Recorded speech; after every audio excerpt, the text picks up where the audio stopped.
Family. 1 second, I was watching One Piece, and the next second, I was transported to a deserted island, where I encountered Kaido of the 100 Beasts, who blew me off a cliff and turned me into meat paste. Kaido wanted to erect a monument for me, but found me standing unharmed in front of him, leaving him dumbfounded, and in the end, he even invited me to join his pirate crew. The plot is incredible. Let me tell you, I was completely blown away. I mean, literally exploded in a physical sense, just boom, and I turned into a pile of pixels, blood, and flesh everywhere, you know? The guy who was supposed to erect the monument was left stunned, his eyes wide open, almost asking whether I was alive or dead. Well, this whole thing started when I was transported. I was just at home watching One Piece, and with a blink of an eye, suddenly, I changed maps. In front of me was a deserted island, and below was a bottomless abyss. Family. This is not survival on a deserted island. It's simply a discouraging start. At first, I thought it was one of those survival stories where you start on an island, but then a thing that called itself a system echoed in my head, saying, "Welcome to the world of One Piece." And then, nothing happened. It just froze. I was dumbfounded. The world of One Piece. This bare, desolate island? There wasn't even a drop of water, let alone food. I endured for 3 days, feeling like I was turning into a dried corpse. The kind of waiting to the feeling who understands that.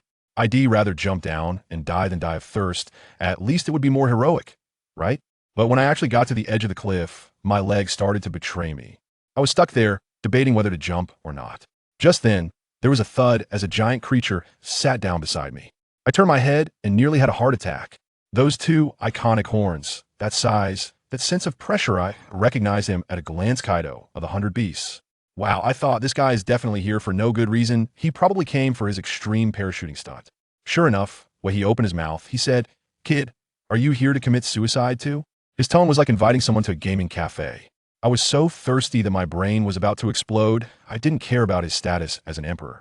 Anyway, I was gonna die regardless, so I just snapped, "What's it to you? Do I need to report to you whether I live or die? Do you live by the sea or something to be so nosy?" You know what? Kaido didn't get angry, he actually laughed. He said it had been years since anyone dared to talk to him like that, and found my spunk quite charming. I thought, oh no, I might have met a masochist. He asked if I was crazy, and I said, if you're not crazy when you're young, what's the point? You're just Kaido of the 100 Beasts, right? Being one of the 4 emperors is impressive. If I die of thirst today and jump down, I won't beg for mercy from you. I'm telling you, I was so defiant at that moment, mainly because I thought if I anger him, he might just slap me to death, which would be better than dying of thirst. But this guy had a different train of thought. He actually started to appreciate me. He said if all his subordinates were as fearless as I was, he would have become the pirate king long ago. I thought to myself, isn't that just like a boss saying, if you all work hard, I could get a new car next year? That's some serious wishful thinking. Then, even more absurdity came. He excitedly suggested, "Kid, to celebrate our meeting, why don't we jump off the island together?" What? Jump off the island to celebrate? Dude, is this some new social disorder? If you jump down, it's entertainment. If I jump down, it's instant death. I was about to refuse, but he glared at me, and that overwhelming aura came crashing down. I'm telling you, I was sitting at the edge of the cliff, and when he yelled, the shockwave was like a typhoon, blowing me right off. I was completely dazed. My body was out of control, free falling from 10,000 meters. At that moment, one thought crossed my mind. I must be the unluckiest person to ever be transported. I fell to my death 3 days in, and I wouldn't even leave a whole corpse behind. As I was falling, Kaido's voice came from above. "Huh, good kid. You jumped without hesitation. I'm coming with you." Then whoosh, he dove down, faster than me, emphasizing companionship. In an instant, he became a small black dot in my vision. I was desperate, shouting into the air, System, get your ass out here. If you don't come out now, your host is going to turn into meat paste." But that damn system was as unresponsive as a dead person. Below was a small island, and I watched as Kaido crashed down with a boom, getting up unscathed from the pit, stretching and shouting, refreshing. I called him a freak. Then it was my turn. Boom. With a dull sound, I made intimate contact with the ground. In that moment, I felt like a tomato that had exploded. Yes, you heard it right. I turned into a mess of flesh and goo, red and white splattering everywhere. The scene was quite spectacular. Kaido watched the chaos and felt quite regretful, saying it was hard to find someone with common interests, and now the first team-building event had failed. He thought he couldn't let me rot in the wild and wanted to erect a monument for me. I thought, wow, this guy's actually kind, still thinking about collecting my body. But when he prepared to carve the inscription, he realized he had no idea what my name was. This became awkward, so he decided to bury the entire island with me. Saying this, he pulled out his kanabo, jumped into the air, and prepared to use his rumbling bagua to sink the island. "Thanks to your whole family. If you swing that club down, Won't my little meat paste end up as fish food? Just as his kanabo was about to come down, he suddenly froze. Because he saw, right next to the big pit he had created, stood a perfectly fine person. That person was me. Kaido was dumbfounded, forced to retract his move, but ended up twisting midair and clang. He smashed himself back into the ground. He climbed out, rubbing his eyes, and asked in disbelief, "What the hell? Kid, are you alive or dead?" I rolled my eyes at him. "What do you think?" "Don't call me kid, my name is Ling Feng. You can call me Brother Ling, of course. If you want to call me Dad Ling, I can reluctantly accept that too." Kaido turned pale, but was more curious about how I survived. He had clearly seen me turn into meat paste. I started to laugh and began to seriously fool him. "Who told you that turning into meat paste means you definitely die? Have you ever tried? If you haven't, don't talk nonsense. Don't let common sense limit your imagination." You wouldn't believe it, but Kaido actually fell for it. He started reflecting, right? He had never turned into meat paste, so why could he say that turning into meat paste would definitely lead to death? Seeing the opportunity, I quickly doubled down on the mockery. "Who told you I didn't die? I clearly just died, can't you? A 4 Emperor, see that?" Now he was confused. Was I dead or not? He felt like I was playing him for a fool, and in a fit of rage, he roared, "Die for me." And a rumbling bagua hit me right in the face. Everything went black, and then I exploded again. Fresh blood and flesh rained down like a shower. Kaido had just enjoyed himself for a couple of seconds when he saw the scattered flesh, as if it had a life of its own, starting to piece itself back together. Before long, a perfectly fine me stood in front of him again. Kaido was completely dumbfounded. His mouth was open wide enough to fit a devil fruit. Probably wondering what kind of divine fruit ability this was. Wasn't it too overpowered? I stretched lazily, brushed off the non-existent dust on my clothes, and pretentiously said, "Ah, refreshing. Is this the Thunder Bagua that knocked out the 5th Emperor Luffy? It doesn't feel that impressive, though." Kaido's mouth twitched violently. He was probably thinking, how can you say it's not strong when you just got blown up?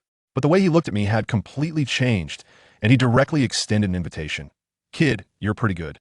How about joining my beast pirates?" I shot him a disdainful glance and said, "Become a pirate? Are you insulting me? I'm going to be a man who surpasses the celestial dragons." Well, once I said that, Kaido's eyes lit up even more, and he immediately sweetened the deal. "Then you could be the big figurehead. Above 1, below 10,000. I thought, now this is getting interesting. But I couldn't agree too quickly, so I put on a tough attitude. "Big figurehead? What's that worth? Unless I get to be the captain, then forget it." After all, I wasn't going to die, so I was feeling pretty confident. Kaido looked like he wanted to smash me with a club, but then he thought that wouldn't do him any good. In the end, he gritted his teeth, and we both took a step back. "Vice captain, no more than that." Seeing the expression on his face, especially with that raised spike club, I quickly decided to take the deal. All right, I won't think about it anymore. I accept. A real man knows when to bend and when to be firm. Kaido let out a long howl, instantly transforming into a massive azure dragon that blotted out the sky, and one of its claws picked me up, flying towards Wano country. At that moment, I felt like I was being taken back as a captured wife. Just when I was being blown away by the fierce wind and questioning my life choices, I suddenly remembered that at the moment I first fell into a mosaic and my consciousness was almost fading, my system that had crashed for 3 days finally activated. Ding dong. Just that one sound, I tell you, my system was unbelievable. Its logic left me dumbfounded. It said, "Detected that the host has died. System activated." In an instant, I was fully revived. Then it added, "Detected that the host is too fragile. Defense power enhanced." Goodness, I suddenly understood. Isn't this just... in One Punch Man, people become stronger by going bald, but I became stronger by dying. From now on, in the world of One Piece, I could just enjoy myself, right? It turns out I really can. Then I got one shot by Kaido's Thunder Bagua, and the system revived me, adding more defense. Who understands this? A system that requires nothing, where dying just levels you up. It's simply amazing. When I came to my senses, Kaido's green dragon was already coiled above Onigashima. Roaring, "You little brats, I'm back." Then with a boom, he crashed down. But instead of going back to his lair, he picked me up and took me to a hot spring. He said, "Kid, let me treat you to a bath. Celebrate your joining. And then, let me tell you," he started undressing right in front of me. My pupils shook at that moment. Dude, we're not that familiar. Plus, I accidentally glanced, and in that instant, 3 words popped into my head I lost. Seriously, lost completely. When Kaido saw me still frozen in place, he got annoyed. "What's wrong, kid? Aren't you coming down? Do you want me to find a girl to keep you company?" I quickly refused, saying I didn't like bathing with guys. As a result, he stood up and said, "If you don't undress, I'll help you." How could I dare? Stop, bro, I'll do it myself." I endured the humiliation and got down to just my underwear. Tears of bitterness streaming down my face. Good grief, I was actually being forced to undress by a guy. Then when I walked to the edge of the pool and looked in, I was dumbfounded. That wasn't a hot spring, that was boiling water. It was bubbling away. I pointed at the pool and questioned Kaido. You call this a hot spring? He had a look that said, are you crazy? The bottom was heated by magma. Pure natural. I thought, could it be that my perspective was too narrow? Is the worldview of One Piece this explosive? Maybe it's like that street performance where they fry in oil, with oil on top and vinegar below? Yes, it must be like that. After mentally preparing myself, I jumped in with a splash. The next second, I let out a scream like a pig being slaughtered. Oh, it's hot, hot, hot. I'm going to be cooked alive. I felt like I was turning in a boiled fish, jumping 3 feet high from the heat. Kaido looked at me with disdain, probably regretting taking on such an embarrassing first mate. Just as I was about to free fall back into the pot, the system chimed again. Ding. Detected host burned. Injury healing. High temperature resistance increased. After a few moments, when I fell back into the water, hey, it wasn't hot anymore. Let me tell you, that feeling was as comfortable as soaking in regular warm water. The look Kaido gave me was like he was seeing a monster. He was probably thinking, is this kid putting on a show for me? He was all mysterious and unpredictable. After the bath, Kaido called everyone over for a meeting. The underlings were spreading rumors, saying Kaido was going to overthrow the other 3 emperors and become the pirate king himself, and they were all excited. However, the guy who started the rumor was dragged out and fed to the fish, making the scene quite awkward. Then my shining moment came. Kaido clapped his hands and called me up. I took a leap and jumped onto his throne. I cleared my throat and said, that's right. Your captain thinks he's not capable anymore. So today he's stepping down and passing the torch. From now on, I, Ling Feng, am your only king. Cheer. Let me tell you, Kaido's face turned green, and his fist the size of a sandpot was raised. I quickly jumped down from the throne, joking, just kidding bro, lighten the mood. Don't be so humorless. He shot me a glare, then lowered his hand and announced to everyone below that I was now the vice captain of the Beast Pirates. When it was my turn to speak, I said a couple of sentences. What does vice captain mean? It means that after your captain Kaido is dead, I will be the boss. The crowd was shocked, probably thinking this newcomer was too bold. But surprisingly, Kaido didn't react.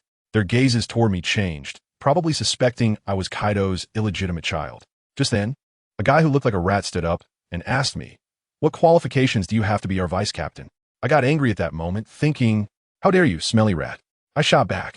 You think I'm unworthy? Why don't you come take the position? Today, for Kaido's sake, I won't hold it against you, otherwise. I detwist your rat head off and feed it to the cats. That guy immediately backed down, not daring to say a word. The banquet started. Everyone feasting and drinking, having a great time. After it ended, I got completely drunk and collapsed in my room to sleep. I was sleeping soundly when suddenly I felt a chill on my back. Let me tell you, I was backstabbed. A beautiful girl in a pink dress was stabbing me in the back with a dagger, delivering several blows. When she thought I was dead and disdainfully said, is that it? Preparing to leave, I rolled up from the bed, picked up the dagger on the floor, and stabbed her back. When she turned around, good grief. It was still that rat-headed guy. He was actually cross-dressing to assassinate me. Isn't that pure perversion?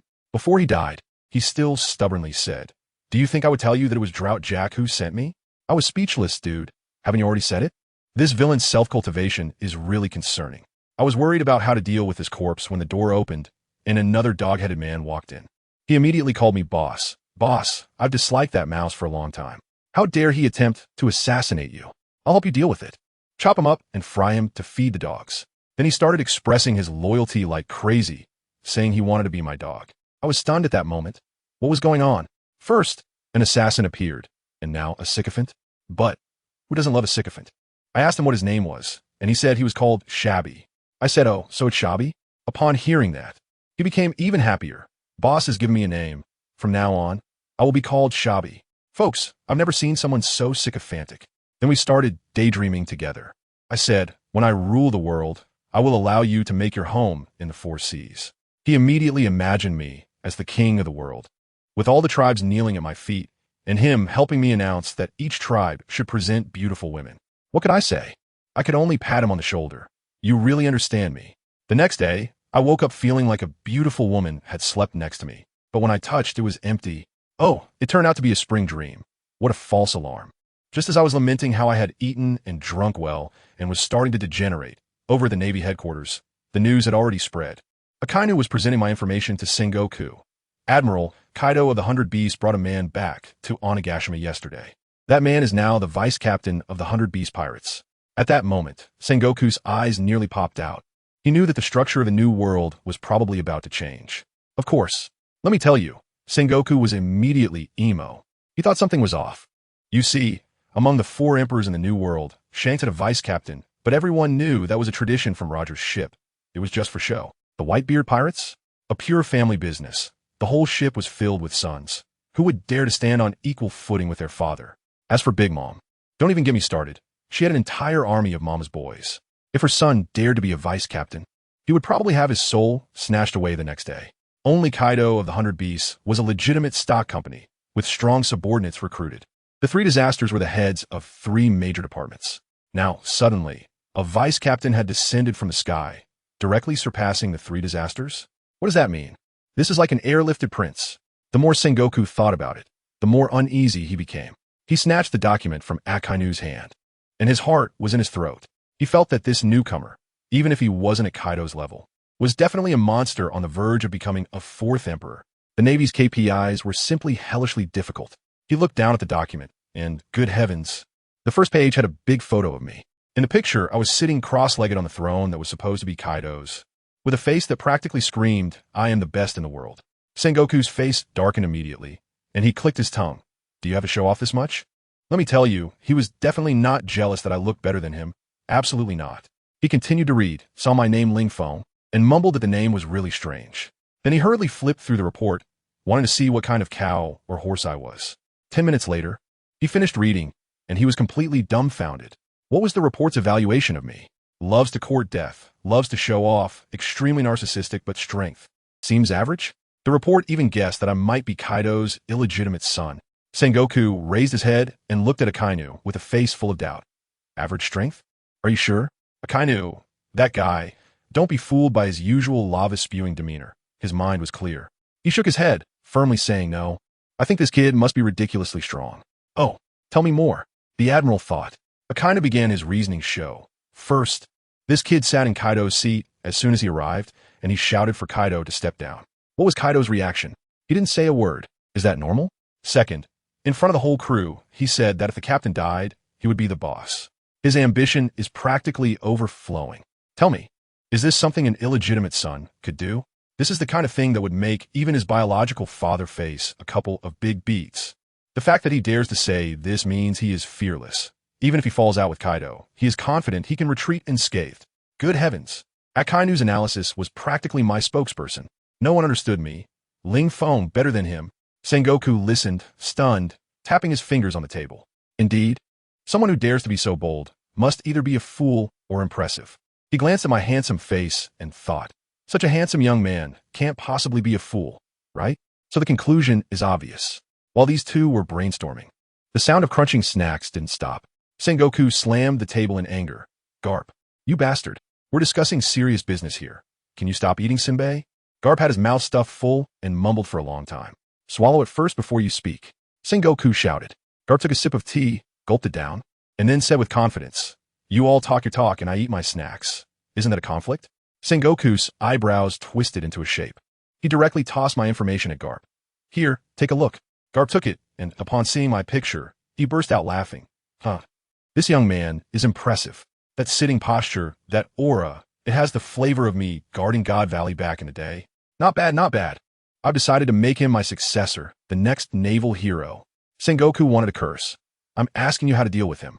He is now the vice captain of the 100 Beast Pirates. That kid Luffy can't be counted on anymore. He's always shouting about wanting to be the pirate king. I've given up.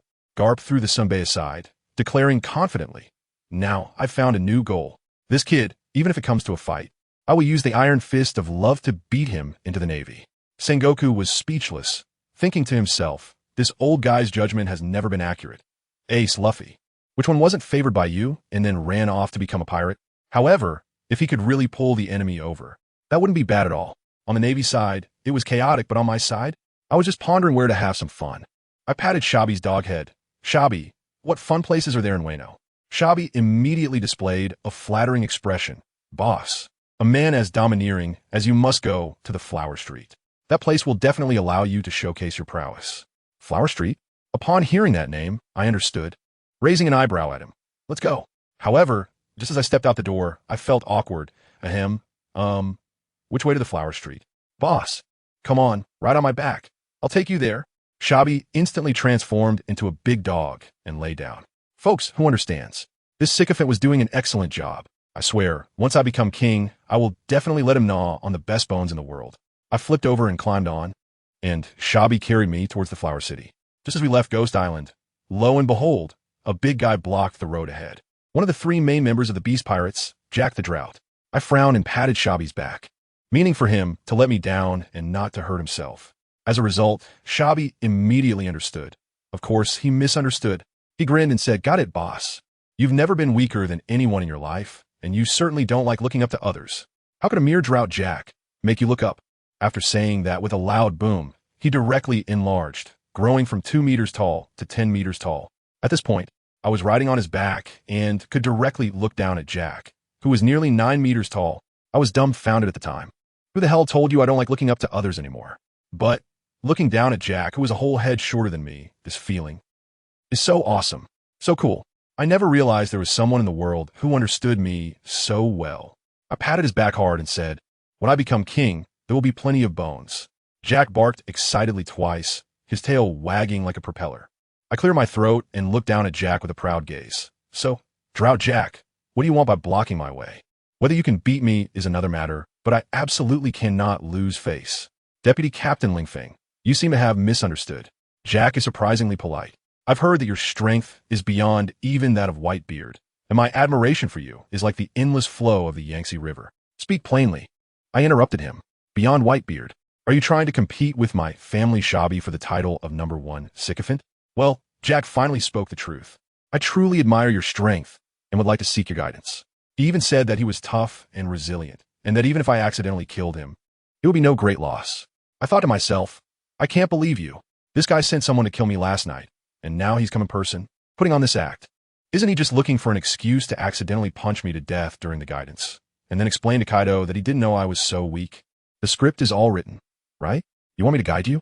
I let out a cold laugh. Ha, do you think you're worthy? Jack clenched his fist, his gaze instantly turning cold. I completely ignored him and kept firing. You just said it yourself. I have the power that even Whitebeard can't match. If Whitebeard can't handle it, how dare you come to seek advice? You think you're better than Whitebeard, huh? As Kaido's crew, you haven't learned Kaido's defense. But you've learned his hobby of seeking death. Kaido seeks death with the assurance that he won't die. Do you have that?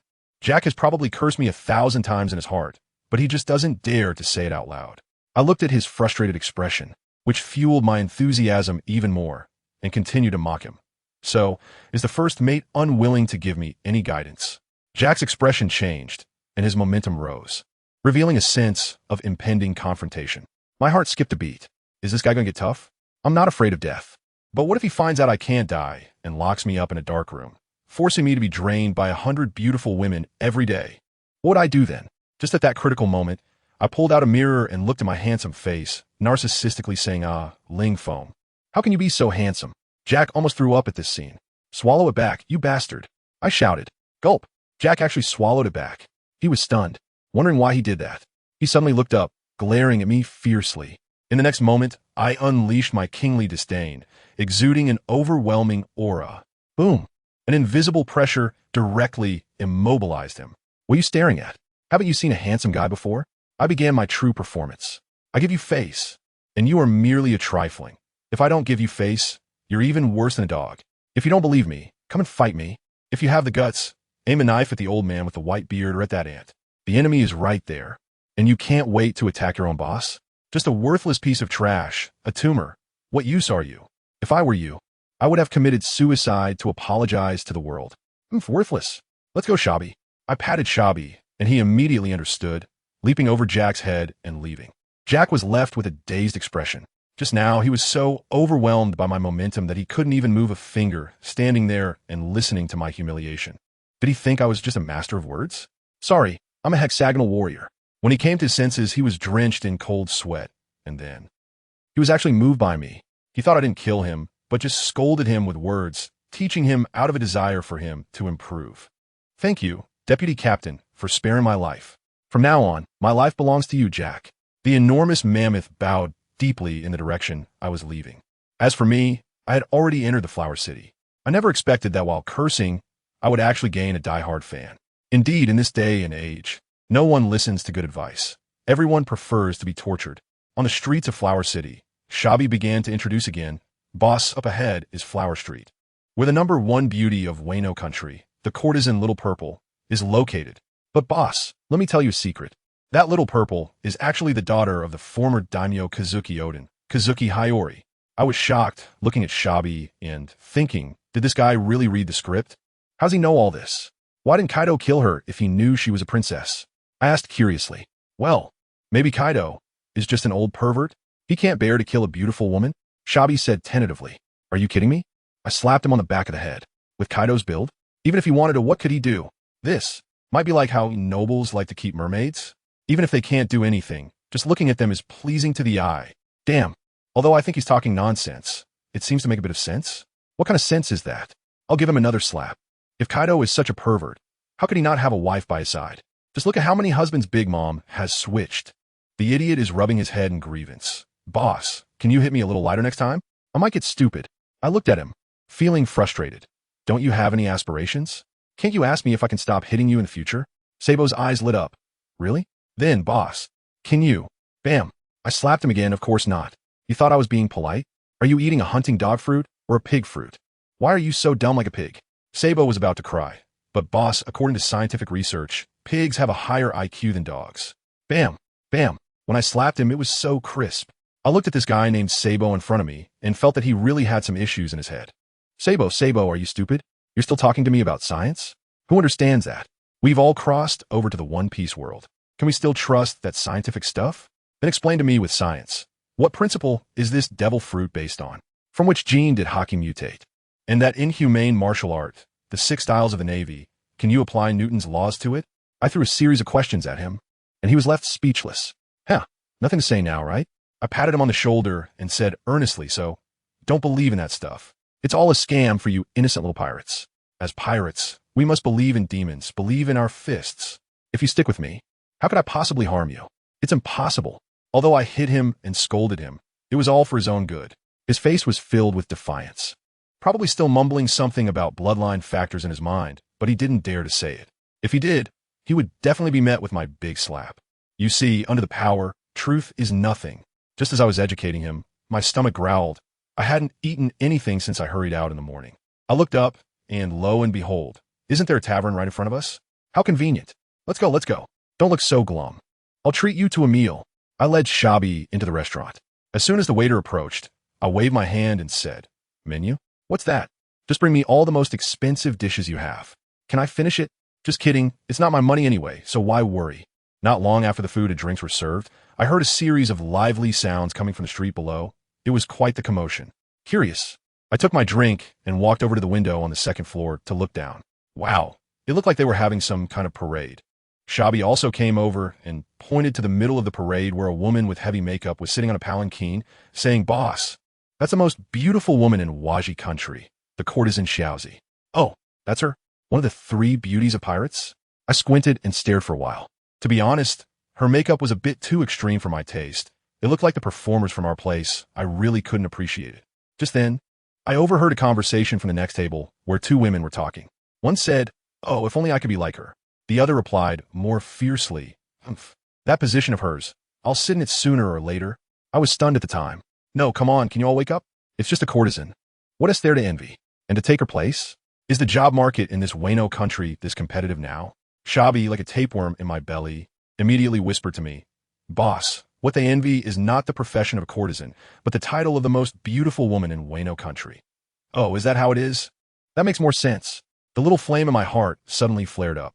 I originally came to the Flower Street for fun, and now that the top performer is right in front of me, how could I not give it a try?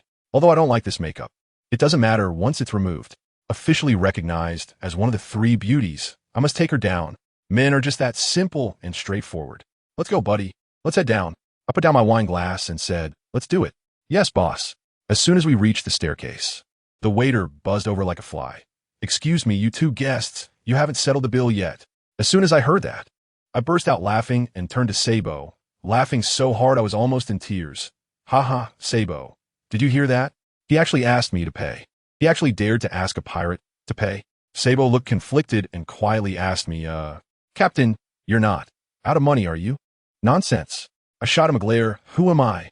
Vice captain of the Beast Pirates. How could I be out of money? Although I really didn't have a single berry. Since I came from another world, where'd I get any? But that wasn't important. Then why aren't you paying? Sabo's eyes clearly asked me that. I gave him a glare, feeling that this guy's IQ needs a recharge. Are you stupid? Paying for meals is something ordinary people do. Who am I? I'm a pirate. For a pirate to pay for meals, wouldn't that embarrass us pirates? Are you questioning my professional ethics as a pirate? I turned my head to look at the waiter again. And didn't you just want to ask me for money? As a result, the waiter collapsed to the ground, his pants soaked, his eyes rolled back, and he fainted out of fright. Goodness, I had just mentioned my name. The vice captain of the Beast Pirates, in this land of Wano, ISNT that like being a god. How dare this waiter ask a god for money? What a bold move. But his mental fortitude is too weak. Back in the day when I faced Kaido, I was still joking around.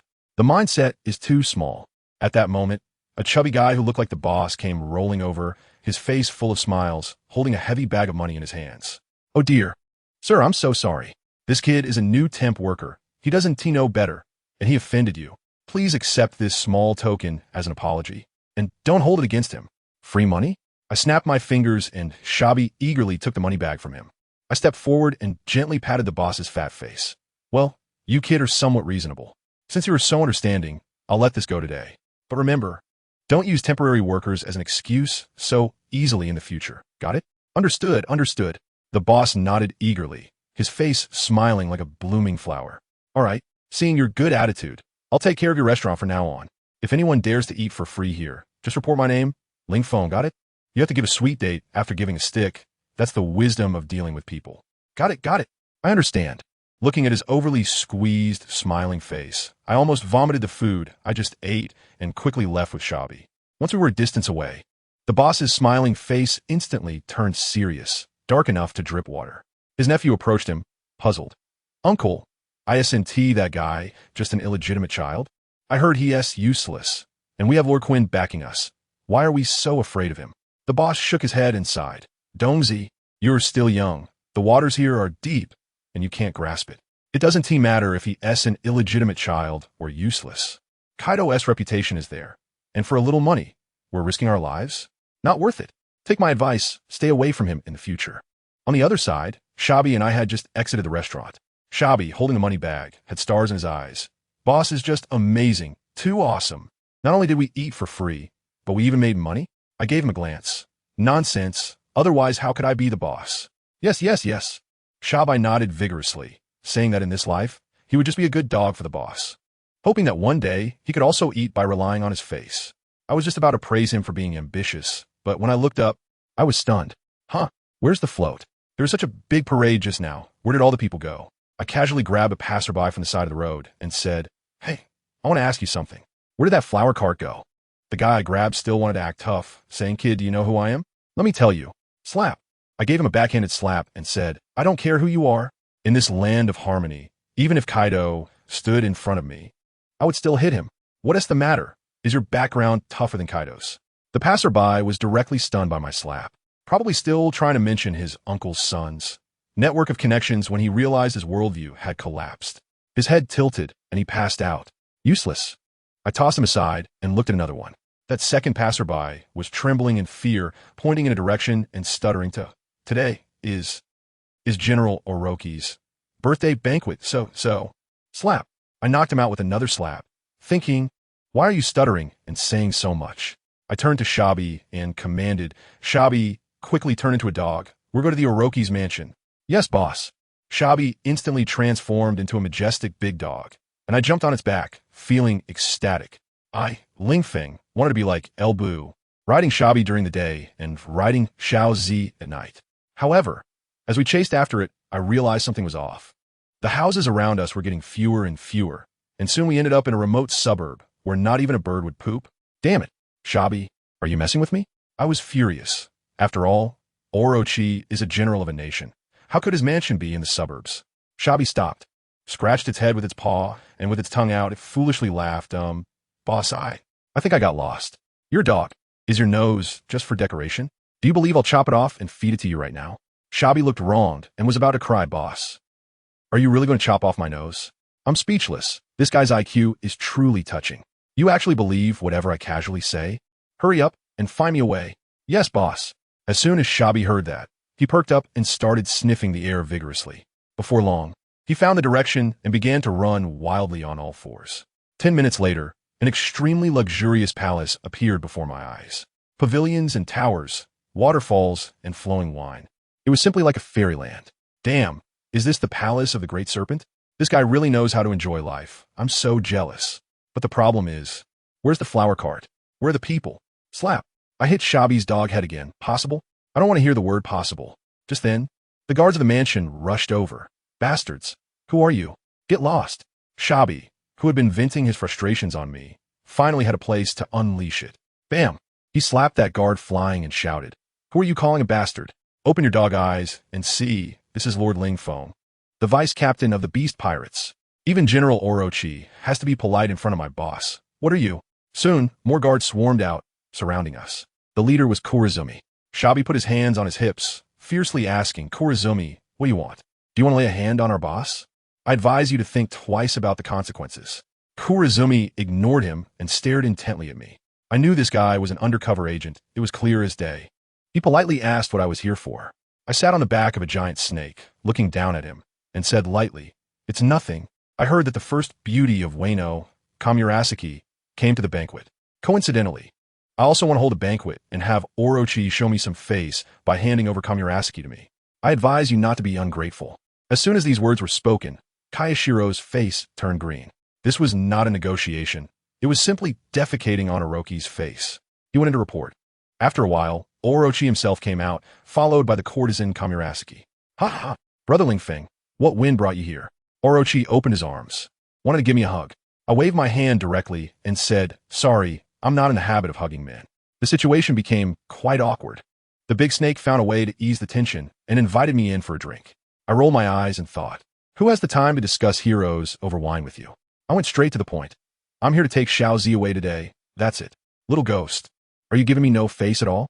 Orochi's face turned completely dark. Face is earned by oneself, not given by others. I said disdainfully besides, Do you think you're red-haired, eating the face fruit? Why should I give you face? Crazy Deadlang, take him out for me. Orochi was finally provoked by me. Crazy Deadlang gripped his knife, his eyes resolute, probably ready to sacrifice himself for the greater good. At that moment, Xiaozi spoke up, looking like a weeping pear blossom. No, two lords, don't fight for me. I'm just a lowly courtesan. I'm not worth it. If someone has to die, let it be me. Saying this, she charged toward the nearby pillar to hit her head against it. Wow, I was shocked. This girl really knows how to play the game. This ISNT mediation, this is fueling the fire. With her doing this, if Orochi doesn't kill me, how will he survive in Wano after this? Sure enough, Orochi's face turned the color of pig liver, and he took matters into his own hands, roaring, Ling Feng, it's all because of you. I'm going to kill you. He leaped up, gripping his knife with both hands, and swung it down toward my neck. To be honest, when that knife came down, I wasn't too worried at all. I'll tell you, I was even a bit excited. After all, death would only make me stronger. Seeing me standing still, Black Charcoal Orochi thought I looked down on him, and he put even more strength into his strike. Arrogant little brat. Buffed. The samurai sword cleanly sliced through my neck like cutting tofu. Wow. The blood gushed out like a fountain, splattering Orochi all over his face. My mind just flew away. The people below were all stunned, and the scene fell into dead silence. After a long time, someone finally started to whisper, No way. Is this it? The vice captain of the Beast Pirates. Just like this? It seems the rumors are true. This guy is just a useless waste relying on connections. With his fighting ability, I could do it too. How could Kaido, so strong, give birth to such a thing? Do you think Kaido has been wearing a big green hat? I don't know if this hat is green or not, but the people on site are already scared to death. They're all whispering to each other, and their hushed voices are louder than mine, afraid that Kaido won't hear them. Right? One timid guy has already started figuring out how to run away, saying he doesn't want to be buried with Black Charcoal Snake. Even the courtesan, Little Purple, is completely stunned, her face filled with confusion. I tell you, she originally thought my brother Ling Feng was so arrogant. He must be a king. But he got taken out in one hit without even putting up a fight? This contrast has made her start to question life, feeling that those who show off never end well. And as for Black Charcoal Snake himself, he was dumbfounded. After striking, he looked at the head rolling on the ground. First in shock, then in sheer panic. He thought, this kid is so weak. Doesn't that just prove he's Kaido's son? A privileged connection. Otherwise, why would Kaido let a useless person be the vice captain? It's over. I've killed Kaido's son. Now I won't just die. I'll be skinned alive. Killing felt good for a moment, but now it's a funeral home. That's exactly him. Just as Black Charcoal Snake was frantically calculating whether to run or how to write a self-criticism to Kaido, suddenly, with a poof, I was standing right there, watching it all clearly. A black claw directly pierced through his back. It was holding a beating heart. Black Charcoal Snake looked down and was dumbfounded. Who made the move? It was my brother's mount, that dog named Shabi. Taking advantage of the snake's unpreparedness, it directly performed a heart extraction. This reversal nearly burned my CPU. The snake wanted to curse, but that dog was even fiercer. What are you? Dare to touch my boss? Who dies if not you? Saying that, it pulled its claw, and the bloody heart was caught in Shabi's hand. The snake watched his own heart still beating, then heard Shabi say, "Dare to lay hands on my boss? Your heart really got eaten by a dog." The next second, Shabi opened its mouth, crunching, and chewed that heart. The snake's eyes were wide open like copper bells, and he fell down straight, unable to close his eyes even in death. Now it's good. The snake's subordinates were even more panicked. The general was killed by Kaido's illegitimate son's mount? What kind of situation is this? Little Purple almost couldn't hold back her laughter. Happiness came too suddenly. The enemy is dead. Wano country is about to be in chaos. It's simply double happiness. But you think this is the end? The most outrageous part is still to come. Just when everyone thought this was a mutual destruction ending, my brother's system chimed. Host has died. Host has resurrected. Strength enhanced. Although the system also sarcastically commented that he was still a weak chicken. That's not important. What matters is the head on the ground rolled a few circles, and then swoosh like a drone, flew back to my brother's neck, click, secured. The whole place was silent, and one guy went insane on the spot, screaming about seeing ghosts, and ran away. Family, who understands? If this happened to anyone, who wouldn't go crazy? Black Charcoal Snake's most loyal ninja guard squad looked at each other, and the next second, they all knelt down. My lord, from now on, we are your most loyal troops. Good heavens, this change of face was faster than flipping a book. Then that guy called Crazy Kill, having just cursed this group for having no principles, also knelt down. My lord, I am Crazy Kill, willing to die for you. They finally understood the dark art of workplace politics. But my brother? He couldn't be bothered to look at them. What use is a wallflower? His heart was only for his loyal dog. He directly mounted Shabi, drifted to a stop in front of Little Purple, lifted her chin with a domineering gesture. Hey girl, I've taken a liking to you. Will you come with me? Asking is one thing, but his hands didn't stop. Little Purple was still pretending to be weak, saying it was her first time, but my brother ignored her, coldly laughed, grabbed her wrist and yanked hard, pulling her into his arms. My brother hugged the beauty, laughing heartily. Shabi, let us go. That arrogant look, he was like a villain abducting a bride. However, just as they had not gone far, a figure suddenly blocked their way. A guy wearing a ghost mask and holding a wolf fawn club like Kaido stepped forward and asked, I heard you were Kaido's illegitimate son? My brother heard this and laughed, shaking his head. Rumors. I am as close as a brother to Kaido. How could he be my son? As for you, being a girl, don't believe everything you hear. The person was taken aback. How do you know I'm a girl? Of course. Your dad has already betrothed you to me. How could I not know? My brother began his performance. I am not his illegitimate child. I am his son-in-law. The girl in his arms, Xiaozi, was so angry her face turned purple. What a guy, flirting with another woman right in front of me. Not a decent son. That masked girl, who was Yamato, of course didn't he believe it. She had a terrible relationship with Kaido and dreamed of going to sea for adventures. Wanted to be a man like Kazuki Oden. My brother immediately raised the stakes when he saw the opportunity. Isn't your dad just afraid that you're too weak to go out to sea? As long as you marry me and I protect you, he'll let you go right away. Although he made this up on the spot, that's what men do. They sell dreams. When Day heard this, she laughed, took off her mask, revealing a face that was both innocent and alluring. She looked my brother up and down. Protect me? The look in her eyes was one of blatant skepticism. My brother is so thick-skinned that he immediately starts babbling. You can't judge a book by its cover. You know? Look at Kaido, Whitebeard, Big Mom. Don't you think the more unfortunate they look, the stronger they are? Red-haired lost a hand. His looks went down. And only then did he become one of the 4 emperors. What does this show? Strength and looks are inversely proportional, and I am the miracle among billions. Both handsome and strong. Yamato was stunned. Can you not treat me like a fool? Your forced explanation is too ridiculous. Why don't you dare to believe it? My brother continued to brag. Let me tell you, if it weren't for Whitebeard being so old, I would have already snatched his title of the world's strongest. I'm just respecting my elders and caring for the young. Yamato's mouth twitched, but her eyes changed as she tightened her grip on her kanabo. All right, I believe you, but I still want to personally experience the power that surpasses the world's strongest man. The next second, with a loud bang, a terrifying aura pressed down from Yamato. The Conqueror's Haki. At that moment, my heart sank. It was over. I had boasted too much and would be smashed into meat paste. Guess what happened next? My brother probably cursed the system 1,000 times in his heart, and then he exploded with a bang. An even fiercer, more domineering Conqueror's Haki pushed back. The two forces collided in the air, splitting the sky open. It was a showdown of Conqueror's Haki, a high-level match. After the impact, Yamato staggered back 3 steps, using her kanabo to steady herself, and she lost. Her face was filled with disbelief, as if her worldview had collapsed. My brother saw the opportunity and immediately went over, wanting to comfort the person by patting their shoulder. However, when he reached out, it became awkward because of the height difference. He couldn't reach. He could only gently touch Yamato's face and said softly, "Don't be sad. Losing to me isn't embarrassing. Your dad would lose too. It's not that you're weak. It's that I'm too strong." Who would have thought that Yamato suddenly looked up, her face no longer showing disappointment, and smiled at him, saying, I believe in you. Honey, let's go home. Saying that, she picked my brother up in a princess carry and turned to run towards Onigashima. His head was directly plunged into a world of softness. Meanwhile, only the disheveled Xiaozi and Shabi were left behind in the wind. Xiaozi was so angry she was stomping her feet. Scumbag. Jerk. Just got me and ran off with someone else halfway. But despite the insults, they still had to rely on my brother, so she could only irritably pat Shabi on the head, saying, "What are you looking at? Hurry up and chase after your boss." Shabi chuckled. "Yes, sister-in-law." On the other side, in Kaido's room. Bam! The table was smashed to pieces. Kaido was furious, pointing at my brother's nose and shouting, "Bastard! What kind of love potion did you give my daughter? She's crying and insisting on marrying you."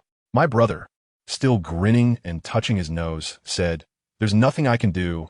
Maybe I'm just too outstanding?" "Outstanding my ass." Kaido immediately exploded. "I made you the vice captain just because I thought you wouldn't die, so you could have company when you go out to commit suicide. You really think you're some kind of talent?" Well, this time he completely crossed the line with the father-in-law. I was unhappy at that moment, and I said, "Kaido, what you're saying is not right. Do you think my greatest ability is just not dying? That's just one of my many hidden skills, and it's the least impressive one. Come on, let me show you something amazing."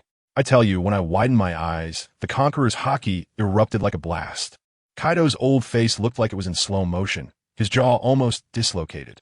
His eyes were filled with disbelief. Like, how could this kid possibly have Conqueror's Haki? He doesn't deserve it. Family, who understands? In his eyes, I probably looked like a no-name punk with no kingly aura. But then I pulled out the proof of being king.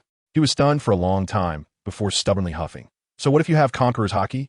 There are plenty of people with it nowadays, but there are only 4 emperors. If you want to marry my daughter, this alone isn't enough to qualify."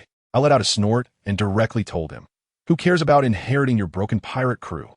Old man, don't be too self-absorbed. I'm interested in your daughter Yamato, okay? As for your beast pirates, whoever wants them could take them. I won't get involved." Guess what happened next? This old guy's brain went through a complete 360-degree flip. He didn't understand what I meant at all. He thought I was looking down on his crew and wanted to go solo to establish a more awesome universe pirate crew. I was thinking, is his reading comprehension taught by a PE teacher? Whatever, let him think what he wants. It's beneficial for me anyway. This excited father-in-law suddenly pulled out a devil fruit from somewhere and shoved it into my hand, saying, "Good son-in-law, this fruit is your startup capital from your father-in-law. I hope you can unify the seas in the future and make Yamato the first lady of this ocean." I held the fruit with the spiral pattern in my hand, and my heart skipped a beat. Wow, I haven't even given the betrothal gift yet, and the dowry is already being sent over? It better not be some kind of artificial devil fruit, the kind that has a 50 chance of turning you into a fool who can only laugh. I immediately became alert. I said, "Old man, this thing isn't artificial. Is it? Are you trying to help me or harm me?" When Kaido heard this, his face darkened. Bullshit. Would I give my own son-in-law that kind of garbage? I curled my lips in disbelief. He immediately raised his hand to slap me, and my survival instinct kicked in instantly. I quickly changed my expression, smiling as I snatched the fruit.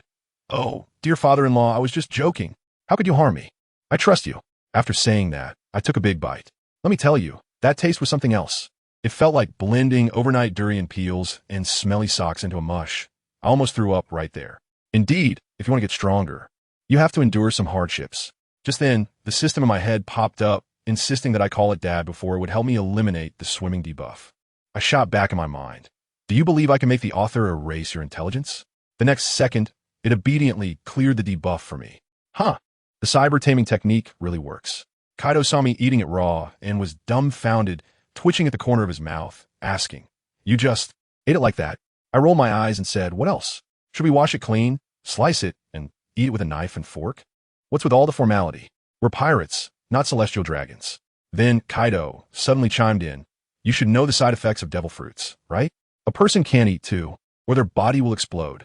As soon as I heard it, I thought, an opportunity has come. I instantly became dramatic. My face turned pale, and my voice started to tremble. What is this? Two that will explode? You're not joking with me, are you? No way, no way. I tell you, Kaido's old face turned whiter than mine when he got scared.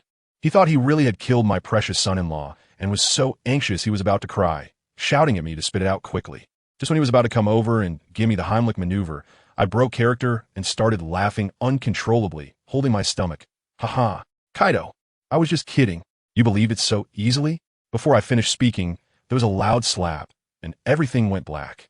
I was turned into pixel art with a single hit from him. That annoying little brat. Kaido exploded with rage.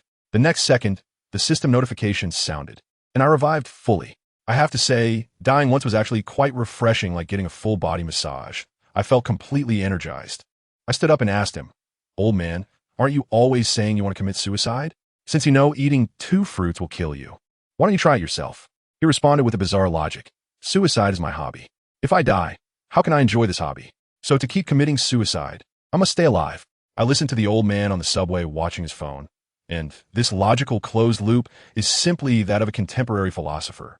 I couldn't be bothered with his twisted reasoning, so I asked, all right, what ability does this fruit actually give me? He rolled his eyes and said, "Can't you feel it yourself?" I said, "I felt it, but I just wanted to hear you say it. Is that not okay?" "Damn, what do you take me for? A commentator?" Slap. Another smack, and I was turned into meat paste again. Goodness, does this father-in-law think I'm addicted to being squeezed like a stress ball? After reviving again, the system informed me that my strength has increased, saying that I can now bully ordinary people at will. I really appreciate it. Dying so many times for just this little improvement, the system added that I could take on 3 celestial dragons, like Charlos, at once. All right, better than nothing. I'm on fire. I shouted at Kaido, "Kaido, you've gone too far. Do you think I'm a balloon? Slapping me around? I have a temper too. Don't force me to unleash my true power and knock you down with one punch. If it weren't for the fact that you're the father of my woman, I wouldn't care if you were a dragon or an insect." Kaido had long figured out my personality of bragging without thinking, took a sip from his wine gourd, and arrogantly said to me, "Having a big fist is impressive. Come on, if you can refute me, go ahead. For every rebuttal you make today, I'll knock you down once. Hey, can I tolerate this?" I rushed up, and with all my might, I punched him right in the face. And what happened? His face didn't even twitch. It was like scratching an itch. He grabbed me and slammed me hard to the ground. I was knocked out again. This time, I was really anxious about reviving. I care about my face. "Kaido, you're forcing my hand. Transform. Roar." The next moment, I turned into a giant triceratops.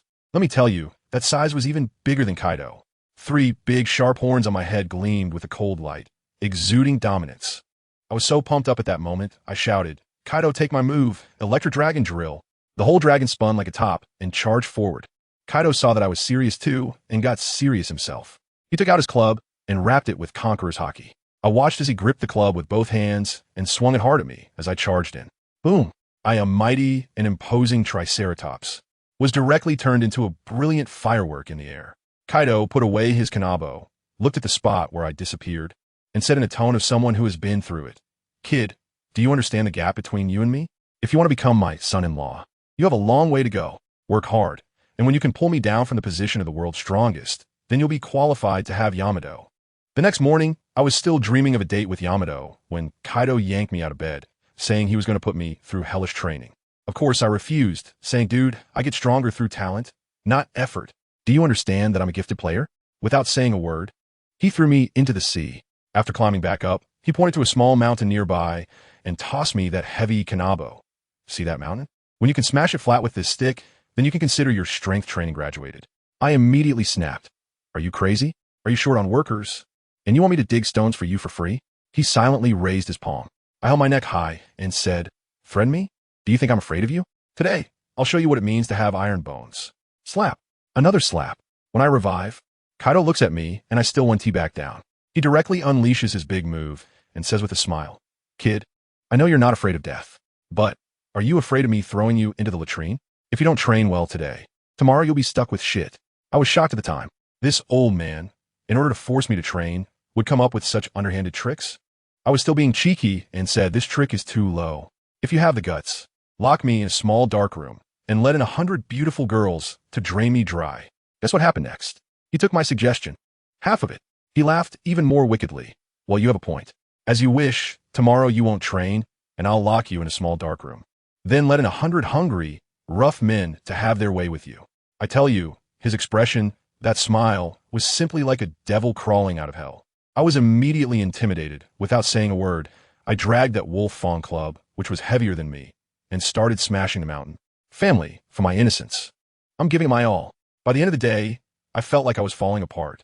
Like I had been crushed back and forth by a dump truck 800 times, lying on the bed, not wanting to move at all. Xiao Zi was massaging me while feeling sorry for me and scolding Kaido. Sir, Kaido is really too much. How could he make you do such rough work like mining? I didn't have the heart to tell her I was being trained, so I lied and said I was mining for the pirate crew. As soon as I heard that, I got angry and clenched my fists, slamming my hand on the bedside, which made me yelp in pain. No, I need to think of a way. Suddenly, a light bulb went off in my head, and I asked Xiao Zi for a knife, plunging it into my own heart. In no time, I was fully revived. All the fatigue and soreness in my body disappeared. Sigh, I really lost my mind. I should have remembered that I just needed to die once to be at full health. I had suffered so much for nothing. After recovering, I immediately felt refreshed. Stinky Kaido, the pain you inflicted on me today, I must double it on your daughter tonight. I directly told Xiao Zi. Xiao Zi, you sleep by yourself tonight. I'm going to find a. After saying that, I slipped away. I may not be able to beat you, but can I not beat your daughter? Although it seems like I can't beat her either, it doesn't matter. The important thing is that she won't fight back. I heard Xiao Zi behind me gritting her teeth and saying, you scummy man, if you have the guts, don't come back. Then there was the sound of a pillow hitting the door, followed by her soft sobs. At that moment, I felt this matter was a bit difficult to handle. But my feet are my own, so I made my escape as a sign of respect. As soon as I left, I turned around and knocked on Day's door. Knock, knock, knock. I knocked 3 times. A voice came from inside. Who is it? It's me, your husband. I replied confidently. Goodness. The next second, the door opened with a click. Let me tell you, my eyes went wide. Day was standing in front of me, all wet and completely naked. Water droplets rolled down her exaggerated curves. And oh, my family, who understands this visual impact? I was stunned and asked her, did you just finish showering? She cheerfully shook her head. No, I'm still washing. I quickly squeezed in and shut the door. Come on, this benefit can't be shown to others. I'd be losing out. I asked her, why didn't you wrap yourself in a towel before opening the door? Guess what she said? She said, because you're my husband. It's fine to show my husband. I was left speechless. This logic is too strong. I couldn't refute it all. Is this girl too proactive? Does she really see me as her husband? Forget it, I thought. I simply smiled wickedly. Since you haven't finished washing and I haven't either, how about together? Great. I'll scrub your back, husband. She smiled so brightly. Then, let's skip the 1,000 words of VIP content here. Anyway, it was all misty. I helped her scrub her back, took a little advantage, and then I slipped away. It's not that I'm timid. Mainly, I was worried about her turning over and sending me away, and besides, being able to look but not eat is even harder than killing me. The next morning, I was once again dragged up by that old guy Kaido. I originally thought I was going to smash that mountain from yesterday again. But that old man Kaido changed his mind. He was holding a wine gourd and said to me, Kid, I thought about it. That kind of training yesterday was too slow. Strong people are forged in battle. From today on, you're going to get stronger in actual combat. Actual combat? Fight you? I dug in my ear, looking disdainful. This old man must be addicted to torturing me, finding such a grand reason. To my surprise, he shook his head. You're too weak. Fighting you would just be one-sided beating. It's useless. Today, I'm taking you to a good place. As soon as he finished speaking, he transformed into a gigantic dragon that blocked out the sun, scooping me up with one claw and tossing me onto his head. I landed steadily on the dragon's head, grabbing onto its two massive horns. Goodness, I suddenly felt like a little chef riding a dragon. I yelled down, "Hey, where are you taking me?" The wind was too strong. He couldn't hear me unless I shouted louder. "You'll know when we get there." Kaido's voice was like thunder. I don't know how long we flew, but suddenly the sound of the wind stopped. "Arrived?" I asked. "Yes." Kaido replied in a deep voice, "Go, kid, experience the battles of blood and fire. You're going to become the king of the seas." I couldn't help but roll my eyes. "No, what you said is not exciting at all. I feel nothing." I stretched lazily and looked down. Below was a small island that looked like a soccer ball from high up. "Where's this?" "A chaotic place. The island is full of ruthless pirates. Your goal is to kill them all, understand?" Kaido said it so lightly. I couldn't help but laugh, rolling my eyes. "Kaido, do you look down on me? I thought you were going to take me to assault the Navy headquarters or to take down Whitebeard, but instead, it's this? A broken island full of pirates? Isn't this just a newbie village for grinding small monsters? What a joke. A Ling Feng debuted at the peak, and you wanted to grind small monsters. No way. No face." I crossed my arms and tilted my head. Kaido's bulbous eyes rolled up, and his dragon whiskers trembled in anger. He was probably thinking in his heart, "You little brat with no skills, how dare you be picky? You have no choice." Kaido sneered, "Today, you're going whether you want to or not. Get down there." Saying this, he lowered his dragon head, and I felt like a kite with a broken string. "Damn, Kaido, you old rascal. Do you have any humanity?" I cursed in midair, but that old man ignored me. I called out as I fell down purely for fun. Just as I was about to hit the ground, I saw two groups of pirates fighting on the beach, swords clashing and guns firing. It was a brutal scene. In the next second, I crashed down with a loud bang. Huh, why is it so soft? Quite comfortable, actually. I stood up and found myself completely unharmed. Looking down, I realized I was standing on the belly of a giant fat pig. No wonder it was so soft. Oh, pigs can talk now? I squatted down to look at the pig's head and playfully flicked its nose.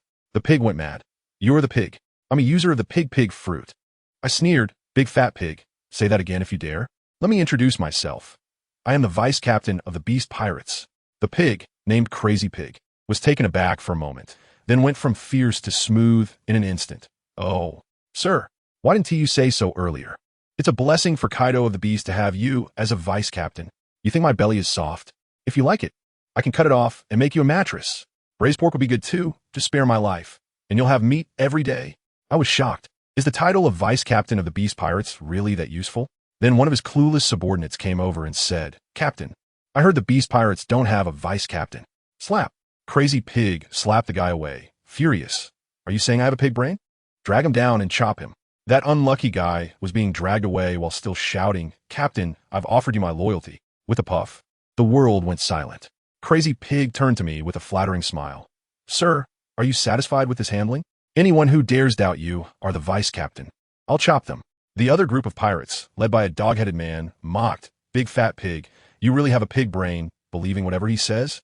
Crazy Pig exploded on the spot, shouting, "You dead dog. You're the one with a pig brain. Do you know your first mate was having a wild night with your wife in the grove last night?" I was stunned. Is the annual drama unfolding right now? Centered around love and hate. The dog-headed captain, Hound, turned pale and asked his first mate, "Kalu, is that true?" The one called Kalu was sweating profusely, stammering, Of course. How could I steal? Steal from my brother?" But in his nervousness, he slipped up. "I didn't even know what color lace underwear my sister-in-law wore yesterday." Hound went crazy, eyes bloodshot. "You really did it. I'll fight you." The two instantly got into a fierce fight.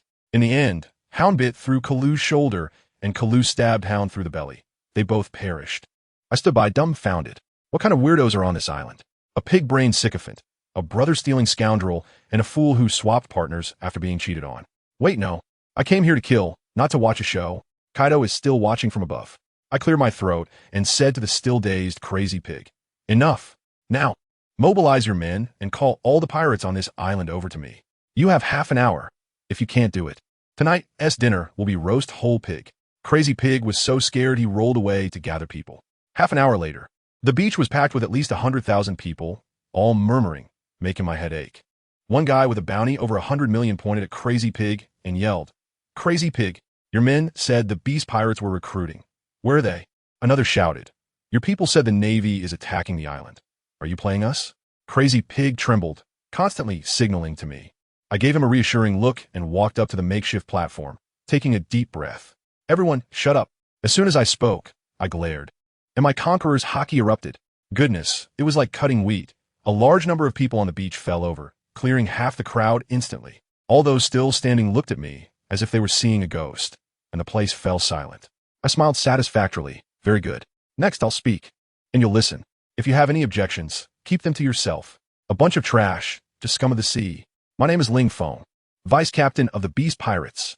Today, I'm going to pick 7 of you from this trash, who aren't too bad, to become my 7 generals. I've even thought of the code names. They will be called the 7 Deadly Sins. Now, the opportunity is right in front of you. The last 7 people standing will leave here with me to dominate the new world. Will you continue to be a nameless pawn, dying in some dark corner? Or will you follow me to make a name for yourselves? Is this choice really that hard? As soon as I finished, someone shouted kill, and the entire beach instantly turned into a bloodbath. The pirates went crazy, swinging their swords at anyone nearby. I stood on the platform, watching the bloody storm my words had stirred up, feeling an unprecedented thrill surge within me. With a single word, I determined the life and death of 100,000 people. This immense wealth and power finally belonged to me. I tell you, I was standing on that high platform, looking down at this group of top-tier competitors, and the feeling was simply exhilarating. Below me was a sea of people, and now only 7 were left alive. Blood flowed like rivers, my friends, with bodies piled up like small hills. These guys put on a real-life battle royale for a pie-in-the-sky promise I casually made. And in the end, only 7 chosen ones emerged. But what was I thinking? Not a single one should be left. What a joke. This bunch of misfits who couldn't even scrape together $1 billion in bounty. What good would keeping them do? They'd just take up space. This is reality. I casually boast, and they risk their lives for it. Are they stupid? Of course not. No one is stupid. It's just that times are tough. And they want to get into a big company and secure a position. With the 4 emperors in charge, if these small pirates don't join in, they'll be eliminated. Now that I've given them a chance to rise to the top, how could they not give it their all? Just when I was about to deliver my speech about how none of them would be accepted, these 7 survivors suddenly knelt down on one knee in unison and shouted loudly, "My lord, we have not failed your expectations. From now on, our lives belong to you, and our deaths will serve you." Wow, the words they used were impressive. If I didn't know better, I think they had rehearsed it beforehand. The one leading, who had lost an arm, was that guy called Mad Pig, quite resilient. And there was another one holding a broken sword, apparently the highest bounty among them. Looking at them, all bloodied, I was just thinking about how to finish this act when, clap, clap, clap. I was telling you that at that moment, a round of applause suddenly came from a distance. I frowned and turned my head to look, and everyone was dumbfounded. In a pool of blood, a little lowly was actually walking over leisurely. Her little shoes stepped on the blood-stained ground.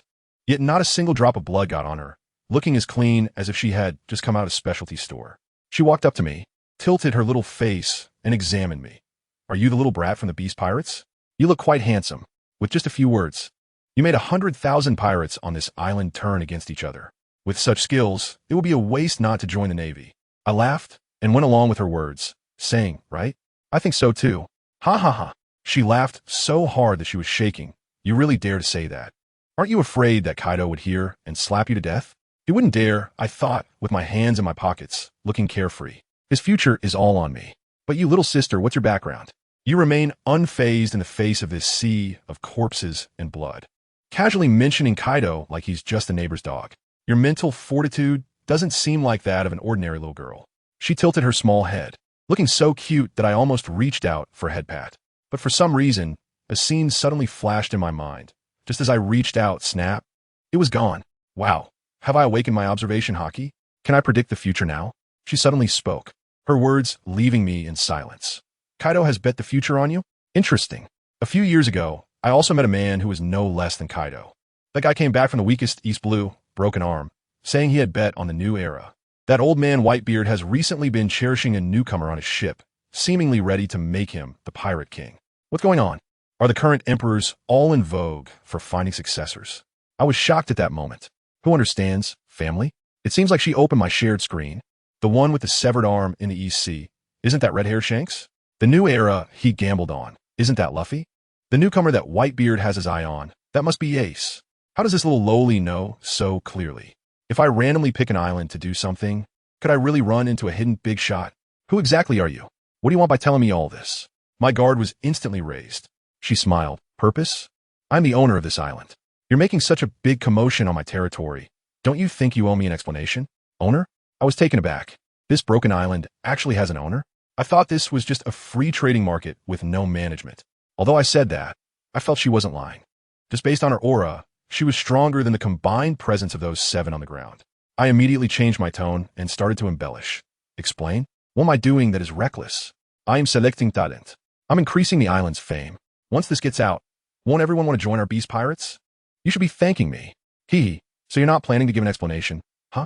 The little girl squinted her eyes, and I instantly felt a chill, just like when facing Kaido in a rage. At that moment, the crazy pig, my newly minted #1 sycophant, jumped out and yelled at the little girl. You little brat, do you know who you're talking to? This is the vice captain of the beast pirates, the future king of the world. Hurry up and apologize to Lord Ling Feng, or I, old pig, will be the first to disagree. I secretly gave Crazy Pig a thumbs up. Good job, brother. I wasn't planning to take you in, but with your enthusiasm, I'll save a spot for you in the 7 deadly sins. However, before I could finish my thought, I heard a bang. Crazy Pig's head burst open like a smashed watermelon, splattering red and white everywhere.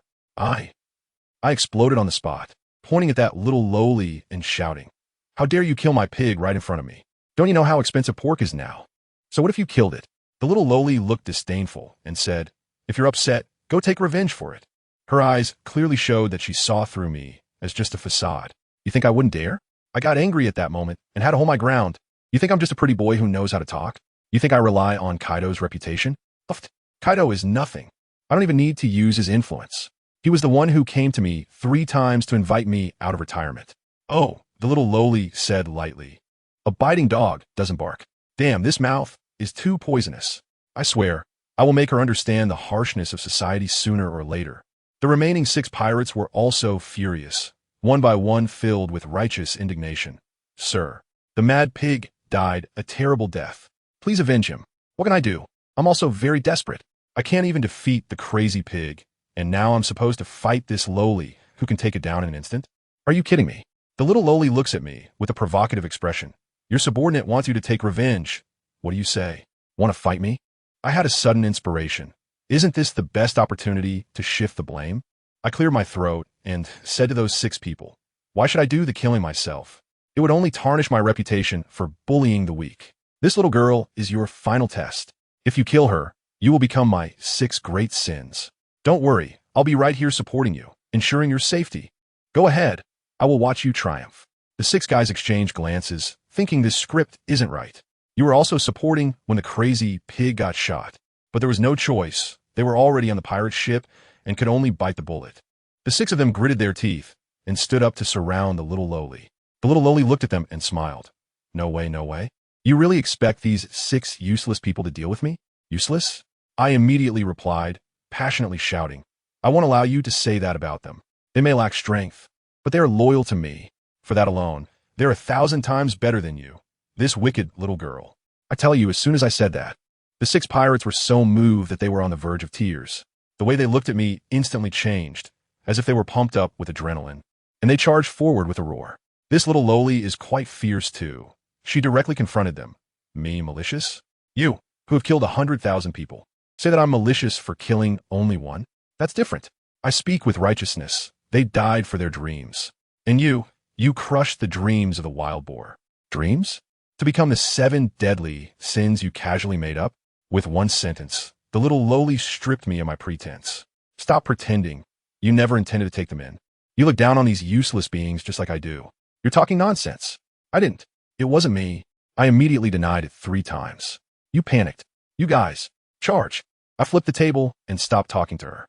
Those 6 pirates were really giving it their all. Combined, they were nearly 300 years old, surrounding a little lowly who was under 14.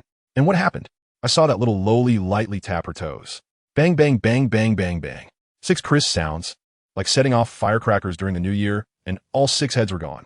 Blood rained down, yet not a single drop touched the hem of her clothes.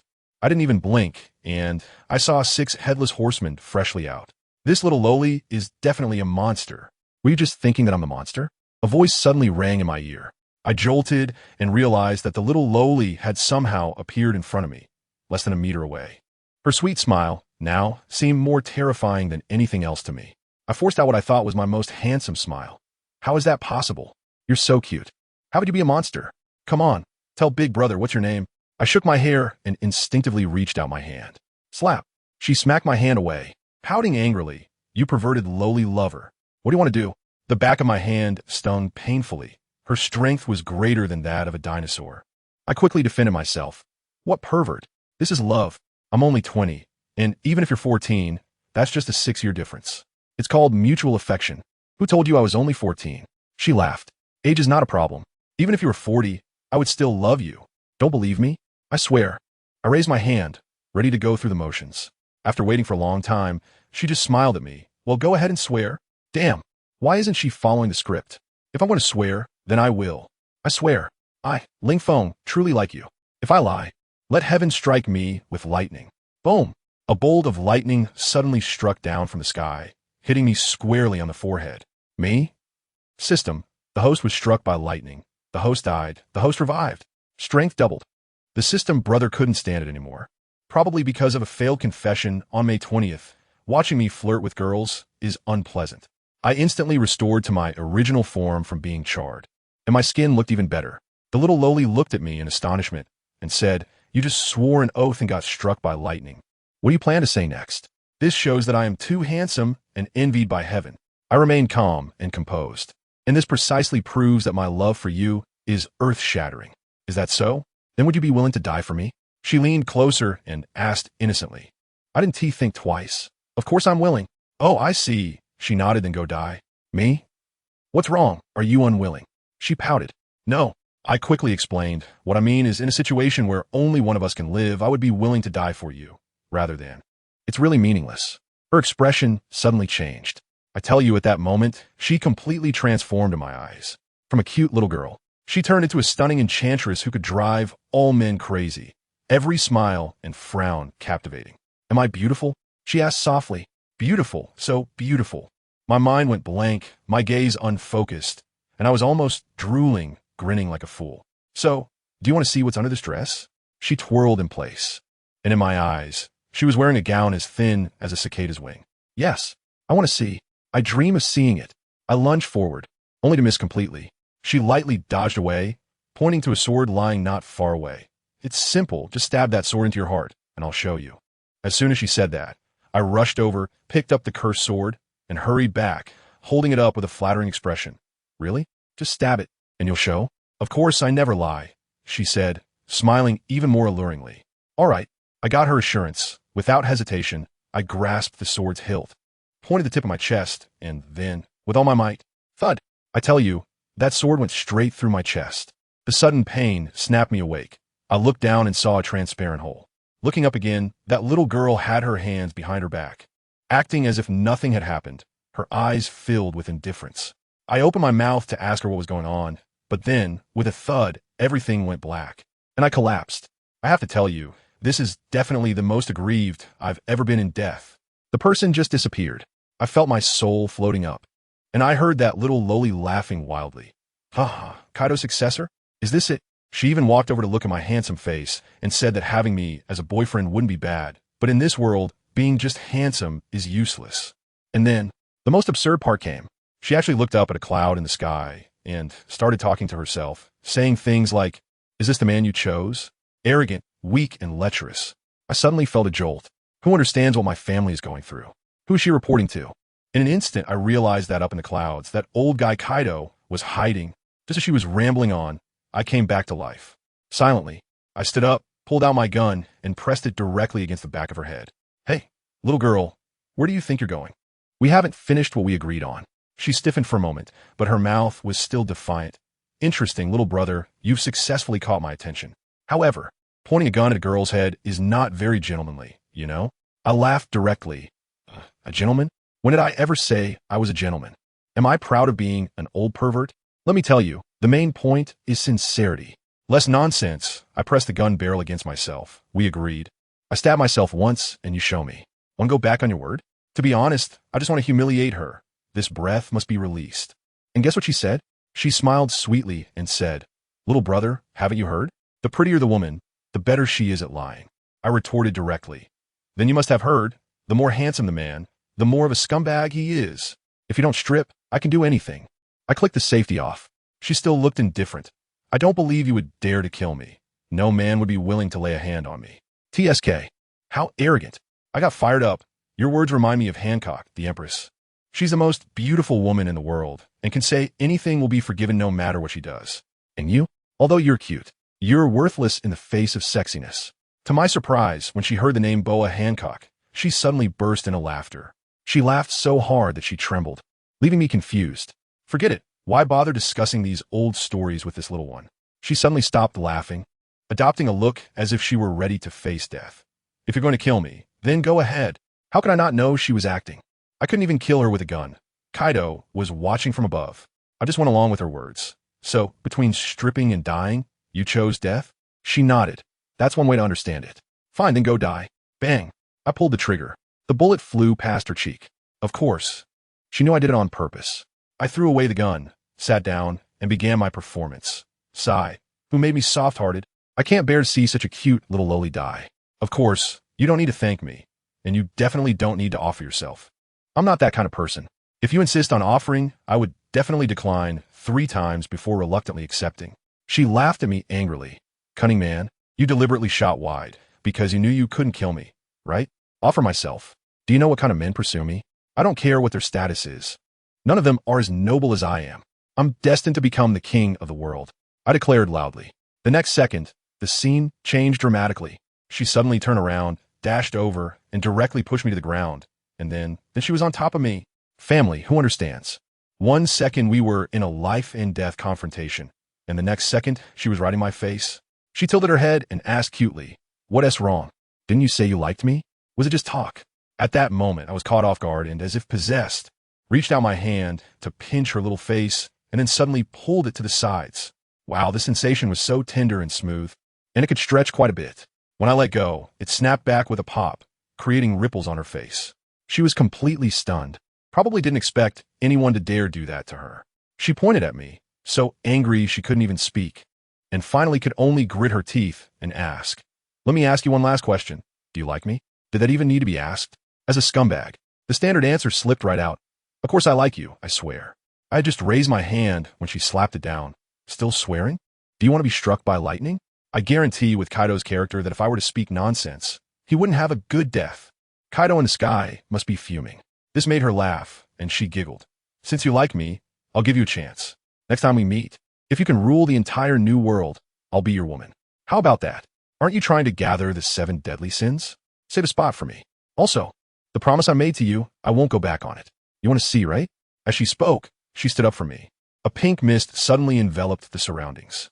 I was almost wide-eyed. This lowly directly grew taller on the spot, from barely 1. From meters to a 7-meter tall goddess. The pink silk nightgown slowly slid off her body and directly landed on my face. I grabbed it, that slippery feeling. No, I have to verify this personally. I lunged forward like a hungry tiger, but I ended up missing and almost fell flat on my face. She smiled charmingly over there and beckoned me with her finger. "Come here." Who can resist that? I let out a roar and pounced again.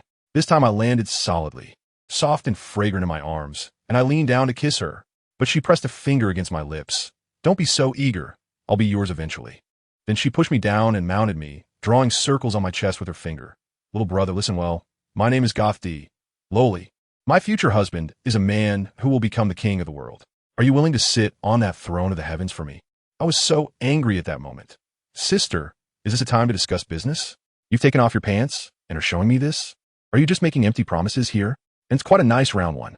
I turned over, taking the initiative and looking down at her. "If you want to wait, you have to wait until I'm done." Well, she blinked and said, "No matter if you're bragging or not, you can't do it now.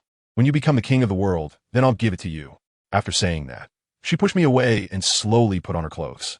I was stunned, thinking she was playing with me. She put on her clothes, walked up to me, lifted my chin, and kissed me on the lips. "This is a deposit. When you become king, whether it's JK or black silk or white silk, I'll wear it for you to see. Goodbye, little guy." She snapped her fingers, and everything went black. I fell asleep. When I woke up again, I found myself lying on Kaido's dragon back, with the howling wind in my ears. "Where's the little lowly? Was I just dreaming?" Kaido's dragon head turned around and asked teasingly, "So, what beautiful dream were you having?" I directly questioned him. Kaido, you know the details about that woman. Tell me. Then he said, you beg me, and I'll tell you. Damn, when did this old thing learn to be more cunning than me? I could only endure the nausea and say, fine, I beg you, tell me her story. I feel like my soul has been taken away by her. Kaido exploded at that moment. You dare to say you like another woman in front of me? Have you forgotten that you're my son-in-law? I didn't. She said she wanted to be my woman. We started arguing in the sky like that. In the end, he finally began to speak. I was shocked at the time. The amount of information nearly burned my CPU. Simply put, that island was previously called the Valley of the Gods. The woman named Charlotte D. Lowly is a figure from over 30 years ago during the Rocks era. With just a few words, she tricked Rocks into attacking the Valley of the Gods, resulting in the destruction of the entire pirate crew. Her title back then was the world's most beautiful woman, and the Celestial Dragons offered a bounty of hundreds of billions to obtain her. When Kaido mentioned it, he was filled with resentment, saying that he himself only had a bounty of over 40 billion, and the Celestial Dragons were just artificially inflating the price. As soon as I heard hundreds of billions, I thought, Annie, I don't want to work hard anymore. What's even more explosive is that Kaido said later, Roger, Whitebeard, and the Golden Lion, those legendary pirates, all fought fiercely over this woman. The famous Marineford War between the Golden Lion and Roger was not about ruling the world. It was purely out of jealousy.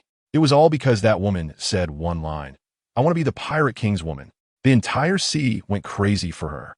So, did she end up becoming Roger's woman? I frowned and asked. No. Kaido shook his head. She disappeared before Roger became the Pirate King. After hearing all this, I felt completely off. A character from 36 years ago? How old was she then? I even got a kiss from her. What a huge loss. I was digesting these shocking news when I suddenly realized something was off. Kaido, this isn't the way back to Wano. Kaido snorted coldly. Your mouth runs too much. I'm taking you to a deserted place this time, so you can practice your skills. Half an hour later, the sky grew darker. A massive storm cloud appeared ahead, flashing with lightning and rumbling with thunder. We arrived. Kaido pointed to the storm cloud, revealing a dark island filled with bloodthirsty beasts. I want to see how you can still talk big in front of a group of animals that don't understand human speech. Who do you look down on? I laughed. I can fool even people, so how can I not tame a group of beasts? Just as the words left my mouth, Kaido dove down like a dragon. The fierce wind blew me off his back. Boom! Kaido transformed into his human form and slammed onto the island, creating a large crater in the ground. I followed closely behind and landed beside him.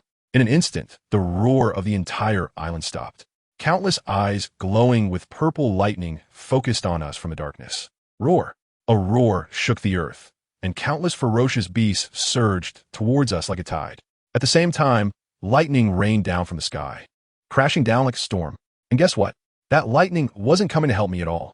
I was stunned, watching as those purple lightning bolts struck the beast horde, not turning them to ashes, but instead giving them a violent buff, like a power bank. Goodness, they all glowed with purple light, their eyes changed, and their combat power at least doubled. I turned my head directly to Kaido and asked, what's going on, man? Is it reasonable for the thunder to give buffs to the opponents? Kaido looked at me like I was an idiot and said, this island has been thundering for years. Those who survive are all mutated species called thunder beasts. Kid, stop dawdling. My secret to getting stronger is all in them. Go on, take them down, and you'll be the next Sea Emperor. I can't believe you. What can I do? Watching those beasts rush over like they were on drugs, I made a decision that went against my ancestors. I directly threw my hands up, closed my eyes, and fell straight back, landing on the ground in shape. I was just embracing the chaos. Kaido's eyes were about to pop out as he shouted at me. What the hell are you doing? I crossed my legs, resting my hands behind my head, and said with a grin, just lying flat, can't you see? I've worked hard enough in my past life. This time, I just want to win by lying down. Don't bother me. If you push me, I'll go back and abandon Yamato. You dare. Kaido exploded on the spot, pointing at my nose and ranting, you little punk dare to threaten me? Try touching Yamato, and I'll chop off that thing of yours, fry it, and feed it to the dogs, then give you a sex change operation and send you to the Flower Street as the top performer. As soon as I heard that, I quickly waved my hand. Just kidding, trying to lighten the mood. Why are you being so serious, big brother? Kaido's face turned dark. You think it's funny to joke about me? I've tolerated a lot. But Yamato is my daughter, if you dare to make her unhappy. I'll show you what cruelty means. I brought you here with great effort. For whose sake? Isn't it so you can become stronger? Do you think you're so impressive now? Anyone in my crew can easily pin you down. Don't think that being able to respawn infinitely makes you special. In this vast sea, human hearts are darker than the ocean. I want to make you the top of the food chain so that we can feast on others, got it? His motivational speech didn't really hit me, to be honest. After all, I crossed over as the vice captain of the Beast Pirates and hadn't experienced the harshness of society. Just when I was lost in thought, Kaido suddenly said, "Here they come," and then zoomed back far away. I was still wondering what was coming. When I looked up, good heavens, a giant elephant over 10 meters tall, shimmering with electric light, was right in front of my face like a small mountain. Its huge feet lifted up and came down hard towards me. I didn't even have time to react. With a bang, I was directly stomped into a two-dimensional being, leaving a big pit on the ground. The system notification rang in my head. Host has died. Host has been revived. Strength has been enhanced. I just revived at the spot, and the elephant trumpeted, probably seeing someone who got trampled into meat paste and still grew back for the first time. But it's completely unreasonable and lifted its foot for another stomp. Damn, is it coming again? I'm furious. Does it really think I'm your boyfriend? To be spoiled like this? I was really frustrated at that moment, clenched my fists, and charged at the elephant's foot. As a result, there was a crunching sound. My arm broke on the spot, and then I was crushed into a pulp again. After reviving, I got smarter and decided to outweed it. I quickly dodged and appeared behind the elephant. Just as I was about to grab its tail, a lion suddenly jumped out beside me, and with a snap, my upper body was gone, while my lower body was still standing there contemplating life. I revived again. I finally understood that this was not a one-on-one fight. It was a gang fight. Fine, if you don't play fair, don't blame me for going all out. Transform now. I let out a roar and instantly transformed into a massive triceratops. I dug my front hooves into the ground, just about to charge at them wildly, when suddenly, a thunderous boom echoed through the sky, and a bolt of lightning struck me right on the forehead. My whole body jolted, and I collapsed on the spot. Host was struck by lightning and died. Host has been revived. Lightning resistance increased. I got up, feeling indignant, and shouted at the sky. As a result, boom, another lightning strike. Host was struck by lightning and died. Host has been resurrected. Lightning resistance increased. Damn, is this lightning sound activated? Can't even curse. Boom. Fine. You got me. After being struck more than 10 times back and forth, I realized that a single lightning strike could no longer kill me. It was at this moment that I noticed a problem. I turned to Kaido in the distance and shouted, "Hey, Kaido, why do those beasts only hit me and not you?" Kaido took a sip of his drink and lazily replied, "Because they aren't stupid. They know who they can't mess with." I suddenly realized, goodness, Kaido himself is the strongest creature. In the eyes of these beasts, he is the ultimate boss. These guys are just bullies who pick on the weak. A bunch of spineless cowards.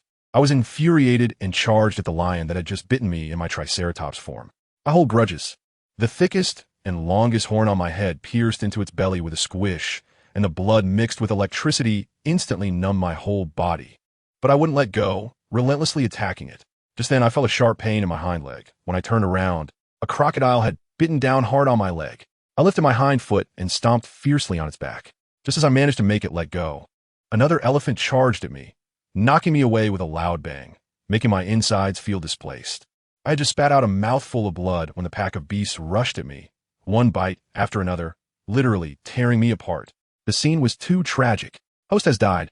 Host has resurrected.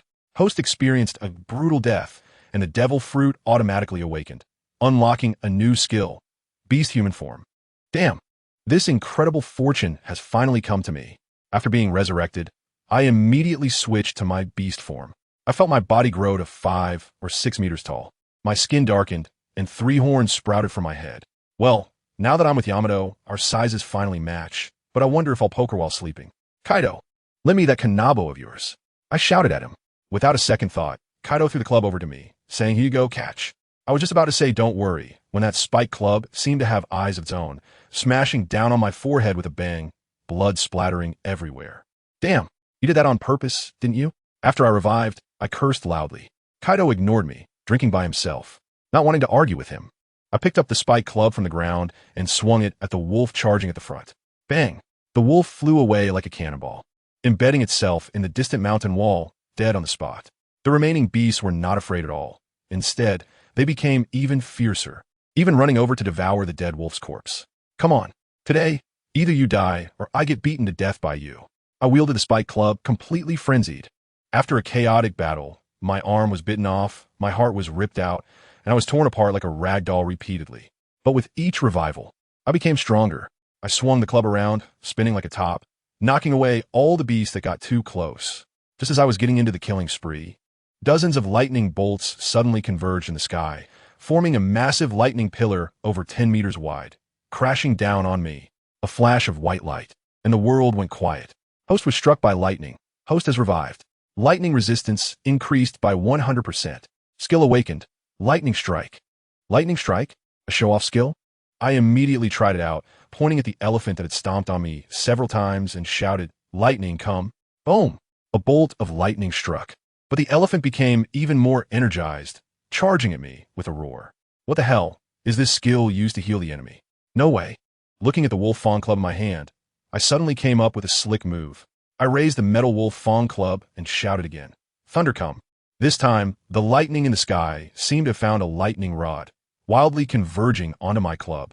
I gripped it tightly with both hands, using all my strength, and shouted the man's technique at the charging giant elephant. Thunderous 8 trigrams. Boom! A strike that gathered hundreds of bolts of lightning struck solidly on the giant elephant's head. In that instant, it was instantly cooked to a perfect 7/10 done, with a crispy exterior and tender inside. The air was filled with the aroma of roasted meat. I couldn't resist and tore off an elephant's ear to taste it. It was crunchy, with a chicken flavor. Kaido in the distance was dumbfounded, probably thinking that my thunderous 8 trigrams special effect was even cooler than his. After taking down the giant elephant, I pointed my wolf Feng club at the remaining beast herd and made a sweeping gesture. "Next, it's your turn." As a result, a fierce tiger stepped out from the herd, standing there quietly, and the other beasts immediately dared not move. Wow, is the boss making an appearance? That tiger even humanizedly beckoned to me with its claws, its eyes full of provocation. I was furious at that moment, pointing at it and unleashing a torrent of insults. "Stinky tiger, today I'll chop off your head to use as a pot and stew soup with your tail." Before I could finish my words, the tiger vanished in a flash. When I saw it again, its claws had already pierced through my chest, and it was holding a warm, beating heart in its hand. Right in front of me, it swallowed my heart in one bite and even threw me a flirtatious glance. I blacked out and fell again. After resurrecting, before I could steady myself, its tail swept towards me like a steel whip, and I was directly cut in half. I was completely stunned. The strength and speed of this tiger are on a completely different level compared to other beasts. If the others are like the 5 emperors, this guy is definitely at the level of the 4 emperors. One normal attack, and I was done for. What am I supposed to do? I can't fight back. And it doesn't understand insults. Just as I was contemplating life, the tiger charged at me again, but this time, it just swatted me away. A few of my ribs broke, but I miraculously didn't die. I was wondering if my defense had somehow improved, but when I looked up, I met the tiger's mocking gaze. I suddenly understood this beast. It's playing with me. Yes, you heard that right, playing. This perverted tigress is no longer satisfied with simply killing me. It wants to torture me. I was furious at that moment. Let me tell you, a man destined to dominate the world cannot be treated as a toy by a beast like you. I was so mad that I yelled, grabbing my wolf-tooth club and charging forward. The ground beneath my feet was thundering as I stomped, and I jumped high, ready to deliver a crushing blow to its skull. But what happened? To my surprise, while I was still in the air, a tail swooshed over and wrapped around me, binding me in midair like a steel whip. My grip loosened, and with a clang, my precious wolf-tooth club fell to the ground. The tiger pulled me in front of it and raised a paw. I thought to myself, that's it. I'm going to be turned into a meat pie now. But it didn't. It extended a finger, and just like that, poked into my chest, slowly pushing it in. Who understands, family? My defense, which I thought was as strong as steel, was like tofu in front of its finger, easily pierced. And it seemed to find it particularly amusing, pulling out and poking in again, pulling out and poking in again. Damn, is it playing with me like this? Is this some kind of torture from the Qing dynasty? I was almost on the verge of collapse, blood flowing like a running tap, gushing everywhere. Suddenly, a spark of inspiration hit me. Right? I'm in beast form now, 5 or 6 meters tall. If I change back to my normal human form, I can escape. Did my brain short circuit before? How could I forget something so simple? I focused my mind, and instantly, the tiger was stunned on the spot, its eyes wide like copper bells, with a face full of question marks. Where's my big toy? It was just here a moment ago. Where did it go? Taking advantage of its daze, I landed and immediately transformed into my giant form, picked up the wolf-toothed club, and swung it at its big face. I was still roaring. I'm going to hit you hard. I thought with this hit, I would at least crack its skull, right? But the result was that my full force hit was like giving it a facial massage. It just twitched its skin and nothing happened. I was dumbfounded, brother. It didn't even break its defense. The tiger turned its head, bared its teeth, and its eyes were full of mockery. With one swipe, I was left in darkness, torn to shreds. And then, it was a long and desperate torment. I won't go into the specifics, but after an hour, I heard the system prompt sound in my head. Ding. The host has died 100 times, and strength has been greatly enhanced. System evaluation. At this moment, the host can be called the Overlord of the East Sea. I was completely bewildered. What the hell is this? Have I died 100 times? Why do I feel like I'm dreaming? The system is still painting a bright picture for me, saying I'm awesome now, that I can go back to the EC and crush the highest bounty evil dragon, holding its shark head like a basketball and squeezing it until it bursts. Wow, if I can crush a shark head, can I crush the head of this tigress in front of me? Thinking of this, I got fired up. You old tigress, bring it on. Today it's either you die or I live. I won't even use my mace. A real man fights with his fists. That's the true romance of a man. I jump high and landed a punch right on its face, sending it flying. Blood spurted out in the air. The tiger landed with a look of disbelief and roared as it charged at me again. I met it head on, our fists and claws clashing with a loud bang that cracked the ground, and we both staggered back a step. It was a draw. It was completely enraged and bit down on my shoulder. I ignored it and grabbed its head, slamming it hard onto the ground. Taking advantage of its pain, I grabbed its tail, which had just tied me up, and took off into the air. The power of love spun around, and I was spinning like a top, faster and faster. Finally, I seized the moment and let go. Whoosh. I hurled the tiger like a hammer throw, and it crashed into a nearby hill, creating a massive hole in the mountainside that was dozens of meters wide. I was standing there with my hands on my hips, feeling proud, when I suddenly heard applause next to me. I turned around and saw Kaido. I immediately felt elated, waved at him, and pretentiously said, "Haha, don't praise me. This is what I should be doing." With just a bit of seriousness, these mere beasts are easy to handle, right? Don't mind how badly I was beaten before. I was just playing around. Kaido looked at me with a big question mark on his face and said irritably, "They say you're out of breath just because they called you fat, and I haven't even called you fat yet, and you're already out of breath? And do you think my applause is praise for you? Do you think your current strength deserves it? You think the beasts on this island are that powerful? You should know that these beasts were just a bunch of ordinary animals before. Anyone with a gun could take them down. It was only after the island was struck by thunder every day that they became stronger, but their strength is still limited. What is there to be proud of for taking down an old tiger? With this kind of trash in our beast pirates, they would just be fodder for the lower-ranked members." I was furious when I heard that. Here I am, fighting for my life, and you're sitting there drinking and eating meat while making sarcastic remarks? Fine, I'll vent all my anger on those remaining beasts. I charged straight in the pack and began a ruthless slaughter, one hit for each. Not a single one could withstand it. While I fought, I cursed, "Damn Kaido. Criticizing me? Go die. Bastard Kaido, looking down on me? Get lost. Trash Kaido, one day I'll knock you out with one hit." I was in the middle of cursing when suddenly I felt a heavy blow to my backside, and I flew out, landing face first in the dirt. I pulled my head out of the ground and turned back to shout, "Kaido, you bastard, why did you kick me?" Kaido's mouth twitched as he glared at me and said, "How dare you ask me? Do you have any idea how you were just cursing at me? Don't you have any self-awareness? You were shouting so loudly, if I couldn't hear you, do you think I'm deaf?" I awkwardly smiled, but I still spoke defiantly. I'm just stating the facts, okay? Is it not allowed to speak the truth these days? Even though it's your era now, the future is mine. Future me will definitely be stronger than you, and I can easily beat you down. No problem, right? Damn right, no problem. Upon hearing this, Kaido grinned and walked towards me, saying, "Oh, you little brat, are you already thinking about getting stronger and beating me up in the future? If that's the case, then I should take advantage of the fact that you haven't grown up yet and give you a good thrashing. Otherwise, there won't be another chance later. And that would be such a pity." I saw the situation wasn't good, so I quickly took the initiative and punched Kaido in the chest. As a result, he was completely fine, but my own arm, due to the reaction force, made a cracking sound as the bone poked out of the flesh. Goodness. The action of force is mutual. Physics does not deceive me. Kaido looked at my embarrassing state. Not only did he not stop, but he also started to PUA me. "Kid, keep going. With your kind of strength, do you think you deserve Yamato? Your strength isn't even 1% of Yamato's. When you're in bed, is it you taking the initiative, or is it Yamato? As a big man, are you really going to let a woman take the lead in bed? Aren't you ashamed? With such weak power, when you go out in the future, Don't you dare say you're my vice captain. I'm embarrassed by you. I tell you, in order to motivate me to become stronger. He even uses his own daughter as a joke. He's quite a tough guy. I thought to myself, are you trying to provoke me? I could do that too. So while I was wildly hitting him with my broken hand, I mocked him. Kaido, are you so old that you can't even fight back? Can you only stand there and take hits?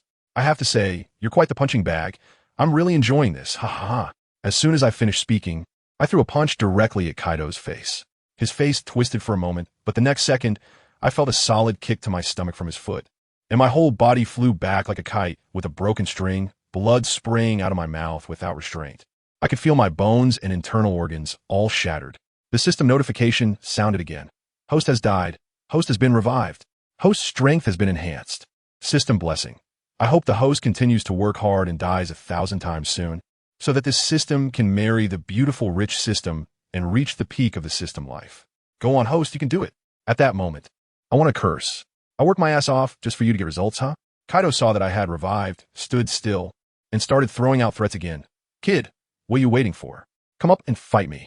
Today, if you can make me take a step back. I swear I'll personally deliver Yamato to your room tomorrow.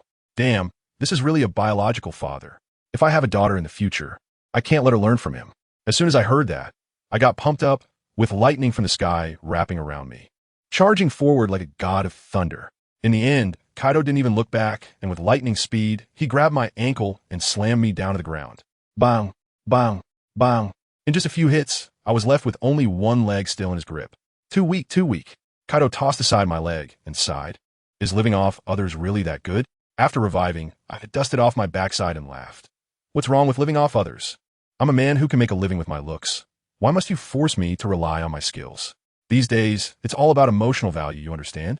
Besides, if the person at the top of the world is a woman, then conquering her is equivalent to conquering the world, right? Kaido was infuriated by my shameless remarks, gritting his teeth as he looked at me. Damn brat, if I don't kill you 100 times today, I won't be called Kaido of the 100 Beasts. After saying that, he rushed over, pressed my head down, and smashed it into the ground, causing my head to explode like a watermelon. IS 100 Beasts, your title? When did it become your surname? I asked curiously after reviving. Do you live by the sea? Why do you care so much? Kaido pressed my head down again, and with another forceful push, bang, my head exploded once more. Damn your daughter. I cursed upon reviving. Is it fun to press my head? Haven't you heard that a man's back of the head shouldn't be touched? Who said that? I did. What's wrong with that? I said defiantly. Bang. Kaido punched me squarely in the face, distorting my handsome face and knocking out several teeth. He punched me again, killing me outright. Looking at me as I revived again, Kaido asked, what did you just say? I said, don't hit the face. Kaido, you've really angered me today. I felt humiliated and decided to stop pretending. Originally, I just wanted to talk to you as your son-in-law, but all I got was your disdain. Since that's the case, I'll lay my cards on the table. All my previous weak power was just an act. Now, let me show you my true strength. Ah, I roared as my muscles instantly burst through my clothes, revealing violent aesthetics. Unleash, little universe. I am a man destined to become the Pirate King. I'm going to be the Hokage in the future. There's only one truth. At this moment, I felt countless anime protagonists possessing me, my momentum directly reaching its peak. Kaido was stunned, but his gaze changed because for a brief moment, he truly felt I had transformed into a monster even more terrifying than himself. Bah, that's not an illusion, Dai. Kaido of the 100 Beasts. I had somehow appeared right in front of Kaido, my fist just a centimeter from his face. He was completely unprepared, not even seeing how I got there, but he didn't think to defend himself either. The next moment, Kaido was stunned. He felt an unimaginable powerful force coming from his cheek. Half of his face was directly knocked askew, and blood sprayed from between his teeth. How long had it been since he felt such pain? How is this possible? He found it hard to believe. Bang! My punch landed solidly on his face, sending him flying. Kaido's body flew back like a cannonball for hundreds of meters, crashing into the small hill that I had previously thrown a tiger into, directly collapsing it and burying him in the rubble. I looked at Kaido buried in the distance, then glanced at my own fist, and I was stunned. Is this really my power? Can the bragging I've done actually come true? The system coldly popped up. Do you think I could just give you this invincible power for free? I sacrificed the physical enhancement gained from your 10 deaths to get you this one strike. Okay? Do you think this is a free trial card? As soon as I heard this, my blood pressure shot up. Let me tell you, I blew up right then and there, arguing with that damn system in my head. Just this one punch? Huh, just for this, I've died 10 times? You damn system. Do you think I'm some kind of fool with more money than sense? 10 lives. For a chance to experience being One Punch Man? This deal is a total ripoff. The system remained calm and replied, Ripoff? When you just sent Kaido flying with that punch, weren't you feeling pretty good? I am speechless. Yes, it feels great, but then what? Well, I want us to keep showing off and feeling good. Instead, you let me show off for a moment, then straight to the crematorium, right? Guess what the system said? It said, what's wrong with the crematorium? Anyway, you could be revived even if you turn to ash. Fine, I'll give you that. I won't argue with it anymore. I changed my approach and asked, so if I can defeat Kaido by sacrificing 10 times, if I sacrifice 100 times, can I punch through this planet? The system replied with 5 words. You can try. Great, forget I said anything. Besides, Kaido is my big support right now. If I really take him down, where am I supposed to go to show off? While I was bantering with the system, I heard a clatter from a pile of ruins in the distance. That son of a gun Kaido sat up like nothing happened. Good grief, he shook his head, which was bigger than a water tank, his eyes full of confusion, probably still trying to figure out how he got thrown out. He touched the swollen side of his face, gasped, then spat out a mouthful of blood with half a big tooth in it. That punch really broke his defense. In a physical sense, he rushed in front of me in just a few steps, his expression complicated, like he was looking a monster. Little brat, was that your real strength just now? I've lived this long and only heard of pretending to be a pig to eat a tiger. I didn't expect to encounter a living example today. Can I admit it? Of course I can't. At that moment, I waved my hand, looking carefree. Don't get excited. It's just basic operations. Everyone sit down. I'm a person who emphasizes being low-key. If you hadn't just forced my head down to the ground, I would have never encountered such an arrogant person in my life. Could I reveal even 1% of my strength? To be honest, if I went all out, there wouldn't be a Kaido of the 100 beasts in this world anymore. Kaido fell silent. He originally wanted to reply, well, now you've seen it today, but thinking about my mouth, he probably got scared and swallowed the words back.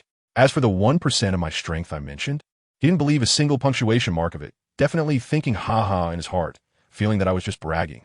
Then he changed his subject, slapped me on the shoulder with such force that it nearly knocked me to the ground. With a look of satisfaction, he said, Kid, you've given me such a big surprise. Now, I can finally entrust Yamato to you without worry. Indeed, my judgment as Kaido of the 100 Beasts is sharp. Meeting a talent like you is the greatest honor of your life. At that moment, I was just full of question marks. Does anyone understand? How did all the credit go to him? I'm awesome. What does that have to do with him? What? Without you, I wouldn't shine, right? I seriously suspect that the punch I just threw didn't knock Kaido silly, but thickened his skin instead. And then this guy got fired up, rubbing his fists together, and said to me, Come on, kid, let us continue. Let's have a real fight. I must be crazy to fight him. That punch was a life-or-death exchange, and my trial card has expired. Now I'm just a weakling. Besides, I was only a few hundred deaths away from being invincible. And now I've died over 100 times. I've already completed that small goal. I really don't want to experience the feeling of being turned into a pixel again. Although you get used to dying, just like having 3 meals a day, who likes to be bullied every day? Family, who understands? This guy is a typical PUD, suffering from high starting point syndrome. Think about it. He's already the vice captain of the 100 Beasts, strutting around in Wano. Who dares to touch him? What's the difference between having a power level of 10,000 versus 20,000? There's no difference. Since I can live comfortably without putting in effort, why should I struggle for my life? Hard work doesn't guarantee success, but not working hard is really comfortable. So, when Kaido roared for another round, I turned my head and said 2 words, not coming. That attitude was spot on. And guess what? This old man doesn't play fair. He hit me with a thunder bagua out of nowhere. Everything went black, and I was down on the spot. When I respawned, Kaido was holding a kanabo, looking at me and saying, If you're not coming, then I'll come hard. Me? All right, if you're coming, then come. After all, I wasted 10 lives before just to show off. Now it's time to get them back from him. I charged in and threw a punch right at his face. Kaido met it with a punch of his own, and I thought it would at least be a fair fight, right? But his punch came in with a crack, and my entire arm shattered into pieces. Then, with the same momentum, he punched me in the chest, creating a big hole. I felt like a piece of cured meat, dangling from his arm, swaying unsteadily. Kaido shook his arm, flinging my body to the ground, trembling with rage. You little brat, are you messing with me? His expression was like someone getting splashed with a bucket of ice water on a hot summer day, feeling cold all over. You just knocked me flying with 1 punch, and now you're pretending to be weak? Is this amusing to you? Or do you have some special fetish for being bullied? At this point, Kaido was completely losing it. The way he looked at me was just like how a protagonist in a story about a pig pretending to be a tiger would look, lost in his own fantasy of an 80-episode drama. I got up from the ground, brushed the dirt off my butt, and said irritably, "Who played you? That was just a power surge, you know? Potential explosion. Do you really think I was hiding my strength? Just kidding with my strength. Any well-known member of the Beast Pirates could easily press me down and rub me on the ground." Kaido was dumbfounded. "What the hell? You're weak, and you're still proud of it, huh?" I stood up straight and said, "Why can't I be proud? Aren't those celestial dragons proud too? Why can't I be? Can you compare yourself to those trash? With those garbage. Do you believe that everyone wants to be on the sea?" I pointed at him and said, "Kaido, let me tell you, you have to be down to earth. Stop thinking about those unrealistic things. Effort doesn't guarantee success, but not trying will definitely be comfortable." Kaido got confused by my words and kicked me away. "Stop talking nonsense. Just answer if you want to be the world ruler." He got more and more furious, rushed at me, and gave me a beating, killing me 10 times to vent his anger. When I revived for the 10th time, covering my repeatedly beaten face, I pointed at him and cursed. "Damn it. Kaido, you bastard. Don't you understand not to hit the face?" He actually made a face at me. "Not happy? Come and hit me." Wow. I've never heard such a shameless request in my life. How could I not fulfill it? I jumped on his neck with a flying dragon kick and started wildly punching his big face. "How about that? Let you hit my face. Let you show off. Let you beg me to hit you. How does that feel? How does that feel?" As a result, my punches felt like scratching an itch. And Kaido roared with a fierce expression, "Ling Feng, did you not eat? Hit harder." I went crazy at that moment, exerting all my strength, but still couldn't break through his defenses. Kaido looked at me with disappointment, as if he had completely convinced himself that I was just acting. Like a protagonist in a survival story who, despite being incredibly strong, pretends to be weak, fishing for experience points. Sighing helplessly, I slid down from him. It really is impossible to explain things to someone with such distorted thinking. What does distorted thinking mean? Kaido seemed quite eager to learn. It means that even though I'm clearly weak, you insist on imagining me as powerful. After saying that, I felt like I was being overly affectionate like a man, which made me uncomfortable all over. Kaido fell silent and finally asked, somewhat unwillingly, "Honestly, is this really all your strength?" His expression was as if he had discovered that his son, who scored 700 points, actually cheated and only had a real score of 100. "That's right. This is my true strength." I held my head high, feeling proud. Kaido covered his face. "In the future, when you say such things, could you at least show a little shame?" I replied, "I am honest and I am proud." Kaido was completely speechless, transforming into a blue dragon and tossing me onto his back, flying back towards Wano. As soon as we reached the doorstep, I saw my dog, Shabi, sitting there with a bruised face. I got angry immediately. "How dare you? You even touch my dog?" As soon as Shabi saw me, it was like he found his backbone. He rushed to hug my leg and started crying, saying that Drought Jack had been bothering him lately, beating him up like a pig, and also claiming that I, as the vice captain, was living off others. This guy exaggerated, saying that he fought Jack for 3 days and nights to protect my reputation, ultimately losing by a hair's breadth. I rolled my eyes to the sky and thought, just him? 3 days and 3 nights? I directly called him out. "You're being a bit exaggerated, aren't you?" He actually had the nerve to shyly make a small gap with his fingers, just a little bit. "Get lost." I kicked him away. Instead of learning something good, he learned how to brag, didn't he? He even flattered me. "It's all thanks to your great teaching." I couldn't be bothered to waste words with him, so I directly took out a manual from my pocket and threw it to him. "Forget it. I knew you couldn't do it. Take this and practice hard.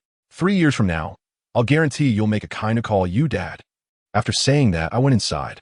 The idiot picked up the sword manual outside and excitedly flipped it open. Let me tell you, that scene was something else. The first page of the sword manual, forget your beloved. The second page, sever your infatuation. Pages 3 to 7 were all about slashing the god of love and extinguishing worldly affairs. The final page, protect your master. There was even a summary with 8 big words. No women in the heart. Draw the sword naturally like a god. Goodness, I tell you, this idiot immediately, and with a thud, he knelt down and shouted into the room, "Boss, I understand. Women only slow me down from drawing my sword. I'm going to kill her right now." I watched as this guy rushed out while shouting, and that back view was simply that of a warrior charging for love. No, it was a warrior charging for being single. The next day, I directly rallied everyone in the Beast Pirates, all those who could breathe, and called them to the council hall. There was big news to announce. I haven't arrived yet, but those beasts down there, let me tell you, They're chattering like a market. The gossip is spreading like wildfire, and the rumors are absolutely ridiculous. Hey guys, do you know why the vice captain called us here? Have you heard? Insider info. The vice captain is about to make an official announcement. He is actually the illegitimate son of Kaido. Your news is stale. My friend's brother's wife is the vice captain's maid, and she said the vice captain is going to marry young Master Yamato. What the hell? A male-male marriage? Is it that exciting? Idiot. Are you new here? Young Master Yamato is female. This place is deep. Those who understand will understand, and those who don't, I won't say much. You figure out yourself. A newcomer beside them exploded. What do you mean by that? Young Master is a girl? Does anyone here understand? This circle is too chaotic.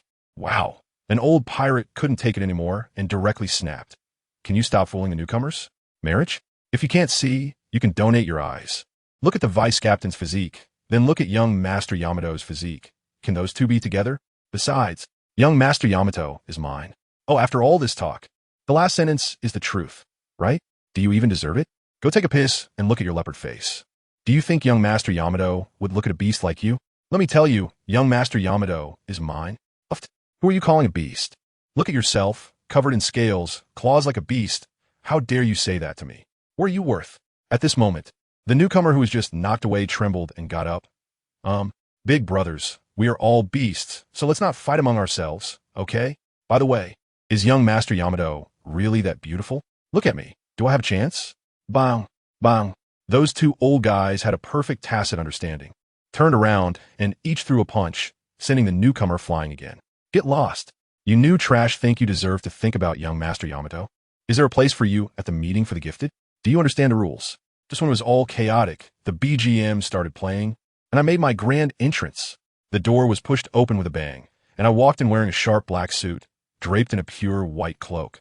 Sunglasses on, cigar in mouth, and the aura was simply amazing. The entire place went silent in an instant, and those pirates parted like Moses parting the sea, automatically giving me a path. I walked slowly with style. When I reached the high platform, I casually reached out, took off my sunglasses, and tossed them to the idiot behind me. With a flick of my cloak, Lil Z immediately understood and came over to help me put it away. Family. Once the sunglasses are off, no one is loved. With a flick of the cloak, I am the brightest one in the room. Finally, I sat down on the throne that originally belonged to Kaido. My gaze sharp as a knife scanned the entire room, casually putting on an air. Everyone, you've worked hard. The thousands of pirates below were all dumbfounded, looking at me and then at each other, and in the end, no one knew who started it. But they all shouted in unison. It's only right to serve the vice captain. Very good. I snapped my fingers, and the beast pirates owe their success today to you. From now on, follow me well. And when I ascend to the throne of the king of the day, you all will have contributed to the dragon's merit. Clap, clap, clap. The applause roared through the hall. Whispers came from the corner. Hey, what is the merit of the dragon? Idiot. If I told you to read more, you wouldn't. You don't even know this? If you knew, you should have said it earlier. Stop pretending to be a big shot. I don't know, but you don't know either. Our IQs are the same. Is there something wrong with me calling you an idiot? Silence. I clapped my hands. I called you all here today to give our beast pirates a wave of epic brand upgrading. Look at yourselves, each one looking like a blind box gone wrong. Either beast-faced or beast-skinned, going out would scare people out of their wits. It's seriously affecting our brand image. I know, this isn't your fault. It's the fault of the artificial devil fruits. You can't change your appearance, but you can change your temperament. So, from today on, the beast pirates, everyone, must wear suits. Even if we're beasts, we must be well-dressed beasts. The place instantly exploded. Wear suits. Does a pirate crew care about clothing? But when they looked at my outfit, their eyes all widened. Damn, it's really handsome. If I wear this, not to mention being 1/10 as handsome, if I could be 1%, I won't have trouble finding a wife. Who doesn't want to be handsome? No one opposed this. Very good. The dress code issue is resolved. I nodded in satisfaction. And next, something even more important. The ranking system of our beast pirates. What waiters, jokers, gifted. Too tacky, too low. I decided from today on to abolish all of it. From now on, our ranks will follow the noble system. From low to high, they will be Cavalry Knight, Baron, Viscount, Count, Marquis, Duke.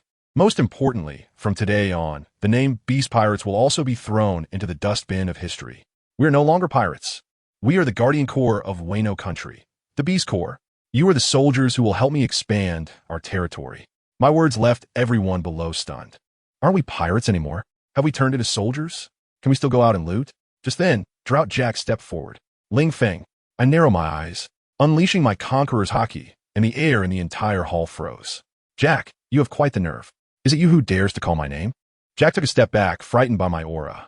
He felt as if I had become a different person. My eyes filled with the sight of mountains of corpses and seas of blood. Then, what should I call you? What do you think? I squinted at him. Although I knew I couldn't defeat him, he didn't know that. This guy had to be kept in line. Vice Captain. Jack gritted his teeth and shouted in humiliation. I want to ask, did Captain Kaido agree to these reforms? Especially for us to give up our pirate identity. This is too big. I laughed. What's so great about being a pirate? Pirate King Roger is dead. Times have changed, buddy. Still pretending to be a pirate? It's 2025. It's time to update the operating system in your brain. Oomph. You're just boosting others' confidence. Roger is Roger. We are the Beast Pirates. Why can't we become the new overlords of the sea? TSK, TSK, TSK. I pointed at him with a look of disappointment. Jack, your vision is too narrow. Dividing territory with the world government? How small is that? Listen carefully. What I want is not to rule by division, but to replace them. Understand?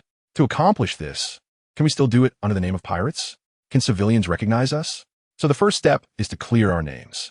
We are the regular army of Wano country, representing the will of a nation. Jack still wanted to argue, but the whole world knows we are pirates. You think we can just clear our names? Where do you get all this nonsense? I'm directly impatient. If I say we can. Unconvinced. Just hold it in. If you don't want to do it, get out of the Beast Pirates right now. Do you believe I can easily go out to sea and find someone stronger than you to replace you? Jack's face turned green with anger.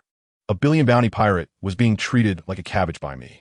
He took a deep breath and asked the last question. Then, if we become the Beast Pirates, who will be the general of Wano country? Is it Captain Kaido or you? General? Too outdated. In the future, Wano country will have only one king. I calmly announced. As for the choice of king, it's not me, nor Kaido, but Yamato. Jack was completely stunned. Yamato? Yeah, the king of Wano country is called Yamato. How reasonable is that? But, is this Captain Kaido's decision? Of course, it was decided by me and Kaido together. I lied without blinking. I had just thought of this last night, and Kaido didn't know a thing. Then why didn't you let the captain announce it personally? Jack was still stuck on that point. I was directly angry and stood up, slamming the armrest of the throne. Jack, are you questioning me? Or do you think I'm pretending to pass on orders?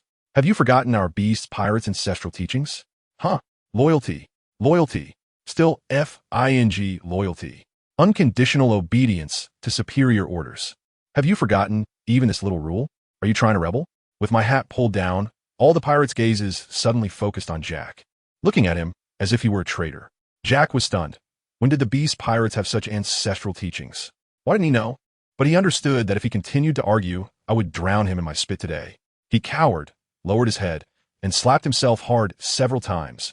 Vice Captain, I was wrong. I shouldn't have questioned you. Having dealt with Jack, I scanned the room. Is there anyone else with questions? Speak up now. I'll give you the chance. If you talk behind my back, don't blame me for being ruthless. A pirate timidly raised his hand. Sir, we only know how to kill and set fire. How do we become a regular army? Isn't this easier than being a pirate? In the past, you had to fight hard to go out and loot. Now you're just training and patrolling in Wano country. Even kids can do it. Can't you handle it? But if we don't loot, where will we get money to spend? Nonsense. You are the king's army. Of course, the king will provide military funds. Follow me, and you won't lack money. There will be plenty of beautiful women. I waved my hand, too lazy to waste more words with them. All right, that's it for today. After saying that, I stood up and left. If it weren't for Yamato, for the future of our children, I wouldn't bother with this mess. As soon as I left, the hall erupted like boiling water. Behind me, Xiao Zi followed closely. Her little expression was, I tell you, absolutely vibrant. And she was probably imagining a grand palace drama in her heart. When I got home, I found that this girl was still lost in thought. Xiao Zi, what are you thinking about? She jolted back to reality. Her little face flushed, and she nervously clutched her skirt. And master, if there was a very beautiful girl who tempted you, what would you do? How beautiful. I deliberately teased her. Just like how beautiful I am. She puffed out her chest and even twirled in front of me. I looked her up and down and expressionlessly said, You like this? Are you really beautiful? Sorry, I'm face blind. I can't tell if someone is pretty or not. Xiao Zi. She wasn't giving up then. Then what if she comes from a very good family? What if she's a princess? I walked over to the sofa and sat down, patting my thigh to signal her to come over. She obediently sat on my lap. wrapping her arms around my neck and blowing in my ear. I looked confused. A princess? Isn't that just an ordinary family? Xiaozi looked dumbfounded. Are you from the Celestial Dragon clan? A princess is considered an ordinary family? All right, then let's talk about money. She is very rich. I scoffed. What does her money have to do with me? I'm not interested in money. I've never touched money. Xiaozi. Can we still talk today? I looked at her frustrated little face and added, by the way, how much money does she have? Xiaozi looked puzzled. Didn't you just say you weren't interested in money? Let me tell you, I really have no feelings for money itself, but spending money? That's a whole different story. The feeling is exhilarating, you know? Xiaozi's mouth twitched, probably thinking what kind of bizarre logic this is. She wasn't giving up and dropped a heavy bombshell on me. Well, if you marry our young lady, the dowry will be 10 billion berries, straight up. Goodness. I rolled my eyes so hard they almost went to the back of my head. 10 billion? Just 10 little goals? Who do you think you're looking down on? I told her, do you believe I could go to Fishman Island and catch a few mermaids for an auction? The income would start at several billion. But Fishman Island is Whitebeard's territory. Xiaozi panicked. If you touch Fishman Island, isn't that declaring war on Whitebeard? I laughed at that moment, leaned back on the sofa, and said arrogantly, Whitebeard, the strongest man in the world?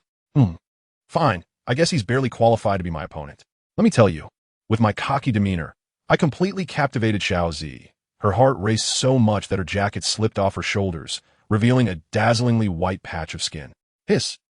This damn hormone, I couldn't hold back and swallowed hard. But you know me, I pride myself on being righteous. I stretched out my hand, seriously helped her adjust her clothes, and casually placed my hand on her thigh, saying earnestly, Xiaozi, don't dress so revealingly in the future. There are too many perverts in this world. Really, you wouldn't believe it. I followed a girl who was dressed very scantily last night. Xiaozi was stunned. Probably never in her life had she seen someone speak so confidently about being a pervert. She stared for a long time, her face turned red. And she actually whispered, got it, I'll only wear it in front of you from now on. But that wasn't the end. She started acting coy again, saying she felt like she had gained weight recently and heard that exercising could help lose weight, hoping I could help her. I was thinking, how am I supposed to help? Am I supposed to help you do sit-ups while holding your legs? Who understands this? It's practically an obvious hint. Seeing that I didn't react, she directly made her big move. Sir, I've sweated a lot and want to take a shower, but I can't reach my back. Could you help me scrub my back? Hey, helping others is what I'm best at. Of course, I can do that. She immediately went to run the water. As she got up, I don't know if she really twisted her ankle or was just acting, but she fell directly into my arms, her hands accurately hugging my head, pushing it hard against her chest. Let me tell you, that moment gave me an immersive facial cleanser experience. After she steadied herself, she even apologized to me. I waved my hand, saying it was fine, while thinking, this facial cleanser smells nice, I should switch to this brand. A man has to take care of himself better. Then at the bathroom door, a long leg stretched out and beckoned to me. The meaning was clear.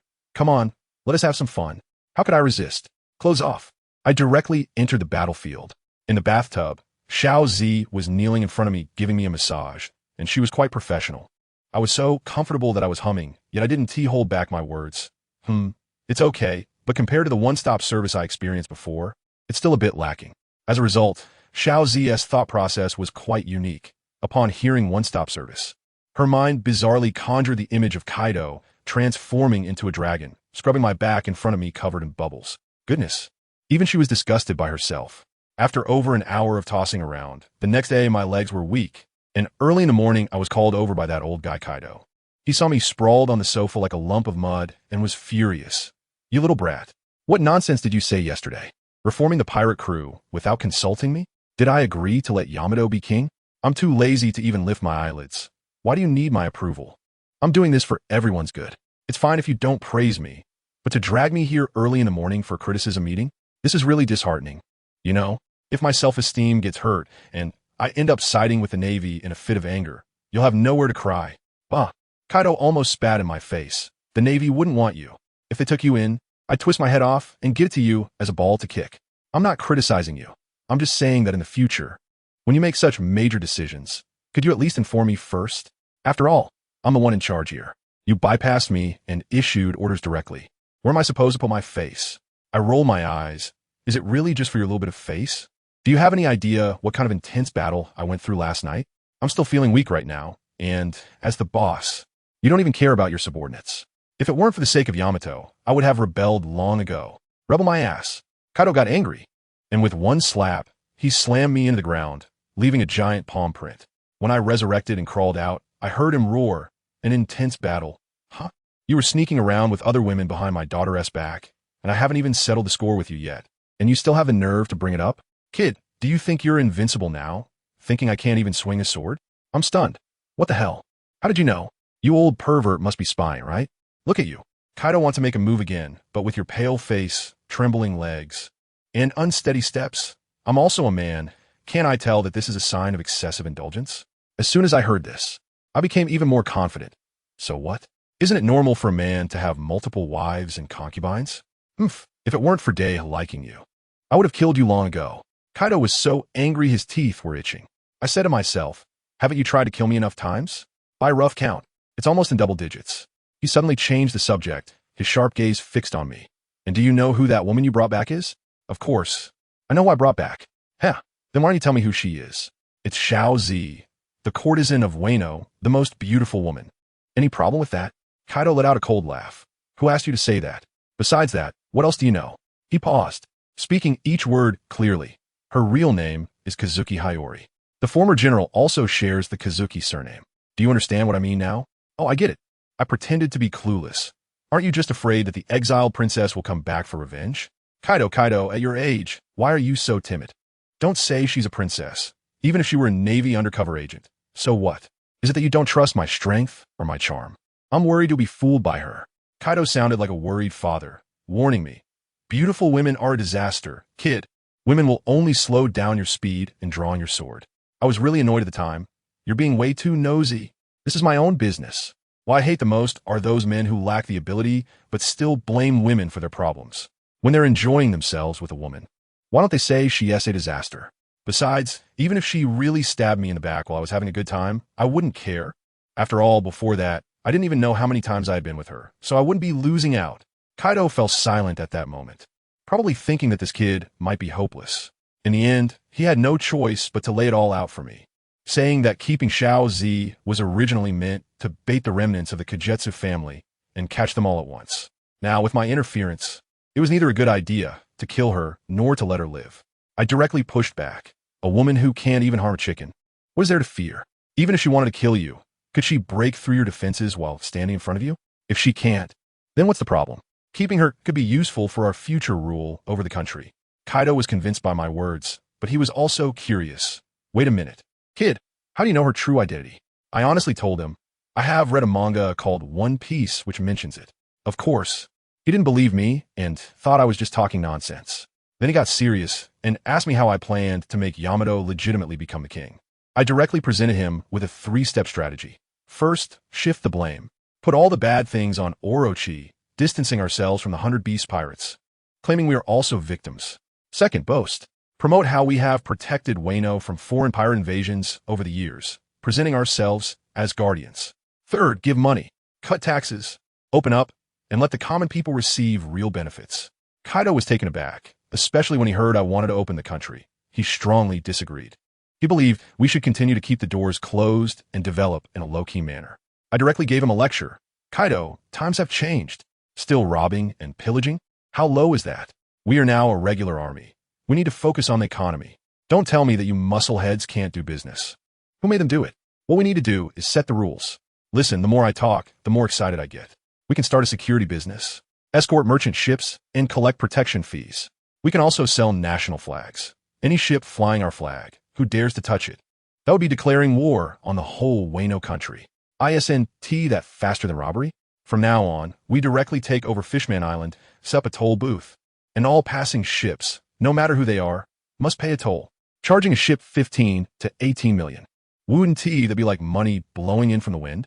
Kaido's eyes widened in shock, and after holding back for a long time, he finally said, that's really F King Dark. But Fishman Island is currently flying Whitebeard's flag. Whitebeard? I scoffed dismissively. Just a skeleton in a grave. I bet you he won't survive this year. Kaido looked shocked, probably wondering where I got this insider information.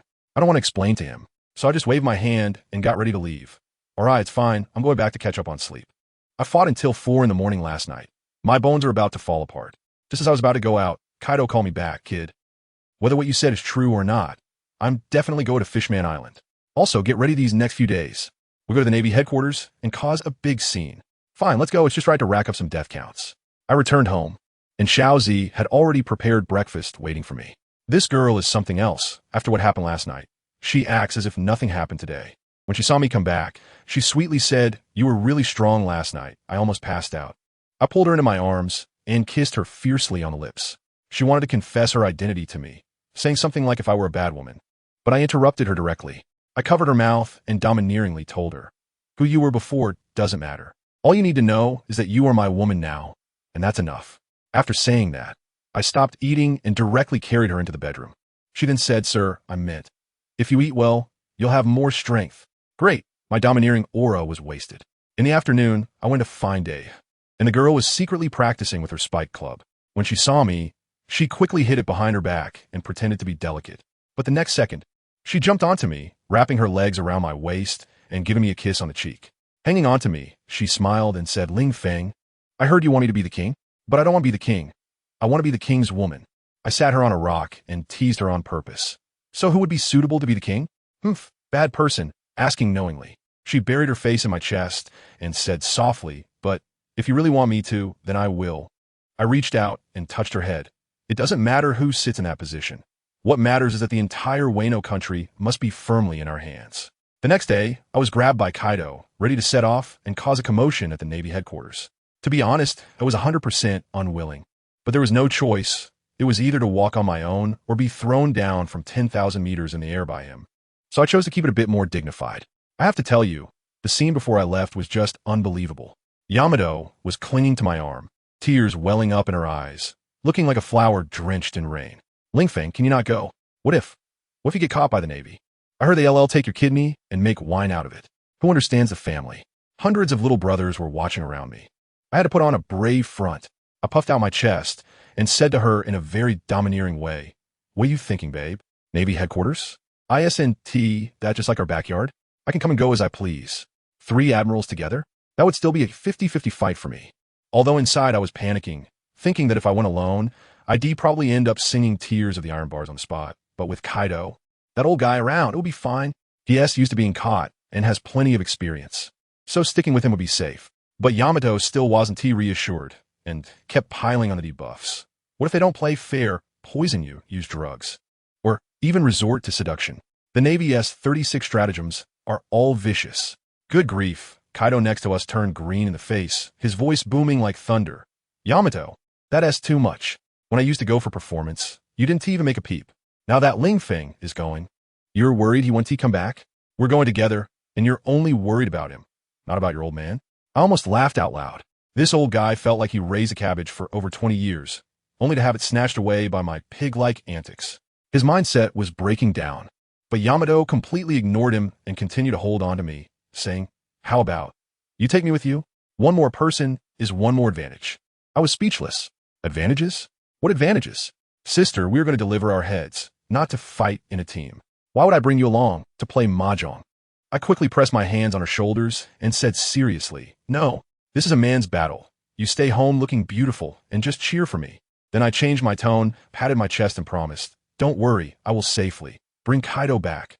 Kaido beside us was dumbfounded, 3 big question marks popping up over his head, as if his eyes were saying, "Kid, did you take the wrong script?" When Yamato heard this, she got even more excited, repeatedly reminding me, Yes, my dad is tough and resilient. It's fine. After all, he has been captured several times. He has plenty of experience. Ling Feng, if you encounter danger, just run if you can't fight. Don't be impulsive. Let my dad cover for you. He is tough. Not afraid."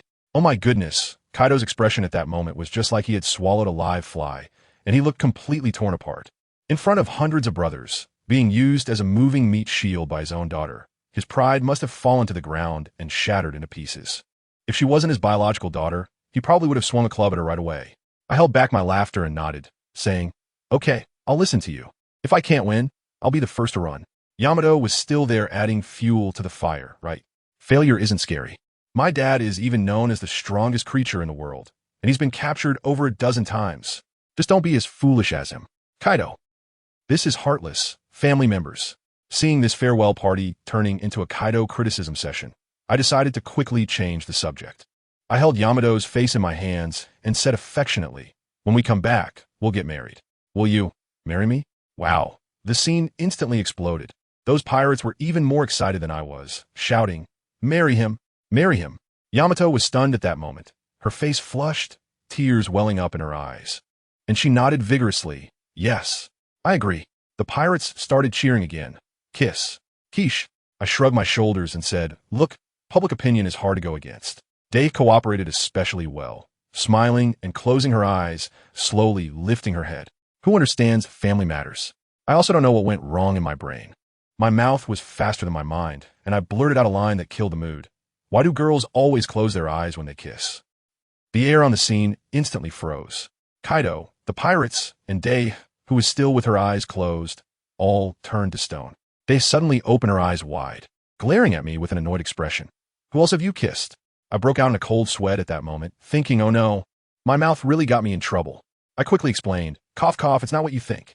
I was just reading manga, you know. It's drawn like that in the two-dimensional world. I was just purely curious. I absolutely have no experience." I was cursing myself in my heart, thinking I must have watched too many skits, right? And then I messed up at such a critical moment. Fortunately, Yamato believed me, but the atmosphere was completely ruined. It was no longer intimate. I could only awkwardly wave my hand and say, "Well, I'm leaving now." Yamato gently nodded, but her eyes clearly said, "Humph, I'll settle the score with you when you come back." I just turned around when a guy rushed out, my number one sycophant, Shabi. He plopped down on my legs, crying and snotting all over, and wailed, "Boss, don't go. The Navy headquarters is too dangerous. If you're going, take me with you. If we're going to live, let's live together. If we're going to die, let's die together." I'm telling you, his current move is all about performative loyalty, trying to mimic what Duh and the earlier act did, wanting to gain some presence with me. I nodded and said, "Sure, let's go together." The expression on Shabi's face was just like an AI-generated meme, both terrified and twisted. That wasn't how it was written in the script. He just wanted to show loyalty, and didn't he actually intend to go to his death? He was probably shouting his heart. "Why does Day get to go and you refuse, but when I say it, you agree?" He quickly tried to backtrack. Boss, maybe I shouldn't go after all. I'm so weak, I'll definitely hold you back. It doesn't matter if I die, but who will serve you tea and water as your mount in the future?" I kicked him away. "Get lost. All you do is talk without practicing. Are you kidding? You want to learn about Yamato? You should take a look at yourself first. Gender is fate. Looks are talent. Do you understand?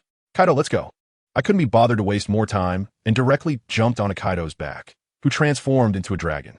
The giant dragon soared into the sky, ascending to the clouds. While flying in the clouds, the system in my mind suddenly spoke. "Host, did you just set a flag about getting married when you return? People who say that in dramas never come back." I rolled my eyes directly. "What do you know? They can't come back because they'll die. You asked me, could I die out there?" The system froze. "Oh right, this guy can respawn infinitely." I was feeling quite proud. "Come on, keep talking." System. A small person becoming ambitious. I'm hiding. After flying for an unknown amount of time, I finally arrived above the Navy headquarters at Marineford. I looked down and, wow, the clouds were too thick. I couldn't see anything. Kaido's enormous dragon head turned around and asked in a deep voice, "Hey kid, are you jumping by yourself? Or do you want me to give you a push?" I was stunned. "What's going on? Aren't you going down together?" "Nonsense. You're the one attacking the Navy headquarters. Not me. Why should I go down?" I was furious at that moment. "So you brought me here to solo the dungeon? Are you up there in the sky watching from a VIP spectator seat? I'm down here getting beaten up by the Navy, and you're up in the clouds watching the show and eating snacks? How can I keep my composure with this?" I immediately began to reason with him. "Kaido, what you're doing is wrong. How can the vice captain be down there fighting for his life while the captain is up in the sky watching? This will make the brothers feel disheartened. What if one day I lose my mind and backstab you?" Kaido glared at me. "Are you really thinking of backstabbing me? I've even given you my daughter. Are you even human? Besides, I'm leaving you a way out. If you get caught, I can still come to rescue you. But if both of us get caught, who will save us?" I chuckled and said, "Come on, Kaido, we haven't even started fighting yet. And you're already thinking about what to do after getting captured? You've even planned your escape route? You can't be this cautious. We're the wave, riders of the sea. We should be making a splash. What you should be thinking about is, what if we accidentally take down the Navy headquarters?" Kaido laughed too and directly mocked me. Hee. "Your dreams are so big. Why not make them even bigger? Like you jump down, and Sengoku gets so stunned by your handsomeness that he kneels and begs you to be the new fleet admiral?" I curled my lips in disdain and said, "Humph. Do you think I haven't thought about it? I could rely on my looks to make a living, but you insist that I rely on my talent. If only the fleet admiral of the Navy were a woman, do you believe that if you give me one night, I could have her hand over the position to me? Kaido was rendered speechless by my thick-skinned attitude, but he surprisingly got serious and said to me earnestly, "All right, enough joking around. Hurry up and go down. Remember, I'm not making you fight to torment you. I'm helping you. With me protecting you, of course. You could be a lazy bum, but I too will grow old one day. In 10 or 20 years, if you still have this level of strength, how will you protect your woman, your country? Do you want to watch others storm into Wano, take your wife, bully your children, spend your money, and finally throw you into a pot of oil to fry you like a dog?" Let me tell you, what he said really broke my defenses. Yes, this is the world of One Piece, not a time of peace. Just thinking about the scene he described makes me shiver all over. For me, it's worse than death. I took a deep breath and my gaze instantly changed. "Kaido, I'm leaving. I must get stronger. I need to become the man who can protect my wife, not the one who steals someone else's wife. I want to stand at the top of the food chain. Navy headquarters, here I come." I leap from a height of 10,000 meters, like a human cannonball, crashing straight down towards the island below. I thought I should at least make a stylish superhero landing, right? But instead, boom, my face hit the ground, with a loud bang. I performed a craniotomy on the concrete of the naval headquarters square, creating a big pit. When I crawled out of the pit, covered in dirt and dust, I found the area surrounded by layers of Navy personnel. They were all craning their necks, as if they were watching a gorilla at the zoo. "What are you looking at? Haven't you seen a handsome guy before?" I brushed off the dust from my suit, pulled out my sunglasses and put them on, not caring about anyone. I pointed at them and started lecturing. "Aren't you supposed to be the Navy? Why are you slacking off in broad daylight? If I were your leader, I would fire all of you." After that, I took out a cigar and put it in my mouth, rummaging through my pockets, but damn, I forgot to bring a lighter. I nodded toward a young sailor closest to me. "Hey, brother, do you have a light? Can I borrow one?" The young sailor, probably intimidated by my aura, nervously pulled out a lighter and lit it for me. I patted his shoulder and pretentiously said, "Thanks, brother, you're pretty good. You have a bright future. When I become the Marshal of the Navy in Shanghai, you'll have one of the 3 general positions." Just then, a loud voice came from outside the crowd. "Get out of the way. All of you, get the hell out of the way. Are you planning a rebellion here?" A guy who looked like he held a significant position squeezed in, pointing at the little sailor who had just sparked my interest. "Can people fly?" "Huh, since they can't fly, how can you tell me someone fell from the sky?" The little sailor, looking aggrieved, mumbled the Navy's 6-style moonwalk. Slap. Another slap. "Do you even know it's the 6-style? This is the Navy headquarters. Who dares to fly around up there? Use your brain." As soon as I saw the situation, I couldn't help but laugh. I pushed through the crowd and walked up to the beaten little sailor, patting him on the shoulder. "Hey, buddy, got beaten up, huh? Don't be sad. If you can't make it here, just go to Wano and mention my name. I'll make you a baron. And remember, if you get hit, you have to hit back. What is there to be afraid of? He has just been in the army a few more years than you. Give you 30 years, and you'll definitely be better than him. If he's so capable, let him go fight Kaido." The little sailor was stirred up by my words, tears in his eyes as he grabbed my hand. A true friend. I knew I could do it. I'm destined to become a Marine Admiral. I felt a surge of amusement and thought, good grief. When did I say you could become a general? Does this guy's ear have an automatic beautifying feature? But I continued to feed him motivational talk. "That's right. I believe in you. As long as you point at that guy and shout, 30 years in the East, 30 years in the West. Don't bully the poor youth. You could even reach for the future of a naval marshal." This little Navy guy, named Alexander, got completely fired up and started a verbal barrage at the colonel, exposing all the petty affairs within the Navy, speaking with such righteous indignation that the surrounding sailors felt deeply moved. Colonel Mark was so angry his face turned purple, pointing at Alexander and shouting, "You've gone too far. Someone take him down." But not a single person moved. Hundreds of sailors just stared at him, making the situation extremely awkward. Mark, in a fit of rage, said, "Fine, you all wait. I'll handle this myself." Just as he was about to make a move, I took a quick step forward, spun around, and delivered a loud slap that sent him into a full 360-degree Thomas spin before he crashed to the ground. What's wrong with this guy? Rambling on without any self-awareness. Not a single one of the hundreds of people listened to him, and he didn't think to reflect on himself, still calling himself a dragon? Why not just fly up to the sky? I can't stand people like that. Mark, covering his swollen face, pointed at me and suddenly froze. "Wait, who the hell are you?" It dawned on him that in the Navy headquarters square, how did someone like me, dressed in a suit and wearing sunglasses, get mixed in here? I held a cigar in my mouth, slowly exhaling a puff of smoke, puffing out my chest at him with a flirtatious air, and pointed to the outfit I was wearing. Who am I? With this getup, can't you guess? I tell you, at that moment, Colonel Mark was completely stunned. He scanned me up and down, his gaze like a smartphone scanning a code. Suddenly, his face went pale. Goodness, he must have been thinking, damn, this flashy yellow suit. These pretentious black sunglasses. Isn't this the skin of Admiral Kizaru? Could this kid be Kizaru's illegitimate son? In his mind, a dramatic scene must have been playing out. Offending the celestial dragons means death, and offending the son of an admiral means this naval colonel wouldn't be able to keep his job either. Between two evils, one must choose the lesser. So this guy, who a second ago was fierce and menacing, suddenly sprang up from the ground, his face blooming with a smile like a chrysanthemum, and he leaned over to put his arm around my shoulder. Hey, little brother, I see you are quite talented. You have the potential of an admiral. I couldn't help but laugh at that moment, pushing his paw away and sneering. General talent? Who do you look down on? If I joined the Navy, the position of marshal would be within my grasp. A general? That's just someone to carry my shoes. As for someone like you, a colonel, you aren't even worthy of being my sycophant. Mark froze completely, his expression like a frozen screen. He must have been cursing inside. Damn, that's too arrogant. Even if you're the son of Kizaru, you can't be this boastful, right? Your dad is still just a general, but he still wore that fawning smile on his face and shamelessly asked me, little brother, may I ask, are you related to General Kizaru? Are you his son? Slap. I told you, I slapped him hard with a backhand, catching him off guard. He covered his face, looking all aggrieved, as if asking, why are you hitting me? I was furious at that moment. Who the hell are you insulting? Who has anything to do with that lewd-looking old man? With my looks, if that old guy Kizaru had even a fraction of my handsomeness, he would be the admiral of the Navy by now. Mark's eyes were about to pop out. He must have been thinking, this guy really isn't afraid of death.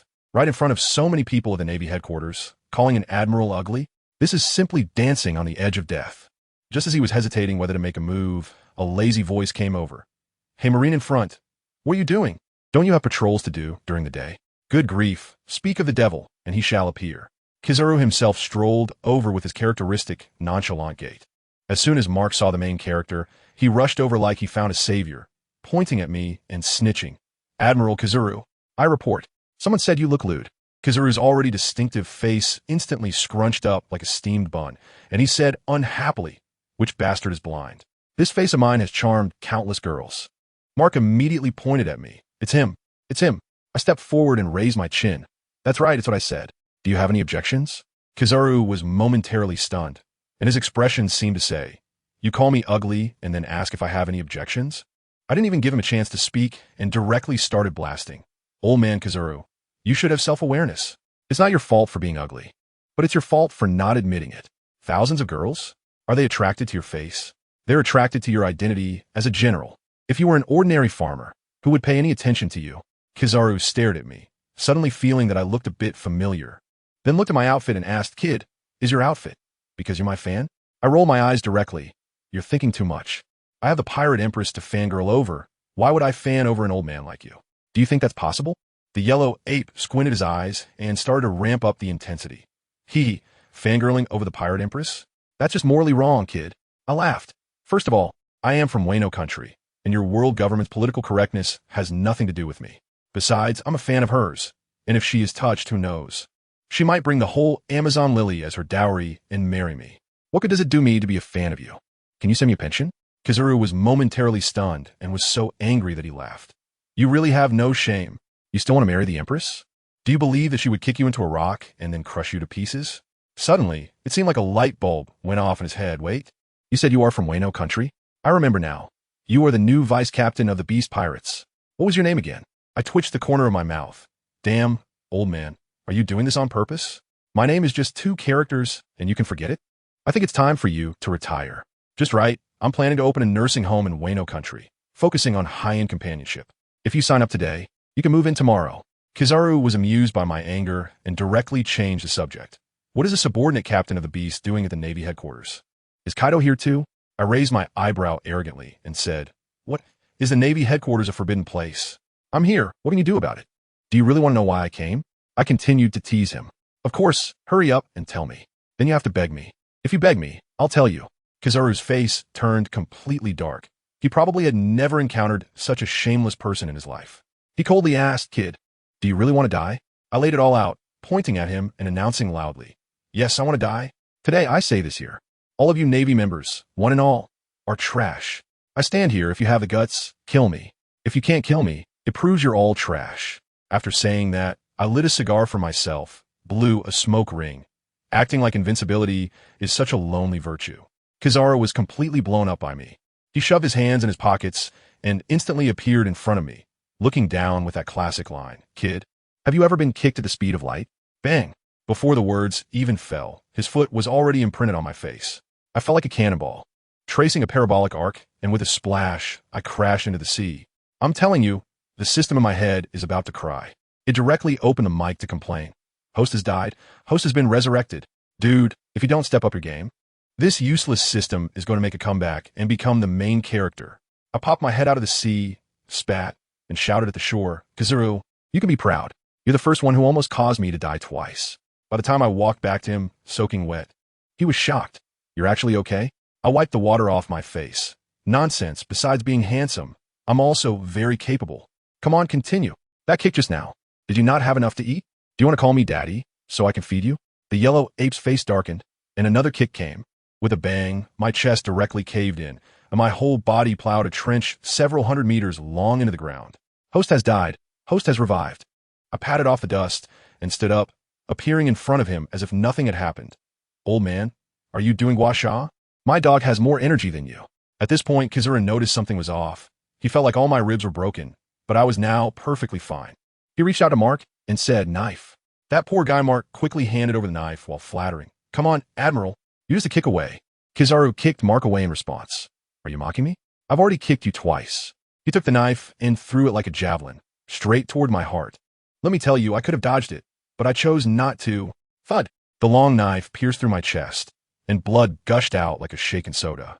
I looked down at the knife stuck in my heart and surprisingly smiled. "So this is what it feels like to be stabbed? It's actually quite refreshing. Ha ha."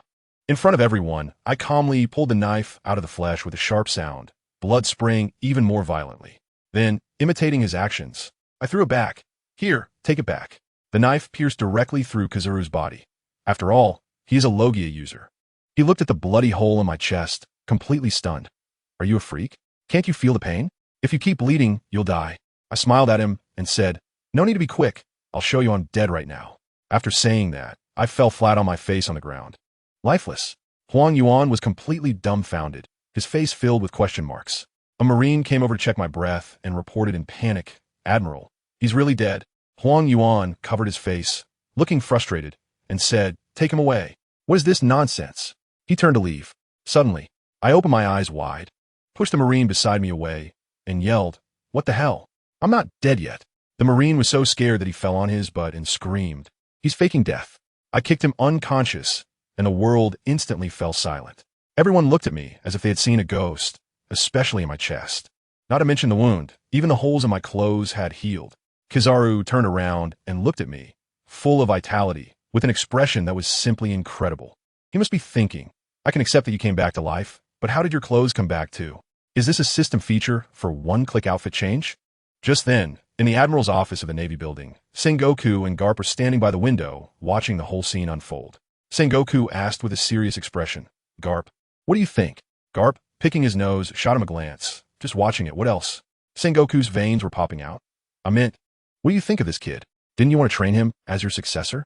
Garp put away his joking demeanor, his eyes suddenly serious. He pointed at me in the square and said to Sengoku word by word, "I stand by what I said. I really admire this kid. As long as we can bring him into the Navy, in at most 3 years, the era of great pirates can end. I mean it. Even if Roger comes back to life, it won't be stopped." After hearing this, Sengoku chuckled. "This?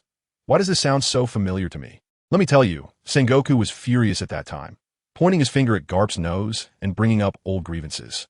3 years ago, you said the same thing. Your grandson Ace, you said to give him 3 years, and he would definitely be the new hero of the Navy. And now, 3 years have passed. Where is he? Huh. Garp was embarrassed at that moment, scratching his head and trying to explain. "Oh, Sengoku, why do you always bring up people's shortcomings? Who knew that kid would abandon the Navy and become a pirate? I'm telling you, if he hadn't sneaked out to sea behind my back, even if I had to knock him out, I would have carried him back to Navy headquarters." And he wasn't even convinced, puffing out his chest proudly. "Besides, my judgment wasn't wrong. That kid Ace is now the captain of the Whitebeard's 2nd Division, with a bounty of 500 million. If he had joined the Navy back then and trained under me, his achievements would definitely be beyond this. I was shocked listening to it at the time. Who understands, family? Your grandson became a great pirate, and you, a naval hero, take pride in it instead of feeling ashamed? And you're showing off in front of the naval admiral? What a peculiar way of thinking. Sengoku was so furious his blood pressure was nearly 200, trembling with anger. In the end, that old man carp was still going on. See, Sengoku, my judgment was right. Just like I believed in Ace back in the day. I now think this kid named Ling Feng is the savior of our Navy. He can help us stabilize the entire Grand Line. After hearing that, Sengoku was so angry he laughed, and that laugh sounded worse than crying. Carp, I'm more familiar with this. A few months ago, didn't you tell me that your grandson named Luffy, who is 16, wanted to join the Navy? You even patted your chest to guarantee that he was way better than Ace, saying that in 3 years, he could take down the 4 emperors. And now, you tell me what your grandson, who should have reported to the Navy, is doing right now. By the end, Sengoku was shouting, spitting all over Carp's face. Carp didn't dare to dodge, wiped his face, and said pitifully, "Can you blame me? I had already set sail for the East Sea, and that kid became a pirate the day before I got home. It's all that red-haired bastard's fault. He brainwashed him, always shouting about wanting to be the Pirate King, saying the Pirate King is the most free. What nonsense. Did Roger feel free when I chased him all over the world?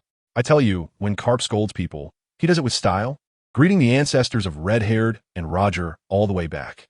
Those 2 grandsons, trained to be heroes of the Navy, ended up going to sea and becoming traitors, which really angered this 70-year-old man. Sengoku has completely lost his patience. So, is this your vision? 2 reserve Navy heroes, who have all become great pirates. One has a bounty of 500 million, and the other is about to enter the Grand Line. Now you're even bolder, directly recommending an active pirate, the vice captain of the Beast Pirates. You say he can help us clear the seas? Are you crazy? Give him 3 years. And I'm afraid the Navy headquarters will have to change its surname to Ling. Sengoku shook his head violently, his attitude resolute. No, absolutely not. There is no precedent for the Navy to recruit great pirates. I will not allow such a stain on the Navy's honor. Carp got fired up. This time is different. Ace and Luffy have wanted to be pirates since they were kids. You can't stop them. But Ling Feng, I feel he is not like that. He definitely didn't have a choice before, and now wants to be a good person. Don't ask me how I know, it's just intuition. Sengoku almost choked. Intuition again. Do you have any shame? The intelligence says that kid is about to marry Kaido's daughter. Are you expecting him to betray his father-in-law and fiancé? Carp retorted confidently, why not? My grandson can betray me. Why can't he betray his father-in-law? I tell you, this kid looks like someone who can sacrifice family for justice. We just need to sway him, and he can bring Kaido and his daughter over. Do you believe it? Sengoku was so angry that his fingers were trembling. I don't want what you think. I want what I think. I think this is absolutely impossible. I'm a marshal. I have the final say. Well, when Carp heard this, he exploded, sneering. Oh, the Navy Marshal. What a great authority. I can't even give a suggestion. Should I kneel before you when I see you in the future?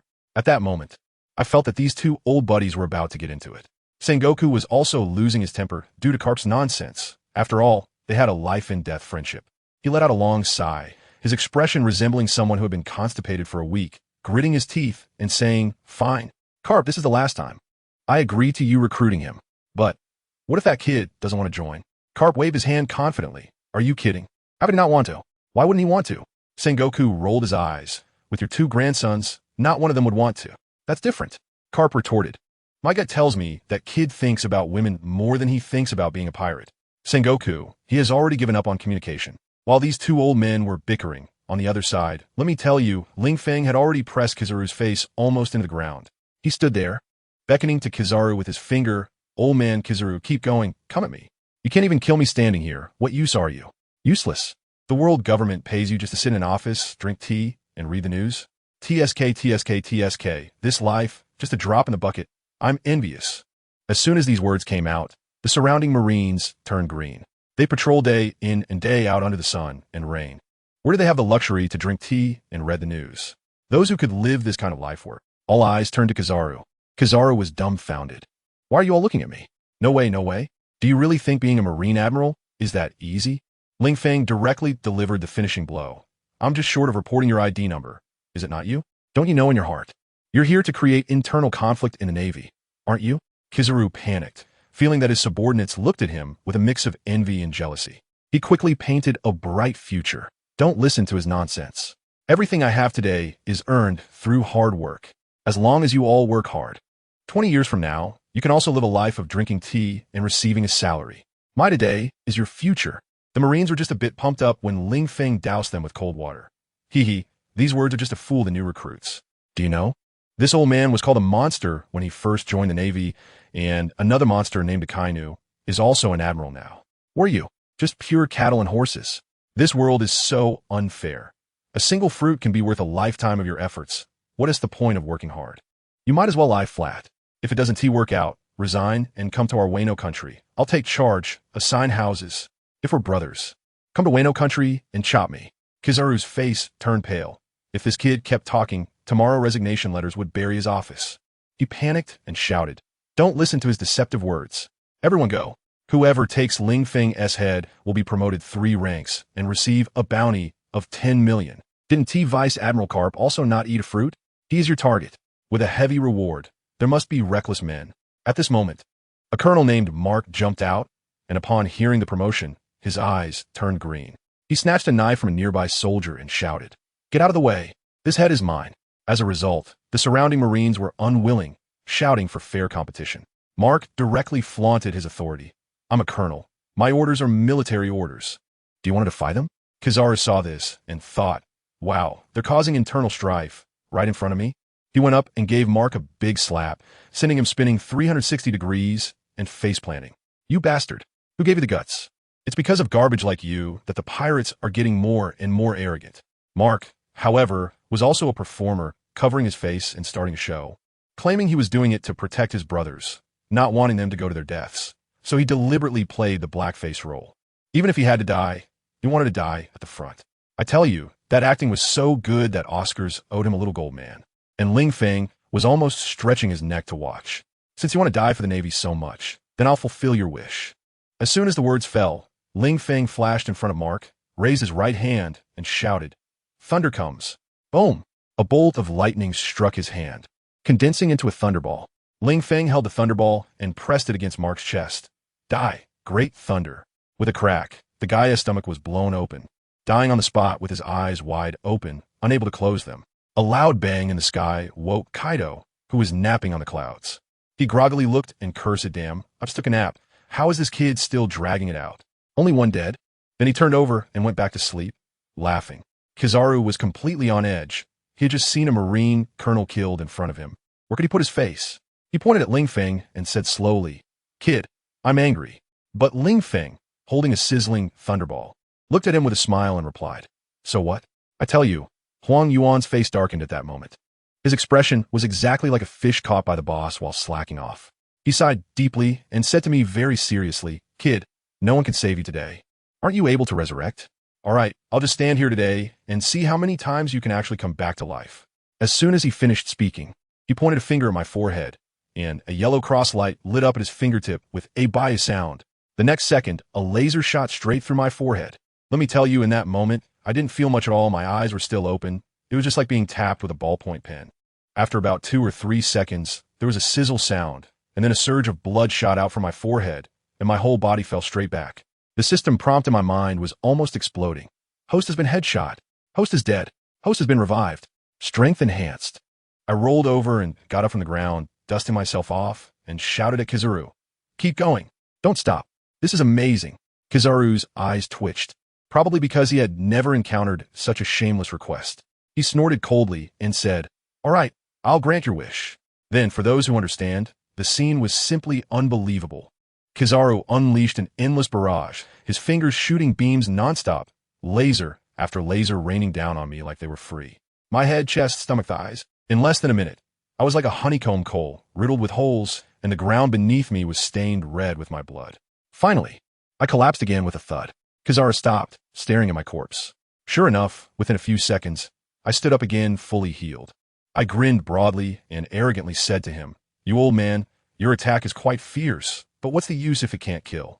Even if you could destroy the world, it would be pointless." Kizaru rolled his eyes at me and retorted, "If I could destroy the world, why need to kill you here? With the world gone, What would you eat to survive? Rely on an endless cycle of eating Oreos? I almost couldn't hold back my laughter at that moment. How could this admiral speak so roughly? I clear my throat and continue to stoke the fire. Don't slack off. Keep killing. If you don't kill me 1,000 times today, you'll be the monkey with the reddest, but in the zoo. The yellow ape really didn't want to move anymore. Killing me was useless, a pure waste of energy, and it would affect his clock out time. He turned to the group of Marines nearby and shouted, "You guys go. The conditions we discussed earlier still count." So what happened? Those Marines looked at me, and I looked at them, and not one of them dared to move. Of course, after I just took out that guy named Mark in one hit. They all saw it. Coming up now would just be handing over their heads, right? Just at that awkward moment, suddenly, with a whoosh, one of the Marines drew his sword. As soon as I looked, I thought, oh, isn't that the passionate guy from before? He was pointing a knife at me. His expression was quite conflicted. Ling, Feng, although I appreciate your encouraging words from before, you are a thief, and I am a soldier. We have different paths and cannot collaborate. Today, I will take your head as the start of my ascent to the peak of power. Then he struck a dramatically exaggerated pose and shouted, I, Alexander of Macedonia, am the man destined to become the admiral of the navy. Prepare to die. After shouting, he dragged his knife across the ground with a screech, sending sparks flying as he charged at me. I couldn't help but laugh at that moment. This guy really understood the atmosphere. I directly activated my beast transformation, turning into a 5-meter-tall giant, and threw a straight punch at him as he charged towards me. Alexander probably didn't expect me to transform again. He was completely stunned and took my punch head on. Goodness. He spun 720 degrees in the air and flew out over 10 meters before finally managing to stop by stabbing his knife into the ground. I crossed my arms and mocked him. Is this it? With this little strength? Who gave you the confidence to be a commander? No way, no way. You can't really think that just because I casually encouraged you, you believe you can do it, right? True strong people don't need encouragement from others at all. As a result, this kid gritted his teeth and stood up, his eyes full of bloodshot veins, shouting, I can definitely do it. I let out a cold laugh. Talking without action is just empty talk. So today, I'll wake you up. You don't have cheats, nor do you have a 5 elders as your father. So what makes you think you could be a commander? I strode towards him, each step digging a deep pit in the ground. Standing in front of him, I could feel the pressure. His calves were shaking. But he still held on and shouted, I am a Navy man, and I will erase you in the name of justice. I quickly interrupted him, saying, I know you want to be a naval commander, but can we change the wording a bit? This kid was quite stubborn. I just love saying this. I was completely speechless. I beckoned him with my finger and said, all right, since you have so much courage, I'll stand here and let you take a swing at me, so you can understand the gap between us. Alexander, upon hearing this, became so angry that his face turned red. He jumped up and swung down hard with his knife onto my shoulder. And guess what? There was a crisp sound, and sparks flew everywhere. Not only did he fail to injure me, but he didn't even break my skin. He was completely dumbfounded, saying, how is that possible? Even Admiral Kazuru could make a hole in you. I laughed. Little bro, are you comparing yourself to a general?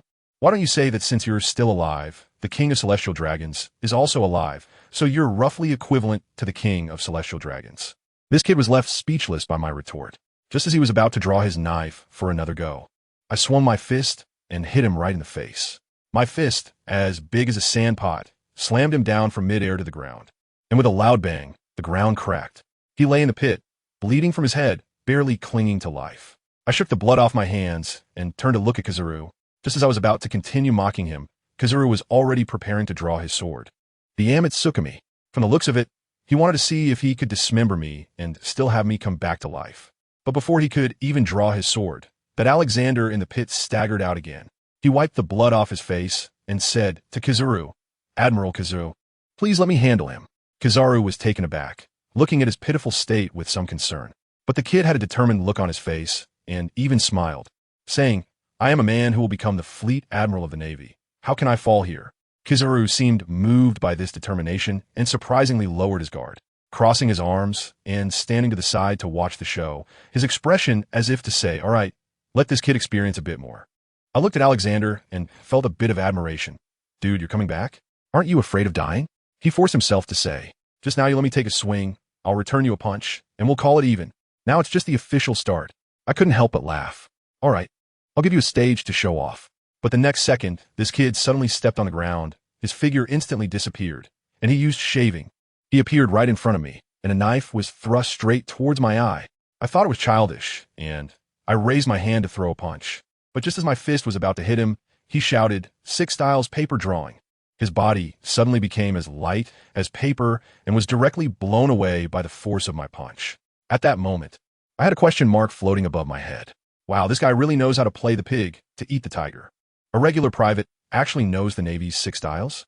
What kind of hidden talents are lurking in the Navy headquarters? After dodging my attack, he instantly circled around on my back and struck me with dozens of blows, but the result was still the same. He didn't even rip my clothes. I turned around and threw another punch. This time, Alexander didn't dodge. He crossed his arms in front of his chest and shouted, "Six styles. Iron block." Bang! I threw a solid punch at his arm, and he sank down with both legs into the ground, but he still managed to withstand it. I am completely amazed. Could this guy be one of those protagonists who signed in quietly for 10 years at the Navy headquarters and then comes out to beat the four emperors? I exerted more strength trying to knock him out. Alexander's neck muscles bulged as he roared, "Hold on, damn it." In the end, I retracted my fist, looked at him, and even felt a bit of admiration. "Alexander, you're not bad. Being able to take my ordinary punch means you will definitely have a place on the future seas." The nearby yellow ape rolled his eyes, probably thinking about what a big shot I was pretending to be. However, Alexander didn't appreciate it. He snorted coldly, picked up the military knife from the ground with a bent blade, and got back into position. I laughed. "It's not over yet, is it?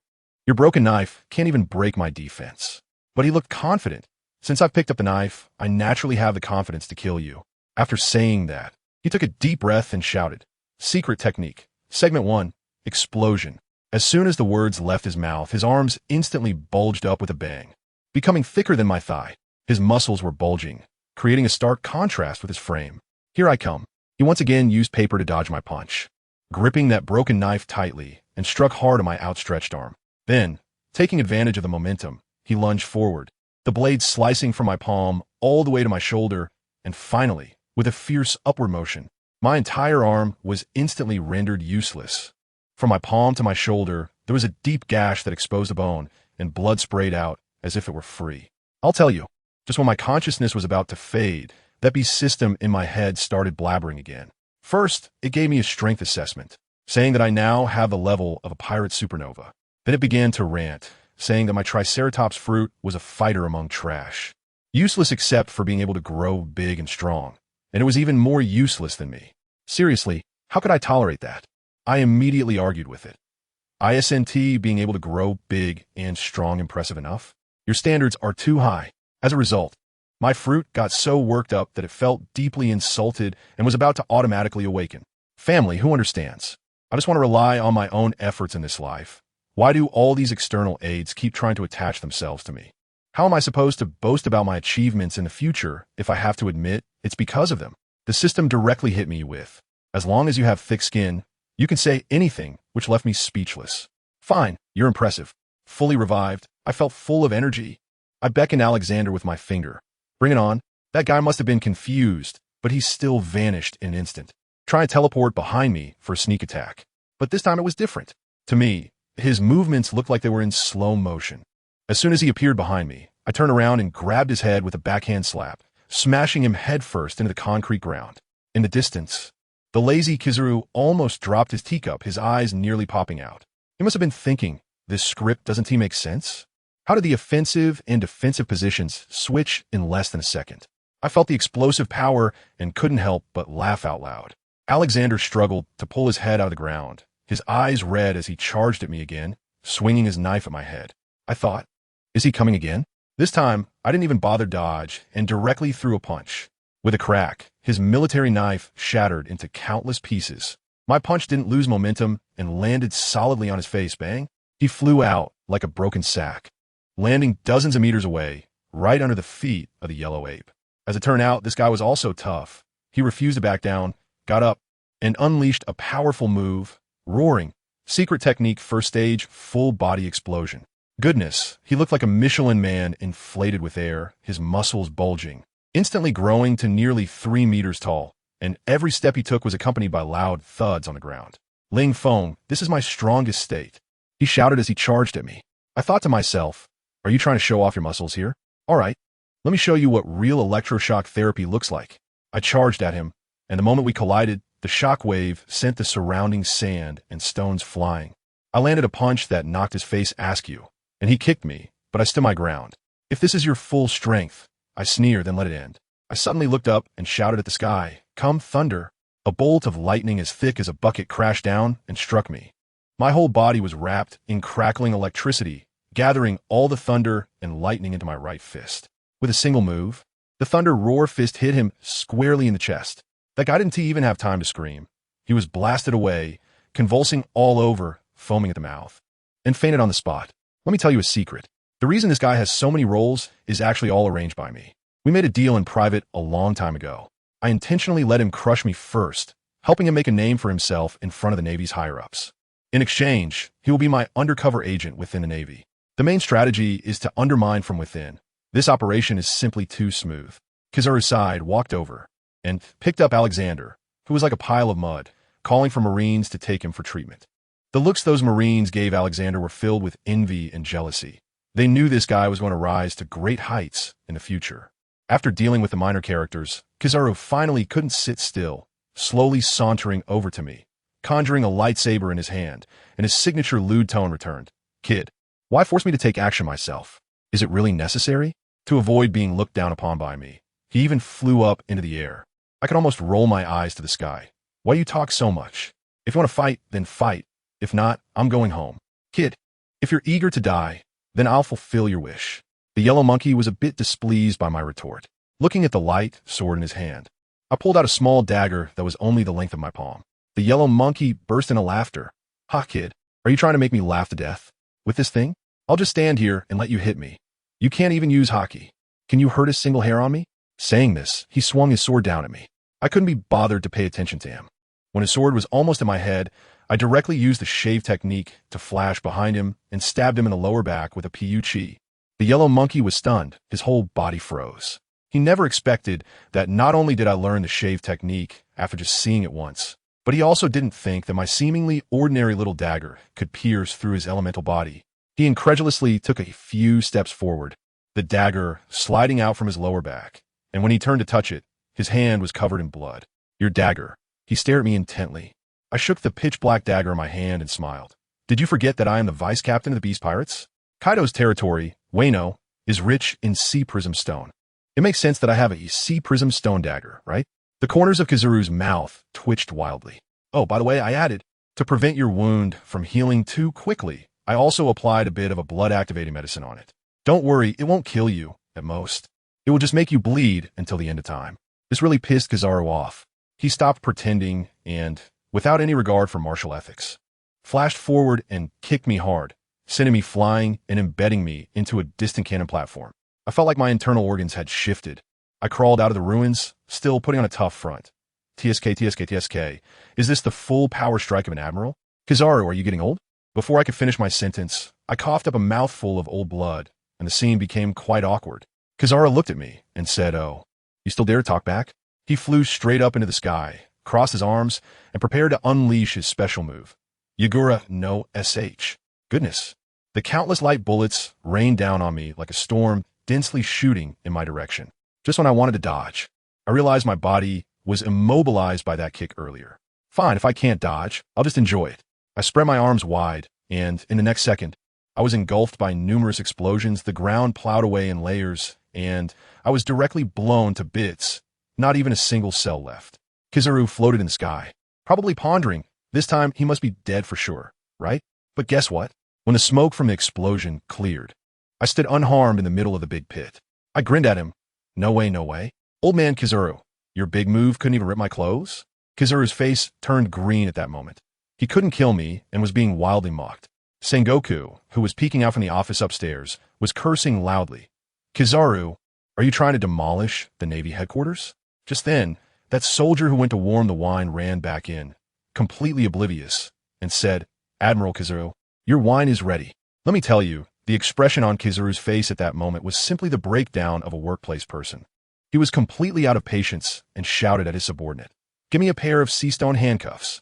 This meant that he wouldn't fight anymore, since he couldn't kill me. He could only catch me first. That old guy was still there making threats, saying that although he couldn't kill me, he could send me to impel down to experience what it means to be worse than dead, calling it retribution for me, stabbing him in the back. Just as he finished speaking, he flashed behind me. Instinctively, I threw a punch at his waist, and guess what happened? My fist went right through. Damn, I forgot that I still couldn't use armament hockey. I didn't even know where my sea stone dagger went after he kicked it away, and now I was completely helpless, like a fish on chopping board. But the problem was, if he killed me directly, I could still resurrect and become stronger, so that wouldn't be a loss.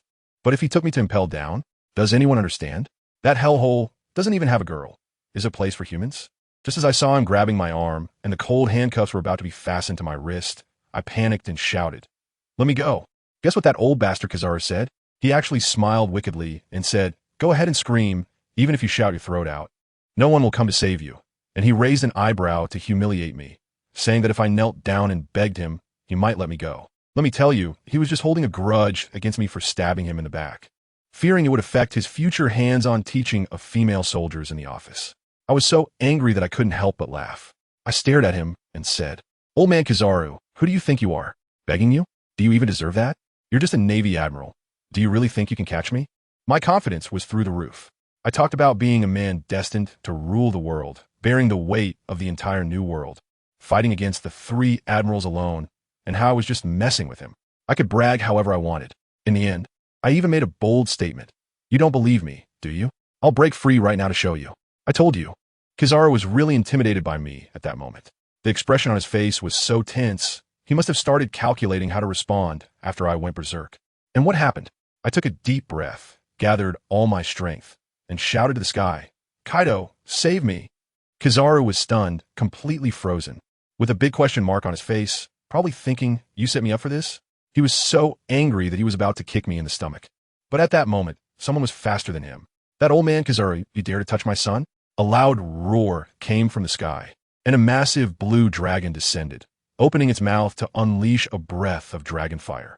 Wow, it was so intense that it completely engulfed both me and Kizaru. I was instantly roasted to a crisp and died on the spot. As for Kizaru, being a Logia user, he was completely fine.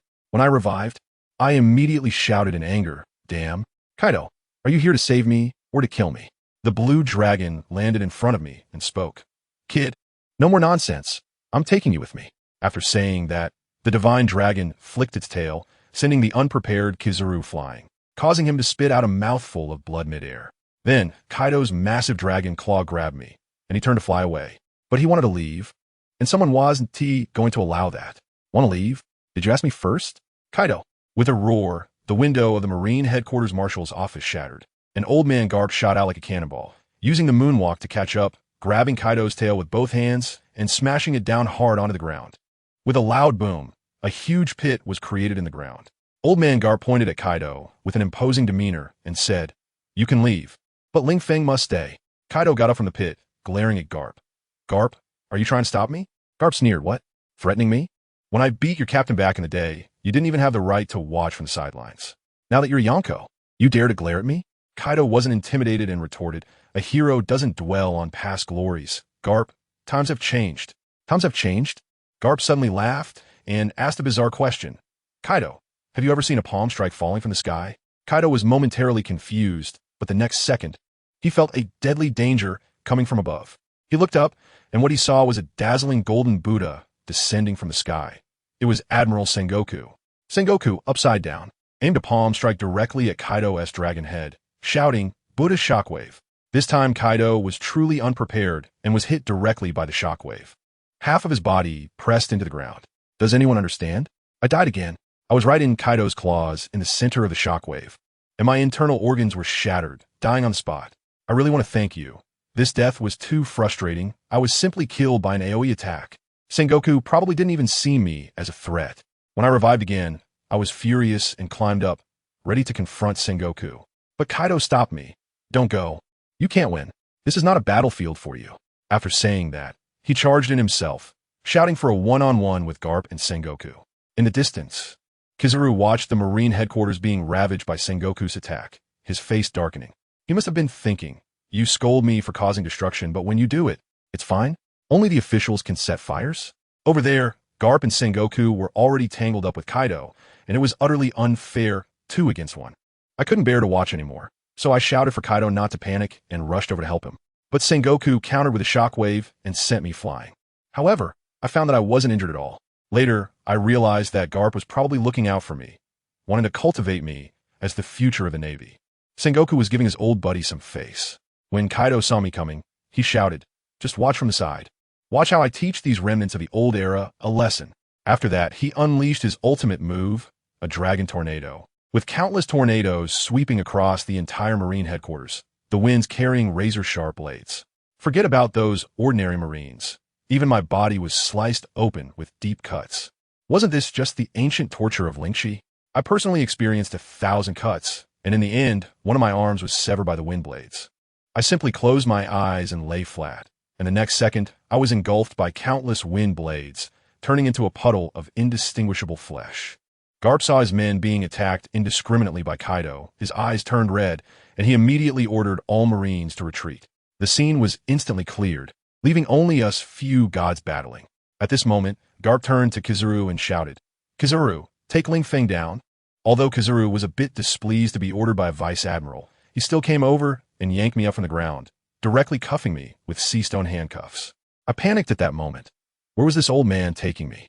Kizaru noticed my panic and intentionally teased me, saying he was going to lock me up in the Marine headquarters prison, where a bunch of pirates who hadn't tasted meat for 10 years were kept, saying a delicate little face like mine would definitely be very popular in there. I exploded. Wasn't this just picking up soap?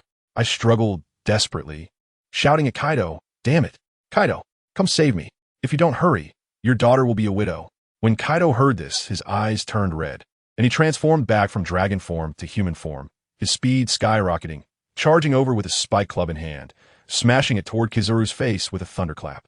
Garp, quick on his feet, blocked in front of Kizaru, catching the strike with his hands, and then yelled at Kizaru, "Take Ling Feng and go.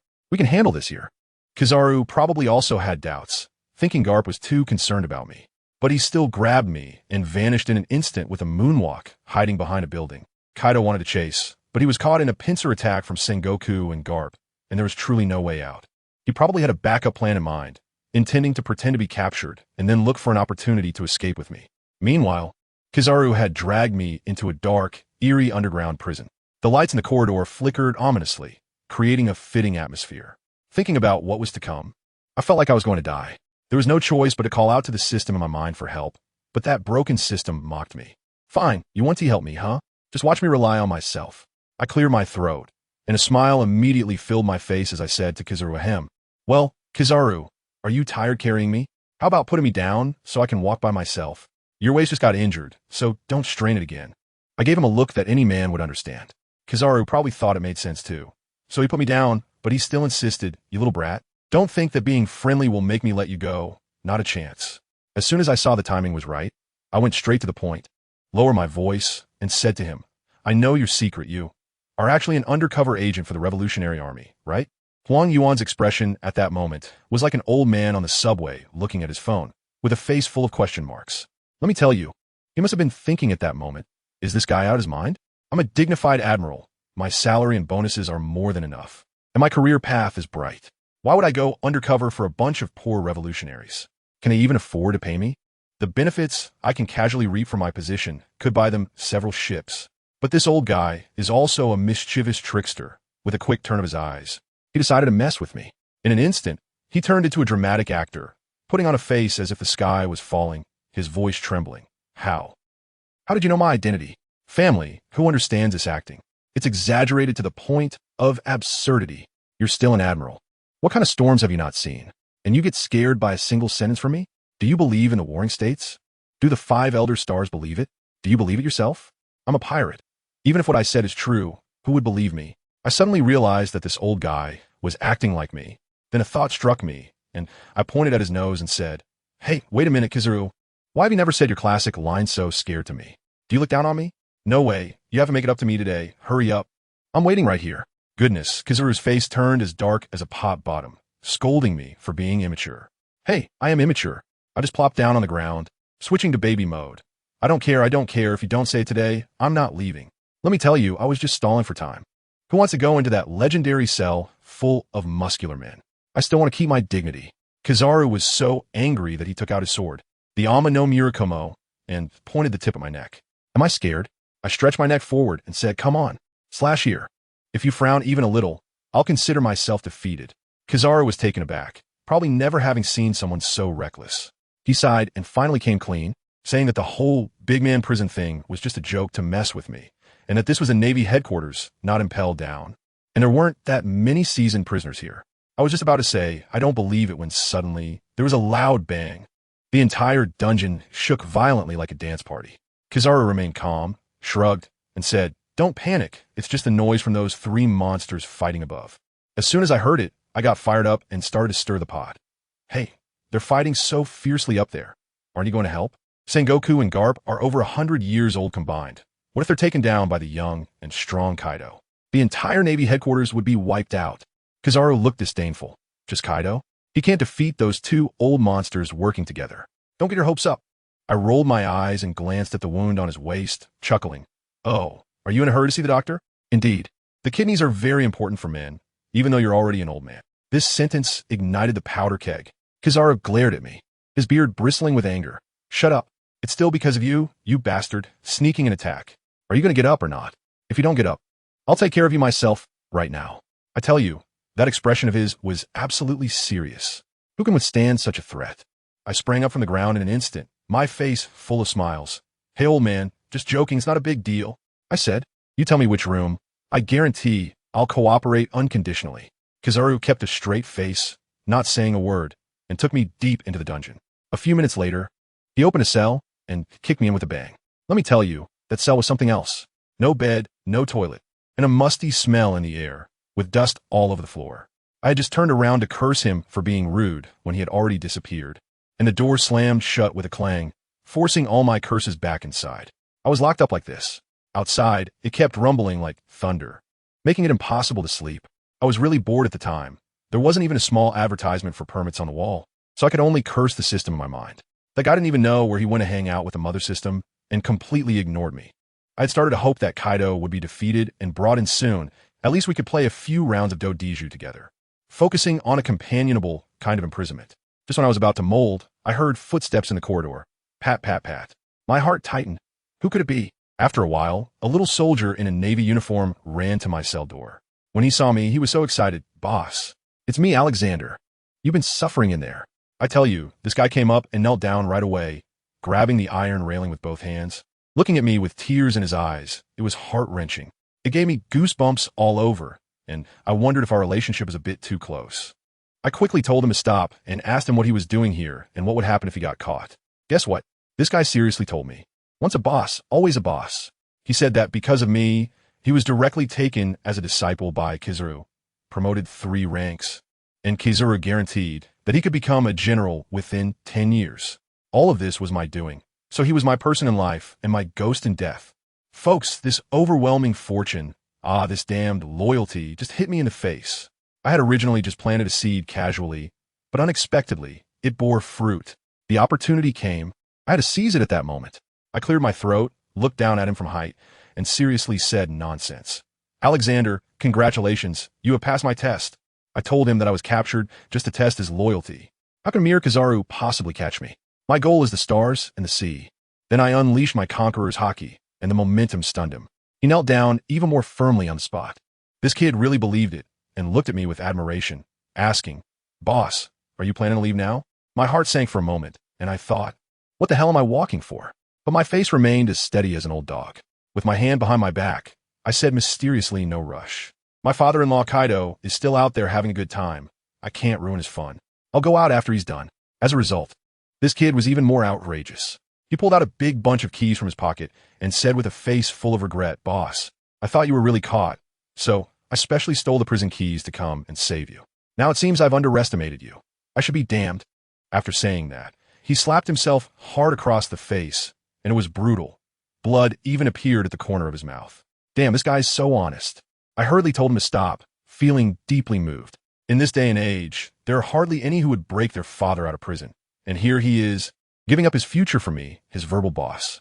If he weren't a guy, I would definitely give him a title, just as I was PAing my little brother. The battle outside had already reached a fever pitch. Garp was directly on top of Kaido, throwing 2 punches like it was a street fight, showing no signs of being a master at all. Kaido wasn't a pushover either. With a roll, he used the Bajiquin and sent Garp flying. Then Sengoku charged in, shining with golden light, transforming into a giant Buddha, and rushed towards Kaido. Sengoku shouted, "Take this!" Kaido descended from the sky, bringing with him a world-destroying momentum, and slammed down with a club. Sengoku was also tough. He didn't dodge or avoid. Instead, he took a stance, concentrating all his strength into his right fist, and met Kaido's attack. Bang! A thunderous sound echoed. Their fists and the iron rod collided, shaking the entire Navy headquarters violently, and it felt like our dungeon was about to collapse. They stood there, neither yielding to the other, with fierce expressions, both wanting to knock the other down. Damn, the noise is too loud. I almost fell to the ground. Looking at this situation, Sengoku clearly seems to be struggling. After all, Kaido is using both hands to wield a club while he is attacking with a single fist. Just when Sengoku is about to reach his limit, on the verge of being overwhelmed, his eyes suddenly lit up, staring intently behind Kaido. There, a majestic figure is charging this way. Let me tell you, the one charging over is none other than that old man Carp. He was still in midair when he let out a booming shout that sounded like thunder. Kaido, you bastard, dare to touch my old buddy. You must be tired of living. Upon hearing this commotion, Kaido instinctively turned around. In that split second of distraction, the opportunity arose. That old guy Sengoku is quite clever, and in an instant he retracted his fist that was holding the iron rod, twisted his waist, swung his arm, and with all his might, he delivered a right hook packed with no martial ethics right to Kaido's face. With a loud puff, Kaido's gigantic head was sent flying to the side, and his whole body flew off the ground, with saliva spraying out like a watering can. While in midair, he didn't forget to shout, Sengoku, you sneak attacked me. Seriously, at this moment, who still talks about one-on-one duels? Carp seamlessly followed up in the air, his hands interlocked, swinging like a huge iron hammer, delivering a heavy blow right to Kaido's stomach. Kaido, enjoy the punch that your former captain once tasted. Boom! With that punch, Kaido was directly turned into a cooked shrimp, crashing straight down to the ground. With a thunderous noise, the already large pit in the ground was smashed even deeper. Did you think it was over? Take advantage of his illness to take his life. Carp descended from the sky with a knee strike as a follow-up, and Sengoku rushed in too. The two old men launched a barrage of educational punches on the Kaido in the pit, hitting him hard. But here comes the ridiculous part. Folks, who understands? This guy Kaido actually started acting.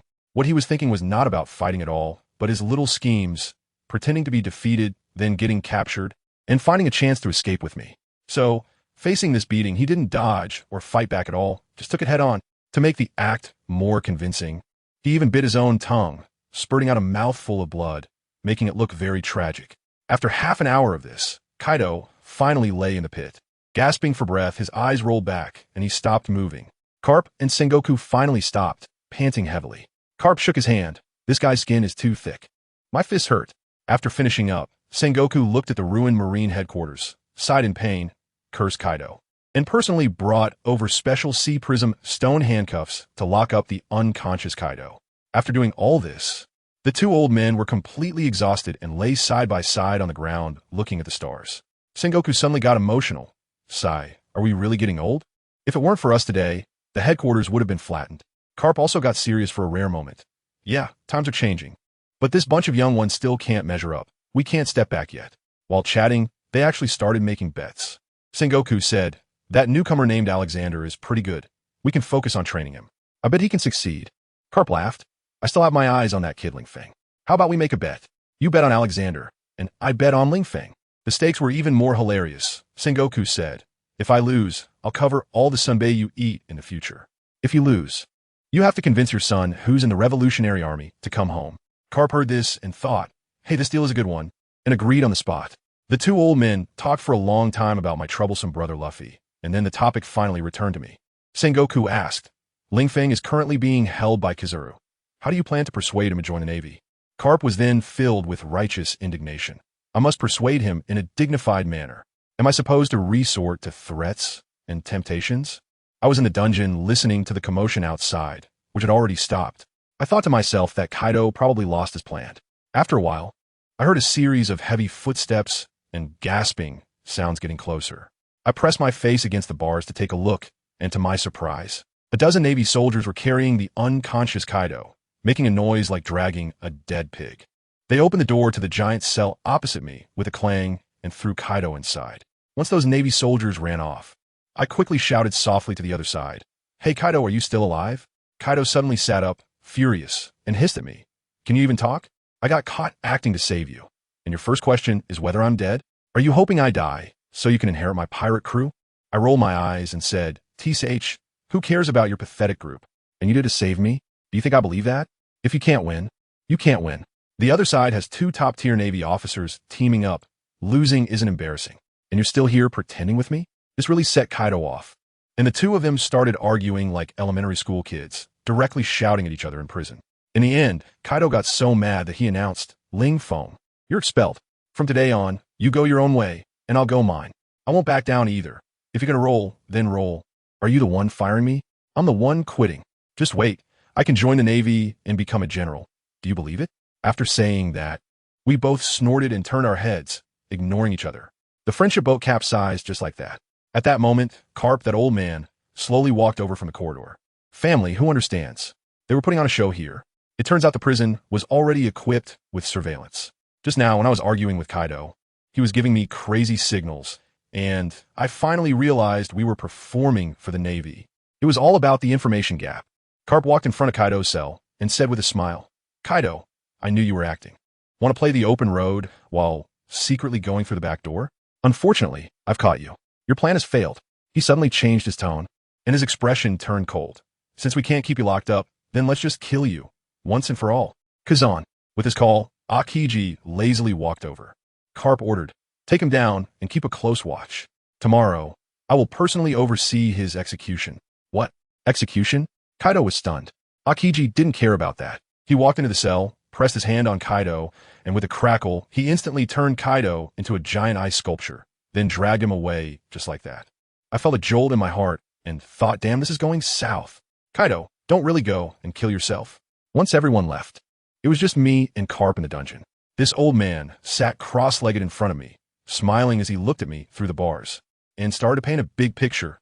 Kid, you did the right thing by falling out with Kaido. What's so good about being a pirate? Look at him. He's going to be executed tomorrow. Why not abandon the darkness and join the Navy? Damn, this is just an overwhelming fortune hitting me in the face. He continued, I guarantee you, as long as you join the Navy, within 3 years, you will be the new naval hero. Within 5 years, you will replace the warring states and lead the entire Navy. I suddenly had a jolt. There must be a conspiracy behind this. Is this old man trying to use my identity as the vice captain to incite me to fight against the beast pirates? Once I have no more value, will he then pull the rug out from under me? How treacherous. Thinking of this, I immediately put on a righteous demeanor. Old Carp, you wish. Even if you kill me, I will never betray Kaido and join the Navy. Guess what? After hearing this, Carp instead smiled with satisfaction, as if the more I acted this way, the more he appreciated it. He slowly said, Kid, don't get excited. Haven't you two already fallen out? You're free now. How can joining the Navy be considered betrayal? I let out a cold laugh. So what? In Wano country, I held a position equivalent to that of a king. Are you asking me to come to the Navy and be a foot soldier? Not a foot soldier. Carp shook his head. It's a brigadier general. Straight to the point. I felt even more disdain in my heart. A brigadier general thinks he can buy me off? I immediately started to raise the price. Kaido gave me power and even offered me his daughter. This level of sincerity is not enough. Carp twitched his mouth, as if to say he didn't believe me, but still asked. So what do you want? I continue to hold him down. It's not about what I want, but what you can give me. Carp gritted his teeth. Rear Admiral. This is the limit. I smirked and said, who said there are no vacancies for a lieutenant general? Once you retire, won't one open up? As soon as these words left my mouth, the air went silent. Carp's face instantly turned green, his fists creaking as he clenched them, and I could see the veins on his forehead pulsing. He took several deep breaths, as if silently reminding himself not to act out, that this is the future of the Navy. Finally, he almost squeezed out a response through gritted teeth. Fine. As long as you agree to join the Navy, I'll retire early. The position of lieutenant general will be yours. I can't believe it. I was just saying it casually, and this old man is actually serious? P.S. willing to give up his own position just to make me an undercover agent? This really throws me off. I was thinking, what does this old man want? To be honest, if he looked a bit better and wanted me for my body, I might accept it, but he is just a decrepit old man. What does he see in me? My previous display of strength was at best at the level of a supernova. Doesn't that seem like a joke to him? It can't be. It can't be that he'd give up being a lieutenant general just for me, right? Family, who understands? This old man is so sincere that I almost believe him. But when I think of Yamato and Little Purple waiting for me to return to Wano, I immediately snap back to reality. No, I can't fall for this. I need to stall until Kaido comes to rescue me. So I clear my throat, looked at him, and started pushing back hard. A Navy Vice Admiral? Not enough. I tell you, as soon as I said that, the old man Carp actually sighed, looking like he also thought it wasn't enough. Goodness, he was actually thinking that what Kaido could give me, he couldn't. Kaido has a country, he doesn't. Kaido has a daughter, he doesn't either. I even felt that he was thinking at that moment, if only his grandson Luffy, who was a pirate, were a girl, he could just pack her up and send her to me as a wife, tie me down to the Navy. If Luffy knew what his grandpa was thinking, he would probably withdraw from the Straw Hat crew overnight, saying he doesn't want this grandpa anymore. Seeing that he couldn't satisfy me materially, the old man started playing the emotional card. He kindly asked me, "Little guy, how old are you this year?" I was just making a confused face, thinking, what is this? Are they checking household registrations? Are they trying to introduce me to someone? I thought to myself, boys really need to protect themselves when they're out. It's too scary. But seeing that he was older, I didn't want to kill the conversation, so I casually replied, 18. 18? His little eyes were filled with suspicion. I shot a glance over. What's wrong? Doesn't it look like it? It looks like it. It looks like it. He quickly smiled and asked, by the way, is there anyone else at home? If not, you can treat me like your grandpa. Damn, I wanted to punch him right there. How did the conversation turn to him lowering my status? Try to take advantage of me. Huh? My face turned dark, and I shot back. What does it have to do with you? The old man was stunned, probably didn't expect my reaction to be so strong. After thinking for a while, he finally understood, thinking I felt he was trying to take advantage of me by comparing me to his grandson. He was probably internally complaining, saying he just wanted to get close to me, who really wants to be my grandfather. Of course, if I really wanted to call him that, he probably wouldn't refuse. Just when the atmosphere was about to get awkward again, he quickly changed the topic and pulled out the ultimate weapon. All right, let's talk about something else. What's your dream? Ha ha ha. I wanted to laugh at that moment. I saw through his little scheme right away. He just wanted me to say my dream, and then he'd tell me that as long as I became a marshal, my dream would come true in no time. Right? It's all a trick. All right, you want to hear it, huh? I gave him a big one. I looked up at the sky at a 45-degree angle with a melancholy tone and said with deep emotion, my dream is world peace. It's to make this world so that everyone has food to eat, everyone has clothes to wear, men can marry wives, good people can live to 100 years, and bad people can turn over a new leaf. Stop, stop, stop. I hadn't finished speaking when Carp directly interrupted me, looking at me with an expression that said he didn't believe a word of it. Kid, can we speak honestly? For example, do you want supreme power, endless wealth, and countless beauties? Good grief. He had already come up with the words for me. Could I let him have his way? I immediately turned the tables on him, pointing at his nose with a heartbroken expression. Old man, how can you think like this? You're a naval hero. Instead of thinking about the welfare of the world, your mind is filled with wealth and beauties. You've disappointed me too much. You don't deserve the title of a hero. Carp was shocked at that moment, completely speechless. He probably had never encountered someone so shameless in his life. Clearly, he had guided me to say this, and I turned it all back on him. He was so furious that his face turned green, a 70-year-old man left dumbfounded by my retort. In the end, he really couldn't continue the conversation and sighed. Forget it. I'll come find you again tomorrow. With that, he patted his backside and was about to leave. Could I let him go? I panicked and quickly called out to him. Hey, wait. It's fine if we can't continue the conversation, but at least you can change my place of residence. This broken cell doesn't even have a bed. I can't get used to it. Carp turned around, his face beaming. Oh, are you going to join the Navy? Me? Does this old man have dementia? I said, I'm asking you to change my place of residence. I didn't hear wrong. He laughed like an old fox, saying that as long as you join the Navy, you can choose any place in the entire headquarters except for the Admiral Sengoku's office. If you really want to live there, I'll put my old face on the line and have Sengoku make space for you. I really can't believe it. I just rolled my eyes. What kind of dream is this? You think just changing rooms will make me work for you? Not a chance. But then I turned my words around. If you give me a nice room now, wouldn't my impression of the Navy be greatly improved? The possibility of joining in the future would definitely increase. But if you make me stay in this shabby place, my impression of the Navy will drop to the lowest point. Do you think I would still join? Although it's a twisted logic, this old man actually fell for it. He thought for a moment and figured changing rooms wouldn't be a loss, so he agreed. All right, then follow me. He opened the cell door, and I walked behind him. As we walked, I realized something was off. Old man, this isn't the right direction, is it? This isn't the way out of prison. And guess what he said? Without turning his head, he replied, Who said I was taking you out of prison? I was dumbfounded. Didn't you say you would change my room? Are you having second thoughts? Of course not. He said it with such confidence. I only said I would change your room. But I never said it would be outside the prison. What if you run away? I promise I won't run. Do you think I believe that? We were just there, playing a guessing game of whether I could guess or not. And then we arrived. He pointed to a cell that looked no different from an ordinary room and opened the door. As soon as I walked in, I was stunned. Family, I was amazed. Is this a prison cell? It's magnificent. It's more extravagant than a five-star hotel presidential suite. I immediately asked him, who is this place for? Do criminals get such good treatment? Carp, with a smug expression, explained that this was prepared for naval officers of high rank who made mistakes. Then he started his MLM-style speech. Little guy, look how good I am to you. Aren't you considering joining us? I brush him off, saying I'd think about it and talk later. While I was being dismissive, I raised my hands to him. He looked puzzled. What are you doing? Well, obviously. Unlock the handcuffs. I shook the chains on my hands, saying it was inconvenient even to go to the bathroom otherwise. He hesitated for a moment, probably thinking that I couldn't escape anyway, so he agreed. Let me tell you, what happened next left me dumbfounded. He didn't have a key on him. I saw him reach out, grab the metal chain on my hands, and pull hard. With a crack, that thing snapped in half like a noodle. I was sweating cold sweat at that moment. I couldn't provoke him. This power is just too abnormal.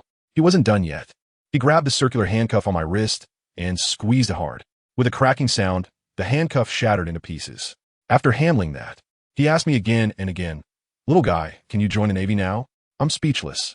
Big brother, can we move on from this topic? Didn't I say I would consider it? Why are you in such a hurry? After saying that, I couldn't be bothered to respond to him and went straight into the bathroom. I was dirty and sticky, so I needed to take a bath quickly. I'm soaking in a luxurious single room at the Navy headquarters, feeling quite comfortable, but far away in Wano, Yamato is almost going crazy. That night, she had a nightmare where I was executed alongside Kaido, and my head was chopped off in an instant. It scared Yamato so much that she woke up in a cold sweat, heartbroken, and sat on her bed vowing, Feng, if anything happens to you, I will definitely tear down the Navy headquarters. But after making that vow, she began to worry again.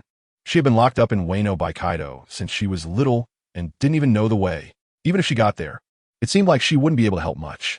The young girl was so anxious that she started kicking her legs on the bed like a spoiled child. Sometimes she thought, dreams are the opposite, so I must be fine, and other times she worried, what if the Navy doesn't use a sword to execute, but burns me instead? What if I end up as ashes? She was almost having a mental breakdown. In the end, she had no choice but to call Runty in. Runny, do you know how to get to the Navy headquarters? Upon hearing this, Runny thought Yamato was worried about her father Kaido, and quickly reassured her, young Master Yamato. Don't worry, Captain Kaido is definitely fine. But Yamato directly replied, who cares about him? I'm worried about Feng, okay? I told you. Run-Ti's mouth was twitching at that moment. She must have been thinking that Kaido was such a failed father, with his daughter only caring about her husband, not even asking about her real father's well-being. She could only brace herself and continue comforting. The first mate will definitely be fine. He and the captain are working together. Even if they can't win, escaping unscathed is definitely not a problem. Guess what? As soon as Yamato heard this, her mood instantly improved. She happily said, oh right, even if they really can't win, with Kaido backing them up, Feng will definitely be able to escape. Run-T felt so frustrated listening to this, thinking that Kaido would have a heart attack hearing this after raising a cabbage for 20 years. It not only ran off with a pig, but also looked forward to having her real father serve as a meat shield for the pig every day. What a tragedy. The next morning, Carp came again. This old man was more punctual than clocking in for work, all to recruit me. He pushed open the door and found that I was still sound asleep. He was heartbroken, feeling that the young people nowadays were too decadent. It was already 8 o'clock.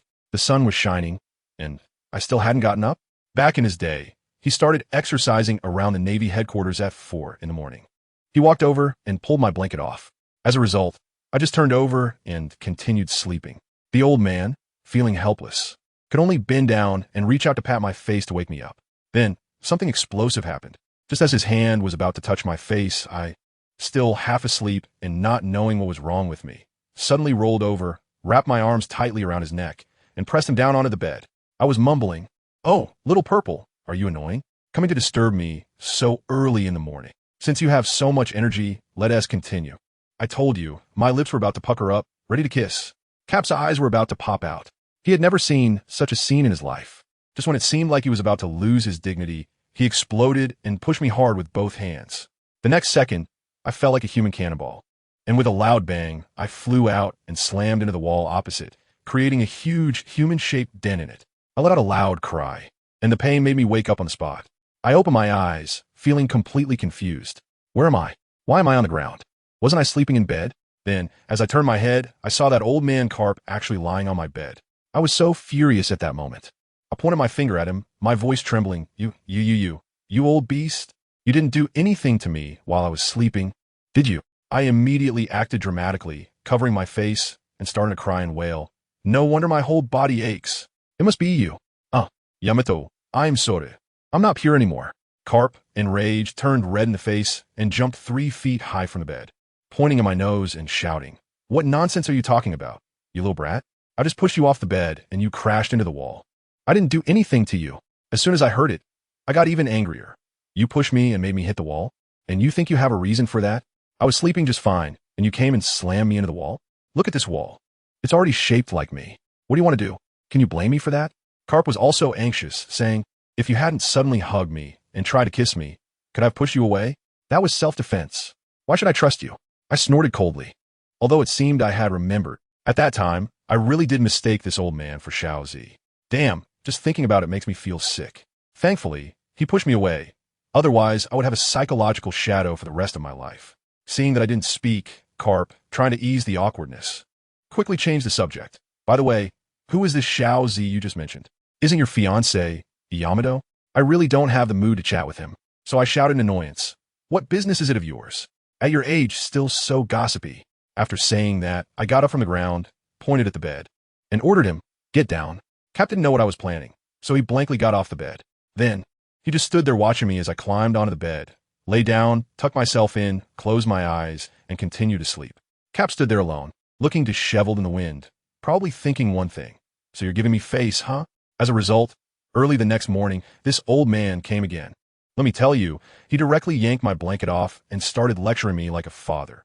"Little guy, look at the time. The morning is the foundation of a day. Don't you know?" I was so angry at that moment that I yanked the blanket back and coldly confronted him. "Are you annoying or what? The plan for the day starts in the morning. That is something you say to promising young people. What about me? I'm just a prisoner in a big jail. Do you have such high expectations for prisoners too?"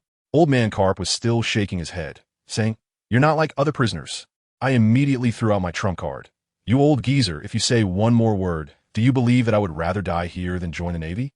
Once those words came out, he indeed shut up and silently turned to leave, looking at his somewhat desolate back.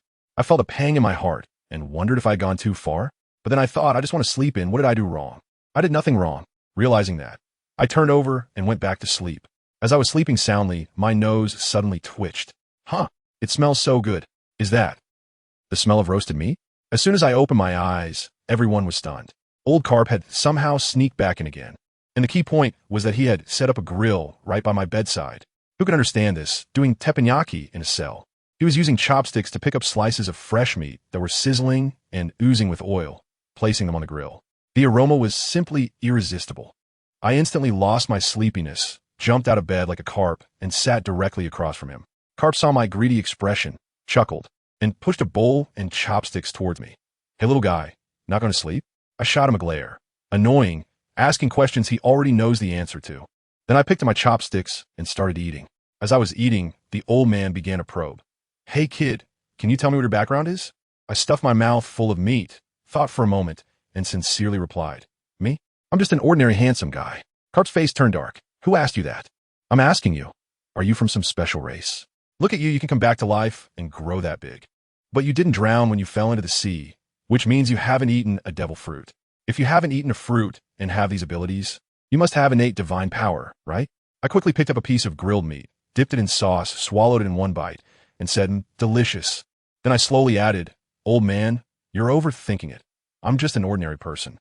As for why I'm different from ordinary people," I looked up at him and smiled mysteriously. "Have you ever seen the Land of Harmony at 4 in the morning?"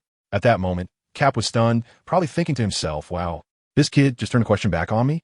Is he playing games with me?" I didn't wait for him to answer and continued. "That's right. Today's achievements are all thanks to myself. I wake up at 4 in the morning every day to work out, rain or shine, for 20 years without a break. That is how I developed this incredible skill. It's just like your Navy's 6 styles. Both are skills that surpass human limits. But mine is much more advanced than yours." Let me tell you, I was just seriously talking nonsense at that moment. Carp had a look on his face that said he didn't believe me. Little guy, do you think I'm a fool? Who was it that was lazy in bed just now? If you were the kind of person who could wake up at 4 to work out, I would eat this grill right now.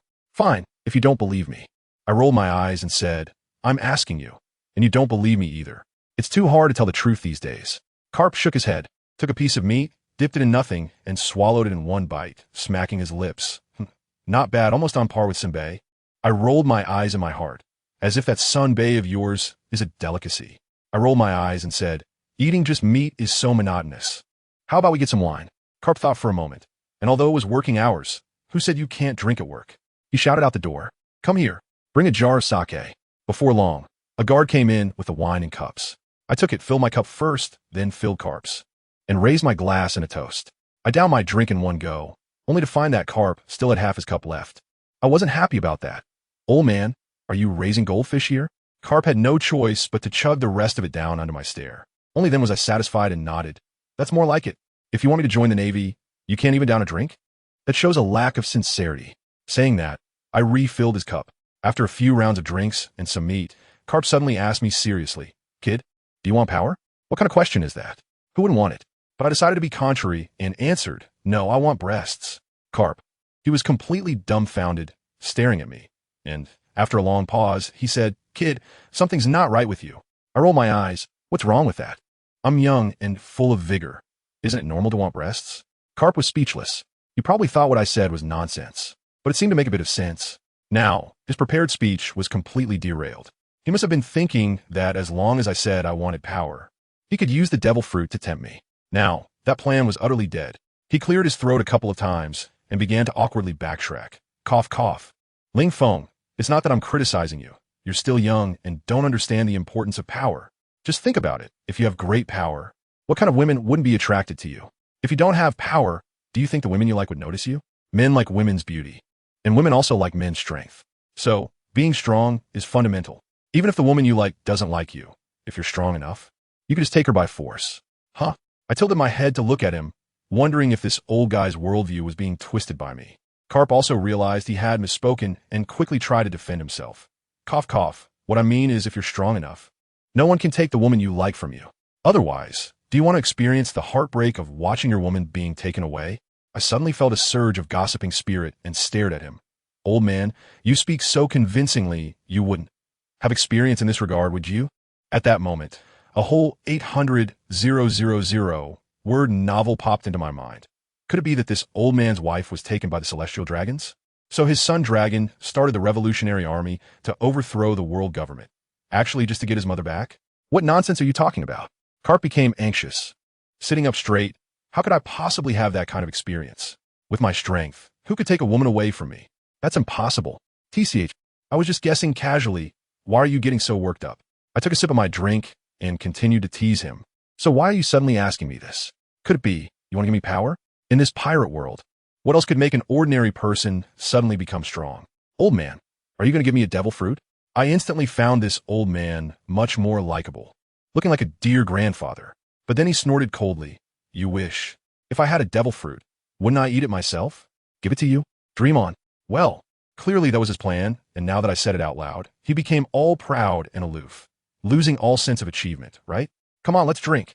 Carp decided to take it slow first, wanted to get me drunk and extract information. He filled my glass to the brim while only pouring a little for himself, clinked glasses with me, tilted his head back and downed it, urging me, what are you looking at? Drink. Didn't you see I finished mine? I wondered what the old man was getting worked up about. But when it comes to drinking, who is afraid of whom? I picked up my glass and followed his lead, downing it in one go. After drinking, I felt a bit hot and tugged at my collar. Carp saw that the timing was right and spoke again. Kid, you've eaten the meat and drunk the wine. Let's talk. No, I interrupted him directly. Only talk about romance, not business. What are you thinking? This time, let us talk about pirates, not the Navy. Carp poured us more wine, took a sip, and said, looking at the entire sea, who do you think can be considered a true hero? Goodness, am I actually the villain here?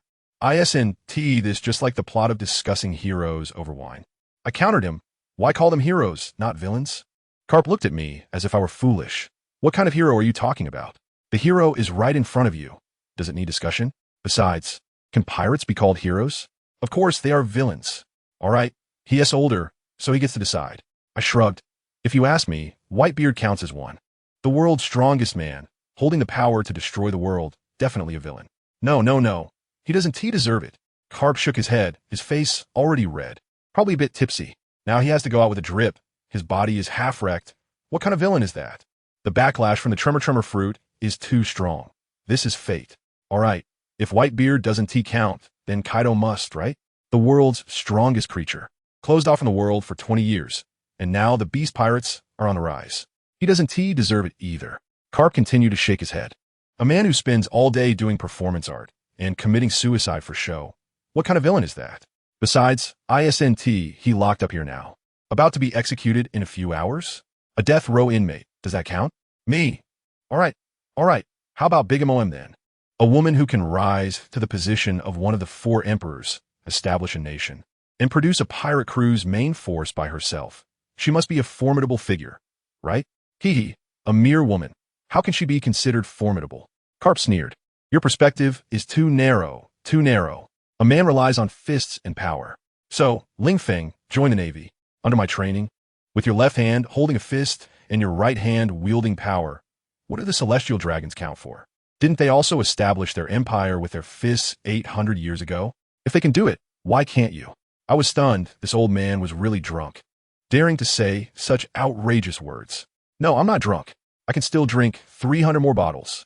He picked up the bottle and tried to pour it, but not a single drop came out. Furious, he slammed the bottle down and shouted towards the door. Bring me 10 more bottles. The guard hurriedly brought in another case of wine. At this point, Carp was completely let loose, putting his arm around my shoulder and saying, Kid, the 3 you just mentioned are far from it. On the current seas, there are only 2 people who can be called heroes. He made a gesture of 2 with his fingers. I pondered in my heart. Could it be referring to me and him? Fool, I am a hero. How could it be me? Carp shook his head. Then, does red hair count? I guessed. In the end, he looked at me and said word by word, the hero in my heart, only my son and my young friend you. I was stunned at that moment. Wow, is he testing me? Or is it that this old man's observation hockey can predict the future?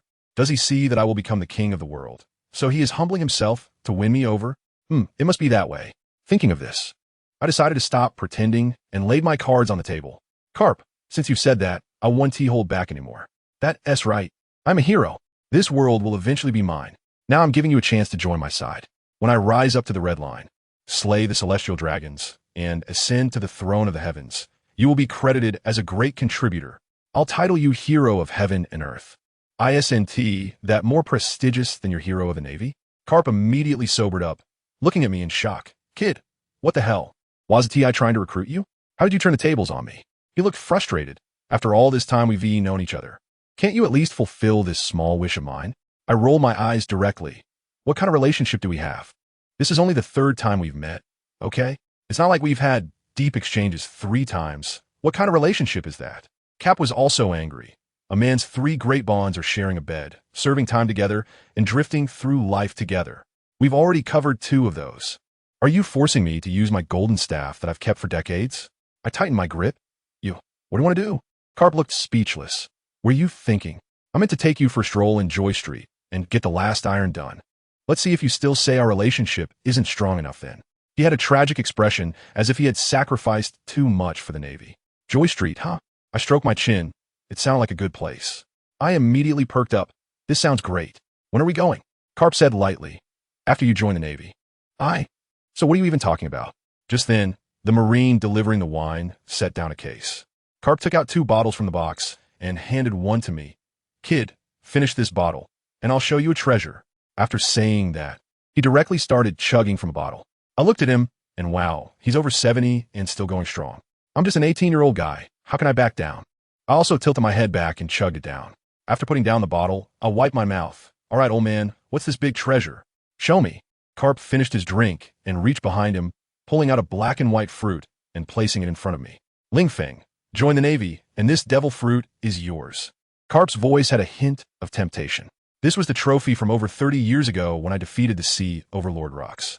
It said that this fruit was originally found by Rocks while searching the seas for a girl possessing the power to overturn the world. Feng rolled his eyes. Are you kidding me? Sengoku said Whitebeard had the power to destroy the world too. And what happened? The Marine headquarters wasn't even damaged during the Marineford War. Carp looked at Ling Feng in confusion. Marineford War? What's that? You wouldn't understand anyway. It has nothing to do with you. Ling Feng didn't bother explaining. With your strength, you only managed to use a bit of force in that punch against the immortal bird. The Marineford War was just you Marines competing over who could slack off more. So, what kind of ability does this devil fruit have? Ling Feng looked at Carp and asked. Carp shook his head, not clear. Ling Feng, you tell me it has the power to overturn the world, but you don't know what it is? Are you kidding me? I didn't say it. That's what Rox told me. I'm just repeating what he said. Carp shrugged, looking innocent. Huh, so what type of devil fruit is this? You must know that, right? Zoan, Paramecia, or Logia? Ling Feng continued to ask. I don't know. Carp shook his head again. Smack. Carp's answer made Ling Feng slam his hand on the table in frustration. Standing up and pointing at Carp. Old man, are you sure you're not joking with me? You don't know this, you don't know that? So what can you tell me? If it weren't for the fact that he couldn't beat Carp, that slap would have landed on the old man's face. Carp sighed and said casually, black and white. Light and dark, justice and evil, angels and demons. This devil fruit contains the essence of right and wrong. It said that those with good intentions who eat it can become angels, while those with evil intentions can become demons. So, by this analysis, it should be a Zoan type, human fruit, mythical beast type, angel or demon fruit. Listening to Carp's serious nonsense, Ling Feng felt speechless. What kind of ridiculous introduction is this? Or are you just making up two abilities because this devil fruit is black and white? Angels and demons? Why not mention God and the Grim Reaper? Forget it. Since you can't explain it clearly, let me take a bite. I'll experience it myself. After saying that, Ling Feng reached out to grab the devil fruit. However, just as he was about to take a bite, another hand pressed down on his. Ling Feng, old man, what are you doing? Just because you offer me a devil fruit doesn't mean I'll sell my body. Ling Feng forcefully pulled his hand back from Carp's grip. Damn it, kid. How many times do I have to tell you? I'm not interested in men. Carp scolded. If you're not interested, why are you touching my hand? Ling Feng questioned. Who touched your hand? Who touched your hand? Carp retorted. I was just holding your hand to stop you from taking the devil fruit. Okay? You haven't even agreed to join the Navy, and you want to take away the devil fruit I've treasured for 30 years, meant for my grandson. Are you shameless? That's right, this devil fruit was originally meant for Luffy, but unfortunately, that little brat was unlucky enough to eat a rubber fruit instead. Damn, that a Kaido. What good is that broken fruit? Sure, when others hit him, he doesn't feel pain because he's rubber, but when he hits others, does it hurt them much? Unless you join the Navy or acknowledge me as your grandpa.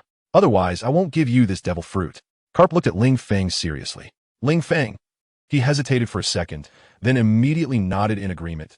No problem, no problem. I'll join the Navy. Saying that, Ling Feng reached out again. This time, Carp did not stop him. Picking up the devil fruit, Ling Feng took a fierce bite. After a moment, Carp asked, how does it feel? Ling Feng nodded. Carp asked again, what does it feel like? Ling Feng hesitated for a moment. Tastes bad. Want to throw up. Ugh. As soon as he finished speaking, Ling Feng directly vomited in front of Carp. Carp, I'm not asking you about the taste. You tell me it tastes bad and makes you want to throw up? After internally cursing, Carp covered his nose, looking at Ling Feng with some disdain. Kid, this is your room, and you just threw up? What else? Throw up on you? Ling Feng wiped his mouth with a napkin and said irritably, hurry up and get someone to clean this up. It stinks.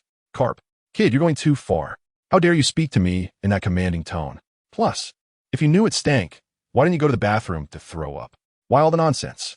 Ling Feng was a bit impatient. The devil fruit was in hand, so there was no need to be polite with Carp. You do your own thing. This is the first lesson I'll teach you after you join the Navy. So, you clean up this vomit yourself. Carp ordered Ling Feng. Join the Navy? Who's joining the Navy? Ling Feng looked left and right, seemingly trying to find out who Carp was talking about. Carp was stunned by Ling Feng's antics. Kid, don't tell me you plan to back out. You said you would join the Navy, and that's why I gave you this devil fruit. No way, old man. Do you think the Navy is something you can just join overnight? You've been in the Navy for decades, and you actually believe a pirate's words?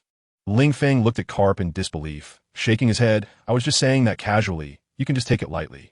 You actually took it seriously? That's too funny. Carp fell silent. His right fist clenched tightly. Then he lowered his head, his fist pressed against his forehead, and his expression was one of gritted teeth. Ling Feng couldn't see it, but Carp was genuinely angry. To get Ling Feng to join the Navy, he had lowered his own status significantly, almost begging Ling Feng to join. It could be said that he not only lost face for himself, but also for the Navy. But if Ling Feng chooses to join, then that's fine. The lost face is worth it. However, Just now, he finally managed to persuade Ling Feng to join the Navy. And now he actually tells him that it was just a casual remark? A joke? What? Does he think that because I'm old, I can be deceived like this? Kid, I'm angry now. I'll give you one last chance. Join the Navy or die. Carp's fist cracked ominously. Indeed, his intuition told him that Ling Feng was the future of the Navy. But that doesn't mean that without Ling Feng, the Navy has no future. This world has never revolved around anyone. Without any one person, the sun will still rise in the east. If Ling Feng cannot be useful to the Navy, then let him never see the sun again. Join the Navy or die. Hearing this option, Ling Feng laughed. Do I even need to think about it? Of course. I choose to die. Although the conditions in this prison are quite good, there is no freedom. A life without freedom is not worth living. Join the Navy? What's the difference from losing my freedom? Moreover, although I'm not a good person, Kaido has taken such good care of me. If I betray Kaido, do I still have any humanity left? System. Host, are you sure it's for Kaido and not for Yamato? Ling Feng, damn, broken system.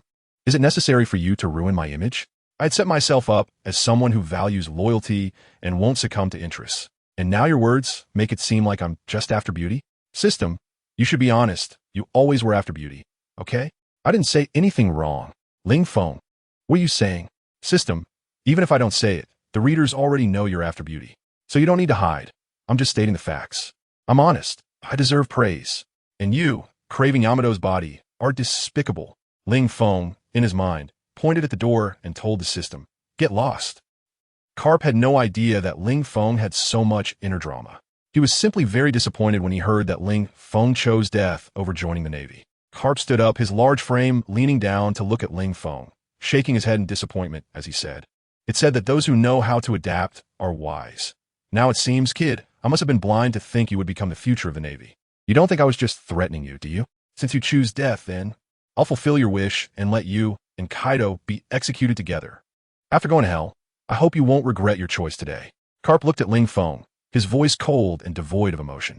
It was hard to believe that the two had just been enjoying drinks and meat together, even planning to go to the entertainment district to rescue fallen girls.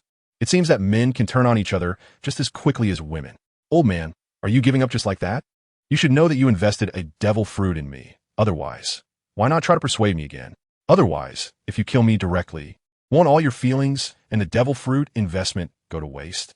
Ling Feng was not surprised by Carp's disappointed expression. This old man has a good temper. If he were in Carp's position and someone dared to be so arrogant, no matter who they would have been slapped to death long ago. Huh. Precisely because I invested so much in you. I want to stop the loss in time now. If I continue to invest, and you still refuse, wouldn't I be risking my future pension? Carp looked at Ling Feng with a cold smile. So kid, do you really choose to die?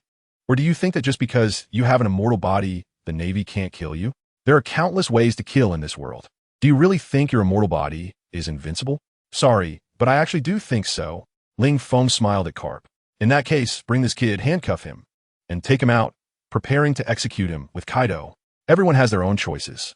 Just as Roger chose to surrender to the Navy, now Ling Feng also chooses death. What can Carp do? What reason can stop a man from heading to the execution ground? Dragon. Why does that sound familiar? Yes, Vice Admiral Carp. A sailor walked in and put handcuffs on Ling Feng. The sailor was puzzled, wondering how it came to this when things seemed fine before. They had just been eating meat and drinking together. Their relationship was as good as that of a grandfather and grandson. Indeed, the moods of big shots are unpredictable. When they are good to you, they treat you like a brother. When they are not, they drag you out to be executed. It's terrifying. Ling Feng cooperatively put on the handcuffs. As for escaping, he hadn't even thought about it, especially with Carp right there. There was no way to run. Besides, he was about to be executed. Isn't this what he hoped for? With his golden finger, dying another 80 or 90 times should make him invincible. After all, the strength gained from death does not include the strength from devil fruits. At least he is now a unique dual devil fruit user in the pirate world. As for Blackbeard, who knows if he stabbed Ace to obtain the darkness fruit. At this moment, the sun was high in the sky.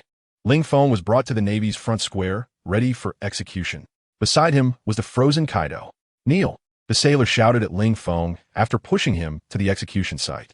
Kneel, your sister. Ling Feng gave no face at all, directly kicking the sailor who was escorting him away. You think you're giving me face? Letting you escort me is already my last concession. And you still want me to kneel? You're looking for death, aren't you? Bastard. The sailors were furious to see Ling Feng, a prisoner, still daring to provoke them. And they all wanted to take action. But at that moment, Karp spoke up, stopping the sailors who were about to act. He said lightly, "Forget it. Since this kid doesn't want to kneel, let him stand and die instead. After all, we were friends at one point. Ling Feng, I ask you one last time. Do you really not want to join the Navy?" Karp clenched his fist, thinking it over and preparing for one last struggle. He had already predicted the future of the Navy 3 times, and the first 2 had failed. He really didn't want this one to fail as well. "Old man, thank you for your kindness, but I prefer my current identity, so I can't agree to that." Ling Feng turned his head and smiled at Karp. Karp closed his eyes, gritting his teeth, and said, "In that case, let the execution begin." The next moment, the sailors escorting Ling Feng stepped back. Instead, a group of sailors armed with rifles formed a circle, surrounding Ling Feng and Kaido. It looked like the Navy was preparing to execute them by firing squad. "Raise your guns. Load. Aim." The naval officer in charge commanded the execution sailors, and finally, fire. Bang, bang, bang, bang. Bullets shot out from the fiery gun barrel, aiming at Ling Feng and Kaido. Countless bullets fired simultaneously, hitting the ice layer on Kaido's body, shattering it quickly and revealing Kaido's true form. Of course, not all the bullets could hit Kaido. Although Kaido was large and an easy target, most of the Marines aimed at him first. However, there were still a few stray bullets that hit Ling Feng. Clang, clang, clang. The bullets struck Ling Feng's body, making a metallic sound, yet he appeared unscathed. This was certain. Even though Ling Feng's physical qualities were still no match for Kaido, ordinary bullets could not inflict any harm on him. Amidst the hail of bullets, the ice layer on Kaido's body was completely shattered, revealing his true form. And he laughed at Ling Feng, who was also facing execution, saying, "Little brat, how did you end up in this situation too? I thought with your ability to talk big, you would have at least become a Navy brigadier general by now. Instead, you're going to be executed just like me? Ha ha. It seems your talk doesn't work against the Navy. Huh? Hell, what are you laughing at? Do you think I'm in this situation because I wanted to? Listen, Kaido, if it weren't for Yamato, I would have been a Navy vice admiral by now, and even a future Navy admiral in the making. Do you know I gave up for you? And you still have a nerve to laugh at me? Kaido, are you serious, little brat? I'm not well read. Don't try to fool me. The Navy just made you a vice admiral?" Kaido found it hard to believe. Although he had great expectations for Ling Feng, thinking that the next era would belong to him, he wondered if there were people in the Navy who shared his vision. Did they see the potential in Ling Feng? It was impossible, right? "Come on, when have I ever lied?" Ling Feng replied confidently. Kaido rolled his eyes. "When have you ever told the truth? Don't you have any self-awareness?" Kaido initially believed him, but after hearing that, he immediately doubted it. After all, the Navy wasn't like pirates. They had to follow rules. It was a stretch to make a pirate a Navy officer, let alone a vice admiral. What a joke. "Little brat, should we run now or wait a bit?" Kaido asked Ling Feng quietly. Hearing Kaido's words, Ling Feng turned to look at him, skeptically asking, "You can escape now? You're still shackled." "Che, you underestimate me." "Huh? Just one of these shackles and I can break free," Kaido said confidently. "But I have an immature idea in mind, which is why I'm asking you. What is this immature idea of yours?" Ling Feng asked calmly. Kaido looked around, then leaned in closer to whisper in Ling Feng's ear. "That is, let the Navy execute us. Once they realize they can't kill us, they'll send us to Impel Down, where I have many old acquaintances. Then I can directly take over Impel Down, recruit the prisoners inside, and bring them back to Wano to strengthen our power. What do you think of this idea?" Ling Feng.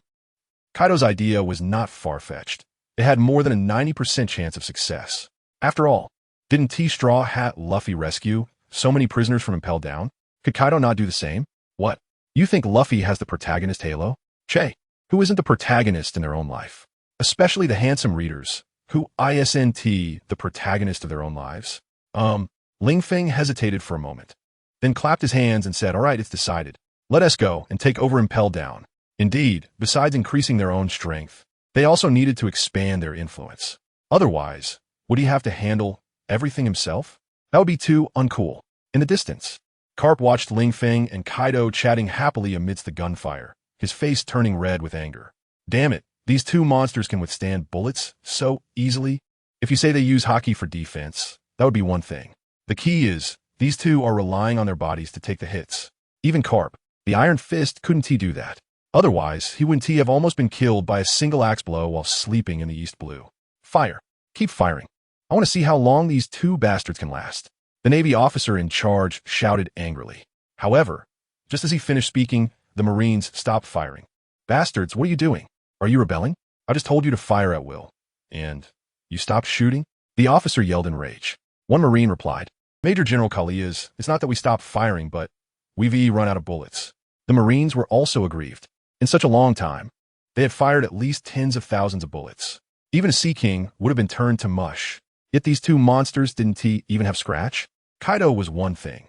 After all, he was known as the strongest creature in the world. But Ling Feng, he looked similar to them, only slightly more handsome. Why could he withstand the bullets? No bullets left? Major General Kalias' mouth twitched at the Marine's response. Then he gritted his teeth and said, Damn it. If rifles 1T work, switch to sniper rifles. The power of sniper rifles is 10 times stronger than that of rifles.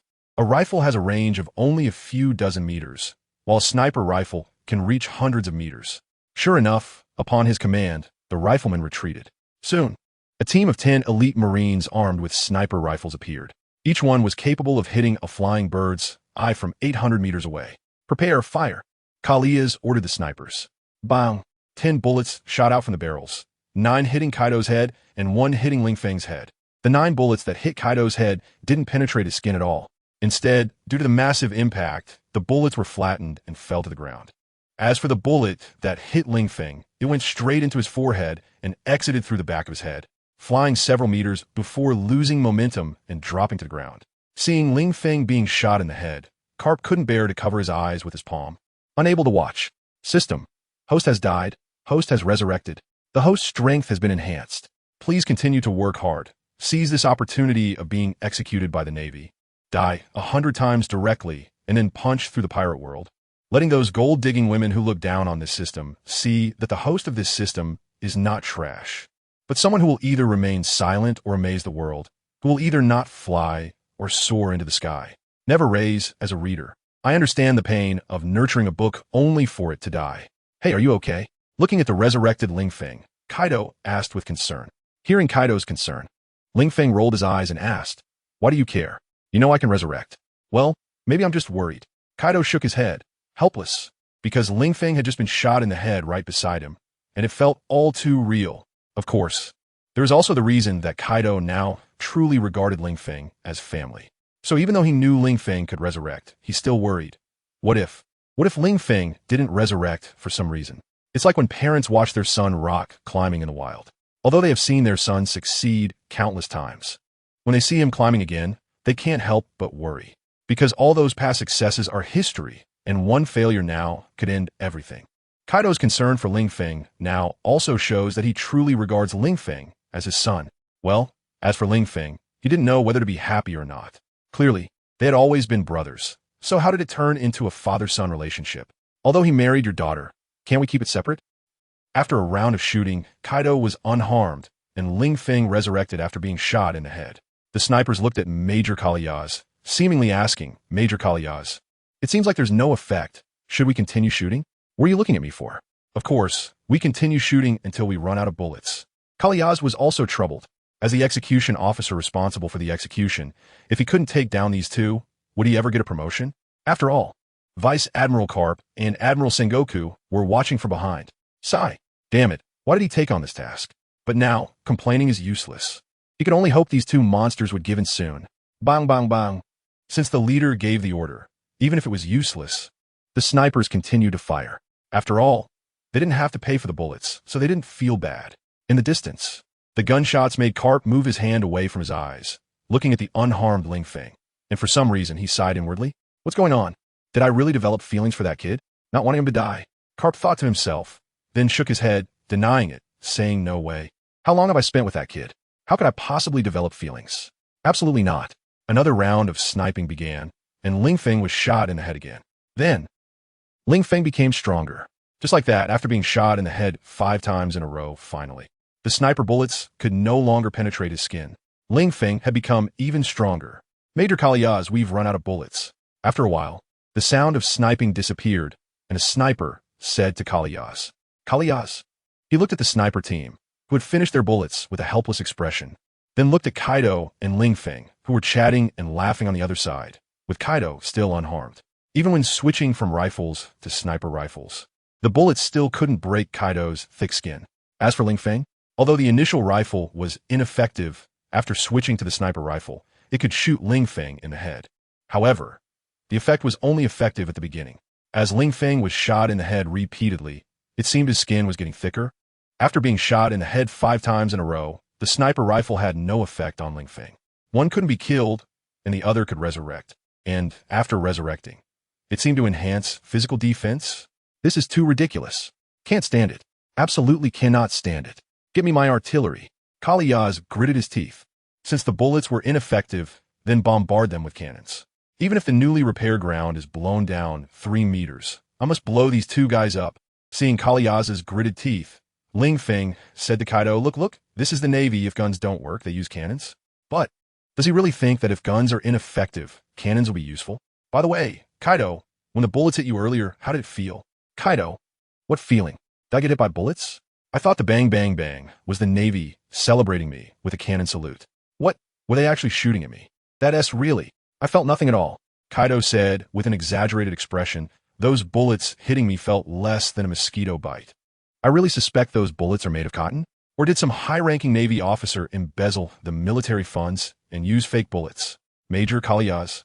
All Navy. Damn, can't stand it. Too arrogant. I want to go down personally and chop off Kaido's head. Carp couldn't take it anymore, rolling up his sleeves, ready to take action himself.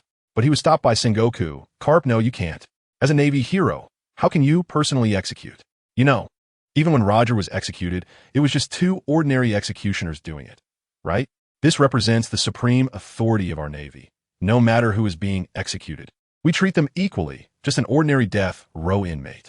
Even the Pirate King won't receive special treatment. Now, just executing a Yonko, and you want to go down personally? If this gets out, how will people on the sea see our Navy? So, sit down and watch seriously. Sengoku scolded Carp. Carp gritted his teeth, but understood Sengoku was right. If they had to have a Navy hero personally execute an inmate, then what was the point of having executioners? Although Kaido wasn't an ordinary inmate, it's confirmed that this Friday, that is, the day after tomorrow, afternoon 12 o'clock, the new chapters will be released, no nonsense. At least 10 updates, full of sincerity, and no separate release. After 12 o'clock, 10 chapters will be released consecutively. After that, based on performance. For every 500 total subscriptions, 1 additional chapter will be added, and the extra chapter will be released at midnight Saturday. Absolutely no delays. This means that as long as 50 people subscribe to all 10 chapters, I will add 1 more chapter, and if 100 people subscribe to all, I will add 2 chapters, and so on, compared to those who only add chapters with a few thousand initial subscriptions. I've already gone all out. Finally, I want to say, because of the initial launch point, I hope you can support the author by subscribing at the starting point. Thank you. Also, at the end of each chapter on the starting point, there are ads. Each ad lasts 15 seconds and costs 10 starting point coins. You can watch 10 ads a day, which means 100 coins. You understand? Buzz. Suddenly, Ling Feng felt the ground beneath his feet shaking up and down. It was a bit strange. What was happening? Could it be that a man and a woman, 2 giants, were using the sky as a blanket and the ground as a bed, engaged in some great act of creation? Kid, can you think a little healthier? Hearing Ling Feng's underestimation, Kaido rolled his eyes, then pointed forward and said, "Look over there." Following the direction Kaido pointed, Ling Feng finally discovered the cause of the earthquake. He saw, ahead of him, a cloud of white dust swirling in the air.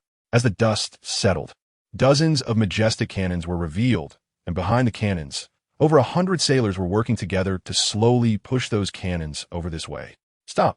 When the sailors pushed the cannons to the right position, Kaliyaz raised his hand, signaling them to halt. Then, the cannons were lined up, their mouths aimed at Ling Feng and Kaido. The riflemen had retreated. Now it was the artillery's turn. Start loading. Kaliyaz commanded the gunners. With synchronized movements, dozens of gunners completed loading their cannons in just 1 second.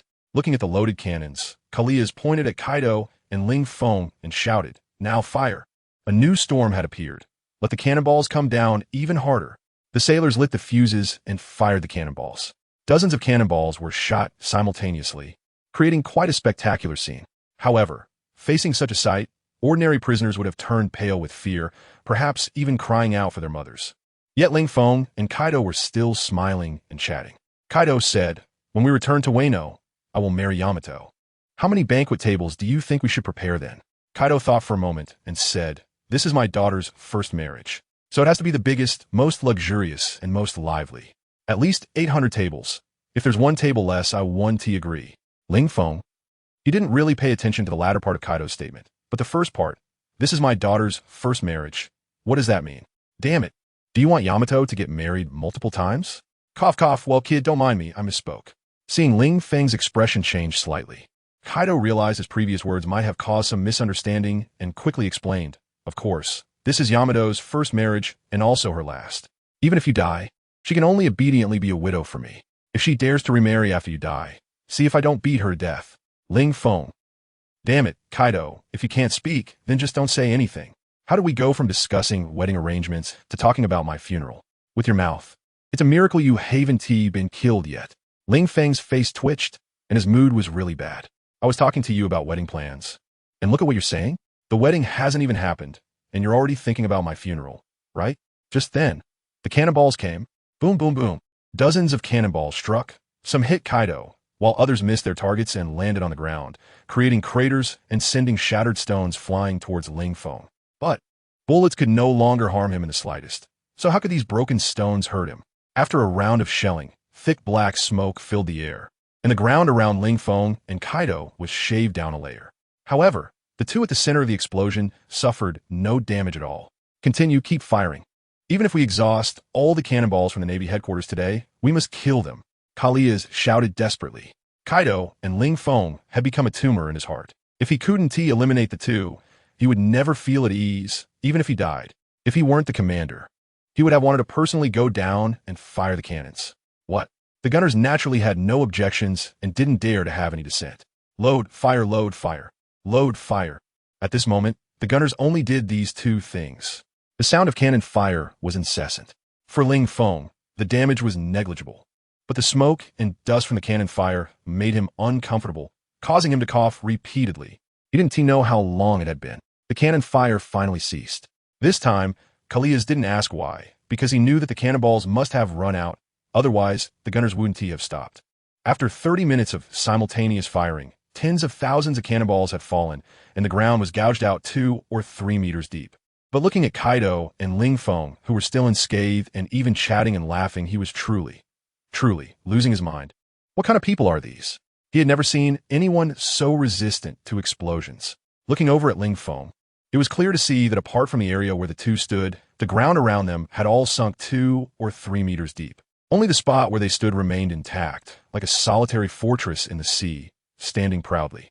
Kaido, is the Navy really that incompetent? We aren't resisting. We're just standing here letting them attack, and they still can't kill us. What do you think? Is this current Navy too weak, or are we too strong? Even though the sailors were starting to lose their minds, Ling Feng kept provoking them. On the platform, Garp looked at Sengoku and said, Sengoku, are you really not going to let me go down there personally? Sengoku. At this moment, he didn't know what to say. Indeed, if they continued like this, the Navy headquarters ammunition depot would be exhausted. But letting Garp take action was a bit hard for Sengoku to accept. The artillery team stepped back. Switch to the sword-wielding troops. Go in and kill them. Kalias continued. Soon, hundreds of sailors armed with swords surrounded Ling Feng and Kaido. Charge, Kalias commanded, and a dozen large sabers swung down towards Ling Feng's head. Clang, clang, clang. The large sabers struck Ling Feng's head, but nothing happened. However, all the sabers were shattered, leaving cracks, and the sailors wielding the swords felt their hands go numb from the recoil. But they couldn't stop. Keep chopping. Die, die. I will kill you. I will kill you. I will kill you. It was unclear if shouting out loud gave them strength, but the sailors yelled as they swung their sabers at Ling Feng. One by one, the large sabers seemed to have chopped all over Ling Feng's body, as if trying to find a soft spot to break through. But ultimately, it ended with their sabers breaking. Are you all done chopping? So, is it my turn now? Looking at the Marines holding half-broken knives, Ling Feng suddenly revealed an evil smile. The Marines trembled at Ling Feng's wicked grin. It felt as if something terrifying was about to happen to them. Sure enough, in the next moment, they felt a sharp pain on their faces, as if they had been slapped hard. Then, their bodies were sent flying away by the immense force. In midair, the Marines, spitting blood, were trying to recall what had just happened. How did they end up flying? Now, let us review the previous events. After showing his evil smile to the Marines, Ling Feng suddenly walked in a circular manner, pivoting on his left foot, and with a swift motion, he swung his hand in a wide arc, sending all the Marines who had been surrounding him for several minutes flying away with a single slap. That's right, it was that simple. All of them, without exception, were instantly slapped in the face and sent tumbling backward bleeding. It was as if they had rehearsed it in advance. The onlooking Marines were stunned. What the hell? Can operations be this flashy? As a condemned prisoner, he was being executed, yet he could still beat up the executioners? Is there no law, no justice anymore? Ling Feng's audacious actions infuriated the Marines. As for Ling Feng, to him, it seemed like just a trivial matter. Moreover, to be honest, he was very disappointed, extremely disappointed. He clearly wanted to use the Navy's execution of him to rack up deaths. But what was the result? Just this? Only the previous sniper rifle had taken him down 5 times, and then nothing more? Speaking of which, kid, it seems I've discovered another one of your talents. Or have I been misunderstanding your talent all along?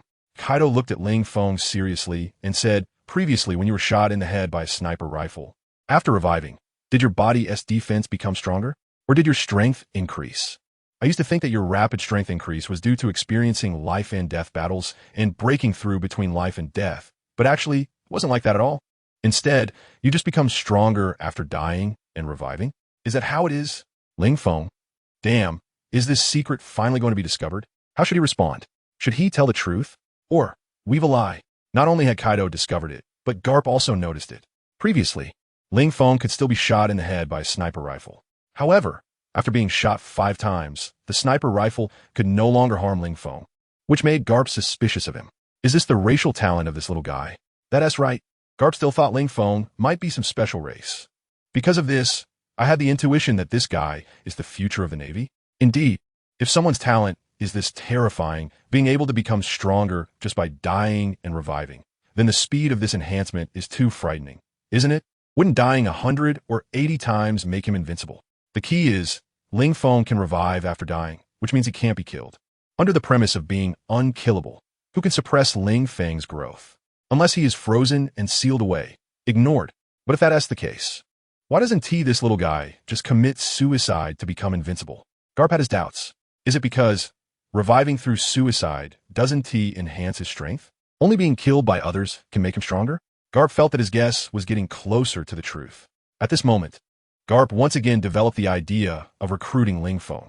Because if Ling Feng could really become stronger quickly as he suspected, then such a person absolutely cannot become an enemy. Otherwise, the entire Navy wouldn't be able to handle him. However, this was still just a guess. Therefore, Garp decided to observe further. If the execution succeeds, he would consider that he never had this idea. If the execution kept failing then, he would really go all out and decide to cater to Ling Feng's preferences, truly binding him to the Navy. As for how to cater to his preferences, sorry, he couldn't quite bring himself to say it, because it was too base.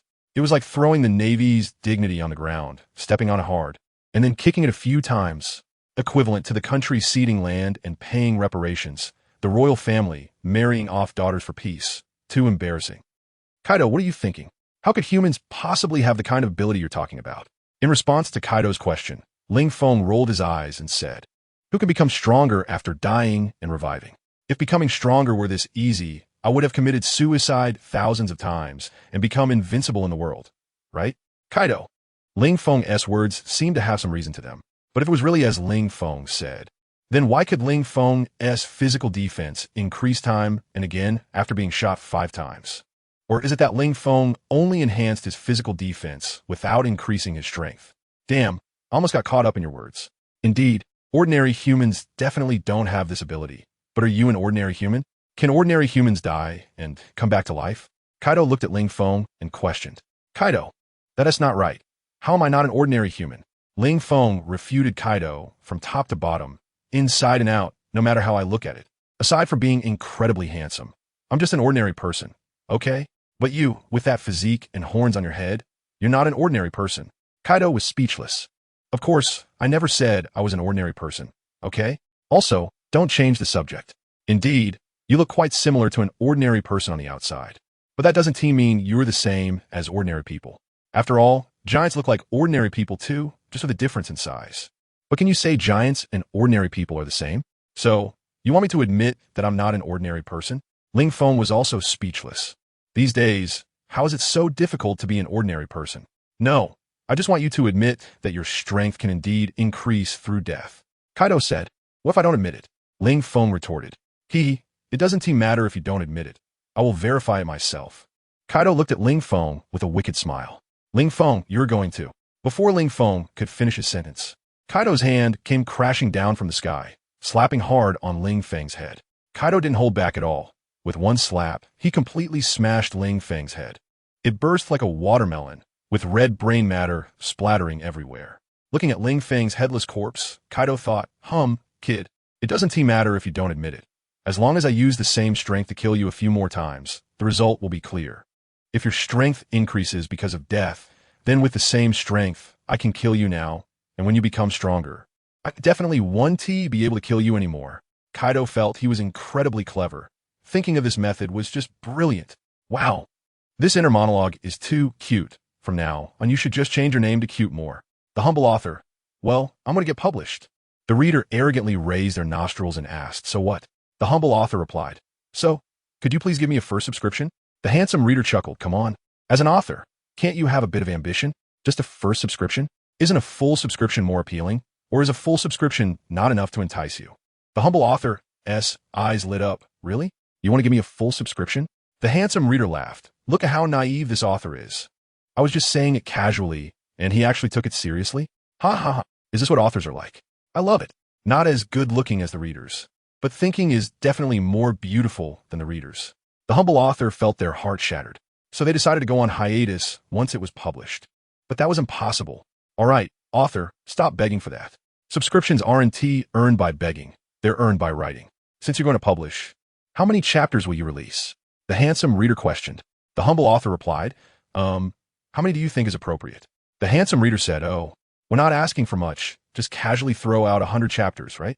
Isn't that a low request? The humble author. You call that a low request? What would a high request be then? Release 5 million words on the day of publication and finish it, right? Isn't 100 chapters a bit too much? The humble author felt wronged. 100 chapters and you still think it's too much? You think you're fit to be a web novel author? What is going on? Can anyone be an author these days? If you can't even complete the task of 100 chapters upon publication, why don't you go home and sell sweet potatoes? The handsome reader's eyes were filled with disdain. The humble author felt heartbroken. Okay, 100 chapters it is. I'll go all out. The humble author gritted their teeth and decided to work hard tonight. One day later, a struggling author died from overwork in the night while trying to fulfill the promise of 100 chapters to the readers, causing a stir in the web fiction community. In the end, let us pray for this author. May there be no such profession as a web author in heaven. Just kidding. In the end, there weren't 100 chapters, but there were still 10. Everyone's subscriptions are my motivation. Whether it's 10 chapters a day or 2 chapters a day depends on everyone's subscriptions. The book will be published afternoon tomorrow. Without any hesitation, 10 chapters right off the bat. I will not go back on my word. I ask for everyone's support. Just wait for the royalties from this book to find a sister-in-law for everyone. Kaido, I'm going to fuck your. Ling Feng was going crazy.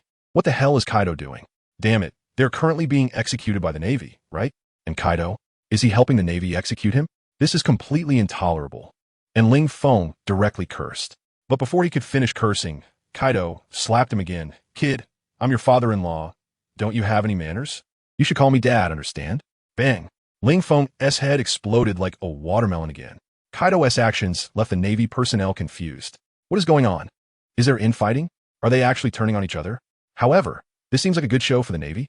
Watching the two fight among themselves, they were not worried at all, because it was pointless to worry. They had used 3 methods and still couldn't take down Kaido and Ling Feng, and were now thinking of a 4th method. But before they could think of the 4th method, Kaido actually started attacking his own people. For the Navy, they had to give Kaido a thumbs up and praise him. Kaido, you're amazing. Ling Feng, who was revived again. Kaido, are you really crazy? If you keep attacking, do you believe I will? Before he could finish the word resist, Ling Feng's head was blown up again. Resist? Kid, you're still far from it. Kaido laughed heartily and slapped him again. Ling Feng, all right, I won't resist anymore. Just go ahead and have your way with me. Give it your all. With no strength to resist, Ling Feng chose to lay flat. Moreover, being constantly obliterated didn't seem so bad for him. Just by lying there, someone was helping him increase his strength. What more could he ask for? However, Ling Feng was overthinking. This method couldn't increase his strength. How could this be? After blowing up Ling Feng dozens of times, Kaido finally showed a look of suspicion. Because every time he blew up Ling Feng, he used controlled strength, which means that all those times he blew up Ling Feng, he used the same amount of strength. What does this represent? This means that if his previous guess was correct, then after experiencing dozens of deaths, Ling Feng should have become even stronger. Strong enough that the strength he used now should not be able to blow up Ling Feng. But now it was the opposite. He could still use the same power to blow up Ling Feng and felt no obstruction. As if Ling Feng's physical defense was the same as when he first blew him up. Too strange. Could it be that only hot weapons would be effective? Kaido even had such a ridiculous thought. Ling Feng was also a bit puzzled and asked the system in his heart, "System, what is going on? I've died so many times. Logically speaking, my strength should have increased to a very strong level. Even if I'm not as strong as the four emperors. I should be far off, right? Why can Kaido still easily blow me up? This is unscientific. System, foolish host. Do you think this system would have such an obvious loophole? You indeed become stronger when killed. But there is a premise. The person killing you must truly want to kill you, not like Kaido now, who is trying to help you strengthen your abilities by killing you. If that were allowed, wouldn't you be invincible in no time? Just like I said before, your suicide is ineffective, and ordering your subordinates to kill you is ineffective. This setup is to prevent you from taking shortcuts. Ling Feng, damn, he was still thinking that lying flat would grant him invincible strength. As a result, the system actually told him this method wouldn't work. Broken system. Does taking shortcuts only benefit me? Have you forgotten how those green tea bitches and gold diggers look down on you? If I could be invincible, you'd also be a rich and handsome system by now, right? So, can you intentionally expose a flaw for me? Ling Feng looked at the system and negotiated. The system shook its head firmly, saying, "That's impossible. This system also has principles and wouldn't do anything that breaks the rules. Then get lost. What use are you?" Ling Feng said irritably. "Kid, what's going on? Why haven't you gotten stronger?" Kaido looked at Ling Feng and asked. He didn't believe his previous guess was wrong. So there must be some key point he hadn't grasped. "Isn't this a normal thing?" Ling Feng looked at Kaido and said, "I already told you. No one can become stronger by being killed, and I can't either. Your initial idea was wrong. How can you find a correct answer on the wrong path? So, Kaido, give it up. Even if you kill me 100 times, 1,000 times, my strength won't increase at all. Damn it, I don't believe that." Kaido is also a stubborn person. He still believes in his own judgment. So, Kaido continues to attack. Ling Feng knows that persuading Kaido is not simple. So he decides not to try to convince him. He obediently lies on the ground, allowing Kaido to attack him. After dozens of times, Kaido finally concedes. "All right, it seems I was wrong. You really can't become stronger through resurrection." Kaido sighs, then asks, "So, can you tell me how you did it before?" "After 5 bullets to the head, the bullets can't explode your head anymore." "How would I know? Maybe it's because my body has developed resistance from being continuously shot." Ling Feng nonsense. "Kaido, do you think I'm a fool? It's not like I'm drugging you and making your body develop resistance. Are you trying to fool me? Forget it. If you don't want to say, that's fine. Everyone has their own secrets." Kaido also doesn't plan to press further. As long as he knows Ling Feng is on his side and won't harm him, that's enough. Kaido stops his attack, and the Navy starts to have a hard time. Especially Kaliaz, who is in charge of the execution.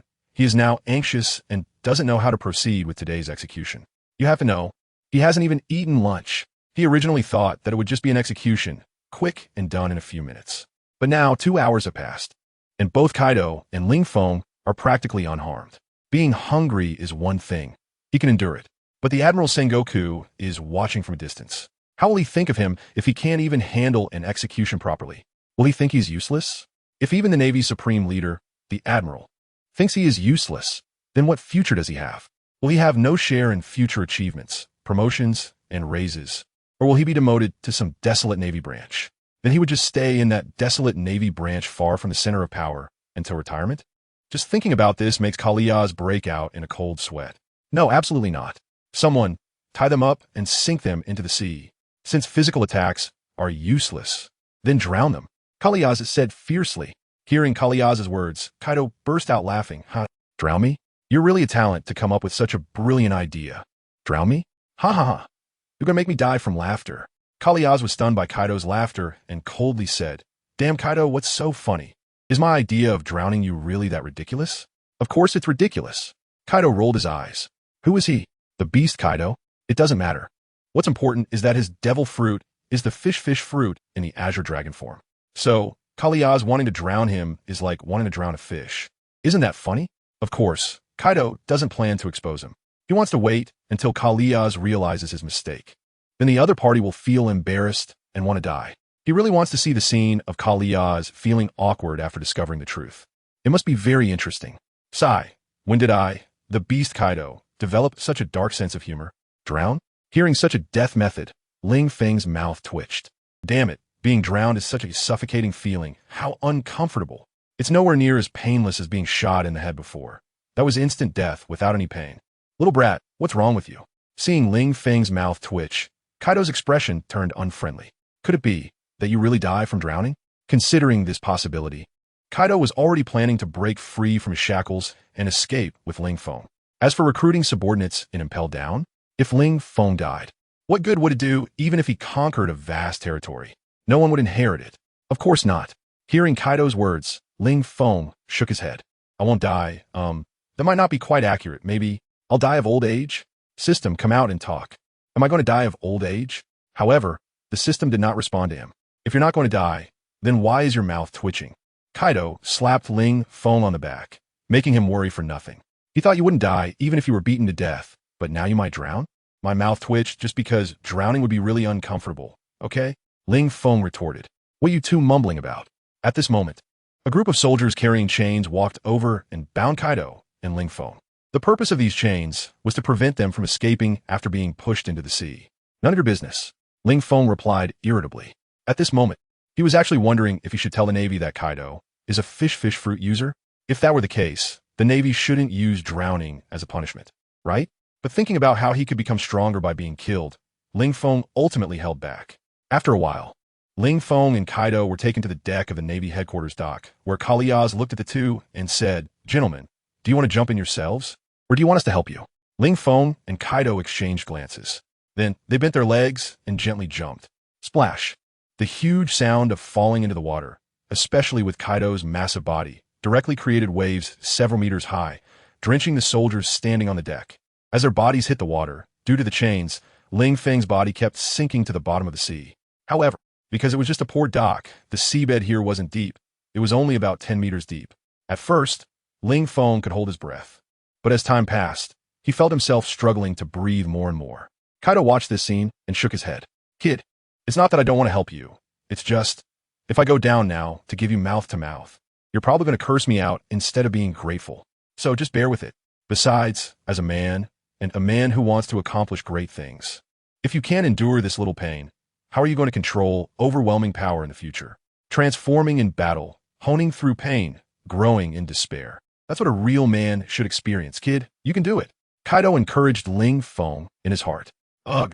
Finally, Ling Feng couldn't hold on any longer, opened his mouth, and bubbles began to rise from his mouth, floating towards the surface. Ling Feng's whole body started to fall backward, bobbing up and down in the water. System. Host has died. Host has resurrected. Host strength has increased. Feeling the host drowning in seawater. This system feels embarrassed for you and rewards the host with a special skill. Underwater breathing. Revived to full status. Ling Feng suddenly became energetic. Swimming freely underwater, doing freestyle, backstroke. Breaststroke, butterfly stroke. Can I really breathe underwater? After swimming for a while, Ling Feng couldn't help but feel incredulous. Next to him, Kaido was dumbfounded. He realized that after Ling Feng's revival, he seemed like a different person.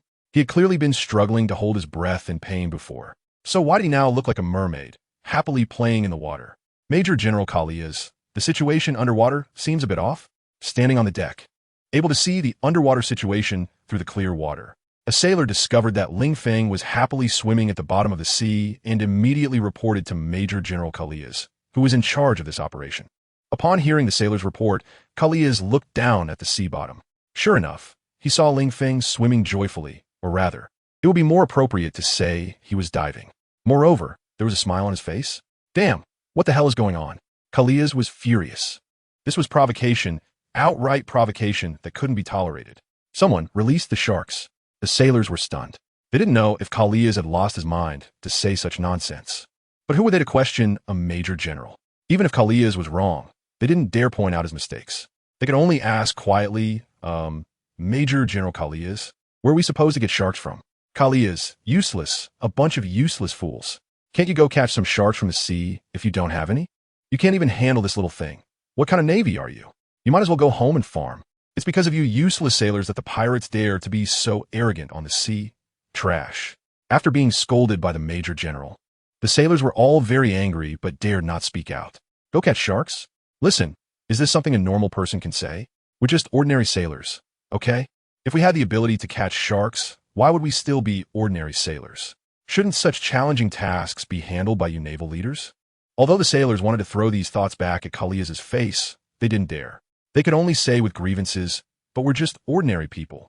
If we encounter sharks in the sea, let alone catch them, we might become the shark's next meal, so. Useless trash. Eric, go catch some sea beast back. Although Kalias cursed the sailors as useless, he realized that his request was indeed a bit difficult for them. So he called his deputy, Navy Colonel Eric. Not long after, Eric rushed back from the outer sea with a sea king. It was a huge serpentine sea king, looking at least 50 meters long. Among sea kings, it could only be considered small. Well, it might not even belong to the sea king category. Just a large sea beast. The giant sea snake was terrified by Eric, so it kept writhing its delicate body, trying to escape. But every time it tried to flee, Eric would block it, yet, after stopping it, Eric didn't kill it. This left the sea snake somewhat confused. Finally, after continuous probing, the sea snake seemed to understand. Because in the 4 directions of the sea, every time it tried to escape in 3 directions, Eric would stop it. Only in one direction did Eric just watch. Although the sea snake wasn't very smart, it roughly understood that this human might be trying to drive it to a certain place. Thus, the sea snake was driven into the Navy headquarters' internal waters by Eric. Then Eric pointed at Ling, Feng, and Kaido at the bottom of the sea. The sea snake seemed to understand and nodded, flicking its tongue and diving into the water, aiming to bite Kaido. As for Ling Feng, he was too small to even fit in its teeth. Roar! The sea snake transformed into a sword, thrusting its head down from the surface. Its massive jaws opening wide, aiming to bite Kaido with its 2 exposed venomous fangs. For this sea snake, it preferred to poison its prey first and then slowly swallow it whole. However, something unexpected happened. When it bit Kaido, it thought its fangs would pierce Kaido's body and inject poison, but instead, it broke its own fangs. Watching its fangs floating away in the water, the sea snake was stunned. Damn, this detestable human dared to break my fangs? Unforgivable. With such thoughts, the sea snake directly coiled around Kaido's body. For the sea snake, it had 2 main weapons. 1, venomous fangs to poison enemies. 2, constriction, wrapping its body around the enemy and squeezing tightly to crush their bones and organs. Hiss! Hiss! The sea snake flicked its tongue and tightened its delicate body, trying to crush Kaido. After a while, there was a pop. Sound. The sea snake blinked its eyes, thinking, did I succeed? But when it looked down, its eyes instantly turned red. Because that pop sound was not Kaido's bones being crushed, but rather, it had pulled its own body apart due to excessive force. Nearby, Ling Feng was completely dumbfounded by the sea snake's actions. This operation was too ridiculous. Right? It actually broke itself? This sea snake can't be eaten. It would make me dumb if I did. After its body was torn in 2, the sea snake struggled for a while before becoming motionless, its massive body sinking to the sea bottom. Eric, seeing this scene, voluntarily said to Kalias, Major General Kalias, I'll go catch a stronger sea king. Kalias shook his head. Forget it. It seems this plan to drown them has also failed. Since we can't drown them, let's deep fry them. I heard that Kaido deep fried the previous ruler of Wano when he occupied Wano. Now, let's return the favor. Hiv. Kalias smirked sinisterly. Deep frying isn't a problem, but we don't have a pot that big? One sailor responded, and besides, if the Navy headquarters uses oil to fry Kaido, then the cafeteria won't have cooking oil for a while. What? No cooking oil for cooking? That won't do. As soon as Kalias heard there was no oil for cooking, he immediately abandoned his plan to deep fry Kaido. Forget it. We need to conserve food. How can cooking oil be wasted on a scum like Kaido? So let's just roast him directly. Since a water attack won't work, let's go for a fire attack. In any case, today, Kalias must execute Kaido and Ling Feng for his own future. Soon, Kaido and Ling Feng were dragged up from the seabed by the Marines with iron chains. Hey, feel free to use any means you have. I'm enjoying this. Ling Feng provocatively raised his eyebrows at Kalias as soon as he was pulled out of the water. Huh, I hope you can still be this arrogant when you're roasted by fire. Kalias coldly responded to Ling Feng. Roasted by fire? Damn, are you really not human? Ling Feng was furious and stepped forward, kicking Kalias. Kalias, caught off guard, was kicked away.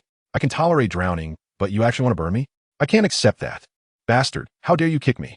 Kalias got up from the ground, drawing his military knife and pointing it at Ling Feng. Kid, are you forcing me to take action against you personally? If you want to fight, let's fight. Do you think I would be afraid of you? A few days ago when I was fighting with Kizuru, where were you hiding like a rat? Now that you see me handcuffed, you think you can do whatever you want? I tell you, that's impossible. Ling Feng arrogantly extended his index finger and beckoned Kalias, saying, come on, come over here. If you have the guts, I'll make sure to kick you again. What are you? Do you really think being a rear admiral makes you important? This is the Navy headquarters. A mere rear admiral is nothing. If I wanted to, I could become a vice admiral at any time. And you're acting all high and mighty? Just kill me properly if you want. Stop with all this nonsense. Do you really think I don't have a temper? Ling Feng yelled at Kalias. A normal execution would be tolerable. After all, he was enduring it to become stronger. But Kalias wanted to drown him and burn him? Was this a punishment or torture?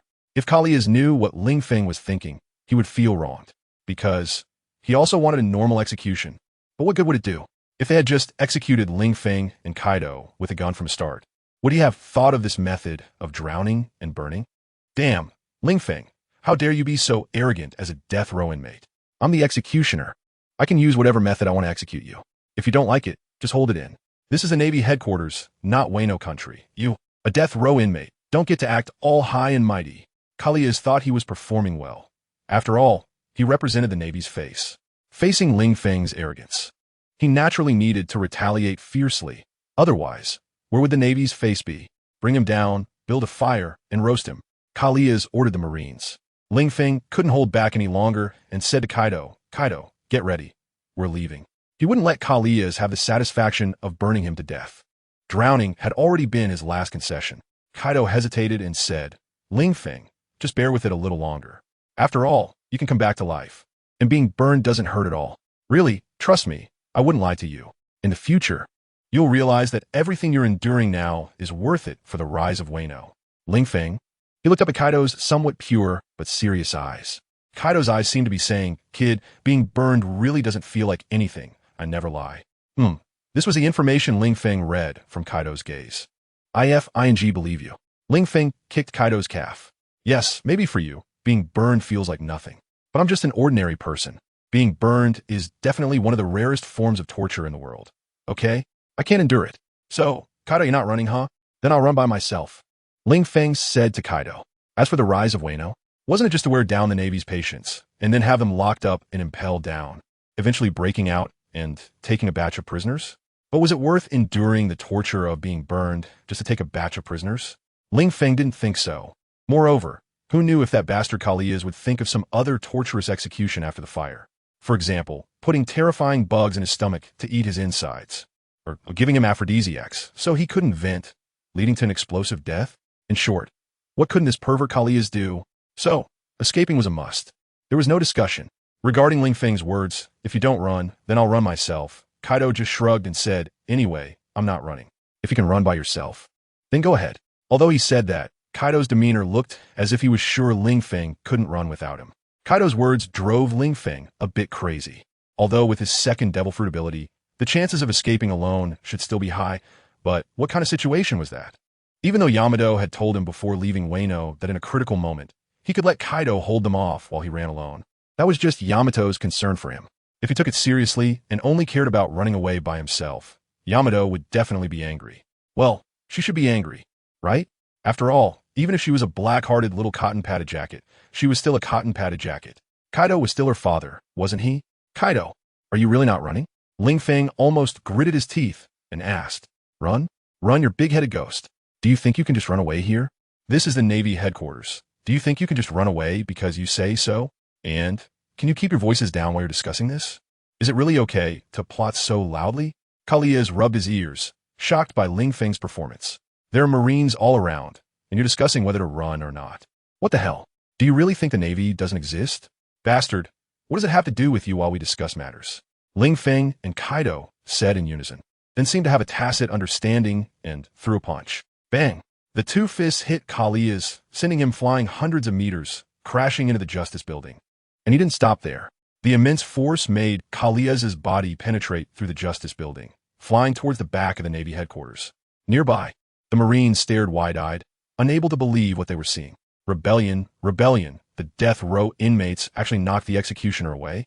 The key point was, Kalia's was a rear admiral after all, yet he was easily sent flying hundreds of meters by 2 inmates with shackles. Are you serious? Could it be this guy's position as rear admiral was also bought? Just like that Marine, Colonel Naik, who was taken down by Ling Feng before? A trash like that buzzing in your ear, like a mosquito, and you really thought you had some face, didn't you? After knocking Kalia's away, Kaido and Ling Feng said in unison, daring to interrupt my conversation, I only knocked you away because of the Navy headquarters face. If it were in Wano, if you dared to babble in my ear like this, I would have already twisted your head off. Bastard, Kaido, how dare you? On the platform, Sengoku saw this scene and was directly furious. Although Kalia's was not a very powerful rear admiral, he had his own capabilities to reach that position. Now being knocked away by Kaido and Garp with one punch seemed to be hitting Kalia's, but in reality, it was slapping the entire Navy's face. If this matter were to spread, how could the Navy's dignity remain intact if a rear admiral responsible for executing criminals was knocked away by a criminal? Although everyone present was from the Navy, who could guarantee that no one inside the Navy would leak this information? Sengoku, calm down. Seeing his old comrade's beard trembling with anger, Garp tried to comfort him. Then he said to the Marines, forget it, today's execution ends here. Take everyone back. After speaking to the Marines, Garp turned to the rear Admiral Akiji behind him and said, Kazan, I'm leaving Kaido to you. Freeze him, otherwise I won't feel at ease. Leave it to me, Vice Admiral Garp. Akiji nodded and walked up to Kaido, refreezing him. Kaido did not resist, as he was still planning to break into impel down to rescue prisoners. As for Ling Feng, there was no need to freeze him at all. After Akiji froze Kaido, he dragged him away. Ling Feng was taken back to the cell he was previously in the Navy Admiral's office. Garp, what are you thinking? Sengoku asked Garp, why not continue the execution? If we don't kill Kaido and Ling Feng, where's the Navy's dignity? Sengoku, you also saw that the previous executions all failed. Continuing the execution might not yield any results, Garp shrugged. So, just let those 2 bastards go? Sengoku couldn't suppress his anger. Or should we throw them into impel down? I'm preparing to try again, Garp said calmly while looking at Sengoku. Try again for what?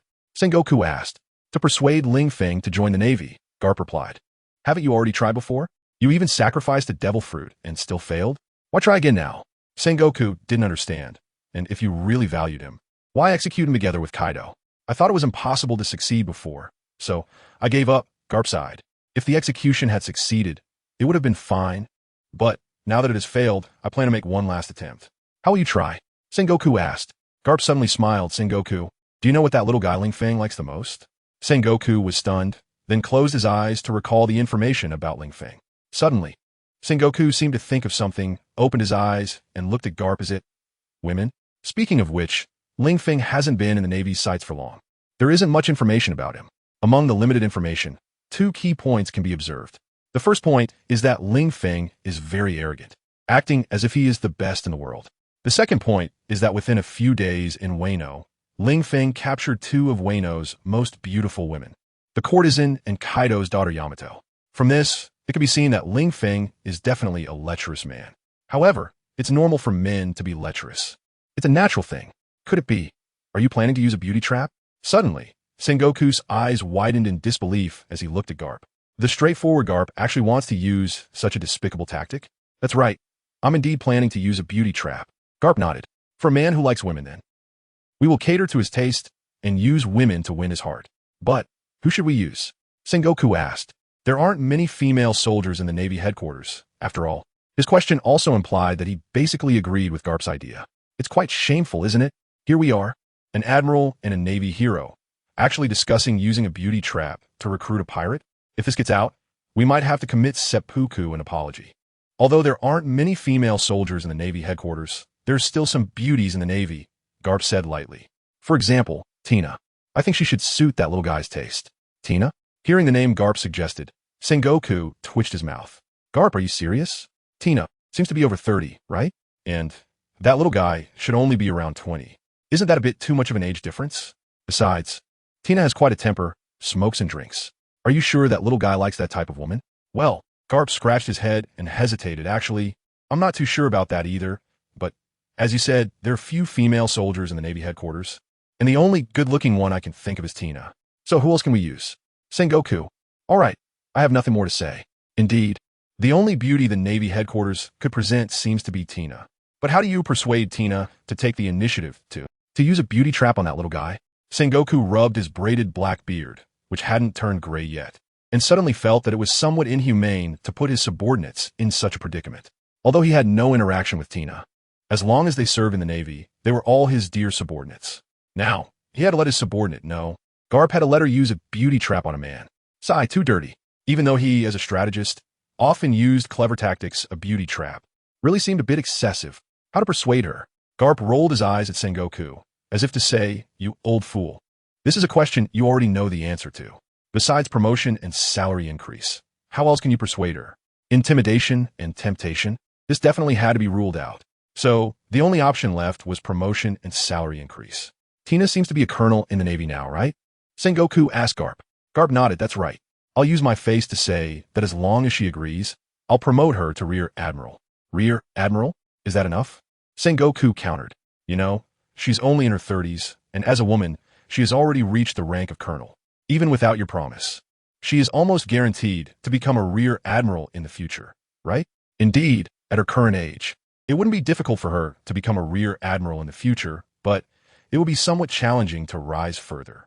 Therefore, the position of Rear Admiral is merely a stepping stone that I will grant her immediately. In the future, I can ensure she becomes a Vice Admiral. Garp gritted his teeth and said, it should be noted that there are only 16 Vice Admirals in the Navy, and once one reaches that rank, they hold absolute power within the Navy.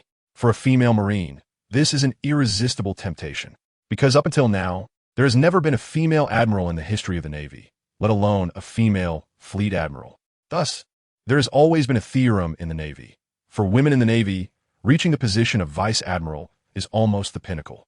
Yet even so, for hundreds of years, the number of female soldiers reaching that middle position remains exceedingly few. A Vice Admiral, huh? Sengoku tapped his fingers on the desk, making a thumping sound. Garp, I'm not saying this to you, but you're overstepping your authority, aren't you? You are merely a Vice Admiral yourself. Why do you have to guarantee Tina will become a Vice Admiral? So, I'm not discussing this with you. Garp smiled at Sengoku. Sengoku, damn, this old guy is trying to pull a fast one, isn't he? He wants to get his promise, doesn't he? Indeed, as the Fleet Admiral, he may not be able to directly decide on the appointment of an admiral, but he can certainly influence the promotion to Vice Admiral. That's called power. Even if Tina lacks the merits or rank to be promoted to Vice Admiral, as Fleet Admiral, Sengoku can still force through the decision with just a word. That's the authority he holds as Fleet Admiral. So fine, I agree. What can I say? Garp is my comrade of decades. Let him have his way this time.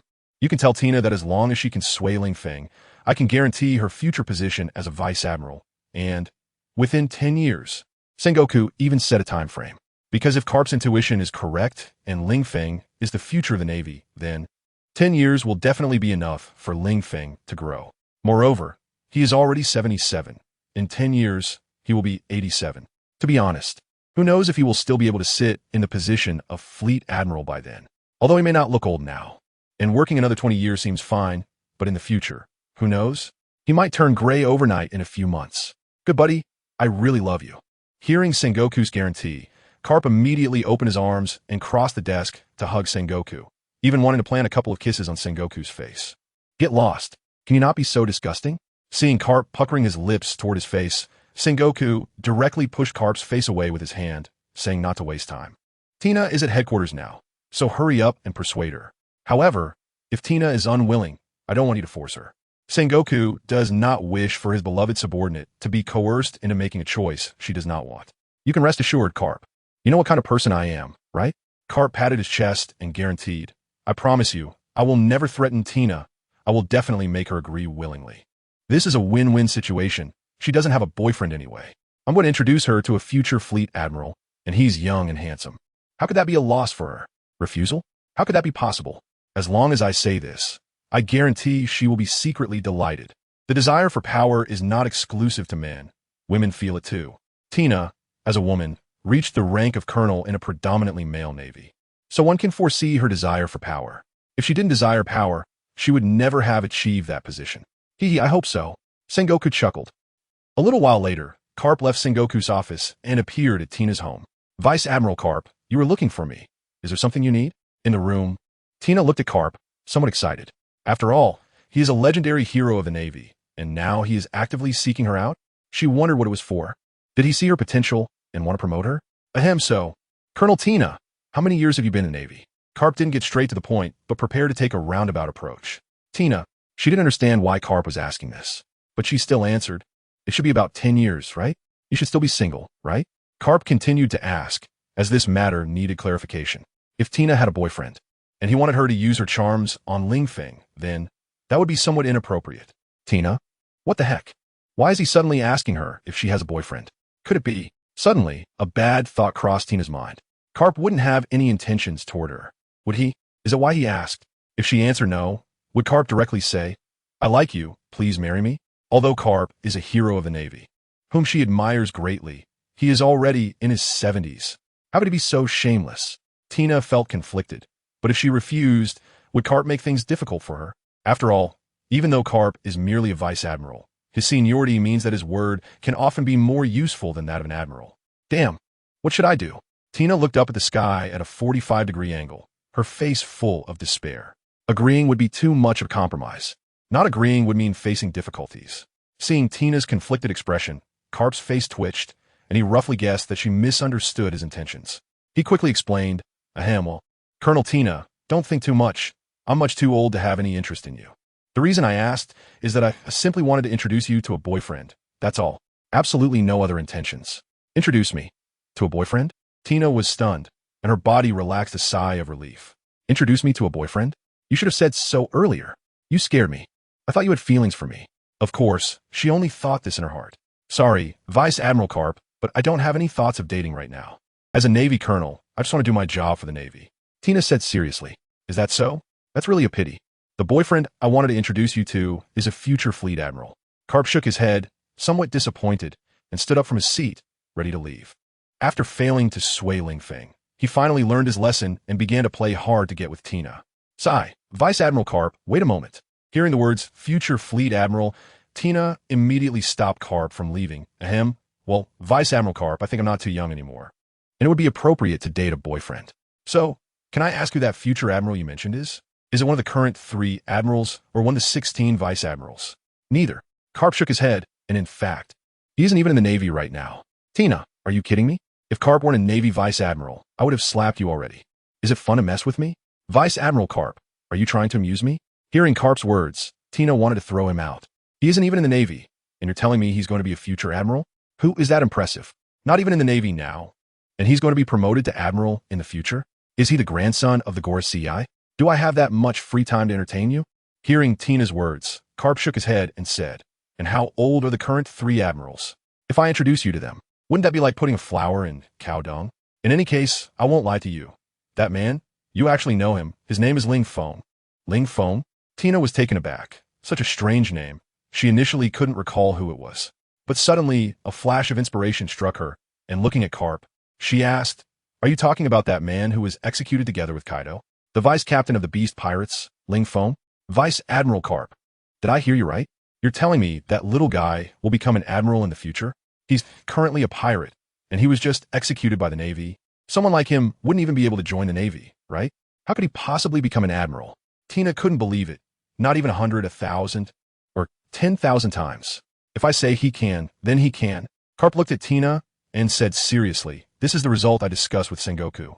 As long as you agree to persuade Ling Feng to join the Navy, then tomorrow you will be a Navy Rear Admiral. Furthermore, Sengoku and I guarantee that within 5 years, you will become a Navy Vice Admiral. Although Sengoku said 10 years, Carp thought 5 years would be more tempting. Tomorrow, promoted to Rear Admiral, directly promoted to Vice Admiral within 5 years? Tina was shocked by Carp's boldness. You must know that in the Navy, the higher the rank, the more difficult it is to be promoted and the longer the waiting time. After all, there are only so many positions and many times, even if you're eligible for promotion, you still have to wait for those currently in position to retire or die in battle before you can move up. Often, that step is the hardest. It's like if you scored 720 in the college entrance examination, you could pick any school, but what if there are 100,000 people who also scored 720? Can all of them get into those top schools? Impossible, let alone picking. 90% of them probably won't even get in, because there are only so many spots they will raise the standards. The same goes for the Navy. If the Navy is filled with talent, then such problems will arise. There are dozens of people with admiral-level strength, but only 3 admiral positions, and admirals cannot expand. Therefore, those with admiral-level strength can only remain as vice admirals, and there are only 16 of those. So there will be more who can only be minor generals or even rear admirals. This is the internal competition, when the competition is too strong. Even if you have the ability, there aren't enough positions, and you can only move back. Of course, this only happens when there are too many talented people in the Navy, and it is obvious that this current batch of the Navy is somewhat lacking. It's not that they are filled with talent, but rather that they are completely lacking in pillars. Otherwise, we wouldn't be in the Great Pirate Era. Even though the Navy is still the sole overlord of the seas, the chaos on the seas has reached the most chaotic period since the Navy's inception. It is precisely because the current Navy is not doing well that Carp is willing to go to great lengths to get Ling Feng to join the Navy to turn the situation around. Vice Admiral Carp, are you serious? As long as I persuade Ling Feng to join the Navy, you can guarantee that I will become a Vice Admiral within the next 5 years? Tina looked at Carp and asked. Carp's proposal made her unable to resist. If she could become a Vice Admiral in 5 years, then becoming an Admiral in the future wouldn't be impossible. If she could become an Admiral in the future, then aiming for the position of Admiral wouldn't be out of reach. You must know that there has never been a female Admiral in the Navy. If she became an Admiral, she would definitely be a model for women all over the world, an idol and a role model for women everywhere. But why me? Tina was curious. Why don't you persuade him yourself? I'm just a Navy colonel, and you're a Navy hero. You should represent the Navy better, right? Carp awkwardly touched his nose and honestly said, it's not that I don't want to go, but I have already tried to persuade him. However, it didn't work, and I even lost a devil fruit. Tina. Carp's words darkened Tina's face instantly. You mean to say you failed to persuade Ling Feng and then want me to persuade him? Isn't that just messing with me? How could I, a Navy colonel, persuade him when you, a Navy hero, couldn't? Tina felt very disappointed. Ahem. Well, you're different from me. Carp felt a bit awkward because he didn't want to directly suggest that Tina use her charm. Such things could only be hinted at and not directly stated. What's different? Tina looked at Carp curiously. Well, I am a man. Carp gritted his teeth and said, feeling that he had made it pretty clear. Tina should understand by now, right? Tina, all right, if she still didn't understand at this point, she should just go home and farm. Carp saying he's a man clearly indicates that she's a woman, right? And as a woman, compared to a man, what advantages does she have in persuading a man? Ugh. Is this asking me to persuade him? This is clearly asking me to seduce him. Vice Admiral Carp, I never expected you to look so honest and straightforward, yet come up with such a shameless method. Is that little guy named Ling Feng really worth the Navy putting in so much effort? Vice Admiral Carp, I want to ask you one last question. Are you sure that as long as I seduce, persuade Ling Feng to join the Navy then, he can become an admiral? This is very important. Although using charm is somewhat shameless, she is a single woman, and both men and women are unmarried. So what's wrong with pursuing someone she likes? Moreover, Ling Feng is so young and handsome. If she could seduce him, who knows who would be at a disadvantage? Ugh. I'm doing this for the Navy, sacrificing myself for a glorious cause, not for the sake of lusting after his body. Tina internally justified herself. Carp. Hearing Tina's question, Carp suddenly perked up. Because he could feel that Tina was likely interested, he decisively replied, that's right. I can guarantee you that Ling Feng will definitely become an admiral. Moreover, it doesn't take long, at most 5 years, at least 2 or 3 years, and he could become a naval marshal, leading the Navy to tame the seas and become the supreme overlord of the ocean. Furthermore, as long as you conquer the other person's body and mind, then in the future, you will be the woman of the naval marshal. Upon hearing this, Tina gritted her teeth and stamped her foot. All right, Tina can do it. Creak. At that moment, the door suddenly opened, and a tall woman walked in. She looked at Tina and asked, Tina, what are you doing? Admiral Peach Rabbit, what brings you here? Tina asked in surprise upon realizing it was Peach Rabbit. She remembered that during this time, Peach Rabbit should be on duty at her naval base. So how could she be at the naval headquarters? The naval headquarters typically only housed the highest ranking officer, which was the naval marshal. Even naval admirals often go out on missions, and as for vice admirals, nearly every vice admiral has a naval branch in the Grand Line, and they only appear at the naval headquarters during significant events or summons. Otherwise, they stay at their respective branches. After all, the naval headquarters is relatively small. How could it accommodate all the important commanders? I have something to report to Admiral Sengoku. So I came back. Peach Rabbit shrugged and said, but that's not important. What's important is that you seem to have been discussing becoming the naval marshal's woman. Tina, no way. Admiral Sengoku is so old, and he actually wants you. That's really shameless. Mainly because Carp was right there. Otherwise, she would have definitely scolded her. No, Admiral Peach Rabbit, you misunderstood. The naval marshal we're talking about is not Admiral Sengoku. Tina wanted to explain, but was somewhat reluctant to do so. After all, she was planning to use her charm on Ling Feng, and it felt awkward to say it out loud. As for why Peach Rabbit was here, it was probably to hang out with her. After all, there are only a few female sailors in the Navy, and she and Peach Rabbit have a pretty good relationship. Not Admiral Sengoku? Then who is it? Peach Rabbit looked a bit confused. Could it be that the naval headquarters has a second naval marshal? Well, Tina was quite conflicted. Should she explain? She didn't want to lose face, but if she didn't explain, she was afraid Peach Rabbit would keep asking. Admiral Peach Rabbit, let me explain this matter, Carp said, sensing Tina's dilemma and stepping forward. However, for Tina, Carp's explanation was unsure whether it was to help her out or make things worse. A few minutes later, Peach Rabbit heard the whole story from Carp and looked at him in disbelief. Admiral Carp, are you serious? You actually want Tina to seduce a pirate? And you even say that pirate could become a naval marshal? If you weren't a naval hero, I might have to take you down for spreading such nonsense. Carp replied with a hum. You say, take him down directly? Ahem. Under Carp's questioning, Peach Rabbit coughed and laughed. Admiral Carp, don't mind me. I was joking. How could I take you down directly? You're a naval hero. Besides, I might not even be able to beat you. Might not? The corner of Carp's mouth twitched. Are the young people nowadays so unhumble? However, for Peach Rabbit to say such a thing, she indeed has her abilities. After all, she is a candidate for the naval admiral. She might become the first female admiral in the history of the Navy. So it's normal for her to be a bit proud. I'm not joking. This proposal of mine has the agreement of Sengoku. Peach Rabbit, you haven't met Ling Feng, so you don't know how excellent he is. In short, I've made it clear he can become the future man of the Navy. Carp said to Peach Rabbit with a very firm tone. The future of the Navy? Seeing Carp so righteous and speaking as if it were a done deal.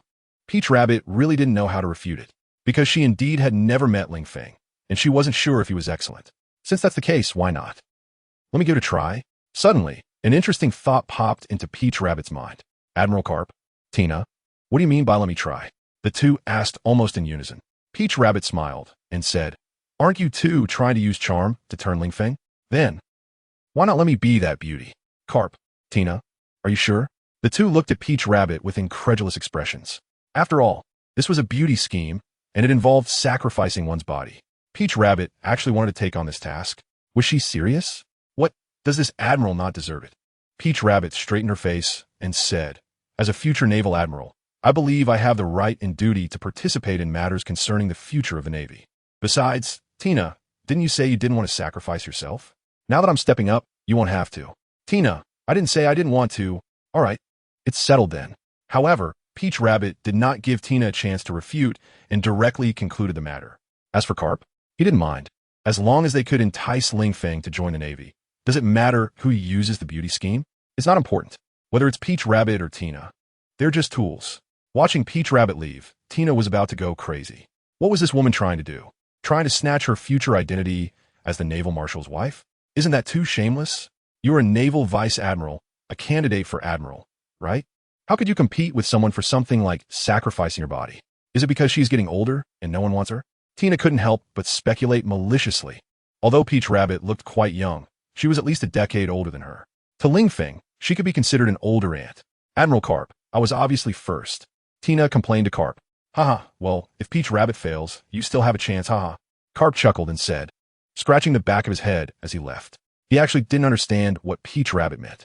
She had never met Ling Feng and was willing to sacrifice herself? Was it really because she was getting older and lonely? Watching Carp leave with a laugh. Tina was so angry that she stomped her feet and gritted her teeth, saying, Tina is very angry, Tina is very angry, Tina is very angry. And the consequences will be serious. Meanwhile, Ling Feng was brought back to the prison and was lying on the bed sleeping. As for the vomit from the morning, it had long been cleaned up. Lying on the bed, Ling Feng felt a bit bored, hoping the Navy would hurry up and escort him and Kaido to impel down. Wait, suddenly, Ling Feng noticed something was off. So, why the hell is he waiting for the Navy to escort him to impel down? If Kaido wants to recruit people from impel down, Can't he just go himself? Why does he have to be escorted by the Navy? Could it be that breaking into impel down from the inside is easier? Thinking this way, Ling Feng lost the mood to stay here. After all, who knows if the Navy will continue to carry out their disgusting executions on him? Even if death could make him stronger, he shouldn't have to rely on the Navy's executions, right? The other 3 emperors are in the New World. He could casually go to any of the 4 emperors' territories and easily take a few lives, right? That's right, Yamato is still waiting for me. She might have even picked out a wedding dress. I can't let her wait too long. With this thought, Ling Feng prepared to escape. However, just as he was about to break out, he suddenly heard footsteps approaching from afar. Talp, talp, talp. Who could it be? Hearing the footsteps, Ling Feng frowned. If it was just an ordinary guard, it wouldn't matter. He could knock them out easily. But what if it was an admiral or something? If he escaped now, wouldn't he be caught red-handed? So, Ling Feng decided to wait. After a while, the footsteps stopped, and they stopped right at the entrance of Ling Feng's cell. Creak! The iron door opened, and a woman wearing a justice cloak and carrying a 2-meter-long sword walked in. You are Ling Feng? The woman tilted her head with a smile, looking at Ling Feng lying on the bed. I thought you'd look more impressive. You seem quite ordinary. She wondered why Vice Admiral Garp would think of him as the future of the Navy. Could it be that he is getting old and confused? Ling Feng. Damn, this woman is really bold, daring to say that Garp is getting old and confused. Could Ling Feng allow her to be so arrogant? Impossible. Even at Navy headquarters, he would not allow anyone to be more arrogant than him. Who are you to question Vice Admiral Garp's judgment? He has captured more pirates than you've ever seen. If he says I'm the future of the Navy, then I am the future of the Navy. If you can't see my strength, it just shows that your judgment is flawed. Ling Feng said sternly. And you, woman, I don't like being looked down upon. So sit down. Haha, order me around? Do you know who I am? Momonosuke looked at Ling Feng with a cold smile. What? You want to use your status to pressure me? Even if Garp were here, I'd still be just as arrogant. Do you think you're more impressive than old man Garp? Ling Feng questioned Momonosuke. Well, at this point, she certainly wasn't more impressive than Garp. After all, although both were vice admirals, Garp also held the title of hero of the Navy, right? But once she became an admiral, even if Garp had seniority, she would at least outrank Garp in position. Why do you think I'm not as impressive as Garp? Momonosuke retorted to Ling Feng, as no one thinks of themselves as worthless. Even if Garp was the man who chased after Pirate King Roger. So what? That was years ago. Garp is old now. The future belongs to her. The reason she came to find Ling Feng wasn't to use her beauty to charm him, but simply to see how exceptional the man Garp had his eyes on really was. But now it seems, Ling Feng's performance has greatly disappointed her. Apart from his ability to talk big, she saw no shining points in him. She really doesn't understand why Garp would take a liking to Ling Feng, even wanting to push him to become the Fleet Admiral. The key is that Fleet Admiral Sengoku actually agreed. Don't these two old men know that their actions would hurt those of them who have been soldiers for decades? They have shed blood and tears for the Navy, fought for decades, and yet they let a pirate stand above them? How can they bear it? Why do you think I'm not as impressive as Garp? Momonosuke's counter-question left Ling Feng momentarily speechless, because deep down, Ling Feng believed that Garp was the pinnacle of the Navy, so he naturally thought Momonosuke wasn't as impressive as Garp. Well, it's mainly Garp's reputation that is to blame. Initially, he chased after Pirate King Roger, forcing Roger into desperate situations multiple times. Later, he teamed up to defeat the Sea Overlord Rocks, becoming the hero of the Navy. Such a backstory directly led Ling Feng to believe that Garp should be the strongest in the Navy, and thus he naturally asked the question, do you think you're more impressive than Garp? But now, Momonosuke used this question to turn it back on him, leaving Ling Feng a loss. It's like knowing Kaido's backstory before he appeared in the plot, hearing he is the strongest in one-on-one combat, the strongest creature on land, sea, and air, captured dozens of times, sentenced to death multiple times, yet couldn't be killed. This leads to a preconceived notion of Kaido being incredibly powerful. Then when it comes to actually fighting Kaido, it seems like anyone can just take a swing at him. It's truly bizarre. Alright, let's not discuss who is more impressive between you and Garp. I'll just ask you, why did you come find me? Is it because you think I'm handsome and want to sleep with me? Ling Feng said with a playful expression, but I'm not that kind of casual man. Unless you agree to take the initiative, because I'm tired and don't want to move. Momonosuke? You bastard. Are you looking for death? Seeing Ling Feng's flirtatious expression and teasing words, Momonosuke was truly angry. Who is she? A dignified vice admiral of the Navy. When has she ever been teased by a pirate? Well, before she became a vice admiral, there were instances. But now, Those pirates have long since become her victims. Yeah, I'm looking for death. If you have the ability, kill me. Do you dare? Ling Feng's words were just a provocation. He would be foolish enough to really think Momonosuke came to sleep with him. Even if he was handsome enough to charm nearly any woman, that still implies there are exceptions, and Momonosuke is probably one of those exceptions. But he was also very curious about why Momonosuke had come to find him. As for her not coming to find him, that's impossible. Not to mention that this prison only has him and Kaido at the moment. As for Kaido, he still doesn't know where Akiji has him locked up, which means there's only him in this prison. So Momonosuke couldn't have gone to the wrong place. Do you really think I wouldn't dare to kill you? Hearing Ling Feng's words, Momonosuke gritted her teeth. Or do you think that because Vice Admiral Gar values you and you have him as your backing, you can be this arrogant? What future of the Navy? The future of the Navy will never belong to a pirate. Since you want to die, then I will grant you that. Momonosuke placed her left hand on the hilt of her sword and gripped the handle with her right hand, preparing to draw her sword. She thought that after making such a move, Ling Feng would show a fearful expression. However, Ling Feng was somewhat unexpected. He simply changed from lying on the bed to sitting on it, smiling at her and saying, "What are you looking at? Have you never seen a handsome guy? Besides, if you have guts, come and cut me. You think I'll be scared just because you make a drawing motion? Am I going to beg for mercy? Damn it, this bastard." Tao Tu gripped the knife handle tighter. Indeed, her gesture drawing the sword was partly to test Ling Feng's reaction. She thought that Ling Feng would at least be a little scared, but unexpectedly, he was even more provocative. Is this guy really not afraid of death? Or does he think she can't kill him? Since Tao Tu had just arrived at the naval headquarters, she was not aware that Ling Feng could die and come back to life. If she had known, she definitely wouldn't have threatened him with death. Okay, very good. You're actually asking me to cut you? I've never heard such a shameless request in my life. Since that's the case, I'll grant your wish. After you go to hell, remember to tell the Grim Reaper that the one who killed you is Vice Admiral Jiun from the naval headquarters. After saying that, Tao Tu drew her knife. Swish! In the darkness, a silver light flashed, and Ling Feng's head fell from his shoulders. Ling Feng didn't even feel a thing. He didn't even see the fleeting light clearly before his head hit the bed. Looking at Ling Feng's head, which landed on the bed with wide-open eyes, Tao Tu was stunned because it was too easy, right? So easy it was almost unbelievable. Logically speaking, a man favored by Vice Admiral Carp, even if he was still young and not at his peak strength, shouldn't have been beheaded without even a reaction, right? Or is it that Vice Admiral Carp really misjudged him? But killing someone feels good for a moment. How is she going to explain this to Vice Admiral Carp? After all, she had said she was going to seduce Ling Feng to join the Navy, but now she had killed him directly? Isn't this just slapping Vice Admiral Carp in the face? Moreover, it seemed that Fleet Admiral Sengoku also agreed to have this little guy join the Navy. So, she had effectively slapped both Vice Admiral Carp and Fleet Admiral Sengoku in the face. As a Navy member, what consequences would there be for slapping the faces of both a naval hero and the Fleet Admiral? Even as a reserve admiral, Tao Tu couldn't help but feel worried. She sat down heavily on the sofa, pondering what kind of excuse she should come up with. For example, Ling Feng wanted to force her to do something unforgivable, but wasn't she here to use her beauty to seduce Ling Feng? This excuse is out. Damn it, even dead he still gave me trouble.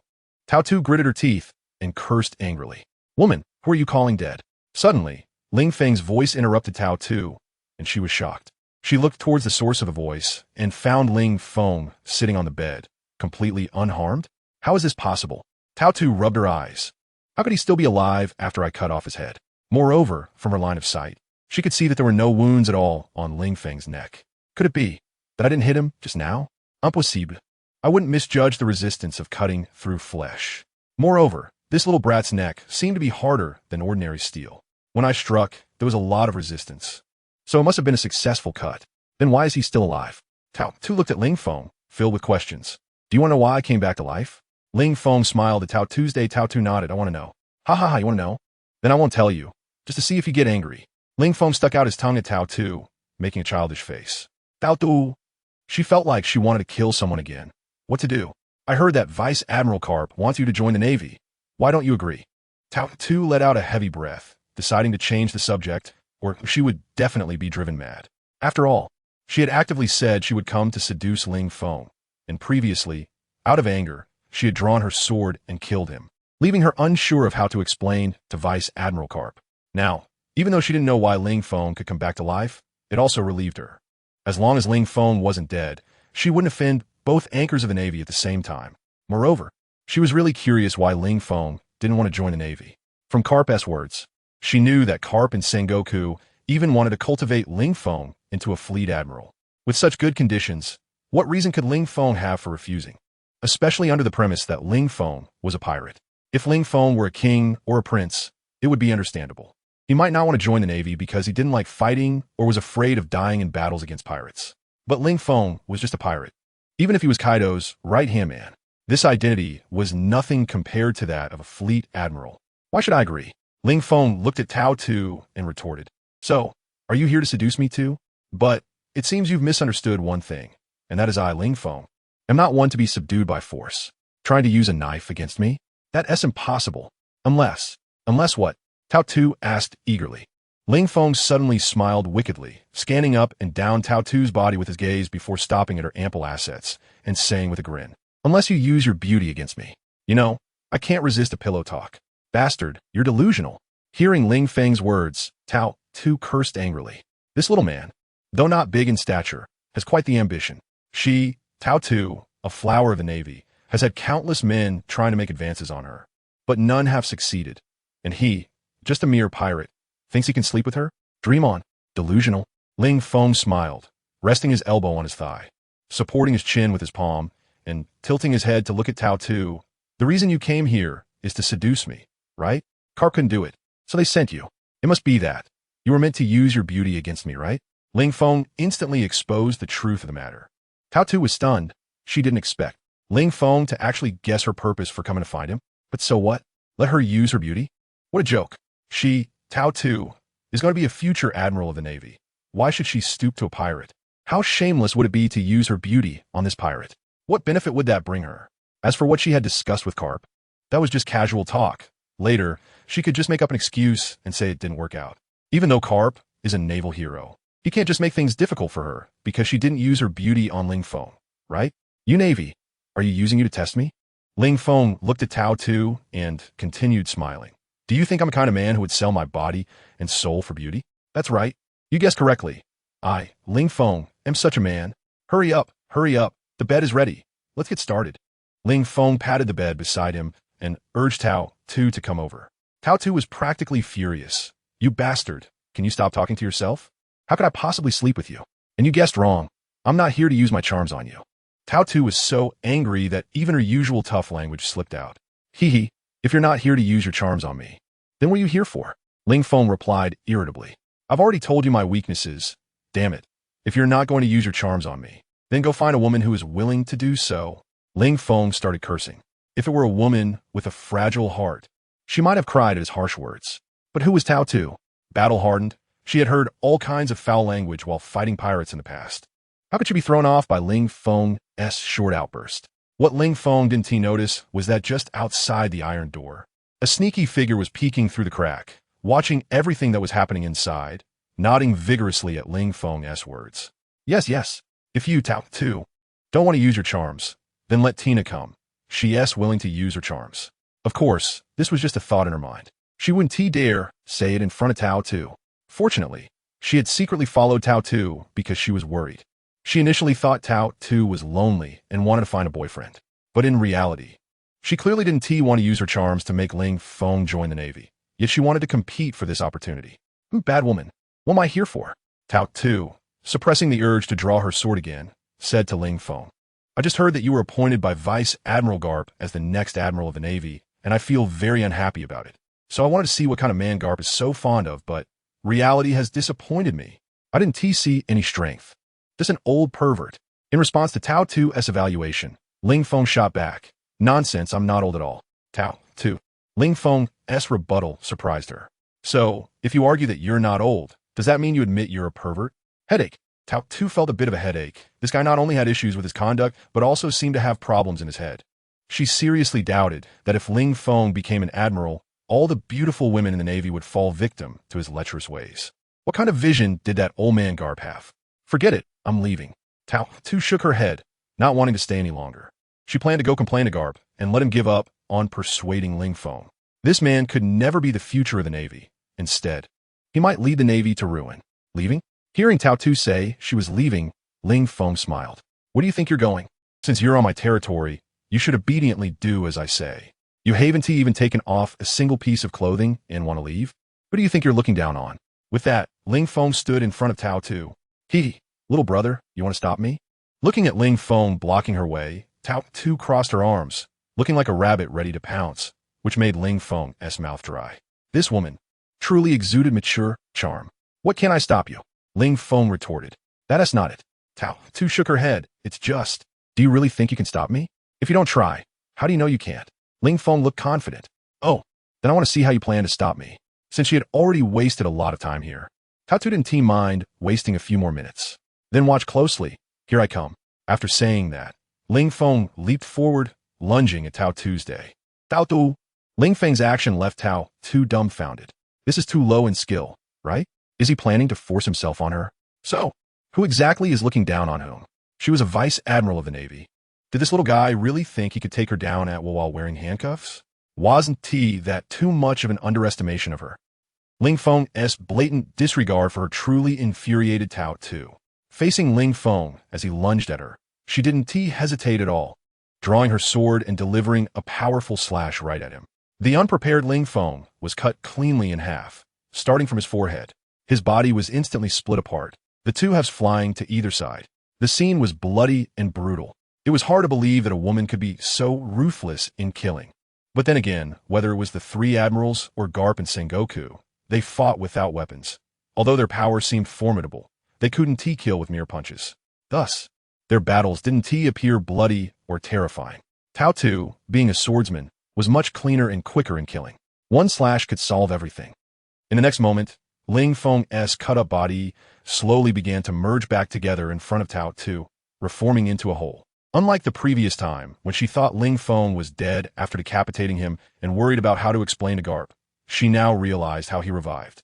The body she had split in two, which had completely lost all vital signs, was slowly merging back together without a trace of wounds. This ability was simply unbelievable. The key was, the handcuffs Ling Feng was wearing must be sea stone handcuffs, right? This meant that at this moment, Ling Feng couldn't use his devil fruit powers. So how did he revive? Are you curious how I revived? Suddenly, it seemed Ling Feng had seen through Tao Tu's thoughts and said to her in a teasing manner, "Will you tell me?" Tao Tu looked at Ling Feng with a cold smile. She certainly didn't believe he was that kind-hearted. Of course. I want tea. Ling Feng replied mischievously. But this is under the condition that you and I are just strangers. If you sleep with me. Swish. Tao Tu swung her hand. The tip of her sword aimed at Ling Feng's throat. If you dare to continue, I'll cut off your limbs and feed them to the dogs. Then I'll see how you can merge back together and revive. Tao Tu looked at Ling Feng with a cold smile, thinking she had him under control. However, she had no idea that Ling Feng could revive without needing his limbs. As long as his body was intact, he could merge and revive. If he lost a limb, he could regenerate. If he were burned to ashes, he could still reconstruct his body and come back to life. Clearly, Tao Tu was still too naive. Threatening me? If you have the ability, then give a try. Ling Feng took a step forward, his neck directly touching the tip of the knife, and a drop of blood flowed down from between his neck. Ling Feng's action made Tao Tu instinctively take a step back. But after retreating, Tao Tu scolded herself in her heart. Why are you retreating? It's as if you're afraid. Although this little guy has a rather perverse ability to resurrect, you're at least a vice admiral in the Navy. After more than 20 years in the Navy, what kind of bizarre abilities haven't you seen? What is there to be afraid of? Since you're looking for death, then I'll fulfill your wish. Shoo. Tao Tu stepped forward with the knife. The tip of the knife instantly cut through Ling Feng's throat, and blood gushed out from the other side of the blade. Seeing this scene, Ling Feng smiled and thought, a woman is still a woman, so easily provoked. It seems I can rack up quite a few death counts with this woman. Just as he thought this, Tao Tu instantly withdrew her long knife. Ling Feng's body fell to the ground as if it had lost support. Looking at the corpse on the ground, Tao Tu really wanted to dismember Ling Feng's body and feed it to the dogs. But thinking of Garp and Sengoku, she ultimately sighed. You got lucky this time. If I had such a powerful backing, I might have already become the fleet admiral by now. And you? The two biggest figures in the Navy admire you and want to support you. Yet you still refuse?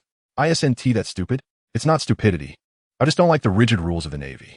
Ling Feng stood up again, brushed off his clothes, and said to Tao Tu, it's like you. If I were to say that if you join the pirate camp now, you could become one of the 4 emperors, Would you give up your position as a vice admiral in the Navy to join the pirates? Is that even comparable? Tao Tu rolled her eyes. Can the position of the four emperors be compared to that of the fleet admiral? Do they even deserve it? Ling Feng. All right. His comparison was indeed a bit inappropriate. According to the principle of equivalency among the emperors, the four emperors combined can only be equal to the Navy. Although the strongest man in the world, the strongest creature, and the freaky lady who can take down giants at a young age are all with the four emperors. Those don't matter. Even if no one in the Navy has a powerful title, that doesn't change the fact that the Navy is the ruler of the seas. Get out of the way. Seeing Ling Feng silent, Tao Tu wanted to push him aside to leave this cursed place. It just felt too unlucky. There's no helping it. This cell was built to confine high-ranking officers in the Navy who made mistakes. If she stayed too long, she would feel like she was the one being imprisoned. That feeling is terrible. The road is so wide, and you have to walk past where I'm standing. Hearing Tao Tu's domineering command, Ling Feng was quite displeased. Originally, teasing Tao Tu was just to pass the time and to provoke her for a few death counts. But now, Ling Feng decided to give this woman a deep lesson. He wanted her to understand not to easily offend a man, especially not to offend a man with a small heart. Otherwise, the outcome would be tragic. Little brother, you really want to act tough with me, huh? I told you to move, so just move. Why so much nonsense? Tao Tu looked at Ling Feng with a sneer. Maybe you think you can die and come back. So you feel fearless, but sister is in the Navy. Do you want to experience the taste of the Navy's top 10 cruel punishments on me? If you don't want that, then kneel down and call yourself a bastard, worse than a beast, while hitting yourself. Otherwise, you know what will happen? After saying that, Tao Tu snorted coldly in her heart. Little guy, you want to play with sister? Have you ever played with sister? Sister has killed more pirates than you have ever seen. So since you want to play, I'll accompany you today. Sister? Hearing Tao Tu's self-reference, Ling Feng was suddenly covered in goosebumps. His bad habit of talking back kicked in again. Woman, don't think that just because you have a face that looks around 30, you can really consider yourself a 30-year-old woman. You still dare to call yourself sister in front of me? I'm only 18 this year, and at your age, I would even think you're too old to be my mom. Slap. Ling Feng's words further enraged Tao Tuesday. She directly swung her long knife, hitting Ling Feng in the face with the handle. But Ling Feng blocked it with his arm. Are you kidding? You can hit my head, but you want to hit my face? That's impossible. You know, this head is fully supported by my looks. Blocked? Realizing her slap had been blocked, Tao Tu was taken aback. Perhaps it was because Ling Feng hadn't resisted or dodged when she attacked with the knife before, which allowed her to easily take him down. So the contrast now surprised her. But that was all. Look, a UFO. Suddenly, Ling Feng pointed behind Tao Tu with one finger. Tao Tu. She suddenly realized that Ling Feng was a bit adorably foolish. A UFO? Should she play along? However, just when Tao Tu was hesitating, Ling Feng quickly reached into his pocket, pulled out a bag of white powder, and threw it at Tao Tuesday. Caught off guard, she missed the opportunity to dodge, and the powder covered her. She even accidentally inhaled a few breaths of it. Bastard. What the hell did you throw? Tao Tu hurriedly checked her body, but found it seemed quite normal. This puzzled her. Ling Feng couldn't possibly just be throwing flour for fun, right? But when Tao Tu looked back at Ling Feng again, she realized something was off. Because, in her line of sight, Ling Feng became somewhat blurry, giving her an unreal feeling and a bit of a liking feeling. This isn't right. This is very wrong. What on earth did you throw at me? Tao Tu gritted her teeth, pressing her long knife against Ling Feng's shoulder, demanding to know. Nothing much. I just used some stuff I usually use to liven things up with my girlfriend, Ling Feng said to Tao Tu with a cheeky grin. What? After hearing Ling Feng's words, Tao Tu couldn't believe it. This bastard actually dared to throw that kind of thing at her? No wonder she felt a bit warm in her body. She previously thought it was just the room being a bit too hot. Damn it. Tao Tu gripped her knife tightly, ready to chop off Ling Feng's neck and then leave this place of trouble. Otherwise, she didn't know what would happen to her. But she absolutely couldn't stay any longer otherwise. However, Tao Tu suddenly found that she couldn't swing the knife in her hand. What was going on? She looked at the blade and saw that Ling Feng was gripping her long knife firmly. No matter how hard she pulled, she couldn't get it out. How is that possible? How could your strength be so great? Tao Tu looked at Ling Feng in disbelief. Could it be that this guy was pretending to be weak all along? Damn it, Tao Tu has a lifetime of reputation, and is she really going to? No, it's not that my strength has increased, but your strength has decreased, Ling Feng said lightly to Tao Tu. then forcefully yanked the Jean Pirot from her hand and casually threw it on the ground. The seemingly supreme treasure knife lay quietly on the ground. You. Tao Tu looked at the Jean Pirot thrown on the ground, her eyes nearly popping out in anger. After all, the knife is the life of a swordsman. As long as the knife exists, the person exists. If the knife breaks, the person dies. Zoro, who has changed his knife countless times. What did you say? What do you mean? Seeing Tao Tu's dazed eyes and her weak posture, Ling Feng didn't expect the drug's effect to be so strong. As for what he previously said about using it to spice things up with a girlfriend, that was all a lie. In fact, it was his first time using it. It was a gift from that sycophant, said to be made from a substance collected from a certain sea king species. Even a sea king would instantly go in a heat after taking this drug. In short, the effect is incredible. Initially, Ling Feng didn't believe it, thinking the sycophant was exaggerating to take credit. But now, seeing Tao Tu's trembling legs and her unstable stance, he began to believe it. Dear! Suddenly, Ling Feng felt a wave of heat coming from behind him.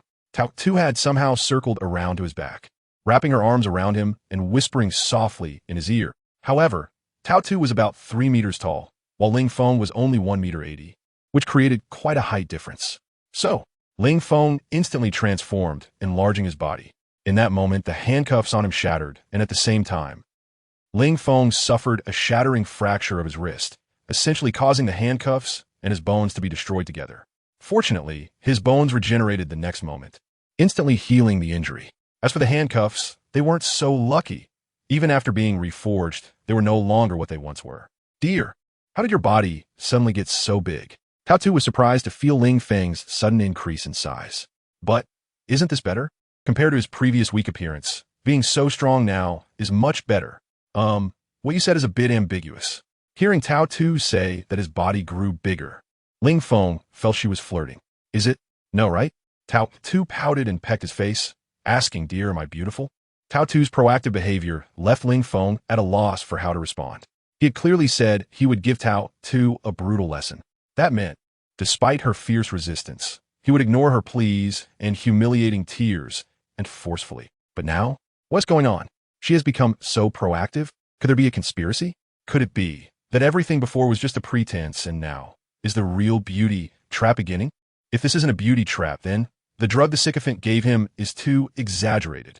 Originally, Ling Feng thought this drug would only release inner desires, but with Tao Tu being so proactive, it's not just about releasing desire. It feels completely like being hypnotized. Yes, thinking about hypnosis. When Tao Tu called him dear, could it be she mistook him for someone else? Otherwise, given their previous relationship, how could Tao Tu call him such an embarrassing title? Do you know who I am? Ling Feng turned to Tao Tu and asked tentatively. However, as he turned, he almost touched her lips. The current state of Tao Tu, completely different from her previous heroic and exceptional demeanor, was filled with the charm of a little woman, soft, weak, and watery, which somehow stirred a protective desire within him. TSK, TSK, TSK. Ling Feng, you really have inflated your ego. She is a vice admiral of the Navy, with strength and achievements at the admiral level. She just hasn't been promoted due to a lack of vacancies. Does such a woman really need your protection? Just like a Kaido, when he was an admiral, he had the strength of an admiral. He can't suddenly become a fleet admiral just because he got promoted, right? Position is just a position, and does not equate to strength. Of course, without strength, you won't gain merits for promotion. After all, the Navy's promotion path is generally about fighting pirates. The stronger you are, the stronger the pirates you fight. Hence the faster your promotion and the higher you climb. All right, that's not important. Dear, are you silly?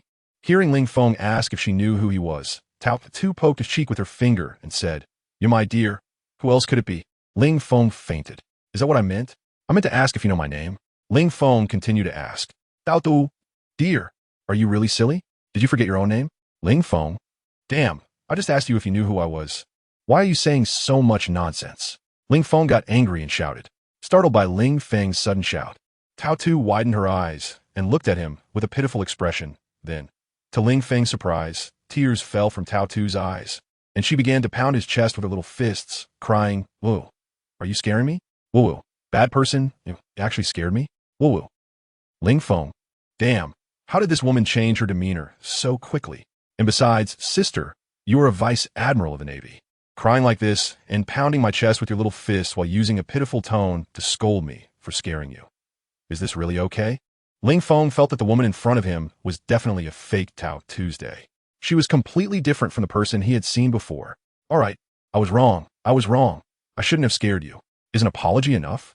Ling Feng reached out and grabbed Tao Tu's little fist that was pounding his chest, holding it tightly. Well, then you mustn't scare me anymore, okay?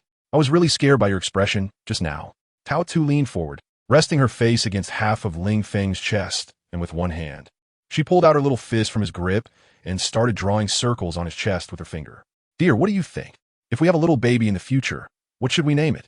Looking at Tao Tu, slightly raising her head and gazing at him with her pure and adorable big eyes, Ling Feng was completely stunned. Is it really this fast? Are we naming the baby already? I'm still a kid. What baby? Of course. We can skip the baby part, but we still have to engage in the activities that create babies. Ahem, little rabbit, I think it's getting late today. How about? We rest early. Lin Feng felt somewhat disgusted by the nickname he had given to Tao Rabbit, calling her Little Bunny.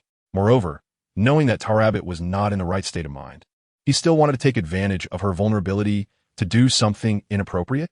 How shameless could he be? But didn't he matter? When had Lin Feng ever cared about his reputation? Besides, even without taking advantage of her, he still had to be able to take on Tao Rabbit. Is it time to rest now? Isn't that a bit early? Tao Rabbit, nestled in Lin Feng's arms, said shyly, but if dear really wants to, I can go take a shower right now. After saying that, she looked up at Lin Feng, seemingly asking for his opinion. Why would you need a shower? I don't mind you being dirty. With that, Lin Feng bent down and picked Tao Rabbit up in a princess carry. Tao Rabbit was startled by Lin Feng's sudden action, letting out a surprised ah. Then, he tossed her onto the big bed. On the soft bed, Tao Rabbit bounced a few times before finally stopping. Little bunny. The big bad wolf is coming. Seeing Tao Rabbit lying on the bed with a flushed face and a shy expression, Lin Feng pounced on her with outstretched arms. The wolf is coming. Upon seeing Lin Feng charge at her, Tao Rabbit shouted, "The wolf is coming," and began to engage in a fierce struggle with the big bad wolf. The big bad wolf wanted to eat the little white rabbit. But how could the little white rabbit let the big bad wolf have its way? In their chase, the little white rabbit was eventually caught by the big bad wolf and pinned down. Gagaga. The big bad wolf looked at the little white rabbit he had caught, wearing an evil grin. Little bunny, running away? Can you escape? You've already been caught by me. Quickly, call me daddy. No. Seeing the big bad wolf's sinister expression, the little white rabbit was extremely frightened and pleaded, "Please, don't eat me. Little bunny is so cute. Please don't eat me." Listening to the little bunny's pleas, the big bad wolf let out an evil laugh. Gagaga. It's precisely because you're cute that I want to eat you. If you were ugly, even if you came to me voluntarily, I wouldn't even want to eat you. Why? Does being cute mean I have to be eaten? The little bunny looked at the big bad wolf in despair. The big bad wolf nodded. Exactly. Being cute means you have to be eaten. Oh, the big bad wolf howled, then began to savor his delicious meal. At first, the little bunny let out soft sobs, probably feeling pain for being nibbled. But as time went on, the little bunny's painful sobs surprisingly turned into somewhat pleasurable hums. This left the big bad wolf stunned. What the heck? Hey, little bunny, can you be serious? I'm eating you right now. The big bad wolf questioned the little bunny. So what? The little bunny looked at the big bad wolf with a wronged expression. What do you think? The big bad wolf sighed, feeling that this was completely lacking in achievement. Since that's the case, then don't blame me. I was originally planning to eat you slowly, not letting you feel pain. But since you provoke me like this, don't blame me for making the storm even fiercer. The big bad wolf sounded the charge. The little bunny finally couldn't bear it any longer and began to moan in pain. Outside the door, Tina, who was still peeping, was stunned by the scene before her. So it turns out, there are so many positions to do that. She really learned a lot. However, this was clearly supposed to be her opportunity, but now it was taken by Tao Rabbit. This made Tina resent Tao Rabbit. Women can be so unreasonable. Of course, Tina also thought that Tao Rabbit was clearly not in a normal state, but had been drugged by Lin Feng. She was very curious about what kind of hellish scene it would be when Tao Rabbit woke up. However, standing outside and secretly watching, listening to the sounds coming from inside, made Tina's body involuntarily start to heat up. Tina's hand unconsciously began to reach down. 3 hours later, the big bad wolf's meal finally ended. Then he rolled over and lay on the bed, possibly tired, and began to snore. After an unknown amount of time, the little bunny lying next to the big bad wolf also woke up. Tao Rabbit opened her eyes, looked at everything in front of her, and recalled the long thoughts from before, making her clench her fists tightly, glaring hatefully at the man lying beside her. Oomph. A man who eats and then sleeps? Tao Rabbit silently got up, got dressed, picked up the golden dagger that had fallen on the floor, and left the room without looking back. However, at the moment of going out, Tower Rabbit couldn't help but turn her head and glance at Lin Feng. After all, he was her first man, even if he had obtained her through illegal means. But what could she do? Kill Lin Feng? The key was that she had already tried to kill him twice before. Now that he had been with her once, she wondered if that counted as even? Sigh, a fateful bond. Ultimately, Tower Rabbit sighed and shook her head, leaving the room. Hey, what are you doing here? Suddenly, as Tower Rabbit exited, she discovered Tina squatting against the wall corner. This made Tower Rabbit's face change. Did this mean that Tina had seen everything Lin Feng had done to her before?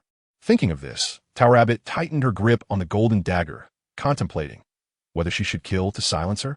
Tower Rabbit, you can put the knife down. Tina didn't see anything, didn't hear anything. Really, trust Tina. Tina explained, as she didn't want to be killed by Tower Rabbit just for watching a good show. Remember what you said now? You didn't see anything, you didn't hear anything. Tower Rabbit loosened her grip on the dagger's handle and coldly snorted at Tina. In reality, explanations are just cover-ups. Tina didn't see anything. Tower Rabbit didn't believe it, especially after seeing a puddle of water on the floor. This woman probably not only saw, but also, she was too ashamed to speak it out. I honestly didn't see anything, didn't hear anything. Tina wiped the sweat from her forehead, unsure if it was due to exhaustion or because Tower Rabbit's intimidation was too strong. If I find out that this matter spreads within the Navy, regardless of whether you leaked it or not, I will take your head with this golden dagger. After threatening Tina, Tower Rabbit bypassed her and left directly. She was feeling too well herself and needed to go back to shower and rest. Moreover, she hadn't taken any protective measures before, so she needed to hurry and make up for it. Otherwise, if a baby really came along, what would she do? The threat from Peach Rabbit made Tina very unhappy, and she cursed in her heart, What are you pretending for, you stinky woman? This opportunity was originally mine, and you insisted on snatching it from me. How does it feel now that you've messed up? You deserve it. You always act so high and mighty. And now you've been taken advantage of by a pirate you look down on. Let's see how you maintain that high and mighty attitude in the future. Step. Suddenly, Peach Rabbit's footsteps stopped. Then she turned around and looked at Tina. Tina was startled by Peach Rabbit's action and thought, no way. Did she hear my inner thoughts? Has this woman's observation hockey become so strong that she can read minds? What hassle. However, the reality was that Tina was overthinking. Peach Rabbit said to Tina, What are you still doing standing here? Aren't you going back? If you're so free, how about I assign you a task? No, I'm not free at all. I'm leaving right now. Hearing Peach Rabbit's words, Tina hurriedly left. Wait. However, just as Tina stood up to leave, Peach Rabbit called her back. Tina slowly turned around, her expression somewhat unpleasant, thinking, this wicked woman won't use the excuse that I stepped out with my left foot first to punish me. Will she? That would really be a case of wanting to add a crime when there is none. But even if you're a Marine Rear Admiral, you can't just punish Tina, can you? After all, I'm a Marine Colonel. Plus, I'm younger than you.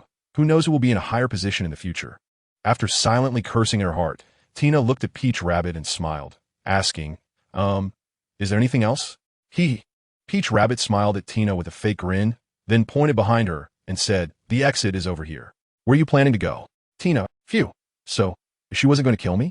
She patted her chest and sighed in relief. Seriously, couldn't she just remind me that I was going the wrong way? Why scare me on purpose? So, I walked the wrong way again? After saying something to Peach Rabbit, Tina quickened her pace, passed by her, and quickly disappeared from her sight. Watching Tina's back, Peach Rabbit squinted her eyes, and a cold, killing intent flashed by.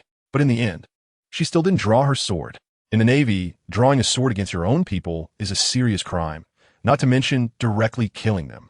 But for some reason, Peach Rabbit always felt that one day she would end up drawing swords against Tina, though she didn't know what they would be fighting over.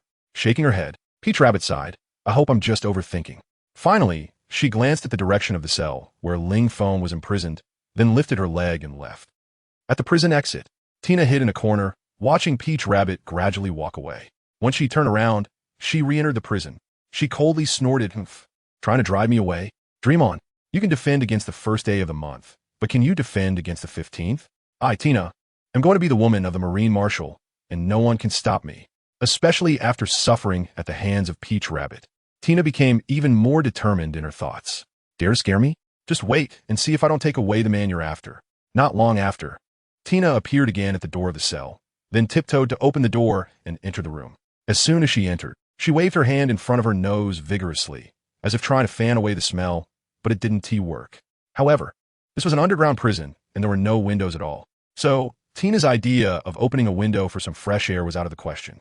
This guy, how is he still sleeping at this hour? Looking at Ling Feng, who was still lying in bed, sleeping soundly, Tina curiously muttered.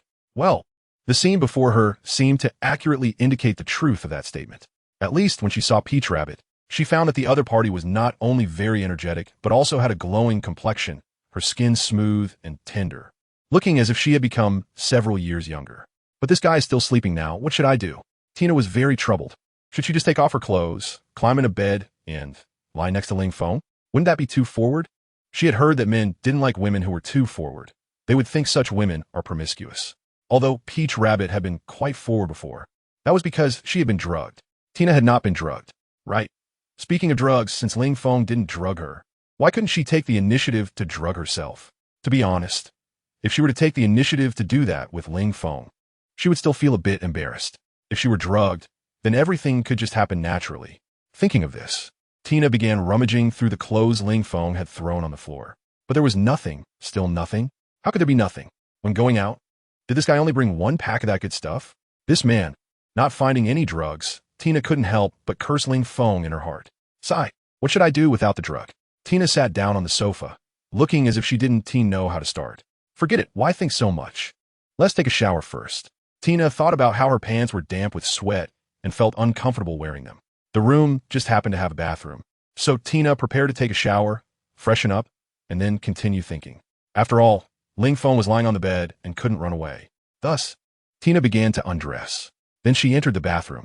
Turning on the faucet, she raised her head and let the shower spray directly hit her face. Ah, so refreshing. The hot body was washed by the cold water, making Tina feel as if she was flying. Whoosh! The sound of water in the bathroom woke Ling Feng from his sleep. He opened his eyes and stretched out his hand as if trying to hug something, but found the woman beside him had vanished without him noticing. Then he heard the sound of water from a bathroom, which made Ling Feng smile. Is she taking a shower? Little rabbit, can you wash yourself clean alone? Do you need Big Bad Wolf to come in and scrub your back? Ling Feng called out toward the bathroom with a smirk. In an instant, Tina, who was showering in the bathroom, froze. Her body seemed to be suspended in time, frozen there, not moving at all. But her heart was in a panic. Ling Feng woke up. What should I do? Moreover, it seems he mistook me for Peach Rabbit, and it seems he's about to come in and wash with me. Thinking of this, Tina became even more nervous. Even though she had long been prepared to give herself up, when the moment really came, she began to feel scared. After all, the previous scene was still fresh in her mind. Peach Rabbit's miserable and painful wails. Thinking of this, Tina felt a bit panicked and afraid. No, don't come in. No, don't come in. In a panic, Tina shouted loudly at Ling Feng outside the bathroom, seemingly forgetting that her voice sounded nothing like that of Peach Rabbit. By speaking, didn't she just expose her identity? However, Ling Feng didn't notice anything unusual about Tina's voice. Perhaps it was due to his insensitivity after the event, or maybe it was because Peach Rabbit's voice sounded different before and after being drugged, so he didn't suspect Tina's voice at all. Of course, Ling Feng subconsciously thought that the only woman who could be taking a shower in his bathroom at that moment, aside from Peach Rabbit, who had just had a pleasant time with him, could only be her. It couldn't possibly be someone else. Don't? Is it really a don't? Or is an antonym? Ling Feng asked mischievously. Yes, it's really a don't. Tina clenched her fists tightly against her chest, truly afraid that Ling Feng would barge in if he got upset. What would she say then? Boo-hoo, little rabbit, I'm angry. Hearing Tina say she really didn't want him to come in, Ling Feng pretended to be angry, saying, You won't even let me see you while you're showering, so should I just leave? Tina, how was she supposed to respond to that? Even if she asked Ling Feng to leave, this was a naval prison. Was it a place you could come and go as you pleased? Damn it. Why hadn't she considered that Ling Feng might wake up before she took a shower? Now he had caught her off guard. Little rabbit, why aren't you speaking? After a while of silence from Tina, Ling Feng asked curiously, was it because she fainted in the bath? That wouldn't do, just wait. I'll come to rescue you. Without waiting for Tina to respond, Ling Feng rushed toward the bathroom. Don't! Tina wanted to shout to stop Ling Feng's reckless behavior. However, before she could shout, Ling Feng had already opened the bathroom door. Just like that, the two met face to face. Ling Feng, Tina. For a moment, it seemed both of them were stunned, just staring at each other without anyone speaking first. After a while, Ling Feng spoke first. Is my eyesight bad? Why? Why does it seem like Little Rabbit you? I've gotten smaller. Tina? Ling Feng's words left her speechless.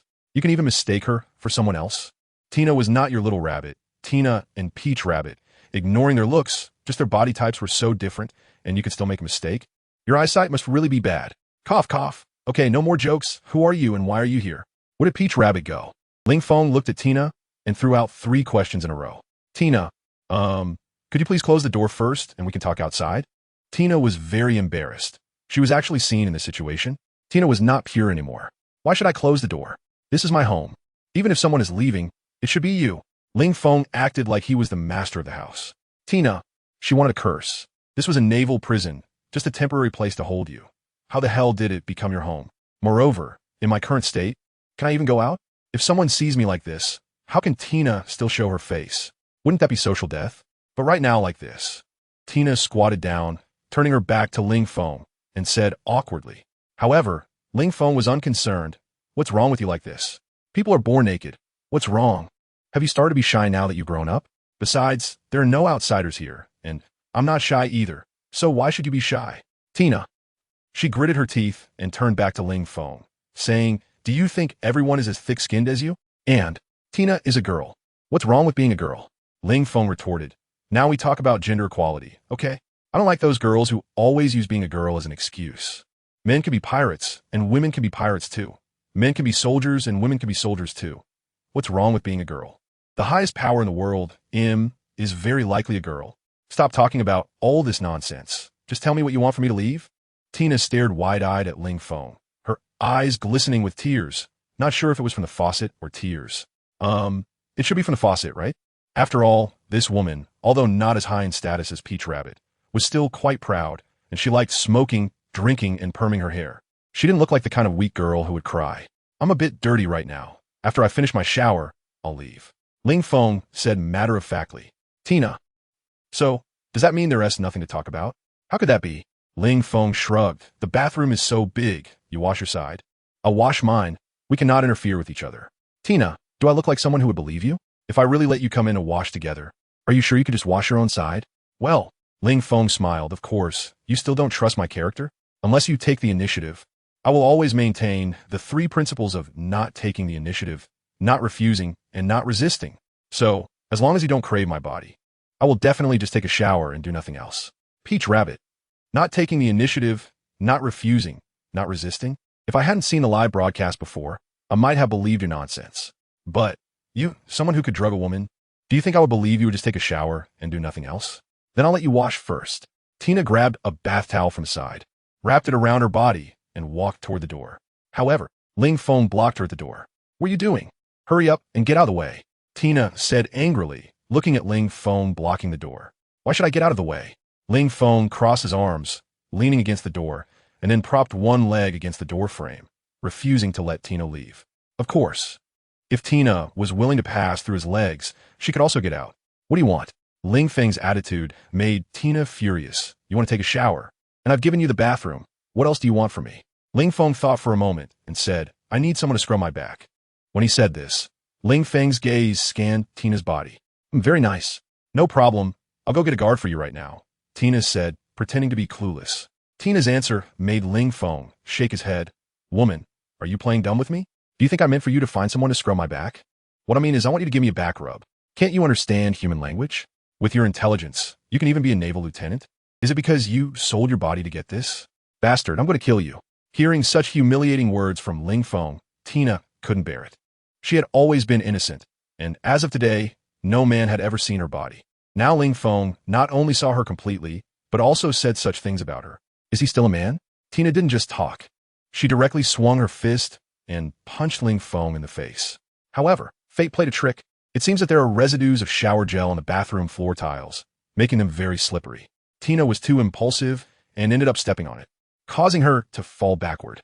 TSK, TSK, TSK. This is what you call losing more than you gain. Watching Tina fall backward, if he hadn't acted, she might have hit her head on the ground, and who knows, she could have died. Nonsense. How could people in the world of One Piece be so fragile? It's just the back of the head hitting the ground. How could a person possibly be gone? That's impossible. Gueno, then tell me, how the hell did I die? Thud. Behind Tina, Ling Feng appeared just in time, wrapping his arms around her waist to prevent her from hitting the back of her head on the ground, which could have posed a fatal risk.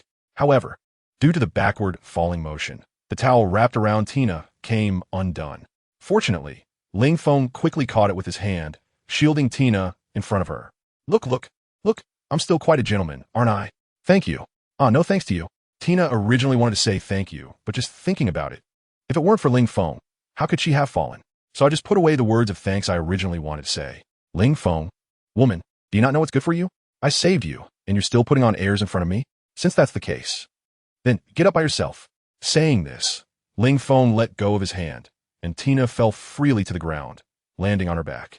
Tina, who had fallen to the ground, was stunned, looking at Ling Feng with an incredulous expression, as if to say, how can there still be such a man in this world? Clearly, I had caught her, but in the end, I actually let go? Did I let her fall to the ground? I'm not clean anymore. The water stains on the ground made Tina feel as if she were completely contaminated, and she was eager to take a shower. However, Ling Feng was right in front of her. At this moment, Tina's heart was in turmoil, but in the end, she decided to let it go.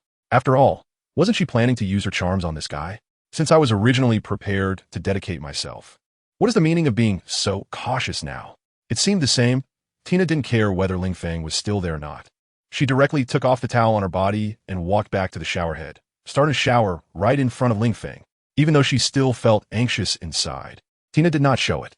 Instead, she kept comforting herself, telling herself that she was going to be the woman of the naval commander and Ling Feng would become the naval commander. So Ling Feng would definitely be her man. Since that was the case, what difference did it make to be seen by Ling Feng? That's right, that's how it is. When women figure things out, they become more open-minded. All I can say is that when men have power, they can change, and when women become bad, they have the right to do so. Clearly, Tina is well aware of this concept. Moreover, even the Peach Rabbit has been conquered by Ling Feng. So what is there for her to be reserved about? Is she really more noble than the Peach Rabbit? In short, people are like this.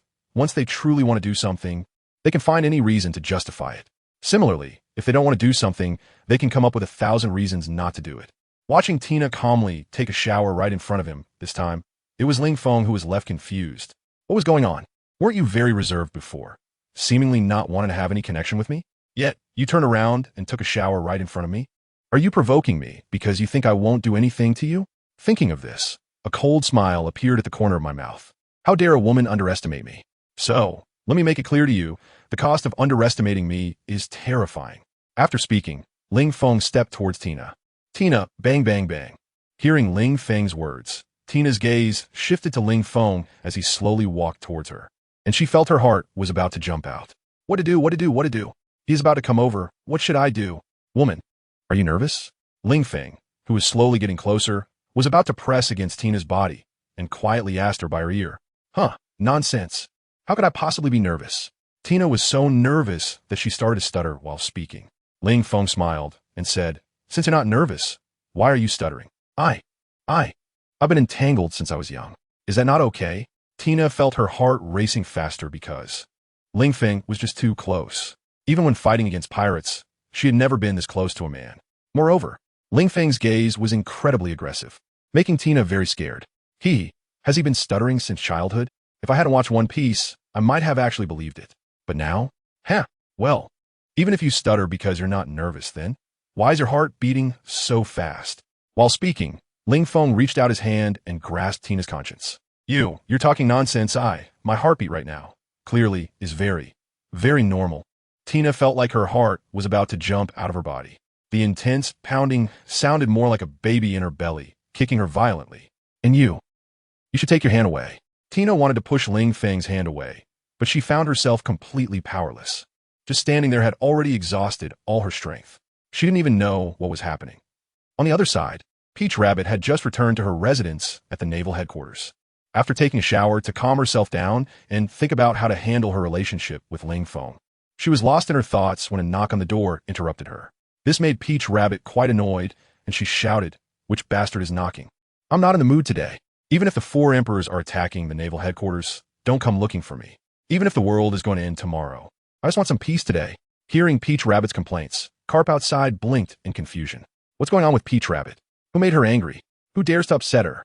You should know that in the Navy, which is basically a territory dominated by male personnel, a female Marine is a rare and cherished presence. Absolutely someone that all the male Marines would take care of. Even if she is not beautiful, she is still a little princess that everyone holds in their hands.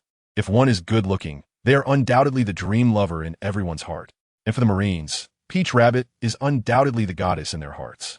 If the Marines knew who made Peach Rabbit angry, it would be like poking a hornet's nest, and it would definitely cause all the male Marines to draw their swords and request to go into battle. I guarantee that their fighting spirit at that moment would be even fiercer than when battling pirates. Peach Rabbit, it's me, Carp. I have no other intention for looking for you. I just wanted to ask, did you succeed? Standing outside the door, Carp felt embarrassed to say words like seduction or sleeping with. Although there was no one around, what if someone heard? Damn it, you old bastard, just go die. Peach Rabbit cursed at Carp, throwing all the blame onto him. If it weren't for this old man coming up with such a shameful strategy, she would never have volunteered to persuade Ling Feng. If she hadn't persuaded Ling Feng, how could she have ended up in such a pitiful situation? After preserving her purity for decades, it was now given to an 18-year-old kid? Let's think about it the other way around. Peach Rabbit is already this old, and Ling Feng is only 18. They had some romantic moments together. So who really benefited from this? It's obvious that this is Peach Rabbit, an old cow eating young grass. Ling Feng must have been the one at a loss. Well, that's how it is. Peach Rabbit, you can consider this operation a failure. But you don't need to get so angry, do you? However, Carp outside the door was still feeling frustrated because Peach Rabbit was so angry because the seduction plan had failed. After all, you're not young anymore, and that kid Ling Feng is still young. So it's not your fault that he doesn't like you. Don't close the door and blame yourself. If it doesn't work out, I could just let Tina give it a try again. After all, my original choice was Tina. Damn old man, who are you calling not young? Although this is a fact, women hate it when others talk about their age, especially those who are beautiful and look much younger than their age. Sorry. I spoke without thinking. Realizing that age is a taboo topic for women, Carp quickly apologized. However, you really shouldn't be angry. Your failure doesn't mean anything about you. It just shows that Ling Feng, that little brat, has no vision or luck. Alright, that's it. I'm going to find Tina now. Sigh. Carp sighed. If he had known that saying this would lead to this situation, he should have refused when Peach Rabbit proactively said she wanted to seduce Ling Feng.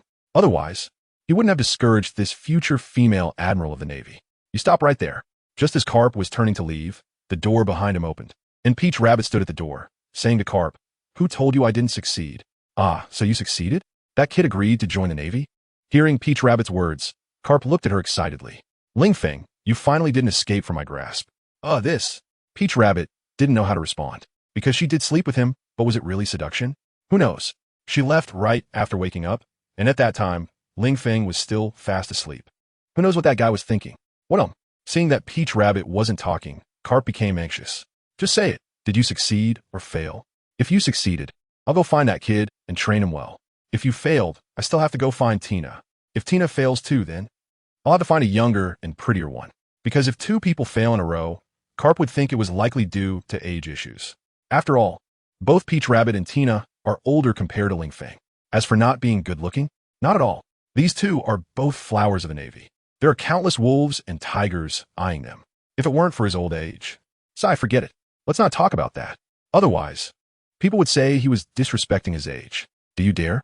Hearing Carp wanted to find a younger and prettier one for Ling Feng, Peach Rabbit immediately drew her sword.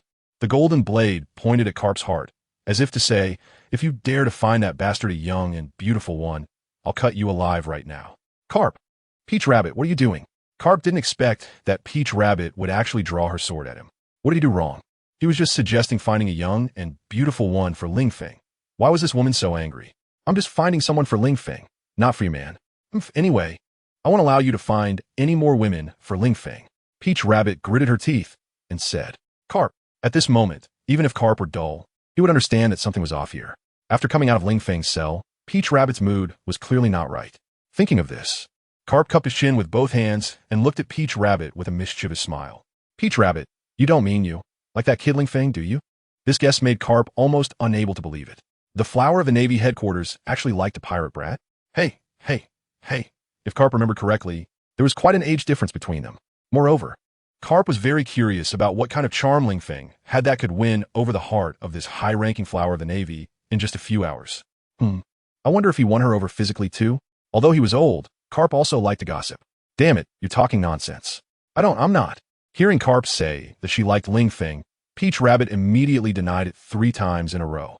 Then she swung the golden blade towards Carp. Oh, Peach Rabbit, are you serious? Seeing that Peach Rabbit actually swung at him, Carp quickly dodged. Facing this future admiral with the strength of an admiral. Even he knew that if he underestimated her, he might get killed. There was no way. After all, Peach Rabbit had a knife in hand. If she threw a punch and accidentally hit him, it would just bruise a bit. But if she used a knife, if she cut him somewhere on the body, that would be fine. But if it was on the head or neck, that would really be. A moment of negligence could lead to eternal regret. Swish, swish, swish. Who told you to babble? I'll cut you, cut you, cut you. Peach Rabbit might have really gotten angry, and after Carp exposed her thoughts, she wanted to kill to silence him. Of course. Peach Rabbit also knew that randomly swinging her sword was pointless. She was only venting her frustration on Carp. When she saw Tina earlier, she didn't swing her sword either. That was because she understood that there was no problem swinging a sword at Carp. But if she swung at Tina, she might really kill her. Facing Peach Rabbit's reckless slashing, Carp easily dodged her attacks, and said while dodging, Peach Rabbit, it seems that you're really flustered because of that kid, Ling Feng. Just look at your moves now. What are they even? What is the difference between randomly hacking with a knife in front of a child? Mind your own business. Tao, too, gritted her teeth, wielding the knife with both hands, and then struck down fiercely. A massive slash was unleashed by Tao 2, cutting through the air and directly ripping the ground apart as it charged towards Carp. Carp was taken aback. Hey, Tao 2, are you serious? This is a residential area. You actually pulled out a big move here? Are you going to let the other Navy personnel sleep in your house tonight? Facing the slash, Carp clenched his fist, his armament hockey wrapping around it as he struck back hard against the attack. Boom. The powerful collision created an instant vacuum in the area. And then Carp forcefully knocked the slash into the sky. Tao 2, if you keep messing around, don't blame me for getting serious. Carp sighed. It's worth noting that previously, the Navy headquarters front square had been destroyed due to the war with Kaido, costing at least the price of a warship to repair the ground and buildings, and that not even counting the soldiers' salaries. If they had to hire an outside construction team, who knows how much more money would be wasted. So, war is all about money. It's not just about purchasing weapons, but the post-war repairs are also a significant expense. Of course, that's not the important part. The important thing is that Kaido is still the enemy, fighting against an external threat. It's fine if damage occurs on their own territory. They can justify it to the world government for military funding since it was Kaido who initiated the attack on the Navy headquarters. But if they fight against Tao 2 and damage the residential area of the Navy headquarters, what excuse could he use to ask the world government for military funding? Seriously, women in love are so irrational. Can't we just talk this out? If you had told me that you had taken down Ling Feng, how could I still be thinking about finding that little bratty young and beautiful girl? You want to be serious? Do you think I'm afraid of you? Tao 2 held the sword with one hand, looking proudly at Carp. Carp, all right, fine, you're not afraid of me, but at least you should be aware that I am. Carp helplessly thought that women are just so unreasonable. So Tao 2, can you tell me if you really did take down Ling Feng? If I go find Ling Feng now, would he happily agree to join the Navy? Tao 2, who am I supposed to ask? I'm not that bastard. How would I know what he is thinking? However, Tao 2 knew that if she said that, Carp would definitely go look for Tina next. And if Tina didn't work, he would find another young and beautiful girl. Sigh, it's exhausting. For some reason, just thinking about Ling Feng doing those things with other women made her very uncomfortable. That's right, I did take him down. For now, I need to keep Carp steady. I absolutely cannot let Carp go look for other women. As for what that bastard really thinks, I don't care what he thinks. Since he has been with me, he'd better not think about getting rid of me for the rest of his life. Not joining the Navy, then he can just stay in prison for life. And when I feel like it, I'll go visit him. It's clear that not only men have possessiveness, women have it too. As her first man, Tao 2 would not allow Ling Feng to have any other women besides her. I can already imagine the scenes of chaos in the future. Did I really take him down? Now, Tao 2 admitted it, but Carp seemed a bit skeptical. Because Tao 2's previous behavior didn't resemble someone who had taken down Ling Feng at all. Her current admission seemed more like a forced confession. But since Tao 2 had said so, what could he do? Could he directly say he didn't believe her? If he said such a face-slapping thing, he was sure that Tao 2 would draw her knife on him. At that time, the houses in this area would probably be destroyed. To prevent the soldiers from being homeless, Carp chose to believe her, and then went to the prison to ask Ling Feng. Since the person involved didn't want to speak, he would go ask another person involved. It was such a simple matter. Why'd he have to drag Tao 2 into this? So foolish. Of course not. Do you think I would lie to you?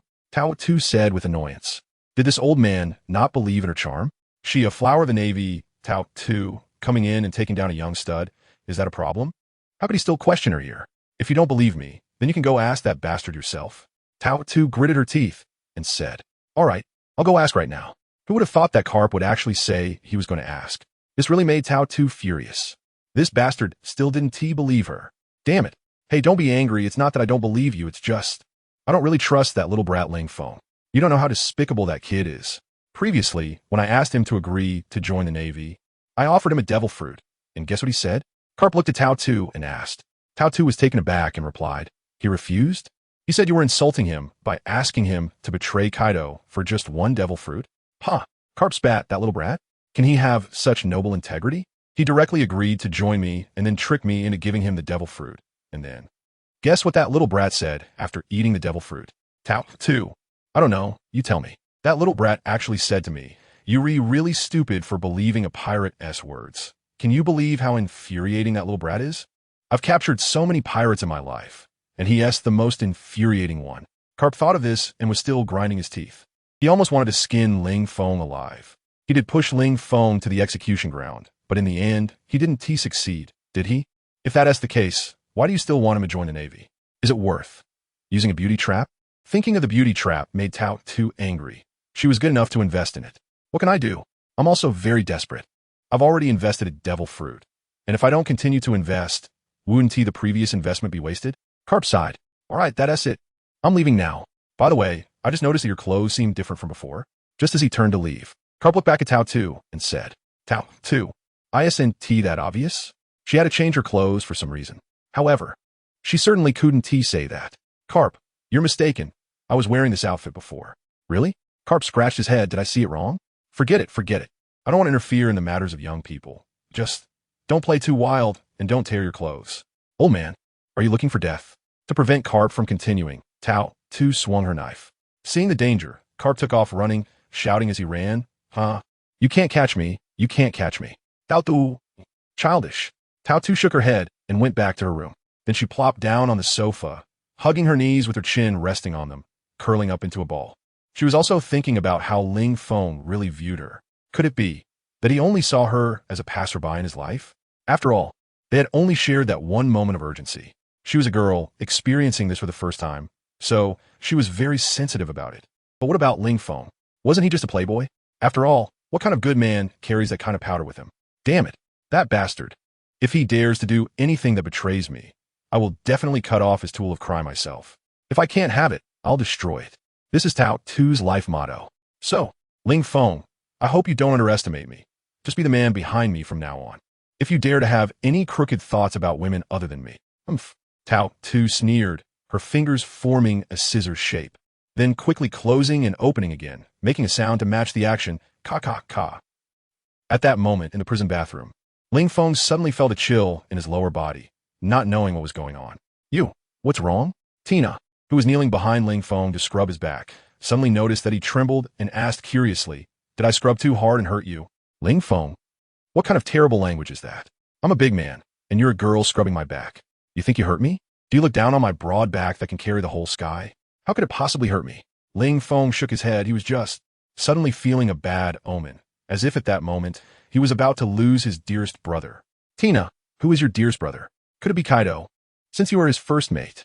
No, it's not Kaido. Ling Feng shook his head, wanting to explain, but ultimately didn't say anything. Forget it, even if I said it. You wouldn't understand. After all, you are a girl. Tina was unhappy. What's wrong with being a girl? Girls can also hold up half the sky, okay? Tina pouted at Ling Feng, feeling belittled, which made her very unhappy. All right, don't be unhappy.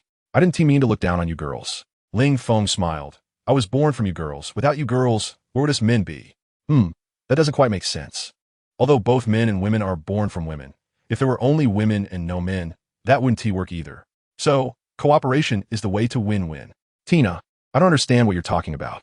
Ling Feng smiled. If you don't understand, then don't worry about it. It's not important. By the way, let me ask you a question. Go ahead, Tina said, continuing to scrub Ling Feng's back. Let me ask you, have you scrubbed any dirt off my back? Ling Feng looked at Tina and asked with a grin. Tina, hey, why are you asking such disgusting questions? What's disgusting about that? Ling Feng retorted. Isn't it normal to scrub dirt off when showering? Haven't you scrubbed dirt off when you bathe? Tina didn't want to answer. I'm ignoring you, Tina said angrily, turning away and stopping scrubbing Ling Feng's back. Seeing Tina's cute, angry expression, Ling Feng smiled. Okay, I was wrong. Don't be mad, all right? At worst, I'll scrub your back too, just to make it up to you. I wonder if I can scrub any dirt off your back. At first, when Ling Feng apologized and said he would scrub her back, Tina was quite happy. But in the end, Ling Feng actually said he wanted to scrub dirt off her back. Tina's expression instantly stiffened. She was a girl who loved cleanliness. If Ling Feng really scrubbed dirt off her back, then how would she have the face to stay by Ling Feng's side? No, Tina doesn't want that. Tina refused Ling Feng's request to scrub her back. However, sorry, the word no doesn't exist in my dictionary, so just let me scrub your back honestly. Let me see if a clean girl like you has any dirt on her back, Ling Feng said with an evil grin, Gah, and then reached out to catch the escaping Tina. A mere Snow White cannot escape the hunter's grasp, unless the hunter lets go. But sorry, I won't let go. Oh no, Tina doesn't want that. At first, Tina was still resisting, but in the end, she let Ling Feng scrub her back. There was no way. The weak Snow White couldn't resist the hunter's gun. Since she couldn't resist then, she would just have to enjoy it with tears. It hurts. Can you be gentler? Tina complained to Ling Feng. A woman's skin is different from yours. It's very delicate. If you scrub my back so hard, do you want to rub off a layer of Tina's skin? Sorry, I wasn't paying attention. Hearing Tina cry out in pain, Ling Feng apologized. But he wasn't doing it on purpose. After all, scrubbing a back has to have some force, or else what's the point? Besides, he wanted to see if he could scrub dirt off Tina's back, so naturally, he couldn't go easy. Although, he also knew that what he was doing was pointless. At most, it was just to satisfy his own twisted interest. But I'm willing. Outside the door, Karp was about to open the door and walk in directly. However, just as he was about to enter, he suddenly heard a woman shout, It hurts. Can you be gentler? In that moment, Karp nearly had a brain hemorrhage and hurriedly withdrew his hand that was about to open the door. In this situation, if he walked in, he might get beaten to death by Ling Feng.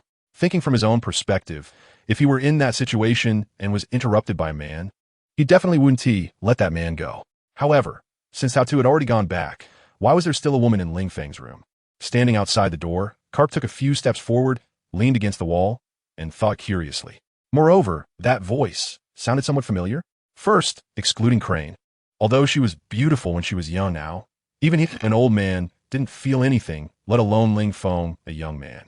Sequendi, et luding Tao Tu. He had seen Tao Tu at her house before, so it was unlikely that after parting with Tao Tu, she took a shortcut to come to Ling Feng's cell and do that with him, right? So, excluding all impossible truths, what remained would be the only truth. No matter how improbable, it would be the only truth. Therefore, there is only one truth. The woman in Ling Feng's room must be a call girl that Ling Feng called in. When Karp thought of this, he slapped himself. Who the hell is so amazing as to recruit girls at the Navy headquarters? Besides, although Ling Feng's cell is well equipped, it doesn't have a phone bug to contact the outside world. So where would he recruit girls? Let's take a step back. Even if Ling Feng had a phone bug and even called the Queen of Joy Street, unless she came personally, sending a random girl over wouldn't be able to pass through the heavy naval guards to get here, right? Wait a minute. This brat wouldn't really have called the Queen of Joy Street, would he? Suddenly, Karp paused. I was just joking with him about going to Joy Street. Could it be? This kid actually took it seriously and found the Queen's phone bug number from somewhere, called her, and she actually picked up and personally delivered herself? Enough. Karp, stop overthinking. Karp shook his head, shocked by his own bizarre imagination. Even if his guesses were correct, Joy Street is in the New World, right? Unless she wanted to fly over like Kaido, otherwise. How could she reach the Navy headquarters from Joy Street without taking at least 10 to 15 days by ship? But then who could it be? Karp rubbed his head vigorously. That voice sounded somewhat familiar, but also a bit different. Is it Tina? But if it's her, that voice is too gentle, right? It's completely different from the Tina he knows. But if it's not her, then who else could it be? However, if it is, why is Tina here? Didn't they agree that Peach Rabbit would go when the three of them were together? Could it be the girl is worried? Sigh. Why am I worrying so much? The more Karp thought, the more he felt something was off. No matter why Tina is here, the fact is already established, and if it were only Peach Rabbit, Karp wouldn't feel at ease, but now with Tina added, he felt this was really secure. After all, Kaido only has one woman, Yamato. I have two here. 2 against 1. I asked Kaido, what do you have to compare to me? Thinking of this, Karp suddenly laughed out loud, but he realized that his laughter might be heard by Ling Feng. So just as he laughed, he quickly covered his mouth to suppress the sound. But looking at his wrinkled, smiling face, it was clear that the old man was genuinely happy. Go for it, Tina, I support you. If you win over Ling Feng, you will be the woman of the Navy Marshal. Carp clenched his fist, cheering Tina on in his heart, and then he left. After all, the two were doing serious business. What was he doing here? Wait for them to finish. But Ling Feng and Tina are both young. How could they finish in such a short time? If Ling Feng knew Carp's thoughts, he would really want to point at Carp's nose and scold him for being disrespectful to the old. He was just giving Tina a back rub. How could this old man come up with so many associations? His thoughts are too unhealthy, right? How can such a person be a naval hero? How can he be a model of the Navy? Bah! Stop! Ling Feng, stop for a moment. Suddenly, Tina reached out and tapped Ling Feng's arm, asking him to pause. What's wrong? Ling Feng asked, puzzled, but his hands didn't stop, continuing to rub Tina's back.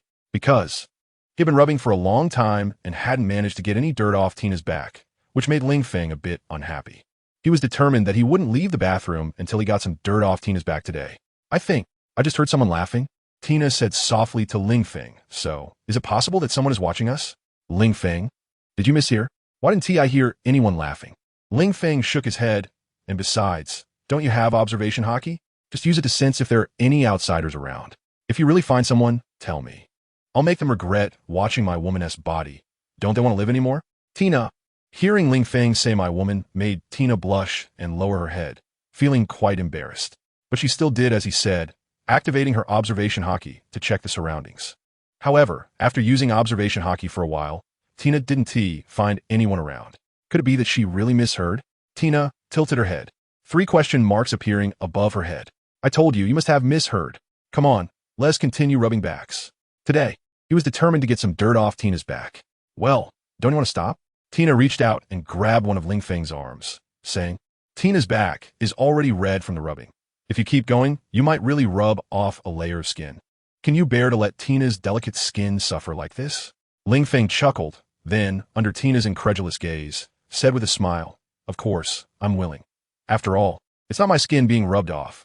Tina, can a person really say something like this? This man really doesn't understand how to cherish a woman at all, does he? But thinking about it, it does seem to be the case. During the live broadcast before, this man also disregarded Peach Rabbit's resistance and charged in fiercely, causing her to wail. So am I next? Tina felt wronged. All right. Don't be sad. I'm just joking with you. Ling Feng reached out and pulled Tina into his arms, saying, after rubbing for so long, I didn't get any dirt off your back at all. Are all you girls as clean? Tina found a key point in Ling Feng's words. You girls? Tina's eyes turned dangerous as she asked, Who else have you rub backs for? Speak honestly. Ling Feng, what kind of attitude is this? I can rub backs for whoever I want. Who are you to question me? You think you're special, huh? Daring to yell at me like that? Really? 3 days without a beating and the house will be turned upside down. Today, I'm going to give you a lesson. Make you understand that I'm the biggest here, and all you need to do is obediently kneel before me. Got it? After saying that, without waiting for Tina to speak, Ling Feng lowered his hands, scooped Tina up by her waist, and walked towards the bathroom door. Sigh. It seems that the promise to not get any dirt off Tina's back is going to fail. Hey, what are you doing? Put Tina down. Quickly put Tina down. Tina was startled as her body lifted off the ground, and she kept slapping Ling Feng's chest with both hands, trying to make him put her down. However, have you ever seen a big bad wolf let go of a little white rabbit it has in its mouth? It's not like it's gray wolf. Don't shout. Do you want to attract onlookers? Ling Feng scolded Tina in annoyance. Sure enough, Tina stopped shouting. As for attracting attention, Tina didn't take it seriously. This cell was located in the deepest part of the prison and was only used to detain high-ranking naval officers who had made mistakes. It was basically equivalent to a small dark room, so there was no one watching over it. No prison guard would think that the person locked up here would attempt to escape. After all, this was just a punishment for high-ranking naval officers who had made minor mistakes. At most, they would be locked up for a few months before being released. And after being released, they would still be high-ranking officers. But if they attempted to escape while in confinement, then they might have to be transferred to another place. It would be a case of losing more than gaining. Therefore, it was almost impossible for high-ranking officers to get confused and attempt to escape, and naturally, there was no need for guards to monitor them. In fact, even in this area, guards wouldn't come to patrol. After all, most of the time, this cell was empty in 10 or 8 years. Only a few high-ranking naval officers would come in for a few days. So, no matter how loud she shouted, even if she screamed her throat raw, no one would come to her aid. Why did Tina suddenly feel so excited? Ah. The next moment, Tina suddenly felt her body floating in the air and let out a startled scream. After she finished screaming, she realized that she had somehow been thrown onto the bed by Ling Feng. Tina, what should Tina do? This was the first time she had ever experienced something like this. At that moment, a scene replayed in Tina's mind.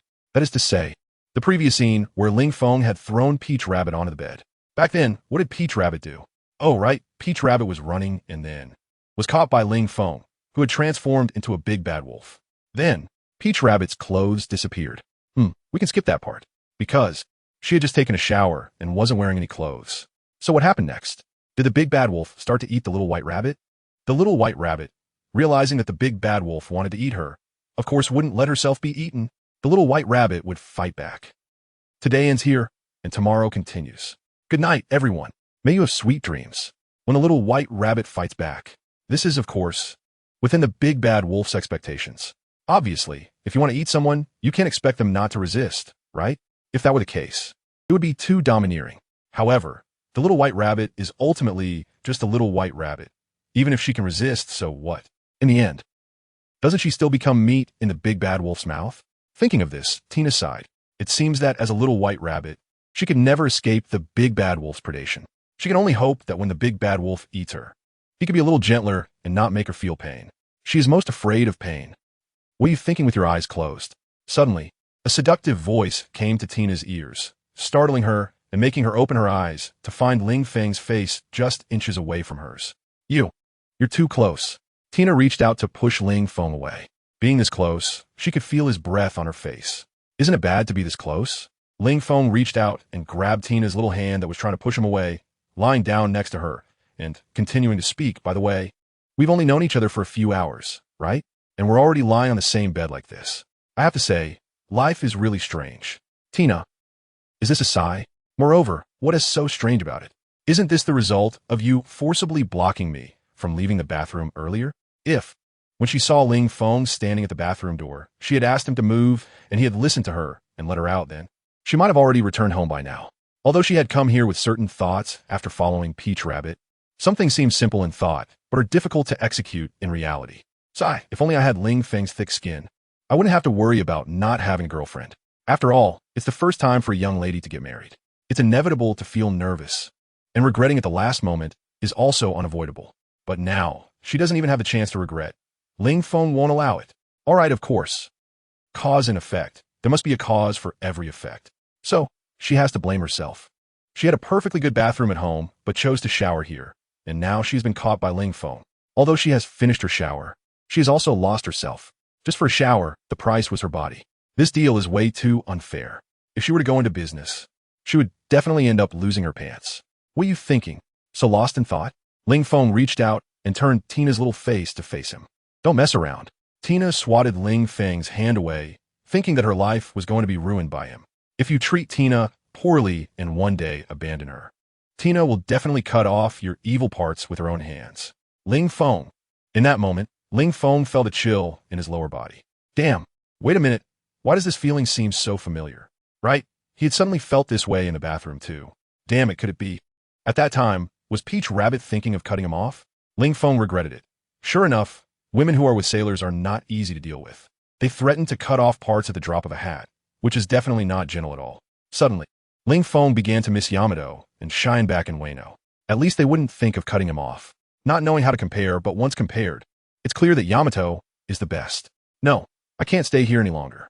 Thinking about how Yamato is waiting for him to return home, Ling Feng couldn't wait any longer. I don't like girls who aren't gentle, no matter how pretty they are. You should go. Suddenly, Ling Feng spoke to Tina.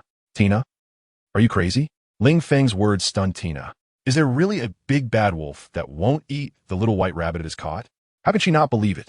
Especially after witnessing how Ling Feng treated Peach Rabbit before. Or is it? Ling Feng is trying to tease me? Tina thought this way. After all, the two of them are in this situation now, and Tina had long been mentally prepared, with no intention of resisting at all. Of course, if Ling Feng wanted, she wouldn't mind cooperating with him to play a game of pirates humiliating the Navy. But now, Ling Feng actually let her go? What kind of joke is this? Tina is destined to become a woman admiral. If Ling Feng had let her go before she entered this room, She might have actually left, but now they have seen everything and even gave each other a back rub. But with a lonely man and a lonely woman, can just be a back rub? So, she's already sacrificed so much, and now Ling Feng wants her to leave? That's impossible.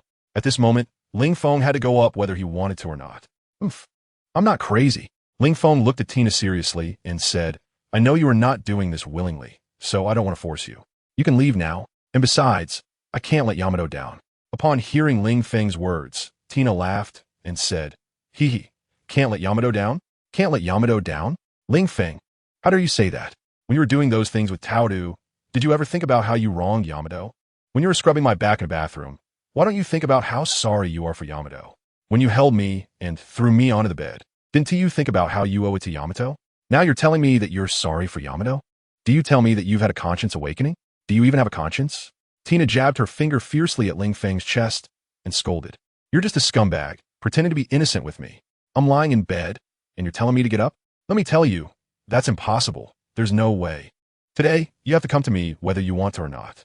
Tina said, even Jesus can't stop it. Ling Feng thought that Tina's scolding made some sense. He really was a scumbag. However, so what if he was a scumbag? Even women with a troubled past can redeem themselves. So why shouldn't a scumbag be allowed to turn back? So, you're not leaving, right? Ling Feng looked at Tina and asked. That's right, I'm not leaving. Tina said firmly. All right, if you're not leaving, then I will. Ling Feng sat up and was about to get off the bed. However, before he could put on his shoes, Tina pulled him back. Leaving? Have you asked Tina first? Today Tina is here, and you can't go anywhere. At this moment, the positions of the little white rabbit and the big gray wolf seem to have reversed. The little white rabbit is riding on the big gray wolf, who looks utterly incredulous. In this day and age, have rabbits become so terrifying? Then who would dare to eat rabbit in the future? No, bunnies are not scary. It's just that some she-tigers, obviously tigers, choose to wear the fur of rabbits. What do you think? Is it scary or not? Ling Feng glanced at Tina, who had a gaze that seemed to want to devour him, and nodded. Indeed, terrifying. What did you say? Tina glared at Ling Feng. Oh, no, I didn't say anything. Ling Feng shook his head, feeling suddenly scared under Tina's fierce gaze. He really felt like he was in deep trouble. He hadn't been afraid when facing the 4 emperors or the admirals, but now he was feeling scared just because of a woman's eyes? Ling Feng, you are weak too. No, you said it. You said I'm very scary. Tina stared at Ling Feng and said word by word, Ling Feng, did you hear what I said? Why are you asking me what to do? Is it fun? Tina, could you get off me first before we talk? Sitting like this makes me a bit uncomfortable. Ling Feng looked at Tina and smiled, saying, for some reason, his tone softened a bit. Could it be that even he himself felt that letting Tina go was a mistake? Otherwise, why would it be like this? No. It must be because I'm more of a gentleman and understand how to respect women. Yeah, that's it. It absolutely is. No way. Tina decisively refused. Ling Feng, I just want to ask you one question. Do you like me? Ling Feng, I don't like you. Smack. Tina slapped down, but fortunately, Ling Feng was prepared and reached out to grab Tina's wrist, scolding her. Woman, what are you trying to do? This is too much. Are you actually going to slap me in the face? Who told you that you don't like Tina? Tina snorted coldly and asked you again. Do you like Tina? Fuck. Ling Feng is also getting angry. I just said I don't like you. What's wrong? Slap. Tina swung her other hand and slapped it down at Ling Feng. But it was caught by Ling Feng, who looked at Tina with a smug expression and said, Hee, you can't hit me. You can't hit me. Now both of your hands are caught by me. So let's see how you can hit me. A woman who takes advantage of every opportunity. Has the peach rabbit not gained anything from me? Do you want as well? You, boo-hoo. You bully Tina. You bully Tina. Boo-hoo. What Ling Feng didn't expect was that Tina's transformation was too fast. She suddenly went from a tigress to a little rabbit, crying in front of Ling Feng. Moreover, the tears fell as soon as she wanted, just like when I drops are applied. It's a pity she doesn't become an actress. No crying. Ling Feng hated it the most when women cried, and he directly scolded Tina. Tina cried. Let's see what you can do about it. Woo. If Ling Feng didn't say anything, Tina might have just cried for a bit and stopped. But once Ling Feng spoke up, Tina cried even harder. It was just like a child wanting a toy. If the parent doesn't buy it, the child cries. But if the parent pretends not to see, the child might cry a little and then stop. However, if the parent tries to persuade, then the child will probably cry nonstop until they get the toy. I already told you not to cry, and you're still crying? Ling Feng glared at Tina fiercely. However, Tina didn't take it seriously and continued to cry. Oh, you're still crying, huh? Then I cried too. Woo. Ling Feng also started crying. Tina was completely stunned. How could there be such a man in the world? It's one thing for a girl to cry, but for Ling Feng, a grown man, to cry too. How embarrassing is that? Moreover, he's crying even louder than she is. How can this be tolerated? Tina lowered her head and kissed Ling Feng. What? Ling Feng's eyes widened as he looked at Tina, who was so close. This woman actually dared to kiss me? I can't stand this. Of course, I have to kiss her back. In this way, Ling Feng turned passivity into initiative and began to counterattack. The whole person rolled over, pinning Tina underneath. Given the situation, do you think Ling Feng would just give her a kiss and call it a day? 100,000 words are omitted for Super VIP. An hour has passed. Ling Feng has not ended the battle. 2 hours have passed. Ling Feng still has not ended the battle. After all, the Peach Rabbit finishes the battle in 3 hours. How could he be biased? Just like that. 3 hours passed. Ling Feng finally finished the battle.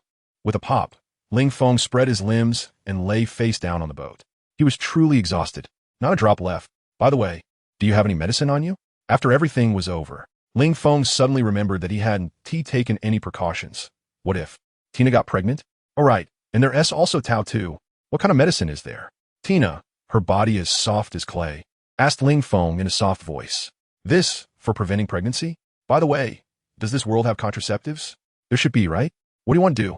Hearing Ling Feng's words, Tina turned her head and glared at him. Don't you want Tina to get pregnant? Watching Tina's angry expression, as if she was ready to pounce at any moment, Ling Feng compromised. All right, fine, forget what I said.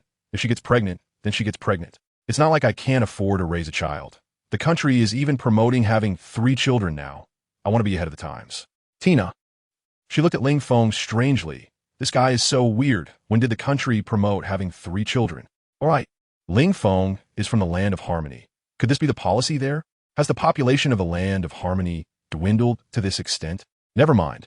What does it have to do with me? Tina rubbed her full belly, hoping it would give her some strength. If she were to have Ling Feng's son, then could the position of the admiral's wife still belong to someone else? By the way, did you come because that old man Carp sent you? To use your charm on me? Suddenly, Ling Feng asked Tina. Tina, what do you mean by that? You don't want to take responsibility for Tina, do you? Tina's temper flared up again. Ling Feng, can you not explode like a powder keg at the slightest thing?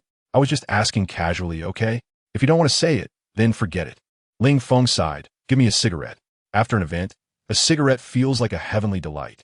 Tina doesn't have any cigarettes. Tina's gaze drifted, and she weakly said, stop pretending to be innocent. Don't I know if you have cigarettes? Hurry up and get me some.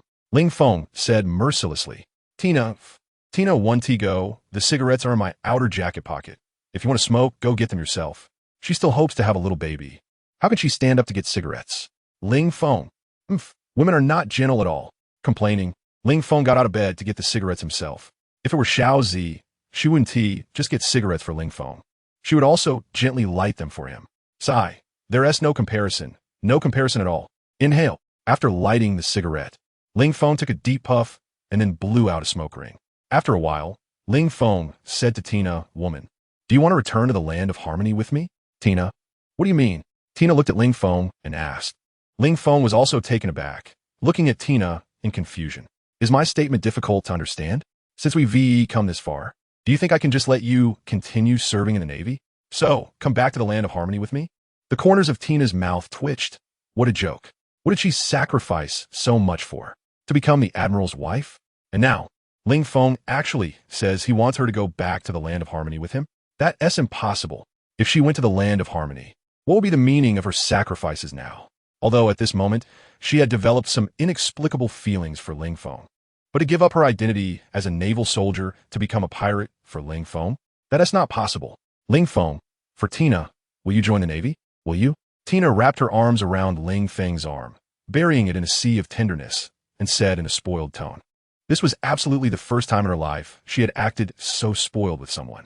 She felt so shy. No. Ling Feng decisively rejected her. I can't betray Yamato. Tina? Bastard. So you can betray Tina then? Tina angrily shook off Ling Feng's arm and glared at him. Oh, why are you so angry? I'm just saying I want to take you back to the land of harmony. What more do you want from me? You might not know how terrifying Yamato can get when she is jealous. Do you know how much I'm sacrificing by proposing to take you back to the land of harmony? I might get punished by Yamato to kneel on a washboard.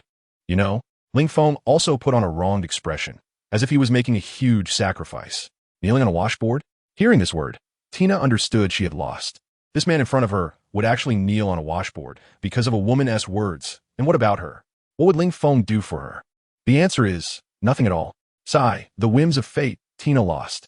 After saying this, Tina seemed to be in despair, her body moving like a walking corpse as she slowly crawled out of bed, got dressed, and left. Sigh, where are you going? Seeing Tina leave like that, Ling Feng shouted. Tina let out a bitter laugh. Since you don't have Tina in your heart, why bother with so much? Saying this, Tina disappeared from Ling Feng's sight. Ling Feng wanted to chase after her, but then gave up. Because, what would it matter if he caught up? Convincing Tina to leave with him? Looking at Tina's expression, that was impossible. It was just. He really didn't expect that his comment about kneeling on a washboard would provoke such a strong reaction from Tina. To be clear, he only used that phrase as an exaggerated rhetorical technique. How could he, Ling Feng, possibly kneel on a washboard? Even if he wanted to, Yamato wouldn't allow it. Except in certain positions, he might kneel. In all other cases, how could he kneel before a woman? Even if that woman was his favorite. Moreover, he hadn't even completed the final step with Yamato yet, so, never mind, that's not important. Tina left, and Ling Feng suddenly felt a sense of loss in his heart. It felt like he had lost something important. But what could he do? When it rains, it rains. When a daughter gets married, it's not something he can decide. Putting out the cigarette in his hand, Ling Feng once again entered the bathroom. After 3 hours of effort, he was covered in sweat, feeling too sticky. On the other side, Tina was also washing her body. She stood under the shower, tilting her head, letting the clean water from the shower wash over her face, cascading down past the peaks and valleys, continuing downward, crossing the abyss and small streams, then gathering on the ground, flowing into the sewer. What should Tina do? After showering, Tina lay on the bed, curling up. Tears flowed down uncontrollably. She didn't know what to do anymore. At first, she might have just had the idea of using her charm for power. But now, woo-woo.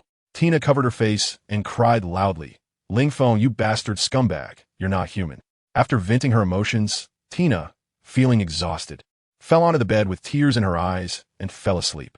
What she didn't know was that in another room, Peach Rabbit was also cursing Ling Feng, calling him a jerk and a scumbag. Because, earlier, Peach Rabbit was a bit worried, fearing that Carp would continue to find women for Ling Feng. So she secretly came over once. As a result, she witnessed a scene that made her grit her teeth in anger.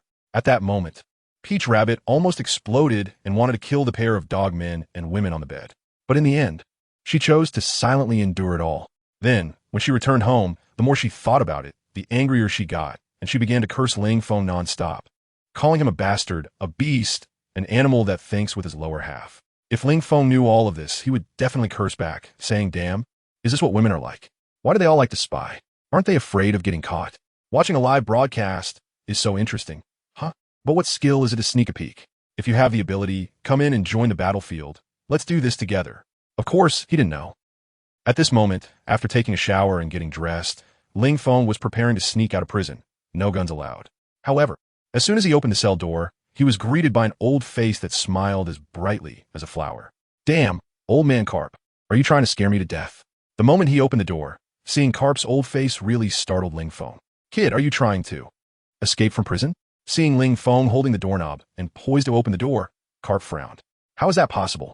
Hearing Carp's words, Ling Feng immediately denied it, thinking, what do you take me for? Would I do something like escape from prison? That's impossible. I'm a man destined to become the king of the world, so naturally, whoever captured me should respectfully release me. That's what befits my character. Carp, kid, are you dreaming or something? I'm asking you directly. Are you planning to join the Navy?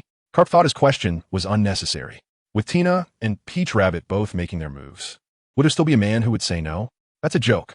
If Ling Feng refused, Carp would directly bite down on the iron door in front of him. Who said I was preparing to join the Navy? Hearing Carp's words, Ling Feng responded with a strange question. Then he turned around and sat down on the sofa. He had planned to run, but with Carp here, he decided to wait a bit longer. Did Peach Rabbit and Tina not tell you? Ling Feng's words made Carp pause. Did both of them sleep with you? Damn, old man Carp. That's a pretty direct question, isn't it? Hearing Carp's blunt inquiry left Ling Feng at a loss for how to respond. Yes, they slept with me, so what? How to respond? Naturally, he would answer directly. Ling Feng, wouldn't he take a circuitous route? Not happening, he would go straight to the point. So what if they did? Ling Feng's words made Carp laugh in anger. They both slept with you, and You're still not joining the Navy? Then their investment was for nothing, right? No, no, no, no. Ling Feng waved his finger at Carp and said, Old man Carp, you're mistaken. Their investment can't be considered wasted, can it? They took advantage of me, didn't they? Do you still think they suffered a loss? A handsome man like me set adrift at sea. Do you believe it could directly lead to an era of chaos? Countless beauties setting sail just to compete for my existence. Therefore, in such a fierce contest, this prolonged battle can only be described as a wicked Shura field. Stop, stop. Stop, kid, that's enough. Carp was too lazy to listen to Ling Feng's boasting. I'm just asking you. You slept with Peach Rabbit and Tina, and yet you still won't join the Navy? Are you even a man? Where's your promise? What promise? I never promised them I'd join the Navy. Ling Feng rolled his eyes. Uffed. Do you think I will believe your nonsense? Carp didn't believe it. If you hadn't agreed, how could they possibly sleep with you? I told you, it's because I'm too handsome. They just crave my body, no strings attached. If they had suggested from the start that sleeping with them meant joining the Navy, I definitely wouldn't have slept with them, Ling Feng said seriously. Crack, crack, crack. Carp clenched his fists. The sound of his knuckles cracking was audible. He was truly about to go mad. Both of the Navy's top beauties had slept with Ling Feng, and he still claimed he wouldn't join the Navy? What the hell did he take Carp for? A cash cow? The previous devil fruit incident could be overlooked. But now it was about the Navy's two top beauties. Do you have any idea how risky it was for me to persuade them? If this got out, I'd lose face in the Navy. And I could even face a military tribunal for humiliating the Navy's dignity. And now, you've already done it and still say you want to join? Damn. Carp couldn't take it anymore and threw a punch at Ling Feng. Bang. A powerful force hit Ling Feng's face, sending him flying and crashing hard against the wall.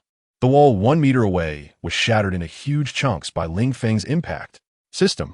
Host has died. Host has resurrected. Host's strength has been enhanced. System evaluation. The host's current strength is roughly equivalent to that of a Navy elite colonel, comparable to the strength of Smoker, the cigarette addict from Roadtown. Of course, if the host were to actually fight that cigarette addict, he would likely still lose. Don't ask, just know that you still can't use hockey. So you can't hit a Logia user. Revived Ling Feng heard the system's evaluation of his strength and instantly became unhappy. He shouted in his heart, System, are you serious? Didn't you say my strength was already that of a pirate supernova? What? Is a pirate supernova's strength still weaker than Smoker's? After cursing, Ling Feng suddenly remembered that during the Marine-Ford War, the Straw Hat Kid indeed wasn't Smoker's opponent. Of course, that was also because Smoker was a Logia user. And at that time, hockey had just been introduced, so it was understandable that the Straw Hat Kid couldn't use it. Moreover, although Smoker is currently a Navy colonel, it won't be long before he becomes a Navy Rear Admiral, so forget it. If I can't beat a Navy Rear Admiral, that's fine. Ling Feng was quite open-minded about his strength. After all, he had only crossed over to the pirate world, and it hadn't even been a month. Such progress was not bad. System. It seems the host still has some self-awareness, so this system won't explain further. Finally, host, thank you for your live broadcast. It has taught this system many techniques I didn't know before. Now, this system's going to try out the new techniques learned from you with the romance system girl. Ling Feng. The damn system. Are you also a voyeur? Wait, why do I say also? Old man Carp, after punching me, do you feel much better? After parting with the system, Ling Feng looked at Carp and asked. Indeed, I feel much better, but as long as you don't agree to join the Navy today, I will keep beating you until you willingly join the Navy. Carp cracked his knuckles and moved his neck, making cracking sounds. Ling Feng, if you don't mind getting tired, do as you please. Ling Feng didn't care. This thrill of having his life ended with one punch was something outsiders couldn't understand. Carp felt helpless, looking at Ling Feng lounging on the sofa with his arms spread out in a posture that said, I'm old, just hit me. I promise I won't resist. He really wanted to punch him, but in the end, he thought, even if he did, what would be the point? Soft tactics didn't work. Would hard tactics definitely work? If that were the case, when Ling Feng was being executed, he should have begged for mercy. But Ling Feng didn't. Little brat, tell me, what do you want to do to join the Navy? Carp felt like kneeling before Ling Feng. I'm not even this nice to my own grandson. When Luffy said he didn't want to join the Navy, all he did was give him a loving iron fist lesson, hoping to beat him into submission, but ultimately failed. When Ace said he wanted to be a pirate, it was also a loving iron fist, plus the temptation of the devil fruit. But that brat said that a real man should rely on his own strength. Using the devil fruit was heresy. Then not long after going to sea, the new fire fist Ace emerged. Damn it. He kept saying that relying on the devil fruit was heresy, but after going to sea, he somehow got a flame fruit. What, is my devil fruit not worthy? Of course, Ace didn't eat it because he didn't want to join the Navy, so he made excuses. If he ate it, how could he go to sea openly? He's not shameless like Ling Feng, who can agree one moment and refuse the next. And whether it was Ace or Luffy, he didn't invest much, at most. He just taught them a lesson with his fists every time they returned. But now, to get Ling Feng to join the Navy, he was almost ready to sacrifice his old face. In the end, still no return? Is it destined that I can't pull the man I have my eye on into the Navy? Carp looked at the ceiling at a 45-degree angle, staring at the chandelier swaying above, which mirrored his current inner turmoil on the verge of collapse. No matter what, I won't join the Navy. Old man Carp, so stop wasting your breath. Ling Feng looked at Carp seriously and said, as for you, old man Carp, how about joining my camp? You should know that your son is the leader of the Revolutionary Army. The world government can still tolerate you now because your prestige is still strong enough. And the momentum of the Revolutionary Army isn't too overwhelming yet. But when the day comes that the Revolutionary Army has the strength to fight against the world government, do you think the world government will still tolerate you? You should know, with your identity in the Navy, the world government will likely worry that you might incite the Navy. So, when the Revolutionary Army and the world government confront each other, it will probably be the time when the world government wants to eliminate you. Of course, you can say that your son is your son, and you are you, that you and your son are not in the same camp, but do you think the world government will believe your nonsense? Those politicians have dirty minds and will only think the worst of you. So, old man Carp, the Navy isn't a place to stay for long. You should join my forces. I am the future of this world. The next era is destined to be named Ling Feng. The power of the world government that has lasted for 800 years has come to an end, and the man who will pull them down from their heavenly throne is me. By the way, besides your son, your grandson is also a pirate. Just think about it. The son of a Navy hero is the leader of the anti-government Revolutionary Army, and the grandson is making waves in this great pirate era. Just based on these 2 points, let alone the world government, even if it spreads within the Navy, they will start to question your identity as a hero. Kid, stop talking nonsense. My grandson is just an ordinary pirate, just causing some small trouble. How could it be enough to attract the attention of the world government? Carp shook his head, not too optimistic about his grandson. Old man Carp, you're too modest. Just based on your grandson's bloodline, if he doesn't become the pirate king, how will he treat you as his grandfather? Although that brat is still just causing small trouble now, it won't be long. If no one stops him, that kid might go to the New World and take down the 4 emperors. That aside, you can say that your grandson is influenced by his father and doesn't want to be bound by the government. But how do you explain the identity of Fire Fist Ace? Ling Feng looked at Carp and questioned. Carp was taken aback, squinting at Ling Feng. Does this kid know too much? Even at Navy headquarters, there are only a few who know that his son is the leader of the Revolutionary Army and that his grandson is a pirate, right? How does this brat know everything? Now, he's even mentioning Ace's identity? What about him? Carp looked at Ling Feng and asked. He is currently a captain on Whitebeard's ship. But so what? What does that have to do with me? I didn't make him join the Whitebeard pirates. Who told you this? Ling Feng shook his head. What I want to talk to you about is the background of Fire Fist Ace, his father's identity. You know, Carp was truly shocked this time, but he couldn't be sure, so he cautiously inquired. Of course, there is very little information in this world that I don't know. Ling Feng said proudly. That brat is the bloodline of Pirate King Roger. And you, Navy hero Carp, the man who chased Roger multiple times and forced the Roger pirates into a corner, yet raised Roger's son. If this were known by the world government, what do you think they would think of you? Ling Feng sneered. The world government might even conspire to think that your family, the monkey family, wants to overthrow the world government's rule. Grandfather joins the Navy, gaining the power of the seas overlord. Son establishes the Revolutionary Army, uniting the forces of various countries at sea. Grandson becomes a pirate, unifying all pirates at sea. TSK, TSK, TSK. What a terrifying ambition. You're talking nonsense. I have no such thoughts. Hearing Ling Feng's malicious speculation, Carp became angry. How I think is not important, and how you think is not even important. What matters is how the world government thinks.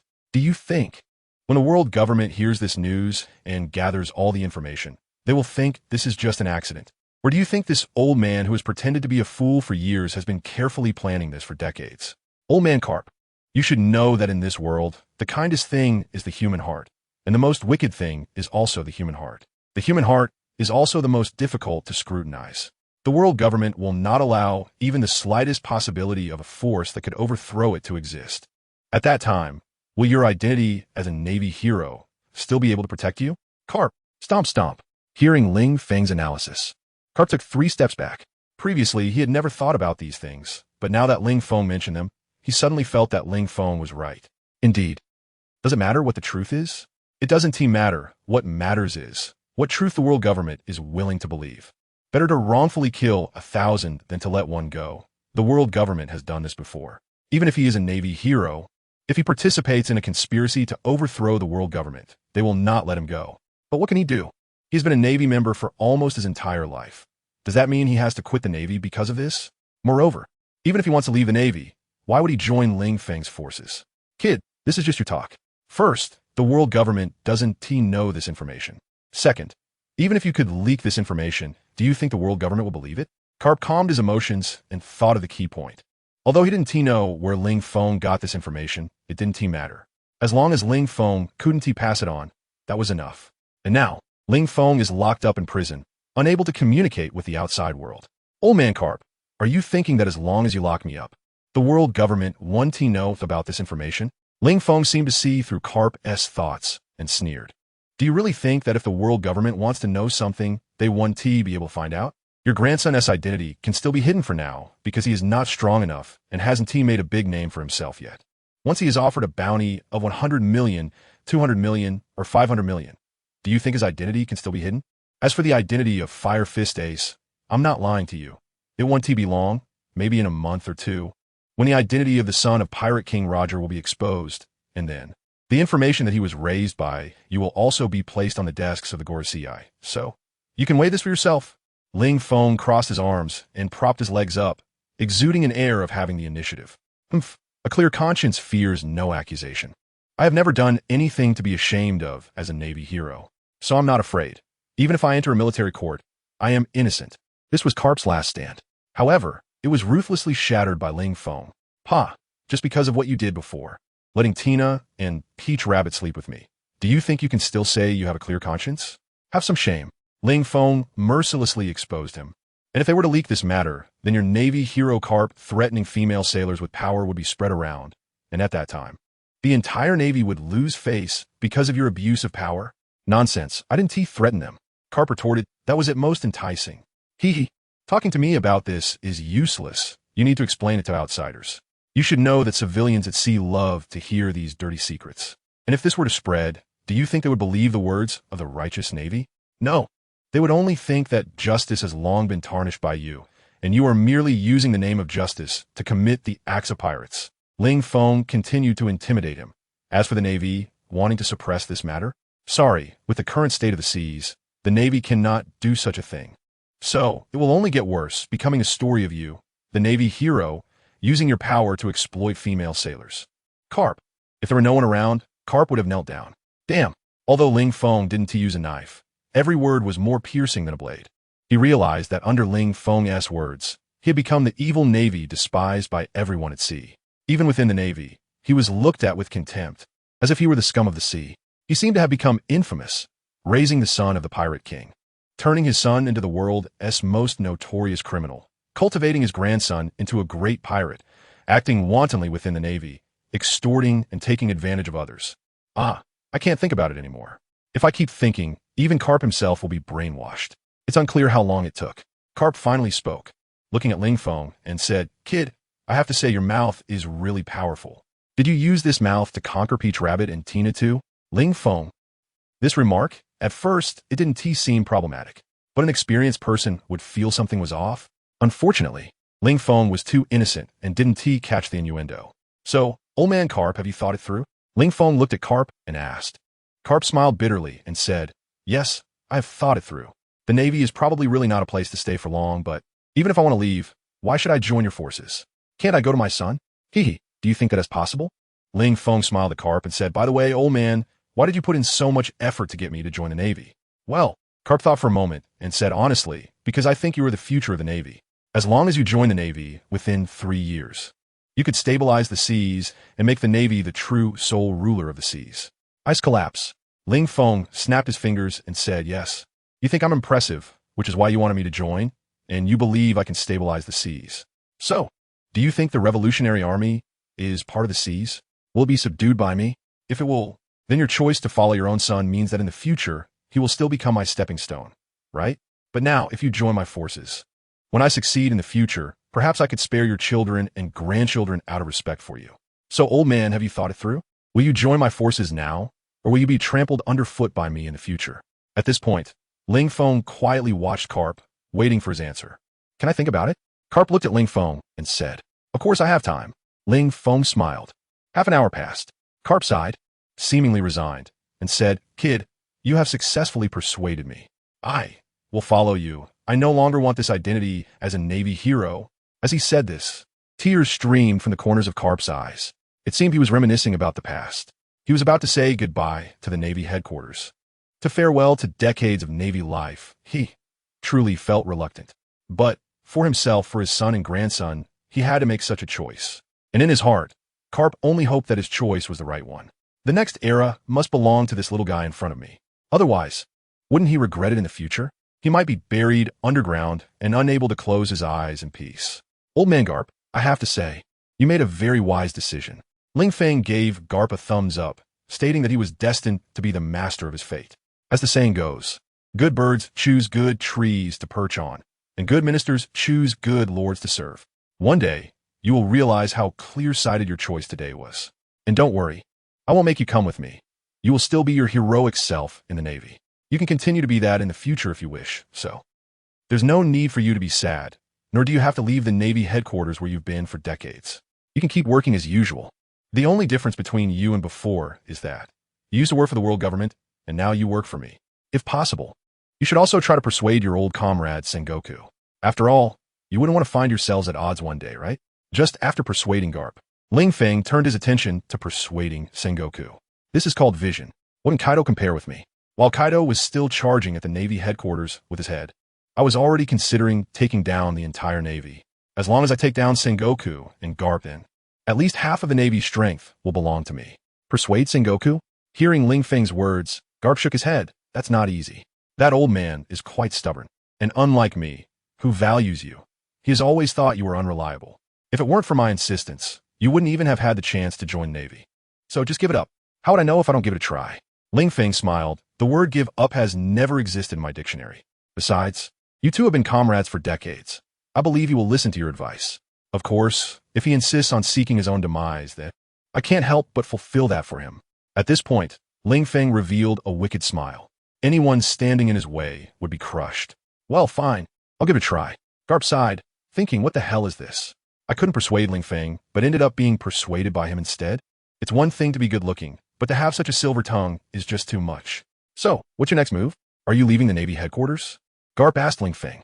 Ling Feng nodded. Of course I'm leaving, but I plan to make a trip to Impel Down first. What? Going to Impel Down? For what? Upon hearing Ling Feng's words, Garp frowned. This little brat. Wouldn't he be targeting the world's #1 underwater prison? I heard it's full of talent. And you know, I, Ling Feng, value talent the most, so I'm planning to recruit a few talented individuals from there to work for me. What do you think? Ling Feng raised his eyebrows at Garp. Garp, I don't think that's a good idea. There aren't any talents you need in there. It's all devils and monsters. I think you have no need to recruit talents from Impel Down. That decision is too irrational. Garp shook his head at Ling Feng, knowing how many notorious pirates he had captured were imprisoned there. If Ling Feng were to release them, what would that mean? Heh, are you teaching me how to do things? Hearing Garp's words, Ling Feng shot a cold glance at Garp. Old man, mind your position. You are my subordinate now, so don't talk to me in a commanding tone, got it? Garp, this brat is too arrogant, isn't he? I just said I would join your faction, and you're treating me like a little brother? Do you think my fists have rusted? Iron Fist Garp, since it's Iron Fist. It seems there's nothing wrong if it rusts, right? What? You don't accept it? Seeing Garp clenching his fists, Ling Feng questioned him. Garp rolled his eyes, thinking, I not only don't accept it, but I also want to punch you. This is too arrogant. Even Sengoku wouldn't speak to him like this. How could a dignified Navy hero endure this? Joining Ling Feng was just for future considerations, but if Ling Feng really treated him like a little brother, then Garp might consider having Akiji freeze Ling Feng forever and toss him into the depths of the Grand Line, never to see the light of day again. As for the future of the Navy, that must be an illusion. Cough, cough, well, I was just joking, don't be angry. Ling Feng also noticed that the atmosphere seemed a bit off. If this old man really got serious with him, things could get unpredictable. So, it was best to stabilize the situation first. Once I grow up, I will settle the score with you.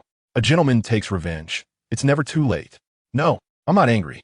As the saying goes, when you see a person, you speak to them as a person. When you see a ghost, you speak to them as a ghost. Ling Feng's sudden apology and improved attitude made Garp retract his previous thoughts. After all, if this little brat is indeed the destined one, even if he had Akiji freeze Ling Feng forever and throw him into the depths of the Grand Line, the little brat would definitely manage to crawl out and take revenge on him. Perhaps fate was already predetermined. No amount of effort could change it. This is the choice of the Fate Stone. Since that's the case, let us send me and Kaido to impel down now. Ling Feng didn't want to continue chatting with the old man. The longer things dragged on, the more likely changes would occur. In any case, it was better to leave the Navy headquarters first. After that, the sky is high and the birds can fly. The sea is wide and the fish can leap. No problem. I'll discuss it with Sengoku. Garp nodded in agreement. Half an hour later, Garp returned. Sengoku also agreed. They were heading to impel down. However, little guy, let me remind you, the prisoners in Impel Down are truly heinous villains. When you choose your talents, you must pay attention to their character. Strength is not the most important thing, but character is. Otherwise, even if they temporarily compromise and choose to join your side because you can save them, they might still stab you in the back later on. Garp reminded Ling Feng, knowing he couldn't change Ling Feng's mind. If he wants to recruit people from Impel Down, let him be. After all, there are plenty of powerful pirates on the sea. It wouldn't be a big deal if Ling Feng took out a few more. Garp could only comfort himself like this. In reality, he was also making a reluctant compromise. After all, he had already joined Ling Feng's side. And now, it was the first thing Ling Feng had to do. He couldn't just outright deny it, could he? People grow old and become more tactful. If it had been decades ago, when he was young and strong, how could he have compromised so easily? It was even impossible to choose to join Ling Feng at that time, because he believed he was the future of the Navy, the savior of the sea. However, reality told him he was not. Achieving the status of a naval hero was already his limit. Stabbing him in the back? Do you think I would be afraid? Ling Feng looked at Garp and retorted with a hint of sarcasm. Garp, well, I guess I thought too much. You can come back to life. Indeed, for Ling Feng, he even hoped to find a subordinate who would stab him in the back. After all, that way he could be killed at any time and then become stronger. Of course, he thought so, but he wouldn't actually do it. After all, he wasn't alone. If it were just him, finding a subordinate who would backstab him would be a good thing. But he had family. What if that backstabbing subordinate couldn't kill him and went after his family instead? For example, Kaido. Okay, except for Kaido. Those prisoners probably wouldn't be foolish enough to attack Kaido.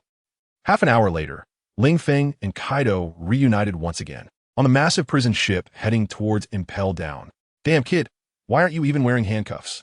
Inside the enormous prison, Kaido was bound by dozens of chains, while Ling Feng sat next to him, not only unbound by chains, but not even wearing handcuffs.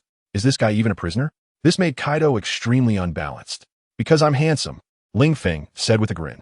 As for Garp, Ling Feng didn't plan to mention it to Kaido. No need. Hee, I believe your nonsense. The Navy probably thinks you're not a threat. Huh? Just a huge cage is enough to hold you, so no need for handcuffs. Well, only thinking like this could give Kaido a bit of balance. However, Navy, you really underestimate me, don't you? Just with these chains. You think you can restrain me? Not happening. Kaido shook his body, and in an instant, the iron chains binding him began to creak, as if they would snap at any moment under his pull. However, Kaido didn't intend to break free. After all, he still needed to go to Impel Down to find people and strengthen Wano's power. Just then, the massive prison ship was sailing toward Impel Down, and in front of the giant prison ship, a huge bat was flying toward them. This part wasn't important. What mattered was that beneath the bat's feet was a man. It was one of the three disasters, Drought Jack. Mr. Jack, it's bad. I sense with my ultrasonic waves that Captain Kaido is on that prison ship. The Batman said to Jack. As for why Jack was here, mainly because Yamato had a dream worrying about Ling Feng, so he wanted to go to the Navy headquarters personally. But he was stopped by the three disasters. Then, Jack volunteered to go. Well, since he couldn't fly, he had the Batman carry him over. That's how it happened. What? Captain Kaido was really captured? Upon hearing the Batman's words, Jack gritted his teeth, finding it hard to believe. In his eyes, the invincible Captain Kaido of the Beasts was actually captured by the Mirror Navy? Impossible. Batman, are you seeing things? Jack questioned the Batman. Batman. Mr. Jack, I sense that with my ultrasonic waves, it can't be wrong. Not only Captain Kaido, but Captain Ling Feng is also there. They both seem to be locked in the same cell. What should we do now? Should we go back to Wano for help? The Batman looked at Jack and asked. As for going up to rescue them, what a joke. Even Captain Kaido was caught. Would they be delivering food if they went up? Well, in a real sense. Delivering food. Charcoal grilled bat, braised elephant leg, delicious. Just thinking about it makes me drool. Damn it. Are you serious? Go back to Wano for help. How much time will that waste? Jack scolded the Batman, saying that seeking help was out of the question. Since it was just the two of them, they should go and rescue Captain Kaido. Batman, get us closer. Jack ordered the Batman. Okay, Captain Jack, we'll go back to seek help right away. Upon receiving the order, the Batman turned around and flew back. Jack, damn, stupid bat, do you have a problem with your ears? I told you to get us closer. Do you understand what getting closer means? Jack yelled at the Batman. If it weren't for being at sea and him being held by the Batman, he would have definitely attacked him. Since your ears are useless, I'll cut them off. Mister, Jack, are you serious? Are we really going to get closer? Upon hearing Jack's words, the Batman was about to cry. What a joke. That's a Navy prison ship. There might be generals on board. If they get closer, he really didn't want to become a charcoal grill bat. Although he didn't look like something edible. Some people just like to hunt for the unusual. What could he do? He was also very desperate. Of course I'm serious, Jack said impatiently. Do you think we traveled all the way from Wano to the Navy headquarters for nothing? Are we just going to turn around after a little sightseeing? Of course. If Captain Kaido is fine, a little sightseeing and then turning back would be acceptable. But now we find out that Captain Kaido is locked up in the prison ship. If we don't rescue him, are we even human?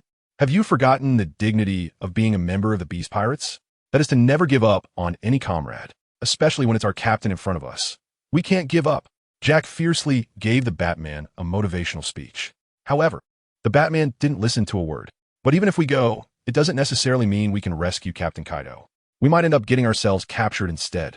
Besides, we're not pirates anymore. We're part of the Beast's army. We're soldiers. When it came to being soldiers, the Batman stood tall. Slap. Jack flipped over and directly climbed onto the Batman's back. Then slapped him. Are you trying to boost others' confidence while diminishing your own? So what if they're Navy admirals? Who do you think I am? Get us closer. Jack commanded one last time, because he had already drawn his sword, placing it against the Batman's neck. Batman. Well, looking at the curved blade on his neck, the Batman decided to comply. After all, going to comply might not mean death, but if he didn't comply, he might die at the hands of his own people, which would be too frustrating. So, the Batman, helpless, could only carry Jack and fly towards the prison ship. He just hoped that there were no big shots on that ship. Otherwise, but such thoughts were too naive. After all, the one being escorted on the ship was the current sea's 4 emperors, the strongest creature, Kaido of the Beasts. If they didn't send an admiral to escort him, wouldn't that be a bit disrespectful? Flapping his wings, the Batman was getting closer and closer to the prison ship. Attention, everyone, attention, there is a situation ahead. Prepare for battle. Suddenly, on the prison ship, a Marine spotted the Batman in the sky and started shouting a warning. Under the Marine's alert, all the Marines began to gather, loading cannons and aiming rifles, ready to fire at any moment. Stop right there, stop right there. If you don't stop, we will open fire. However, since it was still unclear whether they were friend or foe, the Navy did not act directly, but instead shouted a routine warning. Now is the time. Hurry up and fly over, Jack said to the Batman. Yes, Lord Jack. The Batman was on the verge of crying. He was clearly going to deliver someone, yet he was being urged to hurry. Was he supposed to rush to his next life? Damn you, Jack. Unfortunately, who told him he was just a subordinate? He could only obey orders. If you don't stop, we will open fire. The Marine saw that the Batman not only did not stop, but actually accelerated. And they all became tense. Because in this situation, there was a high probability that the person on the other side was an enemy. Although having an enemy was a good opportunity for meritorious service and promotion, if things went wrong, one could easily end up being carried away by the black people. So, it mainly depended on how strong the enemy was. If they were weak, it would mean promotion and salary increase. If they were strong, one would end up being carried away. Captain, don't fire, they are our people, all of them are our people. Upon hearing that the Marines were about to open fire, Jack quickly spoke to confuse them. Marines? Who is the captain? Who is he shouting at? The Marines looked at each other in confusion. Others may have been fooled, but I recognized that guy as Jack, one of the 3 calamities of the Beast Pirates, with a bounty of 1 billion. But I heard that when he turns into an ancient mammoth, those tusks are worth at least 2 billion, so Jack's real bounty might actually be negative 1 billion. A Marine who exposed Jack's identity weakly underestimated him. However, even though it was said very softly, Jack still heard it. Bastard, your tusks are worth 2 billion, but you're worth negative 1 billion, you bastard. If you have the guts, state your name. I want to challenge you one-on-one. I can't stand it. I absolutely can't stand being underestimated. How dare this guy be so fierce? The Marine who exposed the truth saw Jack roaring at him, trembling in fear, but still defended himself. This is what others said, not what I said. I just repeated it. Bastard, I don't care if you heard it or if you think that way. Today, I'm going to stab you with my tusks worth 2 billion. Jack roared, then forcefully slapped the Batman beneath him. And you, damn it, when you ran away before. You were pretty quick. Why are you so slow now? The Batman underestimated, because I'm not carrying you on my back. Damn, you dare to retort me? Hearing the Batman's underestimation, Jack stomped on the Batman's head. If he weren't worried about using too much force and directly stomping the Batman into the sea, he would definitely have done it harder. Open fire, everyone, open fire. Since it was confirmed that the person coming was not a friend, but an enemy, there was no need for further words. Especially since the other party was from the Beast Pirates. Wasn't it obvious they were here to rescue Kaido? With a single command, the sound of guns and cannons rang out. Bullets and cannonballs were fired at the Batman and Jack, who was on his back. However, the Marines were elite Marines trained at the Human Outline Club, so they wouldn't hit their own, even with their eyes closed. They could guarantee that they absolutely wouldn't hit their own people. Hundreds of bullets and cannonballs fired. Not a single one hit the incoming Batman. One could only say that the Human Outline Club lived up to its reputation. Through the hail of bullets, the Batman finally appeared in the air above the prison ship. Look at my war trample. Jack jumped off the Batman and directly transformed in midair, becoming a huge, ancient mammoth, and stomped down hard on the deck at the bow of the prison ship. Boom! The immense force pressed the entire prison ship hard down at the bow, causing the stern to tilt upwards. If it weren't for the fact that he couldn't swim himself, this stomp would have definitely capsized the prison ship 180 degrees. What the hell is going on? Carp, who was eating rice crackers in the office, suddenly felt the whole ship seem to lift. He accidentally spilled his tea on himself, nearly burning him. Boom! The bow of the ship, having lost its immense force, began to rise, while the stern sank. Then the stern crashed back down on the water, creating a huge splash on the sea. As for the people on the ship, they were thrown around by the impact. Some Marines, standing on the deck, even fell directly into the sea. Captain Kaido, I'm here to save you. Roar. Jack swung his trunk into the air, letting out a furious howl. Shoot, quick, shoot. Some Marines who were steady immediately fired at Jack, but the skin of the mammoth was so thick that bullets hitting it would easily bounce off. Roar. Jack swung his trunk, sending all the Marines who were shooting at him flying. At this moment, Ling, Feng, and Kaido, who were locked in the internal prison, were doing fine. When the impact occurred, Ling Feng was pushed against the iron bars, holding on to them with one hand, standing firm despite the ship's vibrations. As for Kaido, he was bound by countless iron chains, so even if he experienced the impact, he was still held by the chains and didn't fall over. After a while, the ship seemed to have calmed down. Ling Feng asked Kaido, Kaido, did you hear that? It sounds like an elephant is roaring. What do you say we go pull that elephant's tusks out? I heard tusks are worth a lot of money, especially since we need money to develop Wano country after everything is in ruins. Kaido, kid, is your attention misplaced? You only heard the elephant roaring? Ling Feng, what's wrong? Didn't you hear the elephant roaring? Kaido, how old are you? And your ears are already not working? Don't worry, since you've entrusted your daughter to me. Even when you're old and can no longer walk, I'll make sure you have food to eat. You don't have to worry about starving. Little brat, are you looking for a beating? Kaido glared fiercely at Ling Feng. My ears are perfectly fine. It's your ears that have a problem. Didn't you hear Jack say he wanted my voice? That elephant making noise over there is probably Jack. So do you still want the ivory? Huh, that big elephant is Jack. I thought it was a wild elephant. Ling Feng shook his head in disappointment, but I heard that Jack's ivory is worth billions. If we could, don't even think about it. That's my dear subordinate. Kaido said fiercely. TCH, what's the big deal about a subordinate? If a subordinate can't create value for us, what's the harm in killing him? That guy's ivory is worth billions. And if we hand his body over to the Navy, we can get another billion. Do you think this is a bad deal? Now calculate. If Jack were alive, could he create billions in value for us? Ling Feng asked Kaido.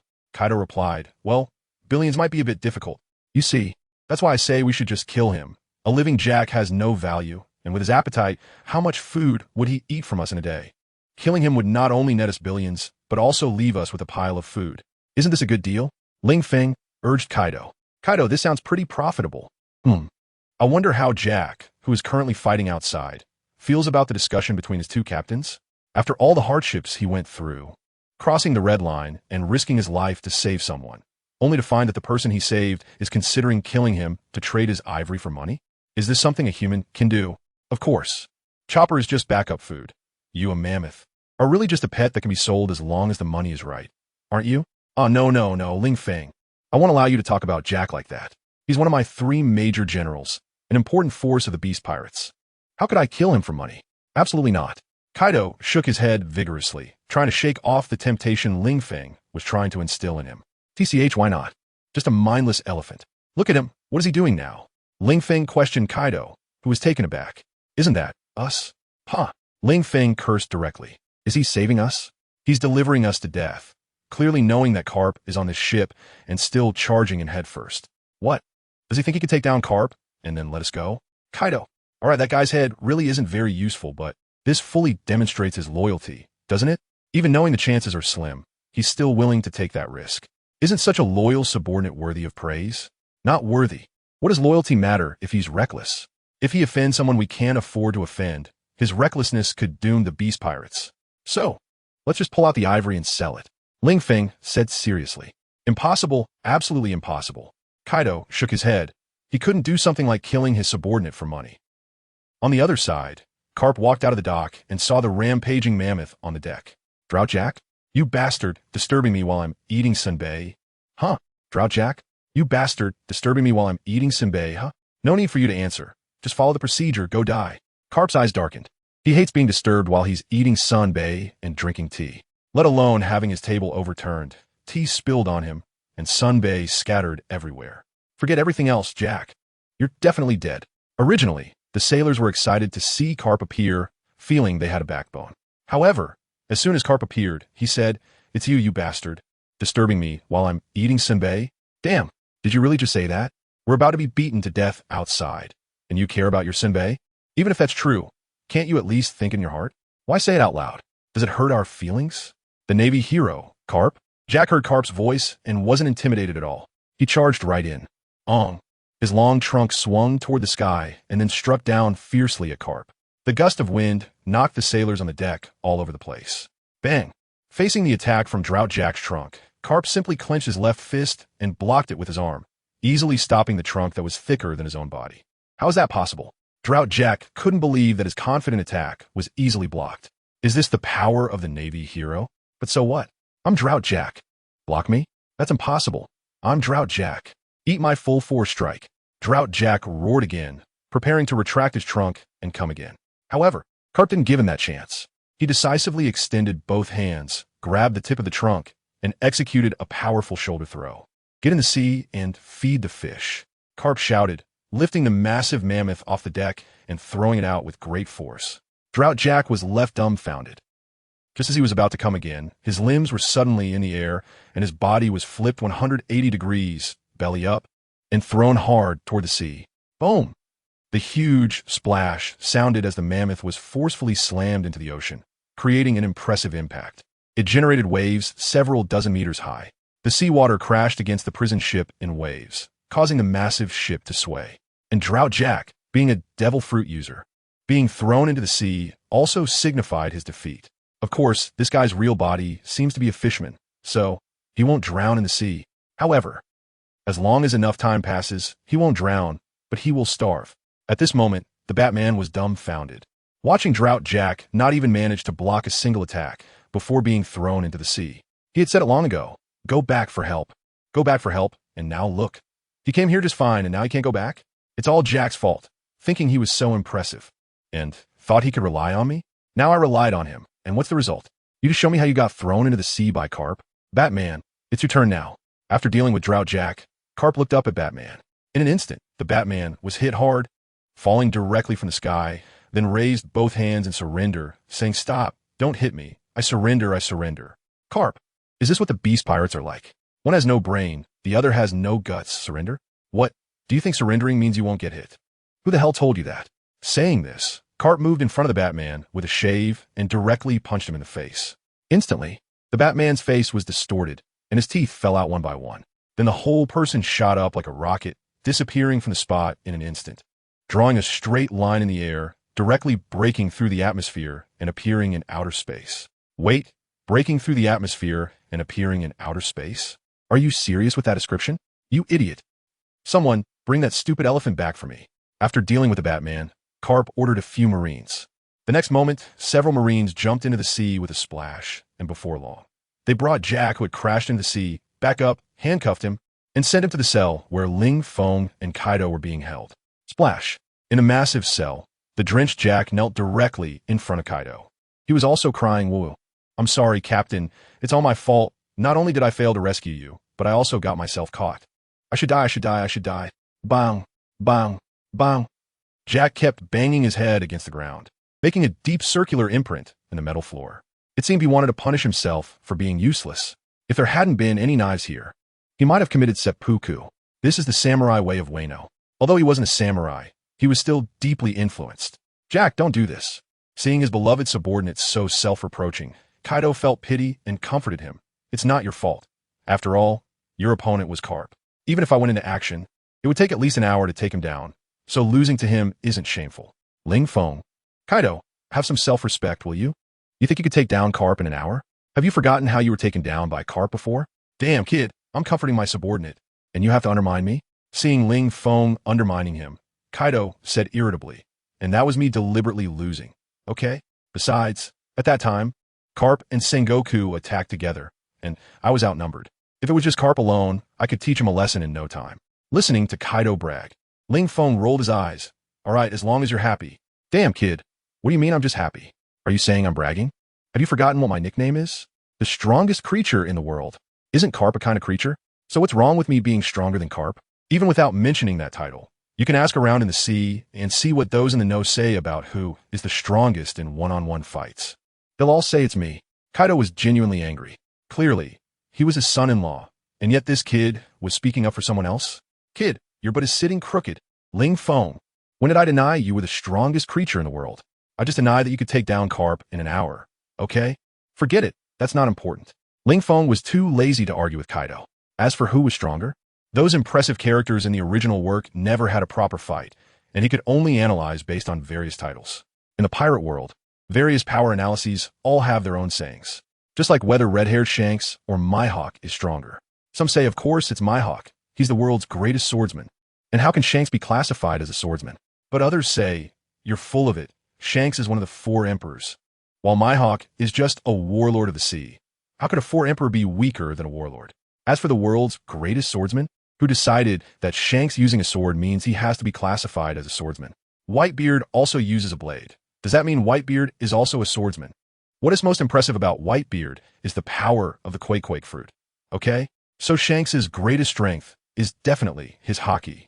Trust me, it's absolutely right. If Oda dares not to set it this way, watch me send him a blade in the mail. Although at the beginning, the 4 emperors, the warlords of the sea, and the Navy headquarters were classified as the 3 major powers of the Grand Line. As Luffy began to take down the warlords one by one, the status of the warlords began to decline. Don't even mention being on par with the 4 emperors and the Navy headquarters. They might not even be able to take down 1 emperor combined. Of course, there are also debates about who is stronger, Kaido or Whitebeard. Although Kaido is the strongest creature in the world, his title is definitely more impressive than the strongest man. However, Kaido appeared later, officially debuting after Whitebeard's death, leading to the saying that Kaido's title was only obtained after Whitebeard died. Well, none of this is important. In the end, it's definitely Ling Feng who is the strongest.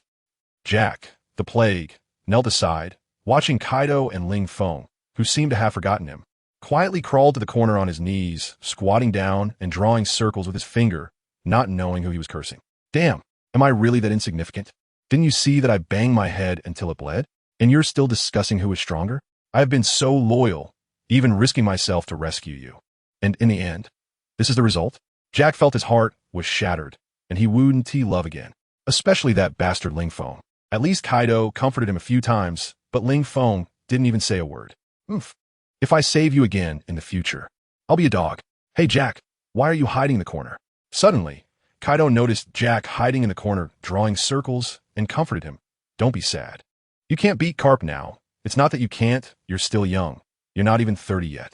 That old man Carp is over 70. He has trained for more than 40 years longer than you. It's nothing impressive that he can beat you. It's just because he has trained longer. In short, the future belongs to you. By the way, remember to assist Ling Feng well. The next era belongs to him. Jack the Plague? Originally. After Kaido comforted him like this, he was so touched he almost cried.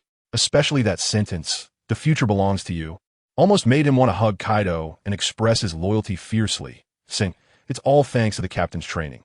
I am willing to serve the captain until death." But then Kaido suddenly did a complete 360-degree turn. The last sentence was still about the future being ours. The next sentence turned into letting him assist Ling Feng well. And the next era belongs to Ling Feng? What about us? Give back my feelings, you bastard. At this moment, at the Navy headquarters, in the Marshal S office, bang! The desk was suddenly slammed, startling Sengoku, who was reading documents.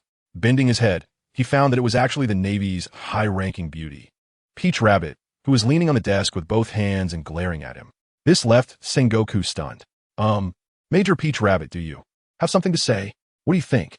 Peach Rabbit gritted her teeth and said to Sengoku, "Give me back my man." Sengoku? Major Peach Rabbit, what are you talking about? Why can't I understand you? Still pretending? If you don't give me an explanation today, I'll tear down the Justice Building beneath my feet. Peach Rabbit was genuinely angry. Originally, she had left happily to visit Ling Feng in prison, preparing to confront him. She had even set a date for their wedding. But then, after arriving at the cell where Ling Feng was held, she found it empty. She asked the prison guard, and he told her that Ling Feng had been taken away by Carp. When she asked where he had been taken, the guard replied, "Impelled down." After learning this news, Peach Rabbit came to the marshal's office to confront Sengoku. After all, such matters had to be approved by the Navy Marshal. Otherwise, Carp wouldn't casually send someone to impel down, especially since Ling Feng and Kaido were not ordinary people. "Major Peach Rabbit, could you please not be so angry? Sit down, and let's talk slowly." Sengoku gestured to the sofa nearby, inviting Peach Rabbit to sit down. He genuinely didn't understand why Peach Rabbit was so upset. "I won't sit. I want my man back," Peach Rabbit shouted at Sengoku. Sengoku had no choice but to ask, "All right then, can you tell me who your man is? I don't even know who you're referring to. Where should I go to find him?" "Ling Feng, he is my man. That bastard Carp took him to impel down not long ago. You can't possibly tell me you don't know who he is." Peach Rabbit coldly looked at Sengoku. "Ling Feng? When did he become your man?" Sengoku was also speechless. It was broad daylight. Did she drink too much? After all, hadn't she just returned to the Navy headquarters not long ago? Does that matter? Peach Rabbit rolled her eyes at Sengoku. "Anyway, he is my man now, so you should call Carp and have him bring Ling Feng back to me. He's gonna have babies with me." Sengoku, he clasped his hands on the table, shaking his head as he looked at Peach Rabbit. "Major Peach Rabbit, isn't this a bit too willful? Ling Feng is a pirate, and a notorious one at that, attacking the Navy headquarters. How could he possibly be your man? When did he become your man? As for having babies, that is even more absurd. You two are..." Cough, cough. Seeing the change in Peach Rabbit's expression and her hand gripping the table, Sengoku realized he had spoken too much. Women hate it when others bring up their age. He almost made that mistake. In any case, Ling Feng's fate would definitely be to spend the rest of his life in Impel Down. That was clear. Sengoku made his stance known. "Since you know that guy is a notorious pirate, why did you still try to seduce him and have him join the Navy, even claiming he is the future of the Navy and promising him the position of admiral?" Peach Rabbit pointedly asked. "So, even though you clearly wanted him to join the Navy, why was he sent to Impel Down the very next day?" "Sengoku, how do you know this? Damn, could it be that Carp let slip? Was he so careless?" To be clear, the matter of seducing Ling Feng had only been discussed between him and Carp. Well, Carp was the one persuading him. But now even Peach Rabbit knew? I not only know you wanted to seduce him, but I also know that you two shameless old men actually used the beauty trap. Such a shameless scheme, Peach Rabbit continued to mock. Sengoku, all right, she seemed to know quite a bit, didn't she? So, Carp had you use the beauty trap on that kid, and you agreed? That's why you said Ling Feng is your man? Sengoku was a wise strategist. As long as he sorted out the clues in his mind, he could understand the key elements. Damn, that bastard Carp, how unreliable could he be? He clearly said that Tina would use the beauty trap. How did it end up being you? Moreover, how did you even agree to it? That was what Sengoku couldn't understand. It was one thing for Tina to agree. After all, she was just a Navy colonel and Carp could easily tempt her. But what about Peach Rabbit? She was now a Navy vice admiral, a candidate for admiral. And if nothing unexpected happened, she could take over as admiral once one stepped down. With such a status, how did Carp persuade her to use the beauty trap on Ling Feng? Did he promise her the position of admiral? But that couldn't be possible because in Carp's view, the future of the Navy was Ling Feng, so the position of admiral would definitely belong to Ling Feng. That wasn't important. What mattered was why you were sending Ling Feng to impel down. Peach Rabbit found it strange, having even used such a scheme and paid such a high price. The result didn't succeed? I'm not too sure either. Carp was the one who suggested putting him in impel down. So it should mean it didn't succeed? Sengoku shrugged his shoulders, indicating he didn't know. Earlier, Carp came to his office and said something about Ling Feng and Kaido being sent to impel down. He wanted to ask, but Carp just shook his head. So Sengoku naturally thought Carp's seduction had failed, and perhaps he didn't even use the beauty trap. Maybe he regretted it and sent him straight to impel down to end the matter. But now, judging by Peach Rabbit's attitude, it was clear that she had indeed used the beauty trap on Ling Feng, and she had gotten herself caught up in it. So, why did Carp still want to lock Ling Feng up? Sengoku was baffled by Carp's actions, because even if the beauty trap didn't succeed the first time, couldn't they try a few more times? Maybe after having a child, it would work? But Carp had just let Peach Rabbit and Ling Feng sleep together once, then sent Ling Feng to impel down. For some reason, Sengoku felt that something was off about this whole situation. That old man. Wouldn't he be hiding something from him? So what to do now? Peach Rabbit looked at Sengoku, wanting him to give her an explanation. Forget it, I'll call Carp, Sengoku said helplessly as he watched Peach Rabbit's relentless demeanor. Then he picked up the phone bug on the table and dialed the prison ship where Carp was. Cuckoo. Cuckoo. Cuckoo. Cuckoo. After a long while, no one answered. Sengoku shrugged at Peach Rabbit. No one answered. You can't blame me for this, can you? By the way, did you successfully persuade Ling Feng to join the Navy? Sengoku hung up the phone bug and asked Peach Rabbit. Peach Rabbit. Persuasion my ass. She hasn't even exchanged a few words with Ling Feng. Okay? But they did have physical exchanges for 3 hours. Wait, why do I remember the time so clearly? Alright, if you don't answer, it means you didn't persuade him, right? Sengoku shook his head. That's right, Carp must have sent Ling Feng to impel down because the beauty trick didn't work. As for why so soon, it might be to avoid prolonged dreams, right? Even if I didn't persuade him the first time, why not give me a few more chances? In short, Peach Rabbit cannot accept that Ling Feng is imprisoned and impelled down for life. Before they had any interaction, it wouldn't matter if Ling Feng was tortured to death. But now, she has slept with Ling Feng, so he is her man. Even if he has to be imprisoned, it should be by her, not an impelled down. Hearing Peach Rabbit's words, Sengoku smiled wryly. It's useless to say this to me. The person has already been taken away. So, Peach Rabbit, you might as well forget about that kid Ling Feng. If you want a man, I think Chibuda is pretty good. He has been pursuing you for many years. How about giving him a chance? Old Sengoku, does it matter what kind of man I like to you? Why are you meddling in my affairs? If you have this time, you might as well think more about how to take down the 4 emperors and bring the new world under the Navy's jurisdiction. Always worrying about unnecessary things. With a cold snort, Peach Rabbit turned and left. Since she couldn't contact Carp, she would go retrieve him personally, even if it meant betraying the Navy headquarters and dismantling Impel Down. Unbeknownst to her, Ling Feng's position in Peach Rabbit's heart had become extremely important. Even Peach Rabbit herself didn't understand why this was happening. She was clearly drugged by Ling Feng, and yet, not only was her body deceived, but now even her heart was being stolen. What kind of drug is this so terrifying? Watching Peach Rabbit leave, Sengoku scratched his nose, somewhat helpless. He was only making this suggestion for the Navy's sake. After all, if the 2 Navy vice admirals could achieve something good, it would definitely become a beautiful story within the Navy. Unfortunately, Peach Rabbit didn't appreciate it. She even said he was meddling in her affairs. Sigh, why is it so hard to get recognition for doing a good deed these days? Sengoku shook his head. On the other side, Peach Rabbit had already gathered her subordinates, boarded a ship, and headed towards Impel Down. Meanwhile, the huge prison ship finally arrived at Impel Down and docked on the deck. At this moment, Carp was conducting a handover with the warden of Impel Down, Magellan. Magellan, these 3 people are now under your care, Carp said, pointing to Ling Feng, Kaido, and Jack behind him.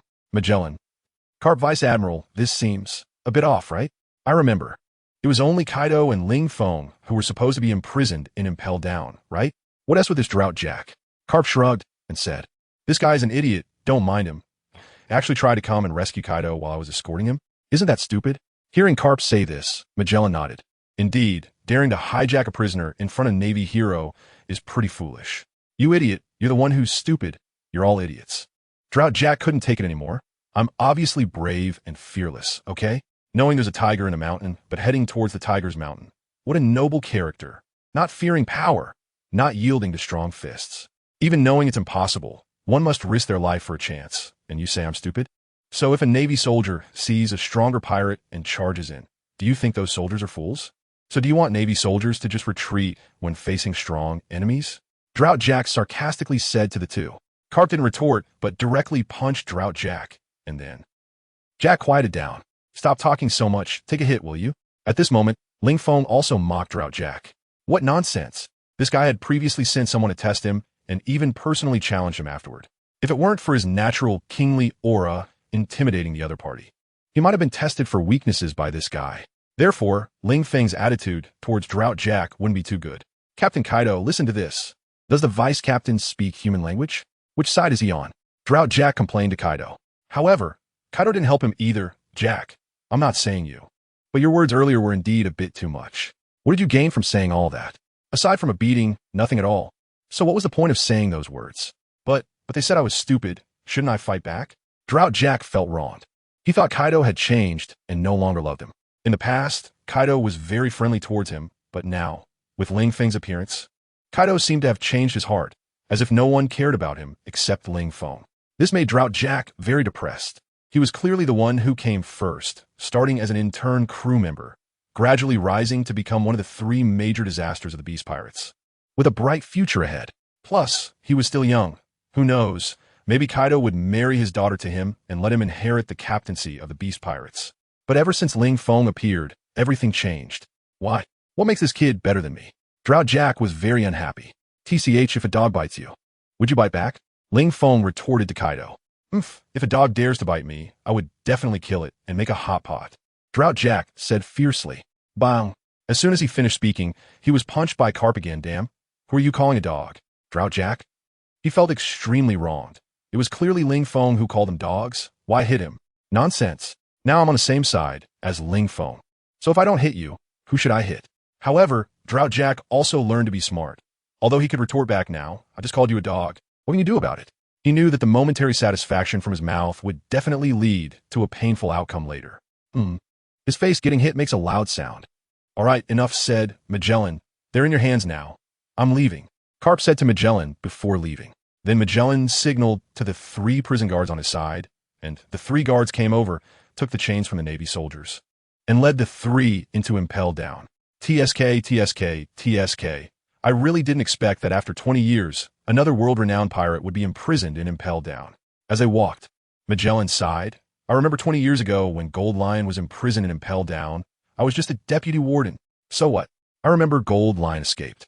At this moment, Ling Feng looked at Magellan and said, now that you recall the Golden Lion, does it signify something? Huh. Magellan scoffed at Ling Feng's words. What?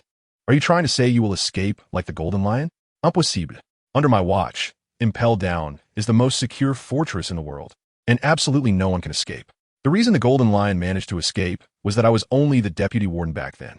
Now that I am the warden, I have implemented stricter supervision at Impel Down, so it is absolutely impossible for anyone to escape.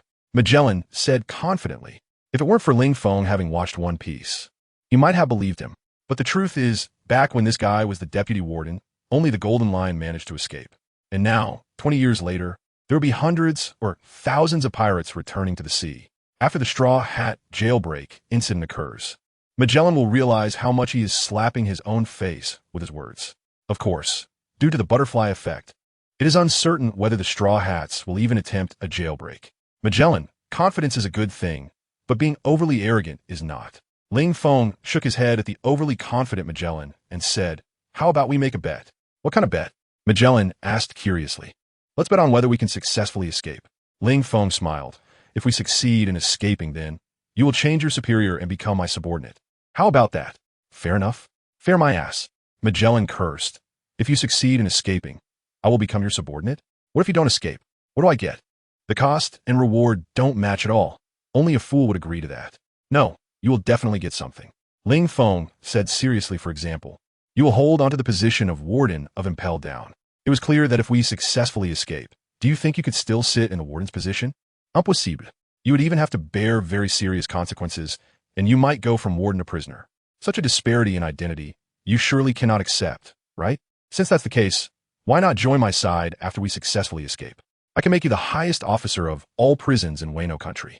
Isn't that better than managing just Impel Down? Moreover, Impel Down is a maritime island in a windless zone. You probably haven't left it more than a few times in your life, right? Don't you want to see the broader world outside? With your abilities? Being just the warden of Impel Down is a waste of talent. If I were the leader of the world government, I would definitely make you a Marine Admiral or even a Fleet Admiral. Although Judicial Island, Impel Down, and Marine Headquarters are the three major institutions of the world government. In fact, the power among the three is vastly different. Even Magellan's authority might not even compare to that of the useless person on Judicial Island. After all, Magellan's authority is only effective within Impel Down. Judicial Island not only has judicial powers, but also has law enforcement authority to capture people. Obviously, Impel Down does not have the authority to capture and imprison people on its own. Heh, brat, are you trying to sow discord between me and the world government? Hearing Ling Feng's words, Magellan sneered. If you think a few short sentences will make me dissatisfied with the world government, then you are too naive. I'm already very satisfied to be in this position. As for the Marine Admirals and Fleet Admiral, they're all serving the world government, just with different powers. And I will not envy their authority. As for what you said about managing the prisons in Wano country being more enjoyable than managing Impel Down, you're just talking nonsense. Although Wano country is much larger than Impel Down holds hundreds of thousands of prisoners, each with at least a bounty in the tens of millions. Does Wano country's prison hold so many big figures? Finally, regarding experiencing the vastness of the outside world, I don't even need to experience it myself because just by listening to the prisoners brag every day, I already know what the outside world is like. In fact, the prisoners often exaggerate far beyond reality. Magellan's heart is so firm that he would not be swayed by Ling Feng's few words. Of course, Ling Feng also didn't think he could persuade Magellan with just a few words. He just wanted to plant a seed of doubt in Magellan's heart. Even a marine hero has been persuaded by him, let alone a mere warden of Impel Down. Magellan, oh Magellan, you are like Sun Wukong, trapped under the Five Fingers Mountain of the Tathagata, unaware of your own situation. Just listening to the prisoners brag, do you really feel satisfied? Don't you want to see for yourself the marvelous adventures, strange islands, and thrilling battles that the prisoners speak of? Ling Feng would not believe that anyone could be satisfied just by listening. Because it's like, can you really be satisfied just by listening? Impossible. Just listening will only make you more anxious and eager to see the visuals. In fact, after watching the exciting scenes, you want to experience a battle yourself. He truly does not believe that after hearing the marvelous adventures from the prisoners, Magellan would not want to go out and experience it himself. That is impossible. Brat, stop talking. In any case, I will not agree to your bet. Moreover, you will absolutely not be able to escape. Magellan said, Impossible? Since we cannot escape, then why not bet with me? As long as we can't escape, you won't lose anything, right? Ling Feng continued. That's because if I win the bet, I won't gain anything either. Since I won't lose anything and won't gain anything, isn't that equivalent to not betting at all? Since I can get something without betting, why should I bet with you? Magellan looked at Ling Feng and said, for some reason, he was unusually talkative today. He is usually a somewhat reclusive man who hardly speaks. But today, after encountering Ling Feng, he found himself talking more than usual. Magellan, I think you're afraid, aren't you? Ling Feng employed a goading tactic. I think you're afraid of losing the bet. Which is why you refuse, right? Because deep down, you're also hesitating and anxious, worried that Impel Down cannot hold us at all. No, you even believe that Impel Down definitely cannot hold us. So if you bet with me, it would mean a 100 loss. That's why you refuse to agree to anything. Brat, are you trying to provoke me? Hearing Ling Feng's words, Magellan shook his head. This is too childish. I, the warden of Impel Down. Would you think I would be angered by your provocation? That's right, brat. You have successfully provoked me. I, Magellan, accept this bet. Magellan's sudden reversal left Ling Feng stunned. Wow, really wow. When I heard your previous sentence, I thought you would definitely refuse, but instead, you turned around and gave me a backstab.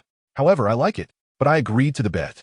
If you can successfully break out of Impel Down under my watch, then I, Magellan, will join your camp. However, there is a prerequisite. You must pass the trials of the 5 layers of hell in Impel Down.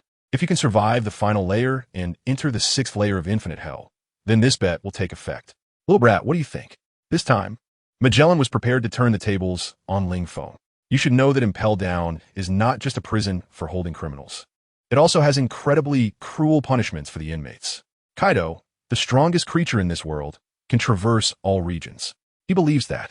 But Ling Feng, with this little brat's frail physique, he probably wouldn't even survive the 1st layer of the Red Lotus Hell. Right? No problem.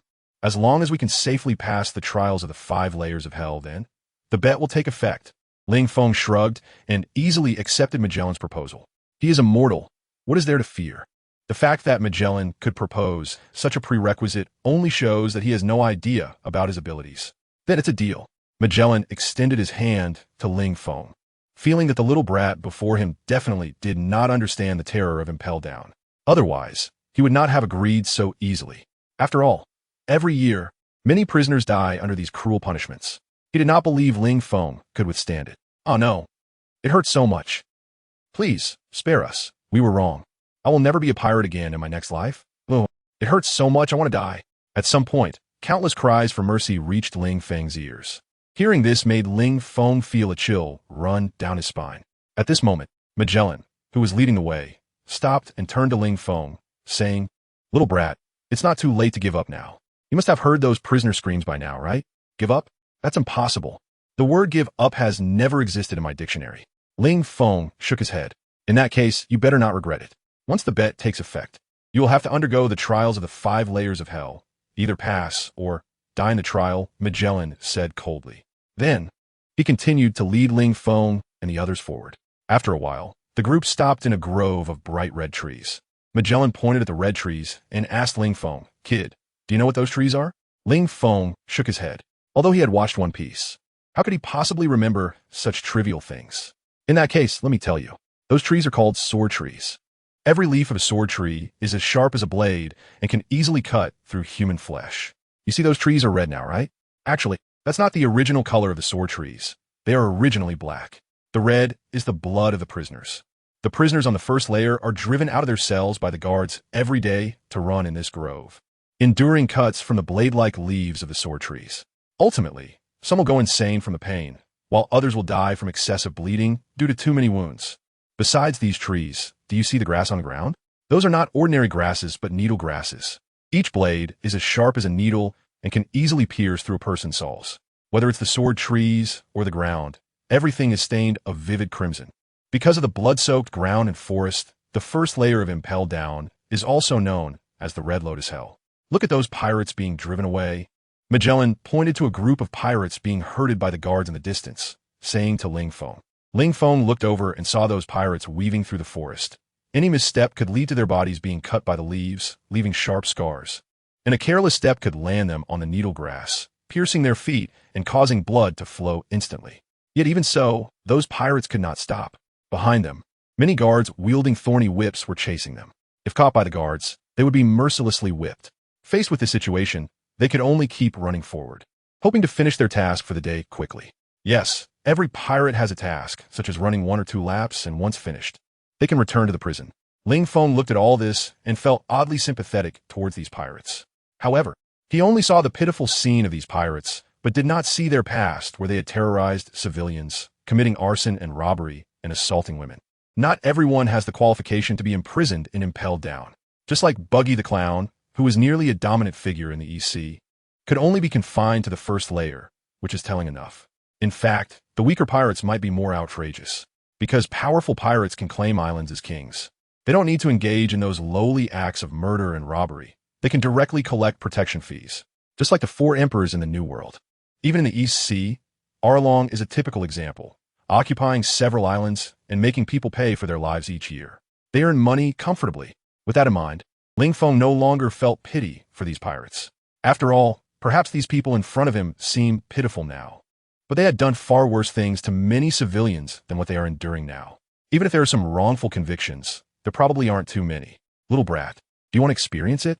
Magellan looked at Ling Feng and said, "I don't mind." Ling Feng shrugged, "But I'm afraid that if I experience it, the sword tree grove might be destroyed. With his currently iron-like body, if he were to collide head-on with the sword trees, it would definitely be the trees that would be destroyed, no doubt about it." "Huh, little brat, I see a cow flying in the sky. You aren't the one blowing it underground, are you?" Magellan mocked, not believing it at all. In this world, apart from a few individuals with special physiques, even if Roger and Whitebeard came, they wouldn't be able to withstand the torment of the sword tree forest just with their flesh, unless they used hockey. Don't believe it? Then open your eyes and watch, Magellan. Don't use your narrow-minded perspective to judge my greatness. Staying in Impelled Down for so long has made you think that is the whole world, hasn't it? Today, I will let you understand that the world is vast. Being confined and impelled down has narrowed your vision, making you think you're impressive just because you guard powerful pirates from all over the world. Don't forget, you're just a prison guard. None of those powerful pirates are caught by you. Why do you have to look down on them just because they are in prison? After speaking, Ling Feng rushed towards the sword tree forest. Thud. The prison guard holding on to Ling Feng's iron chain was suddenly yanked by Ling Feng, causing him to fall to the ground and be dragged along. As Ling Feng was about to rush into the sword tree forest, the guard quickly let go. Otherwise, if he went in and came out, he would lose a layer of skin. Ling Feng was looking for death, and he wasn't going to die with him. Kaido, where did you find such a reckless vice captain? Magellan was somewhat bewildered as he watched Ling Feng rush into the sword tree forest without hesitation. Hadn't this kid seen the pirates begging for mercy?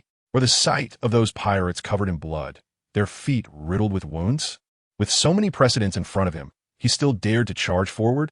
Was this kid so confident in his own body? Is recklessness not good? When youth is not reckless, when will it be? Kaido laughed heartily, and he felt that Ling Feng's words were not wrong.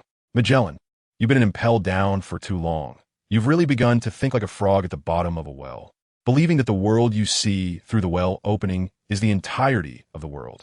No, that is just the world you can see from the bottom of the well, insignificant in the grand scheme of things. Impelled down is a well, and you are the frog. Do you really think that by just listening to those pirates brag, you can know the world without stepping outside? Ridiculous, naive, ignorant. From my perspective, you've been detached from the world for too long. You might as well join us and witness the truly great world. Magellan rolled his eyes. The young couldn't be persuaded, so the old started persuade. If you want me to join you, then show your strength. Since the bet has begun, if that little guy can pass the 5 levels of Hell's test and successfully escape under my supervision, then I will naturally honor the agreement and join you. If he can't, then he can accompany me and impel down for a lifetime. In fact, Magellan was just saying it casually. He didn't believe Ling Feng could pass the test. Even if Ling Feng could pass the test, he didn't believe that they could successfully escape. After all, he might have agreed to the gamble out of boredom. After all, staying and impelled down for years doing the same thing daily, anyone would get bored. Even machines need maintenance, or they would rust. And gambling with Ling Feng was merely a way to alleviate his boredom. One thing Ling Feng was indeed right about was that he wanted to see the splendor of the world. But no, as the warden of Impelled Down, he was responsible for the safety of the entire prison. Here are the most dangerous criminals in the world. If these criminals were to escape, he would find it hard to atone for his sins, even if he were cut into 1,000 pieces. Especially after the precedent of the Golden Lion's escape. He had to be more vigilant. His predecessor was removed for that very reason. So, let us keep a close eye on this. This little hardship is nothing to Ling Feng. His growth has always exceeded my expectations. The next era belongs to him. How could such a place as Impelled Down possibly hold him? I say this, and no one can stop it. Even if you raise the level of monitoring Ling Feng to the highest. Kaido had great confidence in Ling Feng, a bit blindly so. You think so highly of him? Magellan was curious. He really didn't see anything special about Ling Feng. If being handsome was considered a trait, then that should be Ling Feng's only merit, right? Of course, he's my son-in-law. If I don't think highly of him, who will I think highly of? Kaido rolled his eyes at Magellan. In that case, let us see his performance. Magellan smiled, not caring much. Everyone has their favorites. But that doesn't matter. No one's success is due to another's favor. The path must be walked by oneself. And at this moment, Ling Feng had already rushed into the sword tree forest. Initially, Magellan thought that Ling Feng would be covered in wounds the moment he entered the sword tree forest. However, that did not happen. The reality exceeded his expectations. After rushing into the sword tree forest, Ling Feng not only did not slow down, but increased his speed. Moreover, unlike the other prisoners who avoided the sharp leaves, Ling Feng charged straight at them. This guy, has he lost his mind? Such behavior left men silent and women in tears. He is not foolish. He is quite clever. If you watch closely, you'll understand. Kaido showed a satisfied smile towards Ling Feng. In his eyes, Ling Feng was the most outstanding masterpiece he had cultivated. Not foolish. He is using his body to charge through the sword tree forest. Magellan couldn't believe it. But the next moment, Magellan was dumbfounded again. He saw Ling Feng, who rushed into the sword tree forest, running straight at the dense leaves, colliding directly with the sharp leaves. In such a situation, normally the sharp leaves would instantly cut the human body, leaving countless wounds. But what happened to Ling Feng was unbelievable. Those leaves were cutting into Ling Feng's body. But instead of slicing him, the intense friction at the intersection of the leaf blades and Ling Feng's body created sparks. Thus, Ling Feng continued to rush forward, and sparks flew everywhere. How could this be? Is that guy's body made of steel? This scene left not only Magellan, but also the other guards, and even the prisoners dumbfounded. Especially those prisoners who looked at their own bloodied wounds from the leaves, and then at the sparks on Ling Feng. Damn, people really can't be compared. One prisoner remarked. Indeed, just like me, I once performed a slide tackle on a tiger out of extreme anger, and the result, I ended up feeding the tiger well. Everyone. Then what stands before me now? A ghost? Damn, how dare you joke with me like this? Guys, beat him up. The next moment, this joking prisoner was pinned to the ground and beaten up by the other prisoners. If this weren't a prison, that prisoner's rear would have exploded by now. Magellan, did you see? This place that countless prisoners fear like a tiger, in Ling Feng's eyes, is merely a playground. Kaido said to Magellan as he watched Ling Feng moving in and out of the sword tree forest with ease. Moreover, because of Ling Feng's constant impact, many of the leaves of the sword tree had their edges curled, with some even falling to the ground. The sword trees were still okay. What was worse was the needle grass on the ground. Those grass blades, which could easily pierce the soles of prisoners' feet, were being bent and broken under Ling Feng's repeated stomps. Magellan, watching Ling Feng rampaging in the sword tree forest, he was left speechless. Too monstrous. He has been in charge of Impel Down for 20 years and has never seen anyone with such monstrous physical qualities. How could he freely navigate the sword tree forest and remain unscathed? Especially watching Ling Feng repeatedly enter and exit the sword tree forest. The leaves of the sword trees that struck him fell to the ground one by one, unable to bear the humiliation. If this continues, the sword tree forest will soon be completely stripped bare. No, I can't let Ling Feng continue. Kid, you can stop now. Consider the first layer of the Red Lotus Hell passed, Magellan shouted at Ling Feng. You see, the leaves of the sword trees don't grow just anywhere. If Ling Feng keeps destroying them, the Red Lotus Hell might need to change its name. Hearing Magellan's words, Ling Feng stopped and smiled at him. Have you admitted defeat? But if you tell me to stop, and I do, doesn't that mean I'm losing face? After saying that, Ling Feng continued. Wherever there were more sword trees, he squeezed through. Wherever there were more thorny grasses, he stepped on them. It can only be said that what others see as torture is merely a playground for Ling Feng. Not even his skin can be cut, at most leaving some white scratches on the surface. To this, Ling Feng expressed, too trashy. The terror of Impel Down is greatly exaggerated. Inmate, is this guy Versailles? Bastard, get someone to drag him back. Seeing Ling Feng still wantonly destroying things, Magellan was furious. This is Impel Down. Doesn't this brat have any respect for him? Yes, Warden. A group of guards began charging at Ling Feng. However, to Ling Feng, the guards on this layer were just small fry. One punch each, easily dealt with. After taking care of the guards, Ling Feng looked at Magellan and said, Magellan, no way, you can't seriously think a few random guards can overpower me, right? Are you too naive or just plain foolish? Magellan, kid, are you pushing me to take action? So what? I've heard your venom is unmatched in the world. Today I'm going to try it out and see if it's really as terrifying as the rumors say. Ling Feng turned around and charged at Magellan. Magellan.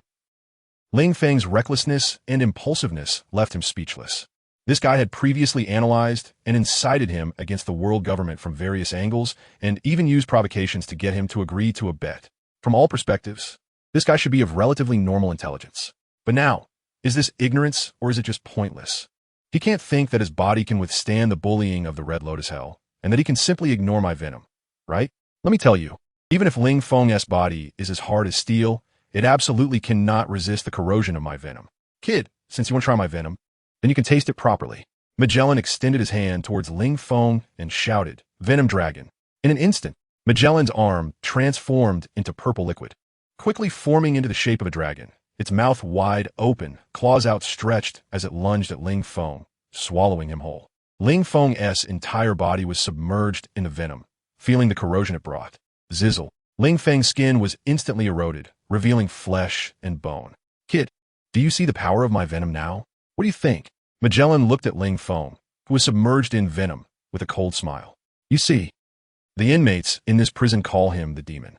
No matter how rebellious they were at first, under his venom, they would all tremble in fear.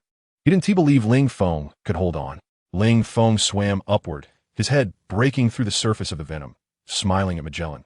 What do I think? I think it's nothing. Can't you see that I'm still lively? Is this the venom you're proud of? It's really too trashy. Ling Feng continued to provoke Magellan, waiting for him to show his true skills. You. Magellan was genuinely enraged. Kid, isn't it better to stay alive? Look at your skin, already eroded by the venom to the point where flesh and bone are exposed.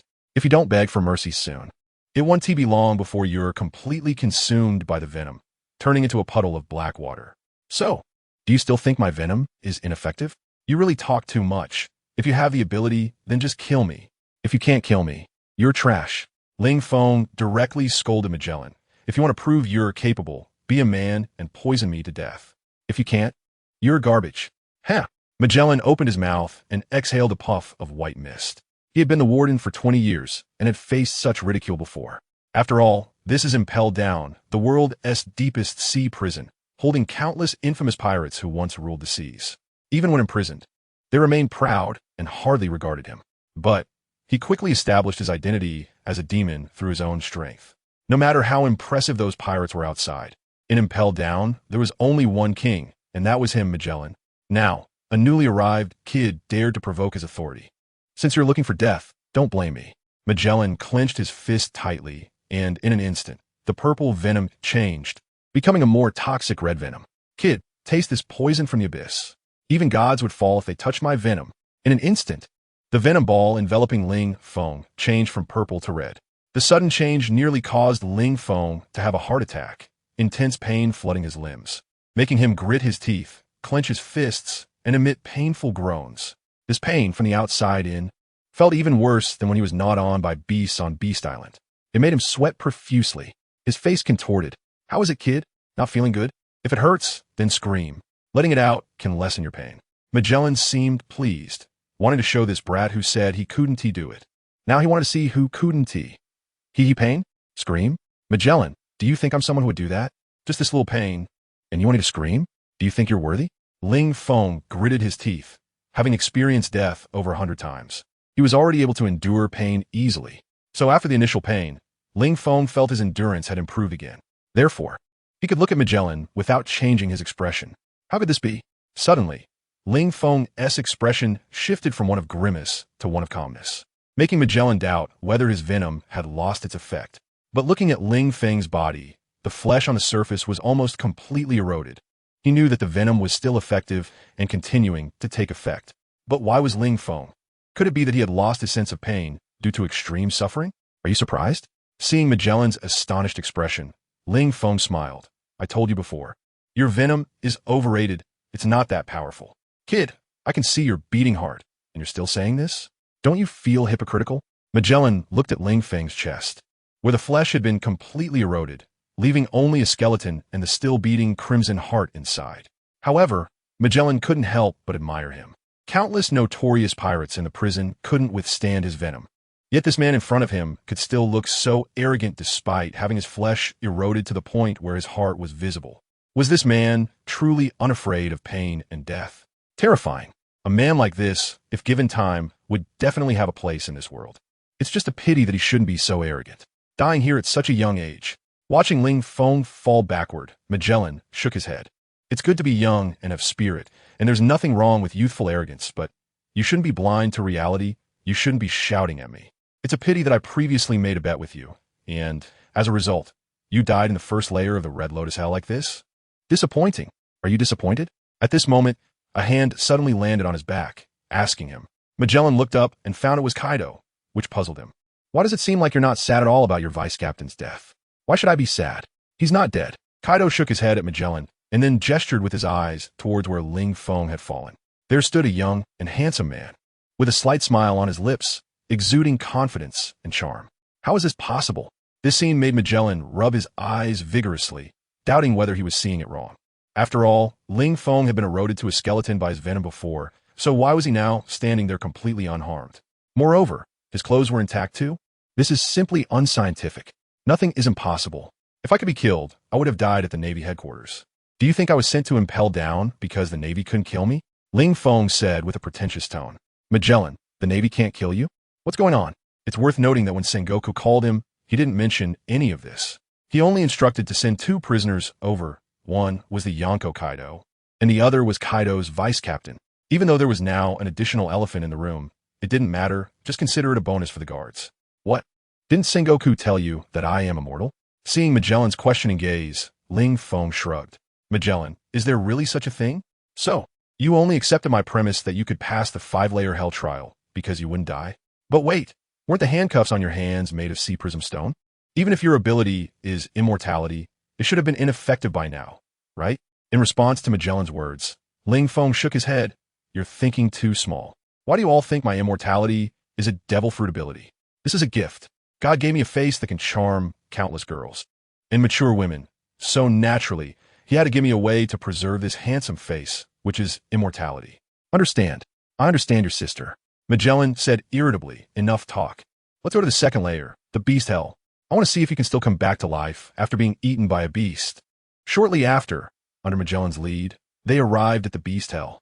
The ruler of this layer of hell is the patrolling beasts, and basically, each beast is more powerful than the prisoners held in the second layer of the prison. The torment for the prisoners in this layer is, every day, a batch of cell doors will be opened, and the prisoners will be driven out to fight wits and courage against the patrolling beasts. If they can survive, congratulations. Until the next time they are released, they will be safe. If they get eaten, then they get eaten. Do you need me to introduce you to the situation of this layer of prison? Magellan asked Feng. Feng shook his head. I still know a bit about Impelled Down. This is the beast hell filled with patrolling beasts. Just a bunch of beasts. Do you think they can scare me? Who do you think I am? I am the vice captain of the beast pirates. Do you think the beasts in your beast hell are fiercer than the beasts of the beast pirates? This question left Magellan momentarily speechless. Because if you really think about it, while the beasts here are strong, corresponding to a bounty of at least 20 to 30 million, they should still be inferior to the beasts under the Yonko Kaido. Roar. Just then, a gigantic lion appeared. It stood in front of Feng and roared, its foul breath spraying all over Feng's face. However, it did not attack because Magellan was there. These beasts do have some intelligence and know who the boss of this prison is. Therefore, under unclear circumstances, it wouldn't dare to eat someone in front of Magellan. Seeing this, Magellan stepped back, leaving Feng alone in front. Then he gave the lion a glance, signaling, you can eat him. Receiving Magellan's signal, the lion roared and lunged at Feng. Feng did not defend himself and was bitten hard by the lion. The lion initially thought this weak human would be easily bitten in half, but the reality was, crack. It bit down on Feng, and in an instant, all its teeth shattered. This made the lion stand on its hind legs, covering its mouth with its front paws, revealing a pitifully cute expression. However, in front of Feng, acting cute was useless. Since you've already bitten me then, you must bear the consequences. D. Lushan, Rising Dragon Strike. Feng leaped up, his fist striking the lion's jaw, sending it flying into the air, crashing violently into the ceiling. Its head embedded in the stone of the ceiling, only its body remaining exposed, swaying as if it were hanging. Sorry, lion, I apologize. Farewell. Magellan watched this scene and directly covered his face, unable to bear to look. Let's go continue to the next layer. No, the next 2 layers. Magellan gritted his teeth and said to Feng. The third layer is the hunger hell, which is basically a sandy wasteland with no water and no food. Just a torment and test for the human body. But this takes time. So Magellan directly skipped to the 4th layer, the blazing hell. Hiss, it's so hot here. Before even entering the 4th layer, Feng already felt the heat coming at him. It was definitely the kind of heat that was scorching. Even the 40-degree heat of his previous life was not this hot. By the time he truly entered the 4th layer, the blazing hell, he was already drenched in sweat. If he were to take off his clothes now, he could easily wring out a puddle of water. Is it hot? Looking at the muscular Feng, Magellan smiled. But kid, if you think this is hot, you're very wrong. The deeper you go, the hotter it will be. In contrast, Magellan had not a drop of sweat on him. He was likely used to it, after all. After all, Magellan's office was in the blazing hell of the 4th layer. 20 years of persistence had long since acclimatized him to this intense heat. Hot? Who told you I'm hot? Feng casually wiped his sweat with his hand, then flicked it. A large puddle appeared on the ground, but even so, Feng still refused to admit that he was hot. I wonder how long you can stay stubborn. Follow me. Magellan smiled at Feng and walked deeper into the blazing hell. Feng felt that with every step he took, a new puddle formed on the ground. If he turned back now, he could see a long trail of water behind him. But due to the high temperature, these puddles would evaporate quickly. The deeper he went, the hotter Feng felt. This temperature was no longer suitable for human survival, well, for ordinary humans. However, Feng saw many inmates under the watch of guards, leaning on wood or metal, throwing them into the fire pit or the molten lava. Kid, do you see that? Magellan pointed to a huge furnace ahead. That's the core of the blazing hell. And the high temperature of the entire blazing hell emanates from there. Now, you just need to stay in there for an hour and then come out. And I'll consider you have passed the trial of this fourth layer of blazing hell. How about it? No problem, Feng said casually, then walked toward the furnace. This scene drew the attention of many inmates around. Hey, did you hear that? Magellan actually said to let that kid stay in the furnace for an hour? ISNT that just asking him to be burned to ashes? Yeah, being in prison is really too hard. Hearing these inmates' words, Feng felt like he needed to wash his ears. Shaking his head, Feng slowly walked toward the huge furnace. With each step closer, he felt the temperature rise a little. If it were an ordinary person, they would probably be cooked to perfection by now.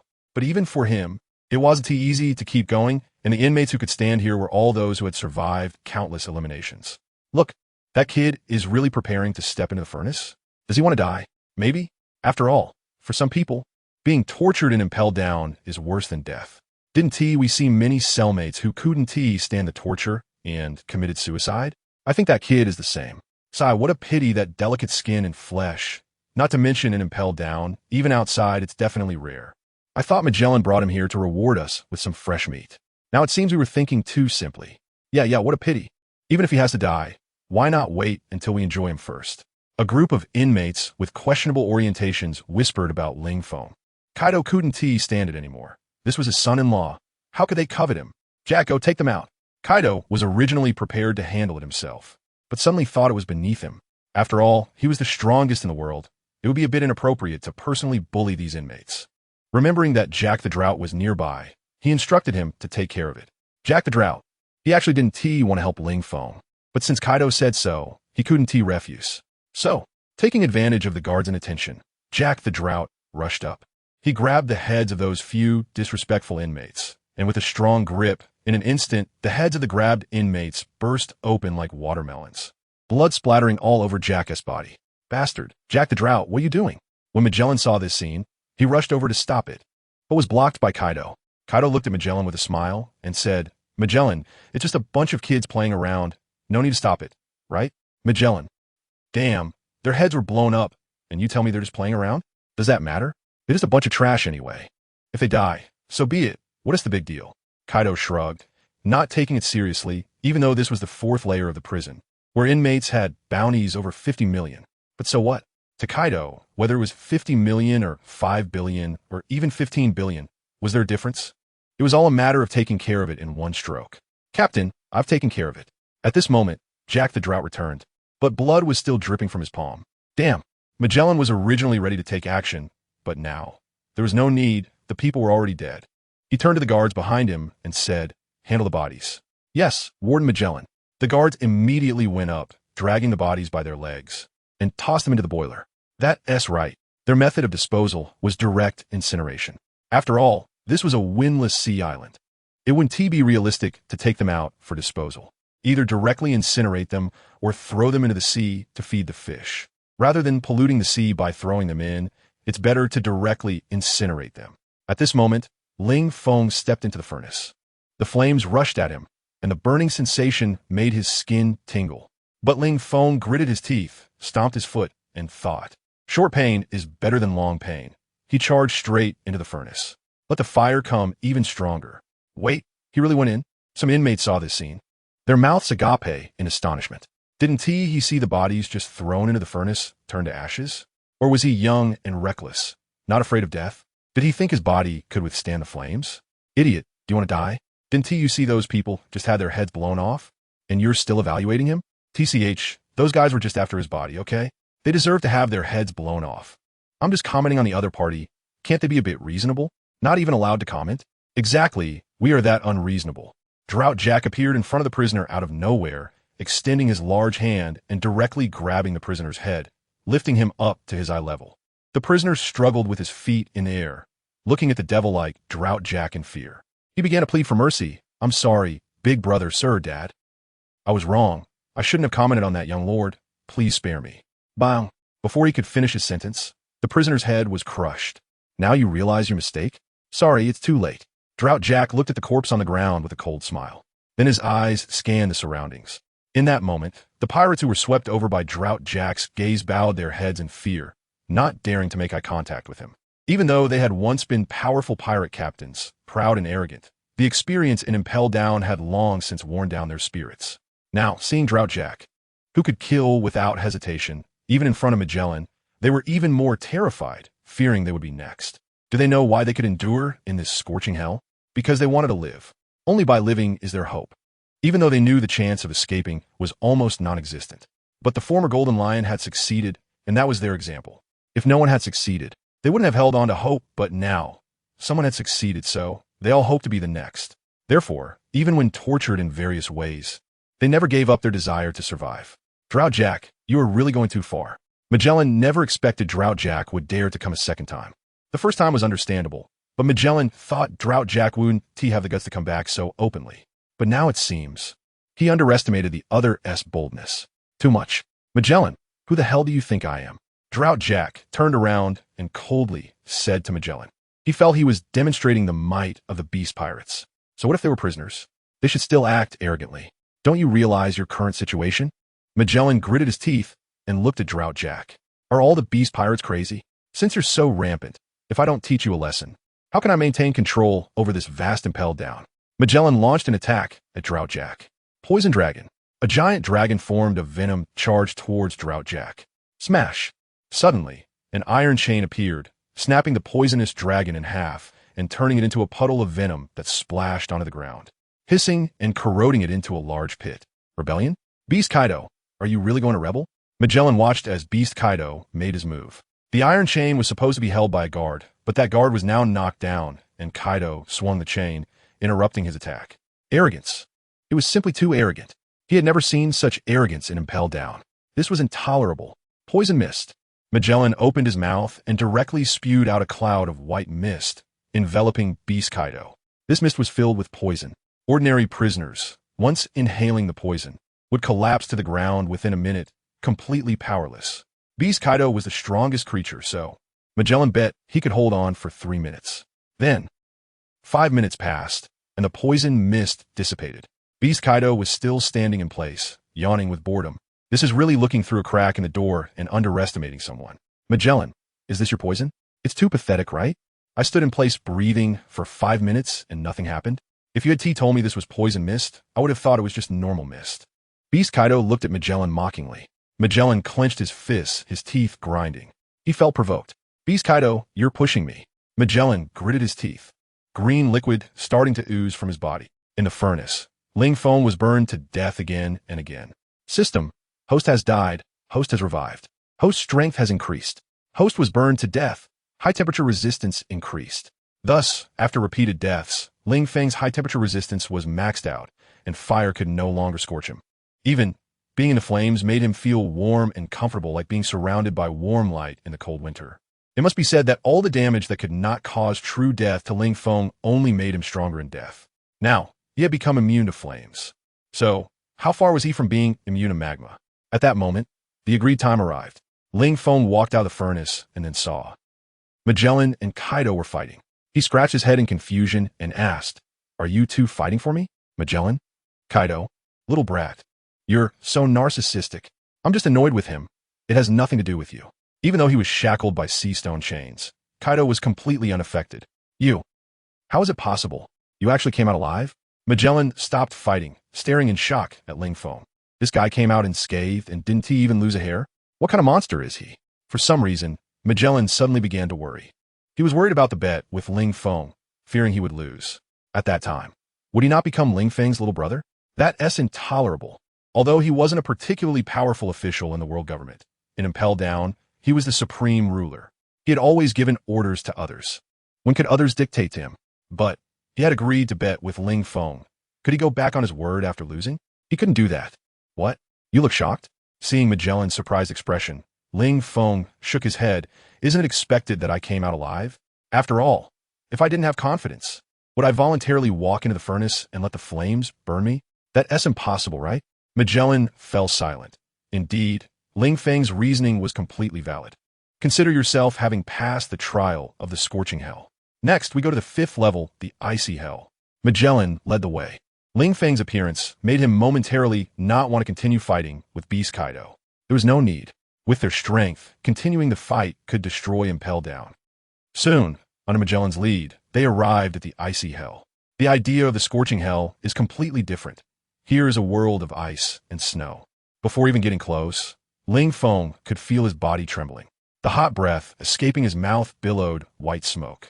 As soon as he entered the extreme cold hell, what met his eyes was a vast expanse of ice and snow.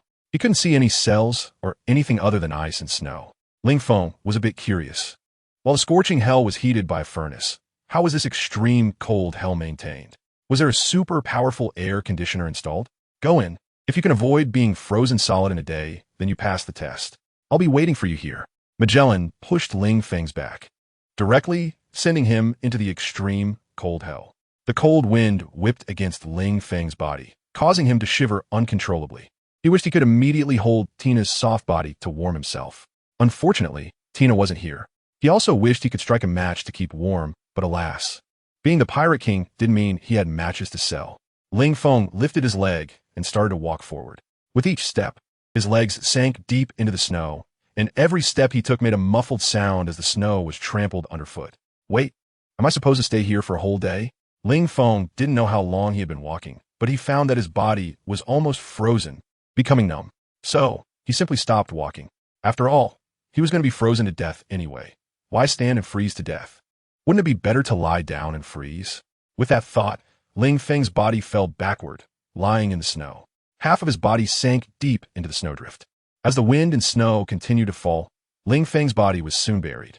Without realizing it, Ling Feng was frozen to death. Howl! Howl! At that moment, a pack of snow wolves appeared. They sniffed the air, seemingly searching for something. They eventually stopped where Ling Feng had collapsed and began to dig with their paws.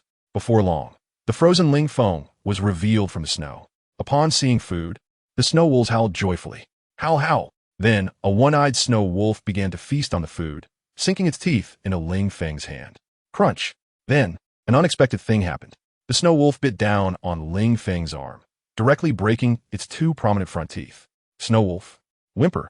The one-eyed snow wolf let out a pitiful cry, then signaled to its pack to join in.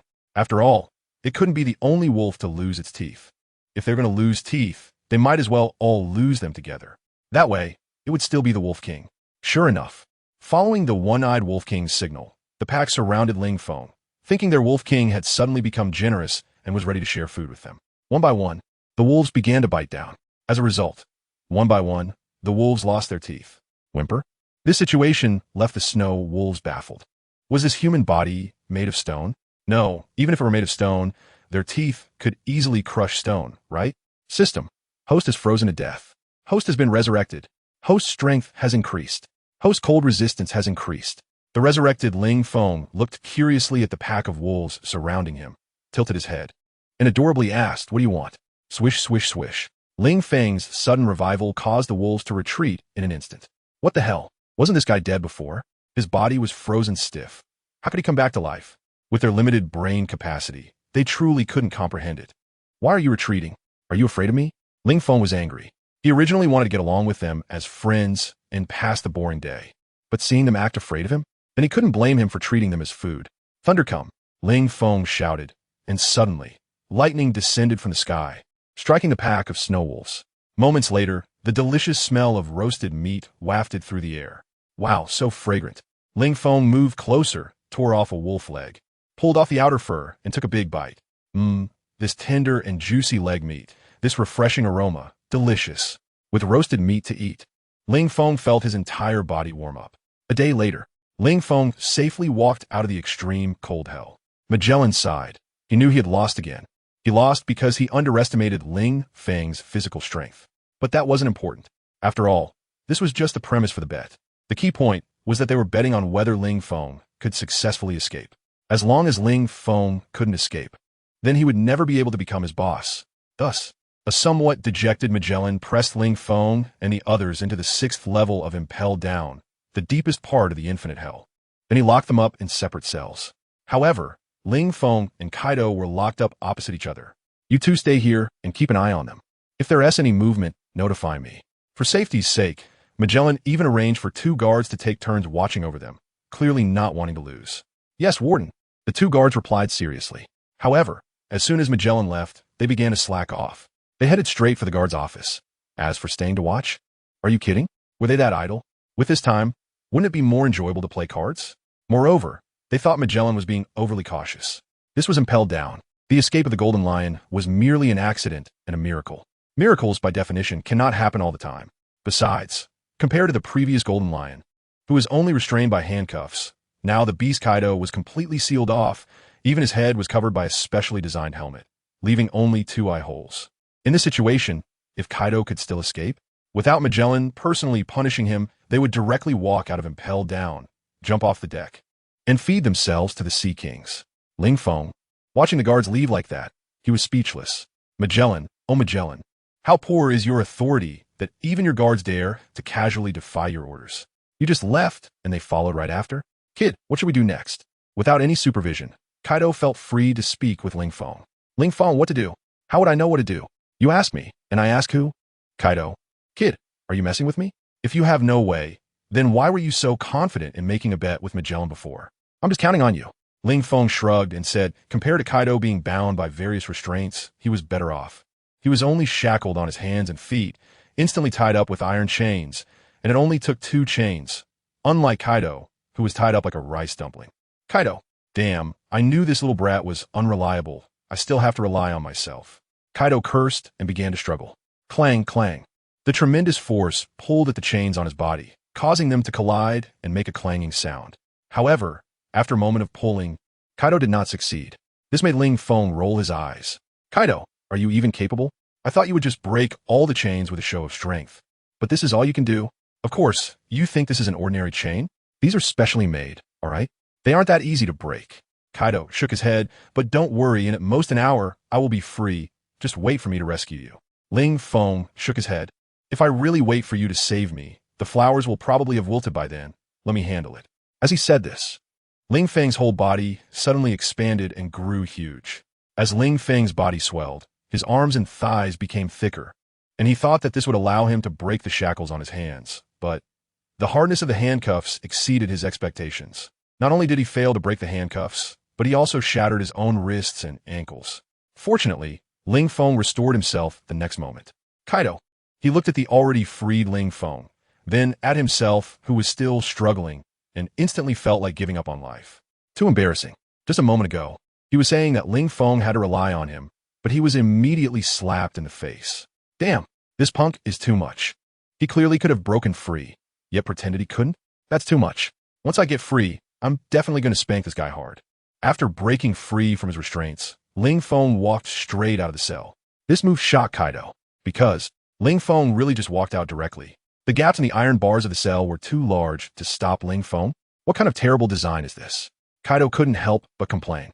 Well, maybe the person who designed this cell didn't expect that the pirate who could be locked up here would actually be a normally sized man. This cell was designed for someone over 3 meters tall. A prisoner of that size definitely couldn't walk out. But then came Ling Feng. It's hard to make a meal without rice. You expect a design meant to hold prisoners over 3 meters to contain someone under 2 meters? That's impossible. Of course. Magellan also didn't expect Ling Feng to break free from the chains. After all, in Magellan's view, if Ling Feng couldn't even break free from the chains on him, then it didn't matter how big the gaps in the cell were. It wasn't important. Boom! Outside the city, a small mountain suddenly exploded. The intense tremor caused the experts inside the city to speculate. Was some treasure born? After a while, news came that the tremor outside the city was actually due to the emergence of a monthly ticket. What? It's actually a monthly ticket? The richest man in the city was shocked and quickly summoned his subordinate, Little C, to rush outside, wanting to be the first to claim it. Who would have thought that such a miraculous existence as the monthly ticket would one day appear? It seems that great times are coming. The powerful figures in the city sighed. The change of the times cannot be stopped by anyone, as long as I obtain such a divine artifact as the monthly ticket. The next era will surely be named after me. All soldiers, follow me to seize the monthly ticket. Such a treasure as the monthly ticket should naturally belong to the virtuous, and I, Zhao Yud, am undoubtedly the most virtuous person. So who else but me can claim the monthly ticket? 100 battle generals with powerful steeds charged out towards the city gates. A wave of soldiers followed closely behind. Undoubtedly, the emergence of the monthly ticket set everyone in Peace City into motion. Even in the distant outside world, there were strong ones either flying through the air or riding swords. So what was the monthly ticket doing that drove everyone crazy? It broke through the 81 seals and finally escaped from Mount Tai, naturally not wanting to be sealed or controlled again. Although it had no eyes, it could see countless people attracted to it. Just after breaking the seal, it wasn't strong enough to fight, so it could only rely on wit. Thinking this, it transformed into a beautiful woman. However, the monthly ticket did not expect that this scene was witnessed by a passing mountain bandit. Instantly rushing forward, he hugged it. "Ha! The monthly ticket is mine now." The mountain bandit laughed heartily. "From now on, this era will be named the Great Mountain Bandit Era, and I will be the Bandit King." Spit, what the hell? Just as the bandit was laughing arrogantly, a man appeared behind him and stabbed a knife into the bandit's heart. "Little bandit, aren't you laughing a bit too early? You." The bandit didn't expect to be so unfortunate, just about to step onto the peak of his life, and was stabbed in the back. His neck tilted, and he died. So this is the monthly ticket? The man who killed the bandit looked at the beautiful woman transformed from a monthly ticket. His eyes turned red, rubbing his hands. He wickedly said, "Monthly ticket beauty, don't be afraid, Big Brother will take care of you." "Take care of your ass." A Taoist priest appeared behind him, slapping the man down, then pulling the monthly ticket over, saying, "Umitba, I am your true master, monthly ticket. Aspi, Shemles. You stinky Taoist dare to compete with this monk for the monthly ticket?" A bald monk walked over from a distance and retorted at the Taoist. "Bald donkey, weren't you supposed to avoid women? How come you still have feelings for the monthly ticket?" The Taoist threw a fist of Umitba, rising dragon in the sky towards him. The monk disdainfully sneered. "Let me show you the palm technique descending from the heavens. Buddha's palm." Boom! The Taoist's fist and the monk's palm collided, stirring up a violent cloud of dust. When they came to their senses, they found that the beautiful woman transformed from the monthly ticket had already disappeared. "Hurry up, little brat, let me out." Looking at Ling Feng, who walked out of the cell, Kaido said anxiously. However, Ling Feng ignored him and walked directly in one direction. He was preparing to find some subordinates he could recruit. As for Kaido, just wait a little longer. "Wait, little brat, what are you doing? Let me out." Watching Ling Feng leave directly, Kaido was stunned. Damn, this little brat is so ungrateful. Planning to leave by himself? "Kaido, why are you shouting so loudly? Do you think if you can't break the chains, I can help you get free?" Ling Feng's retort instantly silenced Kaido. Yes, he really was foolish. The reason Ling Feng was able to escape was that he broke his own limbs by growing huge. Alright? He couldn't expect Ling Feng to break his limbs too, could he? Besides, even if he wanted Ling Feng to do that, Ling Feng had to be able to do it. "So what are you going to do now? Are you going to give me the keys?" Kaido looked at Ling Feng and asked him. Ling Feng nodded vigorously. However, Kaido did not believe him, saying, "Kid, your eyes aren't right. You can't really be planning to run away by yourself, can you? How is that possible? Kaido, what do you take me for? Do you think I would run away just to inherit the position of captain of the Beast Pirates legitimately? Do you think I would leave you behind? You big light bulb, just to have a lovey-dovey world with Yamato? Do you think I would abandon you in this dark and gloomy impel down for the rest of your life? Just because of your harsh training, making it hard for me to enjoy life?" After saying those three do you thinks, Kaido was completely stunned. "Damn, if you hadn't said anything, I would have been fine, but now I'm even more uncertain, okay? Especially with those three reasons. Isn't it easy for any one of them to justify you running away alone? Now that you've directly mentioned all three, who knows if you have any more hidden thoughts? So, are you sure you're really going to get me the key and not secretly planning to run away by yourself? Kid, don't you dare deceive me. If I find out you really dare to run away alone, I will definitely make you pay." Kaido threatened Ling Feng. Ling Feng waved his hand and smiled. Relax, relax. Even if I had to leave myself behind, I wouldn't leave you. You can rest assured. I'm a grown man. Am I still afraid of the dark? Kaido, this isn't about me being afraid of the dark. It's about whether you're on the same page as me. Okay? I've already treated you like a son, wholeheartedly building a future for you, but I don't know how you really feel inside, and I don't have a sense of security, you know? Kaido's words left Ling Feng stunned. No sense of security? You, who are always seeking death, are actually telling me you have no sense of security? Forget it, forget it. I was originally planning to go find a few subordinates on my own first, but now that you've said so much if I don't let you out, wouldn't that make me seem inhumane? Ling Feng shook his head and walked to the door of the cell where Kaido was held. He reached out, grasped a steel bar, and said lightly, "Decay." Then, the steel bar in Ling Feng's hands slowly decayed in front of Kaido's incredulous gaze. turning into dust that fell to the ground. Damn. Kid, what kind of ability is this? The ability displayed by Ling Feng left Kaido dumbfounded. This kid actually has such hidden power? So kid, how many more things are you hiding from me? Kaido felt disappointed, thinking Ling Feng really viewed him as an outsider. He told him nothing. Ling Feng shook his head and said to Kaido, "Don't think too much.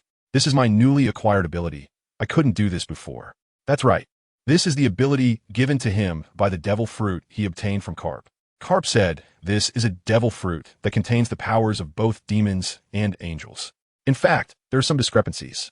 It is neither a pure white angel nor a dark demon, but something in between. Next, Ling Feng entered the cell and decayed all the chains on Kaido. Ah, that feels great. Kaido stood up from the ground and stretched. The feeling of freedom was indescribably comfortable. You have to know, he hadn't had the freedom to move for many days. Kid, next, let's go conquer those unruly prisoners in the infinite hell. Kaido looked at Ling Feng and said, which was their original goal. Let's go. Ling Feng shrugged. He realized he was thinking about Yamato again. They should hurry and leave this impel-down dungeon. Just like that. The two left the cell, randomly chose a direction, and began to move forward. After all, they had no idea where those powerful prisoners were kept. At least during the time they walked, Ling Feng had not seen any of the impressive prisoners that appeared in the original story. Even though this was infinite hell, where any prisoner had a bounty starting from 100 million. But is 100 million a lot? As Ling Feng became stronger, he had begun to look down on pirates with bounties over 100 million. That's just how people are. Their sights only look forward, unless the road ahead has reached its end. Otherwise, they won't look back at those pursuing them. After walking for a while, Kaido suddenly asked Ling Feng, "Kid, did we forget something?" Ling Feng was taken aback and asked, "Did we?" Kaido said, "Fine, since you think there isn't, then there isn't." At that moment, Jack the Drought, who was locked up alone in his cell, felt his heart was shattered and thought he could never love again. He and Ling Feng and Kaido were only separated by a few dozen meters in their cells. Originally, when he saw Ling Feng and Kaido coming out, he thought they would rescue him together, but the result was that after Ling Feng came out and rescued Kaido, the two just left without caring about him. At first, Jack thought they would surely remember him, so he didn't speak up to remind them. But as Ling Feng and Kaido walked further and further away, they eventually disappeared from his sight. At that moment, he wanted to shout, but he couldn't find anyone anymore. Damn, Jack was going crazy, directly banging his head against the wall, making a loud sound. "Captain, how can you do this to me? I shed tears for the pirate crew. I bled for the pirate crew, and I even got captured while trying to save you by taking on a Navy hero. And now, you just go out and leave me behind? Sobi, Sobi, Sobi." Jack cried. They say a man doesn't easily shed tears, but it's just that he hasn't reached the point of heartbreak. Now, Jack's heart had been shattered, turning into glass shards. He really didn't expect that. Since they were locked up together, they should leave together, but Ling Feng and Kaido just left without him, leaving only him behind? What? Is there only 2 tickets back to the new world, and I, Jack the Drought, can't fit in? No one cared about how Jack felt. Ling Feng and Kaido were strolling down the corridor of the prison. They didn't know why, but the 6th level of infinite hell seemed to have no surveillance snail. Is it looking down on the prisoners of the 6th level? Furthermore, this was after the Golden Lion had escaped once. Forget it, that's not important. The absence of surveillance snails made it easier for Ling Feng and Kaido to act. The two were now deep within the prison, having walked for a long time, only seeing empty cells. It was completely different from when they first entered. When they first entered infinite hell, at the entrance, each cell held at least a dozen, if not dozens of prisoners. At that time, Ling Feng thought this infinite hell was already overcrowded, and one cell couldn't satisfy everyone, until he was led deeper by Magellan. The further in they went, the more remote it became. From dozens of prisoners in one cell, to a few prisoners in one cell, to one prisoner in one cell, and finally to having a prisoner locked up in several cells apart, leading to empty cells where you can't even find a single prisoner. Kid, are we going in the wrong direction? After walking for a while, Kaido hesitated and said to Ling Feng, "Indeed, the deeper we go into this infinite hell, the more routes there are. It's like walking in a maze. How could it be? I can't be lost." Ling Feng refused to admit it. Even if he was lost, he would stubbornly continue. A real man must see it through to the end. Even if there is no path, he would break through the walls if necessary. "Are you sure we're not lost?" Kaido looked at Ling Feng with a doubtful expression. Ling Feng got angry and shot a glare at Kaido, saying, "Hey Kaido, what kind of expression is that? Are you implying I'm just putting up a front? Impossible.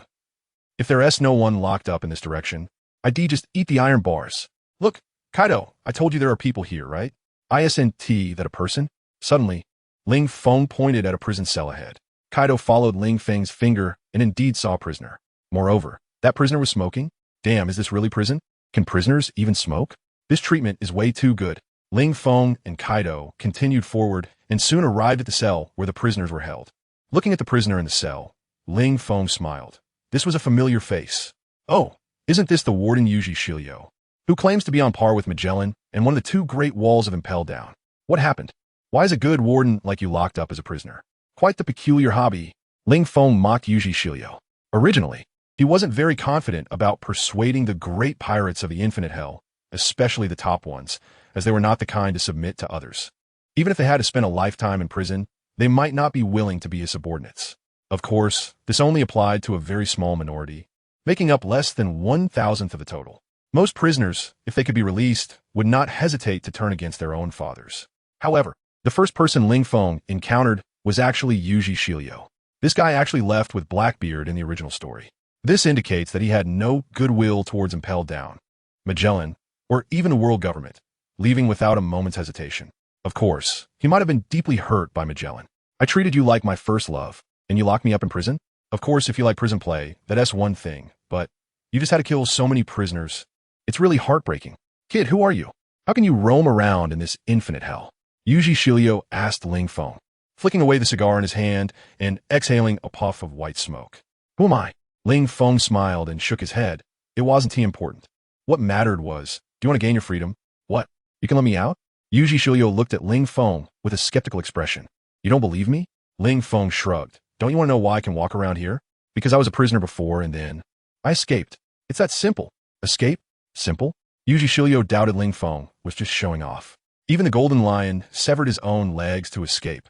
And now you tell me escaping is simple? Is Impel Down your family business? Yes, it is that simple for me, so. Yuji Shilio, make your choice. Join my camp and leave Impel Down with me to conquer the seas below, or stay here and wait to be executed by Magellan. Ling Feng smiled at Yuji Shilio, feeling he had already said enough. Was this kind of choice even questioned? Even a child would know what to choose, right? Why should I believe you? Yuji Shilio hesitated for a moment, extinguishing the cigar in his hand. Even if what you said was true, and you had a way to get out of the cell, what makes you think you can take me out of Impel Down? Escaping Impel Down isn't just about walking out of the cell. Why? Just because I have this card in my hand. Ling Feng snapped his fingers, exuding an air of confidence, as if to let Kaido show himself. Kaido, damn, you little brat, who the hell is your subordinate? I'm your father-in-law, and you have no manners at all. Kaido walked over and knocked Ling Feng on the head. Ling Feng rubbed the bump on his head and rolled his eyes at Kaido, saying, damn, stinky Kaido, can't I just show off in front of my new subordinate? You can show off, but don't use me to do it. Saying this, Kaido punched Ling Feng again. As for why? Because Kaido had a feeling that the days he could keep Ling Feng under control were numbered. So, he thought he should take this opportunity to hit him now. Otherwise, he might not have the chance in the future, and he might even end up getting hit by Ling Feng. In the future, Ling Feng's hobby might just be eating, sleeping, and beating Kaido. Thinking of this, Kaido punched Ling Feng again. Ling Feng? Damn, Kaido, you're really going too far. How am I supposed to maintain my status as a boss in front of Yuji Shilio like this? If it weren't for the fact that he couldn't beat him, he would definitely retaliate with a 1,000-year kill on Kaido. Suddenly, Kaido's whole body shook, and he looked at Ling Feng with a shocked expression, wondering if this little brat was plotting something bad in his heart. On the other side, Yuji Shilio looked at the close interaction between Ling Feng and Kaido, already speechless. Is this guy really that strong? He can actually interact with the strongest creature in the world? And Kaido seems to say he is Ling Feng's father-in-law. This means that the man trying to recruit him is Kaido's son-in-law. He was still considering whether to take a risk and join Ling Feng's camp. After all, for him, escaping was the top priority. What about after escaping? Of course, it would be to stab Ling Feng in the back and then roam freely in the sea, whether as a pirate or a wandering scoundrel. In short, he absolutely did not want to spend his whole life in prison. Moreover, he was currently a death row inmate, and it wouldn't be long before he was executed. So, however, seeing the relationship between Ling Feng and Kaido, he decided to join Ling Feng's camp, and it would be a serious joining, definitely not the kind of backstab. After all, a man who could be valued by Kaido and taken as a son-in-law couldn't be that weak, right? Plus, with a father like Kaido, how could his daughter's judgment be poor? When looking for a man, you must compare him to your own father, right? So, the man who extends an olive branch to him is definitely not an ordinary person. Joining him is the right choice, even if it's a mistake. Isn't there Kaido as a safety net? After all, he was just assisting Magellan in Impel Down, so finding a boss for himself isn't that hard to accept. With that, Shiryu of the Rain made up his mind. I've decided to join your camp. May I ask how to address you? Until now, Shiryu still didn't know what Ling Feng's name was. Address? Ling Feng thought for a moment. First, calling by name definitely wouldn't do, as that wouldn't reflect his prestige, right? How about calling him boss? No, that wouldn't work either, as it's a title exclusive to Shabadi. As his first loyal dog, he can't let Shabadi feel slighted. Just call me sir. After thinking, Ling Feng said to Shiryu. All right, sir. Shiryu smiled broadly. So, sir, now, Shiryu showed Ling Feng the handcuffs on him. After a moment, Shiryu came out of the cell, obediently following Ling Feng's side. Although Shiryu was more tall and robust, following behind Ling Feng still couldn't hide Ling Feng's extraordinary aura.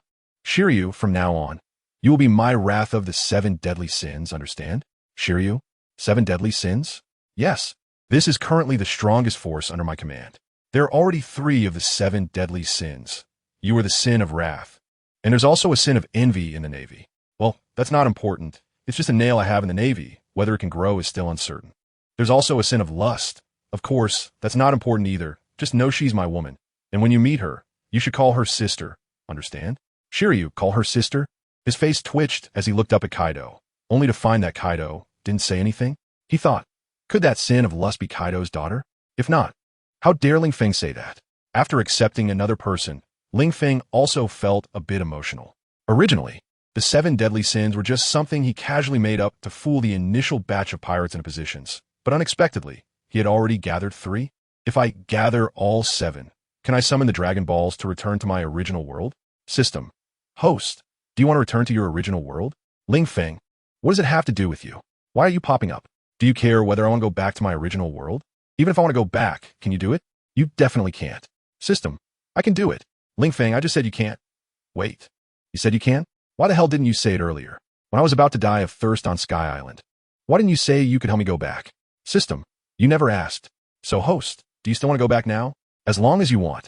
I can let you go back right now. Ling Feng, get lost. Go as far away as your thoughts can reach. Damn. I finally have a bit of progress in this world. And you want me to go back? Go back to be forced to choose one of my 3 jealous girlfriends with a machete? Are you kidding? Isn't it better in this world? Besides, I'm already tired of the women in that world. In this world, mermaids, strong women, legal Lolas, giants, angels. TSK, forget it, I won't say more. Otherwise, the readers will get tempted. But unfortunately, you can only watch and can't have any. After accepting Shiryu of the Rain, the next steps became simple. As the chief warden of Impel Down, this guy knows where the important prisoners are kept. Ling Feng no longer has to search aimlessly like before, being scanned with distrustful eyes by Kaido. This is the place. After following Shiryu for a while, he stopped in front of a cell. He said to Ling Feng, Sir, the person inside is Catherine, the Moonshadow Hunter, the user of the mythical Zoan-type 9-tailed fox fruit, currently the strongest female prisoner in Infinite Hell. Once known as one of the 2 pirate queens of the New World alongside Big Mom. However, now one is in heaven and the other is in hell. Big Mom has become one of the 4 emperors, while she has become a prisoner in Impel Down. Shiryu, you bastard, weren't you supposed to keep her locked up? How'd you get out? The Moonshadow Hunter, bound by layers of chains, slowly opened her eyes upon hearing Shiryu's evaluation of her because she had no idea how long it had been since she had seen a person. That has nothing to do with you. Shiryu of the Rain responded lightly. Then asked Ling Feng, Sir, what do you think of such a woman? I don't think much of her. Ling Feng shot Shiryu a glance. You bastard did this on purpose, bringing me to see such an ugly woman. Are you trying to disgust me? Shiryu. Ling Feng's words left him stunned. An ugly woman? Well, the Moonshadow Hunter is indeed very ugly, on par with Big Mom. However, Shiryu thought that Ling Feng should be looking for powerful subordinates, so what he valued most should be strength, not looks. It seems he misunderstood. You little brat, who are you calling ugly? The Moonshadow Hunter became enraged upon hearing Ling Feng call her ugly. The chains bound to her rattled as she struggled, seemingly about to break at any moment. Whoever answers gets insulted. Ling Feng glanced at the Moonshadow Hunter. TSK. The dinner he had last night was about to be disgustingly thrown up by her. Moreover, that long nose was simply inherited from Usopp. What's the matter? Is she Usopp's mother? Ling Feng was just curious. What kind of taste does Oda have? Clearly, she is the user of the nine-tailed fox devil fruit, which is supposed to be a fox spirit. Why the hell didn't he create a beautiful woman, but instead made something like this to disgust people? Is it just because she is going to join the Blackbeard pirates? What is the matter? Can't a villain be a beauty? Look at Aurita, who was beaten in the East Sea, a fat woman. Big Mom, another fat woman. Then there's this Moonshadow Hunter. Although not fat, she is extremely ugly. In terms of looks, she might not even be as good as Big Mom. Damn it, little brat, do you want to die? The Blood Moon Hunter was furious. She hated being called ugly the most, and she hated pretty women even more. So, her hobby was almost as perverse as Kaido's. Kaido liked to commit suicide, and this woman liked to kill beautiful women.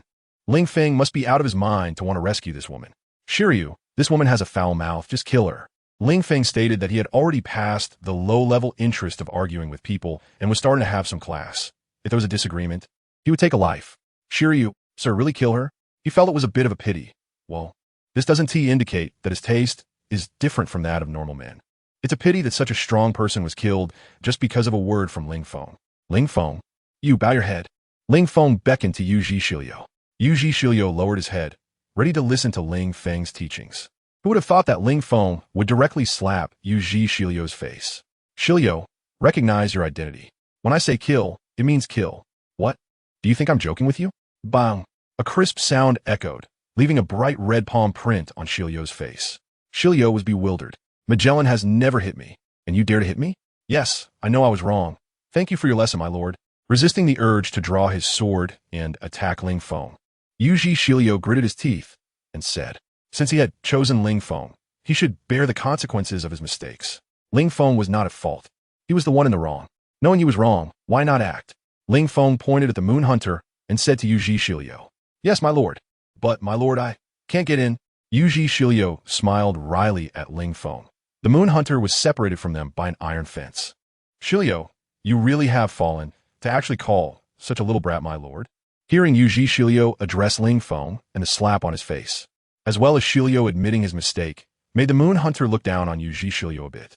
This is just too much of a sycophant, isn't it? Earlier she heard that there was a perverted warden in the city who liked to torture and kill prisoners, and she thought he would be some kind of man. But this, that obsequious appearance, is no different from a dog. Shut up. The wisdom and might of my lord is something a vixen like you can understand?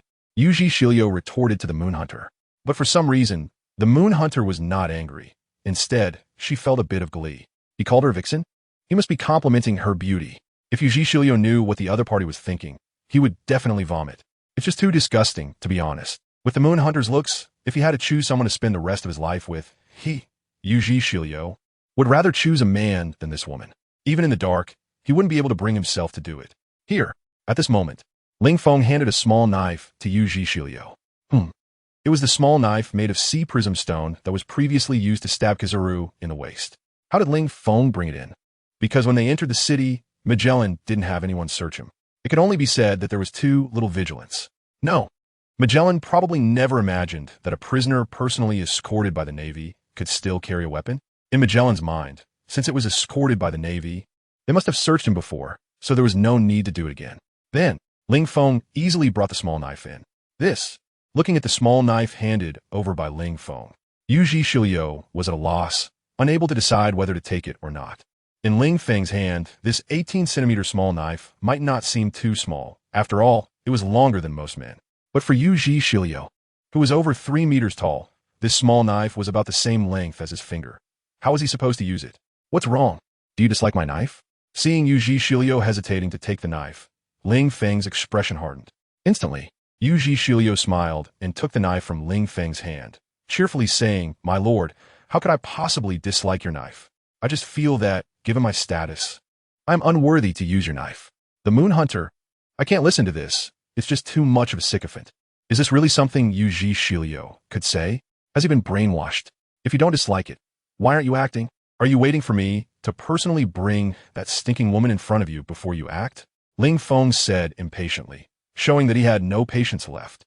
Sigh. Seeing that Ling Feng was already getting impatient, Yuji Shilio didn't dare to delay any longer. Holding the 18-centimeter small knife, although it was a bit short, it was still sufficient for killing. I heard, That Mihawk, the strongest swordsman, loves to use small knives to humiliate swordsmen. It's a pity he had never encountered Mihawk. Otherwise, he would definitely want to see for himself if the world's #1 swordsman lived up to his title. Swish! Yuji Shiryu brandished the small knife at the Moon Hunter in the cell. A streak of crimson slash was directly unleashed, slicing through the iron bars and easily severing the Moon Hunter's head, which then collided with the wall, leaving a sharp cut mark. You actually dared to. Before he could finish the words, the Moon Hunter's head slowly slid off from his neck and fell to the ground. His wide-open eyes still stared intensely at Yuji Shiryu, showing how unwilling he was to die, unable to close his eyes. This death was too suffocating. My lord, I have completed the task perfectly. After killing the Moon Hunter, Yuji Shiryu bent down and respectfully handed the small knife that belonged to Ling Feng back to him, saying, "This is your knife." "No, this is your knife." After saying that, Ling Feng continued to walk forward. "Yuji Shiryu, my lord, are you giving me this treasure knife? This kindness I will repay with my life." "My lord, are you giving me this treasure knife? This kindness I will repay with my life." Yuji Shiryu was moved. After being the warden of Impel Down for so many years, serving the world government for so long, he had never been rewarded anything by them. But Ling Feng, for just killing a trivial character, he gave him his treasured knife. Serving such a great man, he would definitely give his all. He felt that he had made the most correct choice in his life this time. It's just a pity. If he could have met a great man like Ling Feng earlier, how could he have wasted the best time of his life in Impel Down? However, it's not too late now. My lord, rest assured, I will definitely carve out a grand territory for you. By the way, my lord, wait for me. Seeing Ling Feng about to walk far away, Yuji Shiryu quickly tucked away the treasure knife given by Ling Feng and stored it close to his chest, keeping it safe, and then chased after him. Watching this scene, Kaido sighed, thinking that this little brat had managed to impress someone again. Speaking of which, this little brat seems to be able to sway a powerful person for his own use, wherever he goes. Is this what they call a dumbing down halo? In fact, Kaido's guess was pretty much on point. Yuji Shiryu's performance was indeed under the influence of Ling Feng's abilities. Otherwise, he really wouldn't be this sycophantic. After all, Shiryu is not shabby. Shabby is the user of the Inu no Mi, and licking is a dog's talent, okay? Soon, the three of them stopped again at the door of a cell. This cell was very different from the previous ones they had seen. It was circular and deeply recessed. Just like the platforms in a zoo, where visitors can stand above and watch the ferocious beast below. What lay before Ling Feng's eyes was such a cell. Looking down, there was a feeling of unfathomable depth. Sir, this is the giant battleship Saint One, the Hungry Wolf, standing at a height of 180 meters. He is the largest prisoner held in Impel Down. To accommodate this guy, the guards of Impel Down worked tirelessly for 3 days and nights to create this specially designed cell for him. His crimes are intolerable to the world government. Therefore, not many people know about him outside. His existence has been erased from history by the world government. Only those who lived in the era when he ruled the seas would know that he is a very terrifying guy. Sir, do you need his loyalty? After accepting the giant battleship, Shiryu asked Ling Feng, "If you need it, I can convince him to join your ranks." "Forget it, this guy is so big. What will we take him out for? As a target?" Ling Feng shook his head. Clearly, this giant battleship was no longer within Ling Feng's recruitment range. Shiryu? At this moment, he wanted to meow, meow, meow, meow. Ling Feng's thoughts were truly beyond his comprehension. This sir came to Impel Down to recruit powerful subordinates, right? But in the end, a powerful woman with a mythical Zoan-type QB Fox Devil Fruit was rejected by Ling Feng because he found her ugly. Now, this giant battleship was also rejected because he was too big? Come on, sir, in this day and age, which powerful existence is small or not peculiar? Just look at Whitebeard's crescent-shaped mustache. Look at Big Mom's hefty figure. Look at Kaido's horns. And look at Shanks' sharp severed arm. Each one is so distinctive, right? Yet you keep making these demands, making it hard for me. However, it has to be done. Otherwise, how can Ling Feng be the boss while he is the little brother? All right, then let us move on to the next one. Shiryu led the way ahead. The giant battleship. Damn, are you just walking away like this? Do you think this is a zoo observing animals? And you, little brat, do you look down on me? As a target? When I was arrogant, you were still in your mother's belly, right? You look down on me? Do you deserve it? The giant battleship started cursing directly. This cannot be tolerated. Originally, after hearing Shiryu say that he was confident he could persuade him to join Ling Feng, the giant battleship was still thinking about whether he should be a little reserved and refuse once before agreeing to join. After all, things that are too easily obtained are often not cherished. But now, while he was fantasizing about how to let the other party visit impel down 3 times. Ling Feng directly said, "Forget it? What did you say?" The giant battleship was furious. How could the mighty giant battleship have a day of being rejected? Why? Just because I'm bigger than you. Are you jealous? Ling Feng, who had already started to leave, stopped upon hearing the giant battleship's curses and said to Shiryu, "If someone doesn't want to live, then just kill him." Shiryu, the giant battleship. "Damn, you little bastard. If you have the guts, let me out and we'll fight fair and square." The giant battleship struggled incessantly, wanting to rush out of the cell and ruthlessly trample on this coward Ling Feng, treating him like nothing. You think you can just say kill and it's done? Yes, it really is just like that. Shiryu knew Ling Feng's temper. Since Ling Feng spoke, then another soul would soon be added to his list. He did not rebut or ask questions. He directly took out the small knife Ling Feng had given him and walked into the prison. Yes, he just walked in. For the giant battleship size, the specially built prison had thick iron bars spaced several meters apart. The main purpose was to prevent the giant battleship from escaping, not to stop someone from going in. "Bastard, what are you doing? Shiryu, if you have the ability, unchain me and let us have a fair fight. Sneaking up on me while I'm bound. What is that? Ah, bastard, you don't follow the rules of fighting." A huge roar ended, and the giant battleship's head fell from his neck. Shiryu sheathed his knife and left without looking back. A real man never looks back at the explosion. "Oh, there's no explosion? Then let us do it again." A real man never looks back at the corpse he just killed. Another person died. Suddenly, Ling Feng felt that he might have a grudge with Blackbeard in his past life. Otherwise, why was he killing only Blackbeard subordinates? Of course, these two were not yet considered Blackbeard subordinates.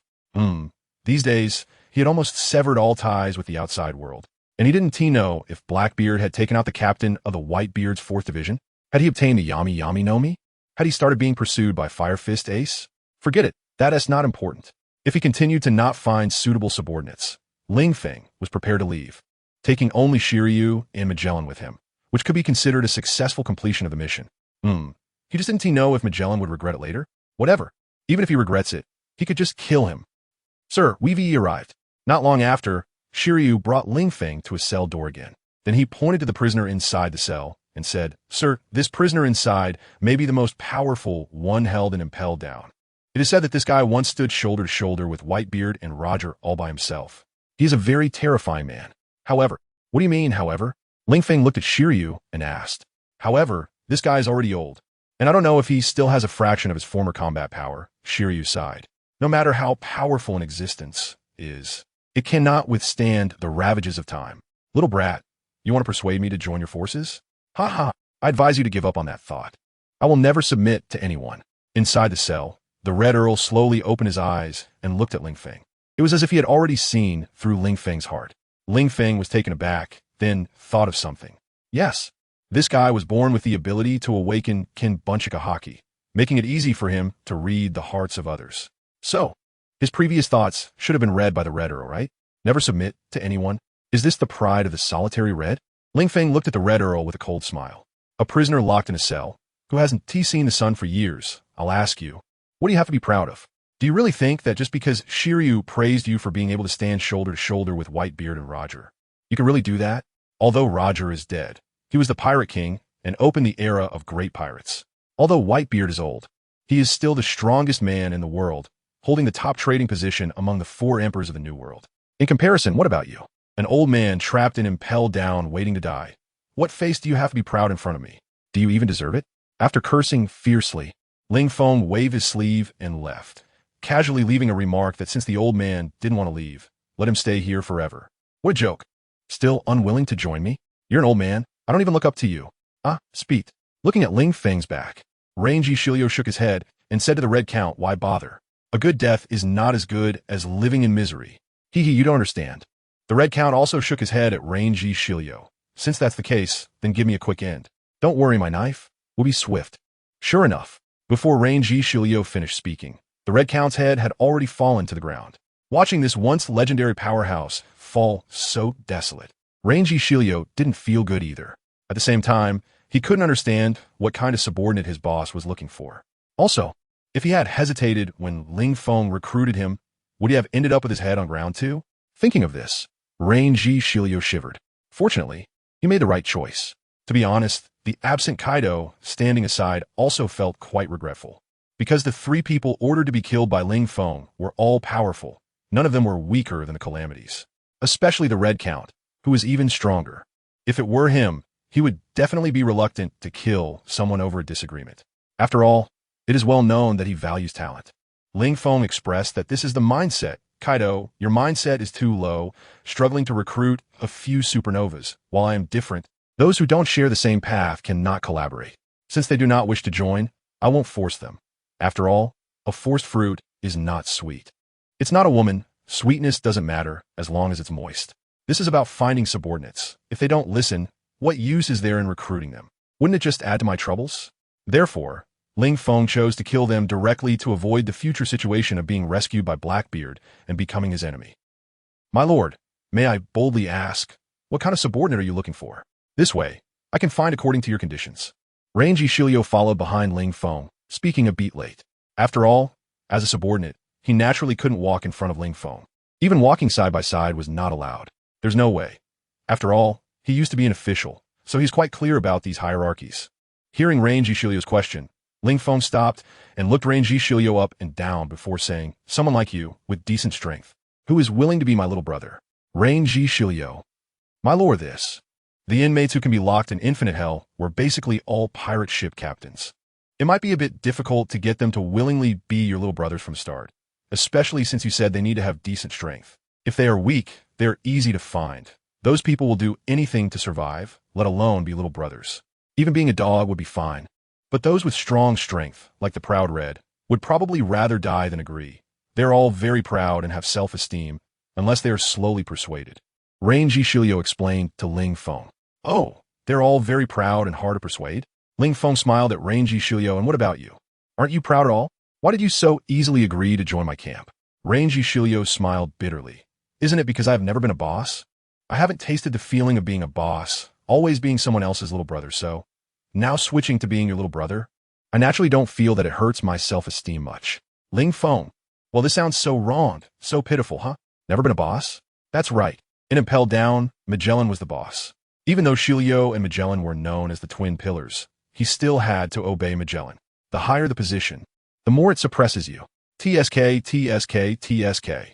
Speaking of which, compared to many inmates in Impelled Down, many were former captains. When they were outside, they belonged to the type that gave orders. Suddenly having to be someone else's little brother is naturally a bit hard to accept. However, this is only true for the top few pirates. Blackbeard didn't hesitate to make the inmates in Infinite Hell start killing each other at his command, and then took the 4 victors away. Of course, there were also a few particularly strong individuals that Blackbeard felt were too deep to control, and he didn't take them. For example, the Proud Red and the Red Count were among them.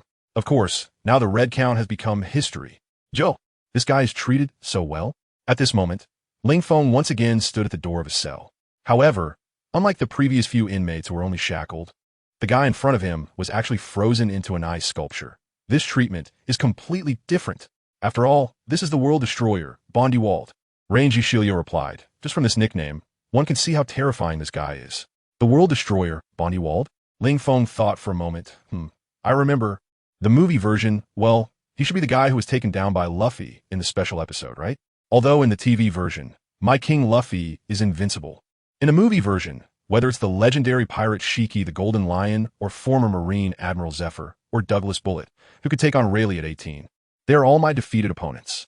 Kaido, aren't you powerful? A thunderclap just left me dazed. If you have the ability, come to the movie version and fight my King Luffy. Snap! Ling Feng snapped his fingers, and the 10-year-long unmelting ice covering Bondi Wald began to slowly melt away, revealing Bondi Wald in a state of false death. After a while, the Bondi Wald who had been frozen for 10 years opened his eyes, and the first thing he saw was Ling Feng. He shook his head vigorously and moved his body a bit. Being frozen for 10 years had made his body start to decay. Kid, are you the one who unsealed me from the ice? You're pretty good, kid. Once I get out, I will definitely repay you. He get out? Without my permission. Can you leave? Ling Feng looked at Bondi Wald with a cold smile. Old man, I thawed you from your ice, and you don't even say a word of thanks? Bondi Wald. Kid, you're pretty bold to dare to speak to me like that. You probably don't know my identity, right?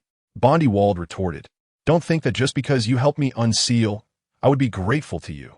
That's impossible. Hearing Bondewald's tone, Rangy Shilio sighed, alas. It seems that another soul is about to be added to impel down. Based on his understanding of Ling Feng, this Bondewald is doomed. How dare you speak to Ling Feng like that? Does this guy still think it's the time when he was gallivanting on the seas? You bastard. What are you talking about? Want to kill me? Do you think you're worthy? Hearing Yujishi's sigh, Bondewald shot back again. I have to say, this guy really has a temper. Kid, how about a deal?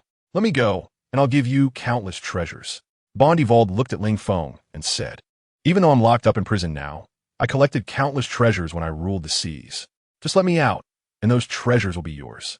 You don't think I look young and can be easily fooled, do you? Ling Feng shook his head at Bondewald, saying that letting you out isn't impossible. But join me and be my dog. This way, you can achieve the freedom you've always dreamed of. Kid, you're crossing the line. Hearing Ling Feng suggest he be a dog, if it were before he was locked up, he would have already snapped the other's neck. But now, after all, he was under someone else's roof. Didn't he know who Ling Feng was? But Ling Feng could wander freely in the infinite hell and even lift his frozen state, indicating that the other party was very likely not an official from Impel Down. Therefore, Ling Feng was his hope for escape. He still had blood debt to settle. He had to get out. So he lowered his posture and said to Ling Feng, little brother, I'm serious. I really have a lot of treasures outside.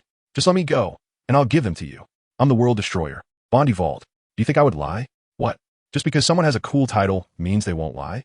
Ling Feng was somewhat speechless. I've already said it. To gain freedom, kneel and beg me to be your master. This is the price for your earlier disrespect. Originally, I just planned to take you as my little brother. But who told you to have such a foul mouth? So just be my dog. Kid, are you humiliating me? Bondewald couldn't take it anymore. He wouldn't even want to be a little brother, and now Ling Feng actually wanted him to be a dog? Too much. At such a young age. To be so vicious. The Navy really is blind. How could they not have caught this guy? If you think so, then that's it. Ling Feng shrugged and said, so choose be my dog for freedom, or continue to stay in this dark Impel Down until death. Kid, little brother, can we discuss this again? Bondewald clenched his fists. If he weren't bound by chains, he would have rushed up to punch Ling Feng. But now he couldn't do that. Discuss what? If you had a pretty daughter, maybe we could talk, but do you have one? Ling Feng kurfuned Bondewalda. Bondewalda. Damn, this kid is a pervert too? Not far away, Kaido, leaning against the wall, twitched his mouth upon hearing Ling Feng's words. This bastard kid is really getting more and more reckless. Damn it, your father-in-law is right here, and you still want to find a woman? Kaido thought about how he hadn't seen Ling Feng's character back then. If he had known Ling Feng was such a lecher, he certainly wouldn't have let Ling Feng meet his daughter. Originally, if Ling Feng had remained consistent, he could have used Yamato to tie Ling Feng down. But this kid really is a flirt. Yamato could be overlooked. After all, she is a courtesan, just a tool for men to relieve their loneliness. Not a threat to Yamato's identity. But if Ling Feng were to get serious with other women, how heartbroken would Yamato be? If Ling Feng knew Kaido's thoughts, he would definitely refute. How am I not consistent? I've always liked pretty girls. Isn't that consistent enough? Ahem, well, little brother. Although I don't have a daughter, that is not important. If you like women, once you let me out, I can help you catch some. Whether it's the angels of Sky Island, mermaids from the sea, or the world's #1 beauty, the pirate empress, or the uniformed beauty, Admiral Peach Rabbit. Even the celestial dragons, I can help you catch them. After all, it's just a promise, Bondewald said casually. Of course, if Ling Feng really let him out, he would keep his word. A man should keep his promises. This was also his last stubbornness. Hee hee, do you think I would believe your nonsense? If I let you out, who knows where you would disappear to? And, are you looking down on my charm? With my looks, do I need to rely on you to grab women? Women have always thrown themselves at me, okay? Ling Feng said with great pride. Allicht, Bondewalda. I'm in a hurry, so choose quickly. Either join me and be my dog, or die. Ling Feng looked at Bondewald and said lightly.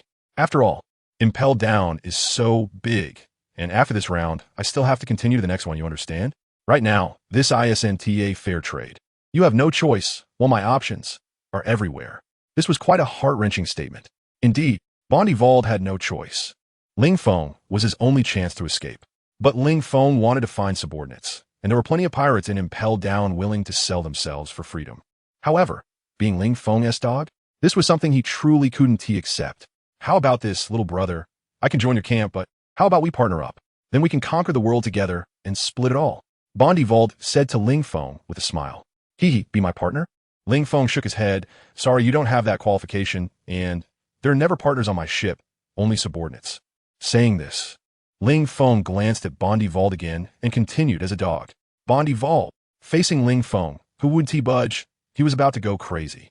I've already taken a step back. Why can't you take a step back too? Wouldn't it be good if we both took a step back? Since that's the case, Bondivald looked at Ling Feng and said coldly. Ling Feng thought Bondivald would say, I'd rather die than be a dog. If you have the ability, just kill me. However, the reality was the complete opposite. Bondivald wasn't that stubborn. After all, he wasn't an indestructible existence like Kaido. Even if Kaido were to face a situation that could kill him, he might not be able to remain so tough either. Personality is personality, and it's tied to identity. No matter how powerful an emperor seems in normal times. When the rebel army is at the city gates and he is about to become a fallen king, how many emperors can still maintain their usual majestic appearance? Can we discuss this again? I can be your subordinate, but being a dog, isn't necessary, right? There's no choice. He had to lower his head under the roof. Bondivald still had things he needed to do. He locked himself and impelled down, and when the time came, he took revenge on the subordinate who betrayed him and escaped. The first prerequisite for revenge was to get out of impelled down. It was originally possible, but now it was not. Ling Feng shook his head. The man spat out a nail. Since I said to make you a dog, then you must be a dog. Otherwise, who would take my words seriously in the future? Bondewald. The sound of teeth grinding echoed as Bondewald bit down. The bastard in front of him was too much. He was the world destroyer Bondewald. Just because he had been locked up for a few years. Someone dare to look down on him like this? What unwilling? Ling Feng shook his head. Since that's the case, I'll just leave. No, don't go. Witting. Bondewald gritted his teeth and said, but inside he was cursing, you coward, just wait for me once I get out. I will return 100-fold the humiliation you gave me now. Since you're willing, then kneel down and bark like a dog. Ling Feng turned back, arms crossed, smiling at Bondewald, seemingly waiting for him to kneel and bark like a dog.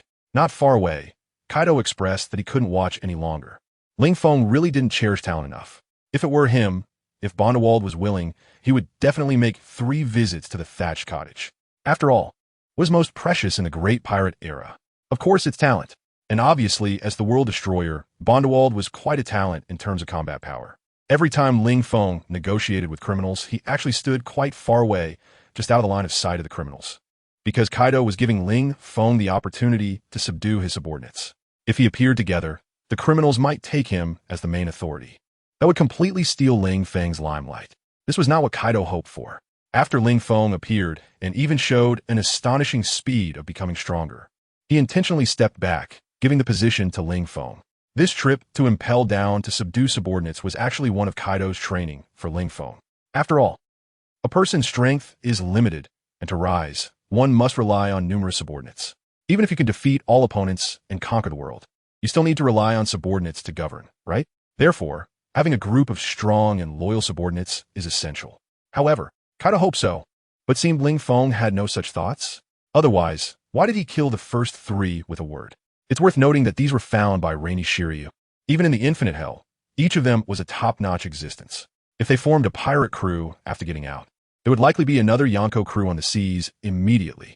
Although the 3 pirates were at fault for speaking rudely to Ling Feng, strong people are proud. Having a bit of temper is normal, isn't it? No, of course not normal. I came to collect subordinates, not to collect fathers. You throw a tantrum at me? Should I pamper you? If you were a beauty, it would be fine. I could just deal with you in bed later, but they are not. So they had to die. Kneel down and bark like a dog. Upon hearing Ling Feng's command, Bondewald's expression on the surface wasn't too explosive. But inside, he was already furious, all kinds of madness displayed. I already agreed to be your dog, and you still want me to kneel and bark like a dog? Is there no human rights left? No dog rights? Even if you make a dog kneel and bark, the owner should at least reward it with a big bone. But here, nothing. Only the ruthless gaze from Ling Feng. What? Do you want to backtrack? You don't want to be a dog that can run freely on the seas, but want to be someone who can't see the sun for a lifetime and impel down? Ling Feng tilted his head, looking at Bondewald. Not bad, not bad. Before you, I had seen an old man who would rather die standing than kneel to live. But that guy's already old and has not many years left, you now. Should be in middle age, right? Don't want to live anymore. No, I want to live. I'll kneel right now. Bondewald didn't know who the old man Ling Feng was talking about was. But obviously, he should be a pirate strongman who wouldn't lose to him. He didn't doubt that Ling Feng was lying. There was no need for that. For someone like him, a powerful criminal, his body was basically wrapped in layers of iron chains, unable to move freely. At this time, just a little prison guard with a knife could take down such strong men. Thud! Bondewald knelt, facing Ling Feng, knees bent, then slammed hard onto the ground. The sound resonating like a hammer striking the earth. Woof! Woof woof! After kneeling, Bondewald, filled with endless shame and humiliation, closed his eyes, tears streaming from the corners of his eyes as he barked like a dog. Woof woof woof. The inner pain made him vow that once he got out, he would tear Ling Feng into pieces, drink his blood, eat his flesh, skin him, break his bones, pull his tendons. This was humiliation he had never endured. Ling Feng must die, and so must Rainy Shiryu. In short, this humiliating scene of his absolutely could not be allowed to spread. Watching Bondewald kneeling and barking like a dog, Ling Feng smiled at Rainy Shiryu. Shiryu, does that guy look like a dog? Rainy Shiryu, my lord, is this killing with words? The guy has already knelt and barked like a dog, and you still insult him with words? How deep must the hatred be? With your attitude, are you sure that the moment you let him out, he won't stab you in the back? Rainy Shiryu even wanted to advise Ling Feng to just kill him, but thinking about it, he decided against it. After all, his words carried little weight, and Ling Feng's decisions were not something he could say much about, who made him only join for less than an hour, not yet considered one of their own. At such a time, the most taboo thing is to overshadow the host. Ling Feng had made a decision. If he reminded or refuted, wouldn't he be seeking discomfort for himself? So upon hearing Ling Feng's question, he smiled and nodded. Yes, really looks like. There was no way around it, because Ling Feng definitely wanted to hear him answer this way, so he could only respond like that. But undoubtedly, Rainy Shiryu would face Bondewald in the future with utmost vigilance, avoiding being backstabbed by his own people. It's just a pity that barking like a dog won't save you. Looking at Bondewald kneeling on the ground, Ling Feng shook his head and said, "Who told you your heart wasn't sincere? Let's go." Ling Feng said to Rainy Shiryu, then turned and left. Did Bondewald think he didn't know what he was thinking? When he escaped, would he stab me in the back? Sorry, you don't have that chance anymore. It's just a pity that the fourth person I found couldn't be taken out either. Ling Feng felt like he must have not checked the calendar before going out. Why was everything going so wrong? Only able to take out one Rainy Shiryu? Magellan didn't even know what to think. Just leaving? Hearing Ling Feng's words, Yu Shilio was taken aback and quietly asked, "My lord, are we not going to kill him? You've already humiliated him like this. What if he escapes in the future and seeks revenge? It will be better to take care of it now to prevent future troubles." Yu Shilio wiped his neck and said, "Escape in the future?" Ling Feng laughed, extending his hand to pat Yu Shilio's shoulder, only to realize that the person was too tall and he couldn't reach, which was a bit awkward.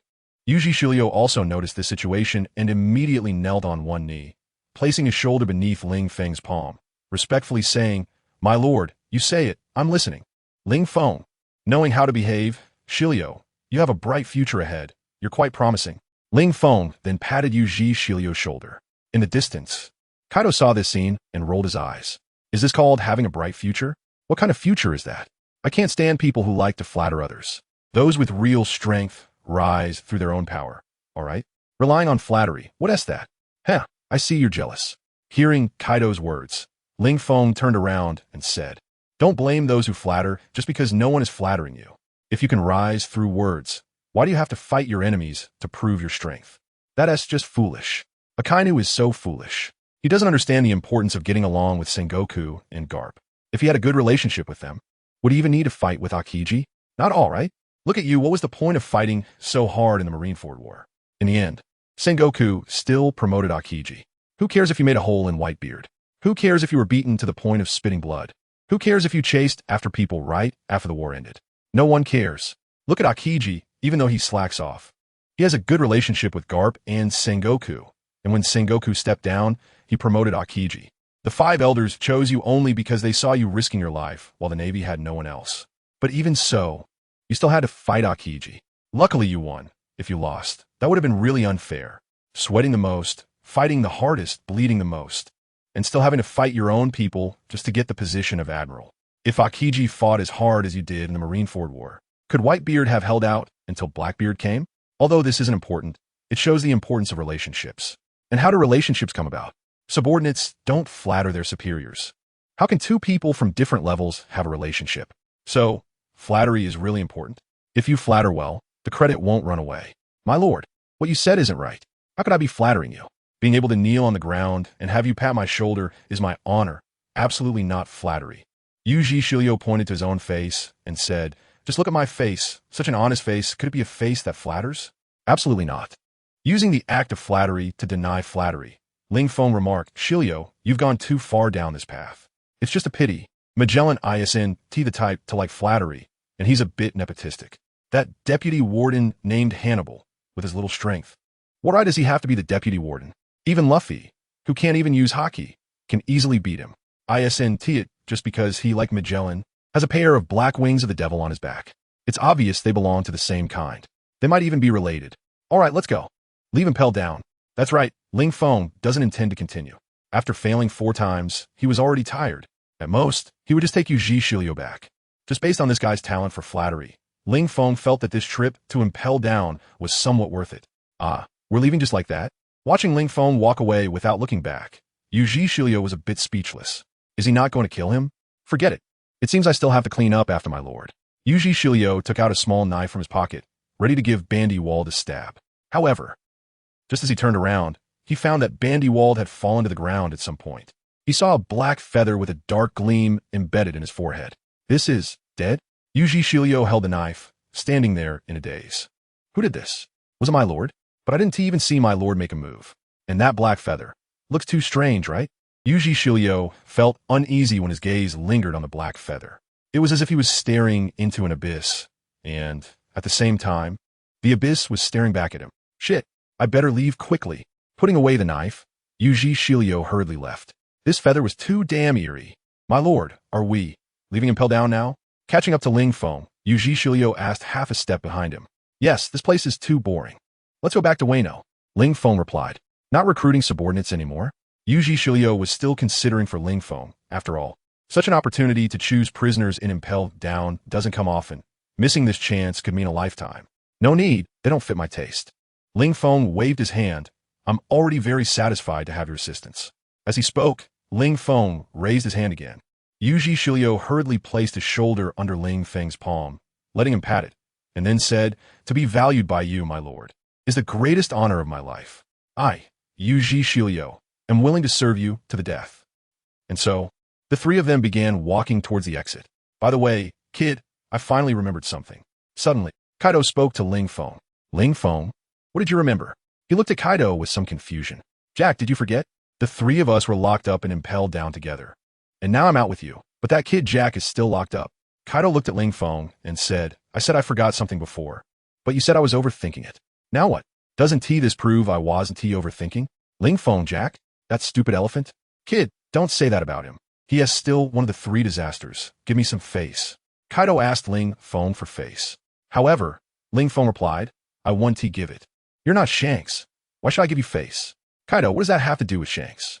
And what do you mean by since you're not Shanks? You want to give me face. What? If Shanks asks you for face, you'll give it to him. Damn it. Who asked your father-in-law? The cowardly Kaido exploded. Why does he not have more face than red-haired? Ling Feng. Kaido, don't be angry. It's just a joke. Don't take it seriously. Even if red-haired came to ask me for some face, I definitely wouldn't give it to him. So don't worry. Ling Feng comforted Kaido. However, Kaido was still unhappy. Why? I, a perfectly good person, wanted you to give me some face, and you mentioned red-haired. What does that mean? You little brat. Do you have something going on with red-haired? Could it be your red-haired son? Kaido pinched his chin with his fingers and carefully examined Ling Feng, muttering quietly. He doesn't really look like him, does he? Red-haired's hair is red. Yours is black, and besides, red-haired isn't as handsome as you. Could it be that red-haired's wife modified his genes? Damn, Kaido, what are you thinking? I'm not red-haired son. Ling Feng was also speechless, wondering why Kaido was coming up with such nonsense. Oof, little brat, are you anxious? Did I hit the nail on the head? However, Kaido seemed to take Ling Feng's anxious expression as a cover-up for him being exposed. Ling Feng. He covered his face, looking somewhat speechless at Kaido. I can't be bothered to explain to you. Anyway, if I say I'm not, then I'm not. With this handsome face of mine, how could red-haired possibly resemble me? How could we have any relationship? Even if we did, it would be an enemy relationship, definitely not father and son, so just stop guessing. Fine, I'll believe you this once. Kaido said casually. He was just thinking randomly before. Mainly, he thought Ling Feng and red-haired had similar body types, which led him to come up with that idea. After all, there are many strong people on the sea. But those with ordinary body types who can reach the top are rare, and red-haired is one of the peaks. Plus, with Ling Feng's terrifying talent, he couldn't help but have a little doubt. But now that he thought about it, he really was foolish. If red-haired was Ling Feng's dad, how could red-haired's arm be broken and not grow back? Forget it, forget it. Why think about all these messy things? Shaking his head, Kaido put this matter behind him. What he should be thinking about now is going back to rescue Jack. By the way, little brat, you should still remember where Jack is locked up, right? Kaido looked at Ling Feng. Ling Feng, are you serious? Ling Feng looked amused. Do you think I should remember? This broken prison has corridors like a maze. How could I possibly know? Then what about you? Kaido looked at Rain Jishilio. Rain Jishilio. You all found me. How would I know where you were specifically locked up before, sir? Rain Jishilio wiped his sweat, unsure if his answer would get him beaten.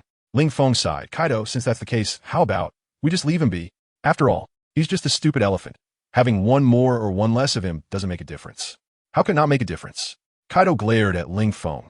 With Jack, there are 3 disasters. Without Jack, won't it be 2 disasters? Unless you can give me another disaster. Ling Feng. Fine.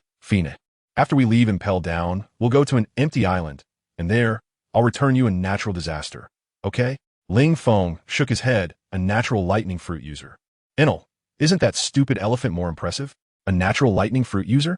Kaido was shocked. Little brat, you actually know such a hidden powerhouse? But why have I never heard of this person? Didn't I say? He's on the empty island, and you're on the sea. Isn't it normal that you haven't heard of him? Ling Feng rolled his eyes. Anyway, I won't lie to you. I want Enel, the disaster of nature. I also want Jack, the drought. But Ling Feng underestimated Kaido's shamelessness. He was clearly preparing to compensate Kaido with a disaster, and he actually wanted them all, really getting more and more shameless. Who the hell did he learn this from? Kaido, you're going too far. Ling Feng looked at Kaido displeased. Only kids want everything. Adults can only choose one. So Kaido, choose. Do you want the disaster of nature or the drought? If you want Jack back, I won't take you to find Enel. Kaido was in a dilemma. He didn't want to give up either. After all, he cherished talent the most. Even when facing supernovas who dared to resist him, he was willing to give them a chance. But now Ling Feng actually made him choose? How would he pick? Fine, I'll choose Jack. Of course, saying this out loud, he definitely wasn't thinking that way in his heart. Kaido thought, only pick one? That's impossible. I am Kaido of the 100 Beasts. I want them all. After I get Jack back, I'll have you take me to find that so-called disaster. As for not going, that won't be up to you. Kid, at least for now, you're still under my control. This time, let me teach you what the wickedness of pirates means. Even the 4 emperors don't necessarily keep their word. Since that's the case, let's go look for him. After all, infinite hell is so big, we can always find him. At most it will just waste a little time. Ling Feng said, then prepare to look for that stupid elephant. At this moment, Rain Jishilio spoke to Ling Feng. Sir, I have an unreasonable request. That is, my weapon is still with the guards. Can you please give me a little time? While you're looking for the drought, let me go get my weapon back. Weapon, huh? Ling Feng thought that Rain Jishilio's weapon seemed to be a demon sword called Raijin. The name is a bit low, but as long as it's powerful, that's fine. Go ahead. We'll meet at the entrance of infinite hell later. Saying this, the 3 of them parted ways. Ling Feng and Kaido went to find Jack. Rain Jishilio went to retrieve his own demon sword. At this moment, in a certain cell of infinite hell, a man was kneeling on the ground, his face buried in his arms, crying loudly, wah wah wah. Captain Kaido, do you really not want me anymore? Woo woo woo. I don't want to live anymore. Captain Kaido, Captain Kaido. Bang bang bang. The drought Jack was crying while continuously banging his head against the ground. He looked like a good wife abandoned by her husband. This pitiful appearance was truly heartbreaking to hear and see. Unbeknownst to them, Ling Feng and Kaido were already standing in front of the cell where the drought Jack was imprisoned, and the 2 looked at Jack's current state, twitching at the corners of their mouths, because Jack's appearance was simply too deserving of a beating. That's right, neither of them felt sorry for him. Instead, they felt he deserved a beating. Cough cough. Kaido suddenly coughed, reminding Jack the drought to pay attention to his image. Damn it, you're one of my 3 disasters. And here you are, looking like a crying little woman. If outsiders saw you like this, what would they think of my pirate crew? We should be the most masculine pirate crew. But with you crying like this, our reputation has plummeted, and we've become the most effeminate pirate crew. Woo? Jack, who was about to cry his heart out, suddenly heard someone cough, looked up, and saw the face he had been longing for. Though not handsome, it was imposing and powerful. He instantly stopped crying and smiled. He leaped towards Kaido. Captain, I missed you so much. No, I should say I wanted to see you so much. Did you know I thought you abandoned me? Woo woo woo. I knew you wouldn't abandon me. I'm your most capable subordinate. Jack pounced on Kaido, wiping his tears with his sleeve, then smiled at Kaido, who was right in front of him. In that moment, Jack was as happy as a wife who had been waiting in vain, finally being pampered by her husband. Kaido. He looked down at Jack's legs wrapped around his waist, his face twitching uncontrollably. Damn, go die, you pervert. I don't like men. Kaido punched Jack in the face, sending him flying and crashing against the wall, which cracked under the impact, sending debris falling everywhere. Jack was stunned by the punch, stood up from the ground, still a bit dazed, but of course, Kaido hadn't used much force.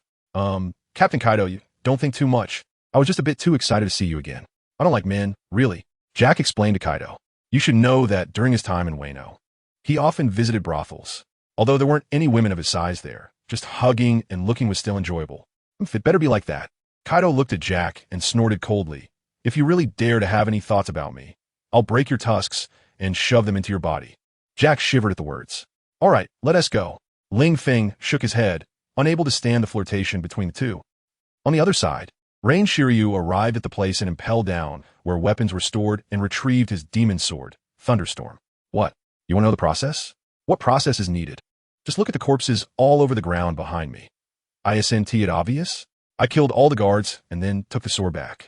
You don't expect me to walk in openly and casually take it while the guards just watch, right? Of course, there was a struggle. Well, okay. It was a one-sided massacre. Thunderstorm, we finally meet again.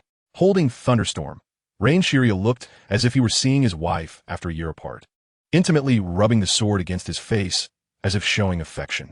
Sigh, swordsmen are all crazy. Love their swords like life. Shiryu, why are you here? Finally, the commotion was noticed by the guards, who pointed their guns at Rain Shiryu and questioned him. You should be locked in the infinite hell. How did you get out? Is this how you treat the chief warden? Rain Shiryu put away his gentle expression and asked the guard who called out his full name. Shiryu, get it straight. You're just a prisoner now. Chief warden? That's such a distant identity for you. The leading guard completely disregarded Rain Shiryu. That's how it is in the official world. When you're in a high position, everyone flatters you. When you're captured, who still takes you seriously? Not kicking you while you're down is already good enough. People are just that realistic. TSK, TSK, TSK. They say when a person leaves, the tea gets cold. I haven't tea even left yet, and the tea is already cold? Hearing the guard's words, Rain Shiryu shook his head, reaffirming his determination to leave with Feng. Indeed, Impel Down had no place worth remembering anymore. Kill. The Crimson Thunderstorm was drawn by Rain Shiryu. The guard saw this and opened fire. But in the next moment, Rain Shiryu disappeared from his spot. When he reappeared, he was already behind the guards. The guards wanted to say something, but intense pain caused them to fall one by one. Without them realizing, Rain Shiryu had left a fatal wound on each of them. This feeling of killing is really good. Shiryu held Thunderstorm, revealing a twisted pleasure after killing. That expression was something else. Thunderstorm, you must love this feeling too, right? As if responding to Shiryu's words, rain suddenly appeared on the surface of Thunderstorm, washing away the crimson blood on the blade. Drip, drip, drip. The blood was cleaned off by the rainwater emerging from the blade, leaving a sharp edge that could clearly reflect a figure. Just then, patter, patter, patter, other guards arrived. Leading these guards was Hannibal, the deputy warden of Impel Down. Hannibal brandished a large knife, pointing at Rain Shiryu and questioning, Bastard, did you do all this? Looking at the guards lying in pools of blood, Hannibal gritted his teeth. What's wrong? Are you planning to avenge them? Hannibal? Rain Shiryu pointed his blade at Hannibal, coldly saying, the tip of the blade was still dripping blood. Hannibal stepped back 3 paces, trembling, and smiled at Rain Shiryu. Don't be so arrogant. Magellan. He is coming soon. Then we'll see how you act tough. Hee, Magellan? Hearing Hannibal's words, Rain Shiryu shook his head and said to Hannibal, Hannibal, don't you always say you'll be the next warden? Why are you afraid now? Could it be you're the type to take credit for others' achievements and push the blame onto others when things go wrong? You're talking nonsense. Hannibal scolded Rain Shiryu. Shiryu, stop talking nonsense. I am Hannibal, the next warden of Impel Down. How could I fear a prisoner like you? I'm just considering that we were colleagues, so I'm giving you a chance. Surrender now, or else. It won't be good for anyone. Surrender? Ridiculous. Rain Shiryu shook Thunderstorm, splattering the rainwater from the blade onto the ground. And Hannibal? He didn't take him seriously at all. In Impel Down, the only person he respected was Magellan. Kid, if you're scared, just step back and let Magellan come. Today, I'm going to personally chop off Magellan's head. That guy locked me up just for killing a few death row inmates. and even sentence me to death? Damn it. Yuji Shirlu directly cursed. Looking at Yuji Shiryu's dangerous gaze, Hannibal really wanted to back down.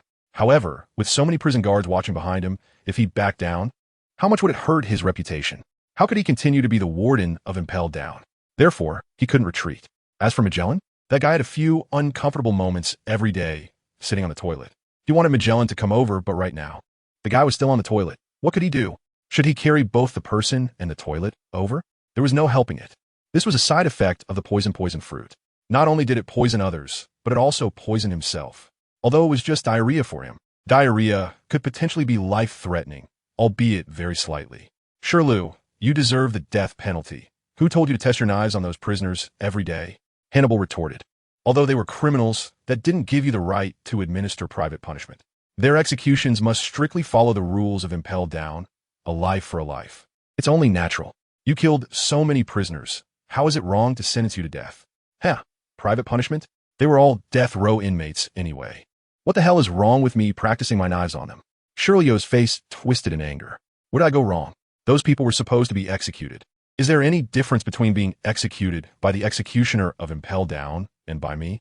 Am I sentenced to death for this ridiculous reason? I think that bastard Magellan has lost his mind. I practice my knives to become stronger and protect the safety of Impelled Down. Am I wrong? It's definitely that bastard Shirlu who fears that I will become stronger and take the position of warden from him, using his power to lock me up. The current Marine Admiral Kaido massacred the entire civilian population of O'Hara more than a decade ago. I haven't seen the world government lock him up and execute him. Why should I be sentenced to death for killing a few death row inmates? In short, Shirlu was really unhappy. Is it just different treatment? I don't know anything about the Marine Admiral you mentioned, and besides, this is Impelled Down, not Marine headquarters. So, things must be done according to the rules of Impelled Down. Let me ask you, when you killed those prisoners, did you know you would be sentenced to death for it? Hannibal soulfully questioned Shirlu. If you knew and still did it, then you should be mentally prepared. So what if I knew? So what if I didn't? Magellan is so ungrateful, right? I worked with him for 20 years, climbing up from the bottom, and he just acts impartially?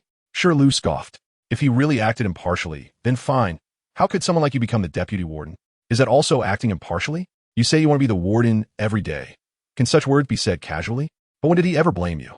In the end, it's still because I'm human, and I don't have a pair of black wings behind me, right? As for acting impartially, I think he wants to eliminate me, this competitor, to rise to power for you. Nonsense, utter nonsense. How could Warden Magellan be that kind of person? Hannibal pointed at Shirlu. Don't use your sinister heart to speculate about others. You're locked up simply because you broke the law. There is absolutely no conspiracy. In short, you committed a crime, and you must bear the consequences of your crime. So, Shirlu, you don't need to say any more. Just obediently come back to the prison with me. If you behave well, Warden Magellan might even reduce your sentence. After saying that, Hannibal gestured to a prison guard behind him, telling him to go and handcuff Shirlu. Reduce my sentence? Shirlu laughed wildly. I'm already on death row. What does it matter if it's reduced? Even if it's reduced to life imprisonment, will I be happy? Even if it's reduced to 10 or 8 years, do you think I have time to waste here? Sorry, I've rebelled. Since Impelled Down can't accommodate me, then let me turn it upside down. Saying that, he swung his knife, and the prison guard who Hannibal called over to handcuff Shirlu was directly cut in half. The bloody scene was hard to describe. Rebel? Hearing Shiryu shout, Hannibal's mouth twitched.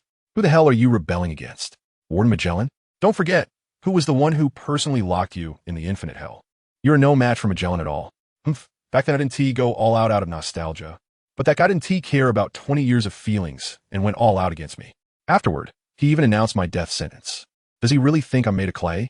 Shirlu held his knife and walked step by step toward Hannibal. Since he didn't come now, I'll collect some interest from you.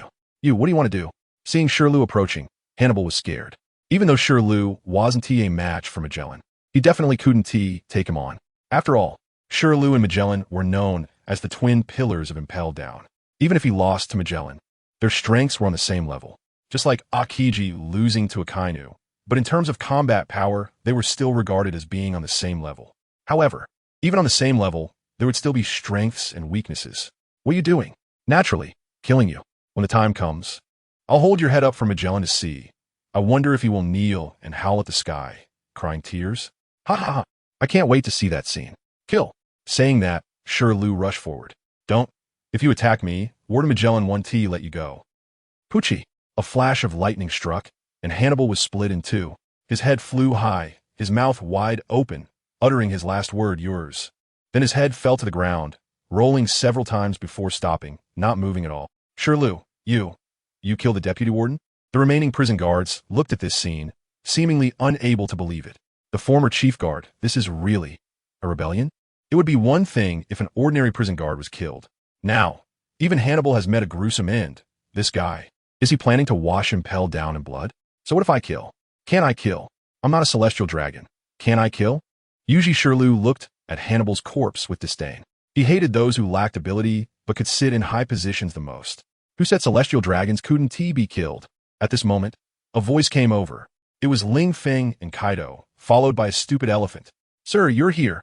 Hearing Ling Feng's voice, Yuji Shirlu quickly turned around, bent down to Ling Feng, and said, as you said, even if they're celestial dragons, so what? There is no one in this world whom you cannot kill, as long as you give the order. I will go to the red line and bring you a celestial dragon's head right now. Ah, Shirlu, I really like you more and more. Ling Feng laughed heartily and patted Shirlu's shoulder. Sure enough, a certain big shot from the past didn't lie to me. The people in prison are really talented, and they speak so nicely. Upon hearing Ling Feng say he was liking him more and more, Shirlu shuddered. He then thought, the kind of liking that the adult speaks of should be the liking of a superior for a subordinate. Shirlu, don't think too much about it. Although, the adult is so handsome, if he was willing. Shirlu shook his head vigorously, quickly throwing this unrealistic thought out of his mind.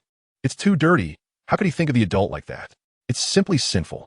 Adult, how should we deal with these guards? Shirlu stood up, retreated behind Ling Feng, and asked softly, of course, we kill them all, or should we keep them for the new year? Ling Feng rolled his eyes.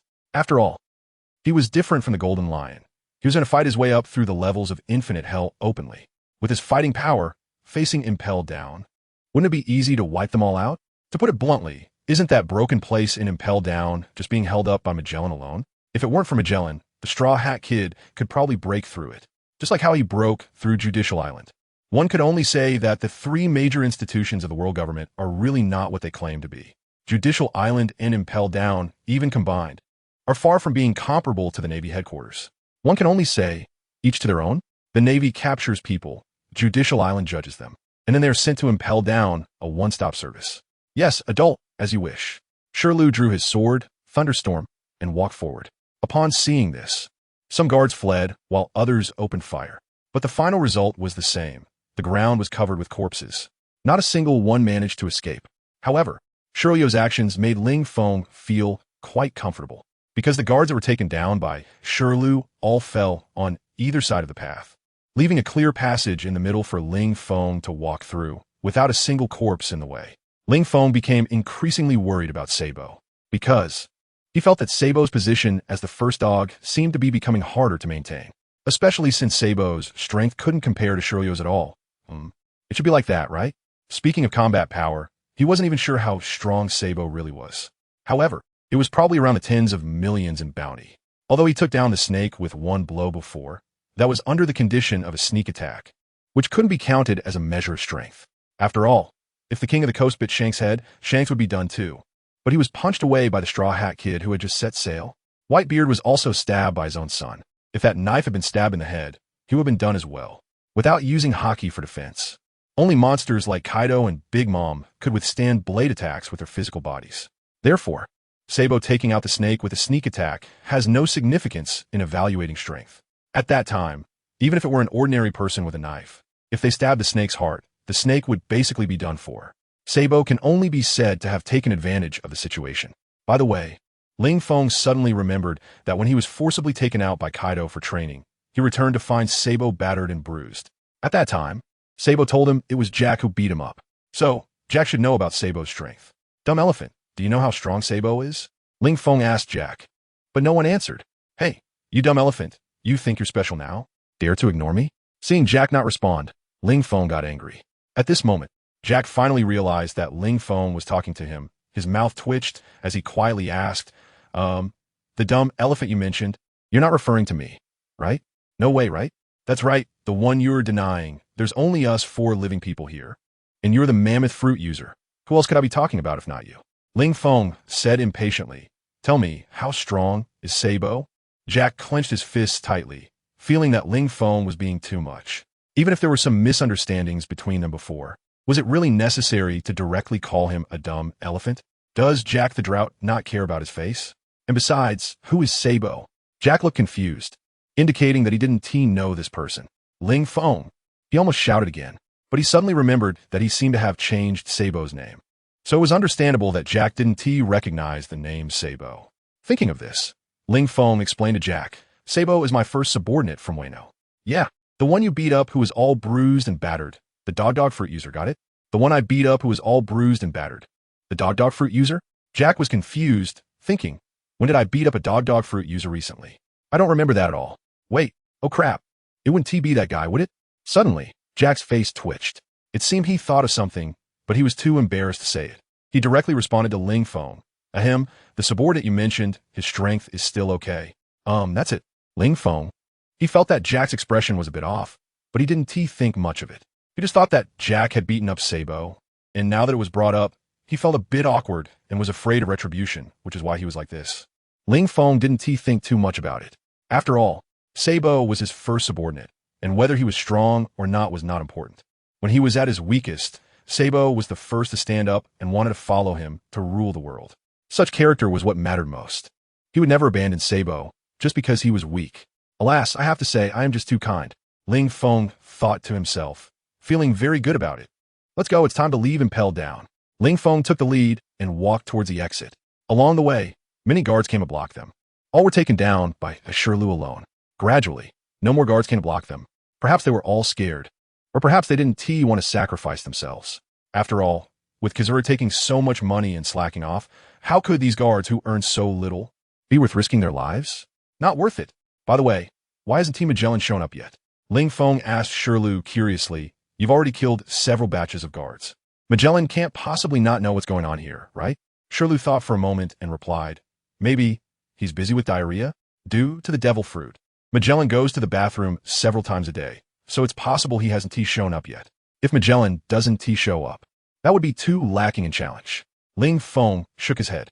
In his view, without Magellan and Impelled Down, with his current strength, he could easily push through it.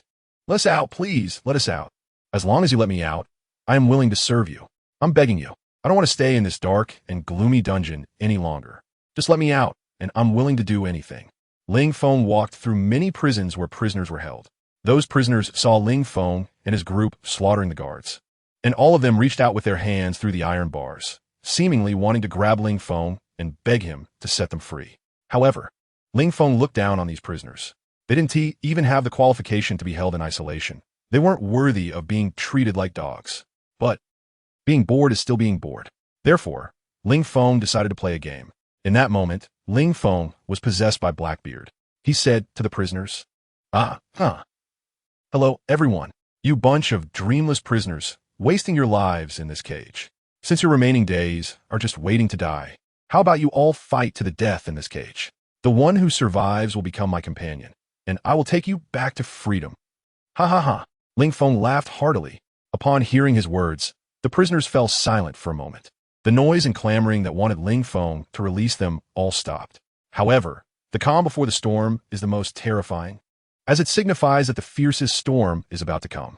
Like the darkness before dawn, just wait a little longer, and you will see the light. However, in reality, most people perish in that darkness before dawn. Boom! Sure enough, the next moment, the entire infinite hell was detonated. The words, "Those who survive can return to freedom," flashed continuously in the prisoners' minds. Then, the first pirate began to act. A big bearded pirate grabbed the back of the head of the pirate, standing next to him with one hand, and slammed him to the ground, instantly creating a large pit. This loud noise seemed to ignite the entire powder keg. Soon, every prison was filled with the sounds of fierce fighting. To survive, the prisoners began to fight for this slim chance of life. For the prisoners in infinite hell, it was either the death penalty or a life sentence. Life was meaningless. So, they might as well take a gamble today. Either die heroically or gain freedom. Kaido watched this scene and smiled with satisfaction. Now, they looked like people who could achieve great things. It was not easy for them to come to Impel Down, and if they could only take away one Shiryu of the Rain, that wouldn't mean much. It wasn't that Shiryu of the Rain wasn't strong, but there were so many strong people in Impel Down taking away just one felt a bit, how to put it? It was like walking into a brothel with dozens of beautiful women in front of you to choose from, and you end up choosing just one? And it doesn't even seem to be the best one. What is that about? A waste? It's simply a waste of resources. It's not like there's not enough money. What is wrong with wanting them all? Let us go. Watching the prisoners who had already started fighting, Ling Feng said to Kaido and the others. Then he walked forward on his own. Kaido, we're leaving just like this? Aren't we going to wait for them to determine the winner? Idiot, do you think I'm serious? Ling Feng said this a bit quietly. At least the prisoners who were fighting hard couldn't hear him. What does that mean? Kaido was a bit confused, although he seemed to have thought of something. He didn't want his guess to be true. But sometimes reality is like this. The more you don't want something to happen, the more likely it is to happen. What does it mean? Of course. What I said to incite the prisoners was just casual talk. Ling Feng shrugged and smiled wickedly, just wondering how painful and helpless it would be when those prisoners who emerged from the infighting realized they could not gain freedom at all. Would they want to end their own lives? Kaido, are you a devil? I really misjudged you. I thought you finally figured things out and were preparing to recruit a group of strong subordinates to develop your power, but you're just playing a game? Giving others hope and then giving them despair. Is that something a person can do? Of course, it is something a person can do. Haven T, I've been doing that? Ling Feng said irritably. After all, if he really took in the surviving prisoners then, what would be the difference between him and Blackbeard? Well, although from the perspective of heroes and villains, he is also considered a villain, but he disdains doing what Blackbeard did. Moreover, the prisoners here might have committed heinous crimes, and if he really released them, his reputation could become very bad in the future. As a man who aims to sit on the throne of the King of Heaven, Ling Feng still cares a bit about his reputation, although the Beast Pirate's reputation isn't great either. However, relatively speaking, because the Beast Pirates mainly cause trouble in Wano country, their reputation outside of Wano is still acceptable.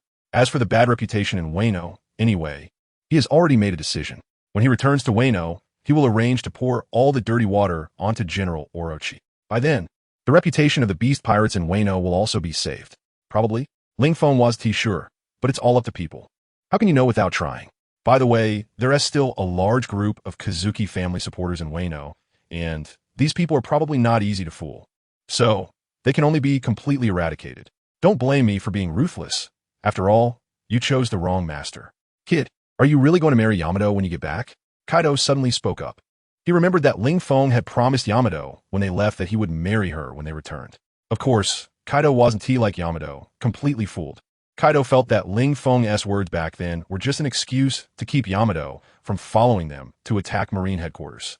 Of course, Kaido didn't care about such a kind lie. He even hoped that Ling Feng and Yamato's marriage wouldn't happen so soon. He hoped that when Ling Feng became strong and accomplished something, there would be a grand wedding celebrated worldwide, where he would marry his daughter Yamato in front of the attention of all the common people.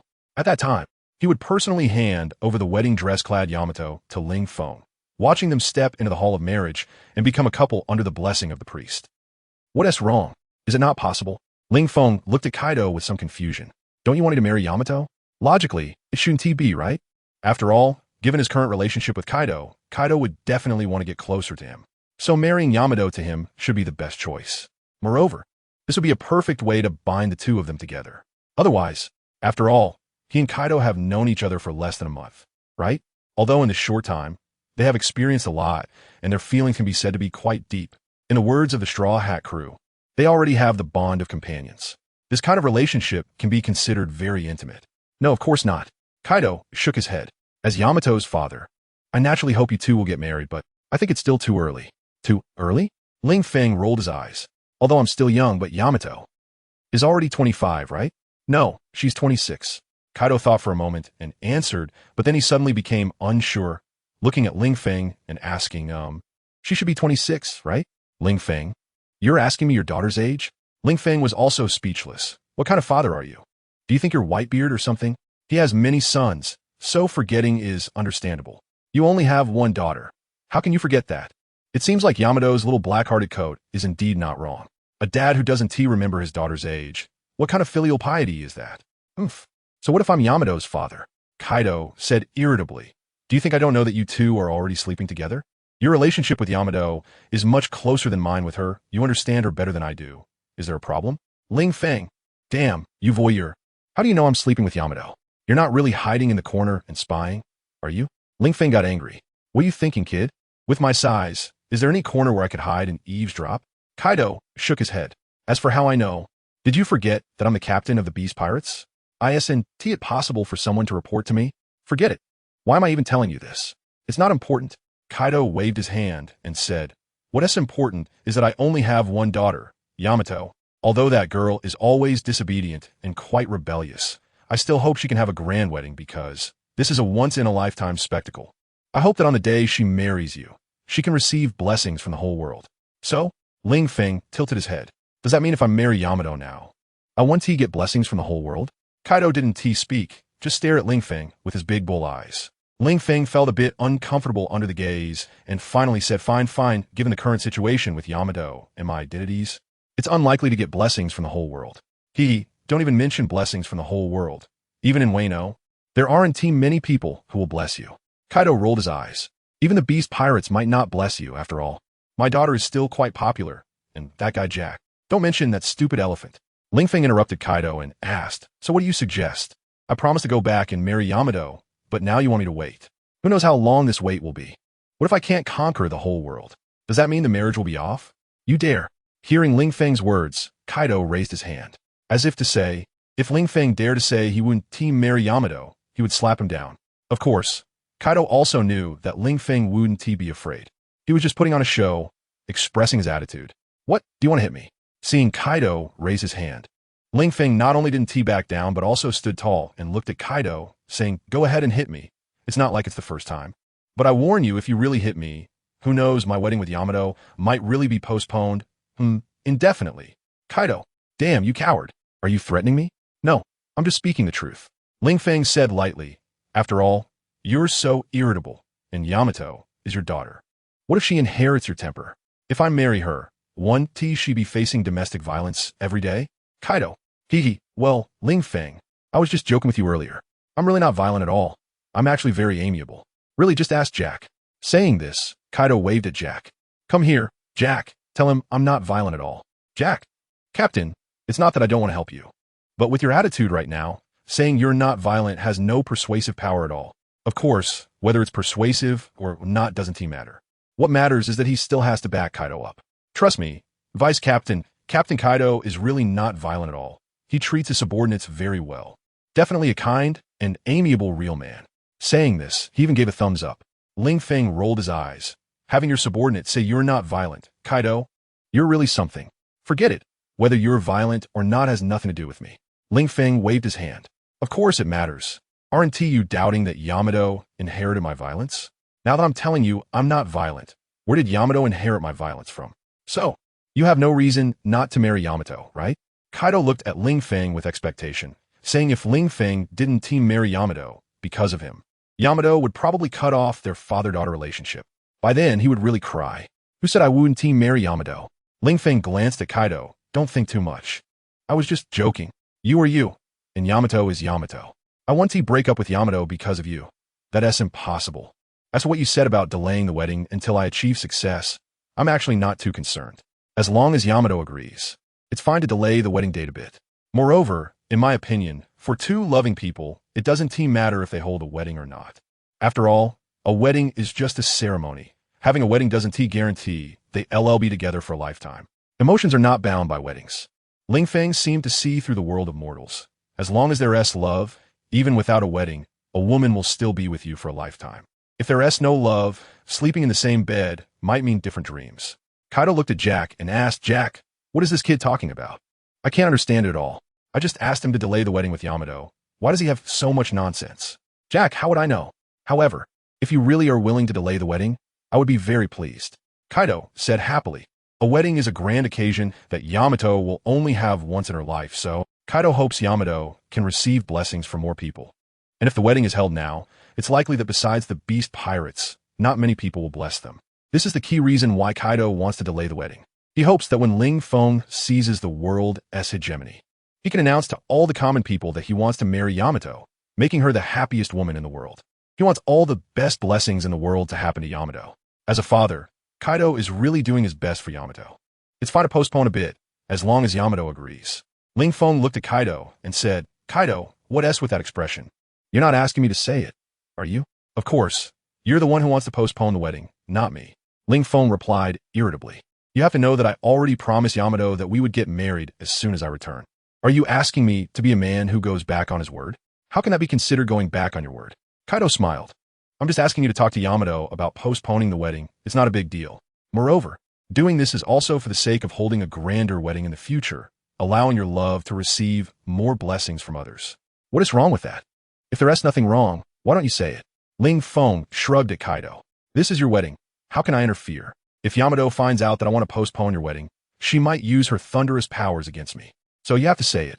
Yamato likes you so much. As long as you explain the reason, she will definitely agree. To this, Ling Feng could only respond with a chuckle. No way. Am I supposed to be the bad guy? Not happening. Either we hold the wedding as planned, or you go tell Yamato about the postponement. Ling Feng, how can you be like this? Don't you understand a father's desire to give his daughter more blessings? Kaido started to play the emotional card.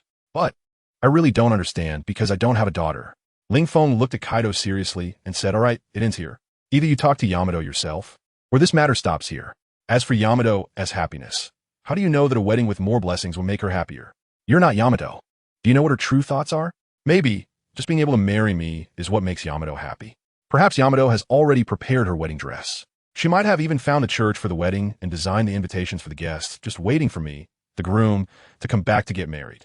And then you tell her that she can't get married now because not enough people bless the wedding? Do you think Yamato, upon hearing that, wouldn't he want to strike you down? Ling Feng's words were like a wake-up call, leaving Kaido stunned. Yes, it seems I only considered myself, and didn't he think about whether Yamato feels the same way? Besides, can more blessings really make Yamato happy? Kaido sighed. Daughters have their own blessings. I overthought it. It's just that I haven't given Yamato a happy childhood all these years. That's why I wanted to make it up to her with a once-in-a-lifetime wedding. But I forgot whether that's what Yamato truly needs.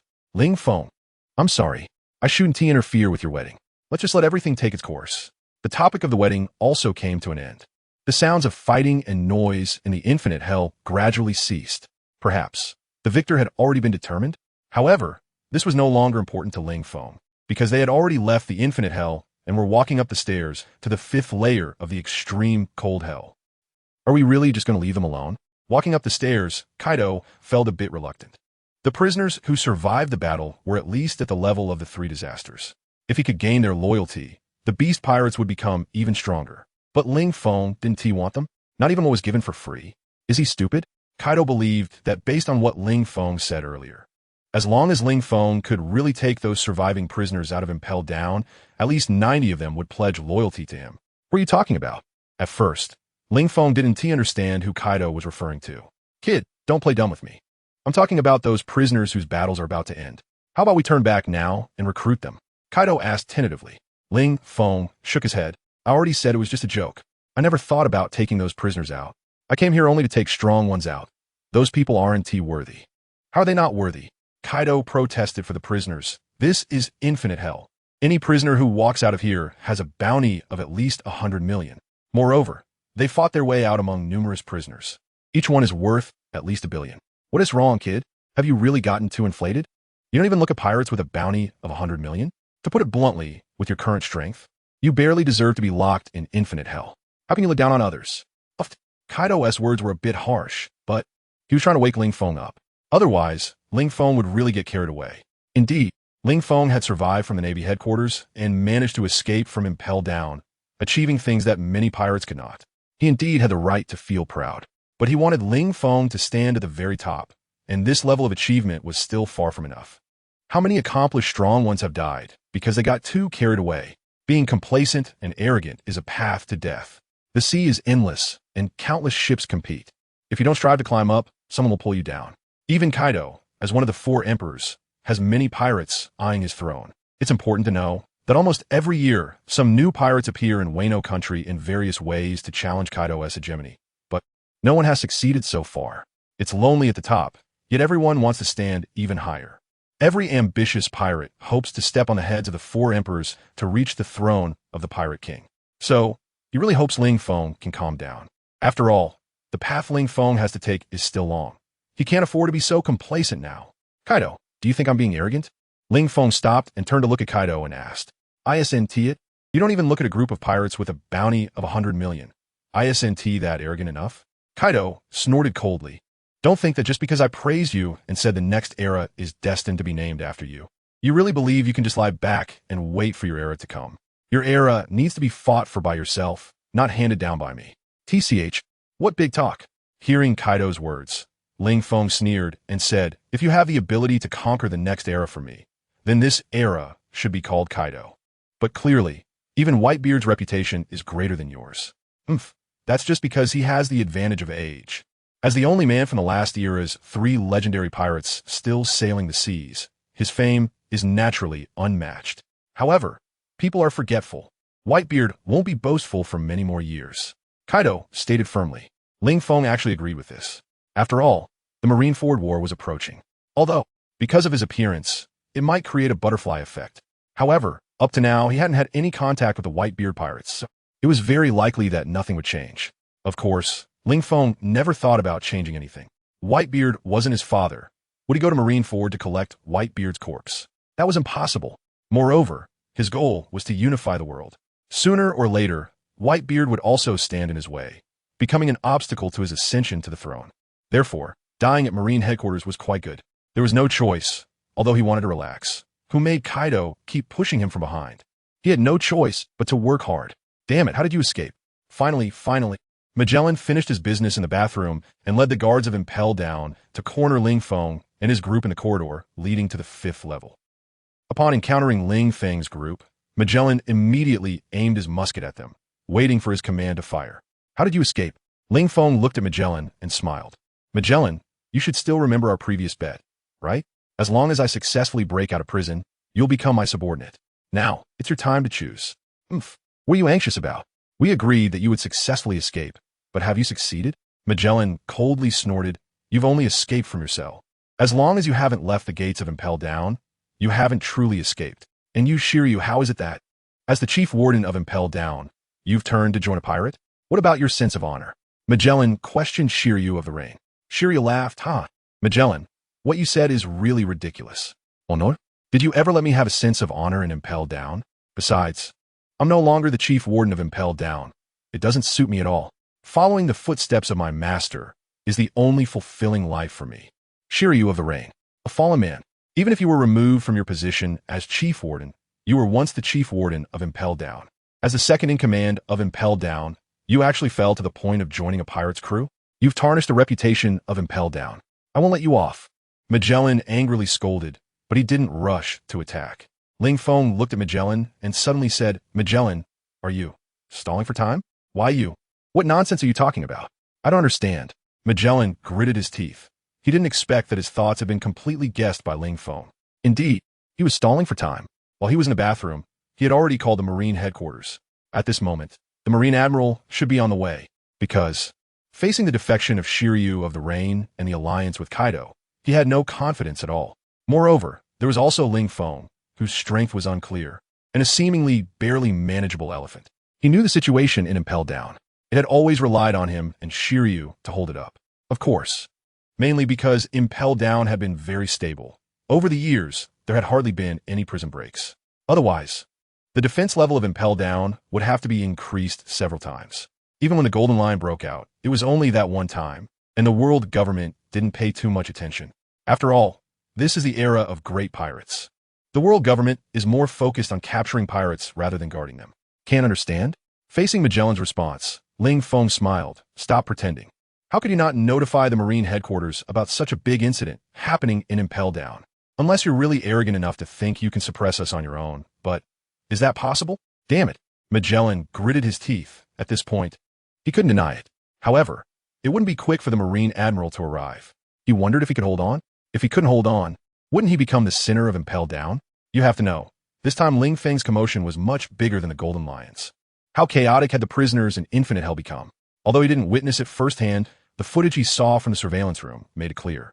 Because of Ling Feng's words, the prisoners in Infinite Hell went insane. He still didn't know how many were still alive. This was a major blunder.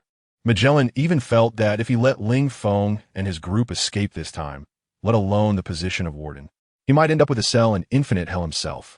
Magellan, I give you a choice. Leave with me directly. Ling Feng looked at Magellan and said, I really admire your strength. Who you work for is just work. Since that's the case, why not work for me? Whatever salary the world government gives you, I'll triple it.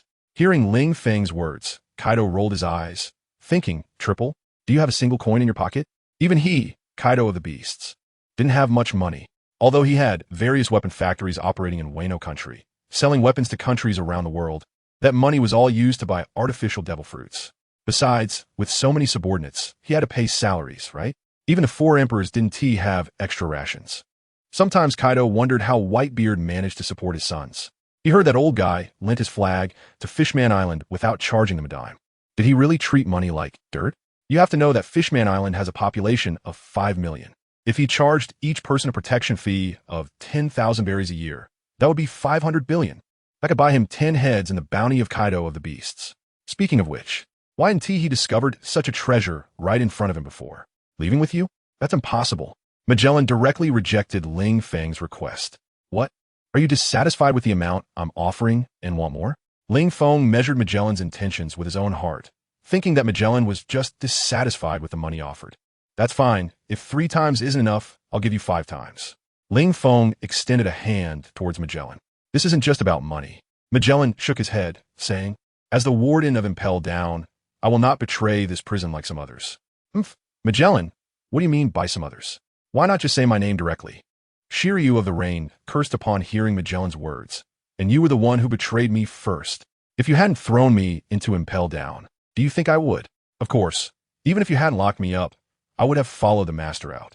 Upon noticing Ling Feng's gaze on him, Shiryu quickly changed his words, because I know that only the master is my future and hope. TCH, you're just scared. No need to find excuses. Although Magellan still didn't know how Ling Feng and the others escaped, he was sure that it was that little brat Ling Feng who caused it. Otherwise, how could they have confidently bet against him earlier? He must have had some confidence. Magellan, I don't have time to waste with you. Life or death is just a matter of your words. Ling Feng looked at Magellan and said, don't say that the Marine Admiral hasn't arrived yet. Even if the Admiral comes, so what? Since I have walked into this prison in broad daylight, I am confident that I can walk out just as openly. So, will you choose to follow behind me and walk out, or will you choose to be trampled under my feet? Arrogant. Magellan scolded Ling Feng. I have been in Impel Down for decades. What kind of pirates have I not seen? But someone as arrogant as you, this is the first time. Is it just arrogance? Am I not the most handsome man you've ever seen? Ling Feng smiled. It seems you've made your choice. In that case, Shiryu go. Kill him. As you command, my master. Shiryu of the Rain drew Reijiki, pointing the tip downwards, and rushed towards Magellan. In fact, Shiryu didn't want Ling Feng to agree to work together in Impel Down. His relationship with Magellan was already bad, and being sent to prison by Magellan made it worse. He instinctively felt disgusted working with someone like that. Hearing Ling Feng order to kill, Shiryu was extremely satisfied. Jack, go take care of those guards. Ling Feng ordered Jack. Jack replied unwillingly, yes, first mate. After that, he charged forward. In an instant, the battle began. However, being in the corridor made it difficult for anyone to fully unleash their power. Magellan was dragged by Shiryu, while Jack fought against the guards. For a moment, Ling Feng and Kaido seemed to become bystanders. Kid, what should we do? Kaido leaned against the wall and asked Ling Feng. What to do? We do nothing. Just stand here and watch them fight. Isn't that interesting? Ling Feng countered. Kaido, a bunch of weaklings pecking at each other. What's so interesting about that? Ling Feng. All right. I know you're the strongest creature. You're amazing. Is that enough? Kid, how about taking this opportunity? Let's go down and take away those surviving prisoners. Kaido thought of those prisoners. One could only say, this guy really appreciates talent. He couldn't bear to see those powerful prisoners locked up here, never to see the light of day. Take them away for what? A bunch of weaklings. Are we taking them to be fodder for the pirate crew? Ling Feng said to Kaido. Kaido didn't expect that just after he called the fight weaklings, Ling Feng would throw that back at him. On the other side, at the dock of Impel Down, a warship slowly docked. The Navy soldiers guarding the dock were a bit confused. Did someone arrive so soon? But we just notified the Marine headquarters not long ago. Shouldn't they take this long to arrive? However, the warship in front of them was real. This puzzled the Navy responsible for guarding Impel Down. They thought, could it be that the beast pirates are disguising themselves? They also knew that the current situation inside Impel Down was chaotic, and the source of this chaos was Kaido of the Beasts. Although it should be Ling Feng, who made Kaido's reputation so big. May I ask who has arrived? A Navy brigadier general approached and inquired about the warship docked at the pier, signaling to his subordinates. If this warship really was a disguise by the beast pirates, then they would attack together. As Navy soldiers, they absolutely could not allow pirates to invade Impel Down. Doesn't even your mother recognize you? Standing at the bow, Momonosuke jumped down from the ship and scolded the inquiring Navy soldier.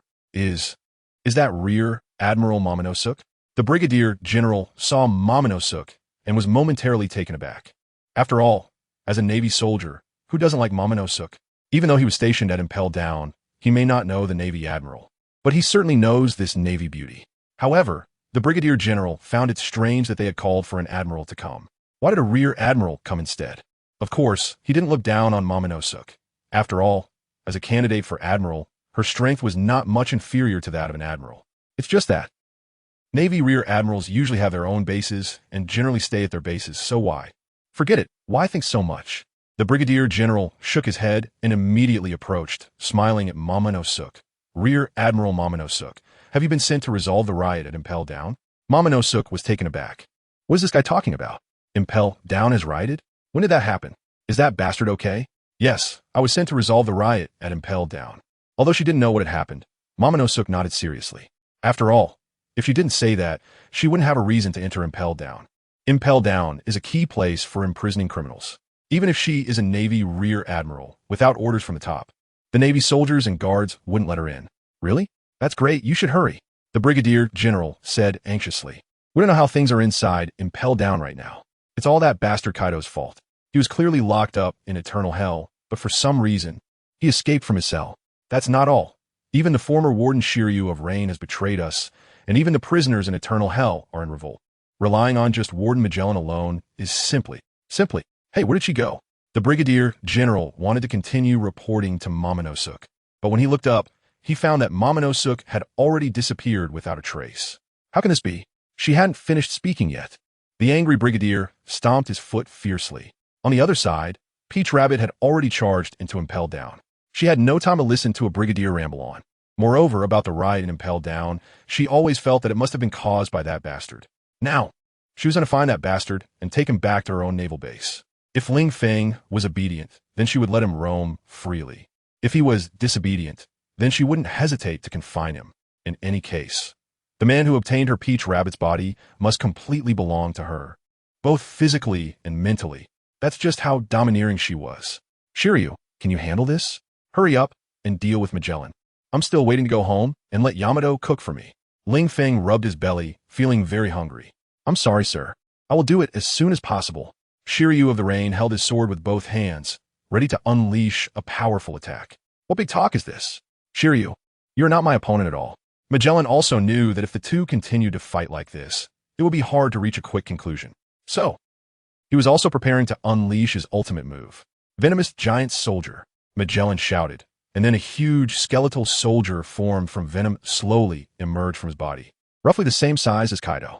Its entire body glowed with a bloody red light, looking quite formidable. Red liquid dripped from the skeletal giant, falling to the ground and instantly corroding a large hole.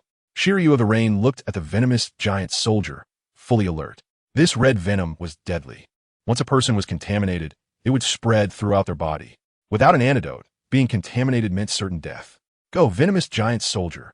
Magellan commanded the giant soldier to charge at Shiryu. The gigantic scarlet hand reached out towards Magellan. Naturally, Magellan wouldn't just sit and wait.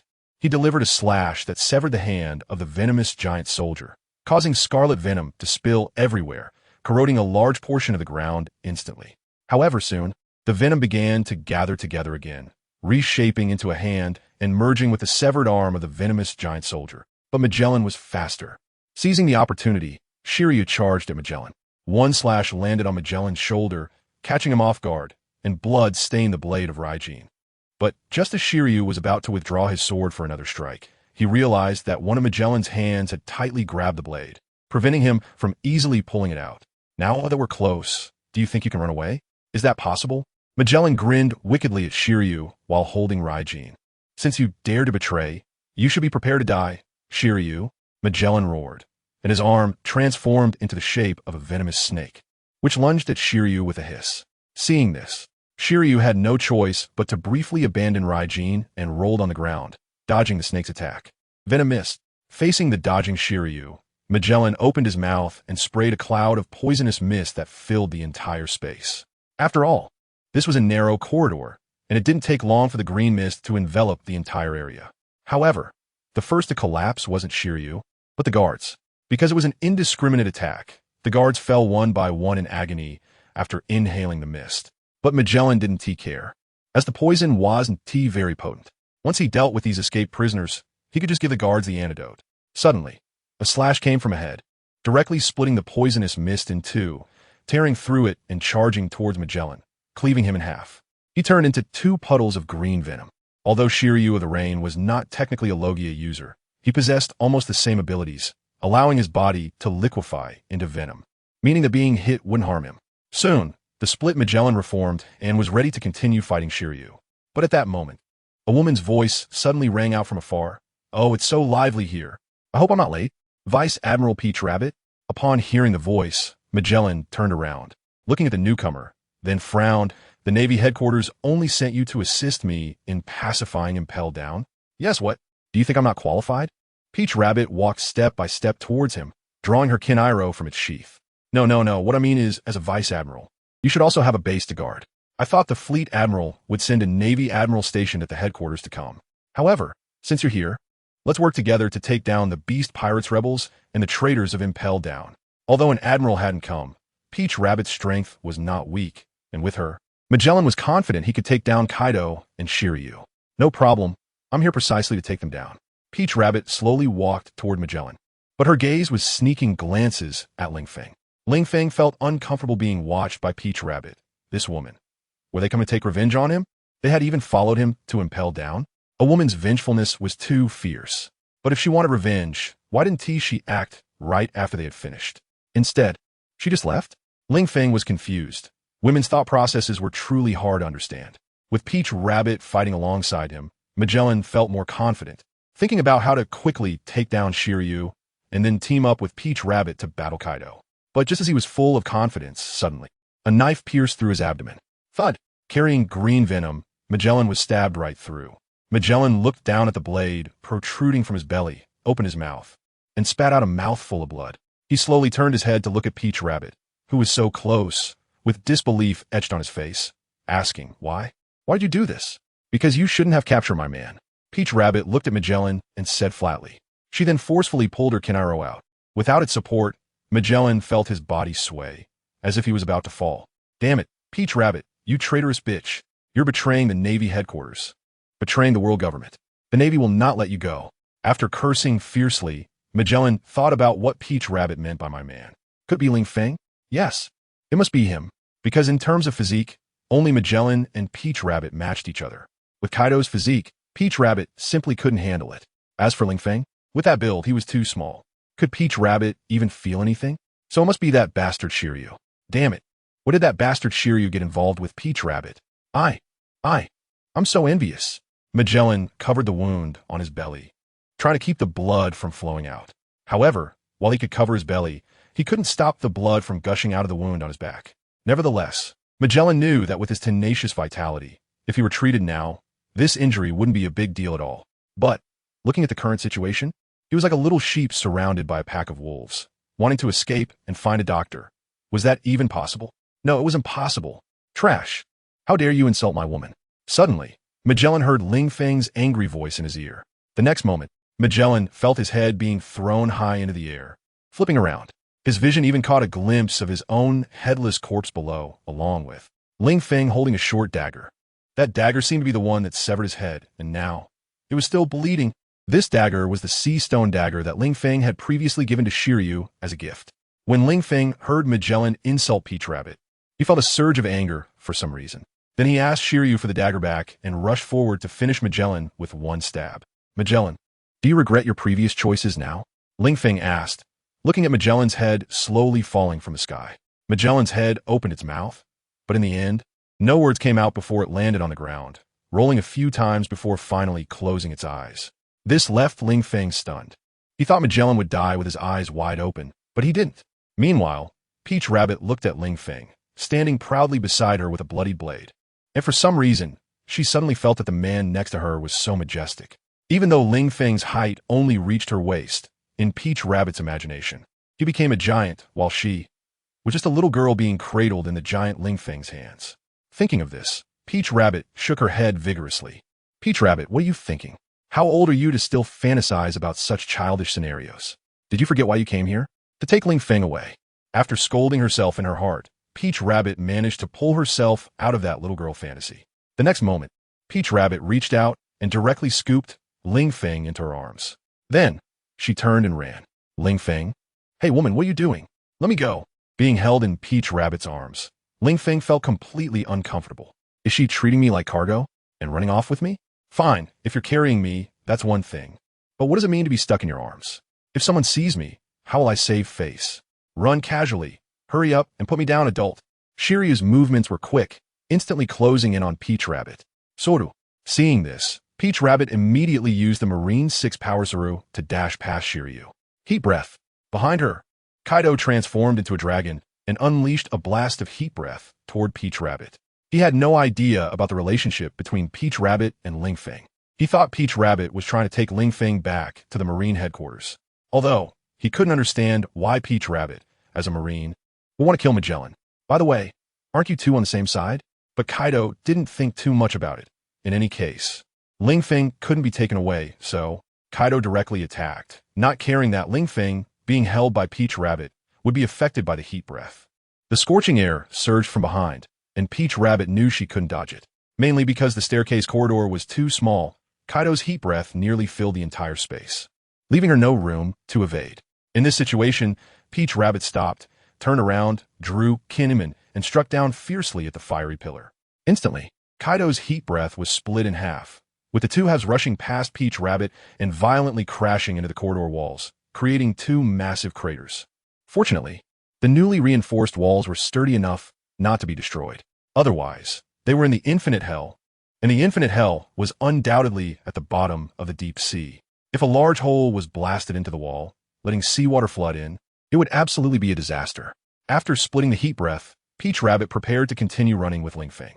But at that moment, Shiryu had already charged up. He swung his sword at her. Peach Rabbit could only raise her sword to block. Clang, clang, clang. In an instant, the two exchanged dozens of blows. The ground and walls were filled with marks from his sword energy. Damn it, Shiryu, get out of my way. Peach Rabbit cursed at Shiryu, unable to take him down for a moment.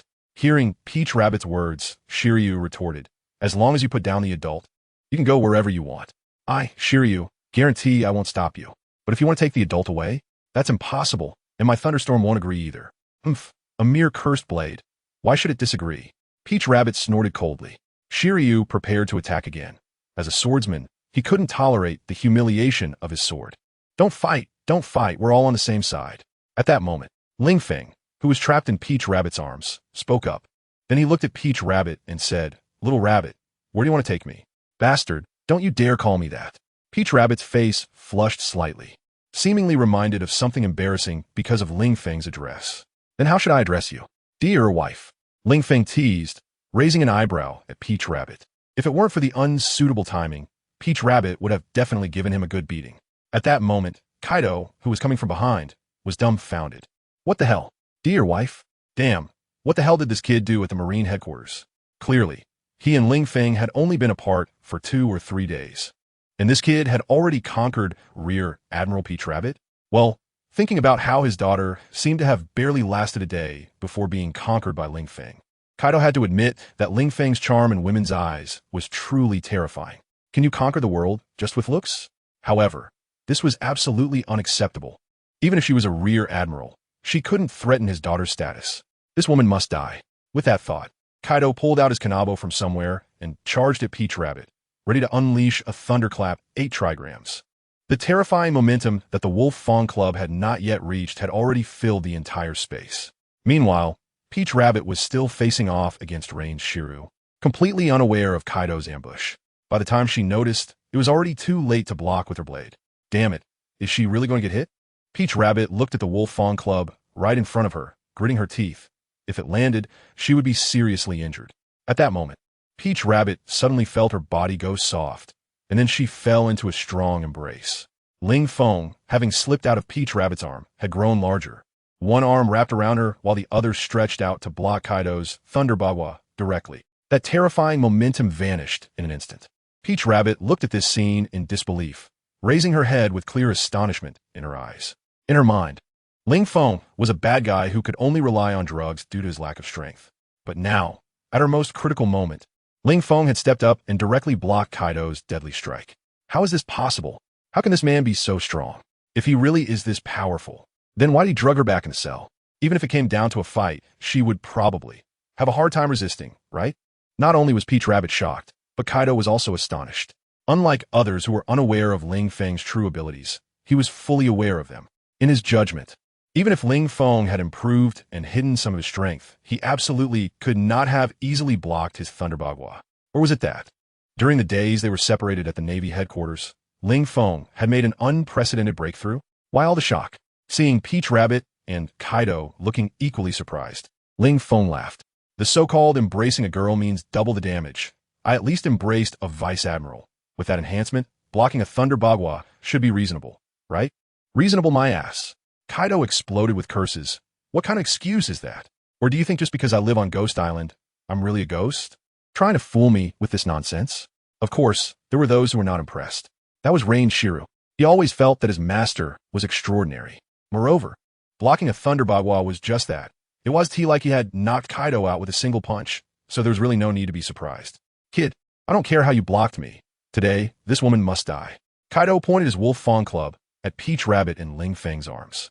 He wouldn't let this competition for his daughter go. And it should be noted that Ling Feng was brought out by him. After just a few days outside, he was already flirting with a woman. If Yamato found out, wouldn't he? It'd be just like Peach Rabbit betraying Magellan before. D? What do you mean die? Kaido, that is going too far.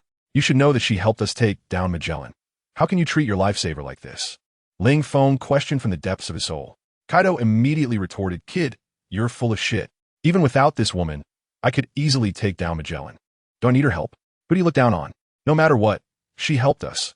We can't repay kindness with malice. Ling Feng didn't know what Peach Rabbit was there for, but if she hadn't shown up, he could have just considered the previous night a beautiful dream. But now, since Peach Rabbit had killed Magellan for him, he couldn't just stand by and watch Kaido make a move on her. Kid, are you sure you want to go against me for this woman? Kaido asked Ling Feng with a not-so-friendly tone. When it came to his daughter's happiness, Kaido would not back down. Although he thought Peach Rabbit was older and not as pretty as Yamato and not gentle at all, she simply couldn't compare to Yamato. What if Ling Feng preferred older women? Don't say it's impossible. Older women know how to care for people. After all, Big Mom had given him that fish fruit just because she thought he was handsome. Damn it, Kaido, what are you thinking? Now you want Ling Feng to give up on Peach Rabbit, and you're still thinking about how nice it is to have soft rice? If Ling Feng knew this thought, he wouldn't just give up. He'd probably rush to eat it. In any case, kid, you can't have anything to do with this woman. Kaido gritted his teeth and said to Ling Feng, You're a married man. You can't be bought by the Navy's honey trap. Who knows if this woman is an undercover agent sent by the Navy, trying to use beauty tricks to overthrow my beast pirates? What are you saying? Kaido, what nonsense are you talking about? What beauty trick? She is a vice admiral after all. Would the Navy really let a vice admiral use beauty tricks? Aren't they afraid of losing everything? Ling Feng directly refuted. Although Kaido guessed correctly that the Navy had indeed used her to execute beauty tricks on him, that was no longer important. What mattered was, this woman seemed to be captivated by his charm. Knowing he was imprisoned and impelled down, she directly came by boat to rescue him, and Magellan, the warden of Impelled Down, was killed just like that. Ling Feng's words left Kaido stunned, feeling like Ling Feng's reasoning made a lot of sense. Indeed, even if the Navy wanted to use beauty tricks, there was no need to use a Navy vice admiral. If that went wrong, the Navy would incur a huge loss, right? Moreover, Magellan had indeed been killed. To infiltrate the beast pirates, sacrificing a warden of Impelled Down and letting a vice admiral use beauty tricks was not worth it no matter how you looked at it. But that wasn't important. What mattered was that this woman would become a competitor for his daughter. Therefore, she still couldn't be left alive. Kid, no matter how you say it, she is a Navy rear admiral, and we're pirates. Soldiers and thieves have no love, Kaido said seriously to Ling Feng. So what? Ling Feng noticed that Kaido's emotions were a bit off, very agitated. Was he afraid that Peach Rabbit would take Yamato's place in his heart? Kaido really was a good father, huh? Well, should be, right? So she can't stay. We don't know what purpose she has in approaching us. Even if something really exists between you, it's still not okay. Kaido shouted loudly, "You're my son-in-law. I want to allow you to have any other women besides Yamato." Ling Feng sighed. "Kaido, you're being too nosy, right? Besides, I'm a man who wants to become the king of the world. What is wrong with having a few women? If I don't, people might even suspect I have issues in that regard. And about Xiaozi, you know, right? That's not the same." Kaido rolled his eyes, thinking, Xiaozi is so weak and can be easily molded. How could she compete with Yamato? But this one is different. She is a Navy Vice Admiral with strong abilities. He didn't want Yamato to have such a capable rival. What if they disagreed and got into a fight? What would happen to Yamato? And what if I really want her?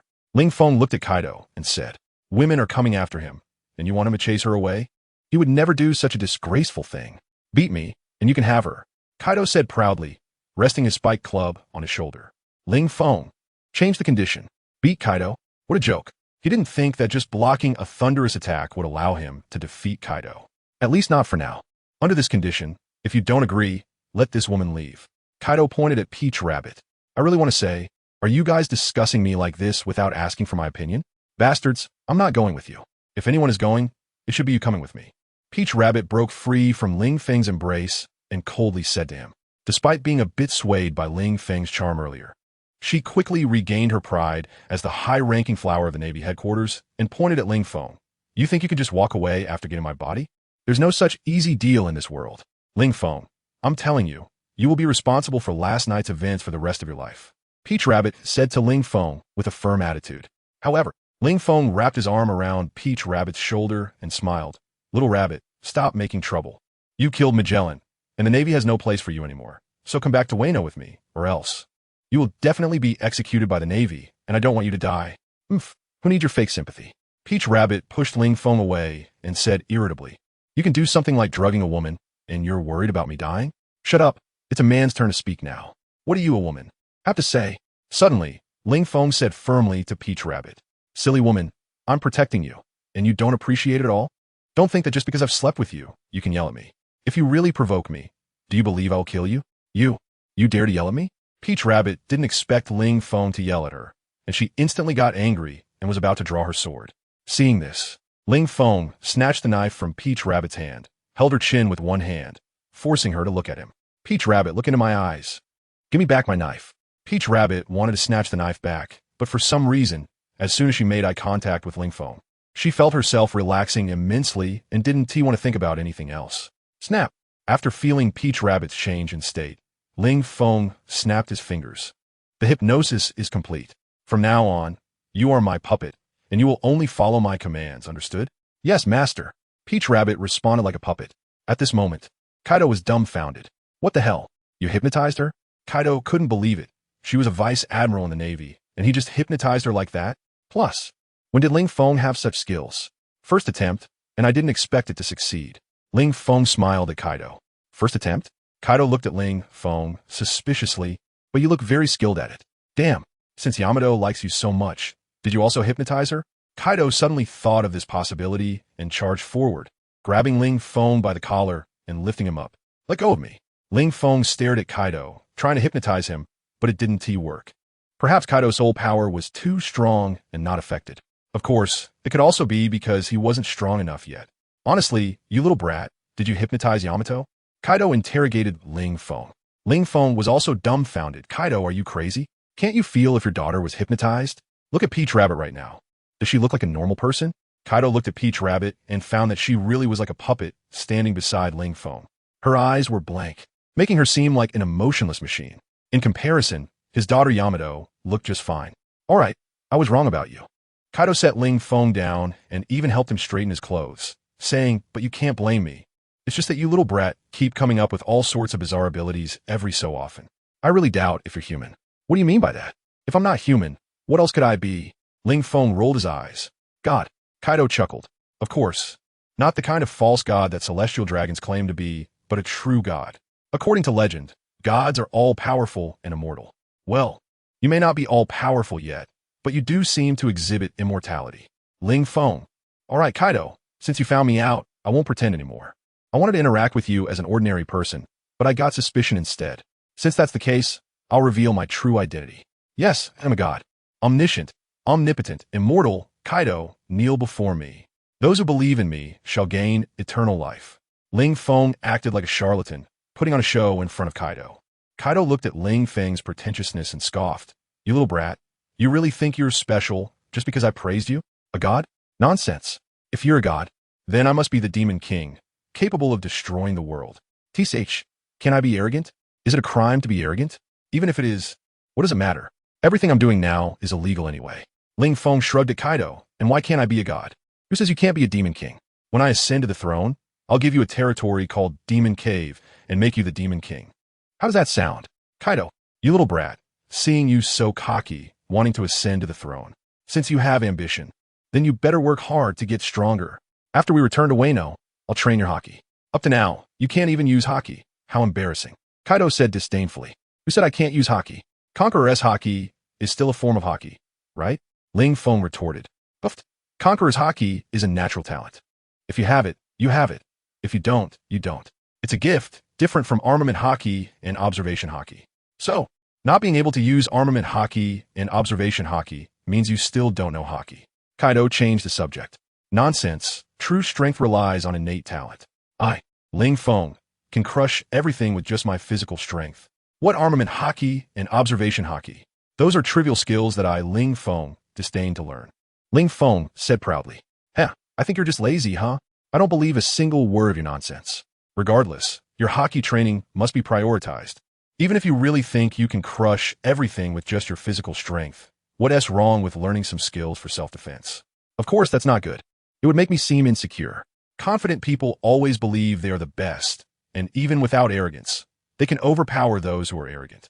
Ling Feng confidently said. Kaido rolled his eyes at Ling Feng. Kid, just keep boasting.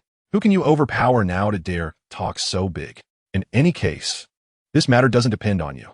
As long as you can't overpower me, you'll have to follow my lead to get stronger. Seriously, did you think I couldn't handle you? Remember, kid, your wings aren't strong enough yet. Ling Feng was left speechless by Kaido's words. He looked at Kaido and said, All right, I remember. One day, I will become strong enough to deal with you thoroughly. At that time, I'll break your legs and return your words to you completely. I will look at you, broken and defeated, and say, Kaido, now my wings are strong, and being broken by me is the price you have to pay. Kaido, this little brat really doesn't remember my kindness? I'm trying to help you get stronger. And the first thing you want to do when you get strong is to break me? If it weren't for the current situation, I would have broken your legs repeatedly and pointed at your face, telling you, kid, some words are best kept to yourself. Before you have that kind of strength, it's better not to say them, or else there will be a price to pay. But now they were still in Impelled Down. The Marine Admiral was about to arrive. Although he wasn't afraid, there was no need. This incident in Impelled Down had already made enough noise. What if the world government really got angry and sent troops to attack Wano country? What then? He could charge at the Marine headquarters, confident that he could escape. But if the Marines really sent troops to attack, how many members of the Beast Pirates would survive? Even if some survived by chance then, his 20 years of effort and accumulation would be in vain. So, it was better not to provoke the Marine headquarters too much for now. Although his son-in-law had kidnapped the Marine Vice Admiral Magellan, leading to his death, it was a huge loss for the world government. Let's go. We need to leave here first. Ling Feng said to Peach Rabbit and then left directly. Peach Rabbit followed behind, and then Shiryu caught up. Ling Feng walked ahead alone, guarded by the two admirals on either side, looking quite imposing. Seeing this, Kaido followed as well. Indeed, it was better to leave Impelled Down first. Moreover, there was a natural disaster waiting for him to conquer. Ling Feng might have forgotten, but he certainly wouldn't forget. The memory of talent was something Kaido would never forget. Upon reaching the 5th level, the Extreme Cold Hell, Ling Feng suddenly remembered something. Between the Extreme Cold Hell and the Infinite Hell, there was a 5 level, which was the territory of the Revolutionary Army cadre, the Okama King Ivankov. Of course, he didn't want to deal with the Revolutionary Army. Instead, he was preparing to pin the blame on them. If word got out that they had broken into Impelled Down, it would definitely harm his reputation. Although Ling Feng hadn't cared much before, if he could preserve his reputation, why not? Blaming the culprits on the Revolutionary Army members was just a piece of cake for him. Why did you stop? Kaido noticed Ling Feng had suddenly halted and asked curiously. It's nothing, Kaido. Wait for me here for a moment. I need to do something. With that, Ling Feng ran off. Watching Ling Feng's disappearing figure, Kaido inexplicably felt a sense of never seeing him again. Ran Muri, you ran to the wrong scene. Soon, Ling Feng arrived at the Extreme Cold Hell. He then clenched his right fist and slammed it down hard on the ground. In an instant, the snow-covered ground revealed a large pit, followed by another punch from Ling Feng. Boom! The tremendous force directly caused the several-meter-thick ground to collapse, and the broken stones fell downwards. At that moment, the Okama Queen Ivankov was holding a banquet with his Okama army. However, a huge noise suddenly appeared above, and then it was as if the sky had shattered, with large stones falling towards them, causing chaos among the prisoners at the banquet. What's going on? Huge stones fell, smashing the entire banquet area into chaos, and many prisoners were directly hit. Revolutionary Army cadre, Ivankov, Ling Feng shouted at the prisoners below, thinking, these prisoners are really enjoying themselves. Are they here to serve time? Listen up down there, I am the Chief of Staff of the Revolutionary Army, Sabo. I led the Revolutionary Army here to free you. The Warden of Impel Down, Magellan, has already been taken care of by me. Brothers, charge with me. Break through Impel Down, overthrow the world government. We, the Revolutionary Army, are the future of the world. After shouting this, Ling Feng ran away. Ling Feng shouted loudly. He was sure that not only Ivankov below could hear him. Even a majority of the guards in the prison heard it, as well as other prisoners. It could be said, just based on the statement, the Revolutionary Army had already received the blame. Ivankov, the Chief of Staff of the Revolutionary Army, Sabo? Who is that? Never mind. Anyway, it's the comrades of the Revolutionary Army coming to rescue him. Since that's the case, if not now, then when? Brothers, the chance to regain our freedom has come. Now, follow me, the Okama Queen Ivankov, and let's kill our way out of Impel Down and regain our freedom. Ivankov rallied the people below. In an instant, everyone responded, kill out, kill out, kill out. Kid, was that voice just now yours? Kaido asked Ling Feng, who had returned, curiously, but what is the point of shouting like that? There are no Revolutionary Army members coming to break the prison. Do you think you can push the blame onto the Revolutionary Army with just that one line? Who says there aren't Revolutionary Army members coming to break the prison? Ling Feng retorted to Kaido. Kaido, what do you mean? Just because you say there are? Of course, I don't have the final say, but those imprisoned Revolutionary Army members do exist. The Revolutionary Army cadre, the Okama Queen Ivankov, and as many Okama subordinates are indeed in Impel Down. Moreover, after hearing that previous voice, the Okama army has already begun to act. As long as they can escape, then this matter is settled. Otherwise, how can anyone know about the 5 level of Impel Down, which even the internal personnel of Impel Down don't know? It must be the Revolutionary Army who knows about it. And there just happens to be a top cadre within the Revolutionary Army who can control the ground. This 5 level space was created by the other party. In short, using some conspiracy theories to analyze, the Revolutionary Army has definitely taken the blame. But many people know that we were the ones who started the jailbreak first. How do we wash this away? Kaido looked at Ling Feng and asked. The Revolutionary Army created chaos to rescue their comrades. Ling Feng said matter-of-factly. Kaido, some things you need to think from the perspective of the world government. Is it more beneficial for the Revolutionary Army to release the prisoners from Impel Down, or for us, the Beast Pirates, to do so? Kaido thought for a moment and said, it's the Revolutionary Army. Speaking of which, the Revolutionary Army is currently the biggest enemy of the world government. After all, the 4 emperors like us are just staying in our own territories. But the Revolutionary Army wants to overthrow the world government, even though they haven't achieved much yet.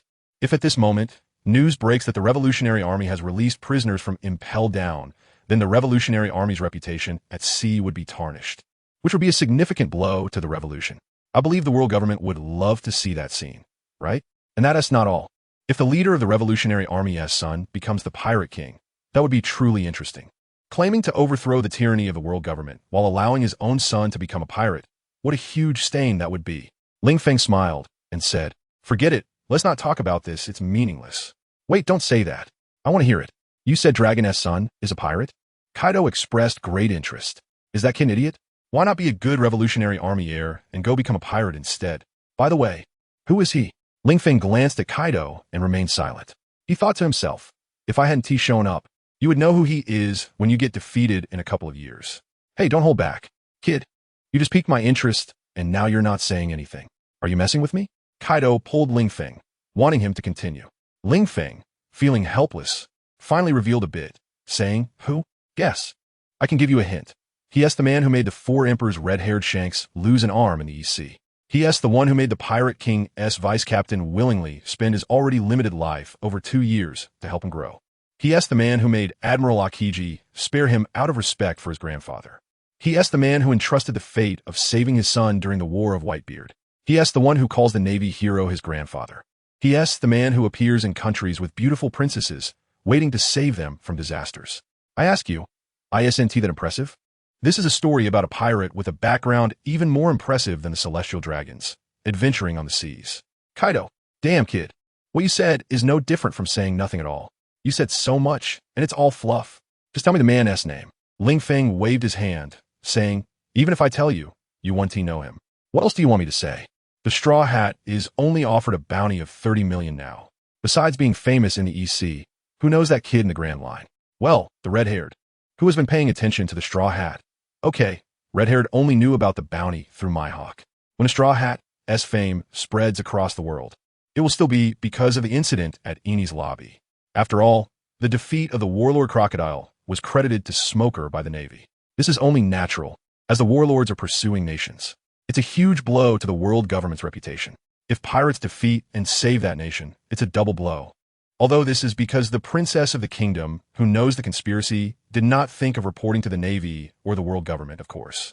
It's also possible that the other party doesn't trust the government and the Navy, believing reporting would be useless. After all, they are government-sanctioned pirates, the warlords of the sea, so they choose to trust a pirate. If you don't say, how could I know? If you don't say, how do you know I don't know? Kaido was truly angry. Just tell me a name. Wild nonsense. Or is that name a taboo that cannot be spoken? That is not it. Ling Feng shook his head. Since you want to know, I'll tell you. His name is Monkey D. Luffy, nicknamed the Straw Hat Kid. So, do you know who he is? Kaido, who is he? Ling Feng. Just say you don't know, right? Why are you asking? Asking won't change the fact that you don't know. Kaido was silent for a moment before saying, Fine, I was wrong. It's just, everyone has curiosity, right? Especially since you've made his background sound so impressive. Isn't it normal for me to be interested? I thought he was some incredibly powerful figure, but I've never even heard of his name. Are you sure the person you were bragging about just now is the one with the name you mentioned? You're not lying to me, are you? TCH, what are you thinking? You don't know him just because he has just set sail. Don't you remember what you were like when you first set sail? Ling Feng rolled his eyes at Kaido. What about when I first set sail? When I first set sail, I was an intern on the ship of the Sea Overlord Rocks. Okay, isn't that impressive enough? Kaido retorted. Can you find a more impressive pirate than that? Ling Feng thought for a moment, then pointed to himself and said, I became the vice captain of the Beast Pirates when I first debuted. Isn't that more impressive than you? Kaido. Ling Feng's words truly left him speechless, because he felt that while Ling Feng was boasting about himself, he was also inadvertently boasting about Kaido. After all, if you were on a broken ship, let alone being the vice captain, even being the captain wouldn't be worth bragging about. Suddenly, a dense sound of footsteps came from afar, and soon, a group of guards surrounded Ling Feng and the others. Ling Feng looked at the scene and sighed, saying, why bother? You can't catch us anyway. Shiryu, go kill them. Ling Feng ordered Shiryu of the ring. Then he walked straight ahead. The guard began to fire, but were all blocked by Shiryu. Moments later, dozens of guards were all eliminated.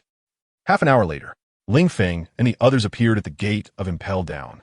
However, at this moment, there was a large group of guards and even Marines stationed at the gate of Impel Down. A quick glance revealed at least hundreds of them. This was the last line of defense for Impel Down. If they can't hold it, and the prisoners rush out from the entrance, then it would really be a free-for-all. So, brothers, we must hold the line. This is the world's #1 prison, Impel Down, known as one of the safest places in the world. There is only an entrance, not an exit. The chief warden Domino shouted. The guards below began to respond. Only in, not out. Only in, not out. That's right, when the Golden Line escaped. We weren't even the guards of Impel Down yet. So, the escape from Impel Down doesn't count as our humiliation. But now, if we watch the prisoners escape right before our eyes, can you endure this humiliation? Domino loudly questioned the guards. Can't endure it, can't endure it. The guards shouted, their emotions already stirred up. Even when facing the strongest beings in the world, they all have a feeling of eagerness. Good, capture Kaido the Beast. Capture those bastards from the Revolutionary Army. They absolutely cannot be allowed to escape. 20 years ago, our predecessors failed to guard Impel Down, allowing the Golden Lion to escape. That was the only stain in the history of Impel Down, and we cannot let this stain reoccur on us, right? Domino felt herself getting more and more fired up, thinking that with her eloquence, she could probably run for the position of warden. We cannot let the stain reoccur. We cannot let the stain reoccur. What is the essence of humanity? That's right, the guard will tell you. It's a tape recorder. Are we going to repeat the mistakes of the Golden Lion from 20 years ago? Domino continued to rally the guards. In terms of top-notch combat power, they definitely couldn't match the enemy. Therefore, they could only gather everyone's strength and win by numbers. Repeat the mistakes. Repeat the mistakes. The guards continued to shout. Domino, what are you talking about? We cannot repeat the mistakes. Damn. Domino directly cursed. Did these guards have their brains squeezed by the door? What kind of critical moment is this? And they still made such a childish mistake. This mistake directly turned her previous motivational speech into a joke. Right. We cannot repeat the mistakes. We cannot repeat the mistakes. The guards continued to shout, but at this point, the flavor was already off. Domino, are you sure you want to stop us? Shiryu stepped forward and looked at his former subordinate. He had once been the chief warden, and after being imprisoned, the woman in front of him replaced him. But that didn't matter. As his subordinate, Domino should understand how insignificant she was in front of him. Capture them? Impossible. Shiryu, watch your attitude. You are no longer my superior, just a death row inmate who escaped from prison. What right do you have to speak to me in such a condescending tone? Domino looked at Shiryu and retorted. Slap. Shiryu suddenly appeared in front of Domino and slapped her face. Is this how you speak to your former superior? Domino covered her slapped face, holding back tears. You bastard. I will kill you. As a result, Shiryu retaliated with another slap, making Domino's face perfectly symmetrical. Ling Feng watched this scene and shook his head. TSK. He really is a man who knows nothing about cherishing women. As if you understand how to cherish women. A woman's voice came from the side. Ling Feng was taken aback, turned around, and saw Taodu looking at him coldly. He chuckled. You're awake? Oof, you bastard. How dare you hypnotize me? I'll fight you. Taodu raised her hand and slapped towards Ling Feng. Ling Feng, feeling helpless, dodged, and then retaliated by slapping her hard on the butt. This woman, did she think she could just disrespect him like that in public? However, the first time using hypnosis failed. Well, although it couldn't be considered failure, the effect was just too short. Moreover, even before, that was when Taodu was completely unguarded, which allowed the hypnosis to succeed. Otherwise, it probably wouldn't have worked. But these are minor skills. Ling Feng didn't care. You hit me? Taodu was stunned. She couldn't believe she had been hit, especially in such an embarrassing place. The key point was that it was in front of so many people. Rear Admiral Taodu, shouldn't she have some dignity? What's wrong with hitting you? Can't I hit you? Ling Feng looked at Taodu and said firmly, women should not be spoiled. Just listen to me and stand by my side obediently. You still want to lay a hand on me? Who else should I hit if not you? But you can't hit me there. Taodu bared her teeth at Ling Feng. TCH, as if this is the first time I've hit you? Ling Feng rolled his eyes. You should know, just last night, I hit you without any barriers, unlike now, when there are several layers of clothing in between. You bastard, what nonsense are you talking about? Taodu was genuinely anxious. Could this kind of thing be said out loud? I will kill you. Taodu drew her sword, Jinbaira, and she was really angry, embarrassed, and furious. Slap. Ling Feng snapped his fingers, and the next moment, a black halo appeared above Taodu's head. However, only Ling Feng could see this halo. What's going on? Suddenly, the charging Taodu stopped in her tracks. Feeling that her current state was not right, she felt weak, her head was dizzy, and her vision was somewhat blurred. Am I poisoned? Taodu thought, recalling that she had stabbed Magellan earlier. Did she get infected with his venom? And now it's acting up? The next moment, Taodu felt as if her body had flown up, letting out a scream. In the next moment, she felt a burning pain in her most private area. Bang, bang, bang. Ling Feng placed Taodu on his thigh, continuously raising his arm, then hitting down hard. For such a strong-willed woman, she must be made to submit by even stronger methods. Therefore, Ling Feng was prepared to be tough because he was about to return to Wano country. Moreover, judging by the situation, he was going to take Taodu back with him. In this case, if Taodu still thought she was the master, then he would have a hard time.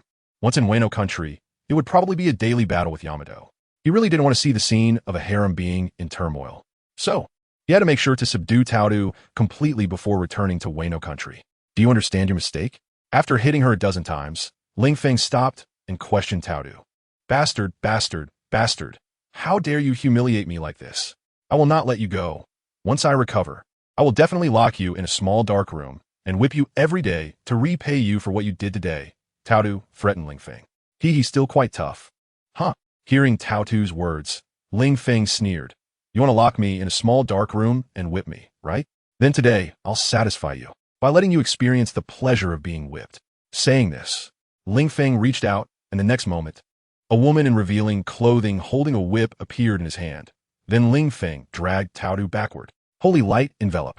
Ling Feng shouted, and suddenly, a golden light fell from the sky, completely enveloping both Ling Feng and Taodu, making it impossible for anyone to see. And Taodu was bound to a cross. You, what do you want to do? Taodu looked at Ling Feng holding the whip, trembling slightly as she asked, do you understand your mistake? Crack. Ling Feng forcefully swung the whip in his hand, striking it against the ground with a crackling sound, intimidating the Peach Rabbit. Why are you going to whip me with that? Peach Rabbit's eyes widened in disbelief, unable to accept that one day she would be so humiliated. What a joke. She struggled fiercely, try to break free from the constraints of the cross. However, Ling Feng just laughed. Stop struggling, little bunny. Within the realm of holy light, this is my domain. Here, everyone except me will be in their weakest state. You can't resist at all. Damn it. What kind of ability is this? Peach Rabbit struggled hard, only to find that she couldn't break free. Her current physical state was also extremely weak. She felt powerless all over, her vision blurry, her consciousness foggy. And there were even thoughts in her mind resisting the idea of fighting back. This state was truly bizarre. What ability? Ling Feng thought for a moment and replied, this is the power of a god. Are you satisfied with that answer? Pa, there are no gods in this world, just the power of the devil fruit. What's so great about that? Peach Rabbit shot back at Ling Feng, if you have the guts, let me go and fight me fairly. If you win, I'll let you do as you please. If you lose, you let me do as I please. Do you dare? Heh, using provocation tactics? Ling Feng sneered, sorry. I'm a very rational person and won't be provoked by such tactics. You should know that I already hold absolute dominance. So why would I give up my advantage to fight you fairly? Isn't that just asking for trouble? I see you're afraid of losing to me and losing your dignity as a man. Peach Rabbit continued to provoke Ling Feng. It's indeed embarrassing for a man to lose to a woman. Heh, you think I can't beat you? Ling Feng looked at Peach Rabbit with a cold smile. Isn't that the case? Peach Rabbit retorted sarcastically. Of course not. Just look at the situation now. I'm standing right in front of you while you are trapped on the cross. Isn't it obvious who is strong and who is weak? Ling Feng shrugged. Although a general might be on the way, it didn't matter. Dealing with Peach Rabbit thoroughly was more important. He had to waste a bit of time on her. Of course, he was confident, not to mention a general. Even with their current lineup, it would take at least 3 generals to take her down. So, he didn't mind wasting a little time. You're using some weird ability. No, wait. Did you drug me again?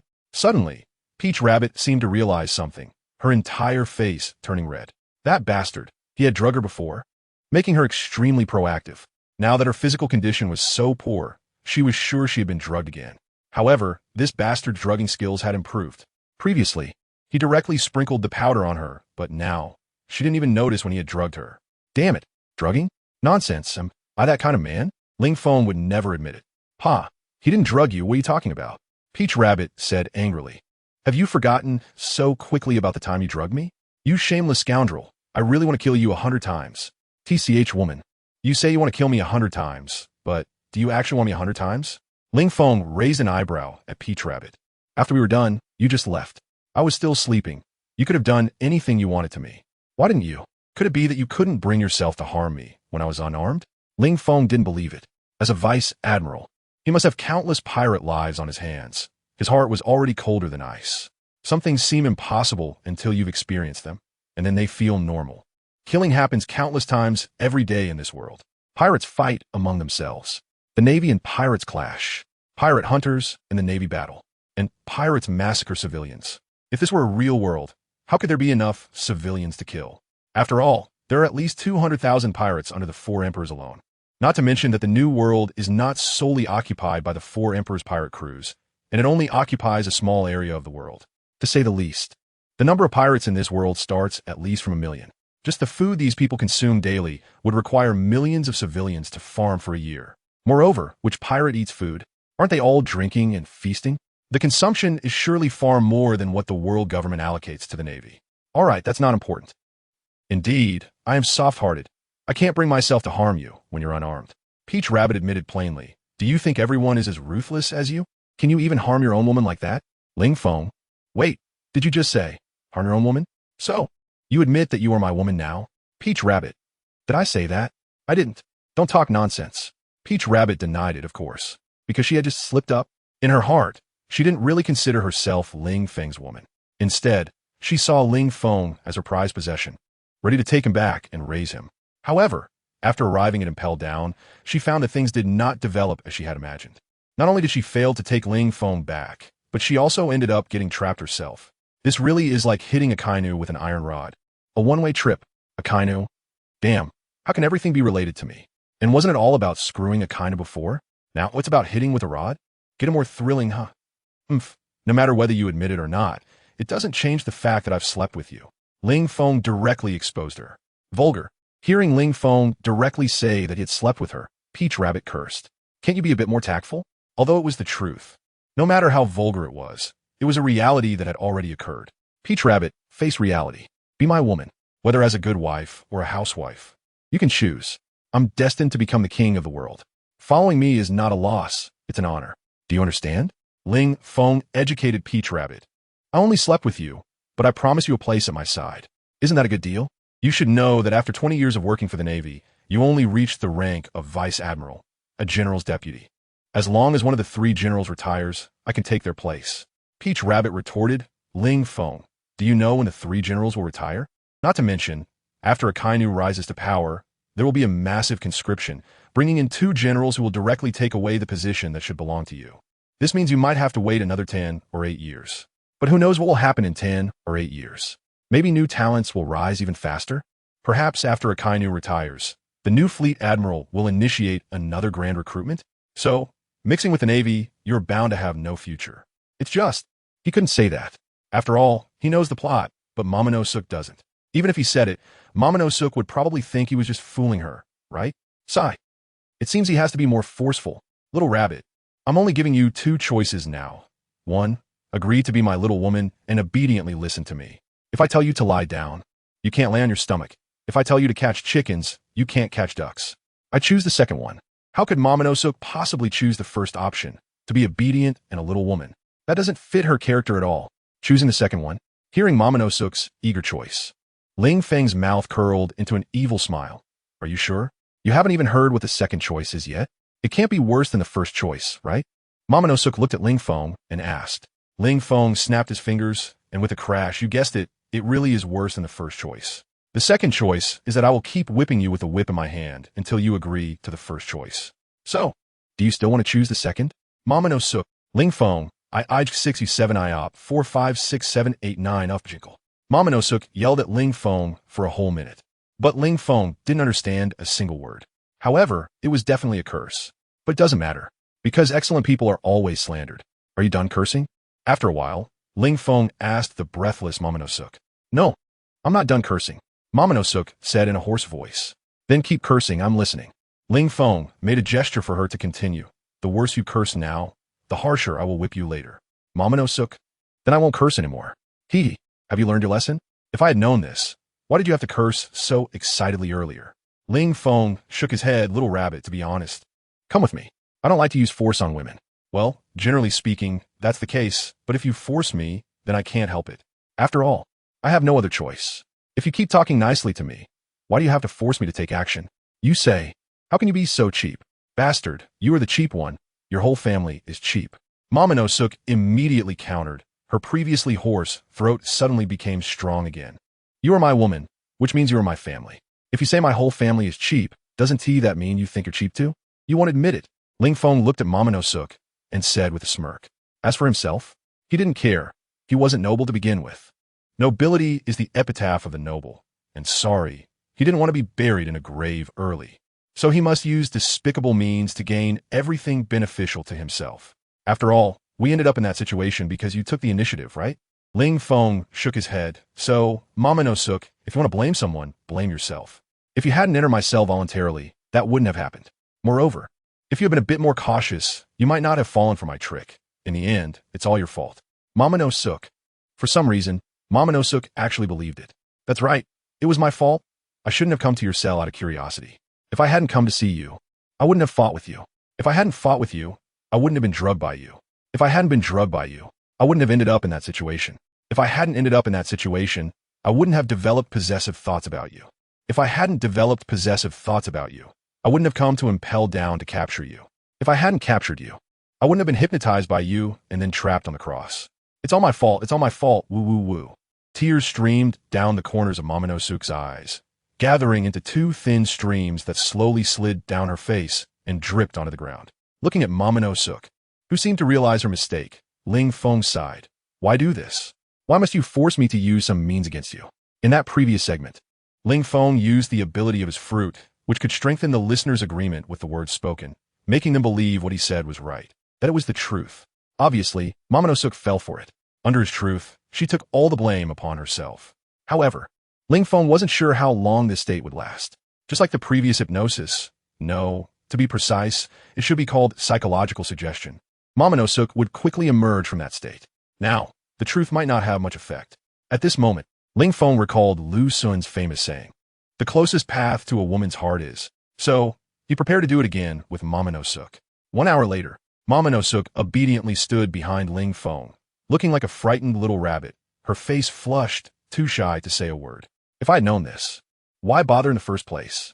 Looking at the Momonosuke he had trained and then tamed, Ling Feng sighed. Then let us leave. Ling Feng snapped his fingers, and the holy light barrier surrounding the two disappeared. Ling Feng walked out of the holy light and found that the battle seemed to be over. The guards had been impelled down, and the navy had all been cleared out. On the ground lay a series of corpses. Is it over? Ling Feng asked Kaido. Kaido, aren't you just asking a question you already know the answer to? By the way, what were you doing with that woman? My observation, Haki couldn't see through that holy light barrier. Did you create a skill that I've never seen before? Don't say that. I'm working hard for Wano country. Ling Feng smiled at Kaido. Look, Momonosuke has been completely tamed by me. In the future, Wano country will have an additional strong person of admiral level. You know, this is the result of my hard work for an hour. I'm sweating all over. I spit, you little brat, taking advantage and pretending to be innocent. Kaido cursed at Ling Feng. Although he couldn't see, hear, or sense it, he could guess what Ling Feng and Momonosuke were doing even with his eyes closed. What else could it be besides that? Looking at the lingering blush on Momonosuke's face, you little brat, I can't be bothered to expose you. However, little brat, I'll pretend this incident never happened today. But if I find out you dare to treat Yamato badly, I won't let you off. It's more of a reminder than a threat. It doesn't matter if you play outside, but you must know that Yamato is your wife. When you're tired of playing, home is your harbor, and your wife is your family. Got it, enough talking. Ling Feng waved his hand and said, Since there is no one to stop us, let us go. After saying that, Ling Feng walked forward. Kaido followed closely behind, stepping out of the gates of Impel Down and feeling the sunlight on his body. Ling Feng felt an indescribable sense of comfort. Indeed, after staying in darkness for so long, one needs the nourishment of sunlight. By the way, how are we getting back? Ling Feng looked at Kaido and asked, Are we stealing a ship to make our way slowly, or... Kaido rolled his eyes at Ling Feng. Of course, we're flying back. How long do you think it'll take to sail? With that, Kaido transformed into a blue dragon, using his claws to grab Jack and Shiryu of the rain. Each in one claw. Ling Feng, on the other hand, wrapped his arms around Momonosuke and leaped onto Kaido's back. Kaido felt a bit uncomfortable with a woman on his back. After all, this was a treatment that even Yamato didn't get when he grew up. Only when Yamato was little did he fly high on Kaido's back to make her happy. Back then, little Yamato loved to play this kind of game the most. It was like an upgraded version of being lifted high. You should know, at that time, Yamato hadn't taken that bastard Odin as her idol. She was still a naive and lively little girl, and her favorite thing to do every day was to ride on his back, flying high, shouting for him to go higher and higher. That period was Kaido's happiest time. Unfortunately, that was over 20 years ago. Ever since Yamato was enchanted by that bastard Odin, their relationship had turned sour. He even had to use explosive handcuffs to restrict Yamato's freedom. Of course, that only meant she couldn't leave Wano country. Within Wano, she still had her freedom. Sigh, how he wished to return to the time when he was a loving father and she was a filial daughter. Kaido sighed. One can only say that the longer a person lives, the more they reminisce about the good old days. Even if he gains everything in the future, if he loses his only family, what is the point of gaining everything? If no one inherits everything he has, then, after he dies, won't everything just go to outsiders? Fortunately, Ling Feng appeared. Like a ray of light illuminating the darkness, he saved him. Although this kid's temper is worse than his, and he shows no respect for the elderly or love for the young, their relationship is undeniable, and because of Ling Feng, he and Yamato have built a bridge. Their relationship has improved a bit. At least, now Yamato calls him dad. Before, she only called him Kaido. If she weren't his daughter, he would have zapped her with a thunder bagua long ago. Hey, kid, where's that disaster you mentioned? Before going back to Wano, Kaido wanted to take the Thunderfruit user Ling Feng spoke back with him, although they had already gained Shiryu of the Rain and the backup, General Momonosuke, strengthening their power in Wano. Who would ever complain about having more strength among their subordinates? Why do you ask that? Aren't we going back to Wano? Ling Feng didn't want to stir up trouble in Skypiea again. He just wanted to return to Wano, lying in Yamato's warm embrace, letting her warmth blind his eyes. Kaido rolled his eyes and said, yes, we're going back to Wano, but first we need to go to Skypiea to find that Thunderfruit user. Get him to join Wano, and then head back. Ling Feng, are you kidding me? Didn't we agree before? You either get Jack or Enel. And you chose Jack. Why are you backing out now? Kaido, you can't be this shameless. Kaido, since that's the case, then I won't be a human anymore. Okay. Anyway, I want both Jack and Enel. I want them all. Impossible, Ling Feng shouted loudly. If you want to find Enel, you go look for him yourself. I'm not going with you. Once you send me back to Wano, I'll tell you the address, and then you can go find him. TCH, if I send you back to Wano, who knows if you'll trick me? Kaido refused. Tell me the location now. I can fly very fast. I promise it won't take much of your time. Hey, where you guys going? At that moment, a man blocked Kaido's path. No. To be precise, it was a beam of light. Then the light dissipated, revealing the man. In the end, Admiral Kizaru arrived. In fact, Kizaru didn't want to come because he was giving special training to his disciple. That's right, it was Alexander. But then Sengoku called him, saying something happened at Impel Down and he needed to go. He immediately tried to refuse, but Sengoku told him, this time you must go. In the past, I could overlook your laziness, but now that something has happened at Impel Down, this is a big deal. If the prisoners escape, then this sea will fall into an unprecedented disaster. For the sake of the civilians of the world, you must go. Akaime, fine. Actually, there was a follow-up sentence, which was if you complete this task, then the next time you slack off, I'll turn a blind eye. Otherwise, although it was through a din mushy, Kizaru still heard Sengoku's threat. In the end, he decided to go. After all, he was only thinking about a stable retirement. At his age, he didn't have the ambition to become an admiral like a Kainu or Akiji and continue achieving great feats, so he only sought stability. To avoid being assigned to catch the Yonko on their turf, just because he was on duty at the end of the month and Sengoku wanted to give him a hard time, he compromised and prepared to visit Impel Down. Originally, he was flying very slowly, just planning to make a round trip. But who would have thought? While flying slowly, he ended up colliding head-on with Kaido in his dragon form. In this situation, what could he do? He couldn't say he didn't see it because he was wearing sunglasses, right? But now, the sunlight in the sky was very bright. At night, maybe that excuse would work, but during the day, wouldn't Sengoku kill him if he told him that? Kizaru, we meet again, standing on Kaido's head. Ling Feng looked at the man blocking his path and said, but before, you had Sengoku and Garp with you. Now you're all alone. What are you here for? To seek death? Oh kid, your words really scare me. Kizaru patted his little heart, looking as if he had been intimidated. What is wrong with me being alone? Do you look down on an admiral? Have you forgotten that just a few days ago I killed you countless times? Kizaru, I think you must have never heard the saying. A soldier should be regarded with new eyes after 3 days apart. I'm not the same as before. Ling Feng smiled at Kizaru and said, at the very least, you definitely can't take me out with one move now. You'll need at least 2. Ling Feng extended 2 fingers towards Kizaru. Kizaru. Damn, he almost fell from the sky. He originally thought Ling Feng was going to say something arrogant, but it turned out to be this. Kid, I'm here playing with you in a passionate way, and you're here trying to be funny? Really? You can actually block one of my moves now, huh? You really have grown? Not knowing what else to say, Kizaru complimented Ling Feng. So, are you still planning to make a move against us? Ling Feng looked at Kizaru and said, 1 Yonko, 1 Rear Admiral, 1 Warden of Impel Down, plus me, the future king of this world. Are you sure you want to fight? Are you sure the price of your attack isn't death? It's been 200 chapters. Do you remember what was said at the end of the first 100? So, will anyone still follow to 300 chapters? Vice Admiral Peach Rabbit, what's going on? Why are you standing with that kid? Kizaru also noticed Peach Rabbit standing next to Ling Feng and questioned her. And you're even being hugged by that kid? Damn, I'm so jealous. Peach Rabbit. How should she respond to Kizaru's question? What would she say? She couldn't just say, I've been conquered by Ling Feng, right? How could she bring herself to say something like that? Not answering me? So, have you betrayed us? Kizaru's gaze under his sunglasses sharpened. A rear admiral's defection would be a significant blow to the Navy's strength. the damage to the Navy's reputation would be even greater. If people at sea find out that a rear admiral willingly gives up his position to be a pirate's woman, what face will the Navy have left to uphold justice on the seas? How could it be called betrayal? At this moment, Ling Feng stepped forward, tightly hugging Peach Rabbit's waist, pulling her into his embrace, and then said to Kizaru, "This is just Peach Rabbit finding the right way to live. Being a part of the Navy was never her dream. Being my woman is. So, Kizaru, are you really not planning to retire in Wano? Since it's all about retirement. What's the difference between being in Wano and at Navy HQ? Plus, staying in Wano is much safer than being with the Navy. After all, you never know when Kaido or Whitebeard might decide to storm Navy HQ. At that time, you might accidentally get killed by them. Kizaru, damn kid. Do you even know how to incite others like this? Are you threatening me? Kid, since you say you can block one of my moves, then let me see how you block it." Kizaru knew he couldn't out-talk Ling Feng, so he prepared to take action. Of course.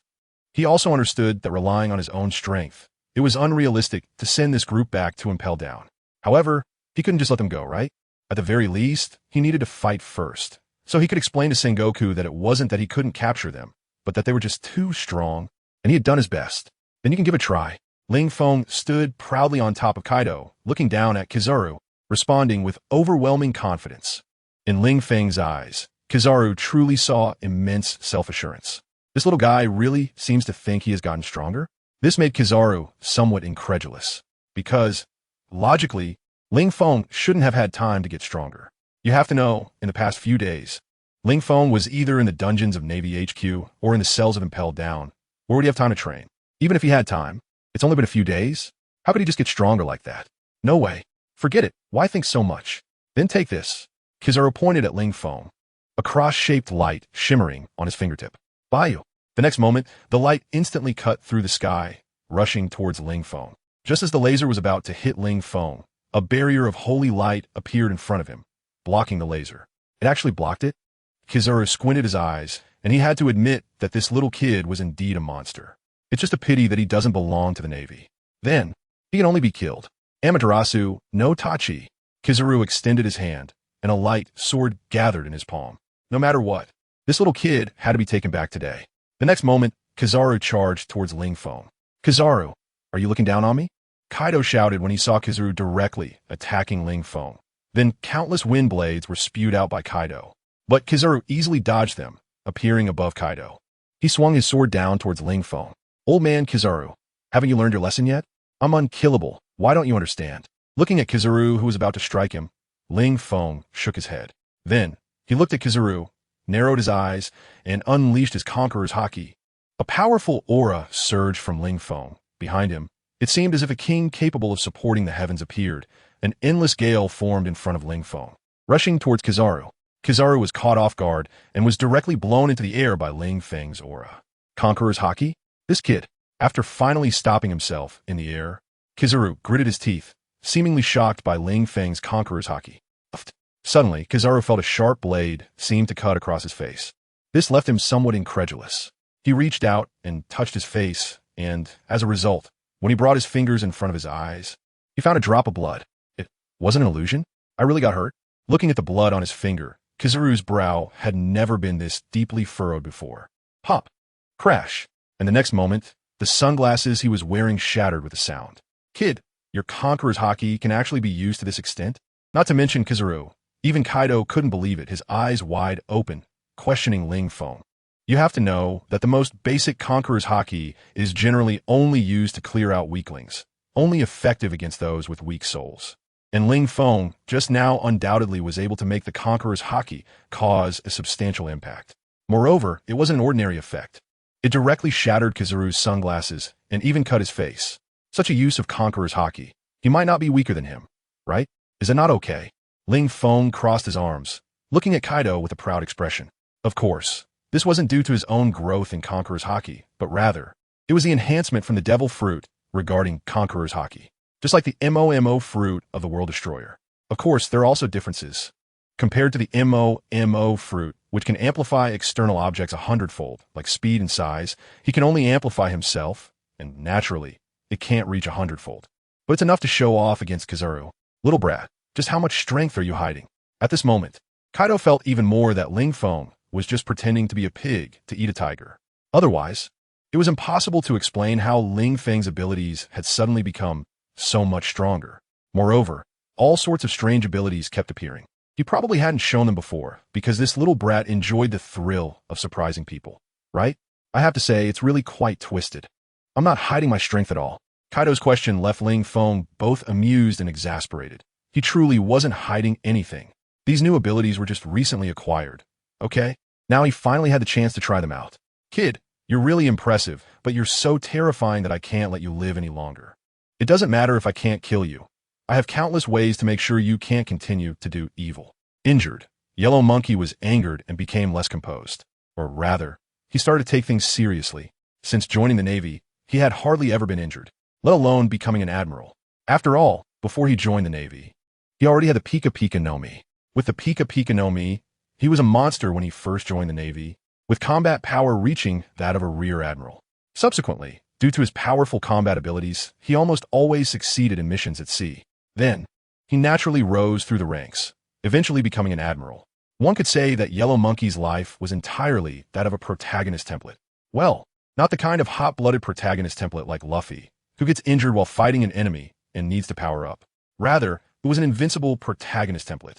Each time he executed a mission, it was basically a crushing victory. Don't say there are no weak devil fruits. There are only weak people. That's just a toxic motivational saying. It's foolish to take it seriously. Logia-type devil fruits are inherently the top tier. Moreover, once consumed, one can immediately use their powers. Unlike Luffy's Goma no Mi, which requires various developments. This is also because he is the protagonist, is forced. Just think about it. If his rubber fist can smash rocks, how much more force would it take to break a rock with rubber compared to steel? Just like Blackbeard, who can create tremors with the Gura no Mi Sabo, who ate the Mera no Mi, can also directly unleash fire punches. In short, most devil fruits can be utilized as soon as they are consumed. Even the CP9 members could skillfully use their devil fruit abilities right after eating them. The abilities of devil fruits are basically predetermined, especially for Logia-type fruits. If you eat the Mera no Mi, what else can you do besides playing with fire? The difference is just how big or small you play with the fire, but in essence, it's all about playing with fire. It's fire. Can you create water from it? Enel's Goro no Mi is the same. Once consumed, one can manipulate lightning. Or rather, one becomes lightning itself, and that's about it. No matter how much you develop it, it's just controlling lightning and nothing else. However, Yellow Monkey's Pika Pika no Mi is truly a cheat, because the Pika Pika no Mi is essentially sunlight from nature. However, being exposed to sunlight from nature won't do much to you. But if you're hit by Yellow Monkey's light, especially in the head, you'll lose your life. Not to mention, his light not only penetrates strongly, but also explodes. Plus, he can create a tangible lightsaber. This is the materialization of light. Hearing Yellow Monkey's taunts, Ling Feng looked at him and said, "If you have the ability, then come at me." As he spoke, a pair of black wings appeared behind him, and he soared into the air above Kaido's head, standing off against Yellow Monkey, suspended in the air. At this moment, Ling Feng's second devil fruit ability finally manifested. Zoan-type, mythical beast, human fruit, fallen angel form. Originally intended to be a demon, but thinking about it, having a demon fruit manifest a demon isn't ideal, so I changed it to fallen angel. Well, at least it's cooler than a demon. This is, looking at the suddenly transformed Ling Feng, Yellow Monkey was stunned. That pair of pitch-black wings seemed to swallow the sunlight shining on them. Looking up at the halo above Ling Feng's head, which shone with golden light but was enveloped in black smoke, it resembled the legendary angel. However, aren't angel wings supposed to be white? Why are Ling Feng's black? Shouldn't the halo above the angel's head be yellow? Why is Ling Feng's halo almost completely black? No, this is all wrong. If this is the ability of a devil fruit, why was it that when I kicked you into the sea earlier, you were still able to swim back to shore? Yellow Monkey couldn't believe it. Could this man before him have broken the curse of the devil fruit? There are rumors that those who eat a devil fruit will be cursed to become a lifelong landlubber. Whether this is a curse, Yellow Monkey wasn't sure. But the truth that those who eat a devil fruit cannot swim and will lose their strength in seawater had been proven by powerless individuals. Could it really be broken like this? Kaido was also equally shocked. After all, he had previously given Ling Feng a devil fruit to eat. It was rumored that those who eat 2 devil fruits would die from the conflict of powers within their bodies. Why is Ling Feng fine? What the hell is going on with this little brat? Kaido was feeling a bit disoriented, because that is the curse of the devil, and my strength makes even the devil afraid to curse me. Does that explanation satisfy you? Ling Feng smiled at Yellow Monkey. Yellow Monkey's mouth twitched. Satisfied? What the hell does that mean? For hundreds of years, this kind of situation has never occurred, and I won't believe your ridiculous reasoning. Moreover, the curse of the devil is just a legend. The truth of the matter is still uncertain. However, no matter what, today I must take you away. Yellow Monkey thought of the genius scientist Vegapunk, who possessed technology surpassing humanity by 500 years. As long as he took Ling Feng back and let Vegapunk study him, something could definitely be discovered. After all, Vegapunk had long been able to artificially create devil fruits. The artificial devil fruit in Kaido's hand was made by Vegapunk's subordinate, and the latter was still far from Vegapunk's level. If you can take me away, then come at me, Ling Feng shouted loudly. He also wanted to see just how strong his abilities had become. Let Yellow Monkey be his testing stone. Spear of the Fallen. Ling Feng extended his hand, and a pitch-black long spear appeared in his grasp. At this moment, Yellow Monkey charged at him. Holding the Amatsuka-dachi, he slashed down at Ling Feng. Ling Feng held the long spear up to block. Immediately after, Ling Feng kicked out, directly kicking Yellow Monkey in the stomach and sending him flying. How is this possible? Yellow Monkey, who was kicked away, looked down at the footprint on his stomach. Kid, what did you do to me? Why did your attack have an effect on me? The yellow ape could confirm that Ling Feng did not use haki. Moreover, Ling Feng's shoes were not equipped with sea stone. In this case, how could he possibly kick him, a Logia-type user? Having fought Ling Feng before, aside from being ambushed by Ling Feng using sea stone on an island, hitting his kidney, he had never been attacked by Ling Feng. This made him underestimate Ling Feng. When faced with Ling Feng's kick, he didn't even think about dodging. Who said only haki and sea stone could harm Logia users? Ling Feng looked at the yellow ape with a smile and said, maybe before I appeared, it was a truth that haki and sea stone couldn't harm Logia. But sorry, since I appeared, that truth has been broken. Ridiculous. The yellow ape didn't believe Ling Feng's nonsense. But he was indeed hit. This made the yellow ape start to become cautious. He had lost an important life-saving skill. Originally, Ling Feng, who couldn't use haki, was like a lamb to be slaughtered in front of him, easily disposed of. But now, Ling Feng could also injure him. However, the yellow ape didn't think much of it. He just needed to dodge better. Being kicked earlier was merely a moment of carelessness. He had to admit that he had been careless in front of Ling Feng twice now. He had almost lost his kidney before, but fortunately, his body was strong and he recovered quickly. He had almost forgotten that pain. Yet just now, being kicked in the abdomen by Ling Feng made his kidney feel a slight ache again. Kid, come again. The yellow ape abandoned his long-range attack and chose to fight in close combat instead. His goal had changed. He wanted to capture Ling Feng. If he didn't get close, how would he catch him? Sluha. As he watched the yellow ape charge at him, Ling Feng whispered. In the next moment, the dark halo above his head suddenly released a black glow, enveloping the yellow ape. What was happening? Suddenly, the yellow ape felt that his body's movements seemed slowed down. This made him extremely frustrated. He wanted to find out the reason, but Ling Feng was faster, appearing directly in front of him, stabbing his chest with a spear. Facing Ling Feng's attack, for some reason, the yellow ape didn't even react and was directly stabbed by Ling Feng. But at the moment the spear pierced him, the yellow ape turned into light and disappeared before Ling Feng. The next moment, he appeared dozens of meters away from him. Old man, injured again? The yellow ape looked down at his chest, where there was a hole made by the spear. Just before, for some unknown reason, his body and even his brain's thinking had become slow, making him ponder what to do when faced with Ling Feng's attack. As a result, before he could come up with an answer, the spear had already stabbed him. At the moment his body was pierced, it seemed that his body and mind suddenly recovered from the sluggishness, and he immediately elementalized and disappeared. This kid, at this moment, the yellow ape really started to take things seriously. Before, he hadn't regarded Ling Feng as a threat. Even being kicked once, he thought it was just his own arrogance, believing that Ling Feng couldn't possibly hit him. But now, having almost been pierced through by Ling Feng's spear, the yellow ape finally set aside his prejudice. The main reason was that Ling Feng had felt too weak before, making it impossible for him to consider Ling Feng a rival. But now, Ling Feng was right. One should not underestimate someone after a few days. Now, he truly had to look at Ling Feng with new eyes. He had actually been hit 3 times by the same person. The yellow ape felt a bit drunk. Indeed, being pampered in the office every day had made him lose the sense of danger. This feeling of decline was truly frightening. However, there would definitely not be a next time. The yellow ape vowed in his heart. Old man, really? Is that all the strength you have? After injuring the yellow ape, Ling Feng spun the spear in his hand, smiling at the yellow ape, as if to say, "Are you really getting old and weak?" Speaking of which, the ability of the fallen angel fruit didn't really increase his strength much. Or rather, the ability of this fruit wasn't about directly increasing strength. Instead, it could provide positive or negative status effects. It felt more like a supportive fruit. "Kid, don't be too arrogant. I'm just not in the zone yet." The yellow ape coldly replied to Ling Feng, "Besides, you only succeeded in ambushing me. What is there to be proud of?" After saying that, the yellow ape disappeared from Ling Feng's sight. The next moment, Ling Feng felt his body being thrown high into the air, a tremendous force coming from his back, causing him to spit out a mouthful of blood. Ugh! That kick directly sent Ling Feng into internal injuries. Injury recovery. A holy light descended upon Ling Feng, directly healing his injuries. Holy light barrier. Immediately after, a stronger cylindrical holy light descended, enveloping Ling Feng. What is this? The yellow ape kicked the barrier. Unexpectedly, the barrier showed no signs of damage. It was quite tough. The yellow ape smiled and began to slash at the barrier with his sword, gradually leaving sharp marks on it.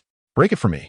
The yellow ape delivered a heavy sword strike to the barrier, shattering the holy light barrier like glass shards, forming a series of golden light fragments that then disappeared into the air. Weakened state.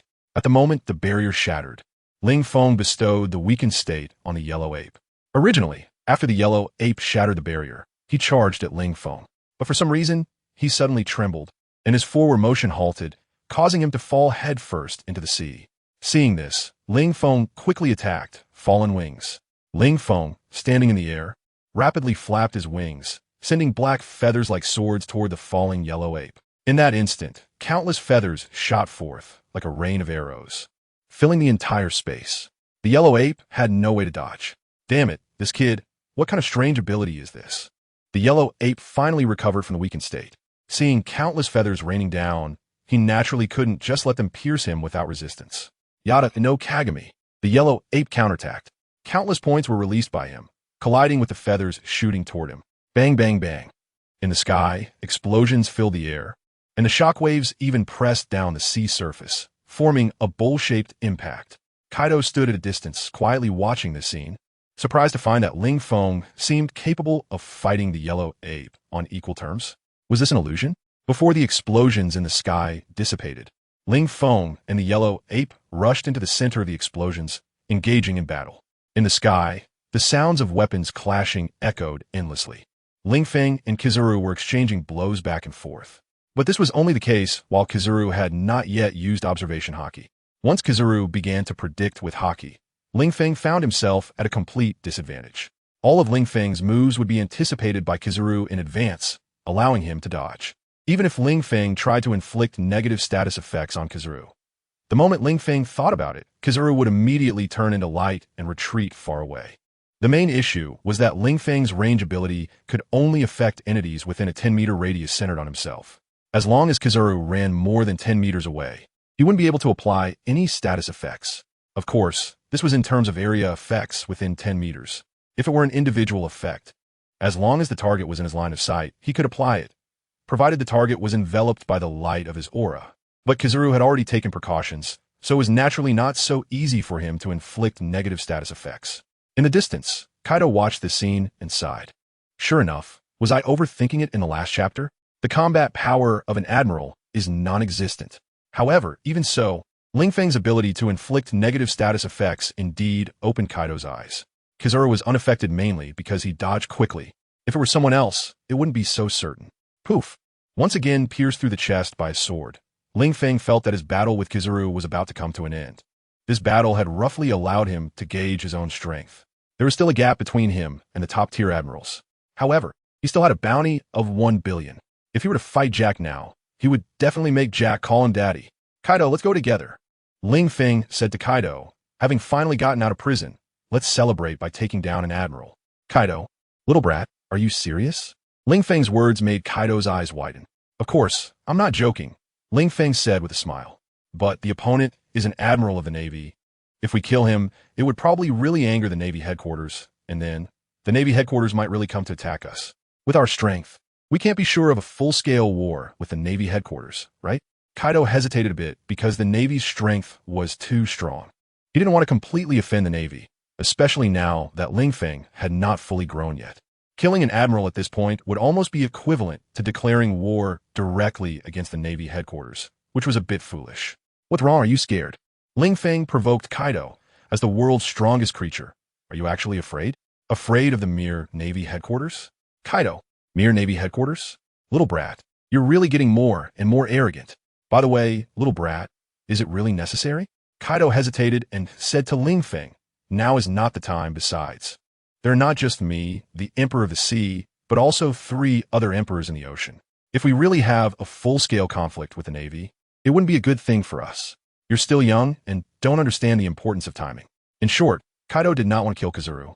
This time, the chaos and impel down had already been big enough. Even if they pushed the blame onto the Revolutionary Army, first of all, the world government might not believe it. And even if they did, they would still have to take some responsibility in it. The matter of impel down could still be shrugged off. But how could they shrug off the issue of corrupting Navy Vice Admiral Peach Rabbit? It was impossible to shift the blame. So, if they had just corrupted a Navy Vice Admiral and then killed an Admiral, wouldn't the Navy be thoroughly enraged? Even if it was just for the sake of face, the Navy would launch an offensive against the Beast Pirates. Therefore, killing Kizaru would be very unwise. On the sea, it's not just about fighting and killing, but also about relationships and mutual concessions. Leave a line for future encounters. Nowadays, the 4 emperors and the Navy maintain a state of balance, not infringing on each other. If anyone strikes first, the balance will be broken, and Kaido was unwilling to be the one to break that balance. Kaido, the one who killed him was the Revolutionary Army. What does it have to do with us, the Beast Pirates? Ling Feng looked at Kaido and blinked his big eyes. Kaido, damn, this little brat actually wants to throw the blame for killing the Admiral onto the Revolutionary Army? But would the Navy really believe it? They're not idiots. You can't just say the Revolutionary Army did it and expect them to accept it. Kaido, stop thinking about it. In the future, we will inevitably have a massive war with the Navy headquarters. Why not take this opportunity to eliminate a powerful enemy now? When faced with someone who couldn't be corrupted, Ling Feng had no choice but to resort to killing. Hey, are you two really ignoring me? Hearing the 2 of them discussing whether to kill him, Kizaru was also bewildered. Why does it seem like I have become the fish on your chopping board, ready for you to butcher? Aren't you? Ling Feng smiled at Kizaru and said, Kizaru, damn it, kid, you really think you're something, don't you? Kaido, stop thinking and let's go together. Take down Kizaru, and I'll take you to find the user of the Rumble fruit. Ling Feng tempted Kaido. Kaido finally broke through his defenses. Thinking of the Rumble fruit, Thunder should be the strongest among the Logia types. Even if his strength was not as good as Kizaru's, it shouldn't be too far off, right? To have a powerful subordinate under him, Kaido chose to go all out. But little brat, you have to find a way to push this blame onto the Revolutionary Army. After saying this to Ling Feng, Kaido charged towards Kizaru. Ling Feng also joined the battlefield. And of course, so did Peach Rabbit. As for Shiryu and Jack, they were directly thrown into the sea by Kaido.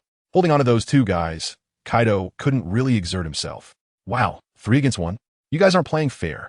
Kizaru didn't expect Kaido, Peach Rabbit, and Ling Feng to rush at him all at once, which caught him a bit off guard. Speed boost, strength boost, hockey boost. Ling Feng directly activated enhancements for Peach Rabbit and Kaido in all aspects. Under the various enhancements, Kaido was almost overpowering Kizaru, being the world's strongest creature. Even if it was a bit exaggerated, under Ling Feng's various enhancements, this was definitely well-deserved. Bang! Kaido appeared in front of Kizaru, and a dragon claw directly slapped Kizaru, sending him crashing into the sea. Countless splashes erupted. The next moment, specks of light shot out from the water, stopping in front of Kaido and converging into Kizaru's form. Originally, Ling Feng thought that Kizaru, who had been knocked into the water, would lose his power and that the battle was over. But he forgot. Light can propagate in water, and when a devil fruit user enters the water, their ability doesn't disappear. As long as Kizaru elementalizes, he can still move freely even in water. Why bother? Looking at the yellow ape coming back from the sea, Ling Feng shook his head. Initially, pretending to be powerless and lying dead at the bottom of the sea might have saved his life. But why did he choose to come out and seek death? Holy Light Barrier. Ling Feng directly activated the Holy Light Barrier, enveloping a radius of 100 meters.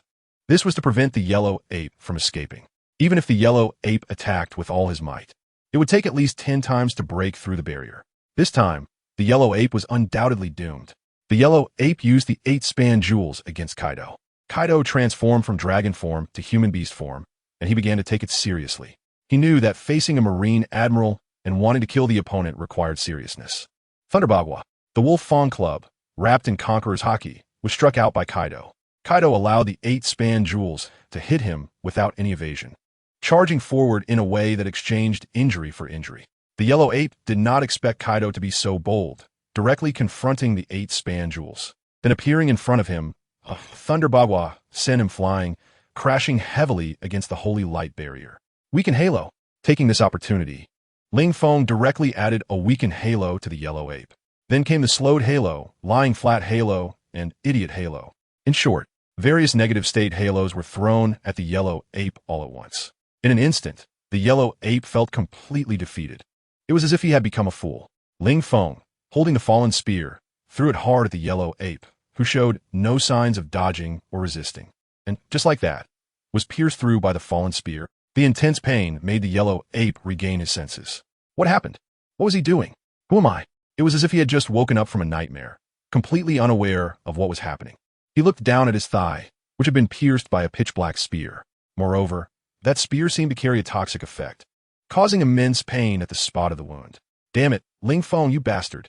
The Yellow Ape realized that if he didn't use his ultimate skill, he might really die here today. Thinking this, the Yellow Ape reached out, grasped the spear, and pulled it out with all his might. Hiss! The excruciating pain made the Yellow Ape grit his teeth. The spear seemed to be rooted inside him. He felt as if his flesh was being directly torn away. Damn it, spit! The Yellow Ape gritted his teeth, stomped his foot, and with all his strength, pulled out the fallen spear. The spearhead even had a large chunk of flesh hanging from it. Coward! Here, your spear back. The Yellow Ape, holding the spear, hurled it back at Ling Feng. The spear flew like a ray of light. In the Yellow Ape's view, Ling Feng would definitely not be able to dodge and would be pierced through entirely. However, Ling Feng indeed did not dodge. Instead, he reached out for the spear thrown at him, and then the spear obediently stopped right in front of Ling Feng, who grasped it firmly. Ling Feng's unexpected move left the Yellow Ape dumbfounded. This is possible? Of course it is. This is my spear.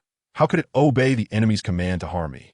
Ling Feng smiled at the Yellow Ape and said, But your leg, is it really okay? What do you mean? The Yellow Ape was taken aback by Ling Feng's words and looked down at his leg. Unbeknownst to him, he discovered that the thigh struck by the spear had begun to rot, and it was spreading to other parts of his body. I forgot to tell you, anyone or anything pierced by my fallen spear will slowly decay and ultimately turn to nothingness. So you still have time to talk. Ling Feng said lightly. You.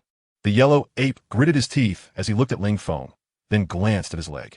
He rolled up his pant leg and found that the flesh around the wound had almost completely decayed, leaving a large hole. Moreover, he could barely feel the injured leg at all. You bastard, you poisoned me? The Yellow Ape cursed at Ling Feng. However, Ling Feng shook his head. No, this is not poison. It's just the ability of my spear. The fallen spear causes anyone pierced by it to fall into a state of decay.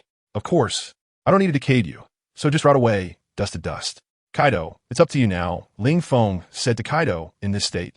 It should take you an hour to take him down, right? An hour? Kid, are you looking down on me? At most 10 minutes. I'll take the Yellow Ape's head for you. Kaido had never been this confident. The boost Ling Feng provided made him feel invincible, truly invincible in every way. After saying that, Kaido charged forward. Seeing Kaido rushing forward, the Yellow Ape had to make a painful decision. Damn it! Cursing under his breath, the Yellow Ape wielded the Amano Murakumo sword and slashed fiercely at his thigh. He severed his own leg to prevent his entire self from decaying. A warrior who severs his arm. So what do you call severing a leg?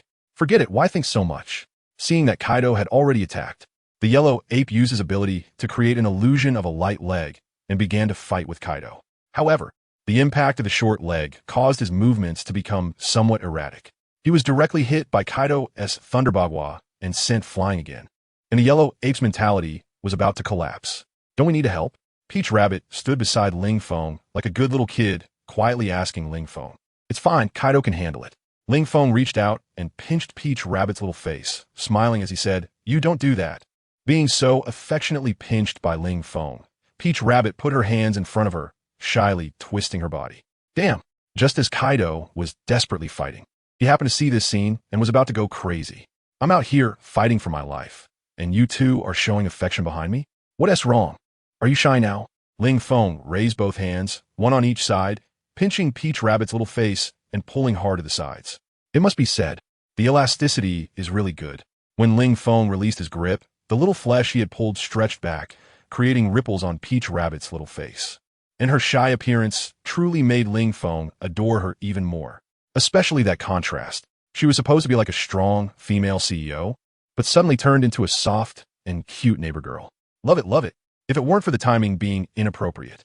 He really wanted to hold Peach Rabbit and shower her with affection. Hey, stop playing. I'm gonna get angry. Seeing Ling Feng continuously pinching her face as if he were molding clay. Tao Rabbit pouted angrily at Ling Feng, protesting. Wow, little bunny. You look even cuter when you're angry. Ling Feng's hand covered Tao Rabbit's face, rubbing it playfully. Bang! Kaido was kicked away, flying straight towards Ling Feng. Fortunately, Ling Feng dodged in time. Otherwise, he would have been hit. After dodging, Ling Feng immediately yelled at Kaido. Bastard, are you crazy? Didn't you say it would be no problem to hand it over to you? Bah, you bastard. How dare you talk about me? Kaido retorted. If I hadn't seen you two showing off your love here, how could I have been distracted and kicked away by Kizaru? All right, Kaido, how old are you? You're actually jealous? Ling Feng said with a laugh, looking at Kaido. Kaido, kid, are you out of your mind? How could I be jealous? I'm just saying Yamato doesn't he deserve it. She is probably in Wano right now, eagerly waiting for you to come home and marry her. And what are you doing? Showing affection with another woman. You bastard, scumbag, beast, not even human. Hearing Kaido come up with so many insults, Ling Feng was speechless. Because it sounded strange. Was he really defending Yamato? Why did it sound like a woman was jealous? Bastard kid, what kind of look is that? Seeing Ling Feng's strange gaze, Kaido directly scolded. Don't start thinking nonsense. I have no feelings for Tao Rabbit. Who thinks that? Ling Feng rolled his eyes. I think you have feelings for me. Get lost. Even if I die, I wouldn't have feelings for you. Kaido shouted loudly. Then stop wasting my time. Go fight Kizaru, what are you waiting for? Ling Feng pointed at Kizaru and said to Kaido. Kaido charged towards Kizaru and then began to bombard him wildly. Die, you bastard. Go to hell, you beast. You have a wife waiting for you at home, and you're out here messing around. Men like you shouldn't exist in this world. I'm killing you to rid the world of scum. D. Kaido yelled madly. Kizaru couldn't handle it at all. Already injured, and with Kaido's boosted strength, Kaido was attacking him like a bull, showcasing his power at 200%. Kizaru felt distressed. You're taking your anger out on me because of Ling Feng, right? Are you insane? Well, that's more like it. You're showing the spirit of Wano. Ling Feng nodded in approval at Kaido, who was dominating Kizaru. All right, little rabbit, let us continue. After praising Kaido, Ling Feng placed his hands on Tao Rabbit's shoulders and then leaned down. By the way, he hadn't properly kissed Tao Rabbit yet. With the four emperors and the admiral cheering them on, Ling Feng thought, if he didn't go for a romantic French kiss now, it would really be a shame. As for Yamato, indeed, he felt a bit guilty towards her, but he believed she wasn't the type to get jealous. Yamato would understand him. After all, she hadn't said anything about Xiao Zi, right? What? What are you going to do? Watching Ling Feng's handsome face getting closer. Tao Rabbit instinctively pushed him away, wanting to create some distance. But she found herself too weak to push Ling Feng away. What am I doing? Of course. I'm going to kiss you. What did you think it was? Ling Feng replied playfully, could it be? You want to do it with me? Shut up. Don't say any more. Tao Rabbit hurriedly covered Ling Feng's mouth. Just kiss me already. Tao Rabbit was scared. If she didn't agree to kiss Ling Feng, he might do something even more excessive. Since that was the case, it was better to let Ling Feng kiss her. With that thought, Tao Rabbit closed her eyes and slowly lifted her head. After that, she lost track of everything, letting Ling Feng take control. This kiss lasted until the end of time. Even the two old guys fighting fiercely couldn't help but shout curses. That bastard is really getting more and more outrageous. Kaido gritted his teeth. He felt like the kanabo in his hand was about to be crushed by his own strength. He was desperately fighting on the front line, and Ling Feng was back there kissing. Is this even human? That's right, that bastard is too much. Showing off his love in front of us single dogs is simply intolerable. Kaido, how about we join forces and take that bastard down first? Kizaru said to Kaido. Kizaru's words stunned Kaido. This guy's serious? Hey, come on, I'm on the same side as that kid. Did you get that wrong? Do you think I could team up with you to take down Ling Feng? Kaido shook his head at Kizaru. Is this guy unable to take a hit and gone mad? So what? Former allies can become enemies, right? Kizaru smiled at Kaido. How about it, Kaido? Why not join the Navy and let Ling Feng face the wrath of single dogs? Stop. You're a single dog. I'm not. Kaido interrupted Kizaru. Although Ling Feng's actions made him very angry, But he wasn't angry for himself. He was angry for his daughter. Now Kizaru wanted to corrupt him? What a joke. Kizaru, accept my punishment. Today, you will surely die. Kaido vented all his anger towards Ling Feng onto Kizaru. Half an hour passed, and Kizaru finally couldn't hold on any longer. Meanwhile, Ling Feng and Tao Rabbit's kiss also ended. Looking at the ongoing battle, Ling Feng sighed. Kaido, you really can't do it. Who said it would be settled in 10 minutes? How many 10 minutes have passed now? And it's still not done? Kid, shut your mouth. If it weren't for you affecting my performance, I would have already cut off Kizaru's head. Bang! Saying this, Kaido kicked the nearly half-dead Kizaru towards Ling Feng. At this moment, Kizaru was almost paralyzed, covered in wounds, feeling as if he had been brutally tortured by Kaido. But this was expected. After all, Kaido, who had received his boost, had his power, speed, and haki all doubled. If before, Kaido and Kizaru were evenly matched, now Kaido had completely overwhelmed Kizaru. Facing the flying Kizaru, Ling Feng held the fallen spear and thrust forward. The fallen spear pierced through Kizaru's entire body.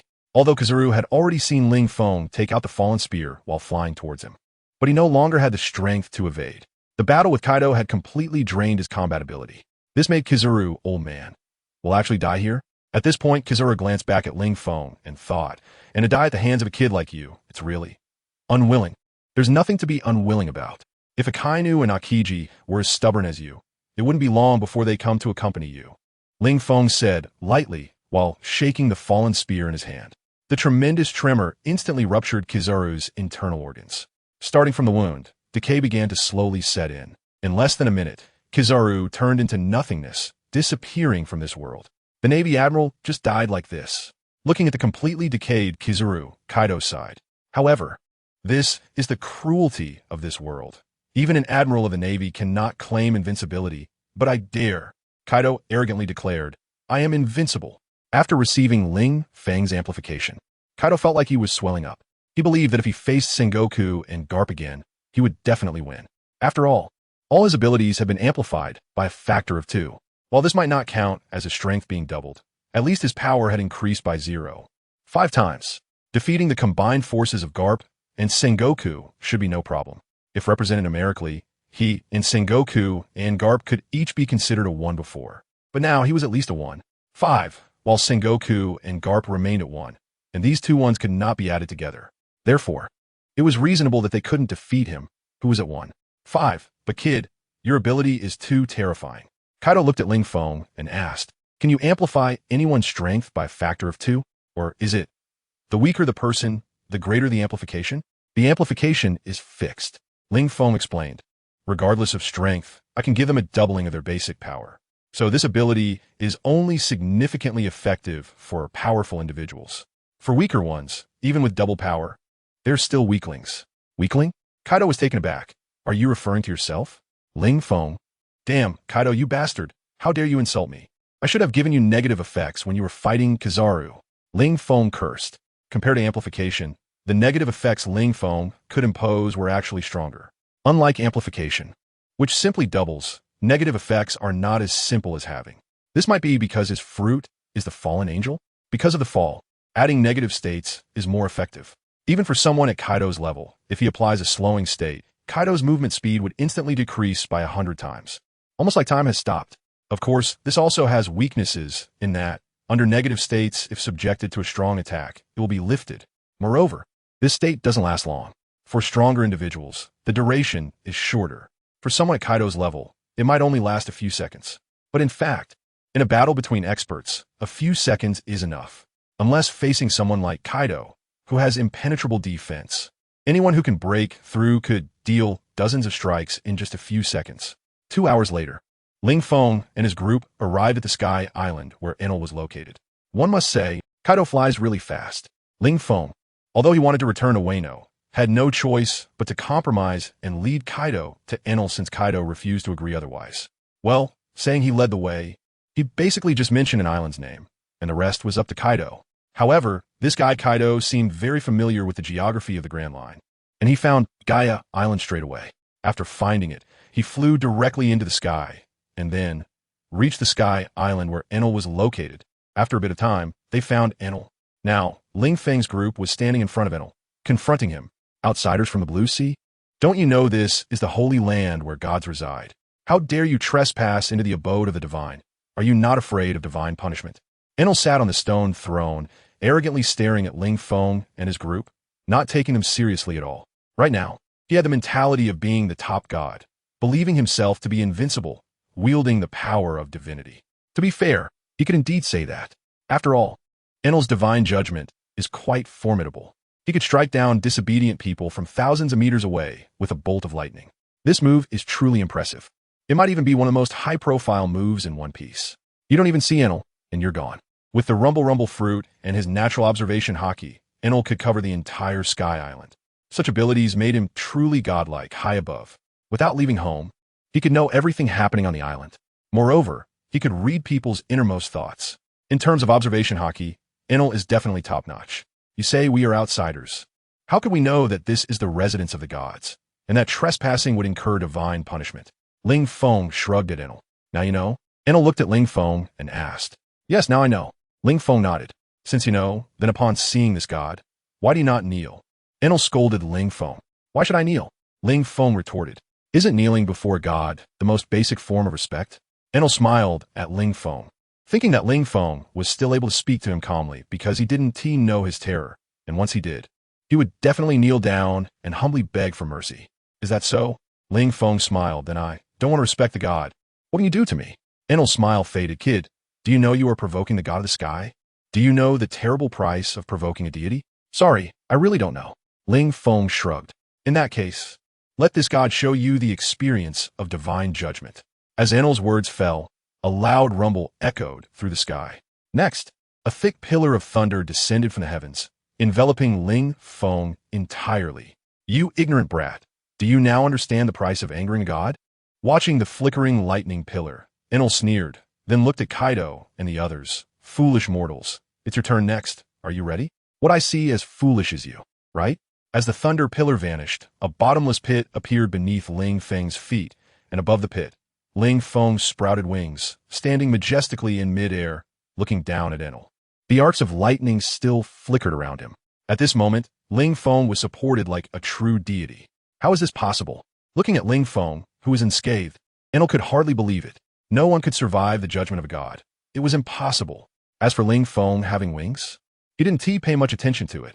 After all, everyone on Sky Island had wings, although Ling Feng's were black and quite large, while the wings of the Sky Island people were white and merely ornamental, unable to fly. But that wasn't important. What mattered was that he felt his divine might was being disrespected. Since he occupied Sky Island and became a god, no one had ever defied his orders. Not a single person. A mere person from the Qinghai dared to challenge his divine authority. That was impossible. 30 million volts, Thunder Beast. Enel shouted, and a gigantic Thunder Beast appeared before Ling Feng. The Thunder Beast roared at Ling Feng, and a thunder strike descended upon him. However, Ling Feng, who possessed lightning skills, completely countered Enel. Ever since he had been struck by lightning countless times on Thunder Beast Island, he had developed a resistance to it, and could even control lightning. Enel, is this the power of a god? Truly, too insignificant. Ling Feng did not resist, and allowed the thunder to strike him, his body enveloped in lightning. Not only did it not injure him, but under the entanglement of the thunder, he appeared even more imposing and powerful. Damn, this guy's not afraid of thunder. Enel felt somewhat at a loss, because this was the first time since gaining his abilities that he encountered such a result. Someone could actually ignore thunder? This was unscientific. Bang! In the next moment, Ling Feng teleported in front of Enel and kicked him in the face, sending Enel flying. In midair, Enel wiped the blood from the corner of his mouth, his eyes wide in disbelief. How could you attack me? Not fearing thunder was one thing, but being able to hit him, who was made of lightning. Enel felt like his 9 years of compulsory education were being rubbed in the dirt. What?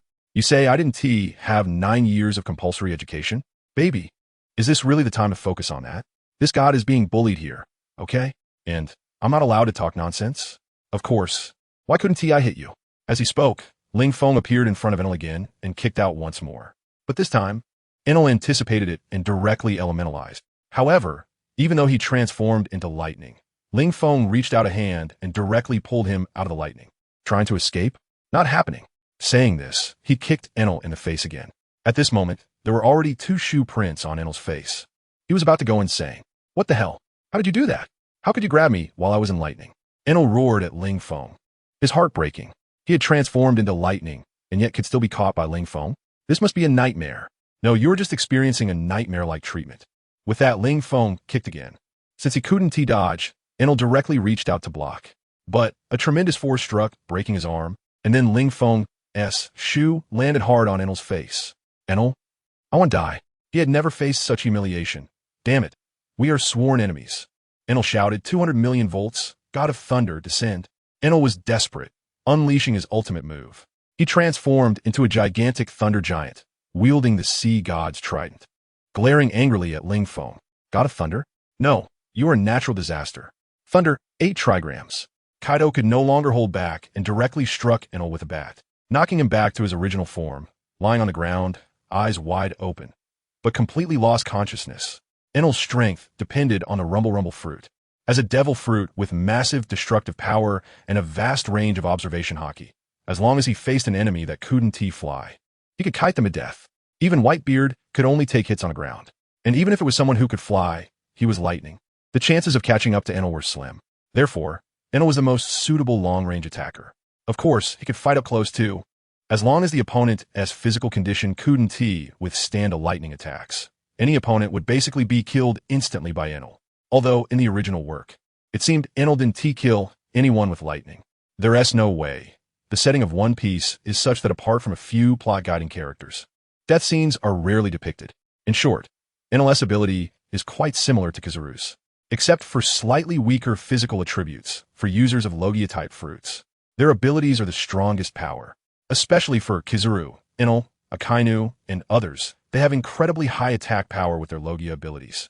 The damage they inflict with their powers is not much weaker than that caused by blades or fists. Ling Feng, watching Kaido knock Enel unconscious with a Thunder 8 trigrams, his mouth twitched. Are you really sure you want to recruit him as a subordinate? Well, it seems so. Kaido also gave Luffy a Thunder 8 trigrams, and didn't he want to recruit Luffy as a subordinate too? It seems Kaido's standard for recruiting subordinates is to take a hit as a greeting gift, and those who survive qualify to be his subordinates. Is that not okay? Kaido rested his spiked bat on his shoulder, looking at the unconscious Enel. This guy's physical condition isn't great, but it doesn't matter. High attack is enough. Defense isn't important. Ling Feng. Damn, high attack is enough. Defense isn't important? You, the strongest creature in the world, say such things, and I can't believe it. With such high defense, you tell me defense isn't important? Humph. Can you compare to me? Kaido disdainfully glanced at Enel. I'm well-rounded, okay? As a natural disaster, having such abilities is already quite good. Our requirements can't be too high. After all, if he is too strong, his self-esteem might not allow him to be my subordinate. Self-esteem? Ling Feng laughed. This guy claims to be a god. His self-esteem can't be low, and you knocked him out directly. Are you sure he'll agree to join? Those who know the times are heroes. I believe he will make the right choice otherwise. I'll find a man to explode him. Kaido smiled wickedly. Do you think a man with a strong sense of self-esteem would choose to be my subordinate over being exploded by a man? Ling Feng. Kaido, are you a devil? No, I'm not, you are.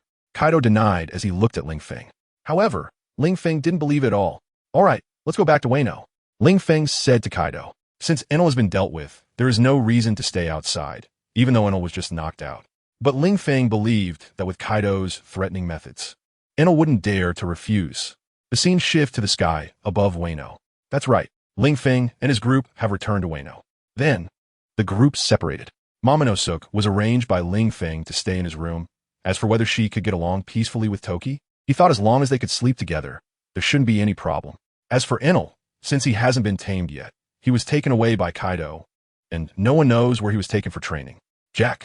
Naturally, he has his own place to go since he is from here. As for Shiryu of the Rain, he was let loose by Ling Feng to wander around freely. After all, Ling Feng didn't have any arrangements for him either.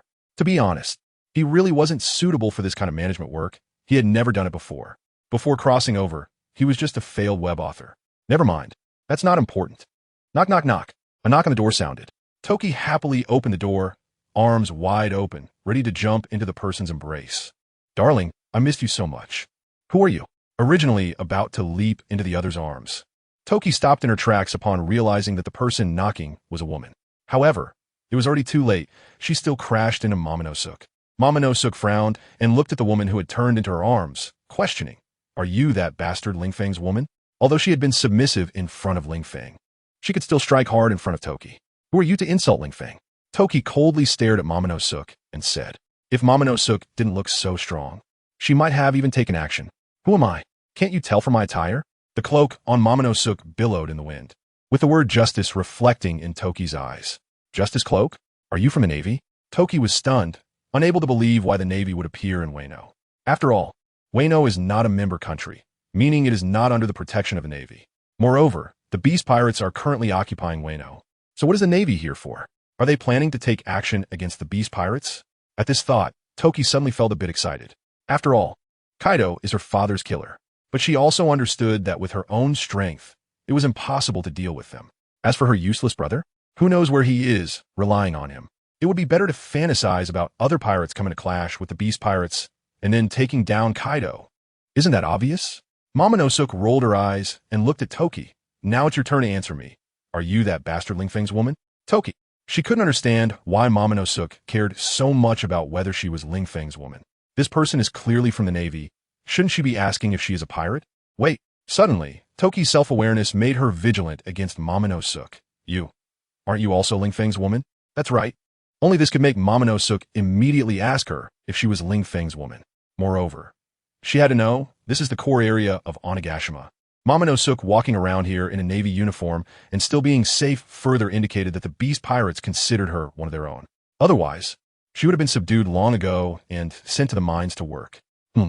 Although there's another possibility, that is, Momonosuke might have taken down all the members of the Beast Pirates she encountered on the way. Of course, Toki didn't believe that possibility existed. The woman in front of her, although tall and seemingly aloof, shouldn't be weak. But the Beast Pirates are one of the Yonko crews. It shouldn't be something she could handle. Momonosuke didn't know that in just a short time, Toki had thought of so much. She merely asked Toki if she was Ling Feng's woman. Why did she have to overthink it? And this woman even directly countered her, asking if she was Ling Feng's woman. "Little girl, I asked you first. Just answer honestly. Are you Ling Feng's woman?" Momonosuke's tone became harsh. Why should I answer you?" Toki coldly huffed, feeling uncomfortable with Momonosuke's condescending attitude. "Why should I tell you if I'm Ling Feng's woman?" "Little girl, you're quite bold, daring to speak to me like that." Momonosuke directly reached out and grabbed Toki's neck, lifting her off the ground, her legs dangling and shaking. "Ugh, what? What are you going to do?" Toki gasped, grabbing Momonosuke's big hand that was choking her. I'm the woman of the vice captain of the Beast Pirates, if you dare to kill me. Ling Feng definitely won't let you go." Although she suspected that Momonosuke might have a close relationship with Ling Feng right now, she could only threaten her like this. "Sure enough, you are that bastard's woman." Upon getting the accurate answer, Momonosuke released her grip and threw Toki hard onto the ground. Although it was a soft landing, Toki still rubbed her sore rear. She wanted to curse Momonosuke, but didn't dare. There was only her here. What if the woman in front of her went crazy and tried to kill her? "So, you and Ling Feng live together?"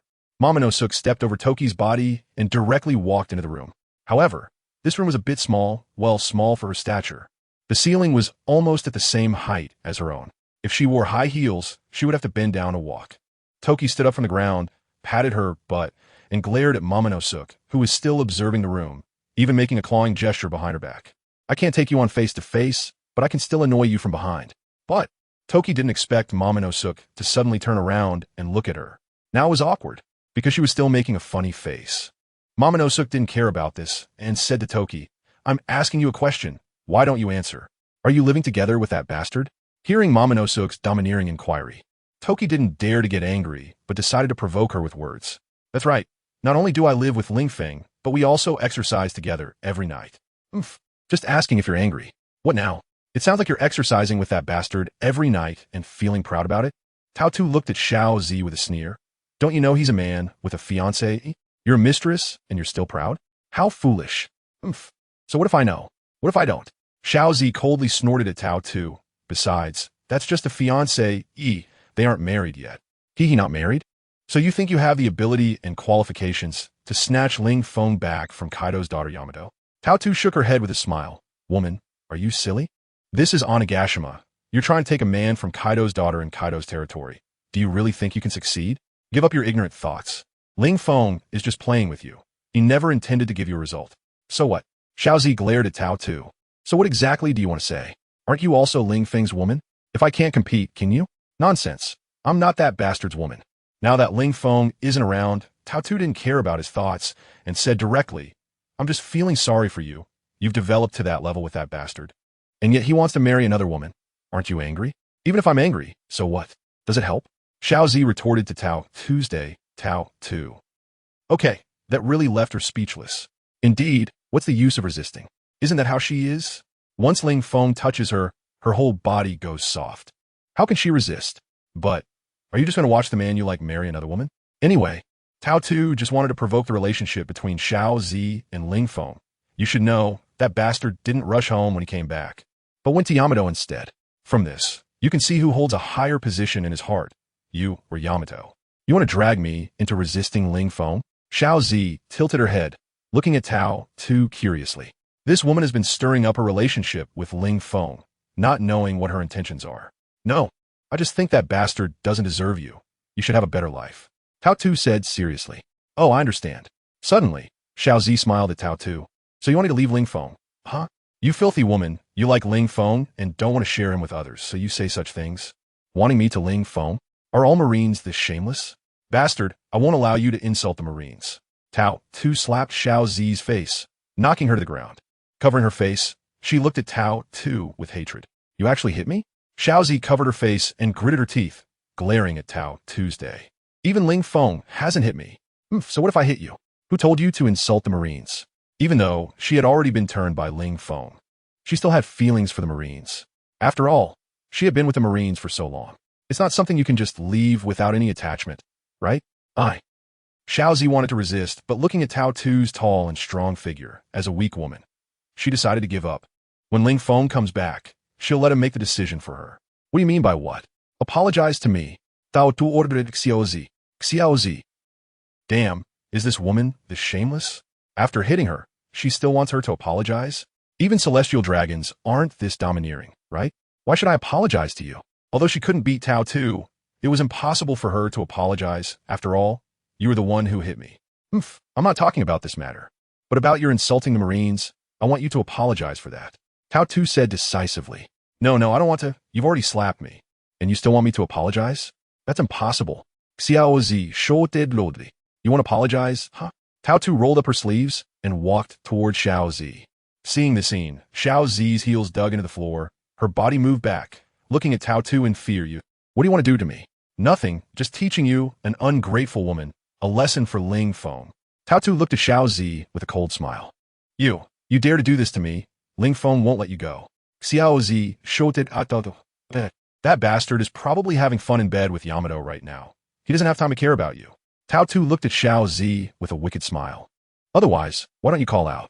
I guarantee, even if you shout until your throat is hoarse, Ling Feng won't come to save you. Ha ha ha ha. Tao Tu laughed heartily at that moment. She resembled a villain. Perhaps she was venting her frustration from earlier with Ling Feng on Xiao Zi. What do you have to guarantee? However, a sudden voice made Tao Tu's laughter come to an abrupt halt. She turned her head and saw Ling Feng looking at her with a wicked smile. At that moment, Tao Tu's legs went weak. It was as if she recalled the torment Ling Feng had inflicted on her before. She had already developed a psychological shadow. How could you be here? Weren't you going to Yamato? Tao Tu swallowed hard, looking at Ling Feng with a trembling voice. Really, Tao Tu's only fear now was Ling Feng. That nightmarish treatment had completely left a shadow in her heart. As long as she faced Ling Feng, she felt timid, with only a bit of strength to hold on. This is my home. Why can't I come back? Ling Feng looked at Tao Tu with a cold smile. But you, taking advantage of my absence to bully my woman. Tao Tu, you've learned some skills, huh? Do you need another lesson? No, please, I don't want to. Tao Tu's legs went soft, and she sat on the ground like a duck, covering her face and sobbing. Crying? Ling Feng was also speechless. This woman, when did she become so fragile? Was I really that harsh during the training and impelled down? As for why Ling Feng appeared here, the reason is just what you see now. He was a bit worried that Tao Tu and Xiao Zi would clash, so he specially came back to take a look. Unexpectedly, he really guessed it right. Tao Tu's aggressive appearance. Xiao Zi couldn't stand up to her at all. If he hadn't returned in time, who knows what would have happened? One can only say, the training for Tao Tu is still not enough. Because Tao Tu still dares to take action against his woman, it seems like she needs to be persistent, ignoring the crying Tao Tu on the ground. This is her own doing. Moreover, Xiao Zi was also sitting on the ground, covering her face, so he naturally went to check on her first. The next moment, Ling Feng appeared beside Xiao Zi and helped her up, asking with concern, "Xiao Zi, are you okay?" After being helped to the sofa by Ling Feng, Xiao Zi looked at the still sobbing Tao Tu sitting on the ground and thought for a moment before asking, "Darling, who? Who is she?" Ling Feng thought for a moment and smiled. "Say no, her. Remember, I went to attack the Navy headquarters with Kaido?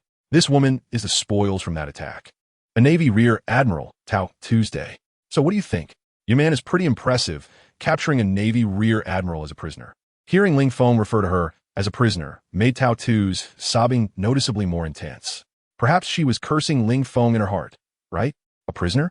Just a prisoner? Xiaozi clearly didn't believe Ling Feng's words. Which prisoner could be as free as Tao Tu? Not only was she not locked up, but she didn't even have shackles on, and most importantly, there were no guards watching her. What kind of prisoner is this? However, Xiaozi didn't press further. Since Ling Feng didn't want to tell her, it wouldn't be good for her to force him to speak. Putting that woman aside for now. Is your face okay? Ling Feng moved Tao Tu's hand away and looked at Xiao Zi's left cheek, which had turned red from a slap. Tao Tu really hit hard this time. He could clearly see 3 finger marks imprinted on Xiao Zi's face. Why 3? Because Tao Tu's hand was relatively big, and Xiao Zi's face was a bit small, unable to accommodate all 5 fingers, so only 3 finger marks were left. Ling Feng reached out gently to touch it and then asked, "Does it hurt?" Xiao Zi looked at Ling Feng and nodded, saying, "It hurts. Then let me blow on it, and it won't hurt anymore." Ling Feng seemed to have learned this way of comforting from somewhere and tried it on Xiao Zi. He opened his mouth and slowly blew on the area where Xiao Zi was slapped. The cool breeze blew against Xiao Zi's face, really making her feel much better. It had been burning with pain before. Is this the power of love? Of course not. It's just the cool wind Ling Feng blew out, which had a healing effect. This is also one of the abilities of the fallen angel fruit. However, compared to negative states, healing can only slightly accelerate the self-healing of wounds, and the effect is not very noticeable. Tao Tu, come here. After blowing for a while, Ling Feng realized that his jaw was starting to ache, so he stopped blowing. He then looked at Tao Tu and said, Tao Tu was still sobbing, seemingly not hearing Ling Feng's voice. Instantly, Ling Feng raised his voice. "What? Do you think my words are just passing wind?" As soon as he said this, Tao Tu's body trembled slightly. She then tried to stand up from the ground, but was stopped by Ling Feng. "Just crawl over." The training had already begun at this moment. He didn't want Tao Tu's strong personality to disrupt the peace of his harem, especially since there were only 3 women now. In the future, well, this book doesn't seem like it can reach 1,000,000 words, so it probably won't have too many characters. Of course, that doesn't matter. You. Tao Tu looked at Ling Feng, her eyes wide in disbelief. What is this man saying? Asking her to crawl over? She was a Navy Rear Admiral. How dare this bastard humiliate her like this? What does he think she is? A courtesan? I won't. Tao Tu refused, feeling insulted, especially in front of others. If Xiao Zi weren't here, she might have yielded. But now that Xiao Zi was watching, she had to maintain her dignity no matter what. No. Ling Feng's lips curled into a cold smile. Woman, you may not understand yet. Here, who has the final say? Just because you say no, it means no? Do you think you're still that high and mighty Navy Rear Admiral? No, you're just my little slave now. Originally, Ling Feng didn't plan on being this excessive. After all, they were all his women. Although there would be differences in how much he liked each one, he wouldn't go too far. But Tao Tu challenged his bottom line. Why couldn't she just be a good strange woman? If she wanted power, like in the Navy, leading troops in a battle, he could give her that. With Wano country being so large, couldn't he build an army for her? Although, in terms of power, it couldn't compare to a Navy Rear Admiral. But isn't that just because he hadn't started expanding yet? As long as she followed him. Once he became the king of the world, letting her command the entire Navy wouldn't be a problem. Though, this Navy is not the same as that Navy. But what about her?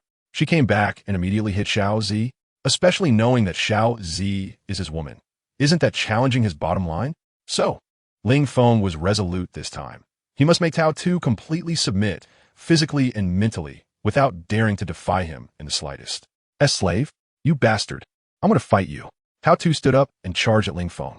But the next moment, Ling Feng snapped his fingers, and Tao Tu instantly collapsed to the ground, her body seemingly drained of strength. Fallen seat. This was the strongest ability of Ling Feng's fruit, without exception. Planting the fallen seed inside a person's body means that as long as he wishes, that person will completely lose their strength. Just like an untrained fruit user touching sea stone, they would feel completely powerless. Very domineering. You think you can fight me? Ling Feng stood up, walked in front of Tao Tu, pinched her chin, and said coldly, have you really forgotten those few hours in Impel Down? How about experiencing it again? If you want, I can keep you company. No, please don't. As if recalling something, fear and humiliation filled Tao Tu's eyes. Those few hours in Impel Down were like hell on earth for her. Demon, you demon! Tao Tu screamed at Ling Feng. No, I'm not a demon, just a fallen angel. But a fallen angel is still an angel, and an angel represents light, justice, and redemption. So, I'm a good person. Ling Feng smiled at Tao Tuesday. Of course. I appreciate your fearless character in the face of power. I hope you can keep it up. Saying this, Ling Feng picked up Tao Tu by the waist and walked toward the bedroom. What are you going to do to me? In Ling Feng's arms, Tao Tu wanted to struggle, but forgot that she was completely powerless. Struggling with all one's might is nothing more than squirming in Ling Feng's embrace. What to do? Isn't this asking a question with an answer already known? Ling Feng coldly laughed as he pushed open the door to his bedroom and threw Tao Tu onto the bed. Then he activated the holy light barrier.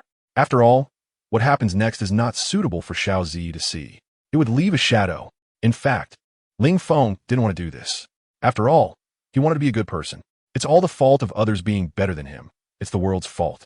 Therefore, he who wants to overthrow the wrong world is just. What happens next can only be shared in the group. Oh, I haven't announced the group number yet? No, thinking about it, I don't even have a group, right? Well, there's so few readers.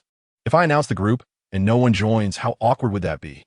On the other side, at the Navy headquarters, in the office of the Admiral. At this moment, Sengoku, Carp, and the two admirals of the Navy are gathered together. They are discussing how to deal with the situation in Impel Down. Although Impel Down does not fall under the jurisdiction of the Navy headquarters, their rear admiral, who was promoted to admiral, was swayed by the Beast Pirates after going to Impel Down, which is related to their Navy. More importantly, their Admiral Kazuru has gone to support Impel Down, and until now, there has been no news about him, whether he is alive or dead. What do you think about the situation with Rear Admiral Tao Tu? Sengoku asked the three below. In response to Sengoku's question, Carp was eating sunbae and drinking tea, as if it had nothing to do with him. Opposite Carp, Akainu had a serious face filled with anger. Kaido of the Beast Pirates has gone too far. Not only has he destroyed Impel Down, but he has also captured Rear Admiral Tao Tuesday. This absolutely cannot be tolerated. Admiral Sengoku, please allow me to lead troops to attack Onigashima and capture Kaido of the Beast Pirates to uphold the honor of our Navy. Akiji, what are your thoughts? Sengoku looked at Akiji. After all, he is his preferred candidate for Admiral. Akiji crossed his arms, contemplating for a while before saying, the fact that a Rear Admiral was swayed is a humiliation for the Navy. I think it shouldn't be announced. Moreover, the news from Impel Down says that it was the Revolutionary Army that attacked to rescue their companions, although Kaido of the Beast Pirates must have played an important role in this. Akiji, you've said a lot, but haven't really addressed the main point, okay? Akainu looked at Akiji, somewhat speechless. Akainu, are you anxious? Let me finish. Akiji continued, given the current situation. The government will likely shift the blame for the fall of Impel Down onto the Revolutionary Army and absolve Kaido of the Beast Pirates. They might even claim that Kaido never appeared at all. After all, if Kaido escapes after being captured, it would be a serious provocation to the Navy and the government's authority. Think about the uproar caused by GOLD. Roger's escape 20 years ago. The government will certainly want to downplay the situation. What we are concerned about is why Rear Admiral Tao Tu chose to join Kaido, and why Kazuru, who went to support, still has no news, whether he is alive or dead. If the situation with Rear Admiral Tao Tu is exposed, it will be a significant blow to our Navy's image. But if we conceal it, sooner or later it will be revealed. Unless Rear Admiral Tao Tu stays hidden in the closed-off Wano country and never shows up. Choosing to attack the Beast Pirates for the sake of Rear Admiral Tao Tu is not wise. Although the four emperors are divided, they are still connected. Aside from Shanks, the other three emperors are all former members of Rocks. If we launch an attack against Kaido of the Beast Pirates, it is hard to say that the other three emperors won't react. After all, if the lips are gone, the teeth are cold. Therefore, I disagree with Akainu's proposal to attack the Beast Pirates. Akainu, Akiji, what the hell? You said so much just to refute my proposal to attack the Beast Pirates? Akainu, mind your language, don't use foul words. Sengoku scolded Akainu. It was clear that Akainu was not favored by Sengoku. Akainu, I am putting my heart and soul into the Navy, and this is how you treat me? Your own Rear Admiral has been taken away, and you can still endure this? If you can endure this, what kind of Navy are you? You might as well be a turtle. If it weren't for the fact that everyone present were high-ranking officials of the Navy, he would have cursed long ago. However, even if he didn't understand how to build good relationships, he knew that if he cursed all of them at once, his future in the Navy would be in jeopardy. Therefore, he could only curse inwardly. So what? Are we just going to ignore it? Let the beast pirates capture our rear admiral? Akainu looked at Sengoku and questioned. Captured? Sengoku shook his head. According to the report from Impel Down, Rear Admiral Tao 2 should have voluntarily left with the beast pirates. There was no intense struggle between the two sides. Moreover, with Rear Admiral Tao 2's strength facing Kaido, how could there not be a result after a day of fighting? Therefore, although we do not want to admit it, we have to acknowledge that Rear Admiral Tao 2 left willingly with Kaido. At this point, Sengoku fell silent. He couldn't understand what kind of benefits Kaido had offered Tao 2 to make her betray the Navy. After all, Tao 2 is not an ordinary Navy officer. At her age, she is already a Rear Admiral, and it can be said that her promotion to Admiral is almost a certainty. It is even possible for her to become the first female Admiral in Navy history. However, against this background, Tao 2 betrayed them. It doesn't make sense. Carp, on the other hand, had an immature thought, wondering, could that girl have been conquered by that brat Ling Feng? However, Carp had to admire Ling Feng. This brat was able to shift all the blame onto the Revolutionary Army? Impressive. As a Navy hero who was swayed by Ling Feng, Carp naturally knew that since Ling Feng actively entered Impel Down, he would naturally have a way to escape. However, Carp was also a bit puzzled. After all, Ling Feng had told him he was going to Impel Down to recruit subordinates. But according to the reports from Impel Down, Ling Feng only took away Shiryu of the Rain. Although there was also Tao 2, she was sent there voluntarily, so it doesn't count. Therefore, Ling Feng entered Impel Down, but chose to take away Shiryu, the former chief guard, among so many pirates? There must be some story behind this. Carp, what are you thinking about? Sengoku asked Carp, annoyed. It was this guy who previously suggested sending Kaido and Ling Feng to Impel Down, and now it has led to this situation. If he didn't know his old comrade well, he might think Carp was also involved in this prison break plan. I wasn't thinking about anything. Upon hearing Sengoku's inquiry, Carp scratched his head and said with a silly smile. Admiral, Sengoku sighed. Now it really is a time of great loss. The warden and deputy warden of Impel Down are both dead, and now Impel Down is without leadership. I don't know if the government will send someone or promote someone from within. Forget it. Why am I even thinking about this? The Navy is chaotic enough. Sengoku felt his hair was turning white. At least Peach Rabbit knows a clear direction. But what about Kizaru? That guy has completely disappeared. No one answers the phone bugs he carries. Impel Down says they haven't seen Kizaru come to the prison. So, he might have just gotten lost. Just kidding. It's very possible he encountered Kaido the Beast during his escape. But, even if he really faced Kaido, with Peach Rabbit's help, even if he couldn't win, with his devil fruit ability, he should be able to escape, right? But now, he seems to have vanished without a trace. This is an admiral of the Navy, the highest combat power of the Navy. This is no joke. If he really is dead, it will cause a huge uproar in the Navy. After a while, Sengoku spoke again, if there's really nothing else to discuss. Then let's talk about the bounty. How should we set the bounty for the defected Admiral Peach Rabbit and the deputy captain of the Beast Pirates? Sengoku, if we announce Peach Rabbit's bounty, wouldn't that publicly declare her defection to the world? Akiji looked at Sengoku and said, and besides, we still don't know the situation. Directly placing a bounty on Peach Rabbit seems inappropriate. At the very least, we need to confirm that she has really defected. Otherwise, what if there are other factors? Carp, Akainu, what do you think? Sengoku turned to the two of them. I think we should place a bounty. Akainu spoke first. Even though we don't know the reason, betrayal is betrayal. Even if she is a reserve admiral, it is unforgivable. Maybe announcing this will damage the Navy's reputation. But hiding this matter and having it revealed by others later would be even more detrimental to us. All right, it's currently 1-1. Carp, it's up to you now. Your choice will determine whether the Navy will issue a bounty for Peach Rabbit. Sengoku asked Carp. Carp rolled his eyes, thinking, Sengoku, I've been turned by Ling Feng too. Do you think I would let you issue a bounty for Peach Rabbit? He felt they should wait. Carp paused for a moment, and then said seriously, after all, we still don't understand what is going on with Admiral Peach Rabbit. What if she is undercover in the Beast Pirates? If we issue a bounty for her now, wouldn't that hurt her feelings? What if she really does turn out to be a traitor later? So, I think we should forget about the bounty for Peach Rabbit. How could she be an undercover agent? Akainu instantly refuted Carp's suggestion. A dignified Navy admiral going undercover with pirates? That's absurd. The Navy has never had such a precedent. Not to mention, What reason would Peach Rabbit have to actively go undercover with the Beast Pirates? Even if we assume for a moment that she's indeed undercover, then why wouldn't she say anything to Admiral Sengoku? Maybe to deceive the enemy. One must first deceive their own people? Carp smiled at Akainu. Akainu. In any case, I don't know why Admiral Peach Rabbit left with the Beast Pirates.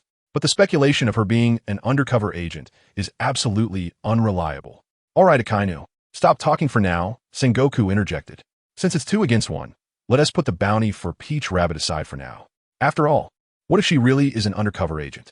Though Sengoku himself didn't really believe that. Since we're putting Peach Rabbit's bounty aside, let us talk about Ling Feng's bounty, that immortal deputy captain of the Beast Pirates. Sengoku tapped the table. Although Ling Feng's strength isn't particularly strong, he has immense potential and possesses the terrifying ability to come back to life. So, what do you think his bounty should be? 100 million. Carp thought for a moment and said, I think, with his current strength, he is only worth about 100 million. Akainu and Akiji had nothing to say, as neither of them had witnessed Ling Feng's power and couldn't express their opinions. 100 million? Isn't that a bit low? Hearing Carp's words, Sengoku shook his head. After all, he is the deputy captain of the Beast Pirates. This 100 million bounty is too disrespectful to his status, right? A bounty of 100 million is the bounty for a supernova. Although Ling Feng is the deputy captain of the Beast Pirates, his time of emergence and rise has not been long, only about a month. Plus, this is his first bounty. It's not unreasonable to give him a bounty that matches his supernova status. Carp said dismissively, I can't help it. I've been turned by Ling Feng, and I have to help him with his bounty. If Ling Feng's bounty is raised, it will inevitably attract attention from various forces. Pirate hunters would probably set their sights on him. After all, Ling Feng has a short fame and unknown strength. But if his bounty is raised, that would be too tempting. Many pirate hunters might risk it all for a shot. 100 million, what do you think? Sengoku looked at Akainu and Akiji. Akiji shrugged. I don't care. Akainu frowned. I think 100 million is too low. The 3 disasters all start at 10 billion. Ling Feng's status is higher than the 3 disasters, at least 15 billion. Akainu, you can't say that. The Navy's decision to issue a bounty isn't based on status. Carp denied. It's based on the destruction he caused and his influence. Does Vice Admiral Carp think Ling Feng's influence is not enough? Akainu countered. He is the deputy captain of the Beast Pirates. He is a man who can command people with bounties over 10 billion. Doesn't he deserve a 15 billion bounty? Moreover, Ling Feng is also the son-in-law of Kaido the Beast. It can be basically confirmed that he will inherit the Beast Pirates in the future. Isn't a bounty of 15 billion justified for an heir of the Beast Pirates? Akainu questioned Carp. This. Carp was questioned and didn't know what to say. All right, you're right. He is worth 15 billion. Okay? Carp stopped speaking, sitting on the sofa, continuing to eat his sunbae and drink tea. Carp was persuaded, but Akainu also realized that he seemed to have offended Carp. But what could he do? He was just looking out for the Navy. He was just giving Ling Feng a proper value. Does anyone else have different opinions? Sengoku looked at the 3 and said, if there is nothing else, then it's decided. We will set the bounty on Ling Feng at 5 billion berries. Sai 5 billion berries. For his first bounty at that price. I have to say, that little brat has indeed set a new record for our Navy's bounties. The 3 did not speak. Sengoku had made up his mind. Besides the bounty, Sengoku also discussed Ling Feng's nickname with the 3. After all, most pirates who are given bounties have titles.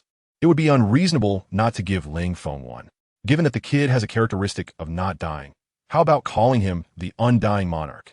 Carp spoke up again. Monarch? Isn't that going a bit too far? He.S. just a pirate. Akainu countered. Not really. Everyone knows that Orochi is dead now, and Wano is completely controlled by the Beast Pirates. As Kaido's son-in-law, is there anything wrong with saying Ling Feng is the monarch of Wano? Carp looked at Akainu. Although Akainu felt it was very wrong, he did not argue further. He really didn't want to get into a conflict with that old guy Carp. Previously, when he countered Carp's suggestion of a 100 million bounty for Ling Feng, Carp had already been displeased. If he argued again now, Carp might get so angry that he would throw a punch. Although he wasn't afraid, he also didn't want others to say that he disrespected his seniors. Very well, since that's the case, it's settled. Ling Feng, nickname Undying Monarch, bounty 5 billion, vice captain of the Beast Pirates. Sengoku said, picking up the phone on his desk to call the Navy's publicity department. He instructed them to print the bounty notice for Ling Feng according to his thoughts.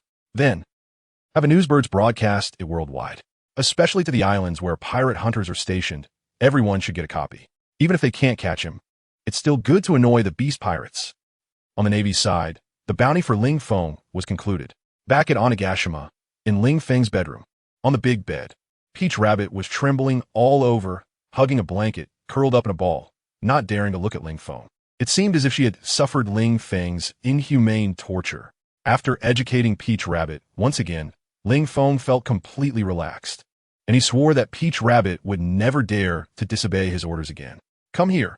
Ling Feng beckoned to Peach Rabbit. Although her body was still trembling, she obediently crawled over to Ling Feng. Then, like a docile little animal, she rested her head on Ling Feng's thigh, allowing his big hand to caress her face.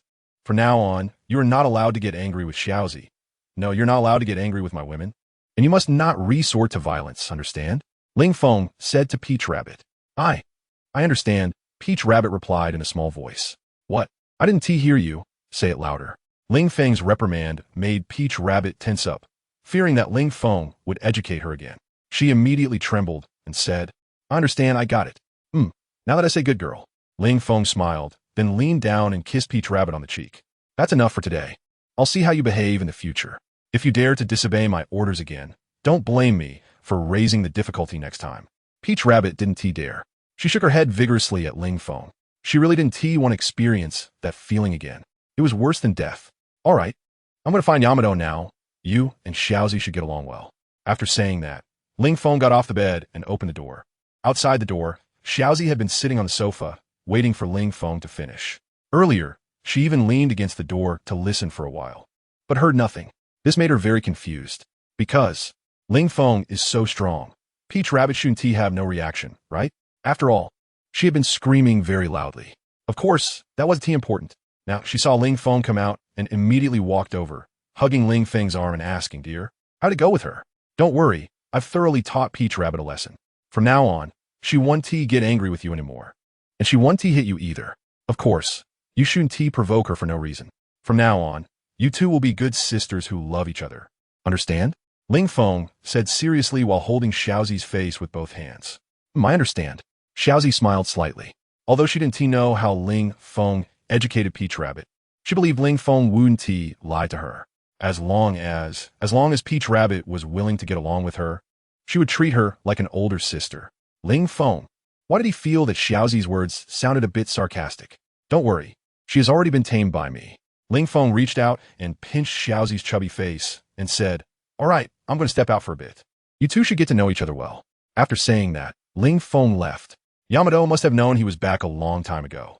He didn't know if she was anxious waiting? Originally, Ling Feng thought that once Yamato knew he was back, she would quickly come knocking on the door. But she didn't. This made Ling Feng a bit disappointed. Could it be that Yamato didn't like him? Otherwise, after being apart for so many days, he returned. Shouldn't Yamato directly pounce on him, fiercely hug him, and then passionately kiss him on the face? After a dozen minutes, Ling Feng arrived at Yamato's doorstep. Knock, knock, knock. Ling Feng knocked on the door, but no one responded. This left Ling Feng stunned. Could she not be home? He tried knocking a few more times.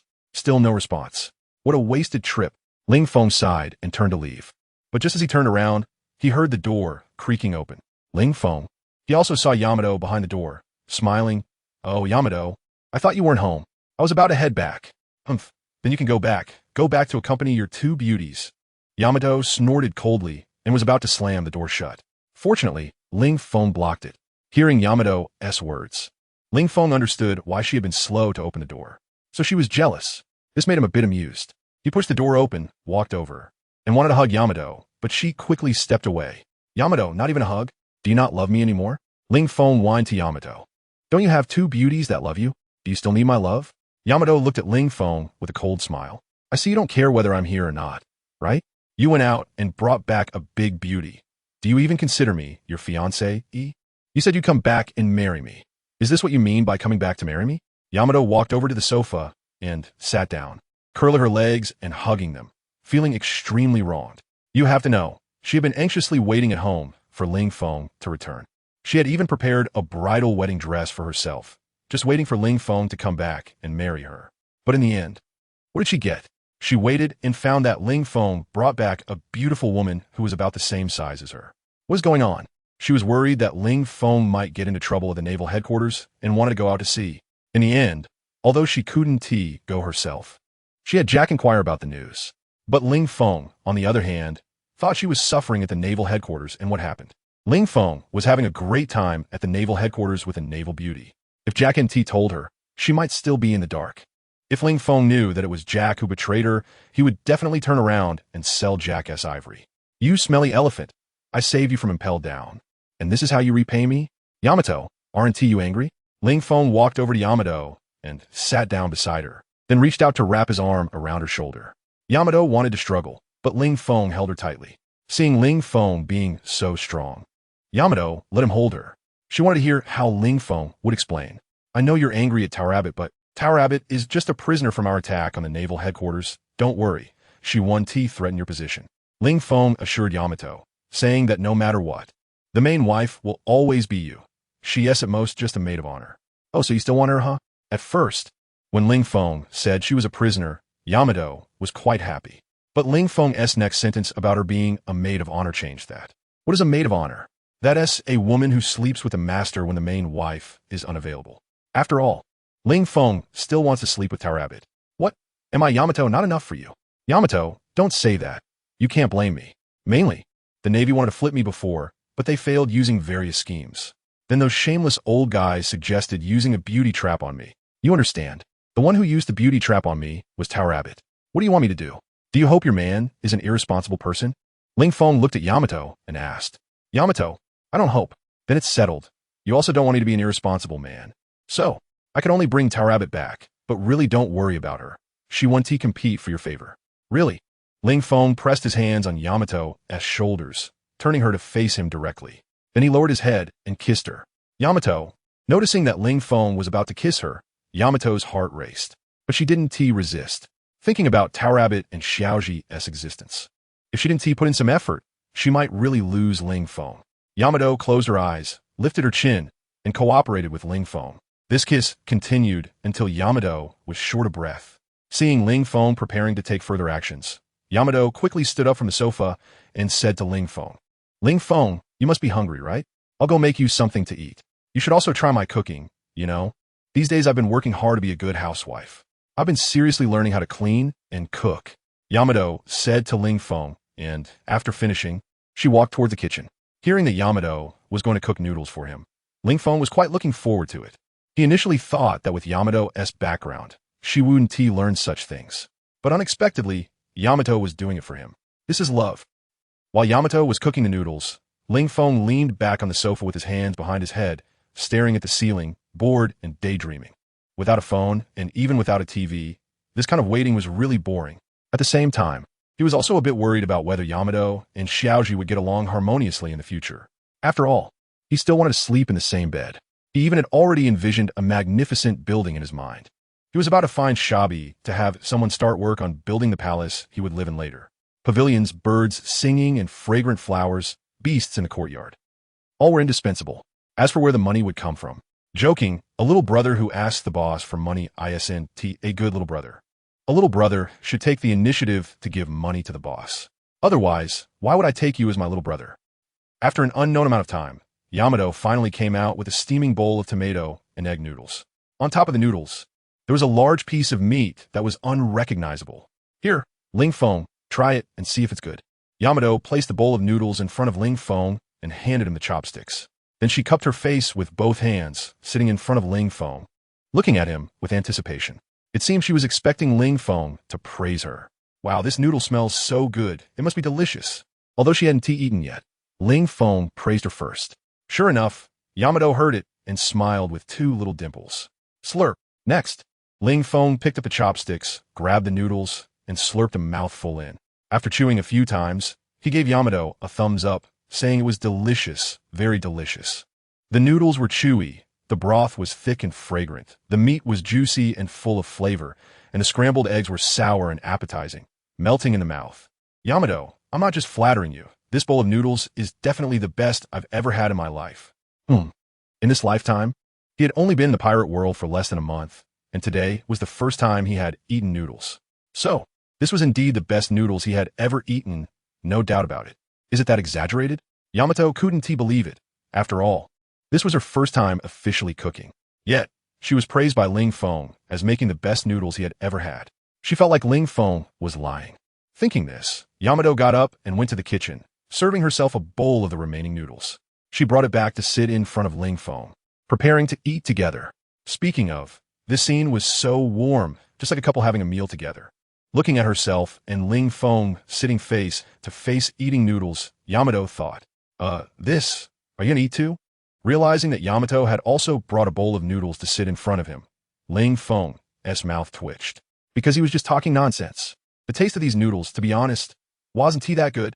He originally thought that since he only had this serving in his bowl, Yamato wouldn't know he was lying and it would make her happy. After all, if he brought back a woman from outside, if he didn't make Yamato happy, he would probably be served with thunderous gossip. But he didn't expect that there were still noodles left. Ahem. Well, Yamato, I might not have enough to eat tonight, so could I have your bowl too? As he spoke, Ling Feng quickly finished the noodles in his bowl. Yamato was left with her mouth agape. Ling Feng, don't eat so fast. What if you choke? No one is competing with you. Yamato stood up and wiped the grease from the corner of Ling Feng's mouth with her hand. Then she placed her bowl of noodles in front of him, smiling brightly. If you like it, that's great. Here you go. Thank you, Yamato. Sorry, I have a big appetite and ended up eating your noodles too. Ling Feng said apologetically while eating from his bowl. It's fine, there's more in the pot. I'll just go get another bowl. Yamato replied with a smile, getting up to head back to the kitchen. When she came out again, she was holding a large bowl of noodles. Ling Feng, who was still eating, exclaimed, wow. Ahem. Yamato, actually, even with 2 bowls, I still won't have enough, so. Ling Feng felt a bit embarrassed. A grown man competing with a woman for noodles, how pathetic. But he couldn't help it, could he? It was the first time Yamato made noodles for him. He couldn't just say they were bad and not eat, right? That would be so hurtful. Even a scoundrel like Ling Feng wouldn't dare to hurt Yamato's feelings. Yamato?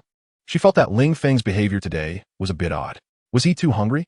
However, she didn't think much of it and assumed it was normal since Ling Feng hadn't eaten since the attack on the Navy headquarters. Then give me this bowl too, and I'll go get another one.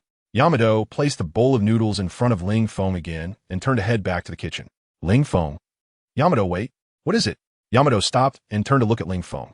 I wanted to ask, how many noodles did you actually make? Ling Feng forced a smile. 3 bowls would be manageable for him, but how many more bowls would Yamato keep bringing? Suddenly, Yamato opened her arms wide for a hug. Ling Feng thought she wanted to embrace him, but he was mistaken. Yamato said, I made a huge pot. I guarantee you'll be full. Seeing her gesture, Ling Feng realized it was unrealistic to finish all the noodles Yamato made. After all, he wasn't a big eater like Luffy. Even though he had grown larger, his appetite had only increased relatively. What's wrong? Seeing Ling Feng silent, Yamato asked curiously. Nothing. Ling Feng didn't know how to explain. After all, if he said the noodles were good, and then Yamato tried them herself, wouldn't that expose him? Really? Yamato tilted her head, not thinking too much about it, and continued to serve herself another bowl of noodles before sitting in front of Ling Feng to eat together. Slurp. Yamato picked up a bite of noodles with her chopsticks and slurped it into her mouth, making a sound as she did. She even got some noodle soup on her clothes. Watching Yamato's carefree demeanor, Ling Feng didn't know what to say. Although he preferred gentle and caring girls, he thought it was fine as long as she was cute. Besides, Yamato was very innocent in this way. Plus, she was putting an effort to learn how to cook for him, which showed she was willing to set aside her identity to be a good wife for Ling Feng. After a while, Ling Feng noticed that Yamato was still eating. He found it strange. Didn't she feel that the noodles tasted quite ordinary? Or was it that his taste was too picky? Ling Feng looked at the noodles in his bowl and slurped another bite. Well, they were still not delicious, but they weren't inedible either. And so, the two of them sat at the same table for the first time, finishing dinner together. It felt like a warm daily life of a couple. If it were in modern times, the two would probably sit on the sofa watching TV after dinner. But here, there was no TV, so they just sat on the sofa and rested for a while. After an unknown amount of time, Yamato looked at Ling Feng with a slightly flushed face and said, Ling Feng, do you want to take a shower? Ling Feng. He looked at Yamato strangely. Why was she blushing just asking if he wanted a shower? I'm planning to wash up, Ling Feng replied lightly. Then, do you want me to scrub your back? Yamato's face turned red. Even her ears were flushed. Ling Feng. Wow. Yamato was being very proactive today. Could it be because Ling Feng thought of Peach Rabbit and Little Purple? Did Yamato feel threatened by them? Great. He was all for it. Ling Feng smiled and said, without the internet, no phones, no TV, my life's fun has dwindled down to so little. Then wait for me. I'm going to run the water. Saying that, Yamato ran off to fill the bathtub with water. Half an hour later, the bathtub was finally full. There was no other choice. The bathtub at Yamato's house was so big that it could even be used for swimming. In short, it was large enough to accommodate a dozen people. Ling Feng, the water is ready. Do you want to come in? Yamato peeked her head out from the bathroom door, asking Ling Feng. Ling Feng turned around and saw that Yamato seemed to have already undressed. Dear, I'm coming. Ling Feng instantly displayed his skill of undressing in 1 second and rushed toward the bathroom. Seeing Ling Feng running toward her, Yamato quickly ducked into the bathroom, letting the water cover her neck. Once inside the bathroom, Ling Feng saw Yamato hiding in a corner of the bathtub. He walked over with a smile, entered the bathtub, and approached Yamato. Hey Yamato, don't be shy. It's not like you haven't seen it before. He said a lot, but Yamato was still very shy. Ling Feng, don't keep staring at me. Yamato felt uncomfortable under Ling Feng's gaze. What's wrong with that? You can stare at me too. I promise not to cover up. Ling Feng boldly stood before Yamato, completely unadorned, allowing her to see everything. No. Yamato immediately turned around, facing away from Ling Feng. Ling Feng was stunned. Did she need to be this shy? Was just a glance too much for her to handle? So how can we proceed with deeper steps in the future? Ling Feng shook his head, got out of the bath, and then sat on a small stool. You said a day. What are you waiting for? Didn't you say you would scrub my back? Hurry up. Ling Feng looked impatient. I understand now. Hearing Ling Feng's words, that he weakly replied. Then he slowly walked out of the bath, crouching behind Ling Feng. He squeezed some body wash into his hand and then applied it to Ling Feng's back. He started to scrub Ling Feng's back. This part has been omitted for brevity. After taking a shower, Ling Feng carried Daong to the bed and gently laid him down. Daong instinctively pulled the blanket next to him to cover himself. But Ling Feng stopped him with his hand. Is there any point in covering up now? I've seen it all, Ling Feng said, shaking his head as he looked at Day. She seemed to be swayed by Ling Feng's words and released her grip on the blanket. Just like that. Facing Ling Feng. Day, have you made your decision? Ling Feng looked at Yamato and asked. In the bathroom, Yamato told him that she would give herself to him tonight. At that time, Ling Feng was very excited. But now, he decided to ask Yamato again. Because Ling Feng was sure that Yamato said that in the bathroom, due to being stimulated by the situation with Tao Tu and Xiao Zi, and not because she truly wanted to. Previously, Ling Feng had also told Yamato that they would do it only after they got married. Now that it's happening earlier, it means he is breaking his promise. Of course, if Yamato brought it up first, then it wouldn't matter. I'm ready, Yamato replied weakly, covering her chest with her hands. She was already mentally prepared. In that case, you can't regret it. Ling Feng said with a smile. I won't regret it, you come on? Yamato closed her eyes, as if waiting for the execution of a death sentence, her eyelids trembling constantly. It was clear that her heart was not at peace. Yamato's expression of heroic sacrifice amused Ling Feng. Those who knew understood what they were about to do. Those who didn't might mistakenly think he was going to kill someone, right? Here I come. It might hurt a bit, but bear with it and it will be fine. Saying this, Ling Feng was about to press down. What? It will still hurt. But, upon hearing it would hurt, Yamato instantly opened his eyes, staring at Ling Feng. Ling Feng? It would hurt. Isn't that common sense? You don't know? Ling Feng also looked at Day strangely. Day, no. No one has ever told me about it. How? How painful will it be? Is it very painful? If it hurts a lot, what if I can't handle it? Should I bite on a stick? Yamato bombarded Ling Feng with a series of questions. Ling Feng was also dumbfounded, especially the last question. Should he bite a stick? What the? Are you being punished? And you're biting a stick in your mouth? Well, actually it's not that painful. Ling Feng didn't know how to say it well. In any case, you must be able to handle it. After all, you are a woman of the strongest creature in the world. It's not just him. Even if it were a wolf Feng club. Forget it. This is super VIP content. So let's stop here. Really? Doesn't it hurt? Yamato looked at Ling Feng with a pitiful expression and said, how about we just let it go tonight? Just kidding. Can this really count? A whole night has passed. Ling Feng looked refreshed and energetic. Well, he had been in prison before, and it was not easy to finally return home and have a peaceful night's sleep. So how could he not feel refreshed? But what Ling Feng didn't expect was that what awaited him next was Kaido's ruthless and inhumane training. Ghost Island, a certain wide area. Just after finishing breakfast, Ling Feng was forcibly brought here by Kaido. Ling Feng was about to curse. Kaido, what the hell is wrong with you? I went with you to the Navy headquarters, and after finally coming back and having some time to rest, You dragged me here early in the morning. What are you trying to do? Ignoring Ling Feng's insulting tone, it wasn't the first time he had cursed. Kaido looked at Ling Feng with a blank expression and said, "Kid, you're talking nonsense. What do you mean you accompanied me to the Navy headquarters? You really haven't grasped the main point at all. Clearly, it was me who accompanied you to the Navy headquarters, okay? To help you become stronger." Ling Feng. After Kaido said that, he thought for a moment, and it seemed like it was the case. However, is it you who forced me to go there? Why would I go to the Navy headquarters just to get stronger? Ling Feng glared at Kaido and continued to curse. All right, little ghost. That's all in the past now. Why bring it up? Kaido waved his hand and said, and by the way, you stayed in my daughter's room last night. Did I say anything about it? I've even given you my daughter, and now that I'm taking you out, this is your attitude? Ling Feng. All right, for the sake of Yamato, I won't say anything about you. So tell me, what did you bring me here for? Ling Feng's gaze scanned the surroundings. It was barren and empty, with nothing at all. Dominant. Kaido looked at Ling Feng and said, to make you stronger, I'm going to teach you hockey now. Ling Feng. Hearing Kaido's words, Ling Feng was also drunk. To make me stronger? All right, it's always been this damn reason. Are you going to use this reason for the finale? How are you planning to teach me? Ling Feng crossed his arms and looked at Kaido, asking. He also knew he had no right to refuse, and he couldn't refuse. As for why? Because he was still too weak. How can the weak refuse the demands of the strong? Here, cover your own eyes. Kaido handed Ling Feng a towel and asked him to cover his eyes.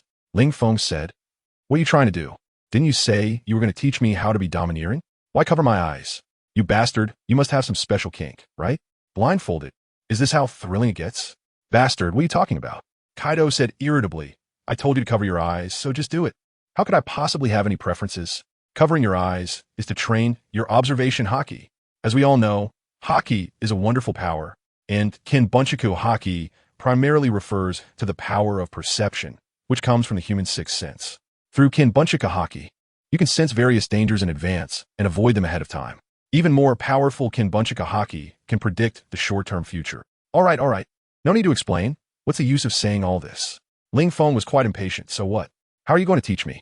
You can't possibly mean for me to blindfold myself while you hit me with your club and make me predict and dodge, right? Ling Feng thought of the straw-hatted kid, who seemed to have been trained like this by Rayleigh.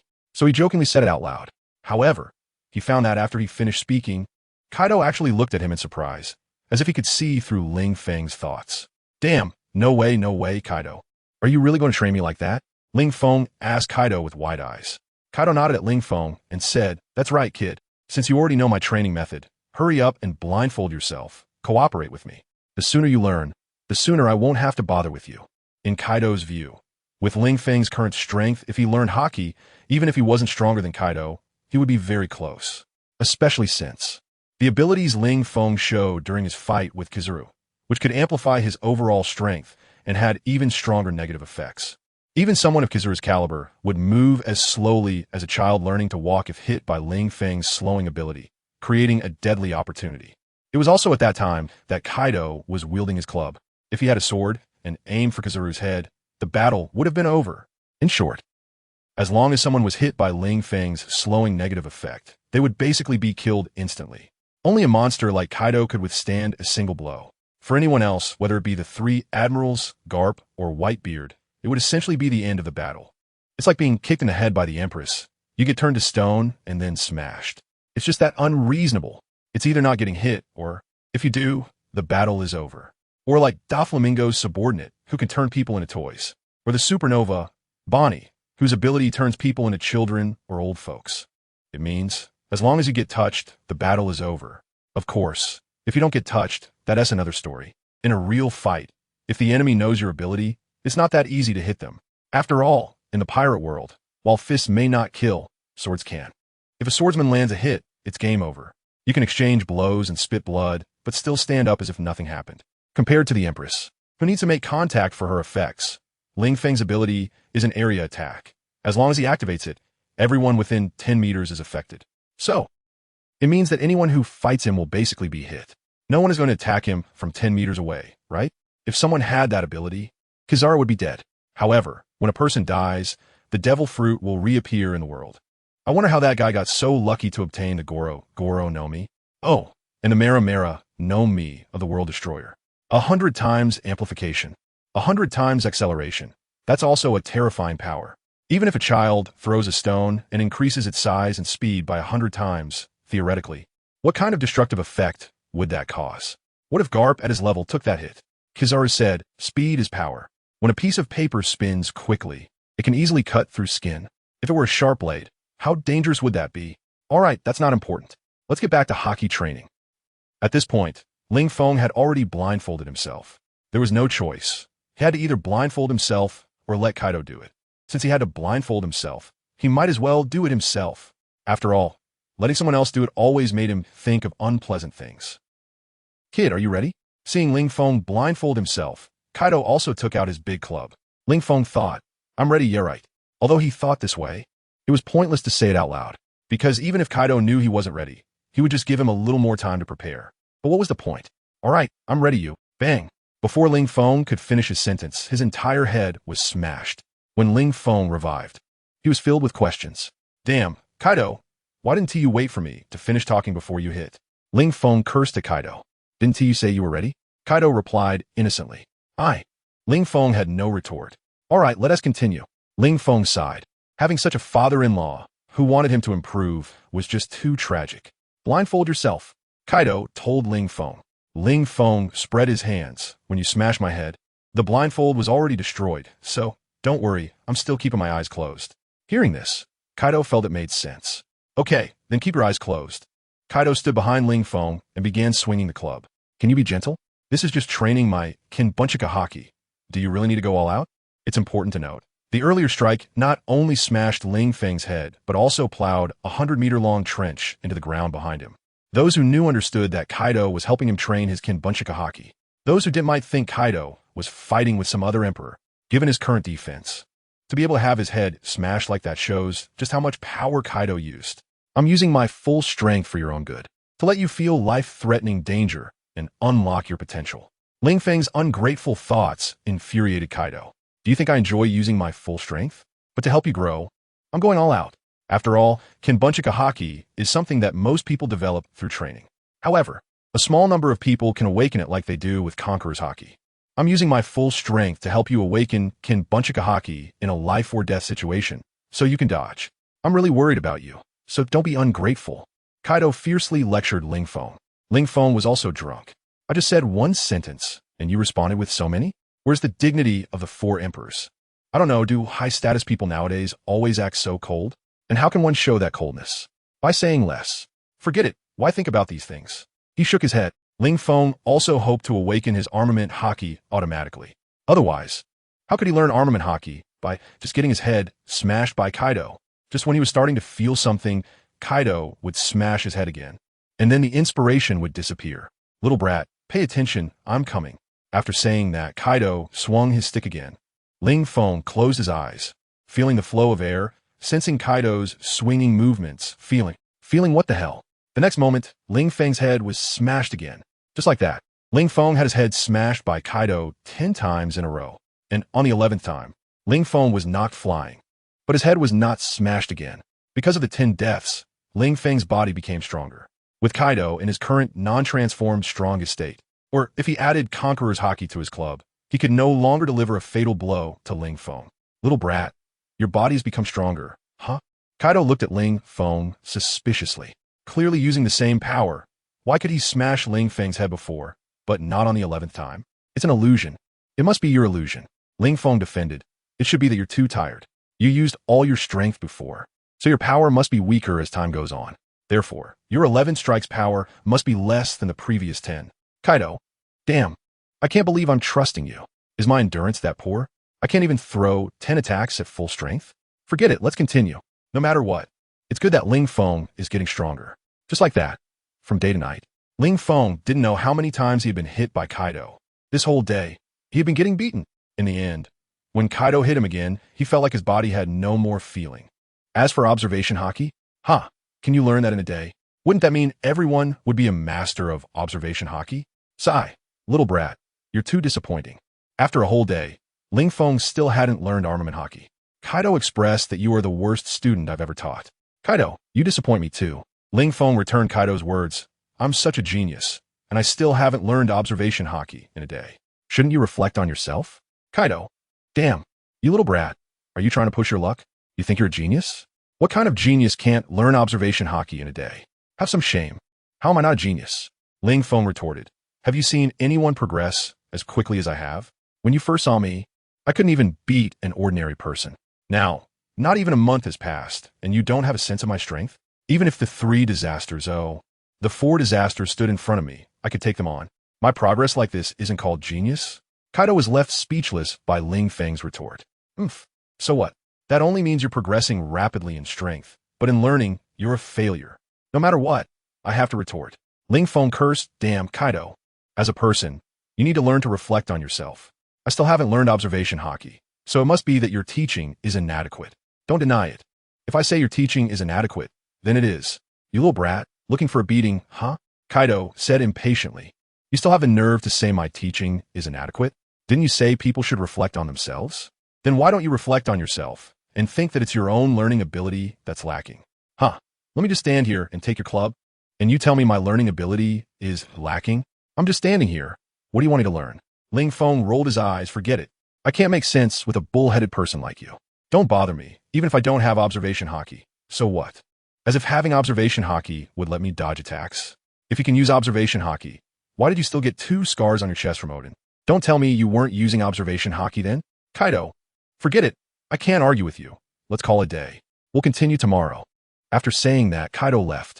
Continue tomorrow? Damn, wouldn't I be better off at home wrestling with Yamato? Why am I here taking hits from an old man? I'm really losing my mind. Looking at Kaido's back, Ling Feng cursed under his breath. Then he went home. Last night, Yamato was a bit gentle since it was their first time. Tonight, he wanted to make up for what happened last night. Thinking about this, Ling Feng quickly ran to Yamato's house. When Ling Feng opened the door, he found that Yamato was actually wearing a kimono, kneeling at the entrance, seemingly waiting for him to come home. When she saw Ling Feng return, Yamato looked up and smiled slightly. Hubby, you're back. So, do you want to eat first, or eat me first? When she said this, Yamato didn't know how shy she was. However, this was something she learned from the famous Yamato Nadeshiko of Wano country. That Yamato Nadeshiko said, men all like this kind of style. As long as she did this, Ling Feng would definitely be very happy. So, Yamato decided to give it a try. Yamato's appearance left Ling Feng stunned. He thought he was watching a Japanese drama.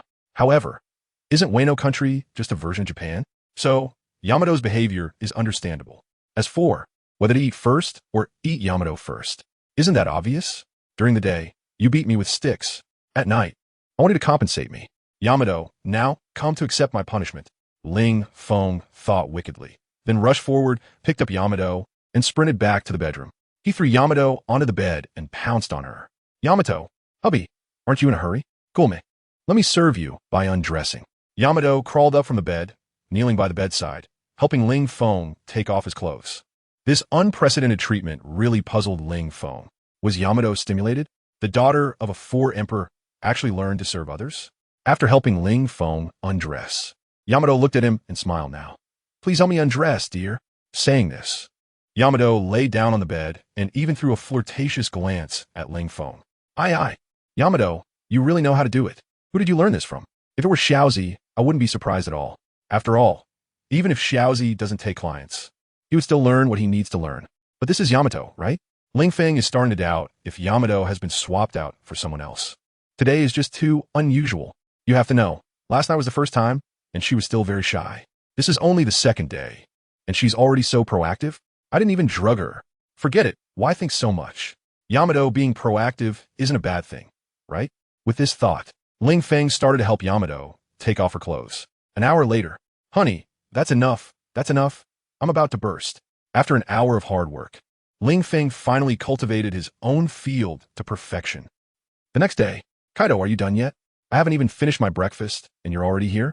Looking at Kaido, who rushed over early in the morning to continue training his hockey, Ling Feng really felt there was no one like him. Is this even human? What time is it? And you're still having breakfast? Hearing Ling Feng's words, Kaido's mouth twitched. The sun is already high in the sky, and people are having lunch. And you're just starting your breakfast? What the hell did you do last night to wake up so late? Facing Kaido as question, Ling Feng glanced at Yamato, who was sitting by and looking at his breakfast, and said, I was drained by your daughter last night. What's wrong with waking up a little later? Yamato? Kaido? Honey, why do you have to say everything out loud? Yamato covered her face and ran back into the room, too embarrassed to stay any longer. Kaido was also stunned. Ling Feng, you can really say such things so openly? You really have no shame at all. After Ling Feng finished his meal, Kaido was going to take Ling Feng out. Ling Feng stood on Kaido's back and asked curiously, "Where are you taking me again?" Ling Feng was speechless. He had only been home for a day, and Kaido wanted to take him out again? Is being a pirate really that busy? To Dressrosa, Kaido replied. Dressrosa? Ling Feng was taken aback. Isn't that the territory of warlord Don Quixote Doflamingo? What are we going there for? All right, you bought your artificial devil fruit from him, so? Are we going to trade for the artificial devil fruits this time? But if that is the case, why go in person? Can't you just send that stupid elephant? If it's just a trade, sending Jack will be fine. Kaido said casually, but this time, I'm not going to trade. Not going to trade? Are we going to rob him directly? Ling Feng joked, but Kaido didn't say anything. This made Ling Feng realize that he might have guessed correctly. Are we really going to rob him? Ling Feng looked at Kaido and asked. Doflamingo makes money too easily. Even as an emperor, I'm envious. So I plan to take him as my subordinate. Kid, do you think I'm a good person? Kaido asked Ling Feng. Ling Feng? Kaido, have some shame. You're not only going to rob someone's artificial devil fruits, but you also want them to be your subordinate. And you dare to say you're a good person? Ling Feng was puzzled as to why Kaido had such thoughts. After all, both sides have been trading well. Why did Kaido suddenly want to take everything? What? Do you have an opinion? The waters of artificial devil fruits are very deep. Doflamingo can't hold on to them. And sooner or later, he will be targeted by powerful forces. When that time comes, Doflamingo definitely won't be able to protect himself. So now I'm letting him join my crew and providing him with protection. Am I not a good person? Kaido said confidently. If he joins my crew, at least he can keep everything he has now. If one day he gets taken out by someone who doesn't like him, and the dirty secrets he's been doing in Dressrosa get exposed, he won't be able to maintain his current position, and he might even have a place in Impel Down. Ling Feng, damn, are you also a transmigrator? How do you know this so clearly? Isn't it? Ling Feng thought of the Straw Hat Kid appearing 2 years later, defeating Doflamingo, and then Doflamingo being imprisoned by the Navy in Impel Down. It's almost exactly what Kaido is saying. Kaido, you really are a good person. After thinking for a moment, Ling Feng said to Kaido, at least, for Doflamingo, what you're doing is indeed helping him. Well, if such things continue to happen in the future. Kid, how do you think I should convince Doflamingo to become my subordinate? Although he has already decided to subdue Doflamingo. But Kaido had only thought about it. But how to do it? He still didn't know. After all, he couldn't just walk up to Doflamingo and say, Kid, I value you. Be my son. Ah no, that Whitebeard catchphrase, start over. It should be, Kid, you're pretty good, I see your potential. Join the Beast Pirates and create glory with me. How about that? I think if you say this to Doflamingo, he'll definitely curse you in his heart, but due to your strength, he can only agree, but it will definitely only be verbal. Secretly, who knows what kind of tricks you'll pull, after all. He.S. a celestial dragon. Ling Feng sighed. What? Doflamingo is a celestial dragon? Kaido was shocked. Are you sure?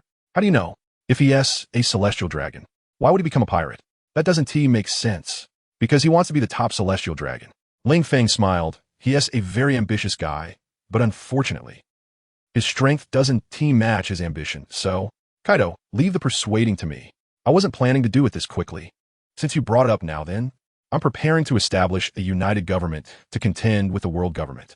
I believe Dressrosa will become the second country of a united government, and Doflamingo should recognize the situation. Ling Feng said, United government? Kaido didn't expect Ling Feng to say this. The world government is made up of more than 170 countries, but there are about 200 countries in total in this world. So there are still many countries that haven't joined the world government for various reasons. Indeed, we can strive for the alliance of these countries and jointly resist the world government. However, you just said that Doflamingo is a celestial dragon, and Dressrosa is also a member of the world government. How could he possibly join your so-called united government? Kaido felt that Ling Feng was daydreaming. After all, he originally planned to directly use force to coerce Don Quixote Doflamingo. In the face of such overwhelming power, Doflamingo had no choice at all.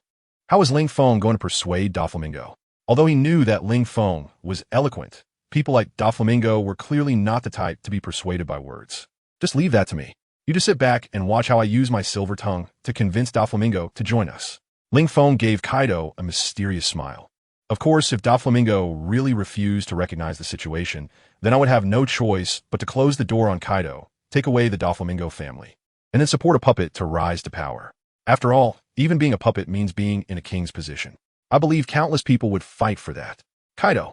What the hell do you mean by closing the door on Kaido? You little brat, do you think I'm a dog? Besides, you already said he's a celestial dragon. If you take him down, the world government won't just sit by and watch. TC, as if you weren't also preparing to take action before, Ling Feng retorted. Is it the same? I didn't know that guy was a celestial dragon. If I had known, would you give up? Ling Feng asked curiously. I've followed rocks to slaughter on God Island. Do you think I'd care about Doflamingo being a celestial dragon? At most, I'd just be a bit more discreet so others wouldn't find out, Kaido said loudly. In any case, once I've made up my mind, no one can change it. Doflamingo has two choices. 1. Submit. 2. Be beaten into submission by me. Kid, if it were you, which would you choose? I would choose a third option. Join your organization, marry your daughter, and inherit everything you have. Ling Feng said calmly. However, Kaido was not calm about it. Oh really? So all the territories I've fought for are prepared for you? You just join and wait for me to die to inherit everything, right? If he hadn't had no other choice and his daughter hadn't been harmed, he would definitely have thrown Ling Feng into the sea. Soon, Kaido flew over Dressrosa. Ling Feng suddenly said, Kaido, are you just going down like this? Kaido was taken aback by Ling Feng's question. What's wrong? Can I just go down like this? What I mean is, aren't you going to disguise yourself? If you go down like this, everyone will know that the Yonko Kaido of the Beast is appearing in Dressrosa. How can we carry out our plan then? So what do you want me to do? Kaido rolled his eyes. Am I supposed to put on makeup? Even if I could, with my size and these horns on my head, how can I make them disappear with makeup? Don't worry, leave it to me. Ling Feng snapped his fingers. The next moment, a holy light descended, completely covering Kaido's body and forming a holy light mosaic. Generally speaking, only beautiful girls could receive such treatment, and even then, only if they were not wearing anything. Now, Ling Feng used his ability to let Kaido experience the treatment of a beautiful girl. I wonder if Kaido would thank him? If Kaido knew his thoughts, he would definitely thank his ancestors 8 generations back. So, now others can't see me? Kaido looked down at his azure dragon body and found that his body was radiating a layer of golden light. His gaze couldn't penetrate the glow to see what was inside. That's right, in this situation, everyone could only see a walking light, nothing more. There was no other way. Ling Feng wasn't a god. This was all he could do. A walking holy light? Isn't that even more eye-catching? Kaido was about to curse. Is this even considered a disguise? The saying goes, a small concealment in the forest, a large concealment in the city. If you attract so much attention, who would still think of you as Kaido of the Beasts? Ling Feng felt he was not wrong. Although it was eye-catching, at least it concealed his appearance and shape. What everyone saw was at most a giant of light. In this case, surely no one would think of Kaido of the Beasts, right? I hope you're right. Kaido had nothing to say. However, unless he was willing to expose his identity, this was also the only choice left. Saying this, Kaido dove headfirst toward the ground at high speed. Just as he was about to reach the ground, the azure dragon abruptly stopped its downward momentum, hovering in midair. Then he threw Ling Feng to the ground and returned to his human form. Kaido landed in a hidden corner where there were no people around. However, many people saw a flash of light in the sky that disappeared in the blink of an eye. Some thought it was a shooting star, while others thought it was their own fireworks. Let's go to the palace and find Doflamingo, Kaido said to Ling Feng and started leading the way. Can you not be in such a hurry? Hearing Kaido say he wanted to go directly to the palace, Ling Feng shook his head. What do you mean? Kaido frowned at Ling Feng. I think, since it's not easy to go out this time, we could take a stroll around here first. Speaking of which, ever since Ling Feng arrived in the pirate world, he had only been taken back to Onigashima by Kaido the day after his arrival, where he briefly strolled through the flower street of Wano. No, he couldn't even call that shopping. He just went to retrieve Kamurasaki. After that, it was all training with Kaido. He realized, up to now, he had never truly enjoyed himself. This was ridiculous. So, since he had finally arrived in Dressrosa, he wanted to make up for it. Kaido originally wanted to say no. After all, he brought Ling Feng out to subdue Doflamingo. But then he thought about it. Ling Feng indeed hadn't had much rest lately. Forget it. Let this little guy have a break. After all, one should balance work and rest, right? Next, with Ling Feng leading the way, Kaido followed behind. However, Kaido, the walking giant of light, really attracted a lot of attention. When they reached a crowded area, many people pointed at Kaido. Honey, look, that guy is glowing all over. Is it from Planet M9? Hearing this comment, Ling Feng was stunned.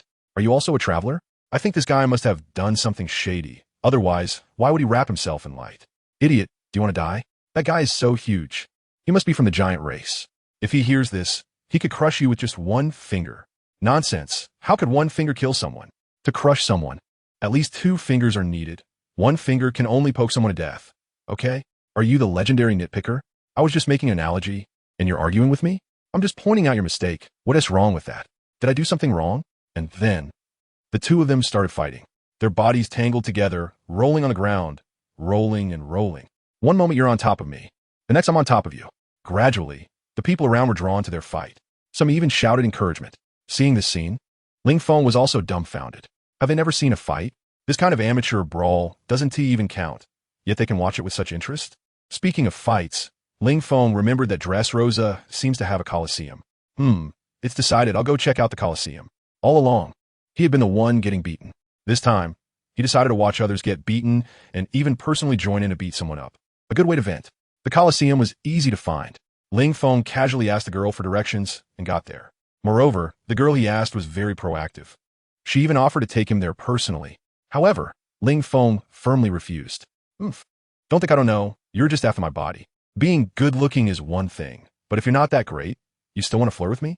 Have some self-respect, okay? What is so interesting about the Coliseum matches? Seeing that Ling Feng actually led him into the Coliseum, Kaido rolled his eyes. It's just a bunch of amateurs pecking at each other. If you're interested in watching fights, let the Beast Pirates put on a show for you. That would be much more interesting. Kaido shook his head. Why are you so fussy? Ling Feng said to Kaido impatiently, if you don't want to watch, you can leave. I'm not forcing you. Kaido stopped talking. Although he could indeed leave now. Who knows if after he leaves, Ling Feng would run off somewhere? What if he couldn't find him again? Therefore, he had to stay close to Kaido. Ling Feng and Kaido found a spot to sit. However, with Kaido's size, he could occupy the space of 5 or 6 rows, dozens of people. Fortunately, there weren't many people in the Coliseum. Maybe it's because it's daytime. Everyone has to work. Of course. It could also be that there aren't any heavyweight competitors today. Next, let us welcome our Coliseum's youngest swordsman, Miss Rebecca. Suddenly, the host on stage began to introduce the 2 competitors entering. Opposing Miss Rebecca is our newly rising swordsman, who has achieved a record of 30 fights and 5 wins. I'm Ms. Glama. Now, let us welcome the 2 competitors to the arena. After the host finished speaking, the 2 young swordsmen entered. Rebecca took a deep breath at the entrance, then stepped into the Coliseum. This was her 10th time participating in the Coliseum duel. However, she had lost all 9 times before. In the end, she was still too weak. Kid, do you think the host has a problem? What kind of nonsense was that introduction? A newly rising swordsman with 30 fights and 5 wins? Isn't that a joke? 30 fights and only 5 wins. And that is considered a good record? Kaido found it nonsensical. The host is just doing his job. Of course, he has to say nice things. Otherwise, would he say, let us welcome the garbage swordsman with 30 fights and 25 losses to the stage? If he said that, who would want to watch the match? Ling Feng explained to Kaido. Hearing Ling Feng say this, Kaido felt it made some sense. So kid, how about a bet on who wins or loses between the 2 on stage? Suddenly, Kaido became interested. After all, just sitting on the sidelines and watching was too boring. What'd I get if I win? What'd I get if I lose? Ling Feng asked Kaido. If you win, for the next year, I won't force you to do anything. If I lose, then for the next year, you have to train hard in hockey until you succeed. Kaido said with a smile. Ling Feng was speechless, so Kaido was thinking about this. However, after thinking about it, Ling Feng felt it was fine. No problem, I'll bet with you. Ling Feng said. Then I'll go first. I choose that guy. Kaido said to Ling Feng. Ling Feng. Kaido, have some self-respect, will you? You're such a big guy. You proposed a bet, and now you want to choose first? Kaido rubbed his nose. This was indeed a bit shameless, but he had no choice, because he believed that the guy would definitely win this match. And he believed Ling Feng would see that too.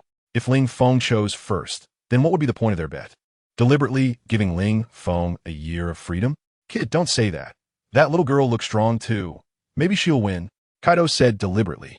Ling Feng shot Kaido a glare and asked, where did you see that little girl is strong? Look at her outfit.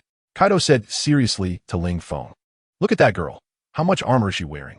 That armor has no defensive power whatsoever. Isn't that a sign of confidence? Hearing Kaido's words, Ling Feng was about to lose it. How could you say such nonsense with a straight face? Just because she is dressed lightly? Does that mean she is strong? She looks down on armor's defensive power? That is just Oda giving the audience some fan service. Okay? Look at the second half. Nami walked out in a bikini. Really, if the law didn't prohibit it, he felt Oda would probably be too lazy to even draw a bikini. Fine. Then I'll bet on Rebecca. Although under normal circumstances, Rebecca would definitely lose to her opponent. But he was still here. Kaido was stunned, not understanding why Ling Feng agreed so readily. Did he get persuaded? Thinking of this, Kaido couldn't help but sigh. Young people really lack insight. Although didn't he know why that girl was dressed so lightly, it surely wasn't he because of her strength. Now, let us witness the battle between the two brave swordsmen. The match begins. The host shouted loudly on the high platform, originally wanting to stir the emotions of the audience. However, the spectators in the stands completely ignored him. What is there to watch when two rookies are pecking at each other? But that female swordswoman looks quite good. Little girl, swords and blades have no eyes. I advise you to admit defeat yourself.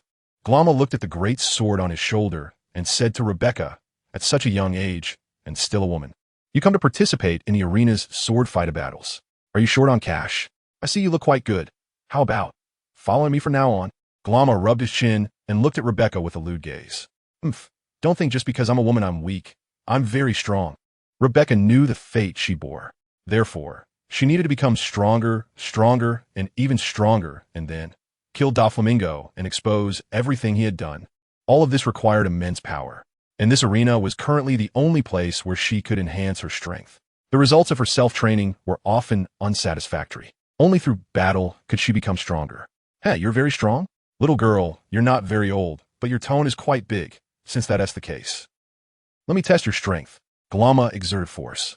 The great sword that was originally resting on his shoulder was taken down and thrust forcefully into the ground. Thud! The great sword pierced directly into the hard ground. Glama was trying to intimidate Rebecca. Seeing this, Rebecca felt it was an opportunity. Since Glama had planted his weapon into the ground, she quickly rushed forward and slashed at Glama's neck with her sword. Glama shook his head and laughed. Little girl, your movements are too slow. Saying that, he was about to lift his great sword, preparing to knock Rebecca's sword away. However, just as he was about to lift the sword, he suddenly felt a bit dizzy and saw everything in a blur. The next moment, Rebecca's great sword had already come down, directly beheading Glama. The head was thrown high into the air. Everyone was stunned. Rebecca looked at her hands in disbelief. I killed someone? But why didn't the other party dodge? Rebecca was puzzled. Little brat, did you do something? Kaido looked down at Ling Feng and questioned. He could not believe that his judgment was wrong. That little girl named Rebecca could not possibly defeat that man. Moreover, it was strange earlier. Rebecca rushed at that man, and he was full of confidence, clearly not taking Rebecca seriously. But at the end, when that man was about to counterattack, it seemed like something went wrong with him. He stopped in place and not only did not defend himself, but did not even dodge, allowing Rebecca's sword to strike his neck. The guy couldn't possibly think his neck was hard enough to block it, could he? Recalling the ability Xiao Bai had to inflict negative states on others, Kaido concluded that it was Xiao Bai who had acted, possibly giving that man a dizzy state. Or maybe a slow state. Kaido, how can you arbitrarily slander someone's innocence? I'm sitting right next to you. How could I do anything? Ling Feng retorted to Kaido. TCH, you don't really need to act. Just a thought can give someone a positive or negative state. Can it? Kaido didn't believe Ling Feng's nonsense. Kaido, are you unable to accept defeat? Clearly, that little girl won on her own strength. It has nothing to do with me. Ling Feng. In any case, Ling Feng denied taking any action. Although, in fact, he had indeed done something. He had inflicted a dizzy state on that man. After adding this state, that man felt dizzy and naturally could do nothing, only allowing Rebecca's sword to strike his neck. Unfortunately, that guy's neck wasn't hard enough, so he died. Therefore, he couldn't blame anyone else. If he wanted to blame someone, he should blame his own neck for not being hard enough. Little brat, it's you who can't accept defeat, right? Kaido laughed. This is a fair bet. You secretly cheated, and you still say I can't accept defeat? Little brat, have some shame. Kaido threw this remark back at Ling Feng. Kaido, stop saying that. If you have the ability, bring out the evidence. Ling Feng said to Kaido, if you have evidence that I indeed acted, then I admit defeat and will obediently learn hockey from you for a year. But if you don't have evidence, then don't spout nonsense, okay? Is it so hard to admit that little girl is excellent? Is it so hard to admit you misjudged? Hearing Ling Feng's words, Kaido was about to explode with anger. What the hell do you mean admitting that little girl is excellent? What the hell do you mean admitting I misjudged? It's clearly you, shameless little brat, who acted secretly. How could he still have the face to say that? You're the one who is truly shameless. However, it was true that he had no evidence. Damn it. No wonder Ling Feng so easily agreed to the bet earlier. You should know from the start, Ling Feng was not supposed to win. But now, Kaido understood. That little brat had long been scheming. When the match started, he secretly used his ability to help the girl win. How could he, the mighty Kaido of the beasts, not have thought that Ling Feng would do this? Sigh. Regret not having thought of this earlier. Speak, Kaido, do you admit defeat? Ling Feng looked at Kaido and asked, of course, if you don't care about your reputation as one of the 4 emperors and want to cheat, I can't do anything about it. After all, it's just a verbal bet. You can even deny that you ever bet with me. You're talking nonsense. Upon hearing Ling Feng's words, Kaido cursed loudly. Am I the kind of man who doesn't keep his word? I'm willing to bet and accept defeat this year. I want to force you to train hockey. However, just after saying this, Kaido regretted it. After all, that was a whole year's time. Enough for Ling Feng's strength to catch up to his level. But now, Ling Feng was going to waste a year. Who knows what will happen in a year? What if suddenly a powerful new pirate rises? After all, in this increasingly turbulent era of great pirates, the replacement of the old with the new happens constantly. Although, these 4 emperors have been high above, holding their positions for quite a while. But so what? Even the world government is facing challenges from the Revolutionary Army, let alone them. Excuse me, is this Mr. Kaido? Just then, a man appeared beside Kaido and respectfully said to him. Kaido was taken aback when he realized the man recognized his identity and asked, how did you know it was me? Or was I exposed? No, not at all. The other party shook his head and said, we just recognized Mr. Ling Feng beside you. As the vice captain of the Beast Pirates, the only one who could sit next to him is you, Mr. Kaido. So who sent you? Kaido asked curiously. Hearing this, the other party smiled. Mr. Kaido, this is Dressrosa. Everything is under the control of Lord Doflamingo. I was naturally sent by His Majesty the King.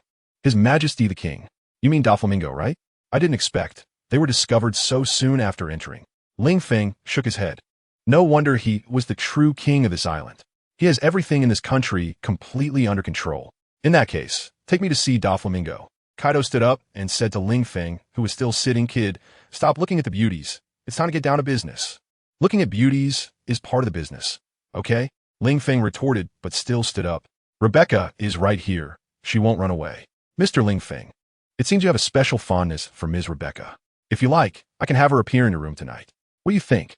Diamante said to Ling Feng, trying to curry favor.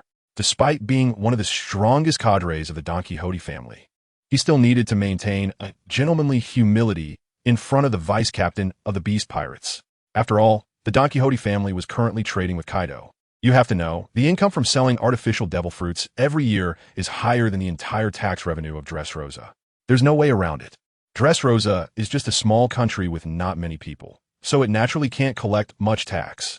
Of course, this is relative.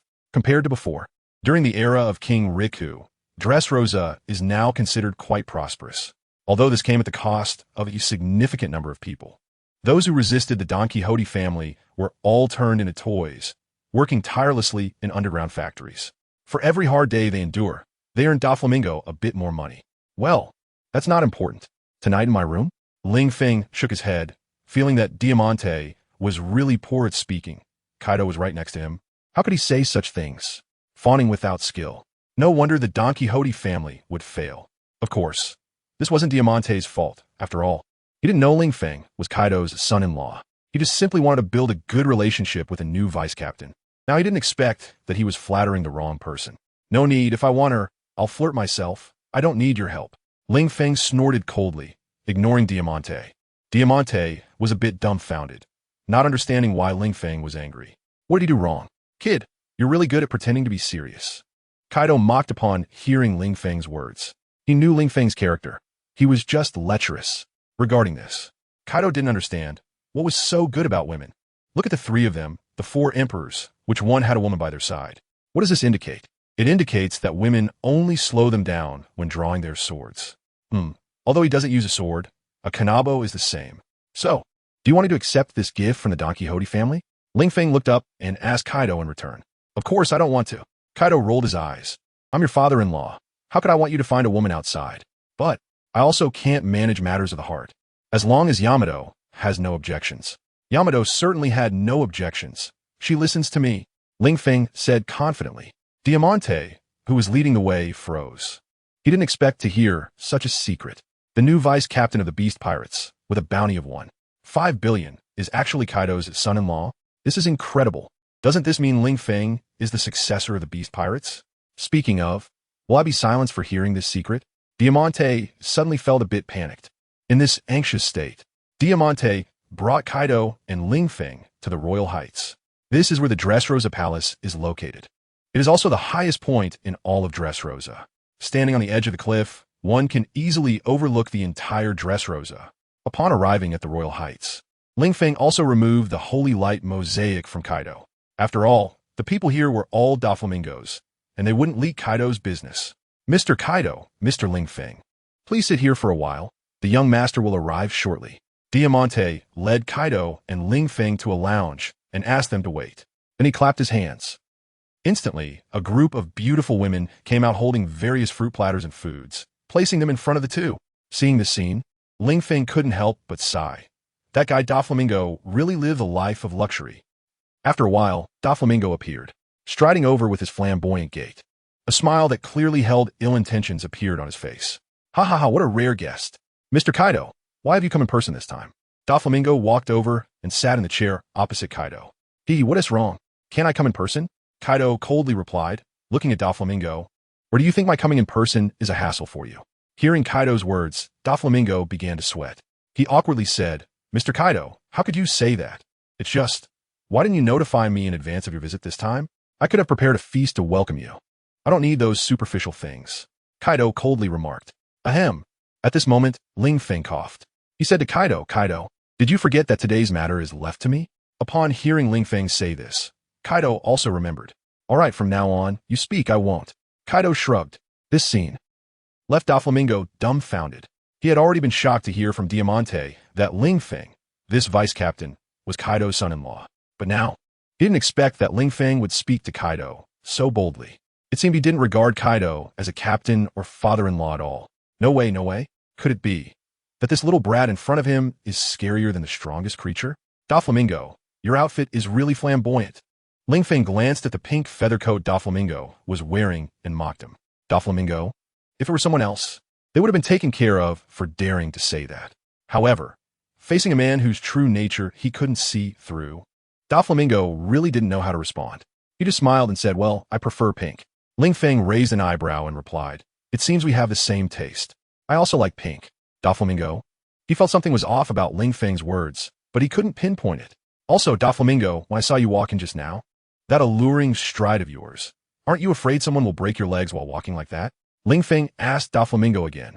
Doflamingo, he looked at Ling Feng with suspicion, feeling that this guy had issues. What color of clothes I wear and how I walk, what does that have to do with you? However, there was nothing he could do. Who told him he was weak? The weak have no initiative. He could only continue to answer, of course I'm not afraid, because anyone who wants to break my legs has already been thrown into the sea to feed the fish.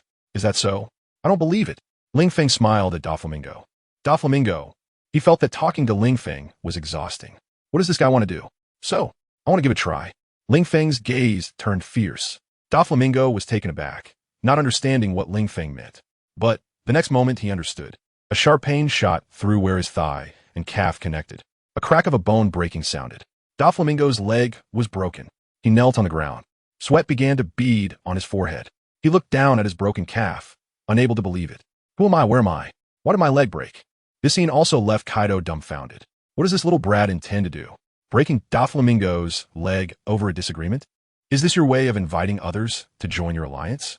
Doflamingo, I imagine the feeling of a broken leg isn't pleasant, right? Ling Feng sat in his seat, smiling as he looked at Doflamingo kneeling before him. Is it you? Doflamingo frowned. How did you do that? He found it hard to believe. He actually had no reaction and was short-legged by Ling Feng. How'd he do it? It's simple. I give you a dullness aura, and your reactions and perceptions slow down significantly. Then I stand up from my seat, walk in front of you, and kick your knee hard and look. Your leg is broken. So easy. Seeing how relaxed Ling Feng was, Doflamingo was dumbfounded. But he found the key point. That is, the dullness aura? What is that? Listening to Ling Feng, it seems that with this aura, reactions and perceptions become infinitely dull. So, that's why he didn't notice how Ling Feng made his move. This guy is too terrifying, right? However, Mr. Ling Feng, isn't this a bit too much? I, Doflamingo, am at least a partner of the Beast Pirates. And you treat me like this? As he spoke, Doflamingo began to control his string fruit ability, trying to repair his broken knee. How have I treated you? I was just testing your strength. Unfortunately, you didn't pass. Ling Feng shook his head at Doflamingo. After all, our beast pirates have turned over a new leaf and become the Beast Legion of Wano, so past collaborations need to be cancelled. Today, I came to reassess whether you, Doflamingo, are qualified to continue cooperating with us in Wano. But sorry, it seems you're really a bit unqualified. Ling Feng shook his head. Luckily, I only kicked you. If I had used a knife to chop off your head, you probably would have died in a kick. So, do you think such a weak you is qualified to cooperate with me? Now, I give you two choices. One, join my newly established United Alliance and become a member of the United Alliance. The second is death. After you die, I will support a puppet to become the new king and then join the United Alliance. So choose. Ling Feng looked at Doflamingo and awaited his decision. Doflamingo frowned at Ling Feng. United Alliance? What does that mean? What do you intend to do by establishing such an organization? Fool, can't you see this clearly? Ling Feng shook his head at Doflamingo, thinking that the clown of the dark world was a smart person, but now it seems it's just because the opponents you faced were too weak, right? That's why your superiority and strength showed. What do I establish the United Alliance for? Do I really need to say it? Of course, it's to oppose the world government. Otherwise, what else? Doflamingo. He looked at Ling Feng in disbelief, not expecting this guy to have such grand ambitions. He actually dared to oppose the world government. However, the seas have indeed been turbulent in recent years, and the world government has shown signs of being unable to suppress it. But does Ling Feng really think that with just the beast pirates, he can subdue the world government? Have you made up your mind? Ling Feng said impatiently. Mr. Kaido, is this your intention? Doflamingo looked at Kaido of the beast pirates and asked. Ling Feng is young and doesn't understand respect. But is Kaido also going to follow Ling Feng's lead? After all, Kaido is no longer young. At this age, does he still have ambitions to overthrow the world government? Kaido looked at Doflamingo and said, the kid's meaning is my meaning. Doflamingo, don't blame me for not reminding you. This kid is much more ruthless than I am. If you resist me, I might spare you, but the kid? That's not possible. You probably heard about the disappearance of Kizaru, right?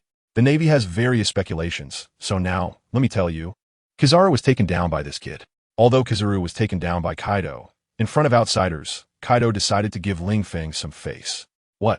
This time, Doflamingo was shocked the Admiral Kizaru was actually taken down by this guy in front of him. However, thinking about how easily Ling Feng could kick his leg off, he felt that this didn't seem like a problem. Someone who could take down Don Quixote Doflamingo and kill an admiral, isn't that just a matter of course? I want to ask, how many countries have joined your United Alliance now? There's no way around it. When you're under someone else's roof, you have to bow your head. The only two options in front of him are to either die or join. He definitely wouldn't choose death. A person can only have infinite possibilities if they are alive. If you agree to join, then you'll be the first. Ling Feng said to Doflamingo, as the first country to join the United Alliance, I will give you preferential treatment. At that time, I will reserve a seat for you among the 5 permanent members of the United Alliance. Probably the position of the Gorosei. Ling Feng said lightly. Is Wano also one of the 5 permanent members? Doflamingo asked Ling Feng. Ling Feng nodded. Of course, Wano is one, but it is only Wano and I will surpass the 5 permanent members and rise to a higher level. Ling Feng pointed to the sky. Doflamingo understood. This guy wants to be a celestial dragon. Moreover, he wants to be the original celestial dragon. Just like 800 years ago, when the kings of 20 kingdoms established the world government. However, the current celestial dragons have more than a dozen families, and if Ling Feng succeeds, then only his family will stand at the top.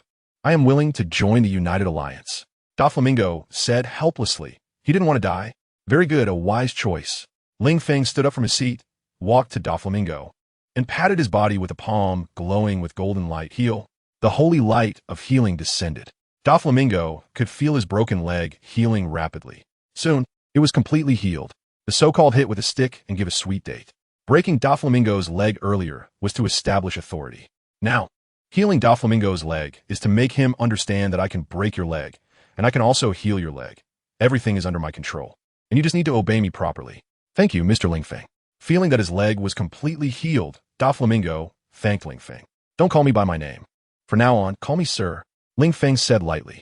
For now on, you're the 5th disaster of the beast pirates, Disaster Doflamingo. And in the future, the weapon manufacturing and trading under the beast pirates will be entrusted to your command. In a new world, there are many kings of the dark world. As a clown, you are one of them. However, starting today, You will be the king of the dark world and the new world. Doflamingo, don't let me down. Ling Feng patted Doflamingo's shoulder again. Since we cannot eliminate the darkness, then let me be the commander of the darkness. Sooner or later, light and darkness, justice and evil will all be under Ling Feng's rule. Thank you for your grace, my lord. I, Doflamingo, am willing to serve you until death.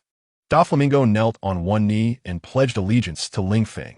Very good, then swallow this. It's your reward. In the next moment, a seed glowing with black light appeared in Ling Feng's hand, which he handed to Doflamingo. Doflamingo looked at the dark seed in Ling Feng's palm and frowned. For some reason, he felt very repulsed by this seed, feeling it was something very evil. What is this? Doflamingo did not want to eat it. Ling Feng did not hide it. This is the seed of corruption. Once you eat it, your life will be completely under my control.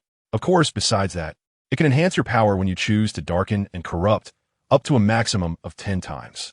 However, the price for a 10-fold increase will be eternal corruption and darkness, which is essentially death. Facing a villain like Doflamingo, Ling Feng would not easily believe that he would choose to submit. Therefore, the seed of corruption is the power that allows him to control everything. As long as he wishes, he can turn anyone who eats the seed of corruption into his puppet at any time. That is why he can confidently hand over the weapon trading originally belonging to the beast pirates to Doflamingo. Can I not eat it? Doflamingo looked at Ling Feng with a somewhat ugly expression. If he ate it, wouldn't his life and death be in Ling Feng's control? Doflamingo really didn't like that feeling. What do you think? Ling Feng tilted his head and smiled at Doflamingo. Well, I'll eat it. Doflamingo gritted his teeth, knowing he had no bargaining power. In the next moment, Doflamingo picked up the dark seed from Ling Feng's hand. Just holding it in his hand, Doflamingo felt like he was about to fall into darkness. His soul was stained black. But looking at Ling Feng's smiling eyes, what could he do? Holding the seed of corruption, he placed it in his mouth, tilted his head back, swallowed hard, and it went down his throat. After the dark seed was swallowed by Doflamingo, it immediately transformed into a mass of black mist, connecting with Doflamingo entirely. This meant that, once the dark seed was swallowed, it could never be taken out. Once corrupted into darkness, you will forever be unable to look up at the light. My lord, I have eaten it, Doflamingo said to Ling Feng. Ling Feng nodded. I can feel it. So my lord, do you have any tasks for me now? Doflamingo looked at Ling Feng, cautiously inquiring. This person in front of him is a devil. Just by meeting him, he was completely subdued. To be honest, if someone had told him before that he, Doflamingo, would become someone else's subordinate, he would never have believed it, no matter what. It was too ridiculous. How could he, Doflamingo, ever be someone as subordinate? But now, the truth is right in front of him. Doflamingo felt a bit desperate. Feeling the seed of corruption completely connected to his body, he understood that he could no longer escape Ling Feng's control. Since that is the case, he could only choose to serve Ling Feng well. Becoming a person like the Gorosei in the future isn't necessarily a bad thing. At least, his status would be higher than it is now, right? Doflamingo is also an ambitious person, and he is still young. Moreover, he is a celestial dragon. He once looked up at the highest empty throne, hoping that one day he could sit on it. But now it seems that the man who can sit on that throne is right in front of him. The immortal monarch, the man with a bounty of 1.5 billion. However, in Doflamingo's eyes, the man before him was far more terrifying than Kaido of the 100 Beasts. If Kaido had methods like Ling Feng, how could his territory be limited to just Wano country? He would probably have taken over the entire new world by now, right? Meanwhile, Kaido was also surprised by Ling Feng's methods. A king, a clown in the underworld, combined with the warlords of the sea, and even the identity of a celestial dragon. He was completely manipulated by Ling Feng like this. As expected, my judgment was correct. This kid will one day become the ruler of this world. The next era will surely be named after Ling Feng. To be honest, he actually wanted the next era to be called Kaido, but he understood that he didn't have that power. After spending 20 years, he had merely managed Wano country. Compared to Ling Feng's methods, it was far inferior. A day later, Ling Feng and Kaido left Dressrosa. To be honest, Kaido never expected that this trip to Dressrosa would be so smooth. It felt almost like a dream, with just an iron rod and a sweet date. Ling Feng completely toyed with Doflamingo. Kid, next, shall we go make a scene in Whitebeard's territory? Kaido said to Xiaobai today. I want the world to understand who the real strongest is. Ling Feng thought for a moment and agreed. Fine, the new world doesn't need 4 pirate emperors. Today, we'll go to Whitebeard's territory and take it all. Even though Ling Feng felt that Kaido was a bit anxious. After all, the Marineford War was approaching, and Whitebeard was about to die. There was no need for them to act. But Ling Feng also thought, what if things change? So, it would hurt to take down Whitebeard first. No matter whether the previous Kaido could defeat Whitebeard, the fully powered Kaido of the 100 Beasts, enhanced by his attributes, could definitely overpower Whitebeard, no doubt about it. Before long, Kaido appeared in the sky above Whitebeard's anchored island. Immediately, Kaido opened his mouth and unleashed a blast of flame, considered a greeting. Roar. The sudden attack took Whitebeard completely by surprise. The scorching fire pillar slammed into the island below. In an instant, a deafening explosion erupted, creating a massive mushroom cloud above the entire island. Next, a violent earthquake followed. The entire island was shaking violently. However, because Kaido aimed his blast at an uninhabited area, there were not many casualties from this violent explosion. This certainly wasn't due to Kaido's kindness or wanting to keep others out of it. He merely wanted to give the Whitebeard pirates a warning. There was no need to bombard the village right away. Inside the room, Whitebeard, who was drinking, frowned upon hearing the violent explosion. He stepped out of the room and saw the blue dragon flying in the sky. Kaido, you bastard, what do you want to do? Whitebeard looked at his island, which had been blasted into a bottomless pit by Kaido's attack, and roared angrily at Kaido in the sky. Whitebeard, the new world doesn't need 4 emperors, so today I'm here to send you to meet the captain. Kaido shouted at Whitebeard. If you have the guts, come fight me in the sky. Oh right, sorry, I forgot you can't fly. Never mind. I'll just accommodate you and come down to kill you. Kaido mocked Whitebeard. Damn it, Kaido, how dare you disrespect Pops like that? On the side, Marco, the phoenix, instantly spread his wings and flew into the air. Kaido, you don't need Pops to deal with you. Let me, Marco the Phoenix, have a word with you. Sure. The Phoenix cried out and charged at Kaido. You little brat, I'm talking to your dad. What do you want? Get lost. Kaido charged downward. Dragon claws clenched into a fist and punched Marco in the face, sending him crashing into the ground. Boom. The ground was smashed into a large pit by Marco's fall. Damn it. Marco transformed back into human form, wiped his mouth, and spat out a tooth. Marco, are you okay? Whitebeard squinted his eyes, concerned for Marco. I'm fine, Pops. Kaido's punches are nothing special. Marco replied. Good to hear. However, you should step back. The upcoming battle is not something you should participate in. Whitebeard told Marco. But Pops, your body. Marco expressed concern. Do you think I am? Whitebeard. Whitebeard chuckled at Marco, saying that even with injuries, he could still overpower that bastard Kaido. Heh, how arrogant, Whitebeard. Hearing Whitebeard's words, Kaido sneered. Aren't you afraid of the wind blowing your tongue out? Overpower me? Are you still living the days on rocks 40 years ago? 40 years ago? Whitebeard shook his head. Just a few years ago. Have you forgotten that you were captured by me? Ha, that was just me being careless. Besides, how long ago was that? Whitebeard, you really are getting old, reminiscing about past glories. Kaido coldly laughed at Whitebeard. Maybe you were once the strongest in the world. But now you're old, and your once mighty power has long faded. You're just relying on your past reputation to hold on. Whitebeard, times have changed. Times have changed?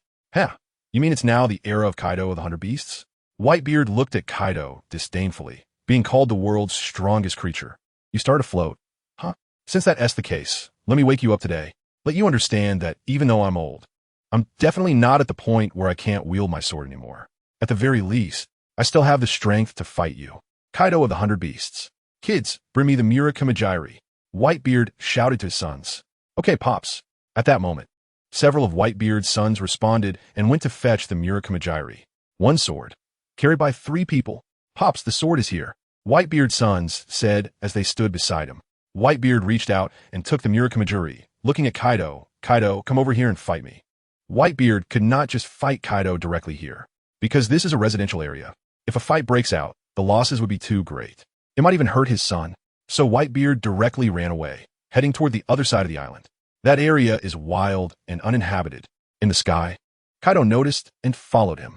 In no time, Whitebeard and Kaido appeared on the other side of the island. The 2 giants stood facing each other. However, Kaido was clearly taller. Whitebeard, Kaido. Whitebeard and Kaido shouted at the same time and charged at each other. Their weapons, infused with Conqueror's haki, smashed fiercely towards each other. Boom! A huge sound erupted. The sky tore apart. The ground began to collapse, creating a deep pit. This was the clash of Conqueror's haki. Their weapons did not even touch each other. The collision of their haki alone caused this unparalleled destructive force. Not far away, the sea surface surged with waves dozens of meters high, continuously rising. Oh, Whitebeard, I didn't expect you to still have such power at your old age. Not bad, Kaido complimented Whitebeard. But Whitebeard furrowed his brows deeply. He is the world's strongest man, being praised for his strength by others? Is that a compliment? No, it's an insult. Kaido, I hope that when I'm riding on top of you and beating you up, you can still say that. Whitebeard gripped his weapon, the Mura Kamajuri, tightly and began to exert more force. Kaido did not fall behind. The collision of their powers caused the ground to once again be unable to withstand the immense pressure. It started to sink inch by inch, creating a massive pit.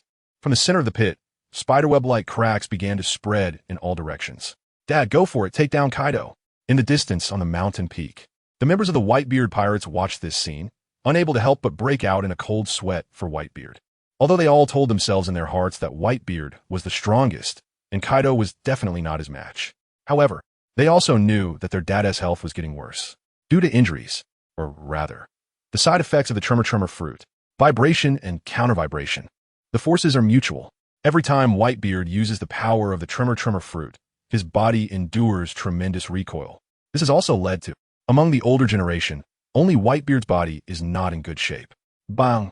After one clash, Kaido and Whitebeard both retreated several dozen meters. It could be considered an evenly matched collision.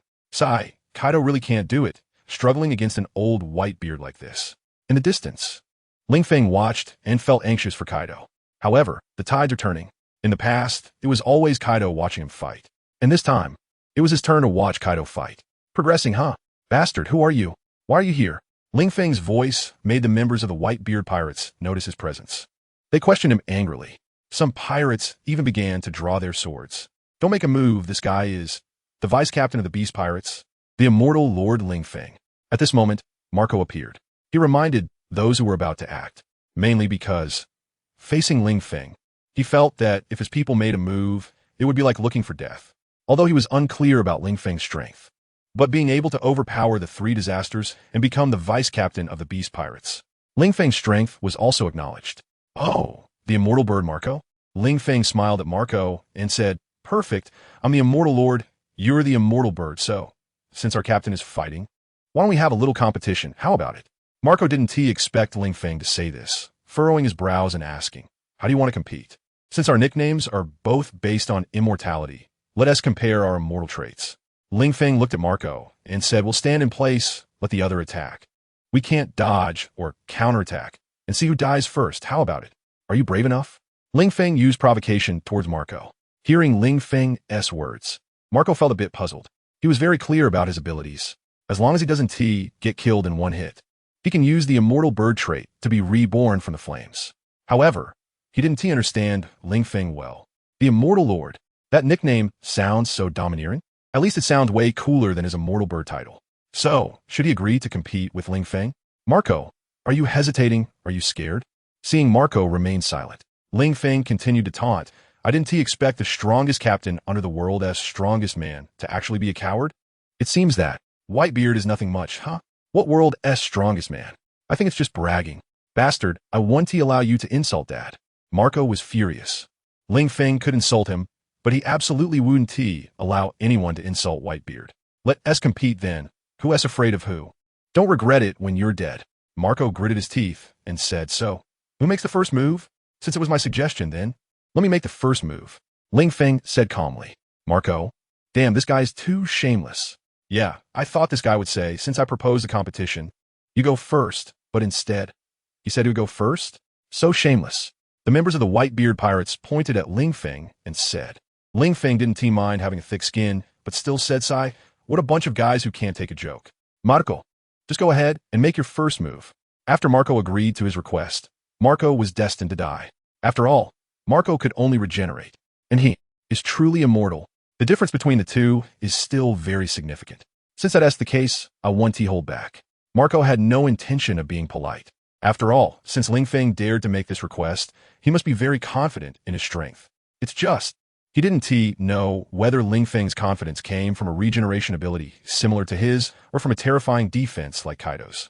Teach, lend me your gun for a bit, Marco said to Blackbeard, who was standing by. Blackbeard happened to have a pistol strapped to his waist. Marco planned to test Ling Feng's strength with bullets first.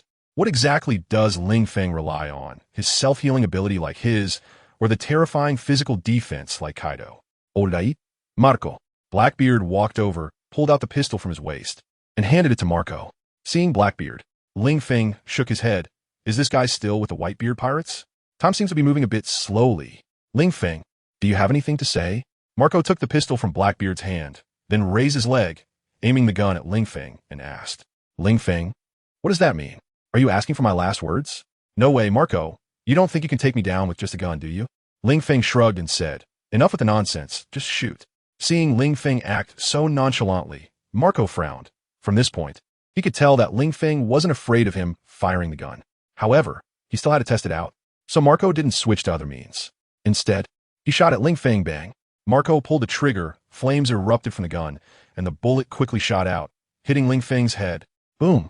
A loud noise. The bullet struck Ling Feng's forehead. It didn't penetrate Ling Feng's head, but instead flattened and then fell to the ground. What terrifying defense! Marco frowned at this scene. Ling Feng didn't use hockey. He simply relied on his physical defense to block the bullet. Of course, if it was just this, he was still far from Kaido. Teach, the pistol is yours back. Marco returned the pistol to Blackbeard. Blackbeard took it back, reinserted it into his belt, and then stepped back, leaving the stage to Ling Feng and Marco. He didn't want to steal the spotlight. After all, in the Whitebeard Pirates, he had been inconspicuous for 20 years. He even felt like he was going to retire in the Whitebeard Pirates. And, for some reason, when Ling Feng looked at him just now, he felt that Ling Feng's gaze was very strange. It seemed as if he could see right through him. It made him feel for a moment that in Ling Feng's eyes, he had no secrets at all. Ling Feng, it's your turn next, Marco said to Ling Feng. Is that so? Ling Feng thought for a moment, looked at Blackbeard and said, well, I wonder if you could lend me your money as well. Since I'm here, I'm also prepared to give Marco a shot. Blackbeard. He glanced at Marco. After all, he was on Marco's side. If he just handed over a gun because Ling Feng asked, wouldn't that make him seem too lacking in stance? Although, he wasn't really on the side of the Whitebeard Pirates in his heart. It's just that he hadn't found what he considered the strongest devil fruit, the dark fruit, so he still needed to continue hiding. Let him use it for a bit, Teach. Marco didn't mind. It was just borrowing a pistol, right? It wasn't like he wouldn't return it. All right. Blackbeard shrugged and walked over to Ling Feng, handing over his pistol. Then he prepared to step aside. But then, Ling Feng suddenly spoke to Blackbeard. So, Blackbeard, after I take care of the Whitebeard Pirates, how about you join me? Blackbeard was taken aback by Ling Feng's sudden invitation. What does this guy mean? Why is he trying to recruit me? He was inconspicuous in the Whitebeard Pirates. Why would Ling Feng want to recruit him? Could it be Ling Feng saw his strength? It's not just Blackbeard bragging. He believed that with his strength, defeating Marco would be no problem at all. Don't be fooled by his current appearance. The scar on Shanks' face was made by him, although Shanks was still quite young at the time. But wasn't he young back then too? He was only a year younger than Shanks. It just looked like he was older. But he and Shanks were peers. Ha ha, you really know how to joke? I'm a member of the Whitebeard Pirates. How could I possibly join you? Moreover, destroying the Whitebeard Pirates? Don't you think your words are too big? Blackbeard laughed it off. To be honest, Ling Feng's recruitment was right in front of the members of the Whitebeard Pirates. There was no hiding it at all. Even Marco heard it. He immediately frowned. He felt Ling Feng was being too much. How could he recruit a member of the Whitebeard Pirates right in front of him? Wasn't that looking down on him? Ling Feng, you've crossed the line. Marco looked at Ling Feng and said, coming to our Whitebeard Pirates headquarters to recruit? Are you implying that the Whitebeard Pirates have no one? I'm just implying that the Whitebeard Pirates have no one. What can you do about it? Ling Feng directly admitted. No matter what Kaido's purpose for bringing him here was. Since he was here, he might as well take down the entire Whitebeard Pirates. He didn't intend to wait any longer, especially since Blackbeard hadn't betrayed them yet. Who knows when a Marineford war would start? Ling Feng, you're being too much. Hearing Ling Feng admit it directly, Marco got angry. TCH, I'm just recruiting subordinates. How is that too much? The choice is in Blackbeard's hands. If he thinks following me has more prospects, why can't he choose me? Ling Feng said calmly. After all, if you're to take down the entire territory of the Whitebeard Pirates, he would definitely need someone to manage it. And Blackbeard had been with the Whitebeard Pirates for 20 years. He should know everything about the Whitebeard Pirates inside and out.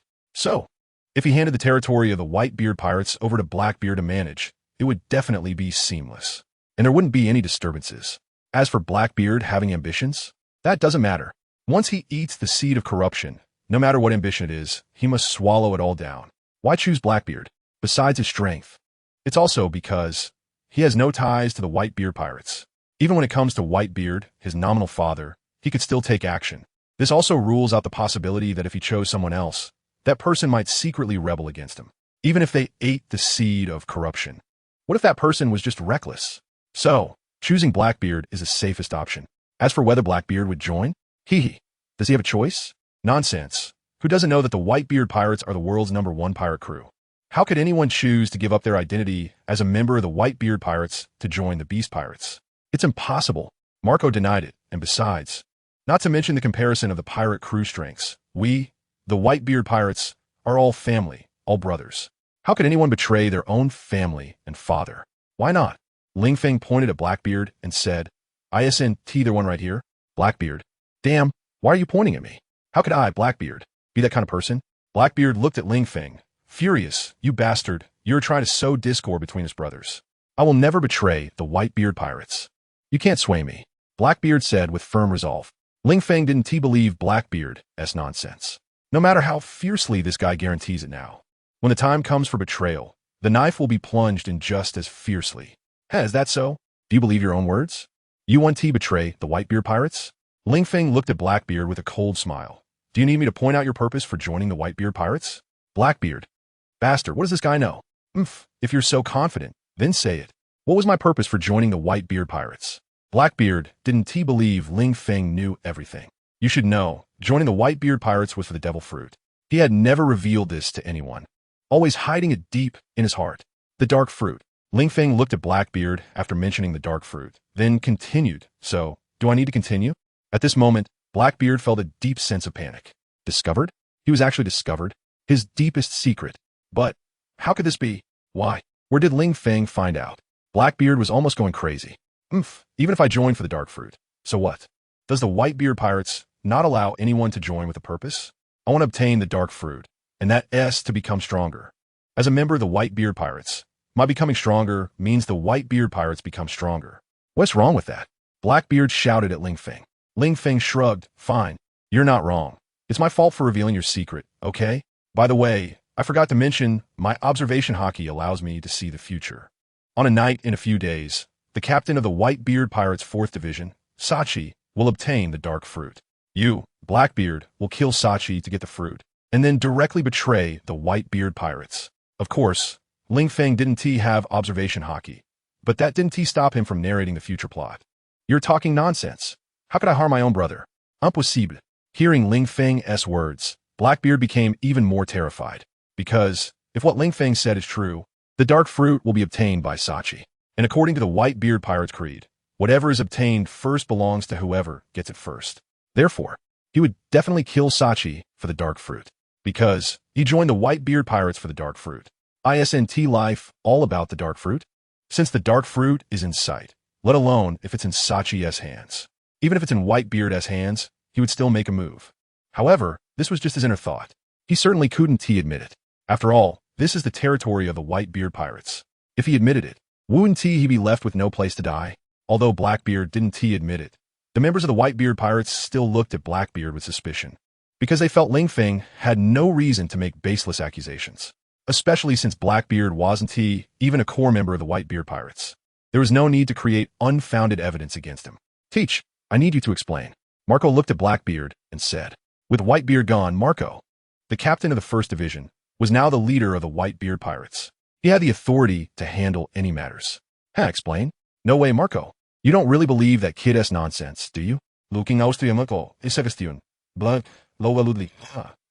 Is this what brotherhood means in the Whitebeard Pirates? To doubt your brothers just because of an outsider's words? That is really too ridiculous. Ha ha ha. After Blackbeard said this, many members of the Whitebeard Pirates lowered their heads in shame. Indeed, how could they doubt their brothers just because of a casual remark from Ling Feng? That's unacceptable. Do I need to deceive you? This Blackbeard is truly a traitor. Do I need to deceive you? This Blackbeard is truly a traitor. This phrase, Ling Feng used his ability of persuasion. It could make everyone who heard this phrase be influenced. Those with weak willpower would be swayed and believe his words, considering them as truth. Sure enough, in the next moment, someone rushed at Blackbeard with a drawn sword. Blackbeard, I'm going to kill you, traitor. Blackbeard, what the hell, are you insane? Blackbeard, didn't he expect that someone would actually draw a sword against him? And there was more than one person. There was no choice. He could only dodge quickly. While dodging, he explained, are you all crazy? Just because of that kid's words, you want to kill me? Don't you know the iron rule of the Whitebeard pirates is that we must not harm each other? Blackbeard yelled at those who were attacking him. However, those people seemed to not hear him at all and kept slashing at Blackbeard. Marco also noticed something was wrong and quickly said, everyone stop. There is still no evidence that Blackbeard really has that motive. We can't accidentally harm our own people. Hearing Marco's words, those who were about to attack Blackbeard hesitated for a moment. But at that moment, Feng spoke again. Don't stop. Blackbeard is just trying to argue. He's a guy with ulterior motives. If we don't take him down now, he will definitely kill Sachi later. Not only that, he will wipe out the Whitebeard pirates and establish his own Blackbeard pirates. By then, he would have become a significant threat. It would be impossible for you to kill him then. Feng's words ignited the fire, and those members of the Whitebeard pirates who were originally hesitant became even more eager to kill. Damn it, you're forcing me. Blackbeard saw that those people were still relentlessly attacking him. Unable to bear it any longer, after all, he is just a flesh and blood person. If he got cut, he would also be hurt and could die. So, Blackbeard prepared to fight back. One punch for each. In just a few moments, he knocked down those who rushed up to attack him. So strong. How could he be so strong? Marco was dumbfounded at this scene, because in his expectation, Blackbeard shouldn't be this powerful, right? Now, facing those pirates charging up, he can actually take them down in an instant. Although, these affected pirates are all quite weak. But even if they are weak, they shouldn't be so easily defeated by Blackbeard, right? So, there is another possibility. That is, Blackbeard has been hiding his strength. But why would Blackbeard hide his strength? At this moment, Marco couldn't help but take Feng's words seriously. Could it be that Blackbeard joined the Whitebeard pirates for another purpose, that he joined to secretly obtain the devil fruit? Otherwise, why would he hide his strength? Teach. I want an explanation, Marco said to Blackbeard. Explanation? What explanation do you want? Blackbeard looked at Marco and questioned. They want to kill me. I'm just defending myself. Am I wrong? No, you're not wrong to defend yourself. But what's wrong is that you hid your strength. Why did you hide your strength? Marco frowned. It's a time of trouble. Right now, Kaido is fighting Whitebeard. It won't end anytime soon. Plus, there's a beast pirate's vice captain here. And suddenly, a Blackbeard with ulterior motives appears. What is he trying to do? Hiding strength? What is wrong with hiding strength? Is there a rule in the Whitebeard pirates that forbids hiding strength? Blackbeard mocked Marco. Marco. It's one thing for those weak newcomers to be swayed by that kid's words. Are you, a first division captain, also swayed by that kid's words? Do you think I, Blackbeard, am a bad person? Blackbeard said with a wronged expression. Even though I look ugly, my heart is kind. Just look at those fallen newcomers. I was very gentle with them. Marco saw those fallen newcomers rolling on the ground, clutching their stomachs, legs, and heads. But he could also tell that they only had some superficial injuries. Blackbeard indeed didn't he go too hard. Otherwise, those fallen newcomers would definitely not be able to cry out. Regardless, you are suspicious now, so teach, surrender peacefully. I promise I won't harm you until the truth is uncovered. Marco said to Blackbeard. Then he gave a look to his subordinate beside him. Go, cuff Teach. Blackbeard. Marco, are you serious? Blackbeard didn't expect Marco would actually want to arrest him, and it seems like he wants to interrogate him. Damn, just because of a few words from Feng? Teach, I'm just doing my job. What are you afraid of? If you haven't done anything wrong, why would you fear the knocking of ghosts at midnight? Marco looked at Blackbeard and said, I just need you to cooperate with the investigation. If the results come out and you really have no problem, would I still handle you? Who knows? Blackbeard said irritably, I've been with the Whitebeard pirates for 20 years. And now, just because of one word from a Beast Pirates member, you want to arrest me and interrogate me? Marco, is it me, Blackbeard? Who is your brother, or was that kid named Feng your brother? Being questioned like this by Blackbeard made Marco blush a bit. However, his suspicions about Blackbeard did not dissipate. This is certainly still the effect of Feng's manipulation. For those with weak willpower, they will be directly influenced. For those with strong willpower, they will also be affected. No one can resist. Marco is no exception. Teach, I'm just ensuring that you're not a problem. Marco said firmly, as long as you cooperate with the investigation, when the results come out, if you really have no problem, and if you still don't forgive me, I can kneel to apologize. After all, this is a matter of the entire Whitebeard pirate's safety. Marco cannot afford to be careless. If he really wronged Blackbeard, then kneeling is just kneeling. After all, they are brothers. Kneeling to your brother is not shameful. Who asked you to kneel and apologize? I'm just very disappointed in you, Marco. You want to arrest and interrogate me without distinguishing right from wrong, which makes me feel very unsafe. Blackbeard looked at Marco and said, so, if you really want to catch me then, I can only betray. Take a leave. Teach. Do you even know what you're saying? Damn, you really have ulterior motives. You actually want to betray Dad. Are you even human? Brothers, go. This guy can easily say the word betrayal now, which shows that what Ling Feng said is not wrong. This guy must have long had the intention to betray. Otherwise, he would definitely not betray just because he had to accept an investigation. He must know he can't withstand the investigation, so he chose to betray. Various voices from the Whitebeard pirates drowned out Blackbeard, and Blackbeard also absolutely knew that he had said something a bit too much. But everyone has a temper, even though he has endured for 20 years. But what if? What if after he surrenders, he really gets investigated? So, he could only threaten with betrayal. I certainly know what I'm saying. I am wholeheartedly devoted to the Whitebeard pirates. But you bastards want to investigate me just because of an outsider-ass words. If the members of the Whitebeard pirates are this indiscriminate, then what's the harm if I, Blackbeard, betray now? For some reason, Blackbeard also began to stand strong. His words made the Whitebeard pirates grit their teeth. Teach. You are simply a bastard. Marco looked at Blackbeard and said, we are not wronging you. We just want you to cooperate with the investigation. And you are unwilling? Actually thinking of betrayal. Teach. Do you really have a guilty conscience? If you really have a guilty conscience, then don't blame me for cleaning up the Whitebeard pirates. Marco clenched his fists. Buffed. Clean up. The Whitebeard pirates are already in a precarious situation. Do you think you can catch me? Blackbeard said arrogantly. Below, on the battlefield between Whitebeard and Kaido, Kaido seemed to have heard the quarrel above. He smiled and looked at Whitebeard, saying, TSK, Whitebeard, did you see? You're not dead yet, and your Whitebeard pirates are already starting to have infighting. I wonder, after I kill you, will the entire Whitebeard pirates instantly fall apart? Kaido mocked Whitebeard. Nonsense. Whitebeard directly cursed. Kaido, don't talk nonsense to me. They are all my children. I believe they will not betray their own people. Listen up, everyone, stand firm. Don't fall for that little devil Ling Feng's schemes. And teach. I believe you're not the kind of man who would betray his brothers. So, from now on, don't casually mention the word betrayal. Whitebeard reprimanded his sons. His words still held weight. The voices clamoring to capture Blackbeard suddenly vanished. Even Blackbeard felt a bit intimidated by Whitebeard. After being admonished by Whitebeard, he dared not bring up the topic of betrayal again. I'm sorry, Teach. I shouldn't have doubted you. Dad said not to doubt our own people. Marco apologized to Blackbeard. Sorry. The others also apologized to Blackbeard. Don't say that. I have my flaws too. Blackbeard felt he still had to give face to Whitebeard. Besides, if what Ling Feng said is true, and after some time, the Dark fruit appears and is obtained by Sachi, then he didn't want to just back out. After all, he had endured for 20 years just for that devil fruit. If he left just as he was about to see the light, wouldn't he regret it? Thus, under Whitebeard's words, both sides reached a truce. Ling Feng shook his head, thinking, no wonder Whitebeard is so respected in the eyes of his sons. Marco, let's continue. Ling Feng said to Marco, but what does it matter how respected he is? Whitebeard is destined to die. And it's today. You little brat. If you dare to sow discord again, don't blame me for being unmerciful. Marco glared at Ling Feng. It was Ling Feng's instigation that made him distrust Blackbeard. And then he got scolded by Whitebeard. This left him with no good feelings towards Ling Feng. I'm just speaking the truth. If you don't believe me, what can I do? Ling Feng shrugged. It's hard to be a good person these days. I clearly wanted to root out a traitor for you, but you treated my good intentions as ill will. You deserve to be betrayed by Blackbeard. I don't believe your nonsense.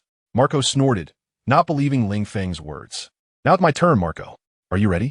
Ling Feng aimed his gun at Marco's head and asked, what are you whining about? If you want to shoot, just shoot. You think I'm afraid of you? Marco replied irritably. Bang. The next moment, Xiaobai pulled the trigger.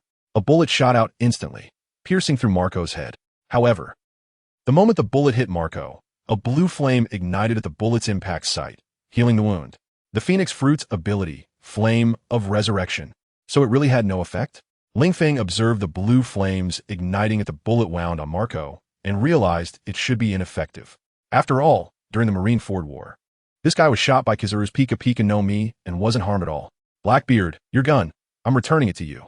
Ling Feng tossed the handgun back to Blackbeard. Blackbeard caught it and tucked it back in his belt. Marco, now it's your turn. Ling Feng said to Marco. Kinda, give me your knife. Marco said to a pirate holding a knife. The next moment, Marco wielded the knife and swung it at Xiaobai. Armament hockey wrapped around it. Instantly, the white blade turned black. He struck down fiercely on Ling Feng's head. Clang! The blade collided with Ling Feng's head, producing a sound like intertwined metal. The recoil made Marco's fingers numb. But looking at Ling Feng, this guy's head was completely unharmed. Not a single scratch was left. This left Marco in disbelief. Is this guy's defense on par with Kaido's? No. Perhaps even stronger than Kaido. Ling Feng sighed.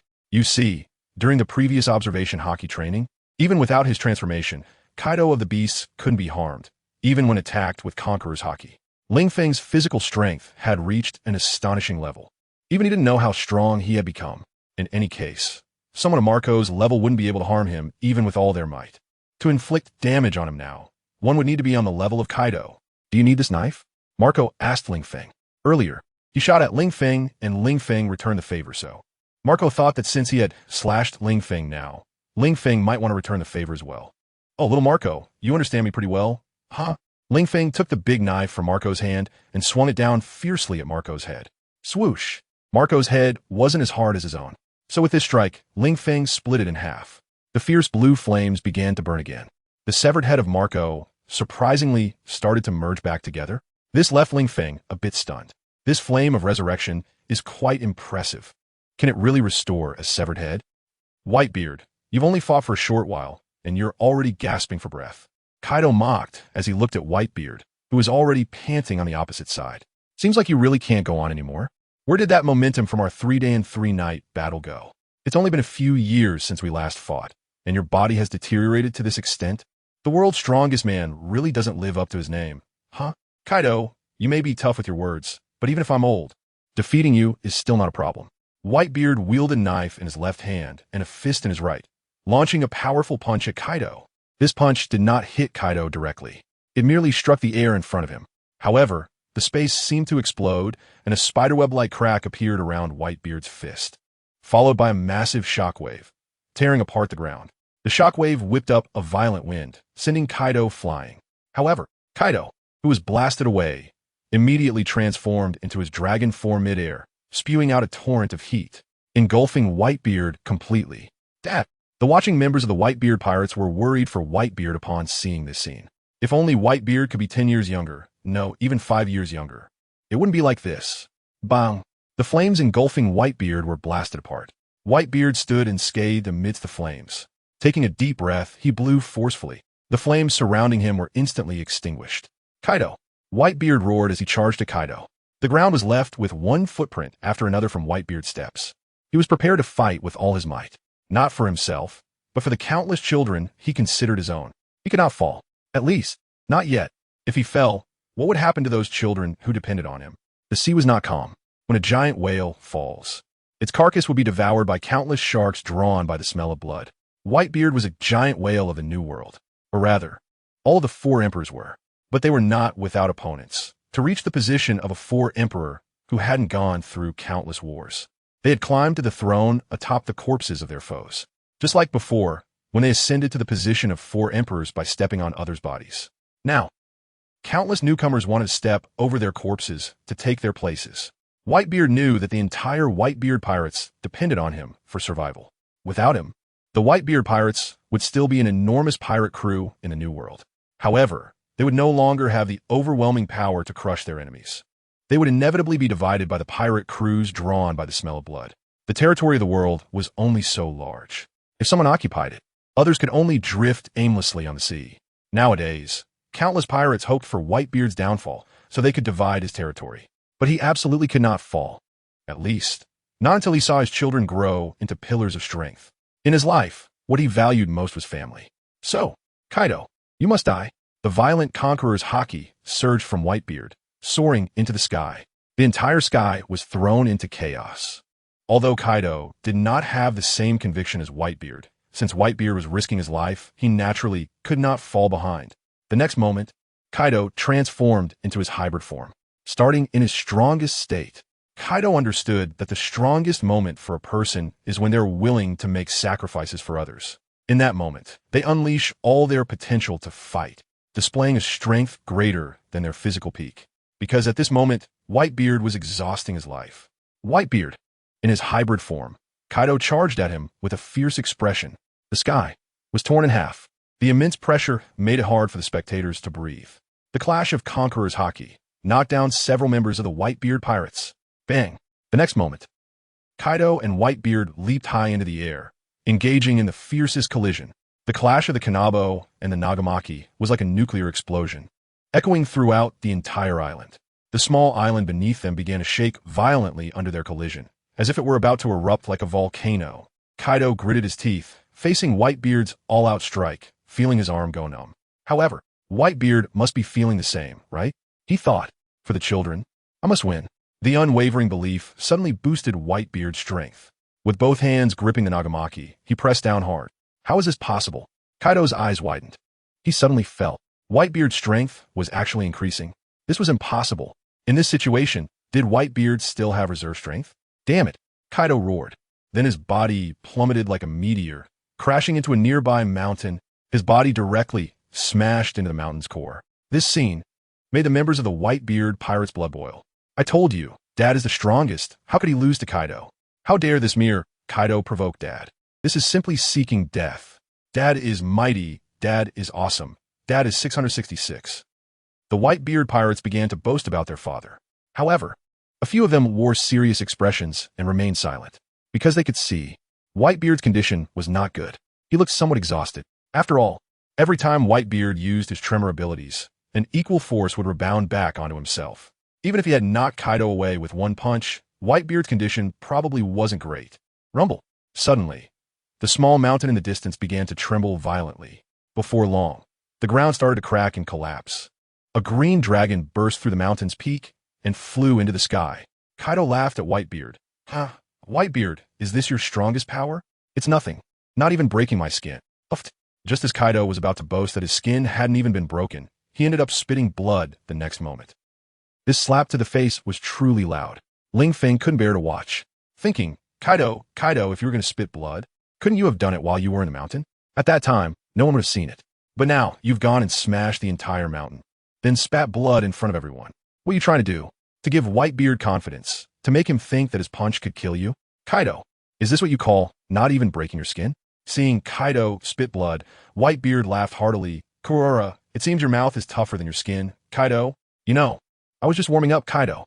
If you have the guts, come down, and I'll give you another punch. I guarantee you'll be calling me Dad. Whitebeard confidently said to Kaido. Hearing Whitebeard's words, Kaido laughed heartily. Whitebeard, keep playing tough. You were just warming up? If that punch wasn't full strength, I'd personally cut off my head and kick it to you. Whitebeard, don't force yourself. I know you say this to make me retreat, right? But that's impossible. Today, only one of the four emperors, Kaido or Whitebeard, can survive. Kaido roared loudly. So, Whitebeard, don't harbor any illusions. Today, it's either you die or I die. There will be no third outcome. Ling Feng, boost my state. Kaido shouted to Ling Feng. Whitebeard, in your last battle of life, I will let you witness what true world-class power is, a strength that surpasses even your peak. Roar. Kaido threw his head back and roared. A massive pillar of fire shot into the sky, coloring the entire sky red. The scorching warm wind hit Whitebeard's face, causing him to frown, because he felt that at this moment, Kaido had completely changed. The pressure he felt just now was completely different. Or rather, the Kaido from before only gave him a sense of being evenly matched, but the current Kaido made him feel utterly unmatched. How could this be? The thought was unbelievable to Whitebeard. Ever since he left the Rocks Pirates and made a name for himself on the seas, he had never experienced a feeling like this again. How could there be someone who made him think he wasn't a match?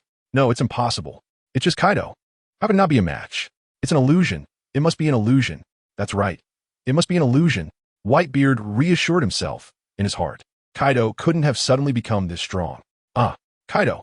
Whitebeard gripped his sword, the Tsong Yun Xie, and roared back at the sky. He clashed his momentum against Kaido's. The violent aura was even more exaggerated than before. The ground could no longer withstand the collision of their powers, beginning to crack and collapse. Even from a distance, the cliff where Ling Feng and others were watching began to crumble due to the shockwave, forcing everyone to retreat. Die, Whitebeard. After Kaido displayed his unmatched aura, he charged madly toward Whitebeard. His speed was so fast, he appeared in front of Whitebeard in the blink of an eye. The Kanabo struck fiercely. Whitebeard raised the Tsong Yun Chie to block, but The immense pressure only allowed Whitebeard to block for a moment before he was sent flying by Kaido, spitting blood in midair. This isn't over yet, Whitebeard. Kaido chased after Whitebeard with even greater speed, coming down from the air with a swing, directly smashing Whitebeard into the ground. Crash! Whitebeard's body smashed into the ground, but did not stop there. Instead, with tremendous force, it continued to drive him deep into the earth. The powerful force left Whitebeard completely unable to contend. This is impossible. The members of the Whitebeard pirates stared in disbelief at this scene. How could this be? How could Dad be defeated? Ling Feng, what'd you do to Kaido? Medical question Ling Feng. Ever since Kaido had Ling Feng boost his abilities, his power had completely changed. The situation that was previously evenly matched had turned into Kaido overwhelming Whitebeard. Marco felt as if he was dreaming. When has Dad ever been in such a dire situation? In Marco's memory, it had never happened. Over the decades, he had seen Whitebeard face countless opponents, but he had never seen anyone able to press Whitebeard down in a fight. Those who could match Whitebeard were few and far between in the entire ocean. What did you do? I just doubled Kaido's physical abilities in every aspect. Ling Feng smiled at Marco. It's understandable that Whitebeard can't beat the current Kaido, after all. Whitebeard is facing a Kaido whose strength has doubled. In this state, Kaido might even be able to overpower the three admirals, let alone Whitebeard.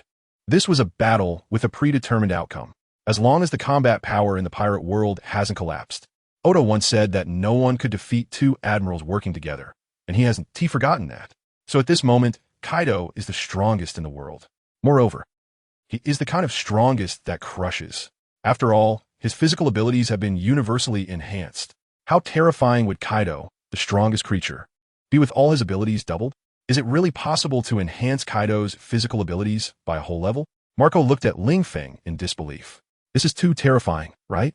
With such auxiliary power, if everyone in the Beast Pirates were enhanced, how terrifying would their strength be? They could probably conquer the entire New World, right? No. Just with Kaido alone, he might be enough to conquer the New World.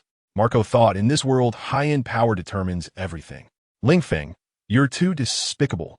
This was clearly a one-on-one fight between Dad and Kaido, and you boosted Kaido's abilities. What is that about? Isn't that cheating? A member of the Whitebeard pirates questioned Ling Feng. Upon hearing this, Ling Feng laughed. No way, no way. Could anyone really think we came here just to challenge? Foolish Whitebeard pirates. I'm here today to wipe out your crew. This isn't a duel. It's war, do you understand? This is war. Ling Feng surveyed the crowd before him.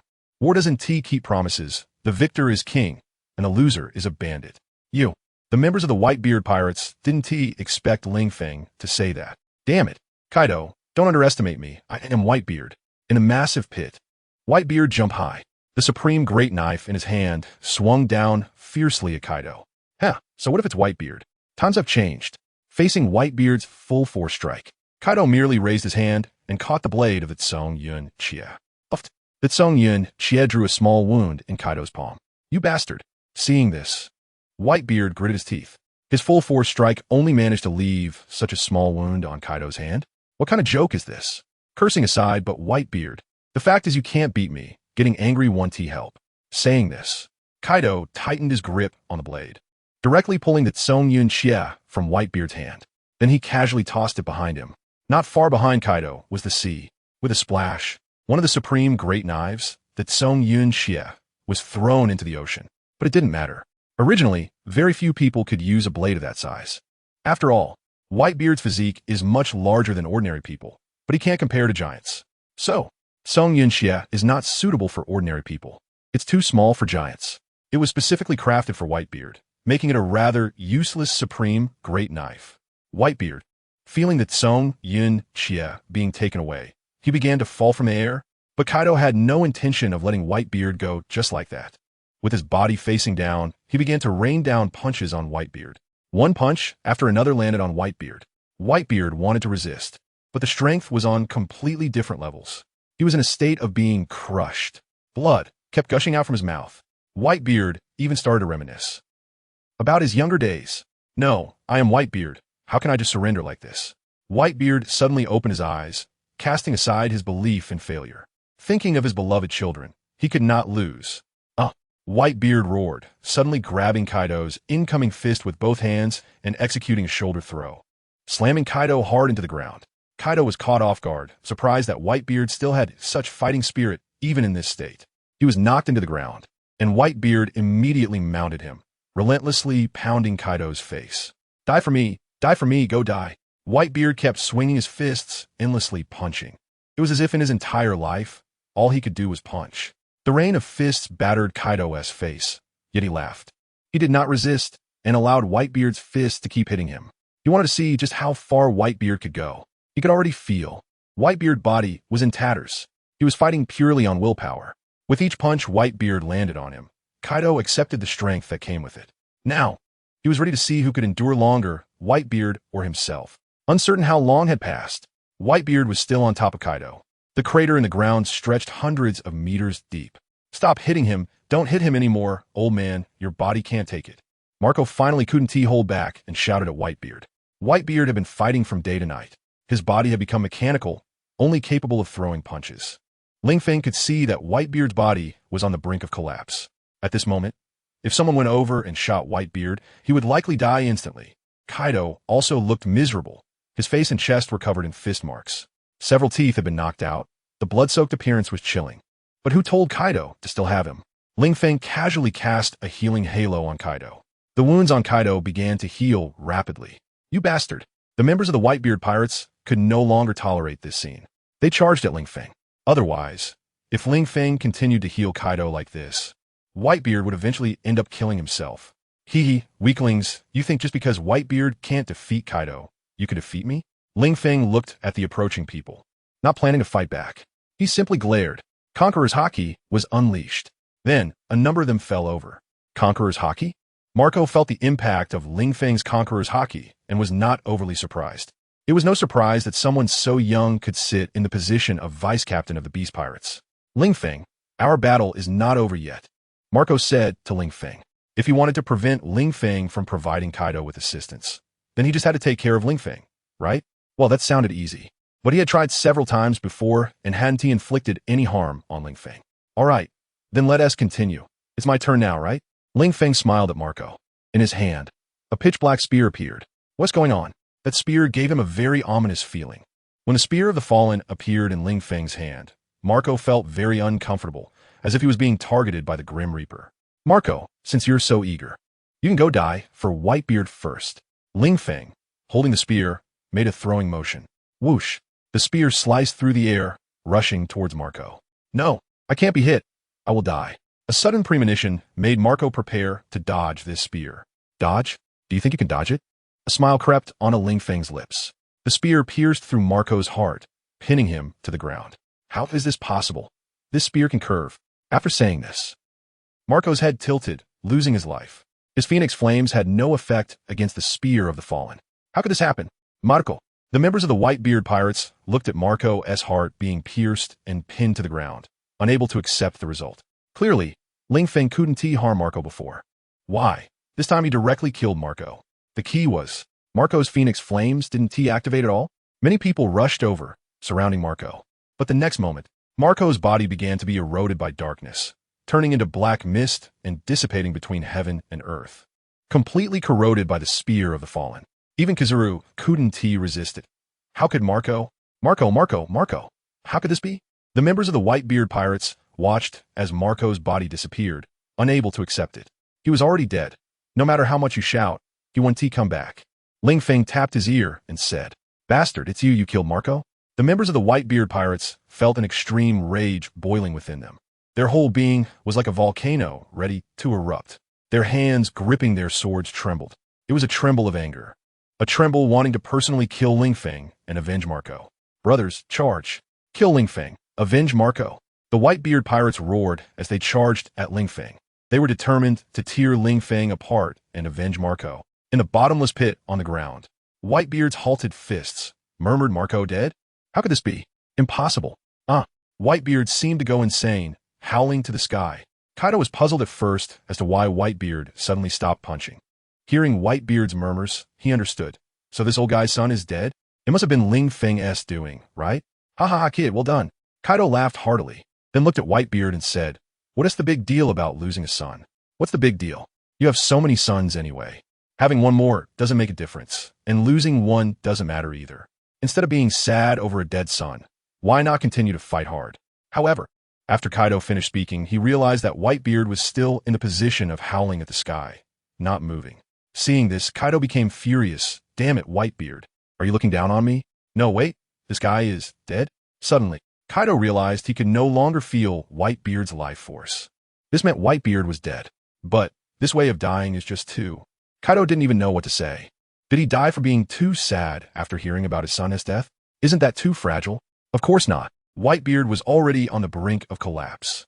Now, being stimulated by Marco's death became the last straw that broke the camel's back. Sigh. What does it matter if he's the strongest man in the world? In the end, he still has to turn into a pile of yellow earth, right? Pushing Whitebeard's body away, Kaido stood up from the ground. Ouch! But as soon as he stood up, he felt a severe ache all over his body. Every movement felt like his body was being torn apart. No wonder it's Whitebeard. Even after being treated by Feng, it still made him feel like his body was about to break down. Kaido shook his head as he looked at Whitebeard's corpse. However, the future path only remains for me, but don't worry about feeling lonely down there. It won't be long before I send your sons down to accompany you, allowing them to continue honoring you in the underworld. After saying that, Kaido looked at the sky, bent his legs, then jumped up forcefully. Crack! Ouch, my back! Kaido held his aching back, feeling like it was about to snap. Damn it! Kid, treat me again! Kaido yelled at the sky. Feng heard Kaido shout and shook his head, saying, You're so useless. I've already boosted your status, and you still want me to heal you? That said, Feng still cast a healing aura on Kaido. Under the healing aura, Kaido's injuries were slowly recovering. After a while, Kaido began to move his body again. He found that he felt much better. At least, he no longer felt pain.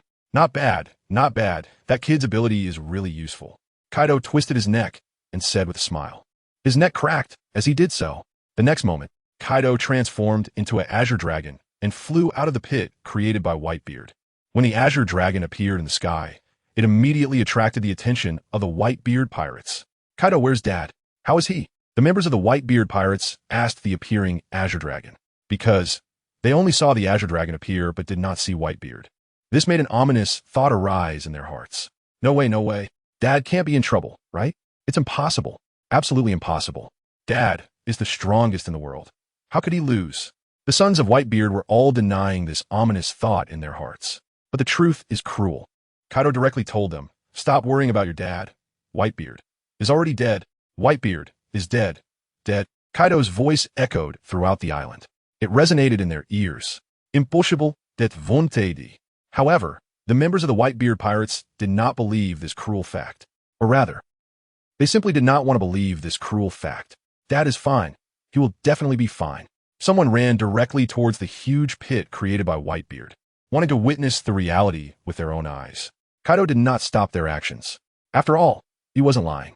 Whitebeard was indeed dead. This is a fact that no one can change. Diamond Jozu was the first to jump into the pit. Not long after, a heart-wrenching voice came from Diamond Jozu. No. Diamond Jozu knelt on the ground, holding Whitebeard's corpse, and howled at the sky. The sound was so loud that it shattered the clouds in the sky. It also made all the members of the Whitebeard pirates who heard this voice feel their hearts sink to the bottom. How could this be? Diamond Jozu's roar forced the members of the Whitebeard pirates to believe that Kaido might really not be lying to them. Whitebeard seems to really be gone. How can this be? Dad, how could you treat us like this? Diamond Jozu looked at Whitebeard's corpse and roared loudly. You said you would live on with us, travel the whole world together. Now, you have left us alone. How can you do this? Let us, the white-haired people, send the black-haired person away. How can you be so cruel, so unfeeling, so selfish? Diamond Jozu's voice echoed across the sea. But even so, dead is dead. A person cannot be resurrected. Even Whitebeard is the same. After a long while, Diamond Jozu calmed down. He put down Whitebeard's corpse and said to Whitebeard calmly, Dad, rest in peace. We will kill Kaido and make him accompany you in death. At that moment, anger filled Diamond Jozu's heart, making him wish he could kill Kaido in sacrifice. Diamond Jozu not only thought this, but also acted on it. After putting down Whitebeard's corpse, he didn't care anymore. After all, this was not the time to bury the body and set up a monument. He climbed out of the pit and looked at Kaido, saying, Kaido, I want blood for blood. Brothers, follow me and kill Kaido to avenge Dad. Kill. With Diamond Jozu's words, everyone began to charge. Foolish guys. Even Whitebeard was not my match. What can you do? Looking at the pirates charging towards him, Kaido sneered with my defense. Even if I stand still and let you hit me for 3 days and 3 nights, you would tire yourselves out before you could break my defense. Of course. That said, Kaido was not interested in wasting 3 days and nights. Since Whitebeard was already dead, these remaining people no longer piqued his interest.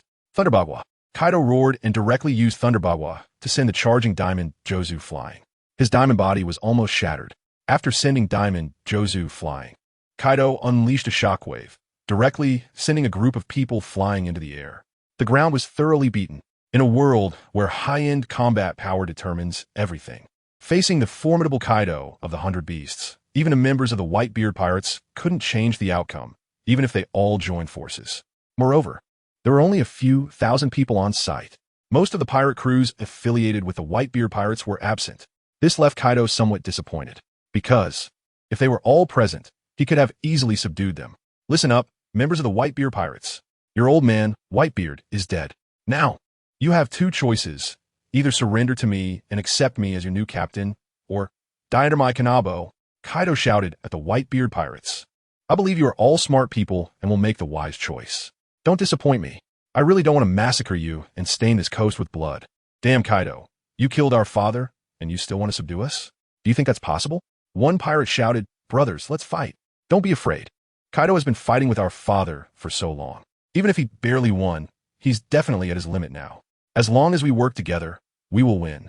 We must show the spirit of the Whitebeard Pirates and never let them see us falter.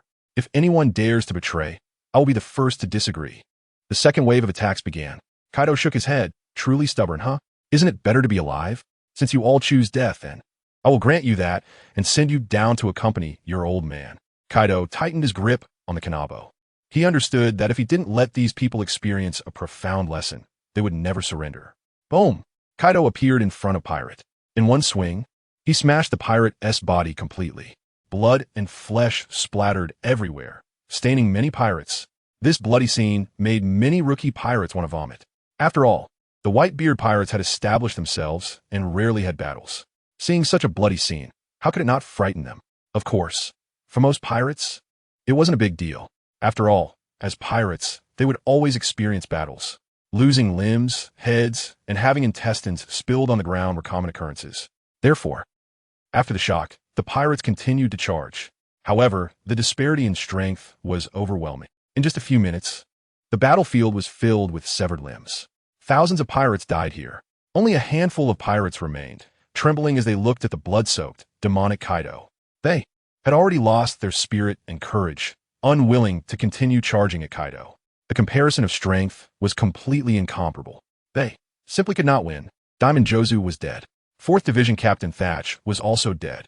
In fact, all of the 16 division captains of the Whitebeard Pirates were basically dead. Except for the 2nd Division Captain Porgas Diaz, who was not on the island, everyone else was gone. Weakness is a crime. Kaido shook his head. I have already given you a chance. It's your own fault for not seizing it. Don't blame me. Saying that, Kaido killed the remaining pirates. These terrified pirates, who had little strength, were not worth Kaido's time, even if they surrendered. On the distant shore, after noticing something was off, Blackbeard began to sneak away. He knew that after Whitebeard's death, the Whitebeard Pirates were finished. Since Whitebeard's ship was destined to sink, when else would he jump ship if not now? However, just as he pushed a small boat into the water and prepared to board, he found a man blocking his way. Feng. Looking at the man in front of him, Blackbeard gritted his teeth. It was this guy. If it weren't for him, Whitebeard wouldn't have died. It was because he gave Kaido an inexplicable boost that allowed Kaido's strength to suddenly become stronger and crush Whitebeard. That's right, it's me. Looking at Blackbeard, who was trying to sneak away, Feng smiled and said, So, Blackbeard, where are you going? Oh, the world is so big. I just want to take a look around. Blackbeard said awkwardly, looking at Feng. Seeing Feng, Blackbeard gritted his teeth. He understood that since Feng appeared here, it wouldn't be easy for him to leave. But if a fight broke out, Blackbeard wasn't confident he could take down Feng in a short time. After all, Kaido was still on the island. If he fought Feng and made noise, Kaido would show up, and then he would be completely finished. The world is so big, and you want to take a look first? Hearing Blackbeard's excuse, Feng smiled. Blackbeard, Whitebeard just died, and you want to travel around the world? You're really a filial son. Listening to Feng's sarcastic remarks, Blackbeard gritted his teeth, but he still forced a smile and said, Ha, Rin Feng, you really know how to joke. I just joined the Whitebeard pirates. I never recognized Whitebeard as my father. Whitebeard's death has nothing to do with me, Blackbeard. Now you say this to make me think you have no connection with Whitebeard. So you'll let me go? Rin Feng looked at Blackbeard with amusement and said, I have nothing to do with Whitebeard in the first place, so just let me off this time. And I, Blackbeard, will remember your kindness. Remember malasiakinas. Rin Feng shook his head. Sorry, I don't need it. You should be thinking about how to survive from my hands right now. Rin Feng, do you really have to make a move? Blackbeard squinted. He was not easy to bully. It's not that I have to make a move, but your actions determine whether I will. Rin Feng said calmly, Blackbeard, I believe you haven't forgotten my words, right? Join me, and I will hand over Whitebeard's territory to you to rule. How about it? Or you can choose to die like those foolish guys. Blackbeard frowned. He didn't know what Rin Feng saw in him. The first time they met, Rin Feng was already planning to subvert him. Previously, he thought this might just be Rin Feng trying to provoke internal strife within the Whitebeard pirates. But now, the Whitebeard pirates were destroyed. The dozens of affiliated pirate crews couldn't make a difference. In this situation, Rin Feng still wanted to subvert him?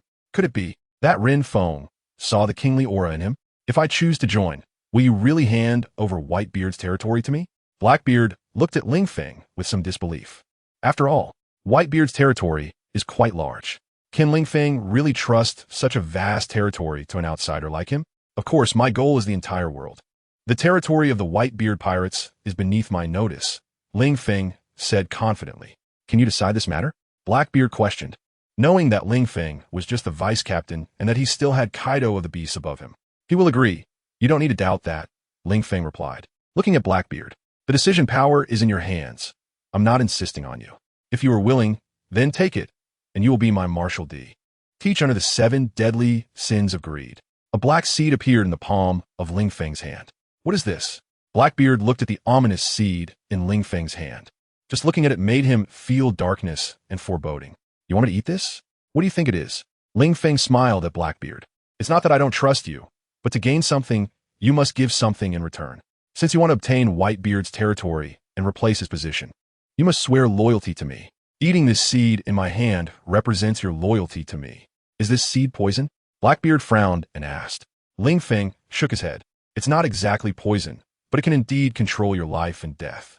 Ling Feng didn't hide anything and said directly, if you eat it, your life and death will be in my hands. Of course, as long as you honestly work for me, I won't kill you. Impossible. You don't trust me. Blackbeard shook his head violently and said to Ling Feng, I can swear loyalty to you, but there's no way I'm eating that so-called fallen seed.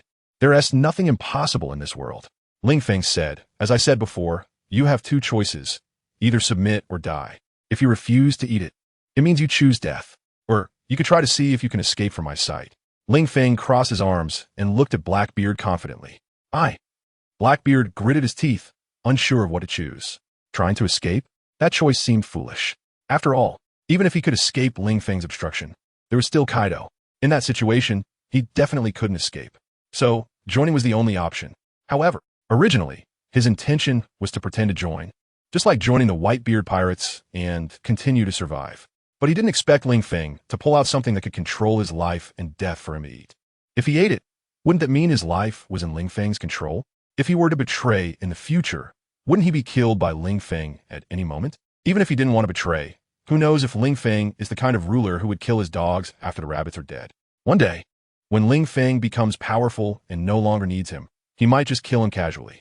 In short, handing over his life to Ling Feng's control was too risky. Ling Feng, don't you like to gamble? How about we have a bet? Blackbeard said, looking at Ling Feng. Let's fight. If you win, I will eat that fallen seed. If you lose, then let me go. Fighting? Too troublesome. Ling Feng shook his head. You're scared, aren't you? Blackbeard provoked.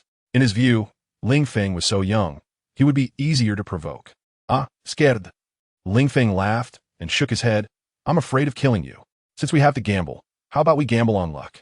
Saying that, Ling Feng took a gold coin out of his pocket, spread it open in his palm, and said to Blackbeard, you see this coin has 2 sides. Choose one side. If you choose correctly, I will let you go. If you choose wrong, I don't need to say more, right? Blackbeard was silent for a moment. Then he gritted his teeth and said, all right, let's gamble on my luck, but the coin will be tossed by me. No problem. Ling Feng tossed the coin to Blackbeard. Blackbeard caught it and said to Ling Feng, since I will toss it, let you choose first. So, do you choose heads or tails? For Blackbeard's question, Ling Feng laughed loudly. Huh? I won't choose heads, nor will I choose tails. Blackbeard, are you kidding me? Of course not. Ling Feng shook his head. To prove that your choice to join me is destined by heaven, I choose for the coin to stand upright. Blackbeard. At that moment, he began to doubt if Ling Feng was a fool. A coin standing upright? Indeed, it was possible. But such a possibility was 1 in 10,000, 1 in 100,000, or even 1 in a million, right? Would Ling Feng really bet on such a small chance? Or was he truly that confident? Did he believe he would succeed, no matter which option he chose? But why was Ling Feng so confident? Blackbeard was quite perplexed. Ling Feng, I hope your current show-off doesn't turn you into a fool. Then, as you wish, if the coin ends up standing, I will join you.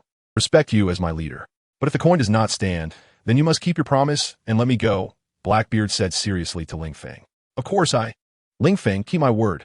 Ling Feng nodded, agreeing with Blackbeard's words. The next moment, Ling Feng gave Blackbeard a bad luck halo.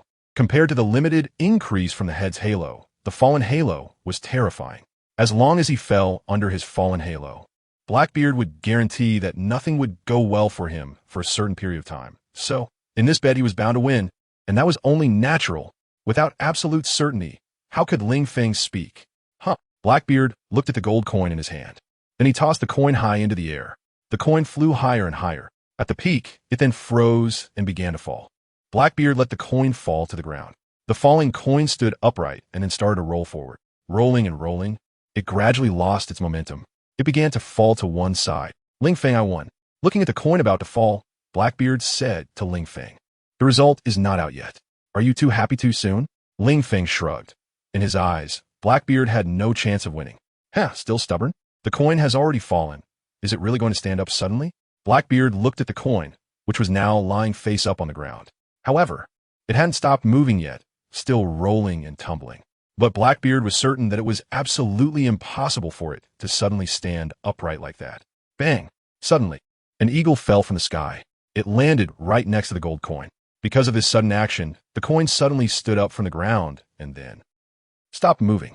Blackbeard, is this even possible? Blackbeard, how about it? Do you admit defeat? Ling Feng said to Blackbeard. Blackbeard originally wanted to say that this didn't count. After all, the sudden fall of the eagle changed the outcome, and he should have won. But after thinking about it, Blackbeard still didn't say it out loud. Perhaps this is what Ling Feng meant by fate? Ling Feng even said that the coin standing upright counts as winning. So, why should he struggle? My lord, from today onwards, I am your man, Blackbeard said as he knelt on one knee in front of Ling Feng. Ling Feng, hearing Blackbeard's words, he felt it was incredibly awkward. What does it mean? From today onwards, I am your man? Do you think I'm proposing to you? Although he knew what Blackbeard meant, it still felt wrong. Then eat it. Ling Feng handed the seed of corruption to Blackbeard. Blackbeard didn't hesitate, even knowing that eating this would mean his fate was no longer in his control. He grabbed the seed of corruption from Ling Feng's hand and threw it into his mouth, swallowing it in one gulp. After swallowing the seed of corruption, Blackbeard looked at Ling Feng and asked, My lord, are you satisfied now? Ling Feng nodded, but then shook his head. Just this alone wasn't enough to satisfy him. I do not accept waste in my ranks. Next, it's your test. The Whitebeard pirate crew has already been destroyed by me, but the dozens of pirate crews under Whitebeard are still intact. What you need to do next is to subdue those people and completely take control of the territory that originally belonged to the Whitebeard pirate crew. Let me say this. During your process of subduing the Whitebeard pirate crew's territory, I will not provide any help. This is also a test for you. Ling Feng said seriously, when you take over the entire territory of the Whitebeard pirate crew with your own strength, then you'll be worthy of the title of the sin of greed from the 7 deadly sins. Understand? Blackbeard thought for a moment and nodded. My lord, I understand. Give me 3 months, and I guarantee that the territory originally belonging to the Whitebeard pirate crew will fly the flag of the Beast Pirates. No, 3 months is too long. I will only give you 1 month. Ling Feng raised a finger at Blackbeard. Blackbeard felt a bit troubled. Is 1 month a bit too rushed? So, does that mean you can't do it in a month? Ling Feng looked at Blackbeard with a cold smile. Blackbeard. At that moment, he felt a chill all over, as if death had its eyes on him. He quickly shook his head and said, No. 1 month is enough. That's more like it. Blackbeard, you're pretty good. I have high hopes for you. Ling Feng appeared in front of Blackbeard, reached out, and patted Blackbeard on the shoulder.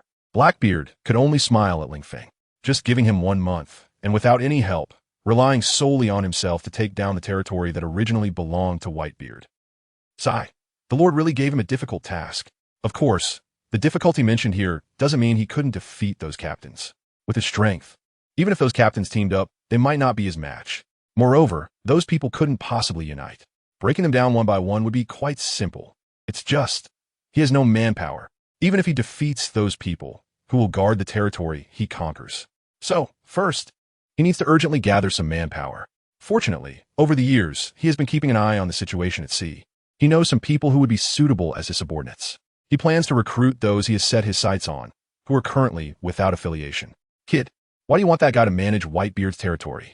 Looking at Blackbeard, leaving in a small boat, Kaido curiously asked Ling Feng. Because in his view, that guy nicknamed Blackbeard didn't seem very impressive at all. He even thought Blackbeard looked like he had a rebellious streak. Who knows when he might betray them? Because he is a tyrant, a tyrant even more powerful than you. Ling Feng said to Kaido, thinking that Blackbeard is basically the final boss of the pirates. Then his strength will definitely be the strongest. Saying he is stronger than Kaido should not be wrong. What? That guy? You say he is stronger than me? Are you kidding? Kaido was about to laugh to death. He thought Ling Feng was just messing with him. Now that Whitebeard has been taken down by him, he undoubtedly stands at the top of the sea. Now, Ling Feng actually says a guy who doesn't even rank in the Whitebeard pirate crew is stronger than him? How is that possible? Originally, he would have thought so, but now, it's uncertain. Ling Feng didn't explain anything. After all, due to his butterfly effect, Blackbeard's life has already been changed. At the very least, the dark fruit has not been obtained by Blackbeard. And without the dark fruit, Blackbeard can't get Whitebeard's tremor fruit either. However, Whitebeard is already dead. His devil fruit could randomly appear in any corner of the sea. Who knows who will get it then? Moreover, I'm not just giving him Whitebeard's territory for no reason. He currently only has himself. The territory he can conquer is the territory he can control. If he doesn't have the ability to conquer it, then we can find someone else to manage it later. It's not too late. With that said, Ling Feng didn't continue. Kaido nodded and said, that's true. Even though the Whitebeard pirate crew has been destroyed, Whitebeard still had 34 large pirate crews under him. Even if I want to deal with them, it will take a lot of effort to find them in this vast sea. Let that Blackbeard do it. It's not a bad idea. Kaido, let us go home, Ling Feng said to Kaido. But Kaido shook his head. Kid, our morale is high right now, and we just wiped out the Whitebeard pirate crew. Isn't it bad to go home now? Ling Feng, damn, you're not thinking of challenging another emperor, are you? Ling Feng said to Kaido with irritation. Greed will lead to ruin, Kaido. You should take it easy. Whitebeard's territory also needs consolidation. Moreover, the power we have is not enough. Let's focus on protecting our own territory first. Little ghost, what do you call that? With our current strength, it's exactly the time to be bold and ambitious. Whitebeard is no match for me. Now is the perfect time to deal with Big Mom and Shanks, leaving the new world with only me as the emperor. Kaido said with confidence. You want to go? You go ahead, I'm not going. As he spoke, Ling Feng unfurled his wings and flew towards Wano. Watching Ling Feng fly away without looking back, Kaido angrily said, if I go alone, then so be it. You think I can't handle alone? Huh? With that, Kaido transformed into a blue dragon and flew in the opposite direction of Ling Feng. Feeling that Kaido was really preparing to challenge the 4 emperors alone, Ling Feng stopped in midair. He turned around, looking at the tail of the blue dragon, shaking his head. He didn't know who this guy would go after, Big Mom or Shanks. However, Ling Feng wasn't too worried. Even if Kaido wasn't a match, he would definitely come back safely. So, he continued flying towards Wano. A few hours later, Ling Feng returned to Wano and landed at his doorstep. Darling, you're back? Xiaoji had just come out and was delighted to see Ling Feng. She immediately threw herself into his arms and said, Darling, I'm just about to finish cooking. Would you like to stay and eat with me? As she said this, Xiaoji's eyes flickered, fearing that Ling Feng would refuse her.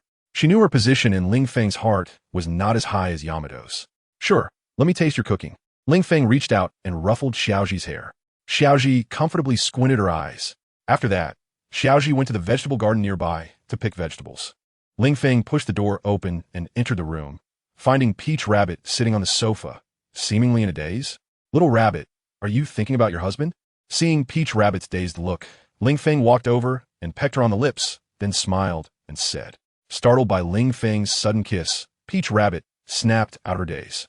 She originally wanted to scold him, but thinking about the torment Ling Feng had put her through a few days ago, she forcibly swallowed her words. Instead, She gently looked at Ling Feng and said, "Yes, husband, I was thinking about you. I heard you went out with Kaido a few days ago. I wonder what you were up to?" Facing Peach Rabbit's gentle inquiry, Ling Feng had no intention of hiding anything. He directly said, "Nothing much.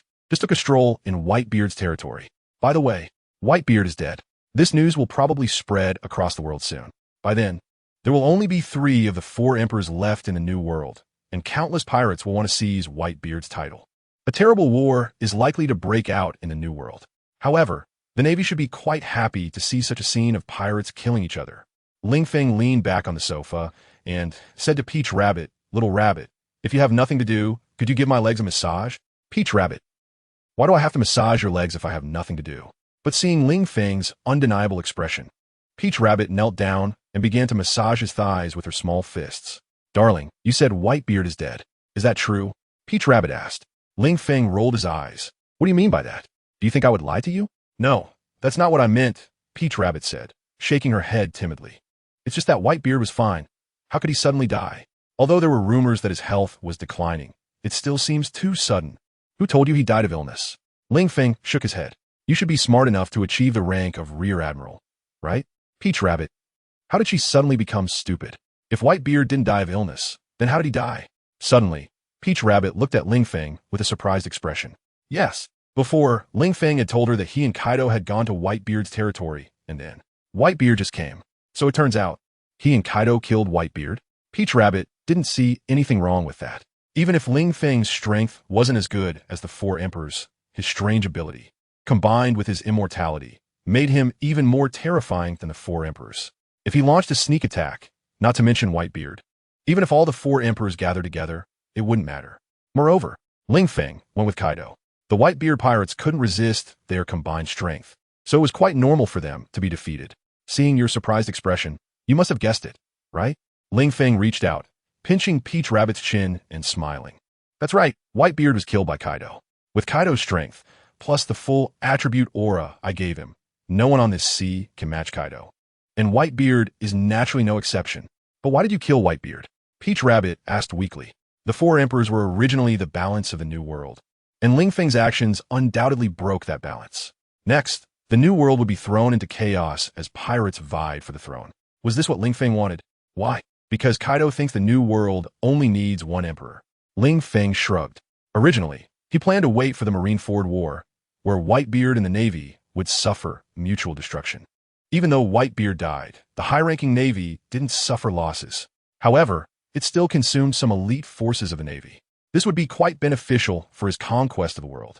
But that guy Kaido forcibly took him to Whitebeard's territory, so that plan had to be scrapped. Fortunately, without much effort, they almost wiped out Whitebeard's main pirate crew. As for those affiliated pirate crews, the saying goes, when the tree falls, the monkeys scatter. With Whitebeard dead, they naturally wouldn't stay under his command. However, for Ling Feng, it didn't matter. After all, he had already handed over Whitebeard's territory to Blackbeard. He believed that within a month, Blackbeard would bring him a satisfactory answer. The New World only needs 1 emperor, so will you also go after Big Mom and Shanks? Peach Rabbit asked while massaging Ling Feng's thigh. This was a big event. For the Navy, there were no small matters regarding the 4 emperors. Moreover, this was a full-scale war among the 4 emperors. The War of the 4 Emperors would affect the entire New World. Although she could no longer be considered part of the Navy now, she still thought from a Navy's perspective. Whitebeard's death could already cause chaos. If Big Mom and red-haired Shanks are also dead, then who knows how chaotic the New World will become. Moreover, the New World might fully enter an era ruled by the Beast Pirates. By then, the Beast Pirates might develop into a behemoth like the Rocks Pirates, dominating the entire New World and becoming the sole overlord of it. At that time, if the Beast Pirates launch an attack on the nations of the New World, perhaps all the territories in the New World will be flying the flag of the Beast Pirates. That kind of scene is hard to imagine. And if that really happens, then the Navy, no, or rather the world government and the Beast Pirates will engage in a full-scale war. The question is, will the man in front of me still be able to win by then? It's not that I want to go after Big Mom or red-haired Shanks. But Kaido has already left. Ling Feng shrugged and said that after taking care of Whitebeard, that guy went off on his own to find them, and now he might have already started fighting with Big Mom or red-haired Shanks. However, without my help, no matter who the opponent is, Kaido would have to fight for 3 days and nights before it ends. Then why didn't you go? Hearing Ling Feng say that only Kaido wouldn't challenge Big Mom or red-haired Shanks, Peach Rabbit was quite puzzled. After all, Kaido going alone might not be able to successfully take down one of the four emperors, right? But if Ling Feng joined, it would be different. After all, even Whitebeard is dead. Why not go? Ling Feng smiled wickedly and hugged Peach Rabbit, saying, "That's of course because I miss you." Saying this, Ling Feng picked up Peach Rabbit and walked towards the bedroom. "No, don't. It's broad daylight." Feeling herself being princess carried by Ling Feng, Peach Rabbit pushed lightly against Ling Feng's chest. But it didn't budge. In fact, she also knew she couldn't resist. The reason for pushing Ling Feng was just a verbal protest. She hoped Ling Feng could respect her a bit. However, Ling Feng laughed and said, "What's wrong with broad daylight? Who said such things can only be done at night?" Faced with Ling Feng's question, Peach Rabbit really didn't know how to respond. Indeed, no one stipulated that this could only be done at night.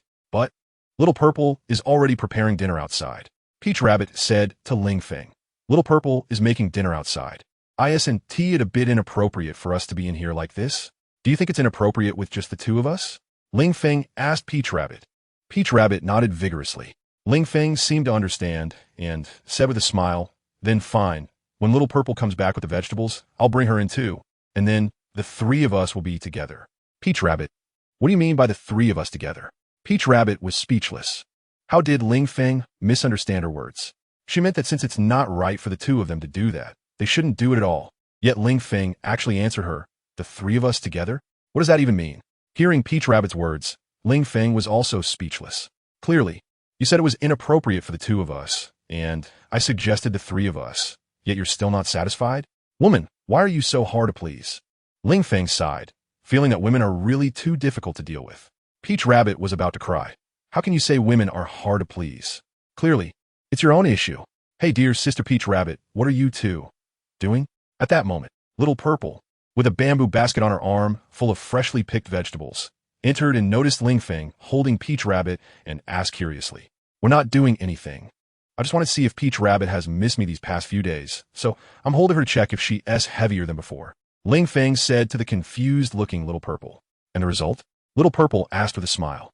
"The result is Peach Rabbit not only hasn't gotten lighter, but has actually gotten heavier," Ling Feng said with a wry smile, "especially in certain areas, which seem to have gotten quite a bit plumper." Little Purple tilted her head and thought, "That must be because of your hard work day and night, dear." Ling Feng, "Little Purple, you're not acting right, are you?" Ling Feng pointed at Little Purple and said, "Haven't seen you for a few days. And you've learned to be bad too. But you're right, it must be my fault. So dear, now that you're holding Sister Peach Rabbit, do you want to continue working hard?" Little Purple put down the basket of vegetables and smiled at Ling Feng. "What, you want to join in too?" Ling Feng asked with a laugh. Little Purple nodded. "In that case, let us do it together," Ling Feng said, walking over and picking up Little Purple too. One in each arm, he walked toward the bedroom. The next day, Ling Feng woke up on the soft bed and looked around. He found that both Little Purple and Peach Rabbit were gone. "Sai, why get up so early?" Shaking his head, Ling Feng continued to sleep. After an unknown amount of time, Ling Feng felt someone pushing him. Dear, it's time to get up. Breakfast is ready." Little Purple stood by the bed, pushing Ling Feng's shoulder. "Breakfast? Is it breakfast?"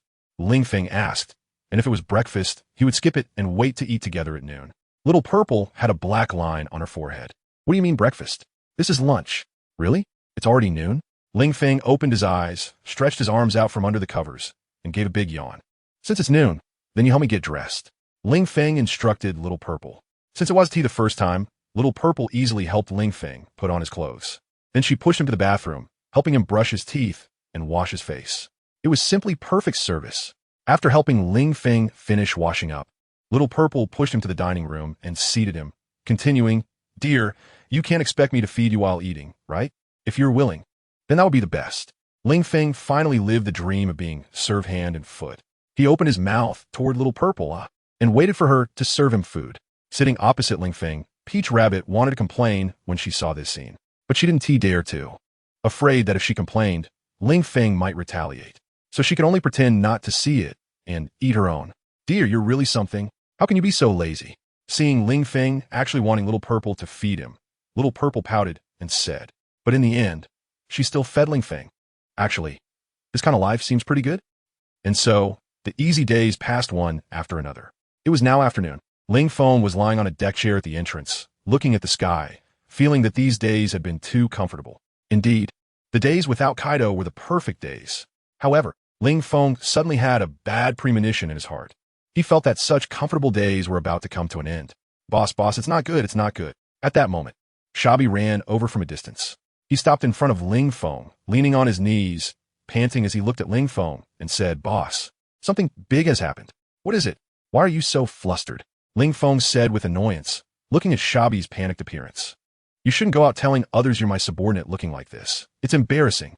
Hearing Ling Feng's words, Shabi felt a bit ashamed. Thinking about how he looked just now, it indeed embarrassed Ling Feng. However, it wasn't his fault. Something really big had happened. If it hadn't, he wouldn't be like this. Boss, Captain Kaido has been captured. Shabi gasped and said to Ling Feng. Ling Feng, what did you say? Boss, I said, Captain Kaido has been captured. Shabi repeated. This time, Ling Feng heard it clearly. Are you sure Kaido was caught? Ling Feng frowned and looked at Shabi. Boss, do you think I would joke about something so serious? Shabi also smiled bitterly.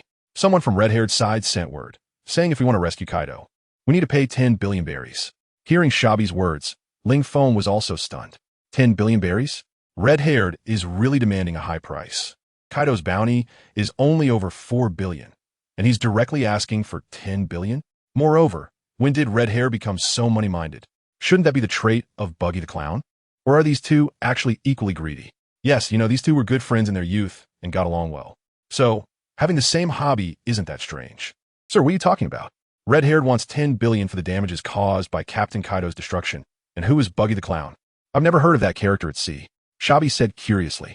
Although Don Quixote da Flamingo is known as the clown in the underground world, is there a connection between the two? You don't need to worry about that. That guy Red-Haired is really bold. He caught Kaido and dares to extort me? Ling Feng sneered. Does he think he's better than Whitebeard? Whitebeard is dead, and this guy dares to be so arrogant. Is he preparing to go down and accompany Whitebeard? Then, boss, are we going to pay this 10 billion or not? Shabi asked Ling Feng.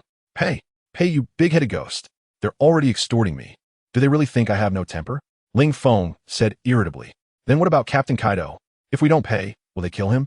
Shabi was a bit worried. If they kill him, that's Kaido's fault.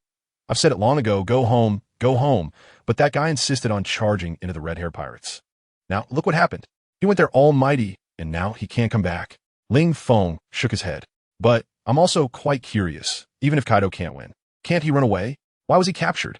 This, how would I know? I'm not Captain Kaido. Shabi shook his head as he looked at Ling Feng's gaze. Then, Captain, since we're not paying, should we go rescue Captain Kaido? Shabi continued to ask. Rescue what? Ling Feng rolled his eyes at Shabi. We'll just stay here, do nothing, and wait for Kaido to come back on his own. After all, Kaido has been captured many times. He hasn't died yet, has he? He hasn't even left a single wound on him. So, Ling Feng chose inaction. Just wait for Kaido to escape on his own. Then, he would point at Kaido's nose and mock him fiercely. Ha! Kaido, you charged into the red-haired pirates alone, and now you're in trouble? Did you really think you were invincible? Even if you killed Whitebeard, without me boosting you, could you have killed him? You really have no self-awareness. Wait for Captain Kaido to come back on his own? Upon hearing Ling Feng's words, Shabi didn't know what to say. What if Captain Kaido can't come back on his own? Shabi was a bit worried. It would be better if he runs back. Then I can take charge of Wano country. Ling Feng said with a grin. Shabi, well then boss, let's not worry about Captain Kaido. Suddenly, Shabi felt that Kaido being captured didn't seem so bad. Because with Kaido captured, Ling Feng would go from being the second in command of the Beast Pirates to the first in command. And he, Shabi, as Ling Feng's subordinate, would naturally rise with him. At that moment, Shabi even suddenly hoped that Kaido would be killed. All right, you can go. I want to continue sunbathing. He waved his hand to send Shabi away. Ling Feng continued to lie on the deck chair and bask in the sun. After all, it was hard to have a comfortable vacation. He didn't want to go rescue Kaido. On the other side, Red-Haired's people were still waiting for a response. Shabi went straight over and said to Red-Haired's people, my boss said to let Captain Kaido go right now. Otherwise, he will personally come and take your captain's head. As for wanting us to pay 10 billion berries, that's impossible. Of course. Ling Feng didn't say it like that. However, Shabi couldn't possibly convey Ling Feng's exact words. He could only fabricate a few sentences. What? You actually won't pay? Red-Haired's people widened their eyes. Are you from the Beast Pirates? Such heartless people? Your captain has been captured, and you won't even spare 10 billion berries? Moreover, you dare to threaten us back? Ha ha! This is truly ridiculous. Even Kaido has been caught by us. And your boss would be walking to his death if he really came to our red-haired pirate's territory. You want to take our captain's head? Huh. Red-haired person spat on the ground viciously. He didn't dare to spit on Shabi's face. After all, this was the territory of the beast pirates. Although, there's a saying that envoys are not to be harmed in battle. If he went too far, he might lose his own head here. Not worth it. Not worth it. Bastard, you dare to insult my captain. Looking for death. Hearing the other party speak ill of Ling Feng, Shabi instantly exploded with anger. He struck with a black tiger's heart, directly clawing out the opponent's heart. The red-haired pirates were stunned. He never expected that Sabo would dare to strike. And when he did, it was a thunderous blow that directly ripped out his heart. Looking at the still beating, bright red heart in Sabo's hand, he fell to the ground unwillingly, unable to close his eyes in death. Humph, those who insult the captain must die. After killing someone, Sabo arrogantly said a line. This made everyone from the beast pirates look at him in awe. But the person sent by red-haired has been killed. What about their captain? Sabo, you are too impulsive. You killed a red-haired crew member. What if red-haired retaliates against Captain Kaido? Jack looked at Sabo and said, What are you pointing at me? Sabo shot a sideways glance at Jack. Jack! Ahem. Well, I'm hungry. I need to go eat. After saying that, Jack left directly, not wanting to provoke Sabo. Now, does anyone have any objections to my actions? If you do, speak up. I'm still very democratic. Sabo's gaze swept around. Everyone who caught Sabo's eye lowered their heads, not daring to meet his gaze. After all, during this time, Sabo had been challenging members of the Beast Pirates everywhere. Basically, everyone in the Beast Pirates had been thoroughly beaten by Sabo once. This originally unremarkable man, for some reason, had seen a surge in combat power during this time, wielding a sword and becoming invincible against the Beast Pirates. Even the four disasters were no match for him. Now, in the minds of the Beast Pirates members, the only ones who could steadily suppress Sabo were probably Kaido and Ling Feng. Since there are no objections, then let's proceed as I say. Sabo snorted coldly. Whoever steps forward to send this corpse back to red-haired. Also deliver a message. The one who died today was one of your crew members. If you don't release Captain Kaido, the next one to die will be you. Hearing Sabo's words, no one dared to agree. Of course, this task is like seeking death, right? Sending back the corpse of the person sent by red-haired. Would they even be able to return? Not to mention, delivering a harsh message to red-haired. The corpse in front of them was precisely killed here because they had spoken harshly to Sabo. So, after Sabo finished speaking, not a single person volunteered. Since no one is stepping up, I'll choose. Sabo looked at the crowd and said, You. Sabo pointed at a pig-headed man. Pig-headed man. Lord Sabo, no. I have an elderly parent and young children. I can't die. Seeing Sabo point at him, the pig-headed man rushed up and hugged Sabo's thigh, starting to cry. Get the hell out of here. Sabo kicked the pig-headed man away. Either go or die, you choose. Pig-headed man. He never expected Sabo to be so ruthless. But what could he do? Sabo had said it. Either choose to go or choose to die. What choice did he have? He could only choose to go. At least by choosing to go, he could live a little longer on the way. If he chose not to go, the corpse was still lying there glaringly. He didn't want to become another corpse on the ground. I choose to go. The pig-headed man said with a mournful face, Good, someone. Prepare a ship for him and send him to red-haired's territory.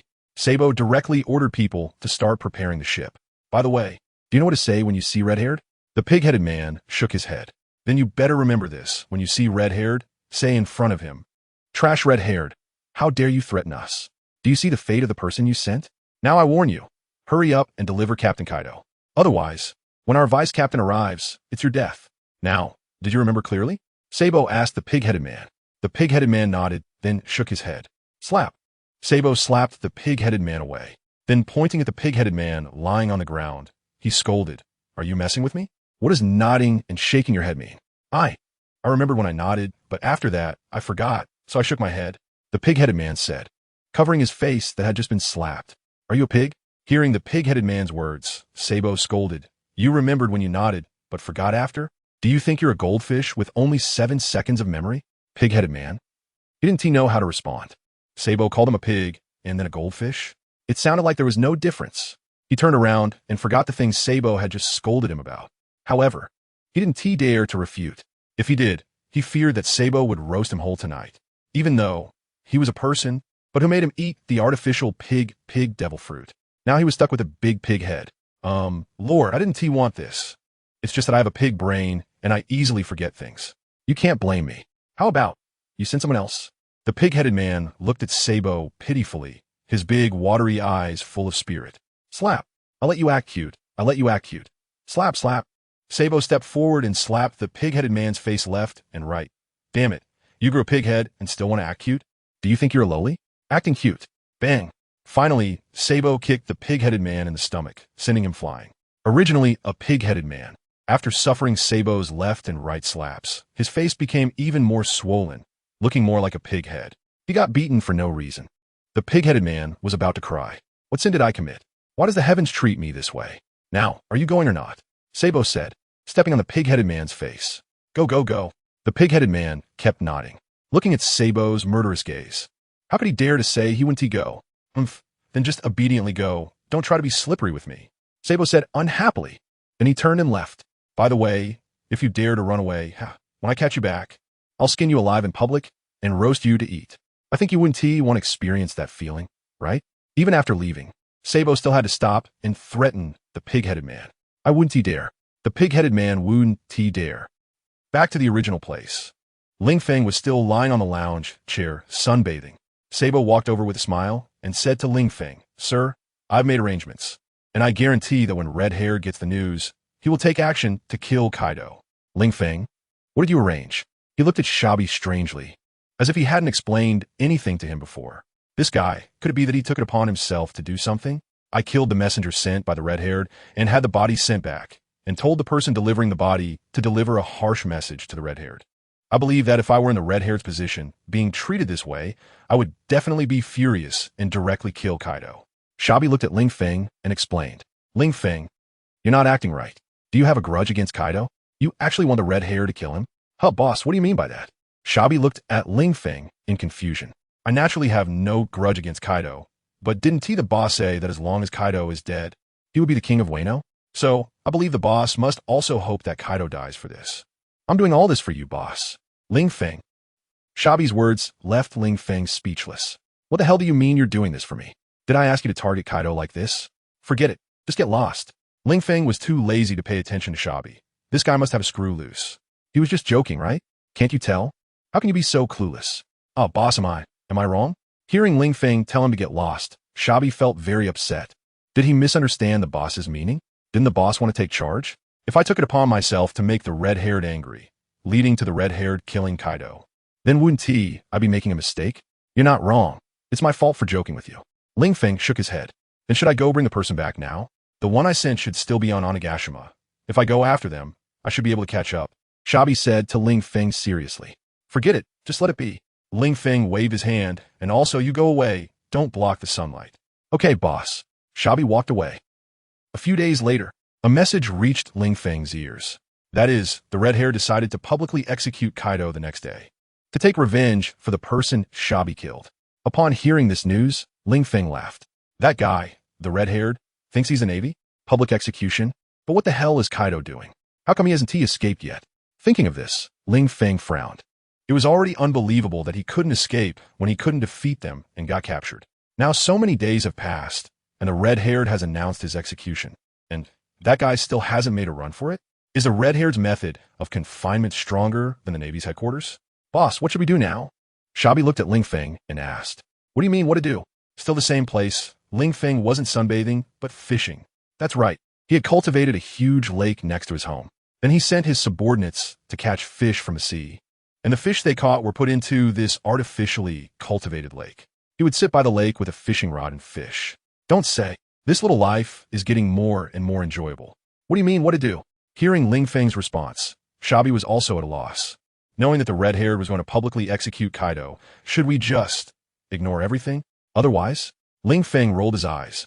But the beast pirates have been kneeling outside for a day, hoping you would personally step in to save Captain Kaido. Are you just going to let them kneel there? Shabi asked. If they like kneeling, what can I do? Ling Feng shrugged. And besides, if they want to save Kaido, why don't they go save him themselves? What else with kneeling outside and begging me? Don't they know to rely on themselves? This. Shabi hesitated for a moment and said, Actually, Jack and Jin went to rescue Captain Kaido a few days ago, but they didn't save Captain Kaido and ended up getting caught themselves. So now, sir, you're their last hope. Even Jack and Jin have failed. Even if Quinn takes everyone there now, it would basically be a death sentence. All right, those two bastards actually went to rescue someone without my permission?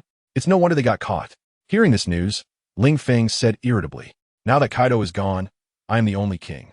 But looking at their situation, it seems they don't take me seriously. Getting caught by the red-haired is fine.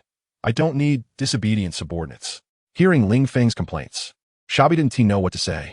Boss, Jack and Jin are still our people. Is it really okay to say that about our own? Moreover, they were also eager to save people with no time to report to you. Plus, you also look like you don't care about the world. Every day, either sunbathing or fishing or stuck with 3 women. You don't care about the affairs of the beast pirates at all? Okay, now you're saying they don't listen? The key is, you never said not to let them go rescue people, right? Of course. This thought is better kept to myself. Shabi wouldn't be foolish enough to say it out loud. Then boss, what exactly are you thinking? Shabi looked at Feng and asked, you should know that the red-haired has publicly announced the execution of Captain Kaido. If we don't show any response, we will be looked down upon. Then what do you think the red-haired is thinking? Why is he publicly executing Kaido, making it so well known? Feng looked at Shabi strangely and asked, if he wants to take revenge for the people we killed, then he could just execute Kaido directly. Why make such a big fuss about it? Is he trying to get people to watch his execution of Kaido? I'm not the red-haired. How would I know?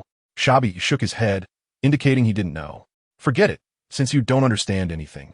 Just go away and don't delay me from fishing for tonight's ingredients. Feng started to chase him away. Shabi, feeling helpless, shook his head and left. Yo, it's coming.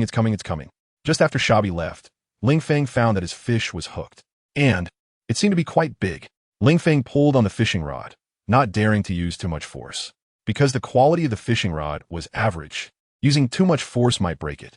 He just held on and slowly reeled in the line, preparing for a prolonged struggle with the hooked fish. Just like that. The fish was swimming in all directions in the water, pulling on the fishing line, trying to escape the hook. But it was firmly held by Feng. Thus, the battle between man and fish continued, and finally, after half an hour, a result was produced. The fish got tired and no longer had the strength it had before. Feng directly yanked it out of the water. It was a large yellow croaker over 3 meters long, all golden in color. However, just as the big yellow croaker was about to be pulled ashore by Feng, a huge shadow suddenly appeared in the water. Immediately after, a gigantic great white shark leapt out of the water and bit down on the yellow croaker, swallowing everything except for its head. Feng, he looked at the fish hook, which only had a dripping fish head left, and instantly became furious. Damn it, you bastard, that was my dinner. How dare you snatch food from my mouth? Feng gritted his teeth as he watched the great white shark fall back into the water. Since you ate my dinner, then you shall become my dinner. By the way, I've never eaten shark before, but I've heard the taste is usually not great. Forget it. Why think so much? Even if you taste bad, I'm going to kill you today. If it's really bad, I can always feed it to the dogs. After cursing fiercely, Feng stepped on the water and rushed towards the great white shark. The shark was stunned, seeing that a human dared to charge at it. It instantly became enraged, opening its mouth full of sharp teeth and charging at Feng. It wanted to eat this arrogant human in one bite. Idiot! Feng didn't expect the great white shark to foolishly charge at him. He laughed instantly. Standing still, he waited until the great white shark was right in front of him, then threw a punch. The shark's rows of sharp teeth were smashed to pieces by Feng's punch. The shark realized it was in trouble. It was no match for the human in front of it, so it quickly turned to escape. However, Feng grabbed its tail with one hand and slammed it hard against the ground. Run? As food, you should have the awareness of being food. Your place isn't in this big lake, but in my big pot at home. The ground was smashed into a big pit by the shark's body. The great white shark kept thrashing on the ground, its gaze always looking toward the nearby lake. That place was where it yearned to be. Unfortunately, the lake that was so close seemed as distant as the horizon to it. Jump, you stupid thing.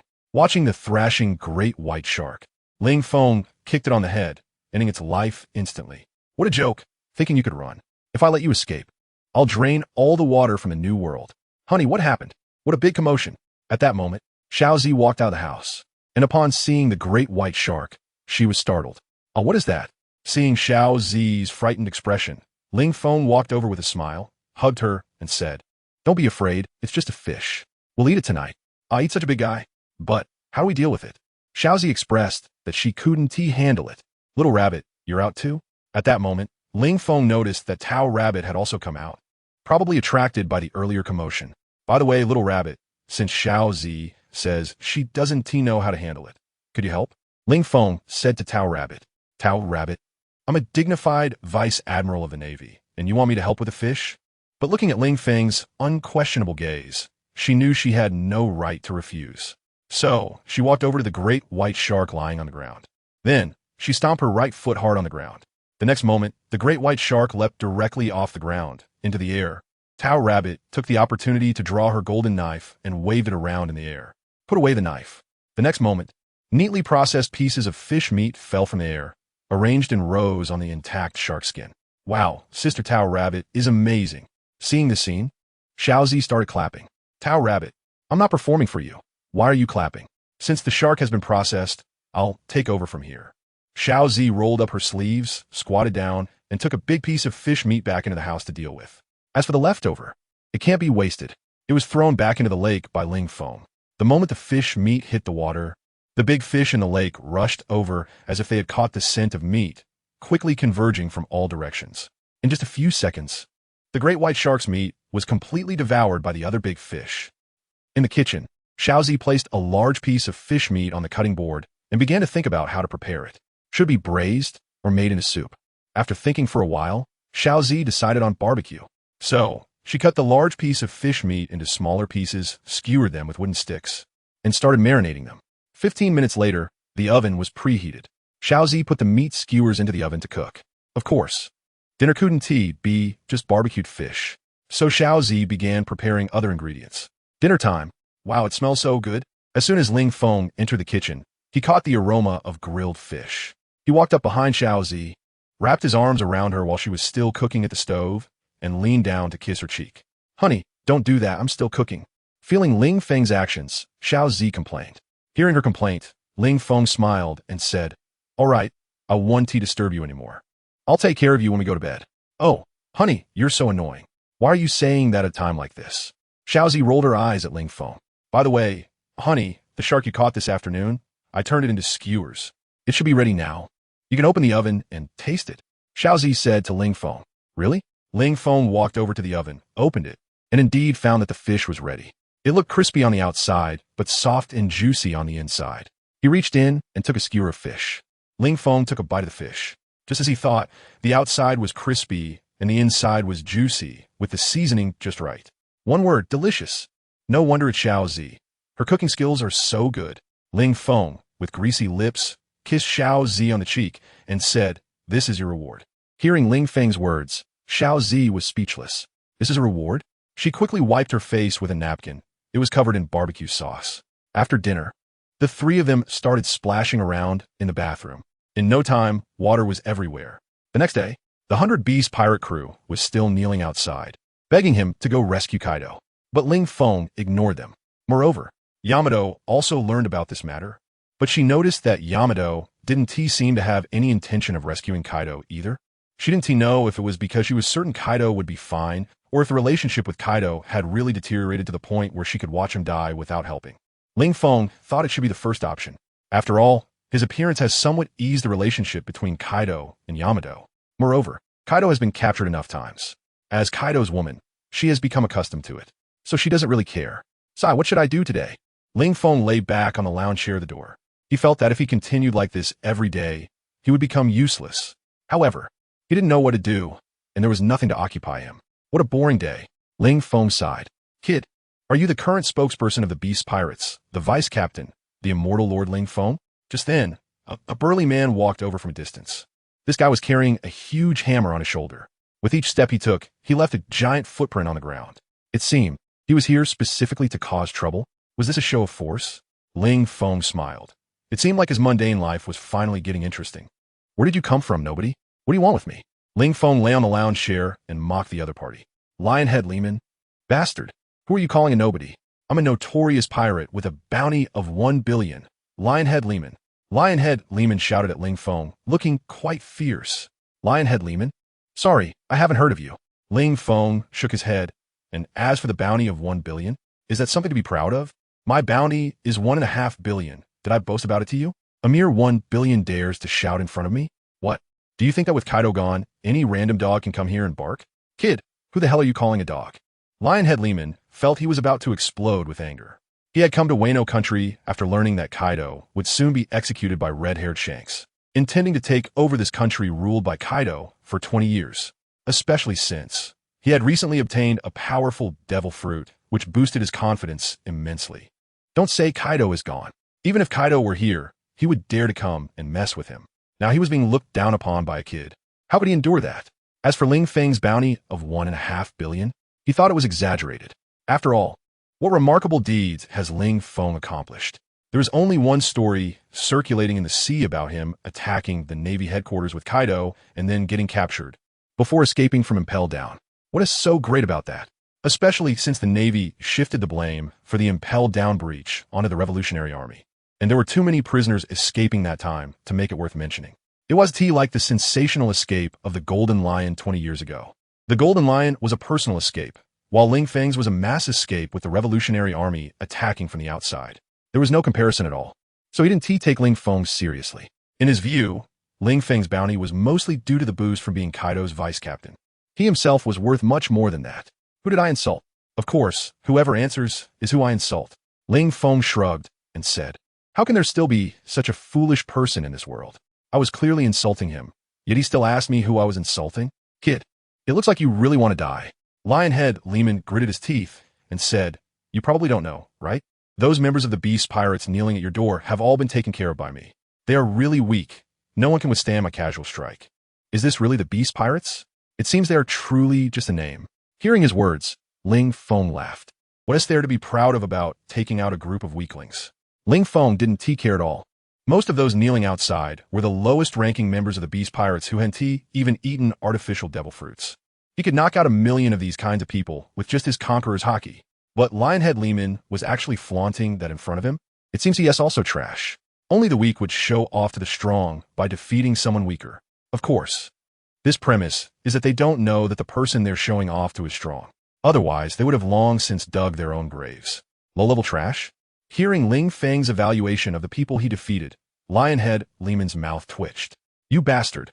Are you really the vice captain of the Beast Pirates? They are your beloved little brothers. And you actually call them trash? What is wrong with little brothers? Can't they be insulted? What kind of logic is that? Ling Feng looked at Lionhead Lehman and retorted. Now, Lionhead Lehman was speechless.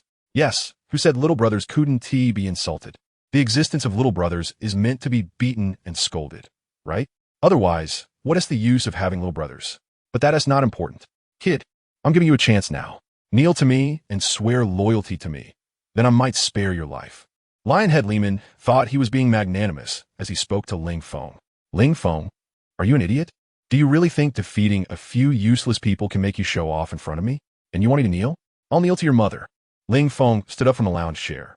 Kid, I've already given you a chance. You didn't want it yourself, so when you die, don't blame me for not giving you a chance. Lionhead Lehman attacked. He gripped his metal hammer with both hands, which was much larger than Ling Feng himself. Take my move, Thunder Heavy Hammer. Lionhead jumped up, using all his strength to smash down heavily on Xiao Bai. Seeing this, Xiao Bai extended a finger, resting it against the surface of the descending hammer. The next moment, Lionhead Lehman felt as if all his strength was being suppressed. Holding the enormous steel hammer, he found it impossible to exert any force due to just one finger blocking him. How is this possible? This can't be. How can your strength be so powerful? Lionhead Lehman shouted in disbelief. He was a pirate with a bounty of 1 billion. Even in the New World, he was quite famous. Even Kaido wouldn't be able to block his full power strike with just a finger. Why can Ling Feng do it? Is this kid stronger than Kaido? What a joke. If this kid were that powerful, why wouldn't he become the 5th emperor of the New World? Why would he still be under Kaido? Why is it not possible? Ling Feng smiled. It's not that my power is too great, but that you are too weak. Saying this, Ling Feng reached out and directly grabbed a fingerprint on the giant hammer. Then with a forceful flick, he smashed Lionhead Lehman into the ground, creating a huge pit. Lionhead Lehman was smashed so hard that he spat out blood. Damn it, I'm gonna bite you to death. Roar. Lionhead Lehman got on all fours and transformed into a gigantic lion, roaring loudly at Ling Feng. The Conqueror's Haki pressed down on Ling Feng. Feeling the opponent's Conqueror's Haki, Ling Feng was stunned. What the hell? Is Conqueror's Haki really that common? Even some random dog can possess it? Shaking his head, Ling Feng glared at the giant golden-haired lion. The clash of Conqueror's Haki stirred up a violent wind, causing the nearby lake to churn with waves. But in the next moment, Lionhead Lehman was directly pushed back 3 steps. The balance of Conqueror's haki was broken. Lionhead Lehman was completely crushed to the ground. His limbs sprawled out. How could this be? We both have Conqueror's haki. Why is yours so much stronger than mine?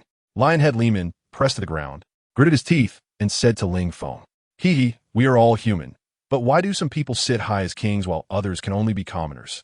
Ling Feng walked in front of him, placing a foot on his head, and said, "This shows that people are different." Damn it. I was clearly ready to make a big move. Lionhead Lehman gritted his teeth. He had a bounty of 1 billion and coincidentally obtained the animal-type lion fruit. His strength had increased significantly.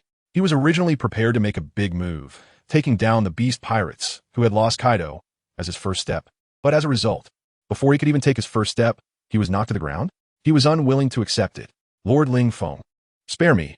I am willing to become your subordinate. Lionhead Lehman looked at Ling Feng and thought in his mind, "Humph, once I gain your trust, just wait. I'll stab you in the back. Become my subordinate?" Ling Feng shook his head. "Sorry, I don't need a subordinate, especially one as weak as you." "What do you mean by that?" Lionhead Lehman was stunned.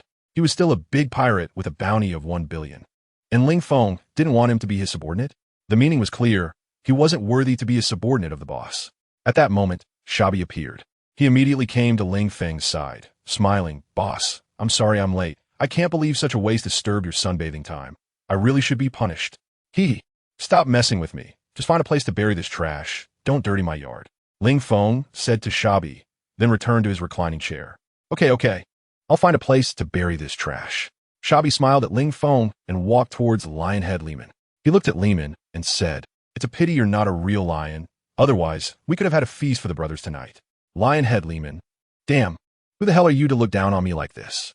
I can't beat Ling Feng, fine, but you, a small fry from the Beast Pirates, dare to treat me like food? Just wait, I'll bite you to death." Saying this, Lionhead Lehman climbed up from the ground and opened his massive mouth, aiming to bite down hard on Shabi. If he bit down, half of Shabi's body would be eaten. Facing the pounce of the giant lion, Shabi seemed unresponsive. The lion's huge mouth was already covering his head. As long as it closed its mouth, it could bite off Shabi's head. However, just as the giant lion was about to bite down, it realized it couldn't close its mouth at all. How could this be? When Lionhead Lehman glanced down, he finally realized what was happening.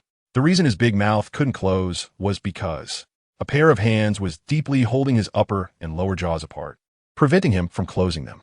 Damn it. After realizing this, Lionhead Lehman was filled with rage. It's one thing that I can't match Ling Feng in strength, but can I not even match a small fry from the Beast Pirates? Lionhead Lehman didn't know Shabi, so he naturally thought this guy was just a bystander from the Beast Pirates. So, in the next moment, he gathered all his strength in his mouth and bit down with all his might. It seemed he wanted to show Shabi his power. Indeed, when he bit down hard, he found his mouth slowly beginning to close.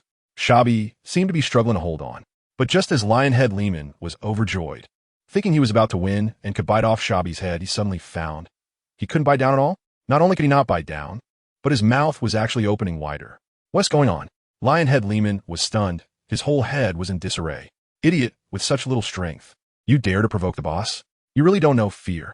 Shabi's voice came from within Lionhead Lehman's mouth. Then, Shabi exerted force with both hands. With a crack, the lion's jaw dislocated, and then Shabi punched the giant lion on the head, directly knocking it out.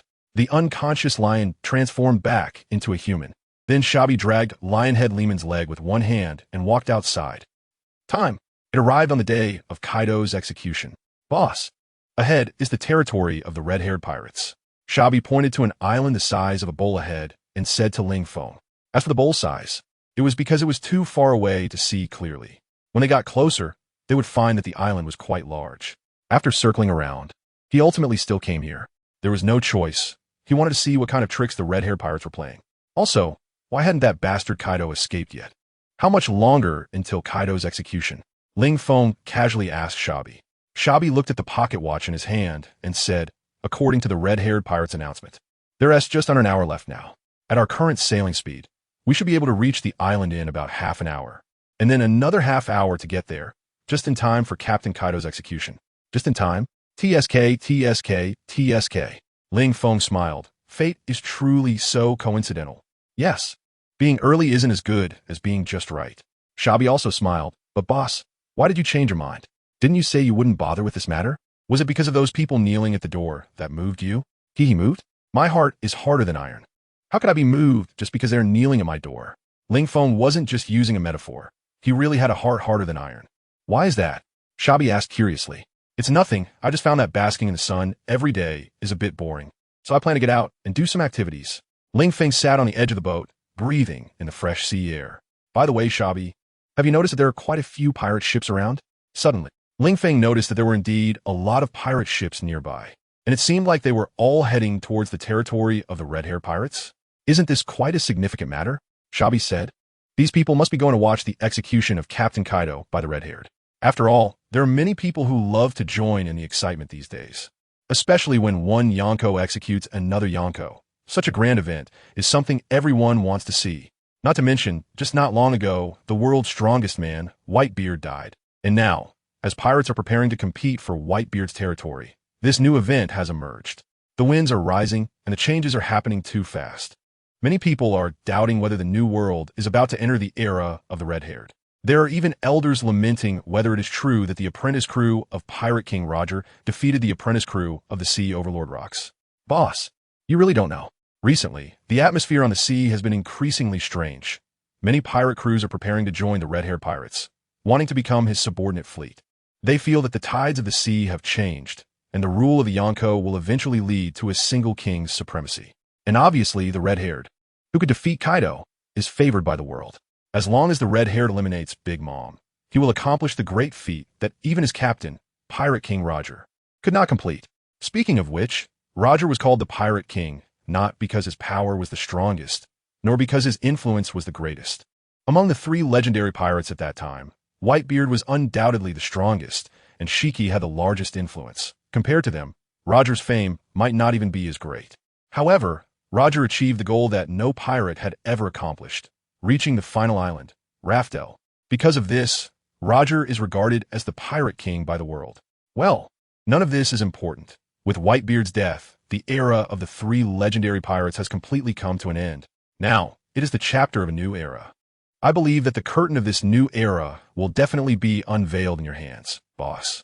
This time, we're going to the territory of the red-haired to take him down, to declare to everyone in the new world that you are the one and only king. Let them cheer for the ascension of the new king. Listening to Shabi's impassioned speech, Ling Feng smiled. Indeed, he was my most trusted subordinate. He spoke so well. That's right. This time, Ling Feng was ready to directly establish his position as the overlord of the new world. After taking down the red-haired, he planned to go to Whole Cake Island to deal with Big Mom. Of course, this deal was very serious. New king? Who is the new king? At this moment, a pirate ship approached, and looking at Shabi, someone mocked, "The new king you speak of isn't just the pretty boy standing in front of you, right? Haha. You really crack me up. You haven't even seen a pirate flag before and dare to talk so big? Ling Feng, you don't recognize me?" Ling Feng looked curiously at the rough pirate in front of him. After all, he was a big pirate with a bounty of 1.5 billion now, and this guy actually didn't recognize him. As for the pirate flag on the ship, it was fine if the other party didn't recognize it. It was originally the Beast Pirate's flag, but Ling Feng had taken it down. After all, he was already preparing to wash his hands of piracy. Naturally, he couldn't set sail with a pirate flag. Hee, that's a strange thing to say. Why would I need to know you? Do you think you're some big shot? Haha. The pirate looked at Ling Feng and laughed arrogantly. Hee. Ling Feng didn't get angry at the other party's mockery. After all, in this day and age, there were many who didn't know about devil fruits, and not recognizing such a handsome guy like him wasn't a big deal, especially since he hadn't been on the wanted list for long. Perhaps many pirates who had been drifting on the sea hadn't seen his bounty yet. After all, to know the news at sea, one could only rely on newsbirds. But newsbirds don't fly to every pirate ship, especially since some pirates are so despicable that they would kill newsbirds to eat. So many newsbirds that are afraid of being eaten don't do business with pirates. After all, a newspaper only costs 100 berries. It's not worth it for them to risk their lives for such a small amount of money. What are you laughing at? Do you know who I am? Hearing Ling Feng's laughter, the pirate named Chardo was furious. I'm a big pirate with a bounty of 50 million. Greenbeard Chardo. Greenbeard Chardo? Ling Feng thought to himself. Why are there so many people these days who like to use the color of their beard as a nickname? Whitebeard, Blackbeard, Redbeard, and now there's a Greenbeard. That's right. How about it? Hearing my name, are you scared? Ha ha. Greenbeard laughed loudly. Hee, scared? You think too highly of yourself. Ling Feng sneered. And you dare to call yourself a big pirate with just 50 million? Do you think this is the East Blue, the weakest sea? Indeed, in the East Blue, 50 million is quite impressive. After all, the previous overlord of the East Blue, Kuro, only had a bounty of 16 million, and the so-called king of the East Blue, Fisher Tiger, was only 20 million. But brother, this is the new world. Just casually tossing a brick could hit a pirate captain with a bounty over 100 million. Flaunting your 50 million here, do you really not fear for your life? It's like you're right now. Why choose to show off to me? TCH, what's wrong with showing off to you? Do you think you're some big deal? Greenbeard said disdainfully, you haven't even seen a pirate flag before. And I haven't seen your face on the wanted poster. What are you trying to pretend to be? Greenbeard was sure that he had not seen Ling Feng on the wanted poster. After all, with such a handsome face, if he had seen it once, he would definitely not forget it. Not remembering means he hasn't seen it. Captain, Captain. At that moment, a small pirate appeared beside Greenbeard, tugging at his sleeve and stammering, Captain, I think, I found this kid's bounty notice. Greenbeard, what the hell? Just speak normally. Why are you stuttering? Greenbeard kicked the small pirate away. The small pirate was kicked away, and the latest bounty notice he was holding flew into the air. A gust of wind blew, and the bounty notices flew everywhere. One of the bounty notices directly stuck to Greenbeard's face. Damn, this is so unlucky. The bounty notice actually stuck to my face? Greenbeard angrily took the bounty notice off his face. As he removed the bounty notice, he casually glanced at it. However, just that one glance left Greenbeard dumbfounded. How is that possible? Greenbeard stared in disbelief at the bounty notice in his hand. Because this bounty notice was for Ling Feng, and the key point was the number on it. 150 million bounty? Are you kidding me? Is this pretty boy worth 150 million? Ha ha. Greenbeard laughed loudly. It's fake. This bounty notice must be fake. Captain. At this moment, the little pirate who had been kicked away by Greenbeard spoke up again. Captain, you should look closely. That's not 150 million. That's 1.5 billion. You missed a zero. 1.5 billion? Puffed. In today's seas, who besides the four emperors is worth over 1 billion. The little pirate's words made Greenbeard spit out a mouthful of saliva, saying, Are you King kidding me? Is this little brat your person? Deliberately fabricating such a bounty for him? The little pirate was about to cry, Boss, I've followed you for so many years, and you actually doubt me? Besides, the other party is really not an unknown nobody. He is the vice captain of the Beast Pirates, the undying monarch Ling Feng. Captain, you've heard this news too, right? Hearing the little pirate's words, Greenbeard was stunned. The undying monarch Ling Feng? It's him? How is that possible? Greenbeard didn't believe it.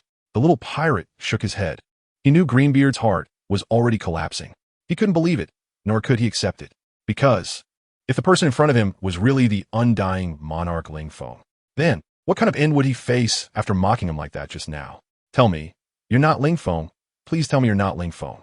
Greenbeard looked at Ling Feng's handsome face, tears streaming down uncontrollably, because he was almost convinced. After all, who would fabricate a fake bounty? Not to mention, this bounty notice wasn't even put out by Ling Feng himself, but by his people. Fake. Impossible. Woo-woo. Greenbeard knelt on the ground. In agony, I was wrong. My lord, I was wrong. Please forgive me. I really didn't know you were such a big shot. It was all my blindness that made me dare to be arrogant towards such a big figure. I deserve to die, but please let me go. Now you know you're wrong? Do you think it matters?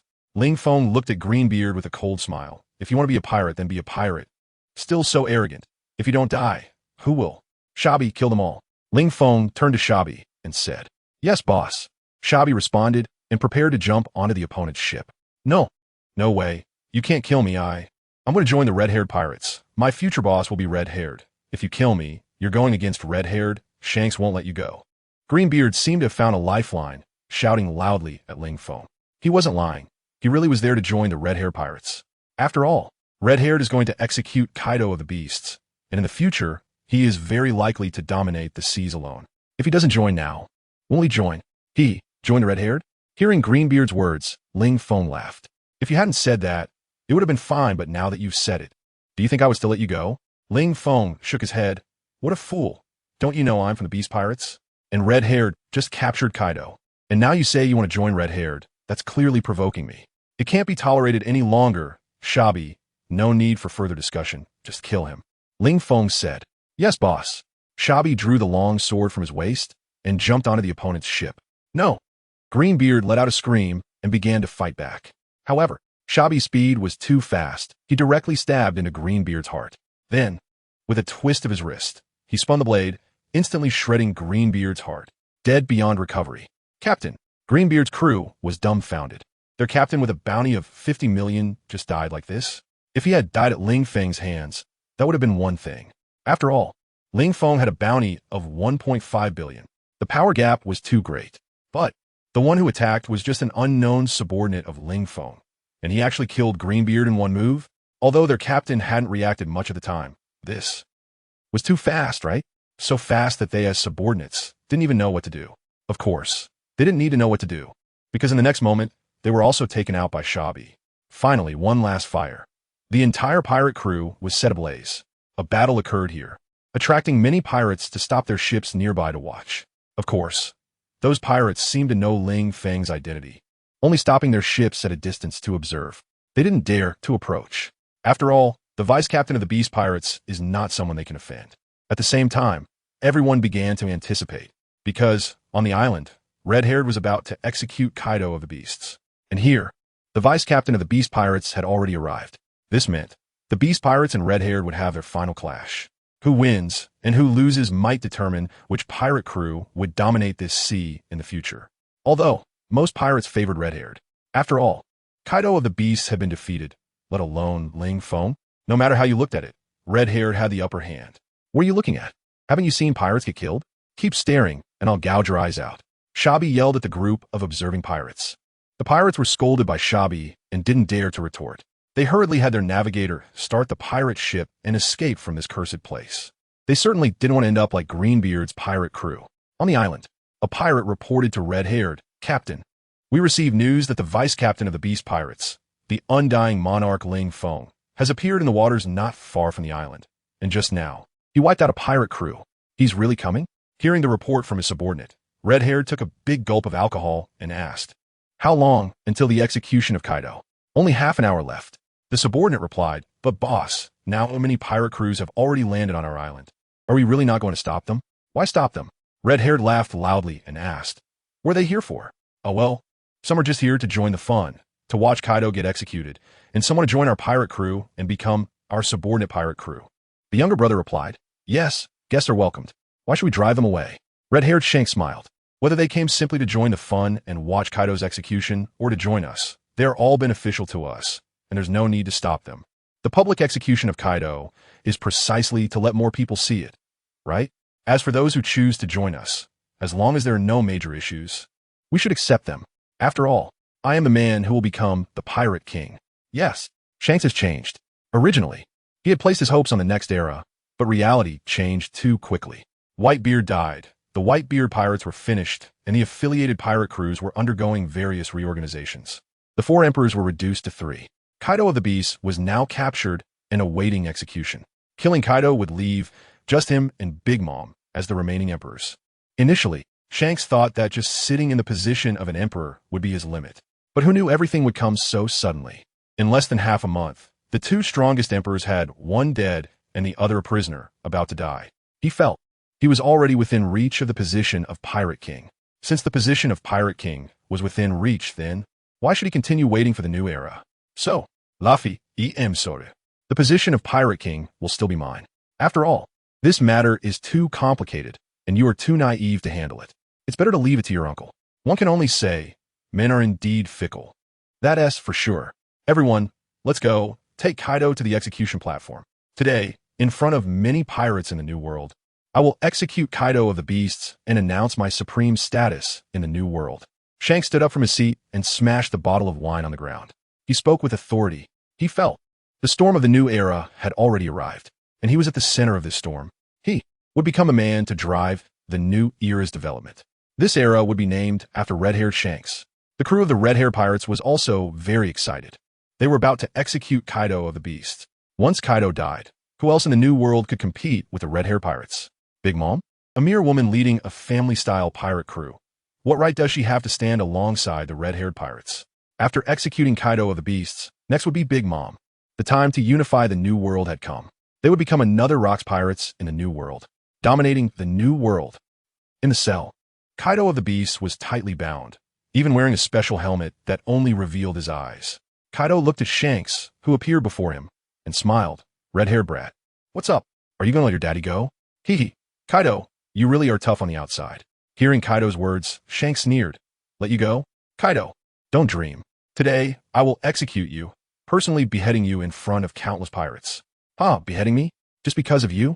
Kaido laughed heartily, not taking Shanks' words seriously at all. Kaido, laugh while you can. Once you're on the execution platform, let us see how you can still laugh. Shanks looked coldly at Kaido and added, by the way, your first mate is here too. When the time comes, I will take him down and execute you both together, so you won't be lonely on the road to the afterlife. Damn, that brat finally arrived. Kaido cursed upon hearing Shanks' words. He was already impatient after staying in this prison. To be honest, the reason he was captured wasn't that he couldn't fight back, but rather, he deliberately lost. The reason, of course, was to have Feng come to rescue him. There was no choice. He wanted to take down the red-haired pirates, and relying on himself was not enough. He could only rely on Feng's power. But Feng didn't listen and wouldn't come with him. So, he had to resort to tricks, pretending to be captured by Shanks under such circumstances. Feng would surely come to rescue him, right? One can only say Kaido had many thoughts to take down the red-haired pirates. He could even endure such humiliation. Blackbeard did the same, but he merely joined Whitebeard. Kaido was actually imprisoned. Moreover, as one of the 4 emperors, being captured by another emperor like Shanks was a huge blow to his reputation. Although he had been captured many times before, that was all in the past. Especially now, after taking down Whitebeard, he was captured by Shanks. This led many pirates to say that Whitebeard was old, his strength long diminished, and he was not worthy of being an emperor anymore. That's why Kaido could single-handedly wipe out the entire pirate crew in less than a day. This showed the huge disparity in strength between the two sides. Before being captured by Shanks, people might have thought that Kaido was too strong, perhaps even surpassing the level of the 4 emperors, which is why he could easily destroy the Whitebeard pirates. But after being captured by Shanks, it meant that Whitebeard's strength had fallen significantly, and Kaido's victory was not impressive. Being captured by Shanks showed that Kaido was merely an ordinary emperor. Faced with a rival of equal strength, he could only be captured. One can only say, people would only deduce the process from the result. Shanks, I've heard that your observation haki can foresee the future. So, can you foresee the death that is coming? Kaido looked at Shanks and taunted. Feng was about to arrive, and Kaido felt confident again, just like before when he crushed Whitebeard. Once Feng gave him a boost, it would be his turn to crush Shanks. Haha, Kaido, what nonsense are you talking about? Hearing Kaido's words, Shanks laughed heartily, as a prisoner about to be executed. You dare to say I'm going to die? Do you really think your first mate's appearance can turn the tide? Stop joking, Kaido, face reality. Shanks looked seriously at Kaido and said, I know your defense is formidable, but this time, I will personally execute you. So, Kaido, don't hold any hope. You're definitely doomed, that is for sure. You don't understand. After hearing Shanks' words, Kaido shook his head. You have no idea how terrifying that brat is. When Feng appears, Shanks, you won't have any chance of winning. The one who laughs last is the one who laughs best. Hee hee. You mean you can laugh until the end? Shanks frowned. Kaido's optimism and certainty gave Shanks an uneasy premonition. He didn't understand why Kaido was so confident that he could laugh last. Was it just because Kaido knew Feng was coming? In Kaido's eyes, was Feng really that impressive? Could he take down the red-hair pirates all by himself? Of course, the one who would laugh last would definitely be him. Kaido shouted loudly. Then he suddenly howled to the sky, Kid, I know you're here. Hurry up and show yourself. I can't wait to trample the red hair down. His voice was so loud that it penetrated the entire island, allowing countless pirates to hear him. What the hell? Who's shouting so loudly? Trying to deafen me. Moreover, he even said he was going to trample the red hair down. Isn't that a bit too bold? This is the red-haired's territory. Isn't he afraid of death by provoking him like this? Or could it be? Wait, why do I suddenly feel like this voice sounds familiar? All right, I remember now. This is the voice of Kaido of the Beasts. What the hell? Kaido of the Beasts? Wasn't he captured by the red-haired? How can he still be so arrogant? Maybe it's just a death cry? Someone mocked. However, you all heard it, right? Kaido is calling for the kid to come. So who is the kid Kaido is talking about? How would I know? I'm not Kaido. The pirates were discussing among themselves. Most of the pirates gathered beneath the execution platform, ready to witness this historic moment. At this moment, Feng's ship had just docked. He heard Kaido's voice and cursed. Damn. How did that old man know I was coming? Could it be that even in prison, someone is leaking information to him? Prison. Open the cell and bring Kaido out to the execution ground, Red-haired said to his subordinates. But he didn't take Kaido's words seriously. Want to laugh last? Dream on. He, the red-haired, is the one who will laugh last. Yes, Captain. The subordinate opened the cell and brought Kaido out. They marched him to the execution ground. Kaido did not resist, allowing himself to be taken to the execution ground. However, he was thinking, when Red-Haired realizes that the one being executed isn't him, but rather his own man, I wonder what Red-Haired will think. Since Ling Feng has appeared, this situation is definitely stable. Whitebeard is dead, and soon, Red-Haired will also be dead. The new world will soon bow down at the feet of Kaido of the Beasts. To be honest, Kaido had only dreamed of such a scene before. Now, it has actually become reality just because he went to Sky Island to seek death out of boredom and encountered a man. Then he brought that man home. As a result, it seemed fate began to favor him. At this moment, Kaido even thought how nice it would be if he were a woman. Maybe he could marry Ling Feng. However, as soon as this thought arose, Kaido shook it out of his head. What the hell? Why am I thinking such nonsense? What's wrong with being Ling Feng's father-in-law? I, Kaido of the Beasts, don't like being exposed.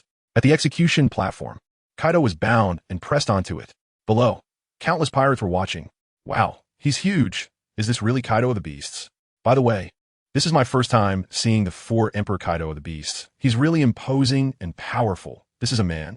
Yeah, I never realized it from the bounty posters. I didn't expect him to be this gigantic in person. Is Kaido of the Beasts a giant? Compared to Kaido of the Beasts, standing next to him, Red-Haired looked like a small child. Speaking of which, only Red-Haired is a normal-sized person. You have to know, Big Mom and Kaido are about the same size, and Whitebeard is much larger than an average person. Only Red-Haired, who is less than 2 meters tall, is squeezed among these 3 monsters, also being one of the 4 emperors. This shows how hard it is for Red-Haired. Kaido, look, there are so many people witnessing your execution. Don't you feel honored? Red-Haired looked down at the crowd, which was packed with heads. The entire execution square was already filled with people. This scene is even more impressive than 20 years ago when Pirate King Roger was executed. After all, the number of pirates now is 10 or even 100 times more than 20 years ago. Plus, this is the new world, the last stretch of sea routes for all pirates, gathering powerful pirates from all over the world. Therefore, the number of people coming to watch is definitely more than those who watched Roger's execution. Moreover, Roger was executed by the Navy. At that time, Lowtown was heavily guarded by the Navy, and most pirates didn't even dare to land on the island. So most of the people who watched Roger's execution weren't pirates, although many of those people later became pirates. Hell, honored? I hope you feel honored when you're executed by me. Kaido looked at Red-Haired with a cold smile. His gaze kept searching for Ling Feng's figure. In the end, he was frozen, unable to find him. Damn, didn't Red-Haired say that kid had already come? Why can't I see him? Could he still be on the way? I'm about to be executed, and that kid is still taking a sweet time? He really must be slow. Just keep talking tough. Upon hearing Kaido's words, Red-Haired didn't take it to heart. It was just the verbal struggle of a dying man. Kaido. Red-Haired looked at Kaido and said, "What?" Kaido responded impatiently. "Kneel." Red-Haired shouted loudly. An execution should have a sense of ceremony. Kneel down. Who stands while being executed? Kaido laughed. He looked at Red-Haired and said, "Red-Haired, you really have inflated your ego. Wanted me to kneel? What the hell are you? Do you really think you're that impressive? I'm definitely more impressive than you." Red-Haired said calmly. "A bunch of people bullying an old man. What is there to be proud of?" Kaido said disdainfully. At that time, he was facing an attack from all the cadres of the red-haired pirates. He was taken down in a short time. Of course, it was also because he deliberately lost. But that doesn't matter. Where the hell is that kid Ling Feng? Kaido was starting to get a bit impatient. As for the chains on him, after all the torment he had gone through these days, they were already on the verge of breaking. As long as he exerted force to break free, the chains binding him would snap. Oof. What's the point of saying so much? The victor is king, and the loser is a bandit. Redhead snorted coldly and said to Kaido, "A loss is a loss. Don't be so unwilling to admit it." Kaido simply sat cross-legged on the ground and didn't respond to Redhead. He just sat there. Redhead, however, thought Kaido had nothing to say. "Captain, it's time for the execution." At this moment, a pirate whispered in Redhead's ear. Redhead had wanted to say something, but he was reminded by his subordinate that it was time. So he stopped talking and prepared to execute Kaido directly. "Oh, it's lively here." Ling Feng walked over from a distance. Looking at the square ahead, filled with people, he found it strange. It was just the execution of Kaido. Yet there were so many people watching. These people must be so bored, right? Isn't it better to stay at home with their wives and kids? Oh, they're all pirates drifting at sea with no wives. What a pity. Damn it, kid, you finally showed up. Do you know how I've been living these days? On the execution platform, Kaido saw Ling Feng's figure and showed a surprised expression. It had been 10 days, a full 10 days. Do you know how miserable I've been these 10 days? How did it go? Were you playing Tan Wan Lanyu? Hearing Kaido's words, Ling Feng replied with a grin. Kaido, you're too useless, aren't you? You couldn't even beat that old man Whitebeard before, and now you can't even take down an injured one? Is that title of the strongest creature something you bought from Oda? Kid, why the hell do you have to come here and insult me as soon as you show up? When did I ever lose to Whitebeard? Don't talk nonsense. Kaido retorted, and as for losing to Redhead, that was even more impossible. If they all ganged up on me, how could I win? I'm the strongest in one-on-one fights. So, Ling Feng rolled his eyes. You can't even handle a group, yet you got captured directly? You couldn't run? You can fly. Why didn't you use that aerial advantage? Worst case, you could just kept spewing fire from the air, and you would have exhausted them, right? Hearing Ling Feng's seemingly simple suggestion, Kaido wanted to curse. Exhaust them? Do you think I can breathe fire nonstop for 24 hours? Even if I could, if I did that, how would I still have the face to call myself the strongest creature? What kind of man would I be if I couldn't even face them head on? Kid, stop wasting time. I ask you, why did you only come now? It's already the 10th day since I got captured. Kaido questioned angrily. I thought, given our relationship, you would rush to save me as soon as you heard I was captured. But look at this. Ugh, if I wasn't so bored at home, do you think I would come to save you today? Ling Feng rolled his eyes. I was just too bored and wanted to go out to get some fresh air, but I didn't know where to go, so I instantly came here to save you, all right? Don't think I came specifically to rescue you. Ha ha, kid. Are you being Sunder now? Hearing Ling Feng's words, Kaido laughed loudly. You clearly came to save me, but pretended it was just by coincidence. Come on, you're not a golden-haired lowly, so why add that Sundara attribute? You're the one who has Sundara. Your whole family is Sundara. Ling Feng retorted unhappily. Look at you, and you still say you're not Sundara? Aren't you admitting it yourself now? Kaido laughed at Ling Feng. You're my son-in-law, which means you're family, and now you say my whole family is Sundara. Doesn't that mean you're Sundara too? Ling Feng. Damn, I got careless. You too, what do you think this place is? A restaurant at home? How can you chat so happily? Redhead frowned at Kaido and said, and you don't really think that kid can rescue you from my hands, do you?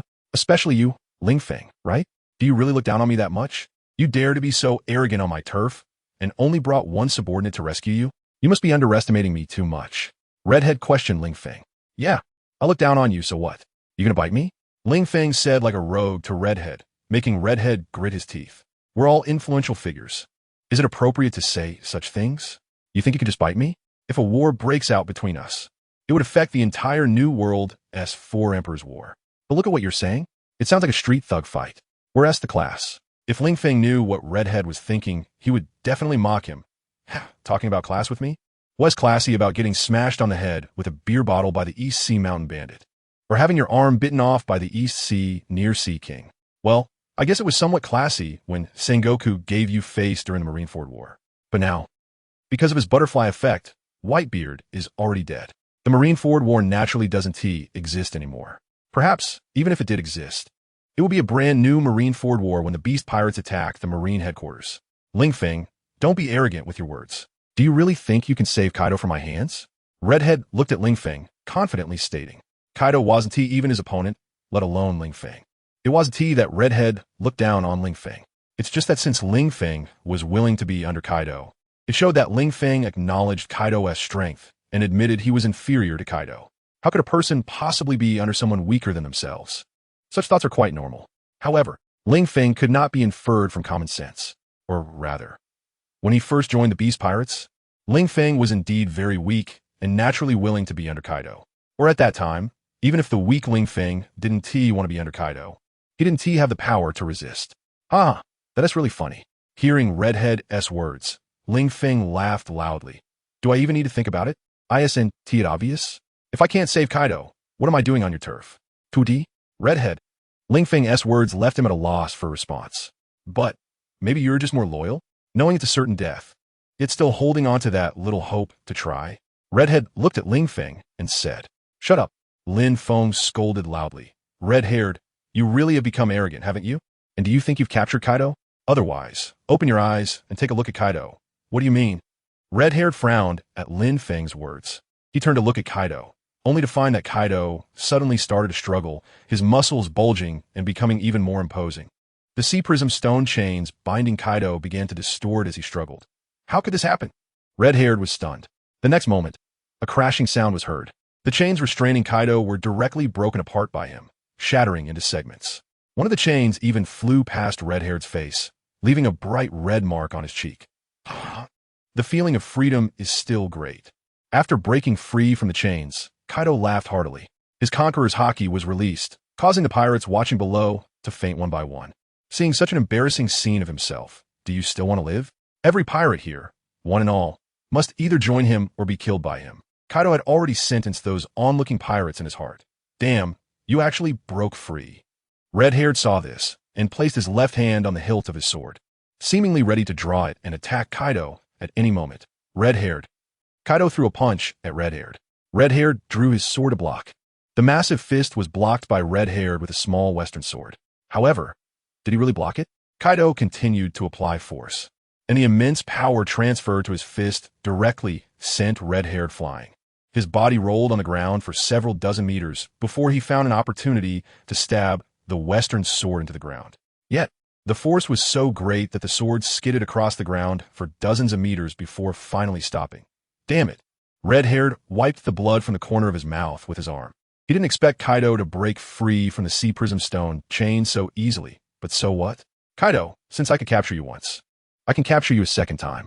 With one hand holding the sword, Red-haired charged at Kaido. Fool, that was a gift from me before. Do you really think a one-armed cripple can be my opponent? Kaido sneered and charged forward as well. The other members of the red-haired pirates were somewhat at a loss. It was clearly supposed to be a public execution for Kaido, so how did it turn into a one-on-one battle between the emperors? However, Kaido the Beast truly lived up to his reputation as the world's strongest creature. He could break even such thick sea prism stone chains, which was terrifying. Moreover, they had been drugging Kaido every day, and after so many days without food, yet he still broke free. After all, Kaido had a notorious reputation for escaping after being captured multiple times, so they had naturally taken precautions. But in the end, he still wasn't contained. Yet, they believed in their captain. He would definitely win. Since the captain was fighting with red-haired, then the members of the red-haired pirates looked at Feng with malicious eyes. What's with those fierce looks? Do you want to eat me? Feng looked at the red-haired pirates, smiling, but he didn't take them seriously at all. Instead of thinking about how to take me down, you might as well help your captain. Red-haired is currently being pressured by Kaido. Feng's gaze indicated the battlefield between Kaido and red-haired. The members of the red-haired pirates didn't believe it. In their eyes, Feng was trying to divert their attention. Bang! The next moment, red-haired flew past them and smashed hard into the ground, creating a pit. The members of the red-haired pirates were all dumbfounded. How could this happen? Die, red-haired! Heat wave! The next moment, Kaido's voice echoed in the air as a pillar of scorching fire descended from the sky, violently crashing down into the pit where red-haired had landed. Captain! The members of the red-haired pirates shouted anxiously upon seeing this scene. They could not have imagined that the battle would develop this way. What a joke. Even when Kaido was at his peak, he was only evenly matched with red-haired. After that, they had rushed in and captured him. And now, Kaido had been locked up for so long. His condition should definitely be worse than before. But why? Was he able to pressure red-haired so much? The members of the red-haired pirates were baffled. Some who were not knocked out by Kaido's conqueror's haki hid to the side, watching the peak battle between the two emperors. Originally, those pirates thought they would witness a balanced fight. However, once Kaido and red-haired started fighting, it seemed like red-haired was being crushed. It shouldn't be like this, right? They were both emperors. The power gap shouldn't be this large, right? Besides, Kaido had been captured before and was supposed to be executed. Why was he suddenly so fierce now? Could it be that there was another reason for his earlier capture? Did red-haired use some kind of trick? What are you shouting about? I haven't lost yet. The next moment, a flash of sword light cut through the air. The blazing fire pillar was split in two. Red-haired slowly walked out from the flames, the dramatic explosion scene becoming the backdrop behind him, blowing his hair around in the air, looking quite impressive. Kaido, holding his western sword, red-haired emerged from the fire, looking at the giant dragon in the sky. A strong conqueror's haki surged forth and gathered on his western sword. Then, with a step into the air, he charged skyward. With a sword infused with conqueror's haki, he struck down hard on Kaido's head. The immense force directly sent the azure dragon crashing down from the sky, landing heavily on the execution platform. The massive execution platform was shattered into pieces by the weight of the azure dragon's body. Shattered stones flew in all directions. As the dust settled, Kaido's figure became faintly visible in the dust. He touched the spot where Red-Haired had struck him on the head and smiled at Red-Haired, saying, "Red-Haired, is this your power? It's really nothing to be concerned about." Under the influence of Lin Feng's all-attribute aura, Kaido touched his head with one hand and looked down at Red-Haired from a height. This made Red-Haired frown. That move was nearly his strongest power. But Kaido was able to take it with his head and remain unscathed. This defense was just too terrifying. Finally, Red-Haired also felt that things were getting tricky. What a joke. He originally thought that his path to becoming the maritime overlord had begun, but could it actually be an end? The red-haired man tightly gripped the western sword, his teeth almost biting through to bleed. One more time, I refuse to believe it. The red-haired man charged forward again. The clash between sword and fist ultimately ended with the fist winning. The red-haired man was once again sent flying. Then Kaido transformed into a blue dragon, and with a flick of his tail, he struck the red-haired man's body, sending him hurtling through the air. In midair, the red-haired man coughed up blood. "Captain." At that moment, the members of the red-haired pirates could no longer hold back. "We are coming to help you." Bang! The first to act was the first mate, Ben Beckman, who relentlessly fired at Kaido. However, the bullets infused with haki struck Kaido's body, but couldn't even break his skin. It was like a group of children throwing small buns at an adult. For that adult, it was hardly a big deal. Just a rabble. What difference does it make how many there are? Kaido looked at the advancing officers of the red-haired pirates and arrogantly said this, which made the officers feel belittled. The red-haired pirates were the crew recognized as having the smallest power gap on the sea. Each officer was quite powerful. Wind Blade Frenzy, Kaido roared, twisting his dragon-like body. Several pirates that charged forward were directly swept away by Kaido. Immediately after, blades of wind capable of tearing gold and splitting stone appeared, cutting in all directions. One officer of the red-haired pirates failed to dodge in time and was instantly split in half by a wind blade. The two halves of his body fell to the ground, dying a tragic death. Of course, even worse were those pirates below the stage, who were knocked unconscious by the conqueror's haki while watching the spectacle. The wind blades were indiscriminate attacks. With one wind blade, who knows how many fallen pirates were cut down. They thought they were just watching the execution of an emperor, but until death, they never expected that watching could actually be life-threatening. The key was, those who were knocked out by the conqueror's haki wouldn't even know when they died. Even if they did die, it was truly tragic. "Damn, Kaido, you dare to kill our people?" The red-haired pirates had few members, and precisely because they were few, they were more united, and each relationship was better. This led to comrades being able to fight for each other. It was probably similar to the bonds formed in the Straw Hat Pirates. So, now seeing their comrades killed by Kaido, their eyes turned red, filled with murderous intent. However, "Haha, are you very angry? You must be very angry now, right? But what good is anger? This is war, the weak die. That is the truth of war." Kaido laughed heartily and said, "If the weak were me, then I would have already been executed by that little red-haired brat. But now the weak are you, so it is only natural that your people die. Isn't it? Of course, if you don't want to die, I can also give you a chance. Kneel and submit to me, and you'll have a chance to live." "Kaido, you're dreaming." Hearing Kaido say that they should kneel and submit, the members of the red-haired pirates directly cursed at him. "We are the red-haired pirates in life and the ghosts of the red-haired pirates in death. We have only one captain, and that is Shanks. Kaido, you are not worthy to be our captain. Kikik, kik." Hearing these words, Kaido's teeth ground together. "Good, so none of you are afraid of death. Huh, all pretending to be loyal. Huh, since that's the case, I will let you experience the pain of watching your comrades die one by one before your eyes." After Kaido finished speaking, he charged into the crowd. Like a king of beasts rushing into a flock of sheep, every member of the red-haired pirates was, in Kaido's eyes, an easy target. Even if this group of people each had a bounty of 1 billion, so what? A mere billion, even in the past, was just a single thunderous bagua to him. Moreover, now he had doubled his strength. In this situation, with a bounty of 1 billion, he didn't even need to shout thunderous bagua. A regular attack would suffice. Sigh, what a boring battle. Xiaobai watched the overwhelming scene created by Kaido and felt it was really meaningless. After he had doubled Kaido's strength, Kaido crushed anyone before him, and the scene looked like a one-sided massacre. There was no anticipation at all. Was this the true strength of Captain Kaido? On the other hand, Sabo was shocked by the strength displayed by Kaido. He actually managed to take on the entire red-haired pirates by himself? That's just too terrifying. "Boss, Captain Kaido is so strong. Don't you feel any pressure?" Sabo looked at Ling Feng and asked. Ling Feng looked at Sabo strangely and said, "Why should I feel pressure? Kaido is my father-in-law. The stronger he is, the better it is for me, right? But didn't you say you wanted to become the king of the world? If Kaido is this strong, he might block your way. After all, there can only be one king of the world. Sabo said seriously to Ling Feng. So what? Ling Feng felt there was something more in Sabo's words. You don't want me to eliminate Kaido, do you? How could that be? Hearing Ling Feng's words, Sabo quickly shook his head. What I mean is, boss, you can't be this lazy anymore. Captain Kaido is already this strong. You need to work hard to become stronger than him. Otherwise, the position of the king of the world might be taken by Captain Kaido. Let him take it then, Ling Feng said indifferently. Sabo was stunned. Ling Feng's reaction left him speechless. What do you mean, let him take it? Do you think it's like a seat in a restaurant? Just sit wherever?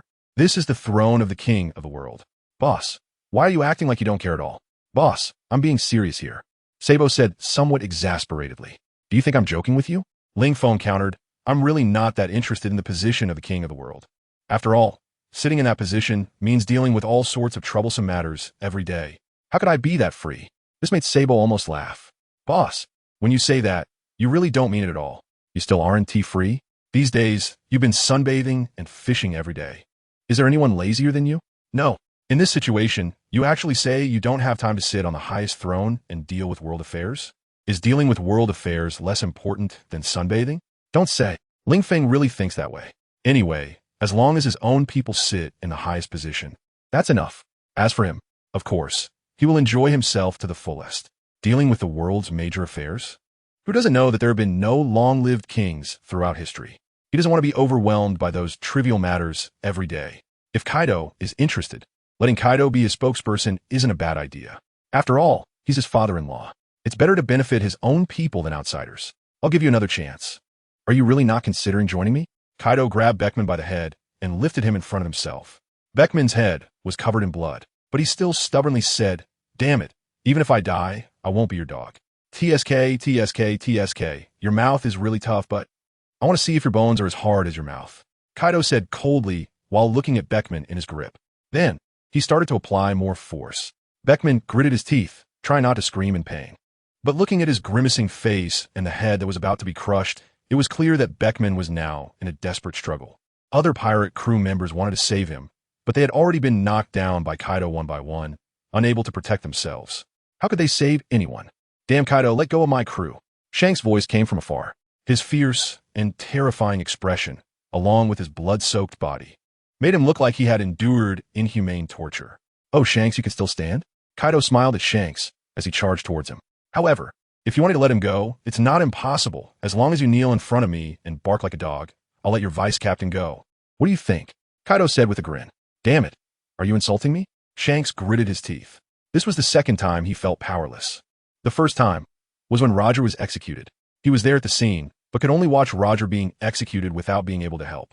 That time could be forgiven because Roger had surrendered and was executed to achieve his purpose. Plus, he was already terminally ill and wouldn't live for another year.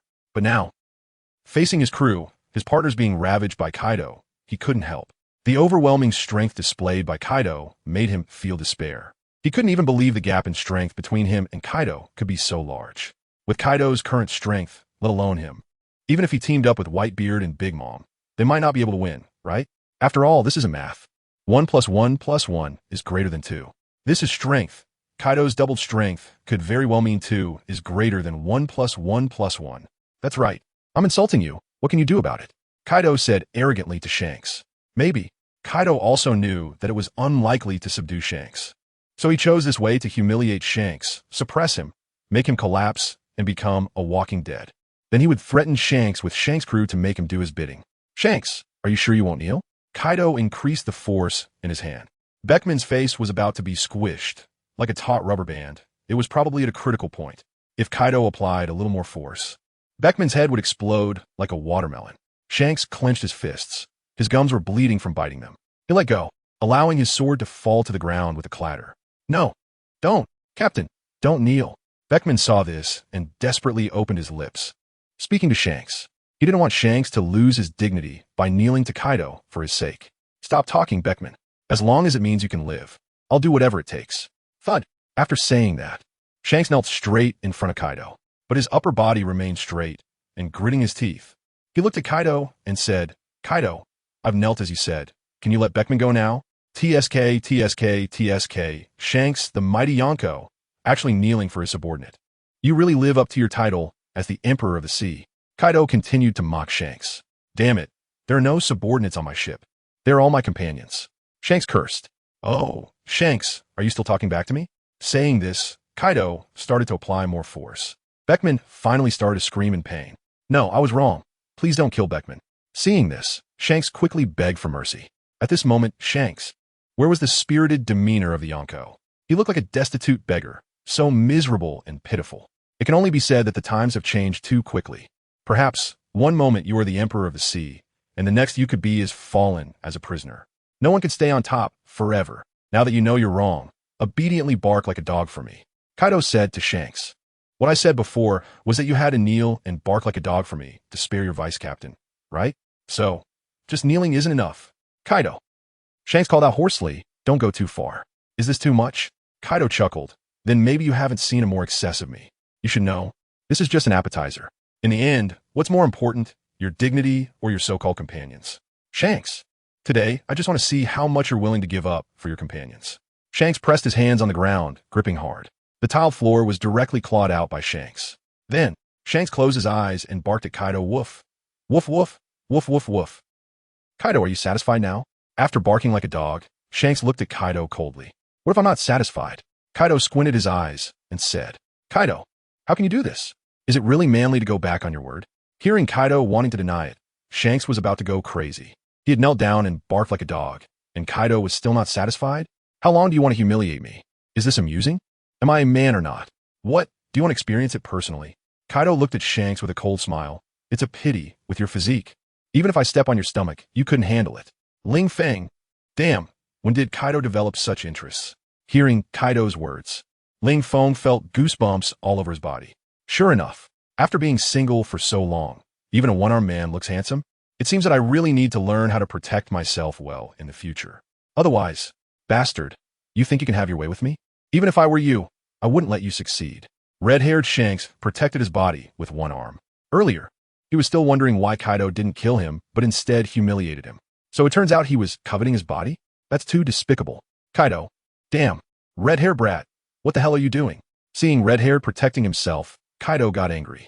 Are you serious? With your small frame? I'd have to be crazy to be interested in you.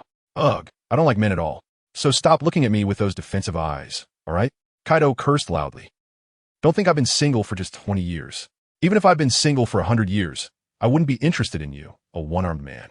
Because I simply don't like men, okay? If I like men, wouldn't Ling Feng be more appealing? Isn't he much better looking than you?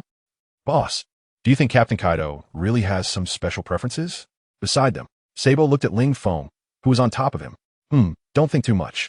It's not the kind of riding you imagine. It's just that there were no seats in the square. So Ling Feng made Sabo turn into a dog and sat on his back, that's all. This is a classic case of there's no silver here. How would I know? Ling Feng rolled his eyes at Sabo. I've only been with the Beast Pirates for a few days. Just a month you've been with the Beast Pirates for decades, right? Don't you know about such things? By the way, do you know who Kaido's wife is? Ling Feng curiously asked Sabo. Sabo, logically speaking, given his early association with Kaido, he should know who Kaido's wife is. But the guy writing this book doesn't know. How can he answer that? Boss, I don't know. Sabo shook his head at Ling Feng, but boss, that's not important. It's not the time to talk about who Captain Kaido's wife is, but whether Captain Kaido really likes men. If that's the case, then boss, you're in danger. With your looks, Captain Kaido might actually come after you. Sabo, you better shut the hell up. If you say one more word, I'll have dog meat hot pot tonight. In the distance, Kaido's roar echoed. It startled Sabo. What's going on? How can he hear us from so far away? And you, brat, what the hell are you spouting about me? If you keep talking nonsense, do you believe I'll let you experience the taste of sausage and big intestines? After yelling at Sabo, Kaido warned Ling Feng again.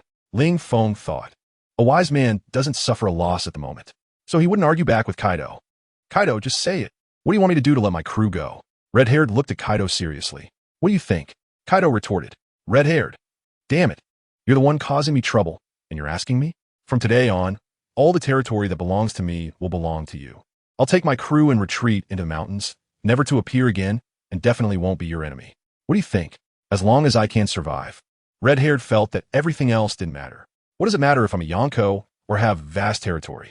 Nothing is more important than the lives of my companions. Ha ha. Hearing red-haired's words, Kaido laughed heartily.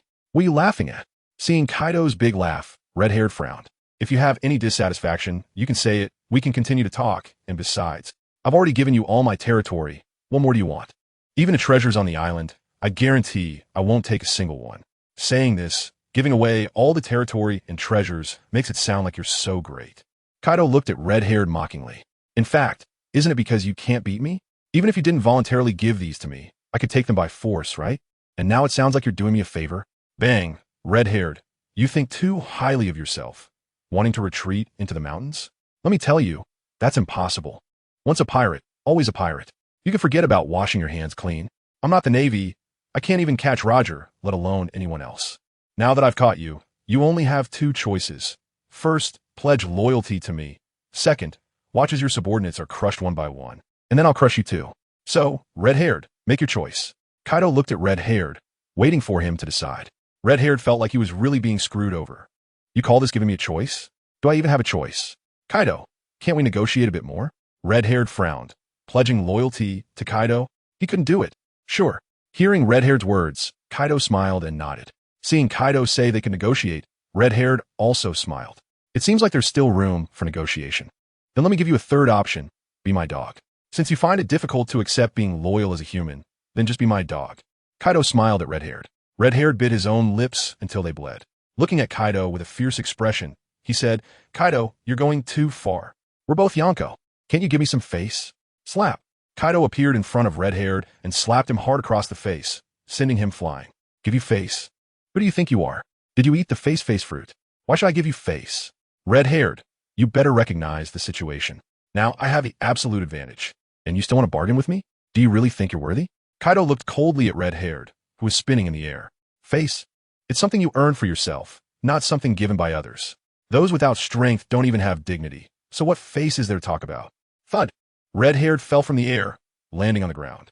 A mouthful of fresh blood spurted out. That slap from Kaido wasn't just a casual hit. He used Conqueror's Haki. Even red-haired, after being slapped like that, was seriously injured. Not to mention, red-haired was already injured before. Captain. The members of the red-haired pirates looked at their captain being bullied like this, trembling all over in the hot weather, hands and feet icy cold. Has the red-haired pirates really fallen to this point? Just before, the four emperors were evenly matched. Why? Why has Kaido become so strong? Just after flattening Whitebeard Island, is he now going to wipe out the red-haired pirates? Don't worry, I'm fine.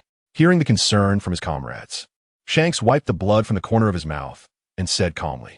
He then stood up from the ground and walked in front of Kaido. What? Are you still planning to resist?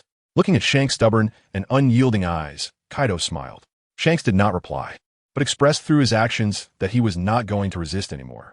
Because the next moment, Shanks directly bent his legs and knelt in front of Kaido. Kaido, consider this my plea, spare my comrades.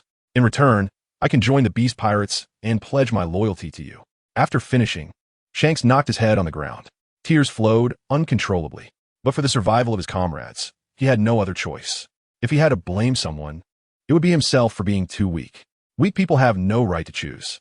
Moreover, engaging in piracy, Shanks had reached his current position by stepping over the corpses of countless people.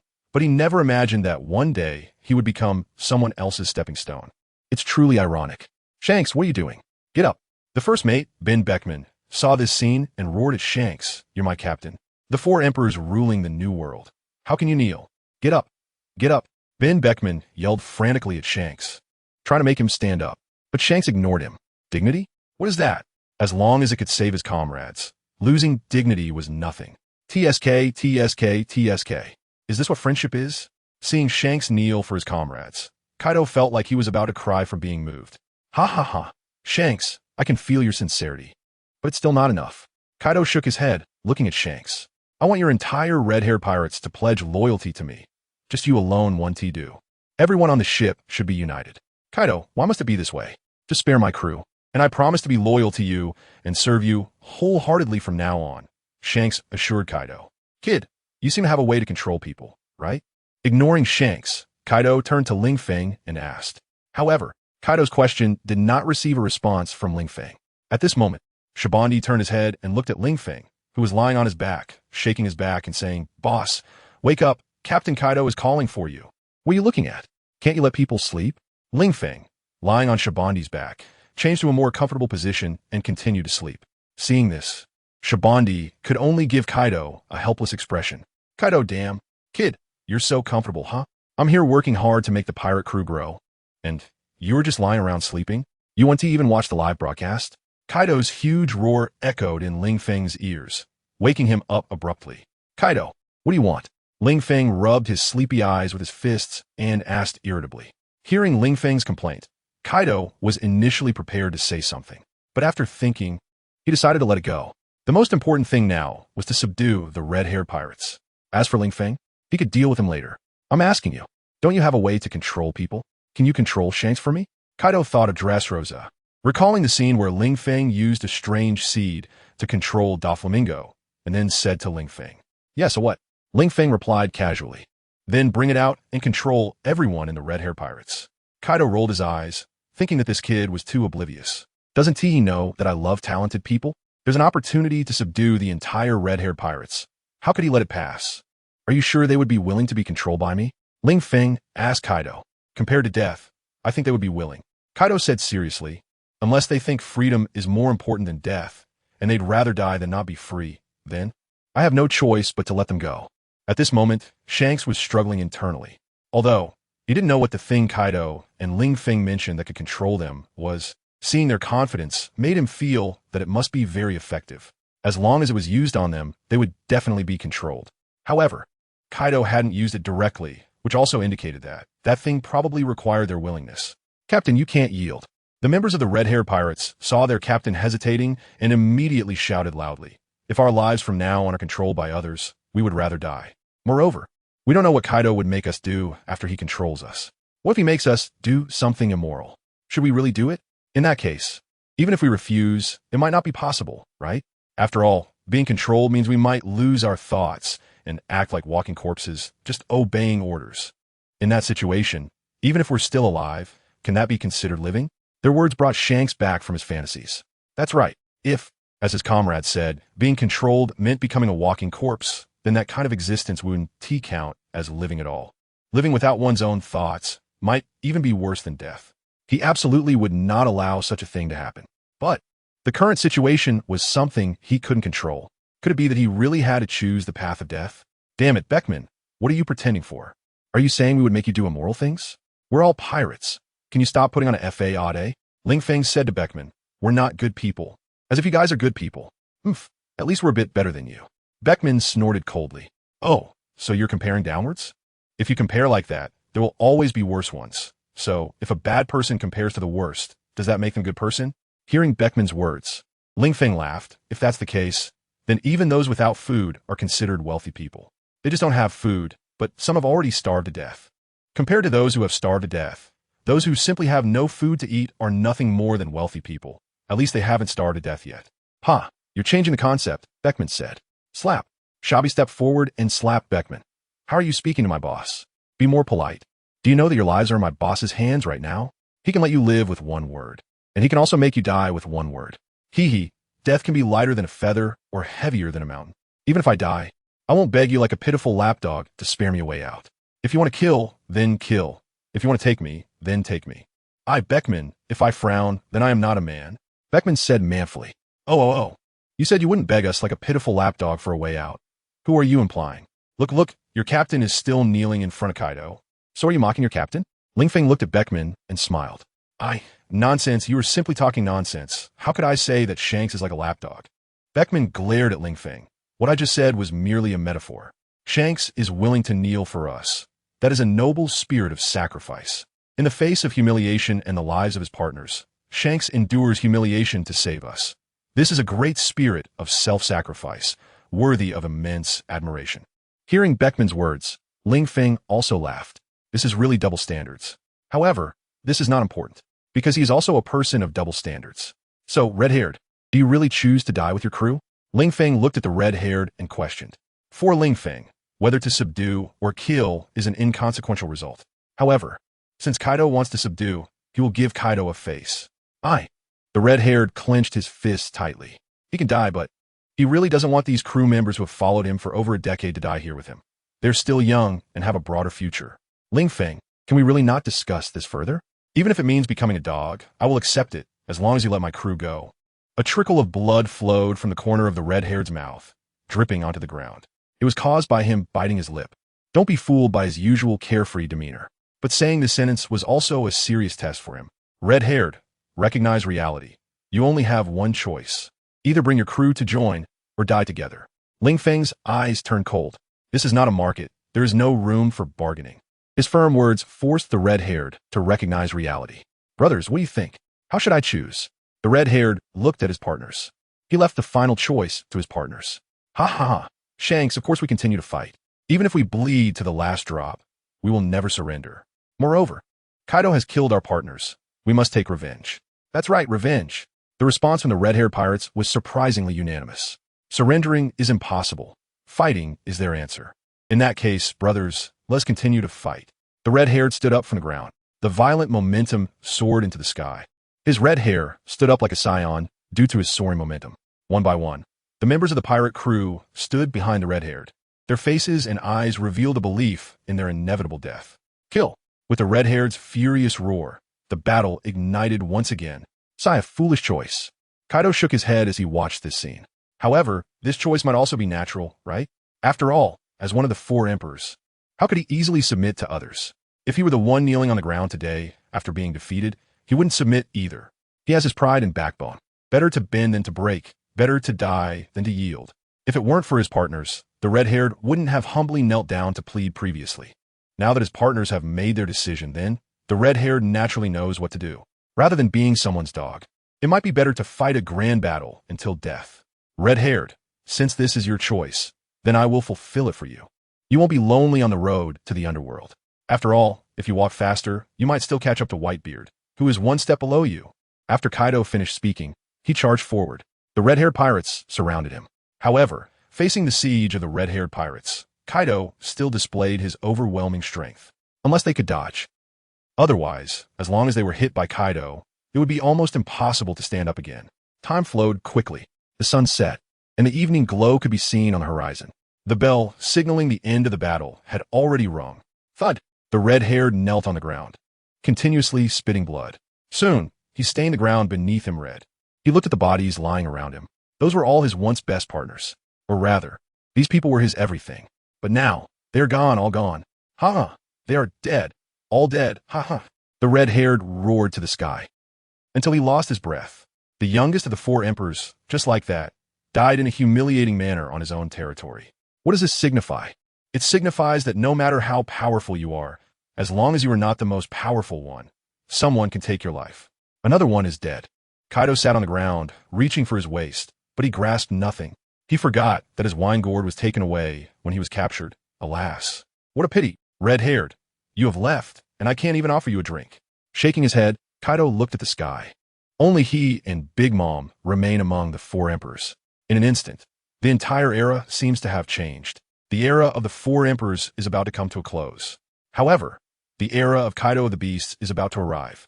With Ling Feng's enhancement, he is even confident enough to directly attack the Holy Land, Mary Geos. After all, his former captain, Rox, dared to storm the Island of God. How much more can he do now? He has completely surpassed Rox. Kid, do you think there is anyone in the world who can stop us? Kaido looked at Ling Feng and asked. Ling Feng smiled and said, Why ask me this? I don't know how many strong people there are in this world, nor whether the celestial dragons hold invincible power. However, we will know soon. Ling Feng said. He knew that with Kaido's crazy actions, it wouldn't be long before the entire new world would fall under the territory of the Beast Pirates. At that time, it would be when they confronted the world government and the celestial dragons head-on. Kaido, I will kill you. However, just when Ling Feng thought everything was settled, an unexpected person appeared. Fire Fist. In the distance, a rolling heat wave came, wrapping Kaido entirely. Fire Fist Ace? Seeing the suddenly appeared man, Ling Feng was stunned. How could this guy be here? Is he here to take revenge for the Whitebeard pirates? Also, previously, when he was with the Whitebeard pirates, Fire Fist Ace was absent for some unknown reason. So he escaped a disaster. But, you say you escaped a calamity. Then why come to court death? Ling Feng shook his head. Bang! Kaido tore through the flames and appeared directly in front of Fire Fist Ace. Stepping on him, he had Fire Fist Ace underfoot. TSK, TSK, TSK, the captain of the 2nd Division of the Whitebeard Pirates. Fire Fist Ace? Looking at the man he had under his foot, Kaido laughed. He didn't expect that the Whitebeard pirates still had this stray fish. But, you are really stupid to come here voluntarily? Your old man isn't even my opponent, and you want to avenge him? Where's your brain? Are you blinded by hatred? Bastard. Let me go. Fire Fist Ace struggled, but found he couldn't break free from Kaido. Caught by Kaido's haki, he couldn't even use his elemental transformation. Damn it. Fire Fist. Kaido pressed down hard with his foot, directly crushing Fire Fist Ace. Ga bang bang.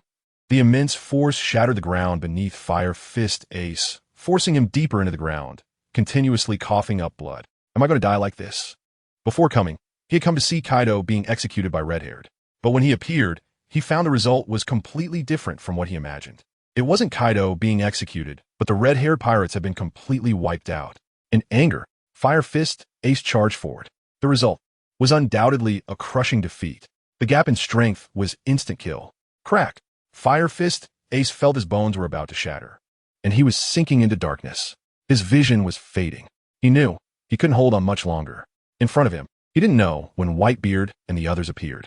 Fire Fist Ace smiled bitterly. I'm sorry, old man. I'm sorry, brothers. I can't take revenge for you, but I'm coming to join you soon. In the next life, let's be father and son again. Bastard, Kaido, what the hell are you doing to my grandson? At that moment, Garp rushed in from the distance, punching Kaido in the face, sending him flying. Following closely were Akainu and Akiji. The two admirals had also arrived. This was natural. Red-Haired was going to execute Kaido. How could the Navy not show up? The Navy had originally planned. If Red-Haired could execute Kaido, they would strike hard against the red-haired pirates after the execution, completely annihilating them. Then, they would move to Wano to capture Big Mom. In this way, they could clear all the Yonko from the New World and restore peace. But they didn't expect the development to completely go against their expectations. They thought Kaido would be executed, but instead, the red-haired pirates were wiped out. Kaido single-handedly devastated the entire red-haired pirates. The strength Kaido displayed put immense pressure on the Navy present. Such terrifying power had never been seen across the seas, right? After punching Kaido away, Garp picked up Ace from the pit, asking with concern, Ace, are you okay? I've told you for a long time. Join the Navy. Join the Navy. You didn't listen.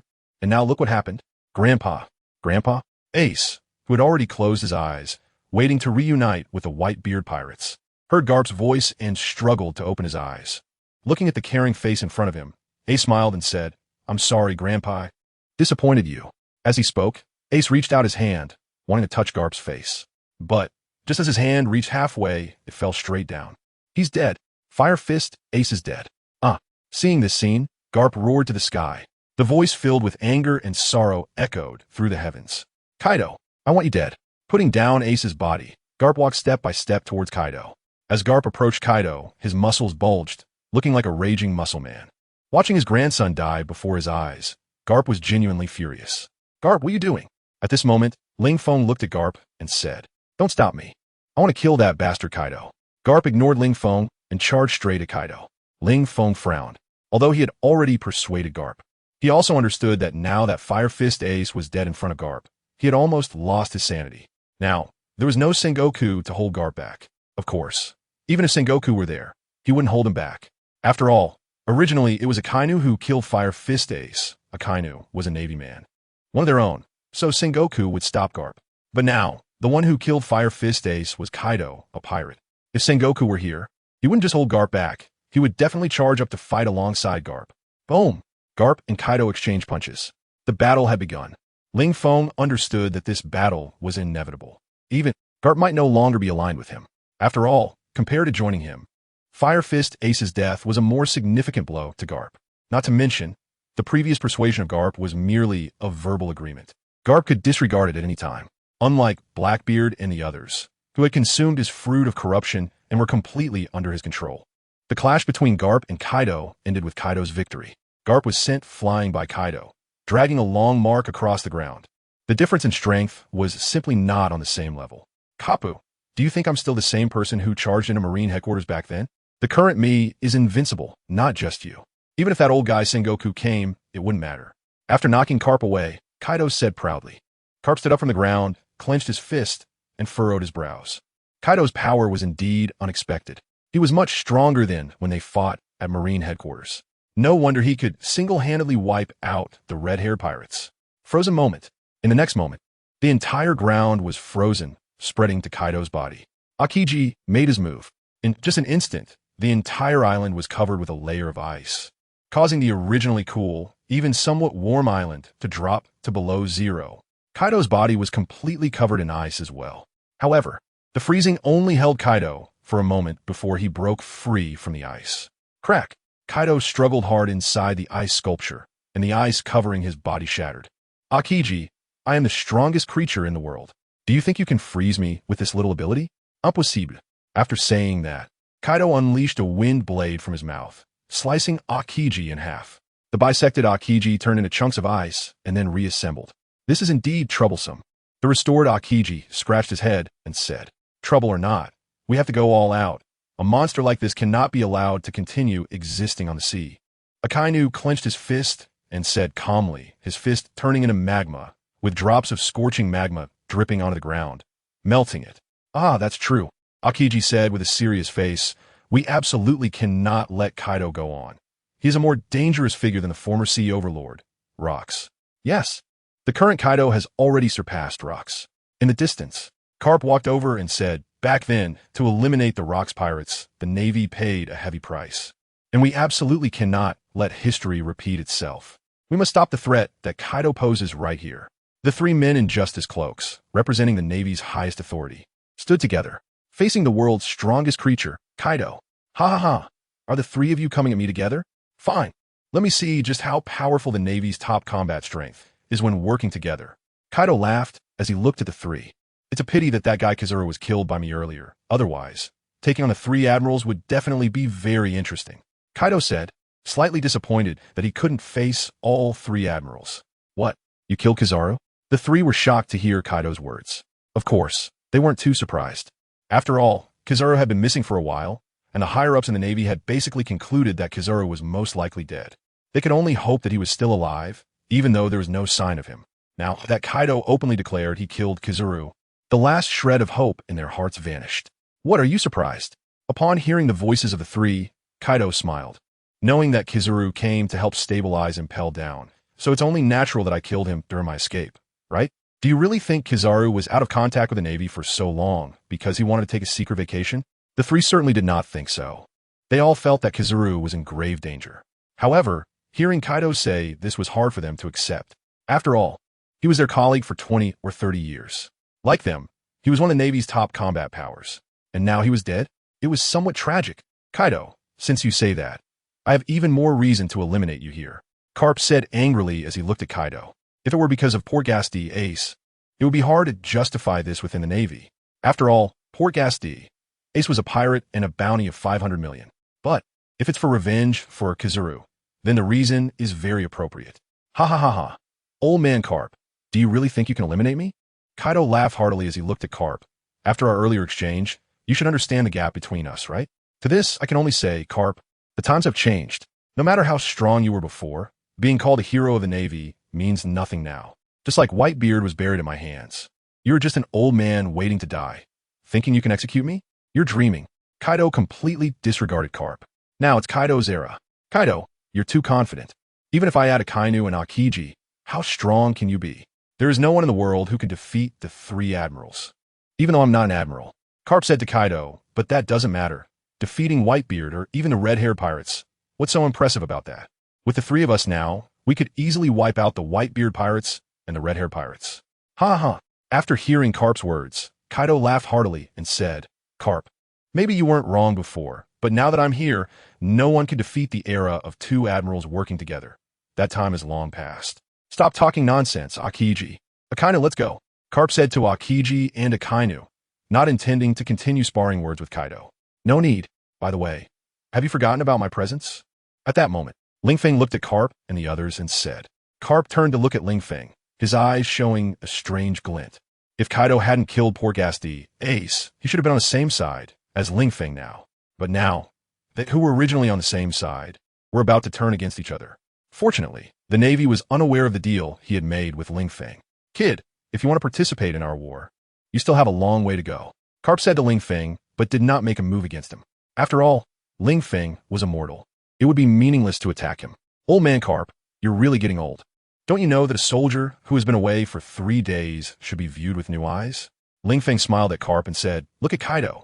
When he met Kaido at Marine headquarters, was he as strong as he is now? No, but now his strength has surpassed even yours. Since Kaido has made such progress, how much more so for me? So, Carp, are you sure you want to betray me? Ling Feng's eyes became dangerous. Kid, what do you mean by that? Akiji asked Ling Feng with a frown. What do you mean Carp is going to betray you? He's a naval hero. What does that have to do with you?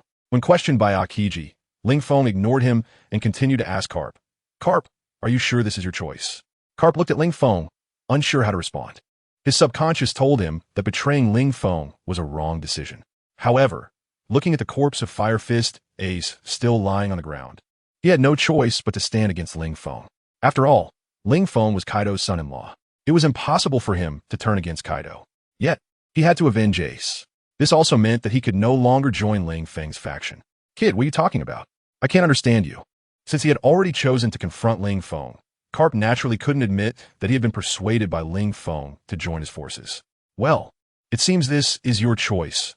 Ling Feng shrugged and said, I regret to inform you that a great naval hero is about to be buried here, and you too will go to hell to accompany Kizaru.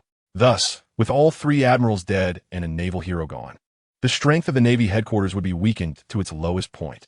It seems I can uproot the Navy headquarters ahead of time. Kid, what big words you're saying? Akainu sneered upon hearing Ling Feng's words. You think a little brat like you can send us to hell? I don't know if you're naive or ignorant, or just plain stupid. Listen carefully. What's standing in front of you is the highest battle force of the Navy headquarters. So what? Ling Feng tilted his head and asked Akainu, what's so special about the highest battle force of the Navy headquarters? Isn't Kizaru one too? But what about him now? He's already dead. Whitebeard was still the strongest man in the world. So what? He still died. Akainu, don't underestimate anyone because the person you underestimate might kill you in the next moment. After saying this, Ling Feng disappeared. Akainu, where'd he go? Idiot, I'm right here. Where are you looking? Ling Feng appeared in front of Akainu and kicked him in the face, sending him flying. In midair, Akainu flew backward. He spat out a mouthful of blood. How is that possible? After being kicked away, Akainu still couldn't believe it. Because Ling Feng hadn't used haki just now. How could he hit him? Could it be his shoes were made of sea prism stone? Falling from the air, Akainu wiped the blood from the corner of his mouth and glared at Ling Feng, saying, Kid, that kick really hurt, but I'll return it to you. Akainu's toes pushed off the ground, charging fiercely at Ling Feng. Next, the fiery Akainu appeared in front of Ling Feng, a fist turned to magma, slamming down towards Ling Feng's face. Ling Feng didn't dodge either and threw a punch back. Just like that, Akainu's fist hit Ling Feng's face, and Ling Feng's fist hit Akainu's face. Both were sent flying by their respective punches. Ling Feng flipped in the air and landed on the ground, dragging for several dozen meters, and Akainu was about the same. However, Ling Feng took a punch and was completely unharmed. Akainu, on the other hand, spat out another mouthful of blood. Akainu, your punch is so weak. After regaining his footing, Ling Feng mocked Akainu. Seeing Ling Feng unscathed, Akainu was also stunned. His magma could melt even iron and stone. But hitting Ling Feng's face hadn't even burned his skin. What was going on? Was this kid's skin that thick? Carp, witnessing this scene, thought to himself, as expected, this kid has gotten stronger again. It hadn't been long since he last attacked the Navy headquarters, but now he could actually fight Akainu without a clear winner. Carp sighed, realizing his premonition was correct. This kid's future was limitless. It's just a pity that because of Ace's matter, he would no longer be able to stand on the same side as Ling Feng. Akainu, this kid has an immortal body, so don't get entangled with him. Otherwise, he'll wear you down over time. The best way is to control him so he can't move, Carp advised Akainu. Control him? Can't move? Upon hearing Carp's words, Akainu rolled his eyes. Shouldn't this be something Akiji should do? Indeed, to restrict the enemy's actions, Akiji's ice fruit was undoubtedly more suitable than his magma fruit. But Akainu didn't want to ask Akiji to switch places with him. Old man Carp, it's easy for you to say, do you think controlling Ling Feng is that simple? Ling Feng looked at Carp with a cold smile. In the next moment, a massive magma hand reached out towards him. Despicable, sneaking in attack. Taking advantage of Ling Feng's conversation with Carp, Akainu transformed his right hand into a gigantic magma hand, grabbing Ling Feng and lifting him into the air. If it were an ordinary person, they would have been melted by the scorching magma long ago. But Ling Feng felt nothing. Someone cuff this kid. Akainu shouted at the nearby Navy soldiers who dared not approach. In the previous battlefield, The appearance of these Navy soldiers was undoubtedly a death sentence. Naturally, Akainu and the others didn't let the Navy soldiers come over. However, now, facing the immortal Ling Feng, they could only cuff him first to prevent him from moving. And as a general, Akainu naturally couldn't carry handcuffs on him. Yes, General Akainu. A Navy soldier quickly ran over with handcuffs. Did you not see that I am currently controlling this guy? Go cuff him. Facing Akainu's order, the Navy soldier was dumbfounded. Looking at Ling Feng, who was completely gripped by the magma hand with only his head exposed. How could he cuff him? General Akainu, isn't this a bit difficult for me? The Navy soldier said with a pitiful expression. Akainu, all right, I didn't think this through. After glancing at Ling Feng, he realized he had acted foolishly by saying such a thing. The next moment, Akainu slammed his enlarged magma hand down onto the ground. Huh, the sensation is wrong? After slamming Ling Feng down, Akainu thought Ling Feng would still be pressed under his hand. However, there was no sensation of pressing down on Ling Feng at all. Of course, the sensation was wrong. The ground's texture was nowhere near as soft as my hand. Ling Feng smiled at Akainu. How can this be? Akainu turned around, looking at Ling Feng standing 5 meters behind him, frowning. When did you appear behind me? The complete observation color reaction made Akainu feel like he was seeing a ghost. Can this guy teleport? His observation color didn't even detect Ling Feng's movement trajectory. Incredible. Just now, didn't you see? Ling Feng widened his eyes and smiled at Akainu. But Akainu felt that Ling Feng's smile was nothing but mockery. Damn, it's the first time Akainu has been underestimated by someone. Since I was able to catch you the first time, I can catch you the second time too. Saying that, Akainu's magma hand reached out again to grab Ling Feng. Are you kidding? I was just playing with you when you caught me before. Did you really think you could catch me with your slow speed? Saying this, Ling Feng disappeared again. Where? Looking at the vanished Ling Feng, Akainu's eyes searched everywhere. But he found no trace of Ling Feng. How is this possible? There was no one around. Could that little brat have gone to the heavens or the earth? Akainu, you guessed right, I'm in the air. A voice from above came. Akainu looked up and saw a pair of black wings appearing behind Ling Feng. Standing in the high sky, dozens of meters above him, looking down on him. Wings? Are you a devil fruit user? Looking at the wings behind Ling Feng, Akainu was somewhat dumbfounded. But wait, didn't the Navy's intel say this guy wasn't a devil fruit user? He could swim. What's going on? Did he eat a devil fruit after escaping from impelled down? Akainu, isn't this obvious? If I weren't a devil fruit user, could I have these wings behind me? Ling Feng flapped the wings behind him. A fierce gale appeared, violently striking Akainu below. The powerful wind made Akainu feel unsteady on his feet. He felt like he could be blown away at any moment. Damn, I can't just passively take hits. I need to attack proactively. Akainu stepped forward hard with one foot, directly creating a large pit in the ground, then punched fiercely towards Ling Feng. Facing the magma fist, Ling Feng instantly grew larger. Then he punched down hard. The huge impact caused the magma on Akainu's magma fist to splatter everywhere, melting the ground into large pits. Akainu stood on the ground, enduring the immense force. His feet sank directly into the ground, almost being swallowed by it. Such strong power. Akainu gritted his teeth, continuing to channel his magma. It could be seen, his arms were constantly surging, making his magma fist grow larger. In response, Ling Feng sneered at Akainu. A man needs to be not just big, but also hard. Simply making your fist bigger is useless. After saying that, Ling Feng cast a negative state on Akainu. Next, Akainu felt suddenly weak all over, as if he was about to faint at any moment. Then, Ling Feng quickly withdrew his fist that was clashing with Akainu, then struck out hard again. The powerful force directly shattered Akainu's magma fist. Akainu was smashed into the ground by this punch, creating a deep pit several meters deep. After taking a massive hit, Akainu suddenly recovered from his weak state. But with blood at the corner of his mouth, his condition was not good.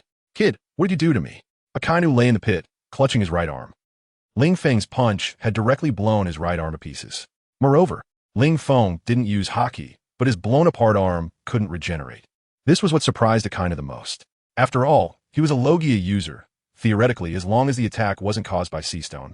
Even a haki attack shouldn't be able to completely obliterate his arm to the point of being irreparable with just one punch. After all, the damage caused by haki is only at the moment of contact. Once separated, he could elementalize and dissipate the impact. It's nothing. It just left you with a tainted aura. Ling Feng said lightly, a pitch-black mist wrapping around his fingers. Although it wasn't haki, its effect was stronger than haki. Once the enemy is tainted with the aura of corruption, the abilities of their devil fruit will disappear. The aura of corruption? What the hell is that? Akainu gritted his teeth, completely not understanding what Ling Feng was saying. You don't need to understand. Just know that this is the ability of my devil fruit. My devil fruit can negate your devil fruit abilities, and without being able to elementalize, your arm is broken and naturally cannot recover. Ling Feng explained to Akainu. On the other side, Kaido was being attacked from both sides by Garp and Aokiji, but Kaido still held the upper hand. Ice 2 spears. 4 ice spears appeared on both sides of Aokiji, controlled by him as they stabbed towards Kaido. Clang, clang. The 4 ice spears struck Kaido, not even breaking his skin, before all shattering and falling to the ground. This made Aokiji helpless. Kaido's toughness was just too thick. His attacks were completely useless. Ice blade. Aokiji exhaled a puff of white air, which turned into an ice blade in front of him.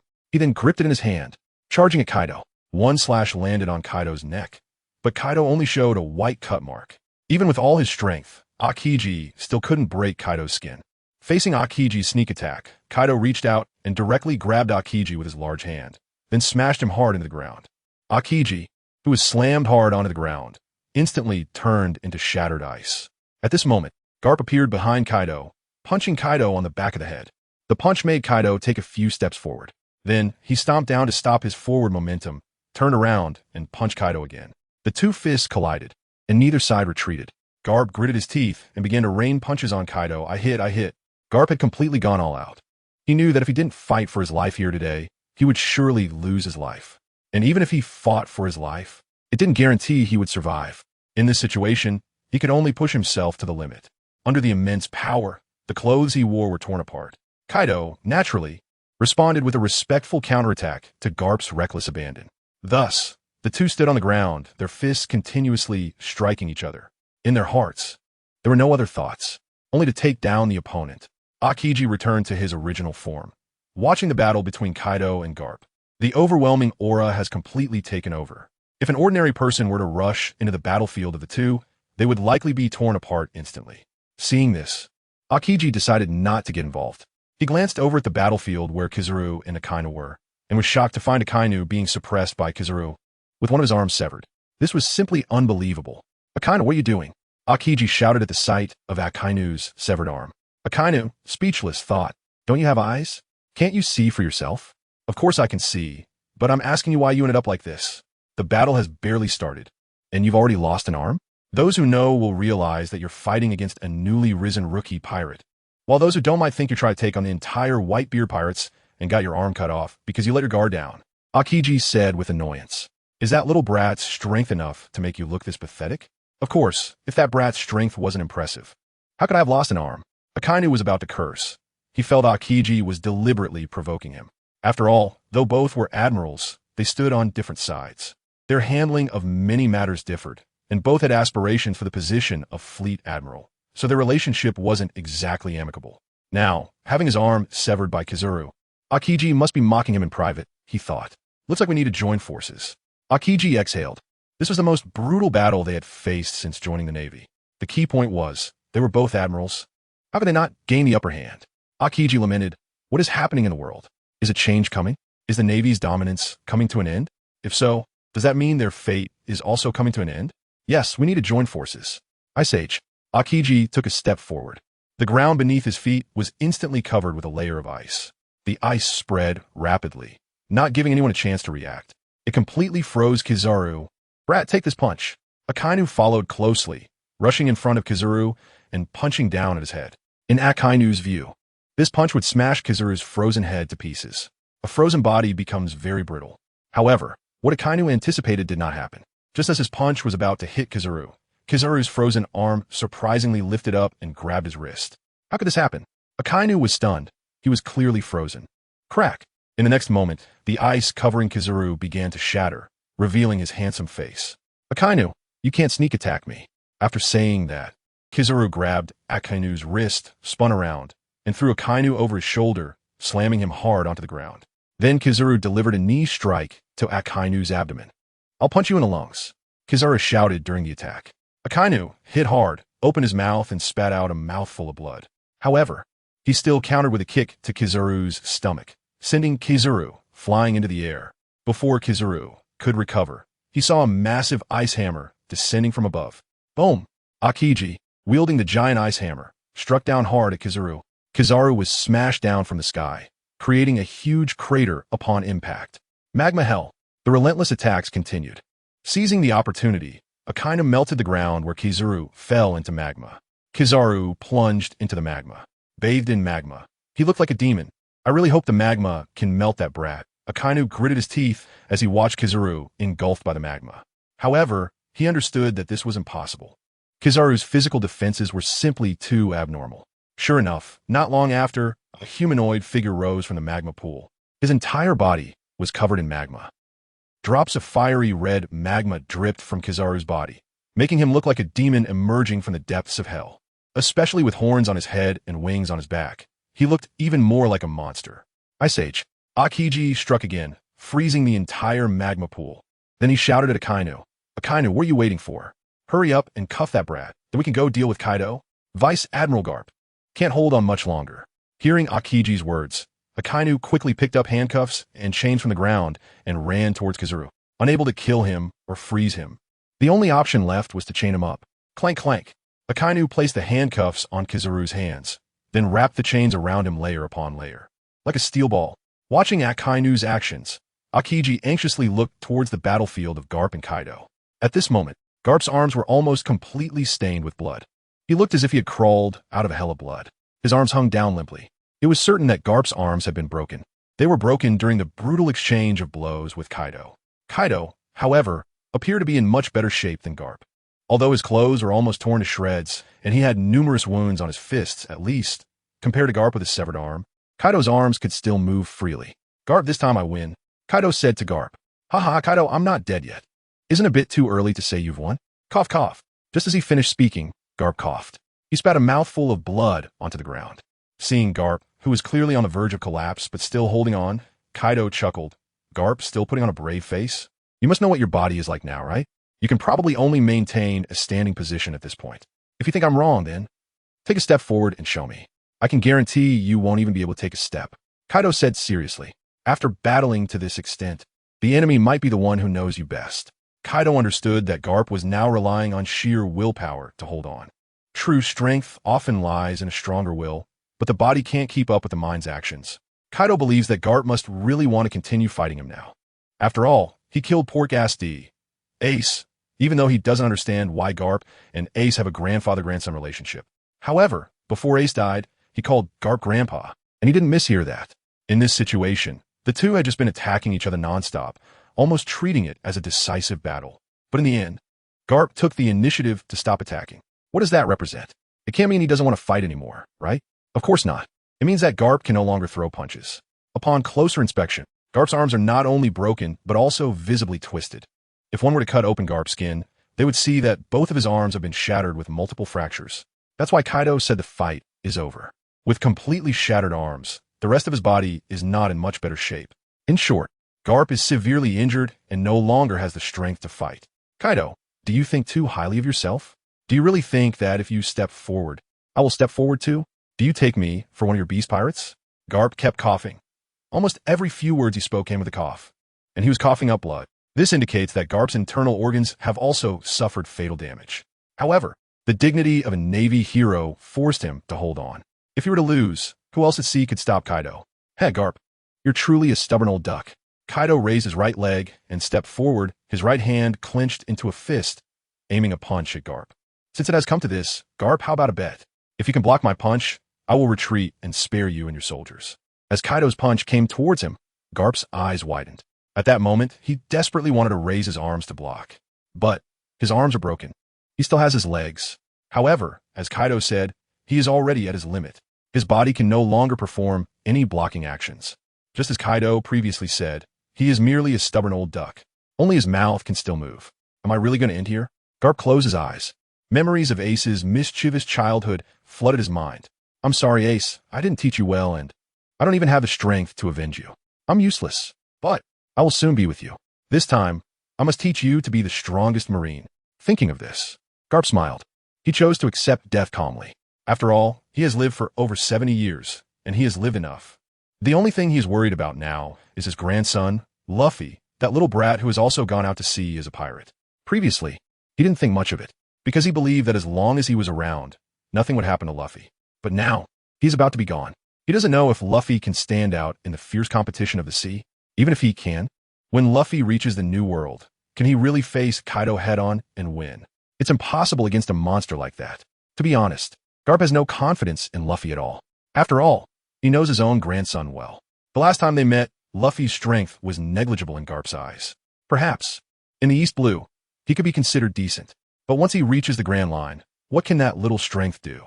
Moreover, what Garp is more worried about is not Luffy's strength, but Luffy's intelligence. That brat looks foolish. Others might not be able to defeat him. But if it comes to intelligence, won't they just toy with Luffy? By then, they could sell Luffy to the Navy, and Luffy might even help them count the money. The more he thinks, the more worried Garp becomes. That bastard dragon doesn't care about his son running off to rebel. Sigh. Garp is truly exhausted. Neither of his descendants is a source of peace. Oh, what's going on? After a while, Garp noticed that Kaido's fist hadn't come yet. This is quite strange. The two are not far apart.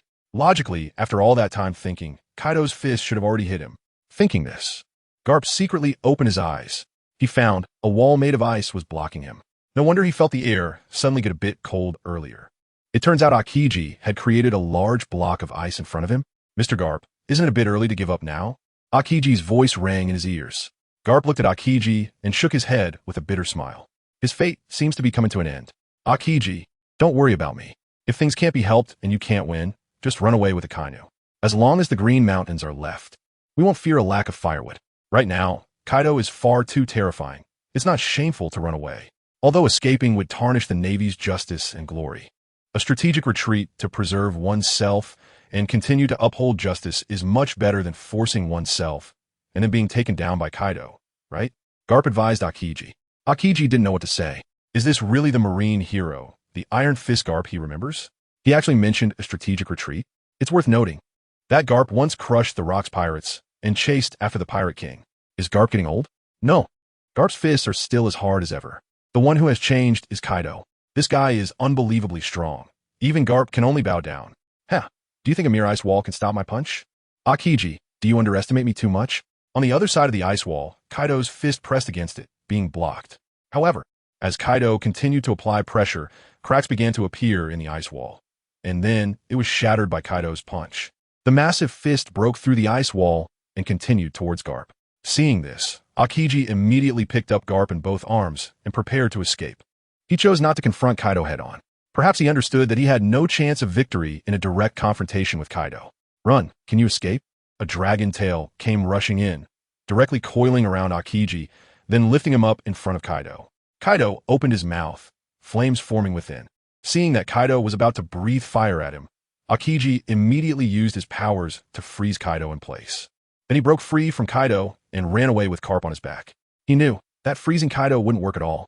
Sure enough, the next moment, the ice shattered, and a pillar of fire surged from behind, the intense heat making Aokiji very uncomfortable. After all, he was an ice fruit user and preferred the cool feeling. Of course, soaking in a hot spring didn't count. Feeling the clarity of the fire pillar, Aokiji's toes touched the ground, and his body quickly propelled forward. The ground he touched with his toes instantly formed an ice wall to block the fire pillar. However, the ice wall was too fragile and was instantly destroyed and melted by the fire pillar. Each time Aokiji touched the ground with his toes, an ice wall would emerge. The fire pillar charged straight ahead, destroying one ice wall after another. However, after destroying dozens of ice walls in succession, Kaido's heat breath also lost its power. It dissipated into the air. Aokiji, what are you doing? Put me down. You can't run far with me. Garp, being carried in Aokiji's arms, shouted loudly. I've lived long enough, but you're still young and have a bright future, so. Enough, Mr. Garp, we came together. And naturally, we will leave together, Aokiji said firmly, then shouted at Akainu. Akainu, let's go. What go? Akainu, who had just locked down Ling Feng, was dumbfounded upon hearing Aokiji's words.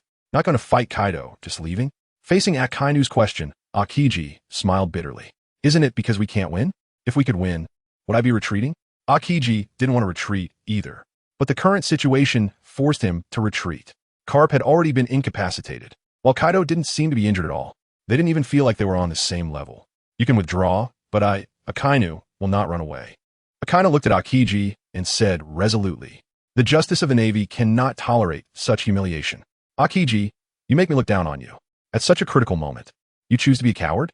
Do you even deserve to be an admiral? Akainu shouted angrily at Akiji. Akiji, what could he say? No matter how he explained, he was still a coward today. This is not cowardice. It's a strategic retreat to preserve strength. A brief retreat is for a better offensive later. Just like retracting a fist doesn't mean letting go. Only by pulling the fist back hard can the power be greater when it strikes out. Akiji had already convinced himself in his heart. Next, he needed to convince Akainu. Akainu, what are you thinking? Staying behind to fight Kaido alone is no different from seeking death. Akiji tried to wake Akainu up, but Akainu countered, what? Akiji, are you trying to shake the morale? If I were the fleet admiral, I would have executed you on the spot. We haven't even fought for our lives yet, and you say it's seeking death? How can you be so demoralizing? Nonsense, Akainu, don't wrongfully accuse me. I'm just speaking the truth. Where's the demoralization? You can't defeat Kaido anyway, right? Didn't you see Mr. Carp being defeated? Akiji said, while holding Carp. Why can't you understand? I'm telling you to retreat for your own good. Okay? You act like I'm feeding you shit. Carp's defeat doesn't matter, Akainu retorted. Indeed, Carp was strong. He was a hero of the Navy and once destroyed the Rocks pirates, but that was years ago. He is old and can't keep up with the times. His defeat by Kaido is the best proof. However, just because Carp couldn't defeat Kaido doesn't mean we all can't. Akainu said ambitiously, as a Marine, if you don't have the ambition to surpass your predecessors, you might as well become a pirate. So, I will not be a coward. Even if I die, I will shed the last drop of blood for the Navy. Akiji, he really didn't expect Akainu to be such a tough guy. After all, Akainu had already lost one arm. Was he really ready to stay behind and die? Thinking of this, Akiji smiled. Since that's the case, if you, Akainu, can do it, what reason do I have not to? Akiji also prepared to stay. At worst, it would just be death. Vice Admiral Carp, I'm sorry. Akiji said to Carp in his arms, then threw Carp towards the nearby Marines. You all quickly take Vice Admiral Carp away. This place is left to me and Akainu. If we can't stop Kaido, then there's no point in you staying. Go tell Sengoku that if we don't come back, the Navy needs to prepare early. The identity of the Sea Overlord is still facing the most severe provocation. After saying that, Akiji turned around and stood beside Akainu. The Marines in the distance. They were completely stunned. What did Akiji's words just mean? Was it a dying declaration? Could it be that even the combined forces of the admirals couldn't defeat Kaido? The Marines fell into despair, especially one Marine who looked at Carp, who had been thrown into his arms by Akiji. This was a hero of the Navy, one of the pillars of the Navy. How could he not be a match for Kaido? Am I dreaming? Vice Admiral Carp, what should we do? The Marines regarded Carp as their backbone. Carp, how would I know what to do? Just put me down, I can still fight. Carp gritted his teeth and said, if he died, then so be it. But he couldn't let Akiji and Akainu die here too. If they died, then the Navy as the Sea Overlord would truly collapse. The Marine holding Carp didn't know how to decide after hearing Carp's words. After all, Akiji had just told him to take Carp away. What? My orders don't matter anymore? Seeing the Marine hesitating, Carp said angrily. No, Vice Admiral Carp, I'll put you down right now. Seeing Carp's stern face, seemingly angry, the Marine immediately wilted. He set Carp down. Carp stood firm and was about to walk towards Akiji and Akainu.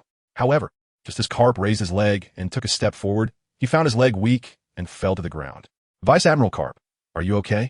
Fortunately, the Marine reacted in time and supported Carp. Otherwise, Carp would have face planted, creating a comical scene. I'm Fina. Carp gritted his teeth and said, don't support me. I can stand up myself. As he spoke, Carp used the shoulder of the Marine, supporting him to push through. Why not use his hands? Because they were broken. The Marine looked at the appearance of Vice Admiral Garp forcing himself to hold on, unsure of what to say. He could only let Garp push past him and then follow closely towards Kaido's direction. However, with every step Garp took, he gritted his teeth, appearing to be in great difficulty. His body swayed as if he might fall at any moment. In this situation, how could he still fight?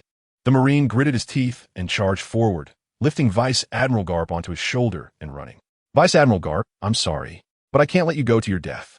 In your current state, you can't continue fighting. You can't even defeat an ordinary person. In this situation, going up not only won't help Admiral Akiji and Admiral Akainu, but it could even become a liability for them. So, please forgive me. The Marine shouted to the other Marines, what are you waiting for? Didn't you hear Admiral Akiji's orders? We need to leave quickly. This battlefield is not one we can stay on. We need to inform Fleet Admiral Sengoku about the situation here and let him find a way to deal with it. Upon hearing this Marine's words, the other Marines also chose to flee one after another. Indeed, the battle between the admirals and the four emperors was not something they could participate in. A careless mistake. Even a shockwave from a casual attack could bury them here. Damn it, what are you doing? Put me down. Garp didn't expect the Marines to be so disobedient. He clearly wanted to continue fighting. Instead, he was forcibly carried away by this Marine. You are Marines, yet you act like bandits. Is this appropriate? Vice Admiral Garp, stop shouting. Even if you shout until your throat is hoarse, I won't let you stay here. The Marine said to Garp, You bastard. A mere Marine dares to ignore my orders? I told you to put me down. Did you hear me? Garp yelled at the Marine. Vice Admiral Garp, it's precisely because I am a Marine that I cannot let our naval hero die here.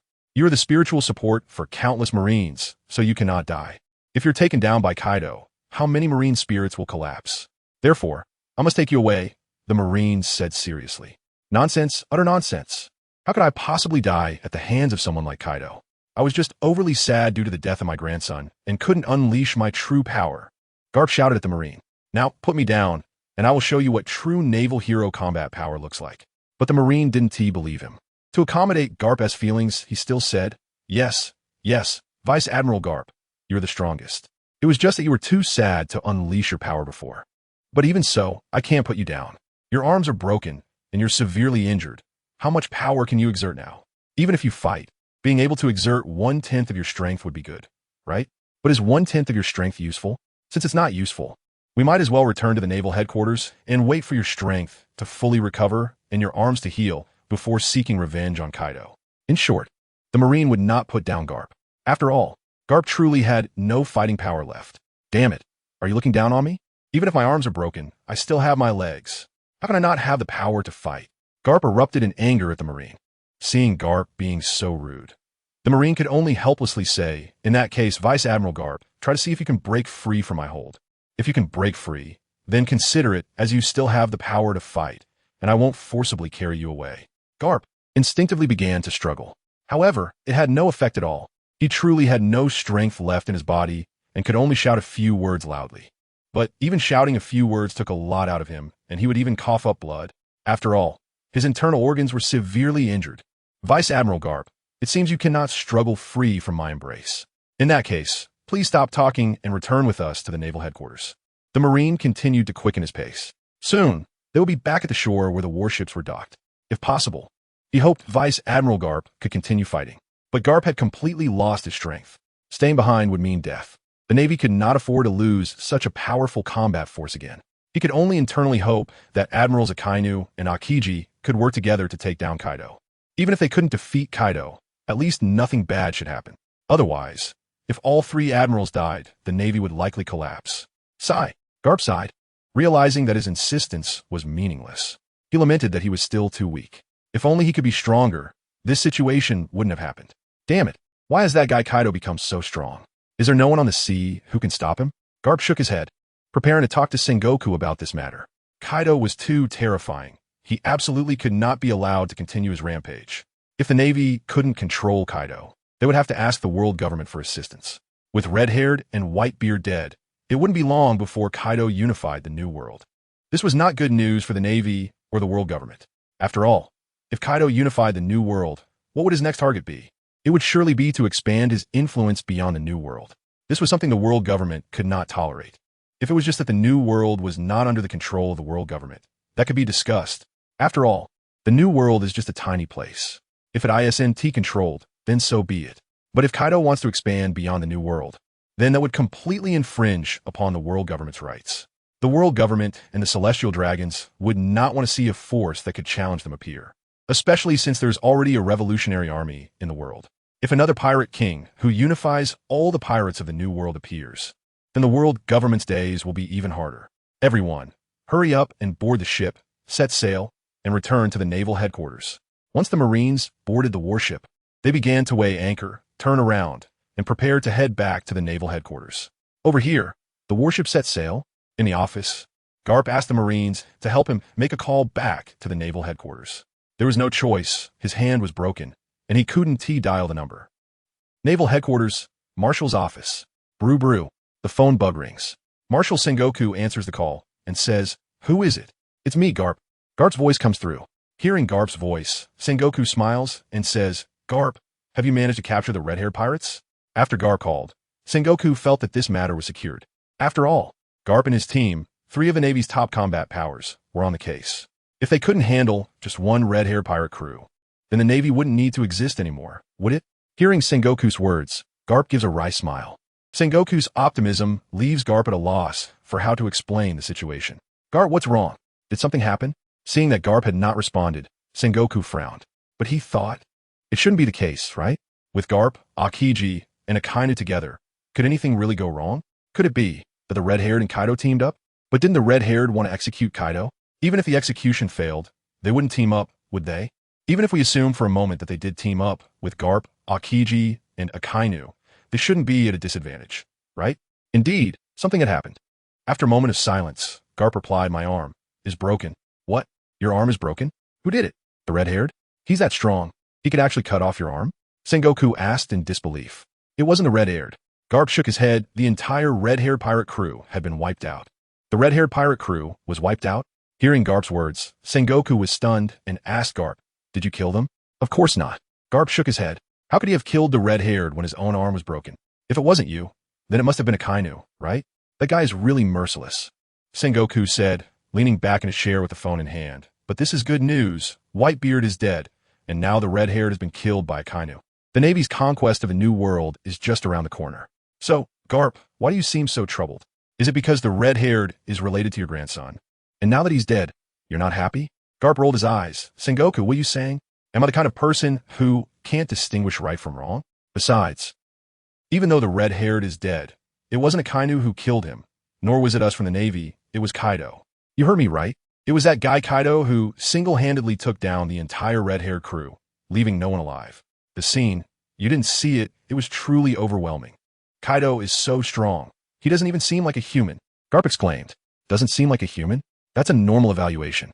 Sengoku blinked and said, "After all, both Garp and he have been said to be strong beyond human limits. 4 top-tier powerhouses like them. Being compared to monsters is quite common, isn't it?" He didn't understand what Garp found strange. "Sengoku, what I mean is, even for powerhouses like us, Kaido is as strong as a monster. My 2 arms were broken by Kaido. Sengoku, I'm called Iron Fist Garp. But in a fist fight with Kaido, I kept suffering crushing fractures. And even both my arms were broken, yet Kaido, he didn't seem to suffer any serious injuries at all. So, do you understand now how powerful Kaido really is?" Garp explained to Sengoku. "How is that possible?" Hearing Garp's words, Sengoku couldn't believe it. How could that guy Kaido be so strong? When we teamed up to take him down before, he was only on par with us. How long has it been? And he could actually incapacitate your arms? Garp, are you joking with me? Joking? Garp rolled his eyes. Sengoku, what are you thinking? Am I that bored to joke around? I'm serious. Right now, I've already retreated from the pirates, and only Aokiji and Akainu are holding their ground against Kaido. But I can assure you, they won't last much longer. By the way, Akainu also lost an arm, but it wasn't Kaido who did it. It was that little brat you looked down on, Ling Feng. Not only has Kaido become a true monster, but even that little brat's strength is approaching our level.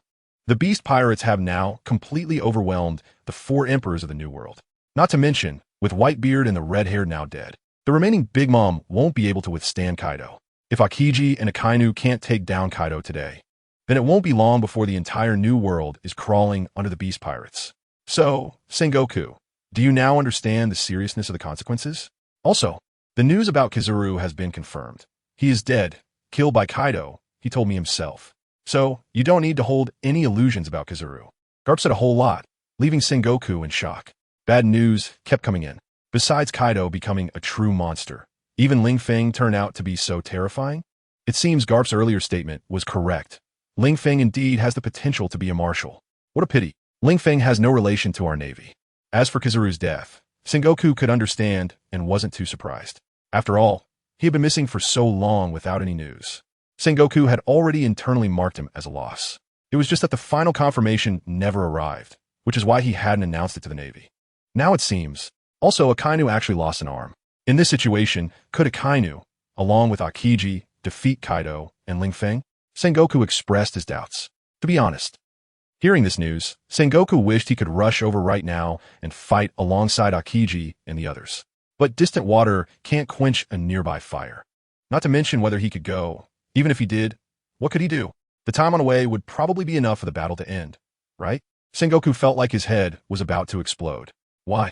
Why did such a thing have to happen while he was the Navy's marshal? He felt incredibly unlucky. You have to know, since ancient times, the Navy has been the ruler of the seas. Could it be that the Navy's dominant position is about to end in his hands?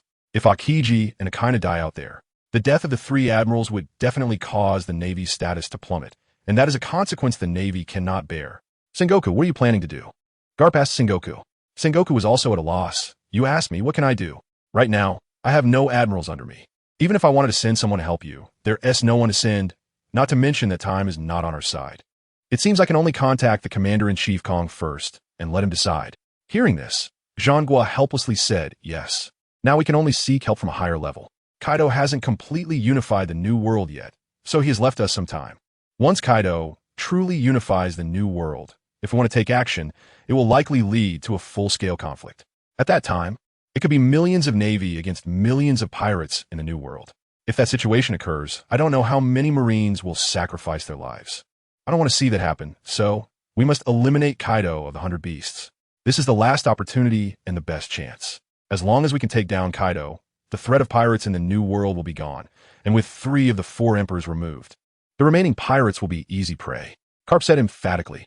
That's right, Carp. You come back first. I'll call Kong right away. After speaking, Zhanghua hung up the phone and then dialed the phone of the Supreme Commander Kong. Akainu, if I die, I will definitely curse you in hell. Aokiji stood beside Akainu. If it weren't for Akainu's words, he definitely wouldn't have stayed to continue fighting. Knowing that something is impossible, yet doing it anyway is not bravery. It's foolishness. Aokiji, don't say such discouraging words. We will definitely win. Akainu gritted his teeth and said, even though he knew how terrifying Kaido was. But if he didn't even have confidence in himself, how could he win this tough battle? So, we will definitely win. Believe me. Akainu clenched his fist tightly. The broken arm was also replaced by a new magma arm formed from his magma powers. Aokiji exhaled cold air. In an instant, the cold air enveloped the entire space, causing the temperature on the island to begin to drop continuously. The whole island was a white expanse of cold air. Low temperatures can dull a person's reactions. Aokiji needed to create a more favorable environment for himself. Under the cover of the white, cold air, Kaido felt his blood flow starting to slow down. If he stayed in such a bad environment for too long, he feared he would be completely frozen. The freezing here is different from when Aokiji merely froze a layer of ice on the surface of his body before. This time, his entire body would be completely frozen. Blood, bones, muscles all would be solidified. In that case, even if his vitality was very strong, he would likely fall into a state of suspended animation due to freezing. Thus, Kaido did not sit and wait for death any longer. Instead, he charged directly toward Aokiji to engage in battle. Naturally, Akainu couldn't let Aokiji face Kaido alone, and was also prepared to rush up to help. Just then, a pitch-black spear pierced through Akainu's chest. Pucci! Blood gushed out along with the spearhead. Akainu was stunned. He looked down at his chest. The pitch-black spearhead was stained red with his blood. Thoof! Blood continued to surge from his mouth. Akainu slowly turned his head, and found it was Ling Feng. You! Akainu extended his hand, pointing at Ling Feng. When did you break free from the ice and chains? Akainu gritted his teeth, thinking he had already bound Ling Feng. He didn't expect Ling Feng had somehow broken free from his restraints and appeared behind him, catching him off guard and piercing his chest with a spear. I've been free for a long time, haven't you noticed?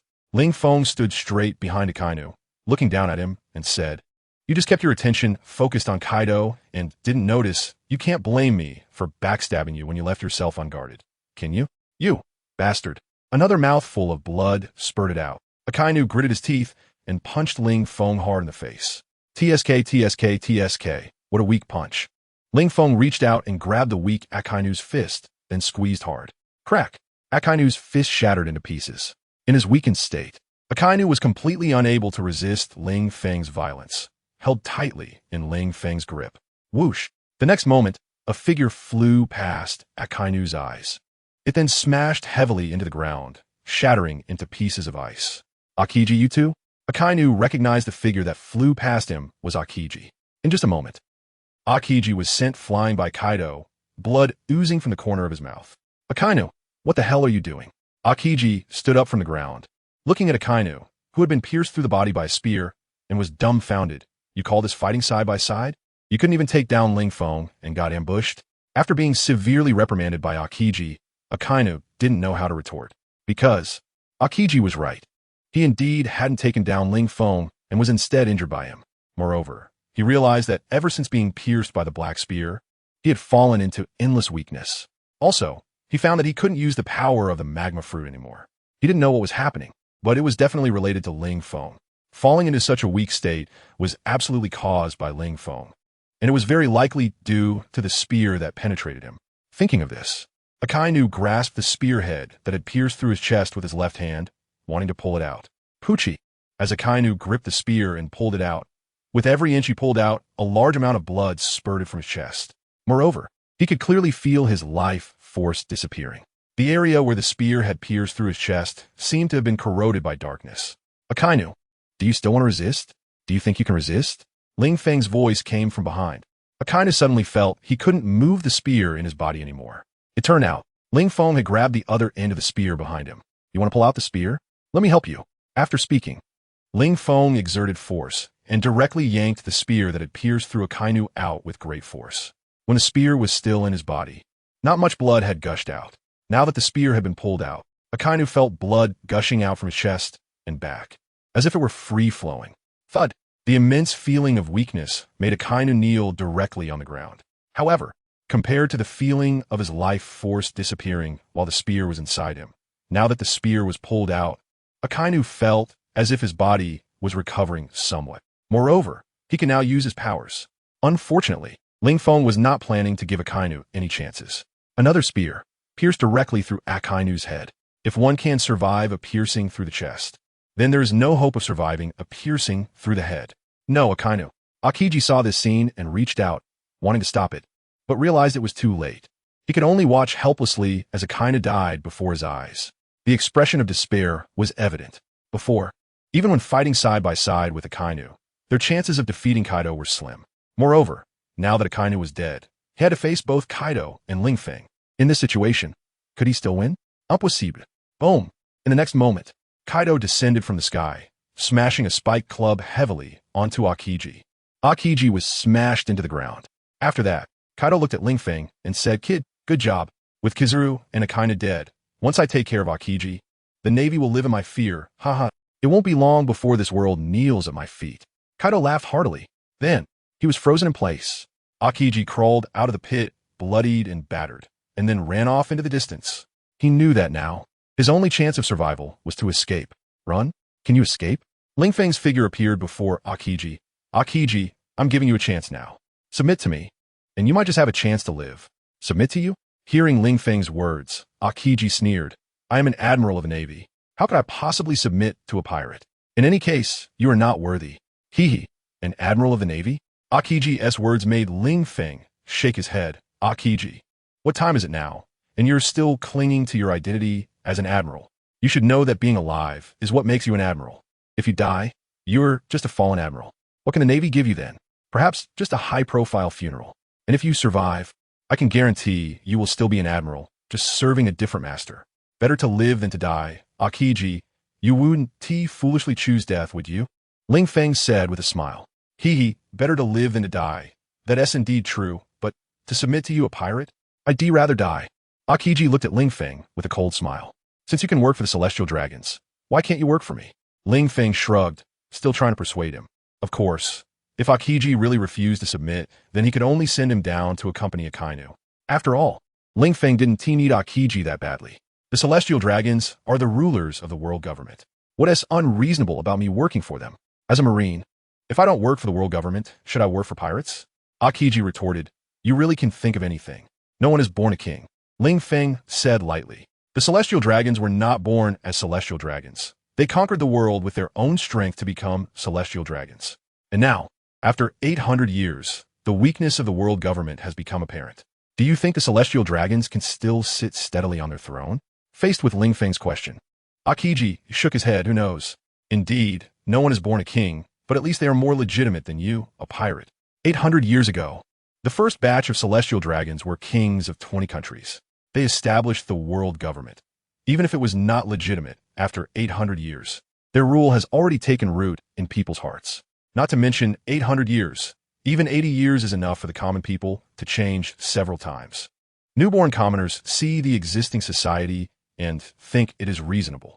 Even the revolutionary army can only provoke some weak kingdoms, some that can't even afford to pay the celestial dragons and can only be bullied by pirates. Do you think that even if you can defeat the world government, will the common people of the world recognize you? Akiji looked at Ling Feng and asked, how many people in this world have been oppressed by pirates? Look at those pirates on the sea, like a flood. Even if an average pirate kills just one commoner, at least millions of commoners are slaughtered by pirates every year. In this case, there is no need for the world government to propagate that pirates are evil. It is deeply ingrained in people's hearts. Of course, you might say the celestial dragons are not good either. They kill a lot of people as well. But comparatively, their killings are definitely fewer than those of pirates. So, Ling Feng, don't think that being strong enough will get you everything. Akiji's words made Ling Feng shake his head. Akiji, you are wrong. Being strong can indeed get you everything. If one person doesn't submit, I will kill that person. If 10 people don't submit, I will kill those 10. If 100 people don't submit, I will kill those 100. If 1,000,000 people don't submit, I will kill 1,000,000. I really don't believe that under slaughter, anyone would dare not submit to me. As for whether the celestial dragons are good or not, does that matter? It doesn't matter. The dragon slayer will eventually become an evil dragon. Do you think those who want to overthrow the celestial dragons all hope for a future of equality? Moreover, this era is already the worst era. How much worse can it get? Ling Feng looked at Akiji and said, if you really care about the common people, then you should join me. After all, I am already set on overthrowing the world government. If you become my subordinate, wouldn't that be a better way to consider the common people? Even if you don't care about the common people, you should consider yourself. Don't you want power? In the current situation, even if I let you go, what can you do? At most, you would take over Sengoku's position and become the new admiral of the navy, right? But if you follow me once I overthrow the world government, then the high positions left vacant by the world government will definitely have a place for you, at least higher than the position of admiral. After all, above the admiral, there is still the commander-in-chief of the entire army. Above the commander-in-chief, there are the 5 elders, and above the 5 elders, there are the celestial dragons, right? If you follow me, above you, there will only be me and Kaido. So, as long as you submit to me, not only can you survive, but you can also obtain the power that every man dreams of. Isn't that what you hope for? Ling Feng felt that Akiji was about to be persuaded. After all, although Akiji usually appeared lazy, he was still very eager for power. Otherwise, he wouldn't have competed with Akainu for the position of admiral. He wouldn't have left the navy after losing the competition. Although, there were speculations that Akainu left the navy to become a spy for Blackbeard. But who knows the truth of the matter? In the distance, Kaido sat on the ground, watching Ling Feng's antics. After all, Kaido loved talent the most. If he could win over Akiji, he would certainly be pleased. After all, after conquering the New World, they will have to face the world government and the celestial dragons. In this situation, having one more helper is not a bad thing. Akiji was caught in a dilemma. Power. It is indeed something he has longed for. He has always had the ambition to become the fleet admiral. But that old man Sengoku, at 78 years old, still looks vigorous and shows no signs of wanting to retire, which complicates his desire to rise to the position of admiral. After all, if the fleet admiral doesn't step down, no matter how hard he works, it will be in vain, right? Not to mention, even if Sengoku retires, he still has Akainu as a competitor. Oh, but now that's no longer the case. Akainu is dead. Of course, that doesn't matter. What matters is that if he doesn't agree, he might die soon. In this situation, whether or not Akainu is a competitor is meaningless. So, have you made up your mind? After a while, Ling Feng looked at Akiji and asked. Akiji clenched his fists and let out a breath of cold air. On one hand, he wants power and to survive. On the other hand, he feels that yielding to pirates is too humiliating. On one hand, he's trying to convince himself that heroes do not question their origins. What's wrong with being a pirate? Who says pirates can't ascend to the highest throne of emptiness? On the other hand, he warns himself that the celestial dragons have held world power for 800 years. Can this man really overthrow them? If he fails, then as a marine admiral joining the pirates, he would probably be permanently nailed to the pillar of historical shame. Thud! Akiji sat directly on the ground, caught in endless struggle. On the other side, the Navy's warships had set sail, heading back to the marine headquarters.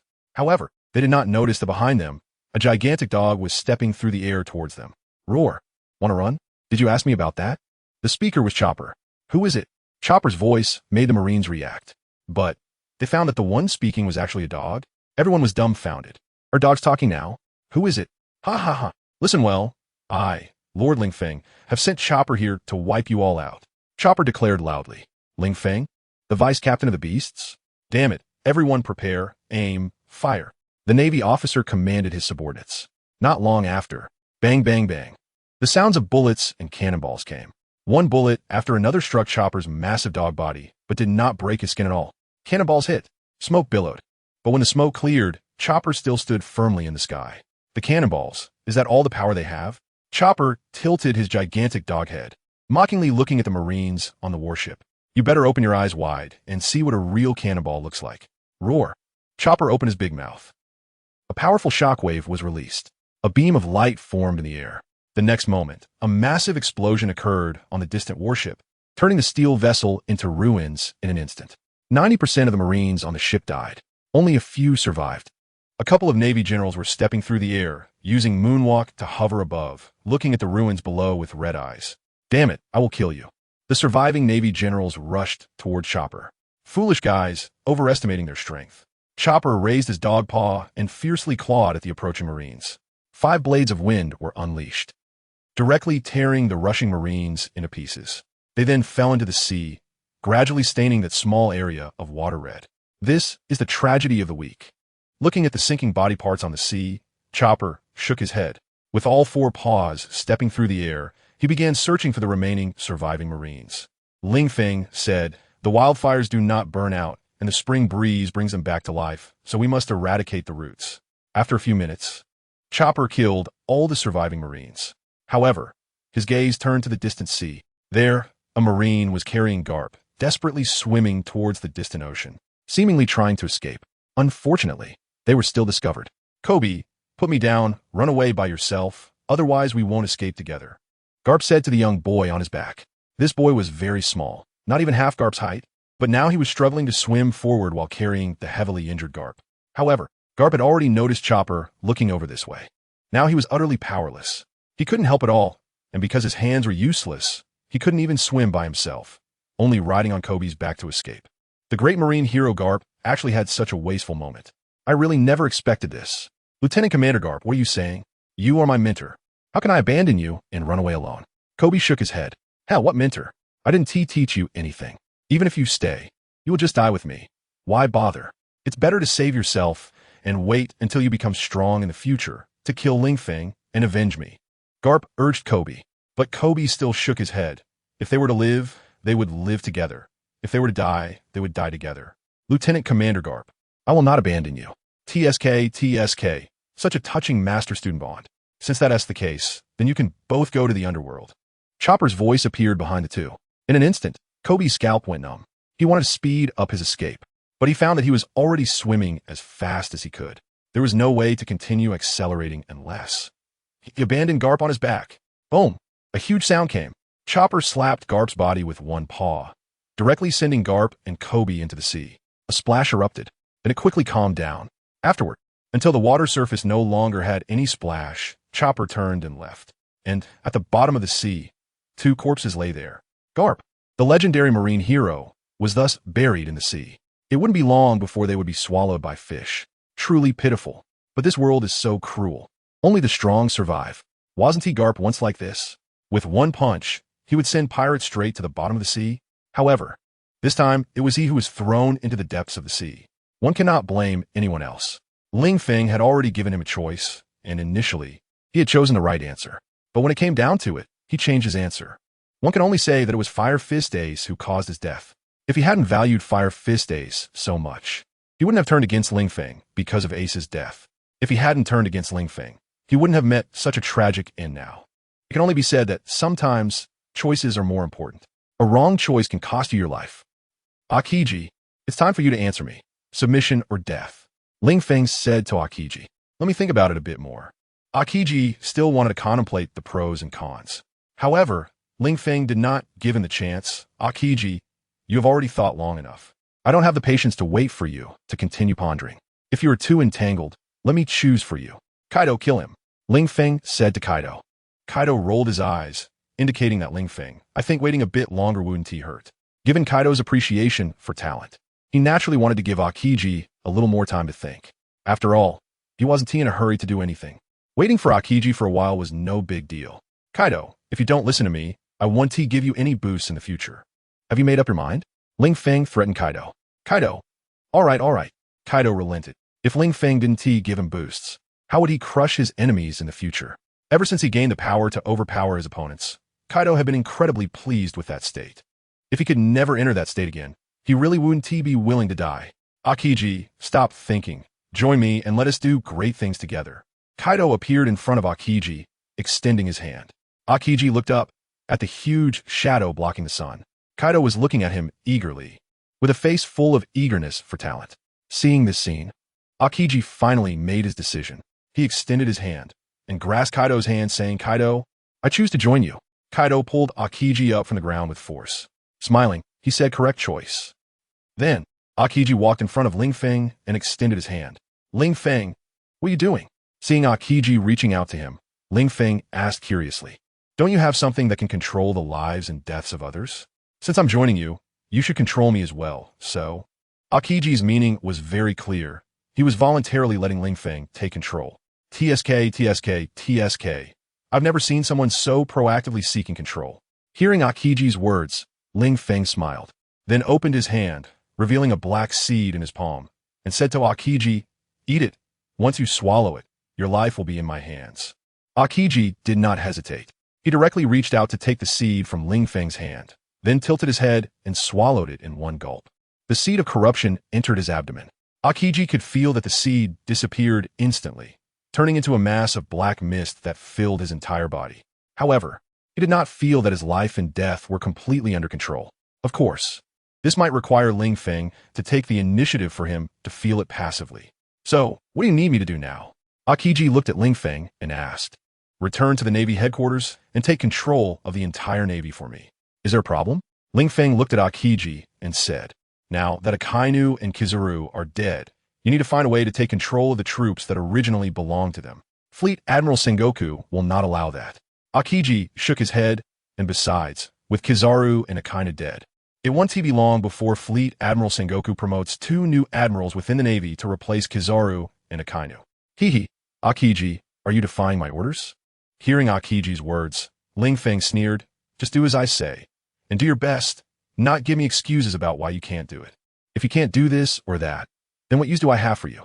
Ling Feng harshly reprimanded Akiji. Akiji's face turned ugly. After all, even Fleet Admiral Sengoku would not reprimand them, the Navy admirals, like this. But now, he was being humiliated by Ling Feng in such a way. It was really hard to accept. However, he could only comfort himself in his heart. The times have changed. He had already switched to a new boss. So, he had to endure. After all, he had even swallowed the seed that would allow Ling Feng to control his life. If he couldn't even control his life, what dignity was there to care about? Understood, my lord. Give me 3 months, and I will definitely have all the troops belonging to Akainu and Kizaru under my control. Akiji assured Ling Feng. Now this is the person I have my eye on. By the way, that newcomer in the Navy, named Alexander, is also my person. You can help him out a bit, and let him advance to the upper echelons of the Navy as quickly as possible. Ling Feng said to Akiji. Alexander, huh? Akiji nodded. He knew that this person was a recent star that the Navy was focusing on training. Generally speaking, being noticed and chosen for key training by the Navy as highest ranks means that at the very least, he could become an admiral. And someone like him, who was called a monster upon entering the Navy and was being cultivated as a key talent, as long as nothing unexpected happened midway. Becoming a vice admiral was almost a sure thing, generally speaking. The potential of a Navy recruit is evaluated at the time of joining. The stronger they are when they join, the higher they can rise in the future. In simple terms, the main task of the Navy is to capture pirates. To catch pirates, one must have stronger power than the pirates. As long as your strength is strong enough, you can keep capturing pirates and rising through the ranks without much obstruction. However, if one joins the Navy with only the strength of an ordinary person, then that strength is destined to have no future. After all, the average age for ordinary people to join the Navy is at least around 20 years old. If by that age, their strength hasn't improved, then it's basically impossible for them to rapidly enhance their strength in the future. Unless they are lucky enough to eat a powerful devil fruit, and then change their fate. Otherwise, relying on the basic training of the Navy, it is destined to be impossible to reach the peak. Don't worry, my lord. After I return, I will take Alexander as my disciple. As long as he doesn't disappoint too much, I will definitely help him gain power quickly, Green Pheasant assured Ling Feng. However, my lord, if Sengoku asks me how I escaped, what should I say? Green Pheasant hesitated and asked. After all, he had stayed behind with a Kainu, who ended up dead, while he returned to the Navy headquarters unscathed. This would surely raise Sengoku's suspicions, right? Green Pheasant, you're Vice Admiral of the Navy. Can't you stop asking me everything? Ling Feng was speechless upon hearing Green Pheasant's question. As for excuses, just find one yourself. If you can't find one, make something up, like saying a Kainu stayed behind to buy you time to escape, knowing he couldn't win. In any case, solve your own problems. Don't ask me everything. Do you think I'm Baidu? Ling Feng shook his head, feeling frustrated. Baidu? What's that? Green Pheasant was puzzled. He had never heard of it. Could it be some secret intelligence organization? You don't need to worry about that. In the future, if anything comes up, you need to know how to handle it yourself. Don't ask me everything. As long as it's beneficial to me, you can do as you please. Ling Feng didn't want to bother with so many details. Or, you can discuss it with Kaido. Just don't come to me with your troubles. Ling Feng's attitude left Green Pheasant at a loss for words. Was this guy really someone who wanted to become the king of the world? He claimed he wanted to be the king of the world, but didn't care about anything? Didn't he fear that his subordinates would undermine him? Oh right, Green Pheasant remembered that Ling Feng controlled their lives with a seed, so he didn't need to worry. After all, if anyone rebelled, they could just be eliminated, and someone else could take their place. Suddenly, Green Pheasant envied Ling Feng's life. What a pity. Since that's the case, shall I head back to the Navy headquarters? Green Pheasant said, looking at Ling Feng. Ling Feng nodded and said nothing. After receiving Ling Feng's permission, Green Pheasant turned and left. Not long after, as Green Pheasant walked on the surface of the sea, he discovered the wreckage of a warship. This left Green Pheasant stunned. How could this be? Didn't Carp and the others escape? Why was the warship still destroyed? Ling Feng and Kaido hadn't left either, right? But in the end, Green Pheasant shook his head, having no thoughts of avenging those sailors. Even if he did, he couldn't take revenge. He could only let the sailors rest in peace. Kid, I've just taken down another one of the 4 emperors. We're not far from unifying the entire new world. Aren't you happy? Kaido asked Ling Feng. What's there to be happy about? Ling Feng shot Kaido a glance and countered. Kaido, kid, what do you mean by that? I'm about to unify the new world. Isn't that worth celebrating? Kaido, who had been very happy, felt somewhat unhappy upon hearing Ling Feng's words. TCH, unifying the new world? With me around, isn't it the most normal thing for you to unify the new world? What's there to be happy about? Ling Feng shook his head and said, it's only because I'm on your side. To put it bluntly, if I were on Whitebeard's side, it would be him unifying the new world. If I were on Redhaired's side, it would be him unifying the new world. So, how does your ability to unify the new world relate to you? It's all my credit, okay? Others lose because they don't have a lovely daughter. So, Kaido, now you understand how important it is to have a beautiful daughter, right? It's because I like Yamato that you have your current status, so treat Yamato better in the future. Ling Feng lectured Kaido. Kaido was completely stunned. What the hell? Listening to Ling Feng, it seems like his current achievements have nothing to do with him at all. It's as if everything was given to him by Ling Feng and his daughter. Damn, he's the world's strongest creature, and he just doesn't have any face? But upon careful thought, Ling Feng's words weren't entirely wrong. Indeed, without the comprehensive enhancement from Ling Feng, he wouldn't be able to take down the Whitebeard pirates and the Redhair pirates by himself. However, the premise is that he possesses enough strength. Ling Feng can only provide a doubling of enhancements, okay? If he was too weak, what good would a doubling of strength do? It's because he was already at the top of this world, combined with Ling Feng's ability enhancement, that the invincible him, Kaido of the 100 Beasts, was born, okay? So, in terms of importance, it can't be that Ling Feng is more important. They should be equally important, okay? But, since Kaido was in a good mood, he decided not to hold Ling Feng accountable. Of course, it was also because he was about to go to Wano and still needed Ling Feng's enhancement. He couldn't afford to anger Ling Feng. Otherwise, it would still be somewhat difficult for him to take down the Big Mom pirates by himself. All right, you're the most important. Is that okay? Kaido said, feeling that at his age, he shouldn't be quarreling with a kid. Wait here for a moment. I'll go get Jin and Jack. After saying this to Ling Feng, Kaido headed toward the dungeon where the red-haired pirates' prisoners were held. Previously, Jack and Jin had come here to rescue him. But unfortunately, they failed and lost their lives. However, Kaido was very touched. This was what a good subordinate should be like. Even when facing someone stronger than himself, they still came to rescue him. Unlike Ling Feng, who was never polite to him, when he knew he had been captured, he remained indifferent, only coming over when it was time for his execution. Damn it, was he not afraid of being late? In the prison, Jack and Jin looked despondent. Jack was crying his eyes out. Wah. Mr. Kaido, you died so miserably. It's all Jack's fault for being useless and not being able to get you out.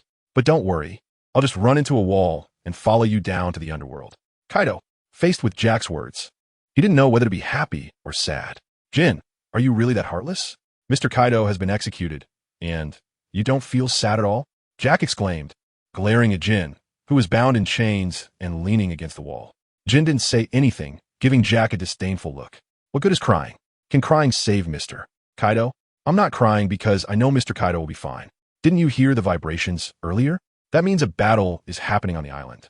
It must be Vice Captain Ling Feng coming to rescue Mr. Kaido. Upon hearing Jin say this, Jack felt it made sense. Indeed, the dungeon had been shaking earlier, and pieces of debris had fallen from the ceiling. It seemed like someone was about to step down. However, the noise did not last long, so Jack did not think too much about it. Now reminded by Jin, he felt it should be Ling Feng coming to rescue them. That noise was caused by the battle between Ling Feng and Red-Haired. But even if Vice Captain Ling Feng came to rescue them, could he defeat Red-Haired? After all, even Mr. Kaido was taken down and was no match for him. Jack thought worriedly. Whether he can win, you'll know soon enough, Jin said. While we know soon, Jack asked Jin with confusion. Are you an idiot? Hearing Jack's question, Jin rolled his eyes and said, it's obvious. If Ling Feng wins, they will rescue us soon. And if Ling Feng loses, do I need to say more? We would probably be the ones facing execution next. Ha ha. Jin is smart, Jack you bastard. I'm living just fine. Why were you crying before? Kaido came over from a distance and yelled at Jack. Then he reached out and grabbed the iron bars of the cell. With a forceful tug, he pulled the entire iron bar up. Then, he bent down and squeezed into the cell, breaking the chains off Jack and Jin. Boo-hoo. Mr. Kaido, I thought you were dead. I didn't expect you to still be alive. I'm so touched. Looking at Kaido, who was still alive, Jack directly hugged Kaido and cried loudly. Kaido didn't expect Jack to be so emotional. But, can you not cry and blow your nose at the same time? And also wipe your snot on my clothes? Do you want to die? Kaido grabbed Jack's clothes and tossed them out. So disgusting. This guy, Mr. Kaido. How can you do this? Jack, who got up after hitting the wall, looked at Kaido with grievance and said, I was just happy to see you alive. And you threw me out. That's not fair. Hearing this, Kaido felt goosebumps all over. Jack, have you lost your mind after being locked up for a few days? Can you be a little normal? You're not a girl, are you? Kaido shivered, feeling it was ridiculous. Mr. Kaido, how can you say that? Jack looked at Kaido with grievance, saying he was just too happy to see you okay. That's why he got excited. Kaido rolled his eyes. Okay. Stop with the nonsense. In a bit, I'm going to Wanakuni, you and Jin go back to Wano country and tell everyone that I'm fine. I'm not just fine. I've also wiped out the red-haired pirates, and soon, the Big Mom pirates will meet the same fate. So, get everyone ready for a celebration feast. And wait for me to come back. We'll have a grand feast for 3 days to celebrate me becoming the only emperor in the new world. Kaido said loudly to Jack. Jack and Jin were stunned. The red-haired pirates have been wiped out too? Mr. Kaido is mighty. Mr. Kaido is amazing, Mr. Kaido is the only god. All right. Stop flattering me. Just keep it in your heart. Kaido couldn't handle Jack's praise. All right, that's it. You guys hurry back and spread the news about me wiping out the red-haired pirates. Then tell all the pirates in the new world that the time for unification has come. Those who don't want to be wiped out should all come to me. Otherwise, death is the only outcome. Kaido ordered again. Jack nodded. No problem, Mr. Kaido. We will spread your words, and in the future, there will only be our beast pirates in the new world. Mr. Kaido will create an unparalleled pirate crew, surpassing Rocks and overpowering Roger. Mr. Kaido is the strongest. What former sea overlords and pirate kings in front of Mr. Kaido, they are nothing. Jack kept boasting about Kaido. Kaido was also stunned by Jack's words. This kid, Jack, why is he so eloquent today? Where did he learn this knack for flattery? However, the words are really nice to hear. And so, Kaido and Jack parted ways. Jack and Jin returned to Wano country. Kaido prepared to take Ling Feng to Wanakuni. After all, since it was done, they should go all out and take down Big Mom as well. Kid, why are you still sleeping? Kaido came back and found Ling Feng actually lying on Shabby's back asleep. This guy can sleep in a place full of corpses? He is too bold, right? Wake up, kid, wake up. Kaido reached out and shook the still sleeping Ling Feng. But Ling Feng just stretched his arms, pushed Kaido's hand away, and murmured, Kaido, don't bother me. I want to keep sleeping. Kaido shook his head. thinking Ling Feng was really useless. However, this seemingly unambitious and lazy guy had powerful strength and an eerie ability. This is just ridiculous. Is Ling Feng the chosen one? Forget it. If you want to sleep, then sleep on. Kaido didn't care anymore. He said to Shabby, "You just carry Ling Feng and follow me. We are heading to Wanakoni." After saying that, Kaido transformed into a blue dragon and flew towards Wanakoni. Shabby, he didn't rush to catch up immediately. After all, he was Ling Feng's lackey, not Kaido's lackey. So he couldn't just do whatever Kaido said. He still asked Ling Feng, "Boss, should we follow him?" Ling Feng did not answer. Seeing this, Shabby simply closed his eyes and started to sleep. Since Ling Feng didn't say to follow if he rashly followed, what if Ling Feng was unhappy? So, Shabby chose to disobey Kaido's orders. Damn, where is everyone? Kaido flew for a while in the air, turned back to look, and found that there was not a single figure behind him. This left Kaido speechless. At first, he thought it was because Shabby was too slow and couldn't catch up. So Kaido stopped and waited for a while. However, after waiting for a long time, he still didn't see Shabby catch up. This made Kaido unable to wait any longer. He flew back directly, and then, when he flew back, he saw Shabby still lying in the same spot, eyes closed, sleeping. Damn, Shabby, you bastard. How dare you disobey my orders? Seeing Shabby still not moving in place, Kaido was really angry. Mr. Kaido, please mind your tone. I am an adult's lackey. I only listen to one person in my life. So, I can't just follow you because you tell me to, understand? Shabby looked at Kaido, feeling emboldened with Ling Feng backing him up. Kaido directly rebutted. Upon hearing what Sabo said, Kaido really didn't know what to say. Indeed, in Wano, it seemed that Sabo was the only lackey he had. If he really killed Sabo, how would he explain it to Ling Feng? However, the death penalty can be avoided, but living crimes are hard to forgive. Sabo, do you dare to speak to me like that? Just wait and see how I'll teach you a lesson. Saying this, Kaido produced a kanabo and prepared to give Sabo a fierce beating. Mr. Kaido, my lord is sleeping on my back right now. If you do this, my lord will be angry. Sabo looked at Kaido and threatened, if my lord gets angry, do you think you alone can take down the Big Mom pirates? Kaido. Hearing Sabo's words, Kaido silently put away his kanabo. However, Sabo's tone really made it hard for him to bear. Alright, you're being arrogant now because Ling Feng is on your back. But just wait until you're alone, and then see how I deal with you. Kaido thought fiercely as he looked at Sabo. Sabo shivered under Kaido's fierce gaze, feeling that Kaido seemed ready to use him for a hot pot. But Sabo was not afraid. If it really comes to a fight, who knows who will win? Sabo thought arrogantly. Kid, how long are you going to sleep? Can you give me an exact time? Kaido sat cross-legged not far from Ling Feng. He decided to wait until Ling Feng woke up to go to Whole Cake Island together. Indeed, it was getting late. By the time they reached Whole Cake Island, it would probably be dark. So resting for a night before going wouldn't be too late. However, if they rested for a night, the Big Mom pirates would probably be on guard. After all, he had already taken down the Whitebeard pirates and the Red-Hair pirates. As long as Big Mom wasn't stupid, she would definitely realize that he was going after her next. But, under absolute strength, what does it matter if the Big Mom pirates are prepared? Kaido was sure. As long as he brought Ling Feng along, the battle process would be overwhelming. The Big Mom pirates would have no way to resist. Any preparation would be useless. Even if the Big Mom pirates gathered all the remaining pirates in the New World to fight against him, it would still be useless. The gap in strength cannot be filled with numbers. After sitting cross-legged on the ground for a while, Kaido rubbed his belly. Speaking of which, ever since he was locked up by Shanks, he hadn't had a drop to drink. He had just gone through a brutal battle. This made Kaido feel a bit hungry. So, he stood up, ready to find something to eat. Soon, a huge beast appeared in Kaido's hands. Then Kaido built a bonfire nearby and started roasting. After an unknown amount of time, Ling Feng sniffed the air, and what a delicious smell. The aroma of the roasted meat woke Ling Feng from his slumber. Then, he saw a huge beast that he didn't know what it was. Propped up by Kaido, it was glistening with oil. Fat dripped onto the firewood, making sizzling sounds. Kaido, is this meat cooked? Give me a leg. Ling Feng said to Kaido. This beast was very large, about the same size as Kaido. Even just one leg would be enough for Ling Feng. Oh kid, how come you couldn't wake up before, but now you wake up when you smell the meat? But, this is meat I roasted. I can't even eat it all myself. If you want to eat, go hunt yourself. There are beasts at the back of the island. Kaido looked at Ling Feng and said, TCH, stingy. It's just one leg. Why are you so reluctant? Hearing Kaido's words, Ling Feng rolled his eyes and said, Kaido, is this all you can think of? With this kind of mindset, do you really think you can surpass your captain, Rocks? If it weren't for me, you'd still be hiding on Onigashima in Wano, waiting to be attacked and eliminated. Kaido, damn it, kid, you really can't talk. It's not like I'm not giving you any roasted meat. Do you have to belittle me like this? And you say I would be eliminated by someone attacking me? That's a joke. Even without your help, I'm still among the top in this world.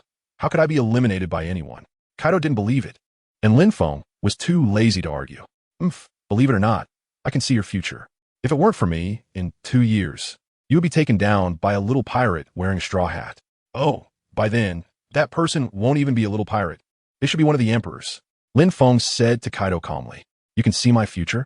Hearing Feng's words, Kaido was stunned. When the hell did you learn to see the future? Do I have to tell you when I learned to see the future? Anyway, I won't lie to you. If it weren't for me, you'd only have 2 years to enjoy yourself. So, thank me, Kaido. I don't want anything from you. Just give me a leg from that mysterious creature you're leaning on. Kaido, all right, after all that, you're still just after my roasted meat? Here. You're really a glutton. Kaido extended his hand, directly grabbing the beast's leg, and with a strong tug, he tore off a large leg from the creature and threw it to Feng. Feng reached out to catch it, then sniffed it. Delicious. I didn't expect you to be such a good cook, Kaido. It's a pity you're not a chef, but a pirate.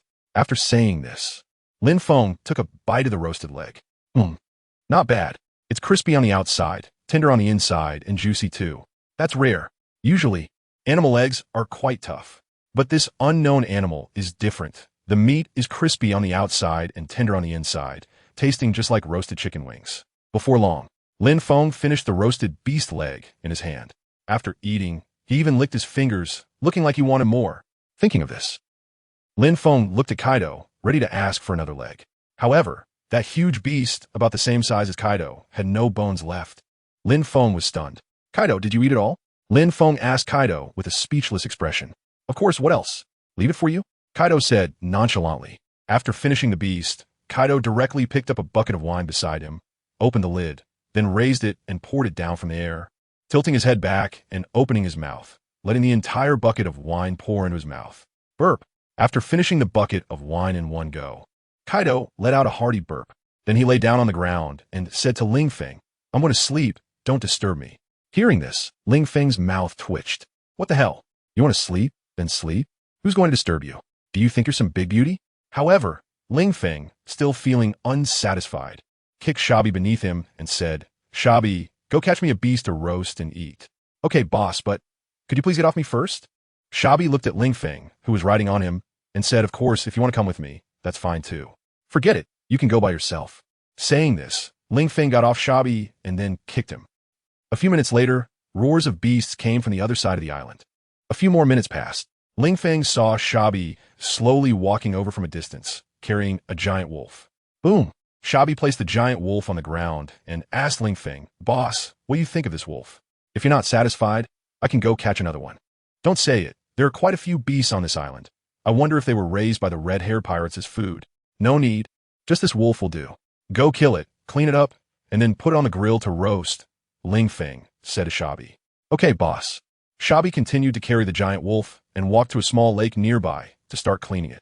2 hours later, the delicious smell of roasted meat once again attracted Feng's nose. It must be said, Shabi's cooking skills were not inferior to Kaido's. In fact, they might even be better. Sniff, sniff. The delicious smell of roasted meat even woke Kaido, who was sleeping soundly. Then he saw that, he didn't know when, a beast had appeared on the grill. Kaido, do you want to eat? If you want to eat, then beg me, and I'll reward you with a wolf leg to eat. Seeing Kaido swallow, Feng teased with a smile. Bastard, how could I beg you for a bite of food? Kaido cursed irritably. Besides, kid, that's not fair. I gave you a roasted beast leg before, and now when I want to eat, you won't share with me? Isn't that a bit excessive? So what? Feng tore off a roasted wolf leg from the whole wolf on the grill and sniffed it in front of his nose. So fragrant. Too bad. Kaido, you can't have any.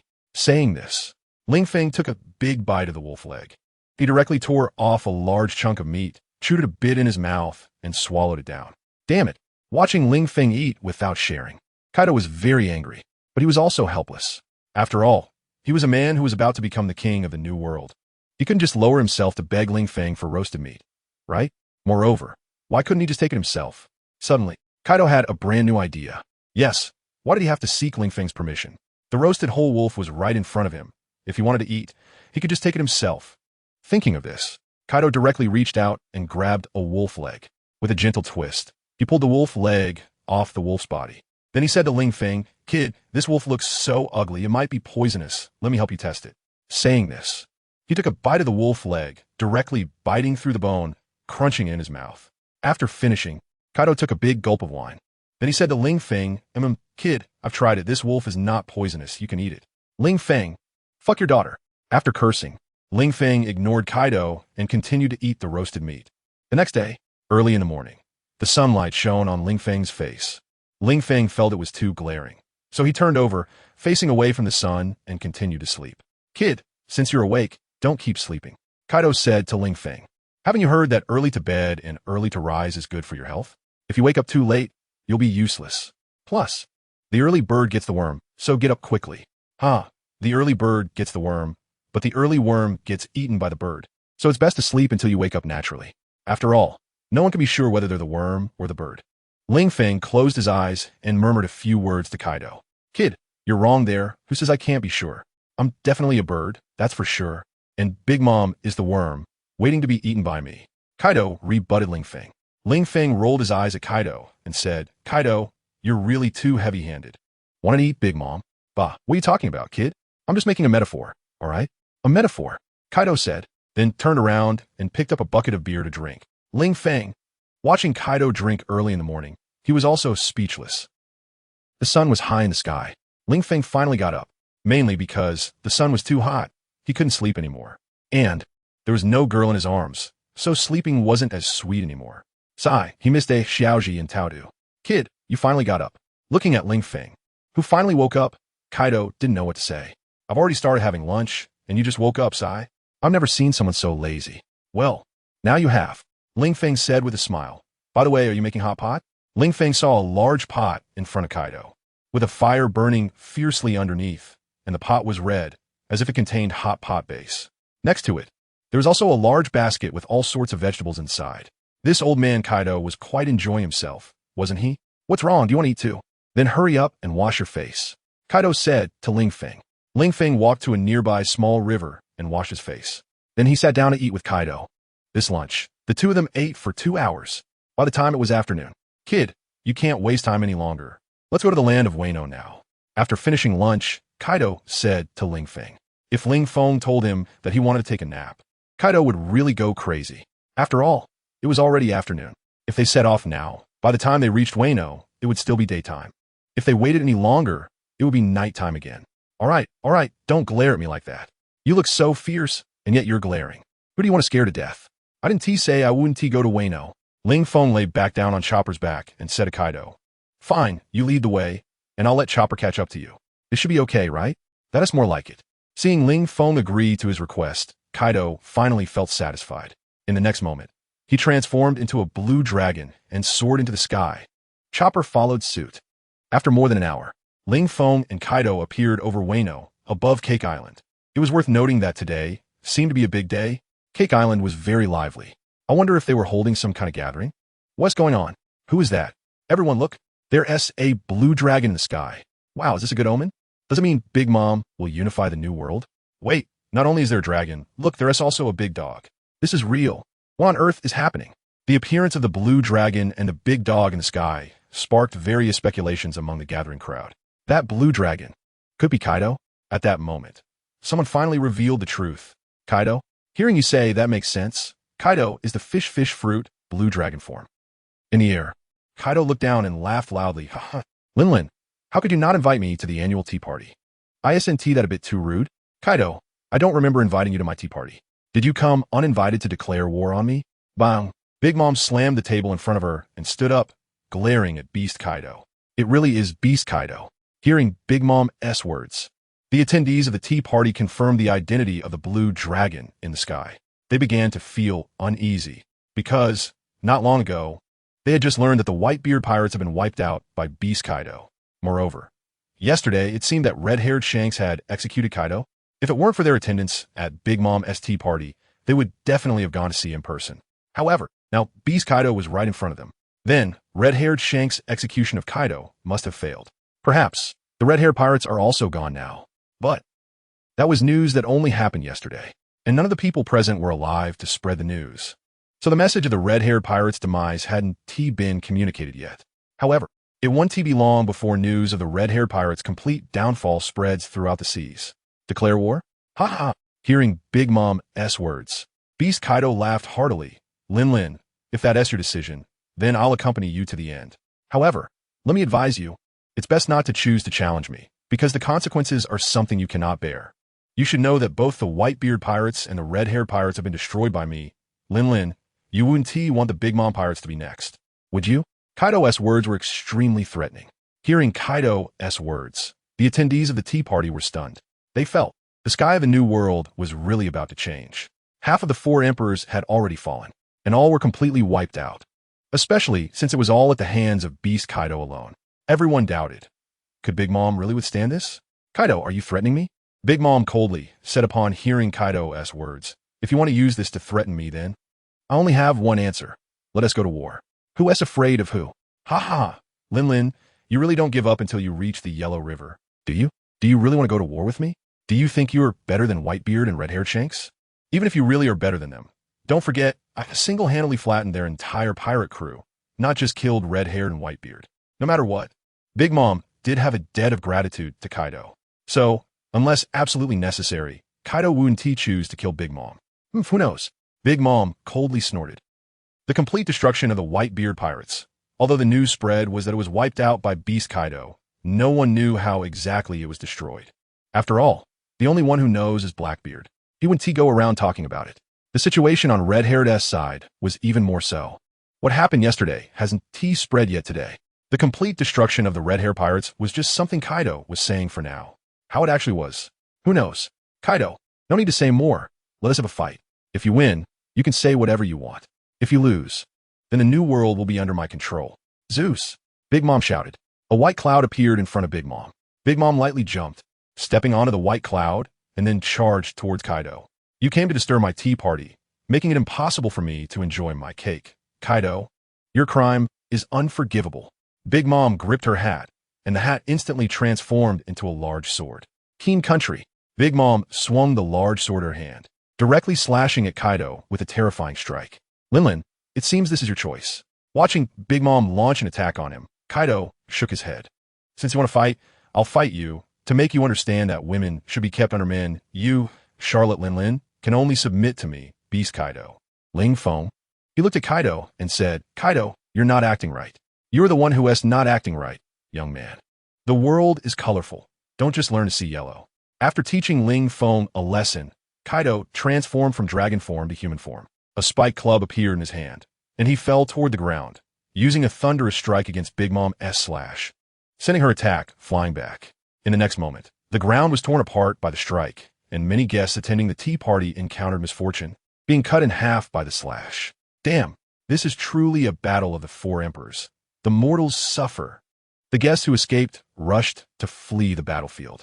As a result, a pillar of fire descended from the sky. Many fleeing people were swept into it, turning to ashes. Damn, Kaido, what the hell do you want to destroy my tea party for? Big Mom shouted angrily at Kaido. Looking down, the banquet tables that were once full were now half destroyed, with pastries scattered everywhere and guests fleeing in chaos. Of course, the fleeing guests didn't matter.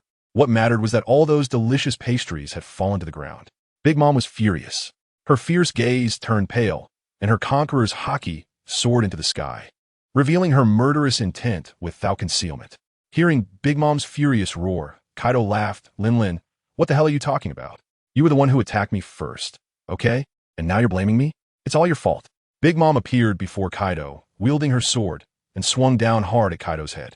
Kaido raised his kanabo and swung back with a mighty blow. The collision of black and red lightning erupted. The conqueror's haki tilted downwards. Countless fleeing guests began to roll their eyes and fall to the ground one by one. Die, you old hag. Big Mom pressed down with both hands, trying to suppress Kaido. However, she overestimated her own strength. In their clash, neither could gain the upper hand. They both fell to the ground, starting a second round of combat. Lin, stop resisting. If we keep fighting, Cake Island might get destroyed, Kaido advised Big Mom. Fine, I'll stop. But you have to kneel and admit you were wrong, or I won't stop, Big Mom said while continuing her attacks. Kaido's expression turned cold. Clearly, Big Mom's words indicated she had no intention of stopping. In that case, don't blame me for being ruthless. Kid, boost my status. Kaido shouted at the still airborne Ling Feng. Ling Feng, this Kaido always wants me to boost his status.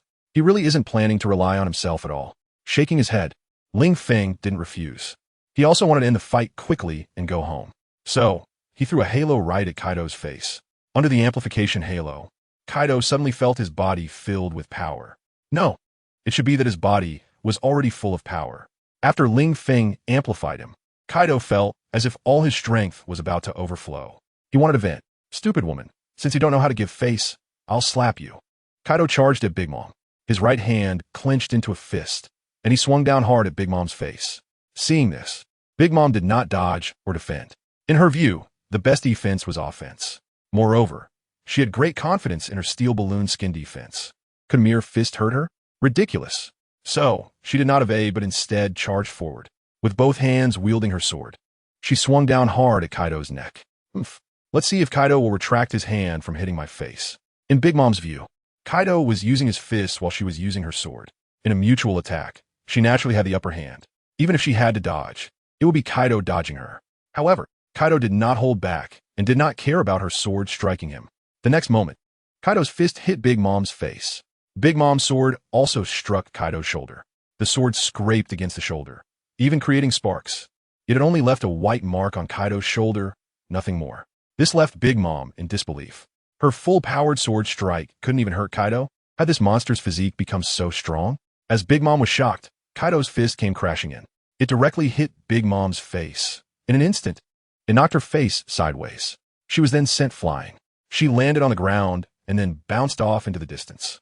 Just like that, she kept bouncing off the ground.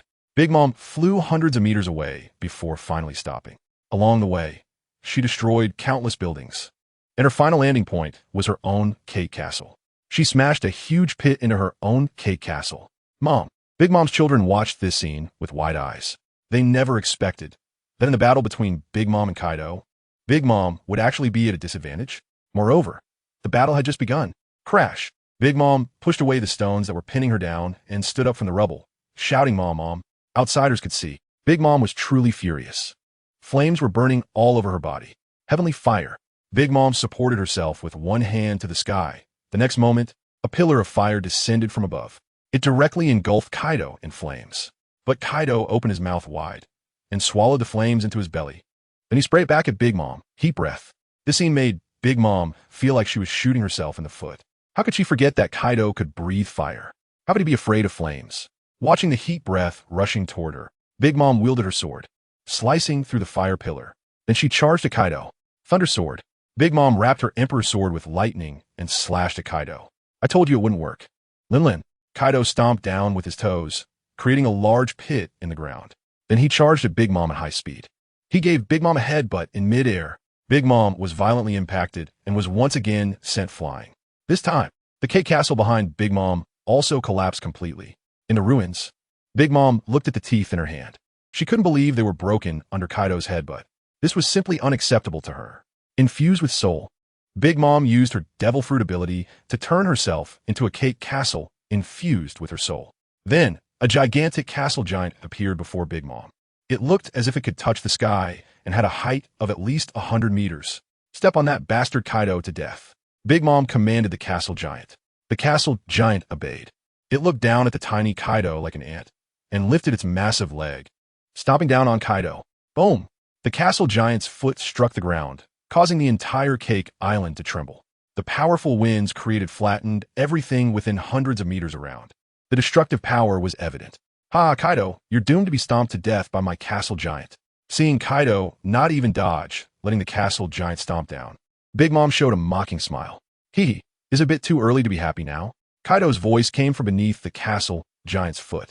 Damn, even after being stomped on by the castle giant, he was completely fine? Hearing Kaido's voice, Big Mom gritted her teeth. Once on the ship, she could bully the apprentice crew member. Now, he could directly crush her?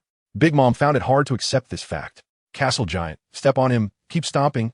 Big Mom almost crazily commanded the castle giant. However, Kaido didn't give the castle giant the chance to continue its attack. With just a light punch, the castle giant began to crumble from its feet, calves, thighs, body, head. It was all shattered into small stones, falling from the sky, creating one pit after another on the ground. Big Mom, what other tricks do you have? Show them all to me. I'm right here waiting. In the sky, it started to rain stones, and Kaido, amidst the falling stones, walked step by step toward Big Mom. Those stones falling from the sky seemed to have eyes, avoiding Kaido's body. They seemed to know that Kaido's body was too hard, and if they landed on him, they'd be smashed to pieces. Compared to that, landing on the ground might allow them to remain intact. Ling, are you sure you want to resist me? Kaido stood in front of Big Mom, looking down at her sitting on the ground. I. Big Mom looked at the imposing Kaido and suddenly felt a bit shy like a little girl. Kaido, if you agree to have a child with me, then how about I submit to you? Joining him when she couldn't win was the best choice for Big Mom now. Hearing Big Mom's whimsical words, Kaido laughed. Big Mom, what are you thinking? There's no way I'd marry a woman like you. Kaido shook his head. This woman didn't even know how many men she had children with. If he had a child with Big Mom, it wouldn't just be a question of wearing a hat, but how many hats he would have to wear. He didn't want his head to be green. Even if he became the king of the new world, he'd still be laughed at. Bastard Kaido, what do you mean by a woman like me? What's wrong with me? I'm the strongest woman in the world. Am I not worthy of you? Big Mom scolded Kaido. She had chosen to submit to him, yet Kaido still looked down on her? Huh, what nonsense. That's right. You're not worthy of me. Kaido replied decisively to Big Mom. Even before, Kaido had looked down on Big Mom, let alone now, after gaining the power boost from the Feng. He looked down even more on Big Mom. Bastard, I'll kill you. Big Mom didn't expect Kaido to speak so mercilessly. Could she tolerate this? Of course not. She stood up and was about to slap Kaido. Ling, that's going too far. Don't you know you don't hit faces? Kaido grabbed Big Mom's hand that was about to slap him. Hearing Kaido's words, Big Mom's mouth twitched. You have the audacity to say that? Have you forgotten that it was you who punched me in the face, ruining my beautiful face? How dare you say not to hit faces? Big Mom touched her face. Beautiful face? Kaido was taken aback. How could Big Mom say such a thing? If that face could be considered beautiful, then he would be the world's #1 handsome guy. I don't care, Ling. I'm giving you this chance because we were once on the same ship. So don't be ungrateful. Kaido threatened Big Mom. As if Whitebeard didn't sail with you. I never saw you spare him. Big Mom retorted. Kaido, that's different. My relationship with Whitebeard on the ship was not good. Kaido shook his head. I'm giving you this chance because you gave me the fish fruit, Ling. You've seen my strength. If you resist me, you'll only be crushed. So, surrender. If you insist on not surrendering, then don't blame me for being ruthless. In the new world, there can only be one king. Kaido shouted at Big Mom. Big Mom fell silent. Just then, a large group of her sons and daughters came over. They said to Big Mom, Mom, don't surrender, we haven't lost yet. That's right, we're still here. The sweet commanders of Big Mom's pirate crew stood in front of her, facing Kaido. Then, there was no then. They were all instantly defeated by Kaido's Thunderbagua. After taking out the sweet commanders, Kaido maliciously looked at Big Mom and said, TSK, Ling, are these your strongest 4 children? They're too weak. It seems your strategy of having children with men hasn't succeeded. None of your children can carry the banner of the Big Mom pirates. Big Mom gritted her teeth, wanting to retort against Kaido.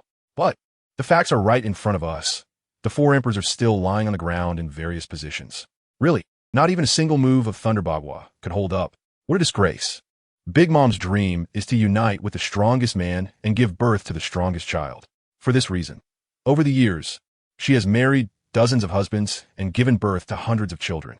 However, now the 4 most outstanding children can't even withstand a single blow from Kaido. This makes Big Mom doubt whether her persistence over the years has been correct. She has thought countless times about having a child with Kaido, because in Big Mom's view, combining her and Kaido's terrifying physiques would definitely produce a child that is ridiculously strong right from birth.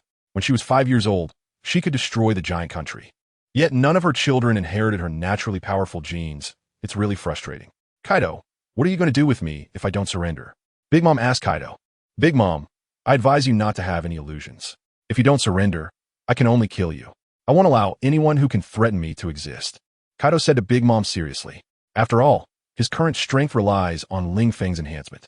Without Ling Feng's enhancement, although Big Mom is not his opponent, it would probably take several days and nights to determine a winner. Moreover, he is not alone. What if Big Mom can't defeat him and seeks revenge on Yamato? Therefore, Kaido wants to confine all threats in a cage. Big Mom has only one choice, which is to join him. If she doesn't join, he will kill her without hesitation. You want to kill me?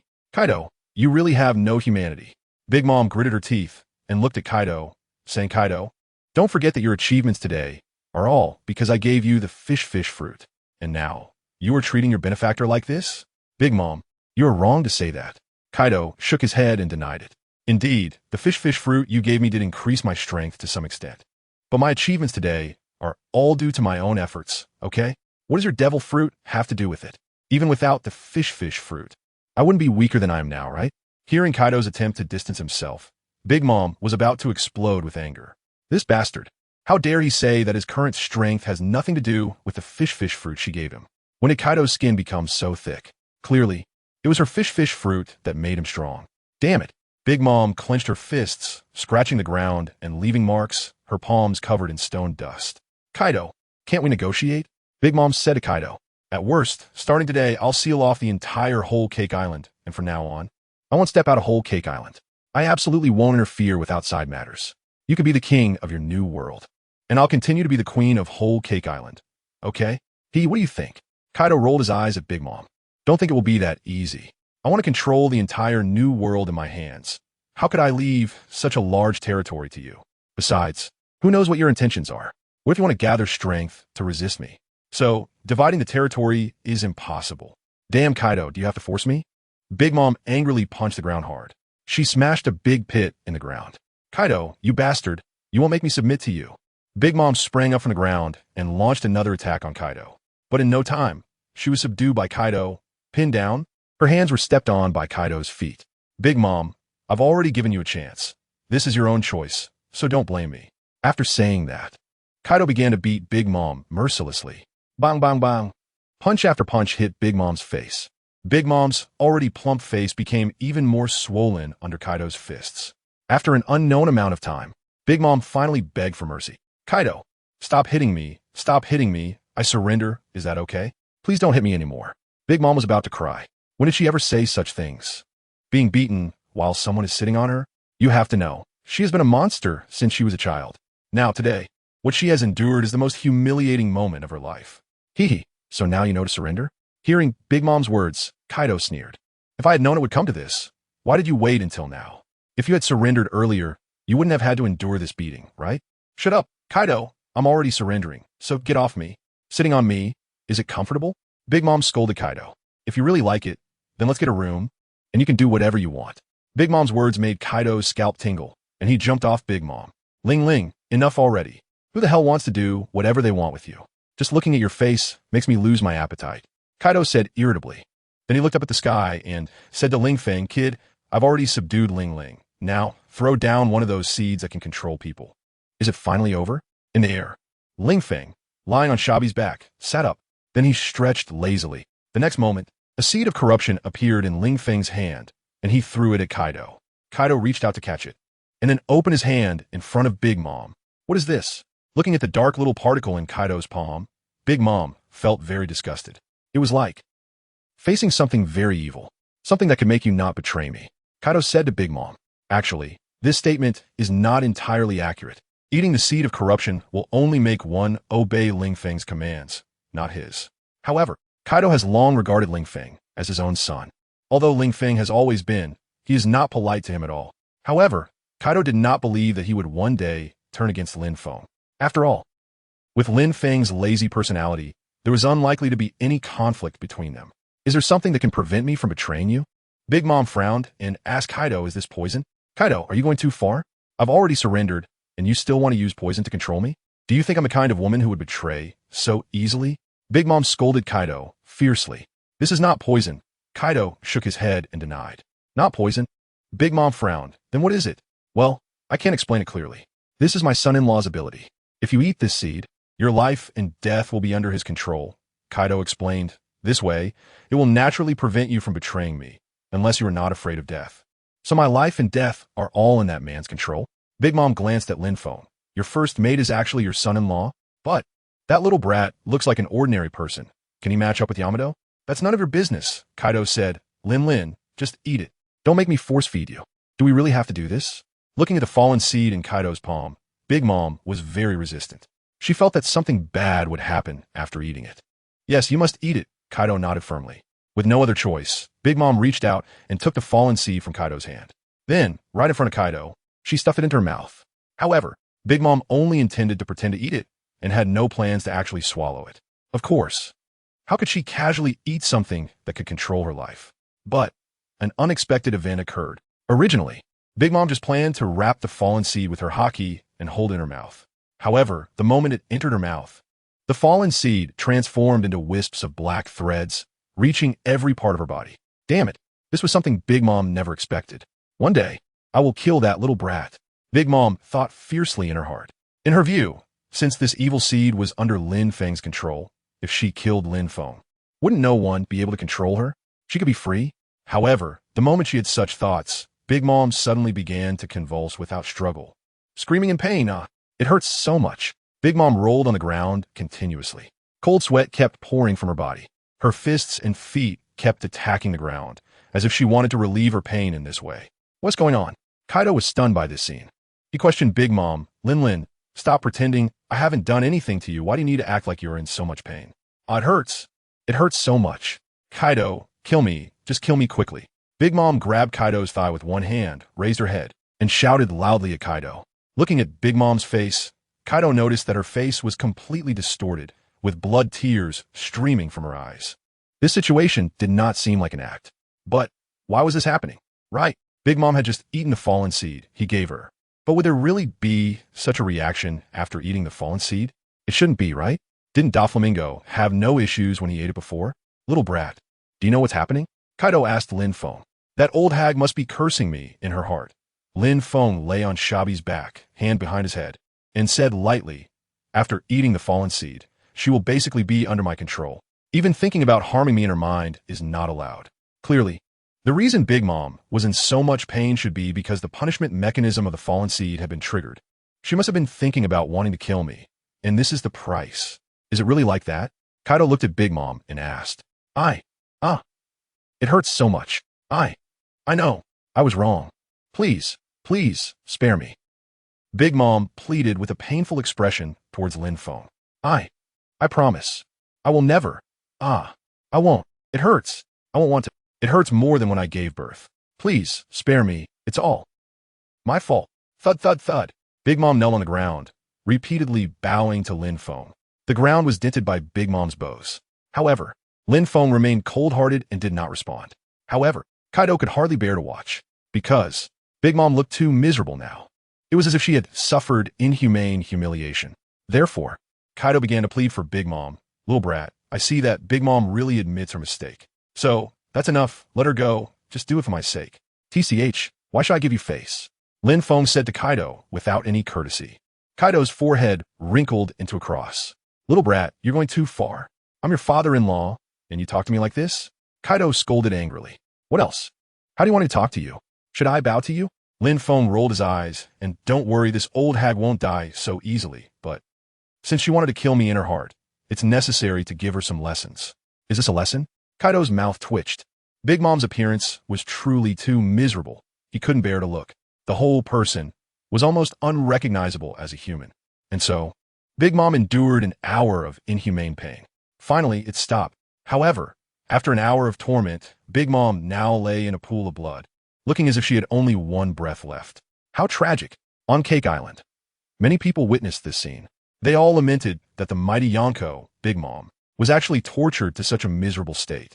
So, if those who eat the so-called fallen seeds are them, what will happen to them? Surely they wouldn't be able to stand it and would directly commit suicide, right? Big Mom couldn't kill herself because her body was too strong, and the pain of torture prevented her from exerting her strength. If it were them, they would probably just need to bang their heads on the ground a few times and it would be over. All the villains present. Did you see that? Even Big Mom, who has lived 2 lives, couldn't endure my torture. What would it be like for you? So, I don't care who you were in the past. From now on, you all belong to me, got it? Everyone must respect my orders. If I tell you to chase chickens, you can't chase dogs. If I tell you to kneel, you can't sit. No matter what you did before from now on, you must obey my rules. If you violate them, then Big Mom will be your fate. Ling Feng reprimanded all the villains on Cake Island. Those people trembled upon hearing Ling Feng's words. They couldn't even stand in battle, and the cowardly one directly knelt down. Then, seeing this coward kneel, the others also followed suit and knelt down. In an instant, On the entire island, except for Kaido, no one was standing. Well, Ling Feng was the same. He was riding on Shabby. Good, since you've knelt down, it means you've chosen to submit. Then, from now on, behave and work for me properly. After saying that, Ling Feng didn't care anymore and handed over the initiative to Kaido, who told Kaido to cherish talents. Although, Ling Feng didn't believe there were any talents among these people. But, when the time comes to fight the world government, some cannon fodder is always needed. Obviously, these people are quite suitable. It can't always be like this, with Kaido going directly, right? Boss, I have a small request. I wonder if you could fulfill it? Shabby said somewhat shyly to Ling Feng. A small request? Ling Feng laughed. If it's hard to say, then you might as well not say it. Boss, don't say that. Considering I let you ride on me for a day. Please, fulfill this small request of mine. Shabby still wanted to make a small gap with his fingers to show that it was really just a small request. However, he forgot that he was in animal form now. A dog's paw couldn't make that gesture at all. Forget it. Seeing how loyal you are, just say it. What request? Ling Feng asked the fool. If it was an unreasonable request, he definitely wouldn't agree. It's just, Shabby said somewhat shyly to Ling Feng in a low voice. Upon hearing Shabby's words, Ling Feng was stunned. Are you sure? Ling Feng looked at Shabby and asked. Your taste is too heavy, right? You actually have feelings for a woman like Big Mom? Ling Feng didn't even know what to say. Shabby's interest indeed broke Ling Feng's understanding. Yes, boss, I'm sure. Shabby affirmed to Ling Feng. I like conquering powerful women the most. And Big Mom is undoubtedly the strongest woman on the sea, so I want to conquer her. Looking at Shabby's serious expression, Ling Feng was speechless. Fine. I don't care if you want her as long as you can conquer her.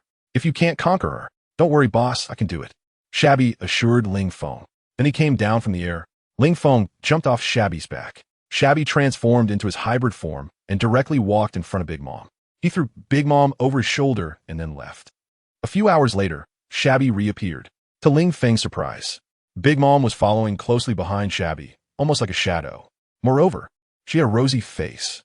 Ling Feng was dumbfounded. Did this guy really conquer Big Mom? How did he manage that? Is he alive? Ling, call me boss. Shabby appeared in front of Ling Feng with Big Mom and then ordered Big Mom. Yes, dear. Big Mom blushed and replied to Shabby. Then she looked at Ling Feng and respectfully shouted, boss. Ling Feng gave Shabby a thumbs up and praised, you're amazing. Ha ha, boss, I'm not that great. Shabby laughed and scratched his head. Kaido, should we go back now?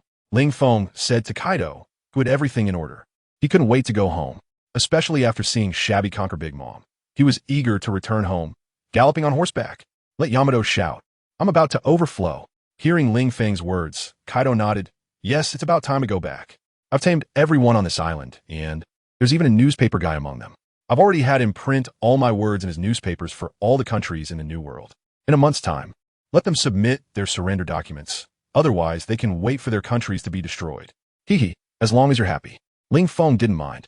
He looked at Shabby and asked, do you want to stay with your new love or return to Wano with me? Of course, I'm going back with the boss. I'm a boss's loyal dog. How could I separate from the boss? Shabby said righteously, only by being by the boss's side can I truly appreciate my role. Women will only slow me down in serving the boss. Ling, you can go now. I'm going back to Wano with the boss. Shabby said to Big Mom coldly. What? Dear, you don't want me anymore? No. Hearing Shabby's cold words, Big Mom's tears were about to fall. Drip, drip. Big droplets of water fell to the ground.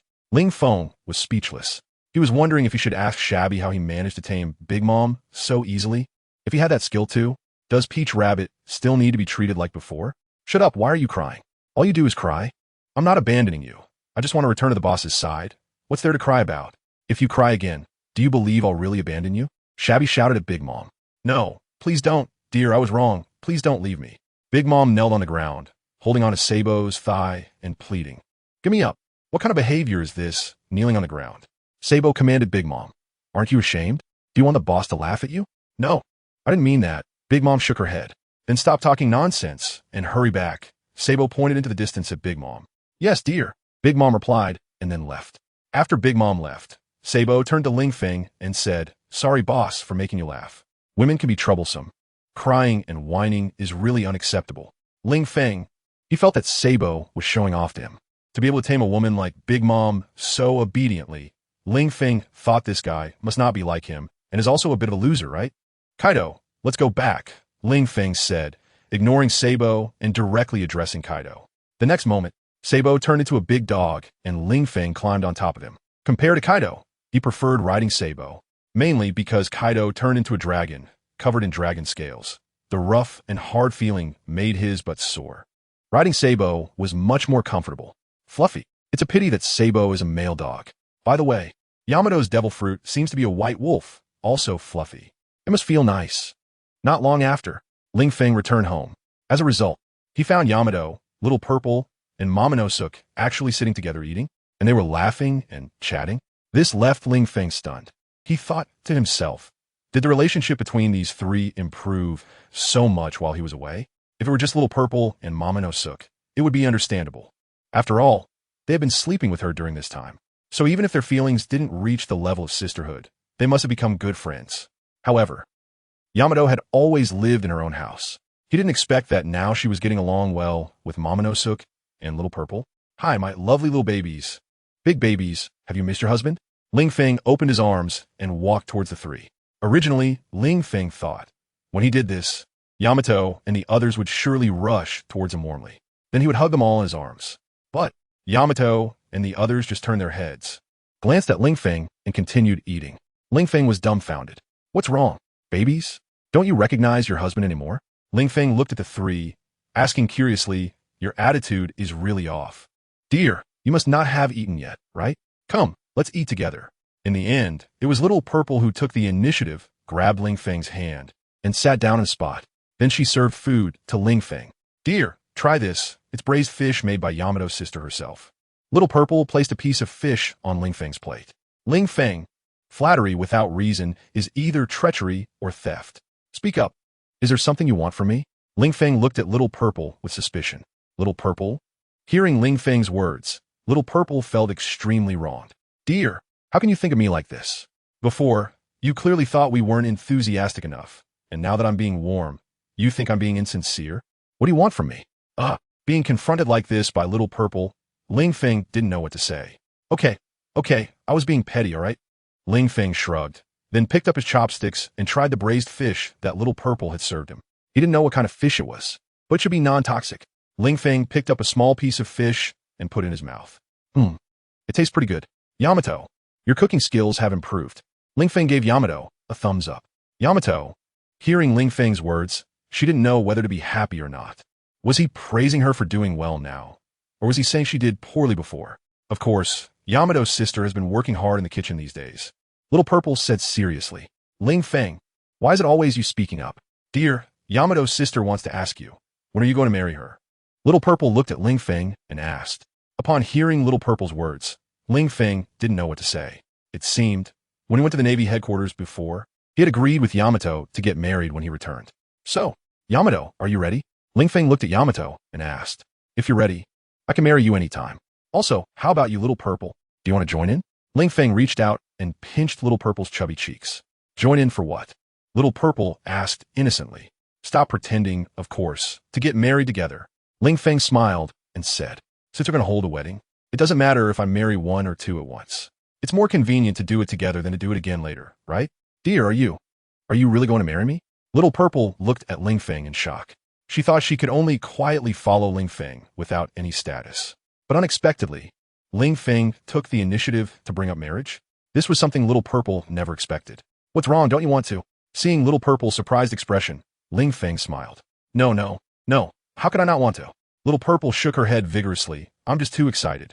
I really didn't expect that you, dear, would actually be willing to marry me. You have to know, my ditty is... Little Purple didn't continue. After all, the reputation of a courtesan is not good. I'm not a man who plays around. I'm very serious about girls, Ling Feng said with a smile. But I'm fine. And you're fine too. I just don't know if Yamato is okay with it. Yamato's sister, Little Purple's eyes looked at Yamato, fluttering with expectation. It seemed she hoped Yamato could agree and let her marry Ling Feng together. Yamato hesitated, although she didn't oppose Ling Feng having relationships with other women. Of course, opposing might not matter. However, wearing wedding dresses together and marrying Ling Feng still made her a bit resistant. Because in her view, marriage is sacred. How can there be two brides? Two brides are one thing, but what about only one groom? However, seeing Little Purple's hopeful eyes, she felt a bit reluctant to refuse. Sigh. If we're doing it together, then let's do it together. Yamato sighed and then shot Ling Feng a fierce glare. Yamato, why are you looking at me like that? Did I do something wrong? After being glared at by Yamato, Ling Feng, feeling aggrieved, asked. Yamato gritted her teeth in anger. If it weren't for the presence of others right now, she would definitely pick up her big stick and hit Ling Feng hard. Little Rabbit, how about you? Do you want to join us? Since both Yamato and Xiao Zi are getting married, adding another Tao Rabbit wouldn't be a problem, right? Me? Tao Rabbit was taken aback. She didn't expect this to involve her too. Well, I think I'd rather not. To be honest, Tao Rabbit had never thought about marrying Ling Feng. Even though she knew she would never be apart from him in this lifetime, she felt that just quietly following him was enough. Marriage was completely unnecessary. Little Rabbit, what do you mean it's unnecessary? Do you know how much that hurts my feelings? Ling Feng looked at Tao Rabbit, pouting, looking aggrieved. Tao Rabbit rolled her eyes at him. You're marrying two brides at once, and you're still feeling wronged? Little Rabbit, say something. Seeing that Tao Rabbit didn't respond, Ling Feng continued. What do you want me to say? Tao Rabbit shot him a glare and added, and stop calling me Little Rabbit, it's annoying. If I don't call you Little Rabbit, what should I call you? Ling Feng asked Tao Rabbit in return. My name is Ji Yuan, Tao Rabbit answered. Oh, got it. Little Round Round, Ling Feng called out. Tao Rabbit felt a headache coming on. What the hell do you mean you got it? Is that really understanding? Just call me Ji Yuan. Don't call me Little Round Round. I'm not a child anymore. Tao Rabbit declared. Ha, woman, are you teaching me how to do things? Suddenly, Ling Feng's attitude became assertive, his eyes showing a sharp gaze. Tao Rabbit trembled all over, recalling everything Ling Feng had done to her before. She quickly shook her head. No, I haven't. Dear, what have you done to Ji Yuan? Why does she look so scared of you now? Yamato suddenly spoke up. After Ling Feng's expression changed, she noticed Tao Rabbit's body began to tremble, her eyes filled with fear. It seemed as if she had suffered cruel torment from Ling Feng before. However, to Yamato, Ling Feng should be a good person. How could he possibly do anything bad to Tao Rabbit? Yamato, what are you saying? What could I possibly do to Little Rabbit? She's not scared. She's just excited. Excited that she's about to marry such a handsome, charming, young, and strong, beautiful boy like me. She is simply over the moon. Ling Feng said nonsensically. Yamato, is that really the case? Yamato looked at Tao Rabbit with some uncertainty. What could Tao Rabbit say? She could only nod in agreement. She couldn't possibly refute Ling Feng and then suffer another round of training, could she? So, Little Rabbit, have you made up your mind? Do you want to participate in our wedding? Yes, as a bride? Ling Feng asked Tao Rabbit. At this moment, what could Tao Rabbit say? I'm willing, it's all up to you. Tao Rabbit glanced at Ling Feng, answering lightly. Good, that's more like it. Ling Feng reached out, pinching Tao Rabbit's little face, saying, Don't worry, I will take good care of you after the wedding. Tao Rabbit felt bitter inside, but she couldn't say it. She just hoped that Ling Feng wouldn't mistreat her after they got married. As for being loved, she felt she couldn't handle that. Well, since you're all willing, that's great. Ling Feng nodded. So, when are you all planning to hold the wedding? Ling Feng looked at the three of them, or rather, precisely at Yamato. Yamato, under Ling Feng's gaze, thought for a moment and said, In a few days I'll prepare. But, shouldn't we first prepare the wedding dresses and suits? After all, the venue, the banquet, and who to invite can wait. But the wedding dresses must be sorted out first. Since it's already evening, why don't we go look at wedding dresses together tomorrow? Ling Feng suggested. He then turned to Xiao Zi and said, Xiao Zi, make me a bowl of rice. Let us eat dinner first. Okay, dear. Xiao Zi served Ling Feng a bowl of rice and then began eating on her own. The three of them, Yamato, Tao Rabbit, and Xiao Zi, started to consider what kind of wedding dresses would be best for the wedding. Moreover, there was the issue of their body types. Xiao Zi had no problem. There would definitely be suitable wedding dresses for her. But for Yamato and Tao Rabbit, they would likely need to be custom-made. After dinner, Ling Feng was soaking in the bathtub. After a while, Yamato walked in. She stepped into the tub and soaked with Ling Feng. Dear, I suddenly feel like time is flying by, Yamato said as she looked at Ling Feng. Ling Feng was taken aback. Why do you say that? We've only known each other for about a month, and we're already getting married, Yamato said, looking up at the ceiling, sighing. Before Ling Feng appeared, she had never even imagined something like marriage. But after meeting Ling Feng for the first time, she was captivated by him. Although she couldn't say she was caught in a whirlpool of love, her feelings for Ling Feng were undeniable. However, even though they had spent a month together, Ling Feng was often out, and the time they truly spent together was probably only about 10 days. 10 days, and they were getting married. This was something Yamato had never dared to imagine before. The key point was, it wasn't just her marrying Ling Feng. There was also Xiao Zi and Tao Rabbit. She was actually going to walk down the aisle with two other girls to marry Ling Feng. Thinking about it now, it felt somewhat terrifying, despite Yamato not being a very possessive girl. She had never thought that one day she would marry Ling Feng along with two other girls. Even though this world isn't monogamous. A man can marry many women as long as he has the means, can support them, and the women agree. There's naturally no problem. But she, Yamato, is still the daughter of the four emperors Kaido. She felt like she had fallen from grace. Ling Feng, you will treat me well for the rest of your life, right? Yamato looked at Ling Feng, asking seriously. Of course, Ling Feng replied firmly, you're my wife. If I don't treat you well, who will I treat well? Saying this, he kissed Yamato on the cheek. Then, will you marry other girls in the future? Yamato looked at Ling Feng and questioned him. Ling Feng, oh well. Ling Feng hesitated, feeling that Yamato's question was difficult to answer. How can I give you an answer about future events right now? Ling Feng could only speak delicately. After all, the future is always changing, and I certainly can't guarantee how I will handle things with you in the future. What if I can't do it?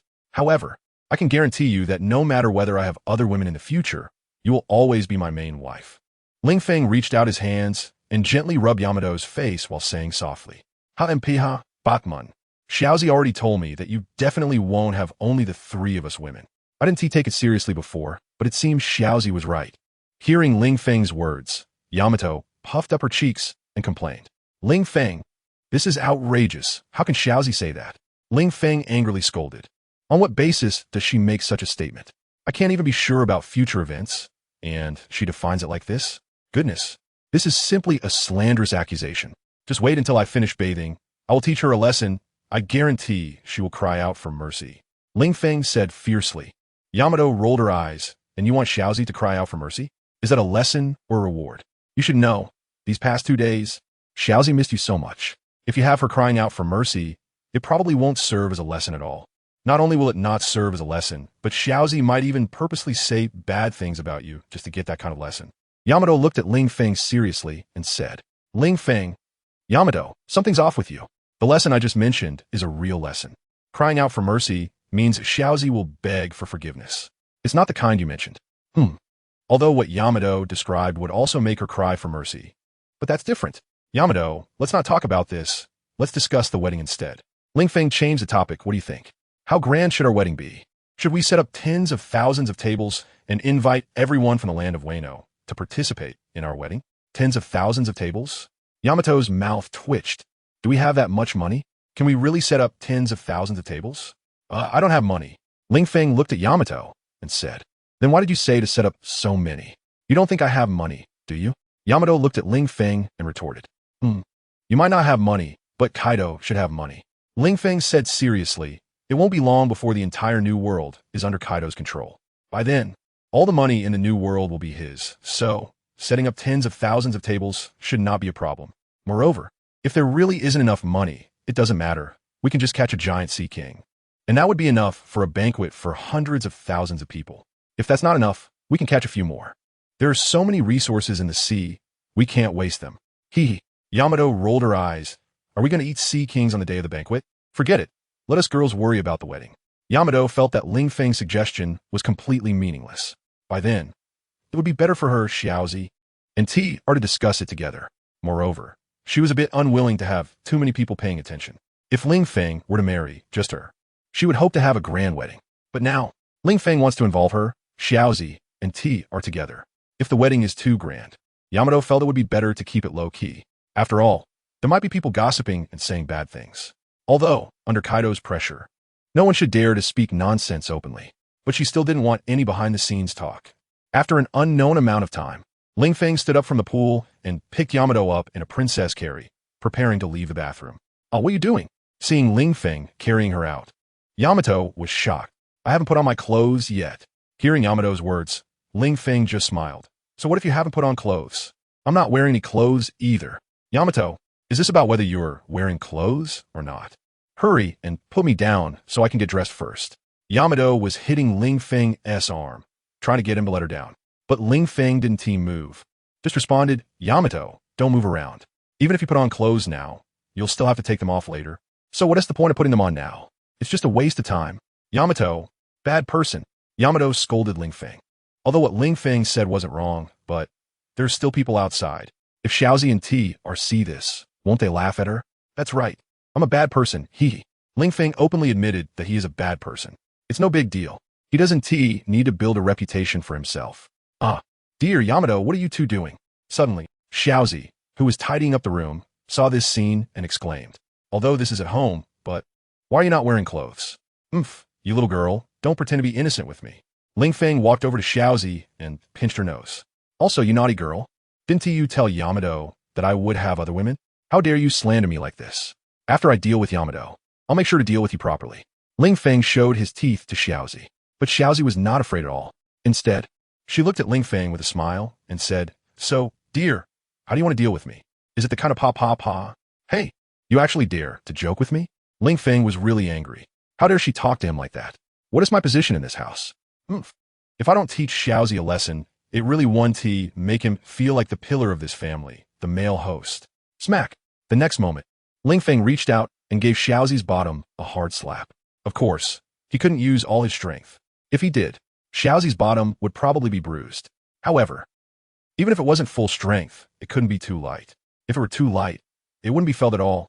So, the force Ling Feng used was painful for Xiaozi, but not enough to be considered injurious. Oh, that hurts! Xiaozi cried out loudly, covering her bottom after being slapped by Ling Feng. With tearful big eyes, Xiaozi stared fixedly at Ling Feng, pouting her little mouth in grievance. Dear, bad person, how could you hit me so hard? After saying that, Xiaozi turned around and ran away. Ling Feng. Xiaozi's reaction caught Ling Feng somewhat off guard. Did he hit her too hard? It shouldn't be that bad, right? After all, he had controlled his strength. Forget it, it doesn't matter, let's go back to the room. Ling Feng, holding Day, was about to return to the master bedroom. However, Day shook her head, got down from Ling Feng's arms, and said to him, Dear, you should go check on Xiaozi. She seems to really be hurt by you. Go comfort her. As for me, I'm not going anywhere. I'll wait for you in the room. Saying that, Day swayed her hips back to the master bedroom. Ling Feng looked at Day's enticing figure and ultimately didn't chase after her. Instead, he went to Xiaozi's room and found her lying on the bed, silently sobbing. Well, not completely silent.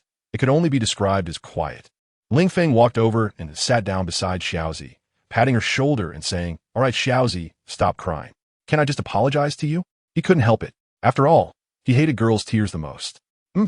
Bad person, it's none of your business. You go and be lovey-dovey with Day. I'll just be a little poor thing here. Crying quietly, Xiaozi shook off Ling Feng's hand. Oh, Xiaozi, why are you so stubborn? It's just a hit, and I didn't use much strength. Ling Feng wasn't a pushover either. Since Xiaozi was being so rude, he didn't feel like saying nice things all the time. Nonsense, you clearly hit me hard. Xiaozi gritted her teeth and said, Really? And let me confirm. Saying that, Ling Feng was about to pull down Xiaozi's pants. Originally, Ling Feng had expected Xiaozi to resist. However, in reality, she didn't. Just like that, she let Ling Feng pull down her pants. Of course, given their relationship, even if Xiaozi didn't mind, it was only natural. However, when Ling Feng pulled down Xiaozi's pants, he found that her bottom was now a bright red, looking fiery, as if she really had been hurt. Ling Feng gently touched it, and Xiaozi immediately cried out in pain. Don't touch.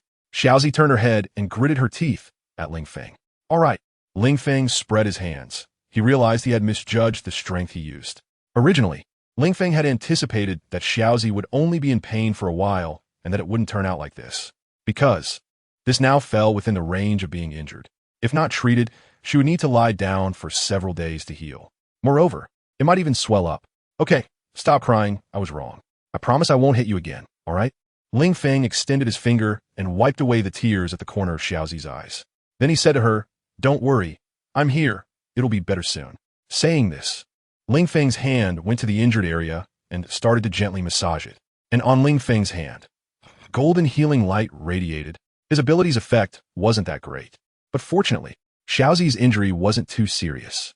It was just within the range that Ling Feng could treat. Bad guy, what are you doing? Feeling Ling Feng's movements, Xiaozi scolded him. I'm already hurt, and you're still thinking of taking advantage of me? Ling Feng rolled his eyes. Xiaozi, how can you think like that? Although I'm not a good man, I wouldn't take advantage of my woman when she's injured. All right?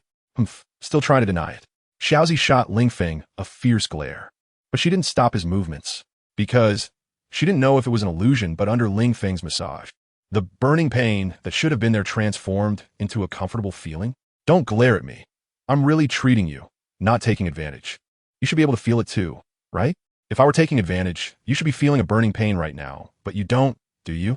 Instead, it feels good, right? Xiaozi. She hesitated for a moment, then nodded at Ling Feng, and then she became so shy that she buried her face in the pillow. After an unknown amount of time, Ling Feng clapped his hands and said, all right.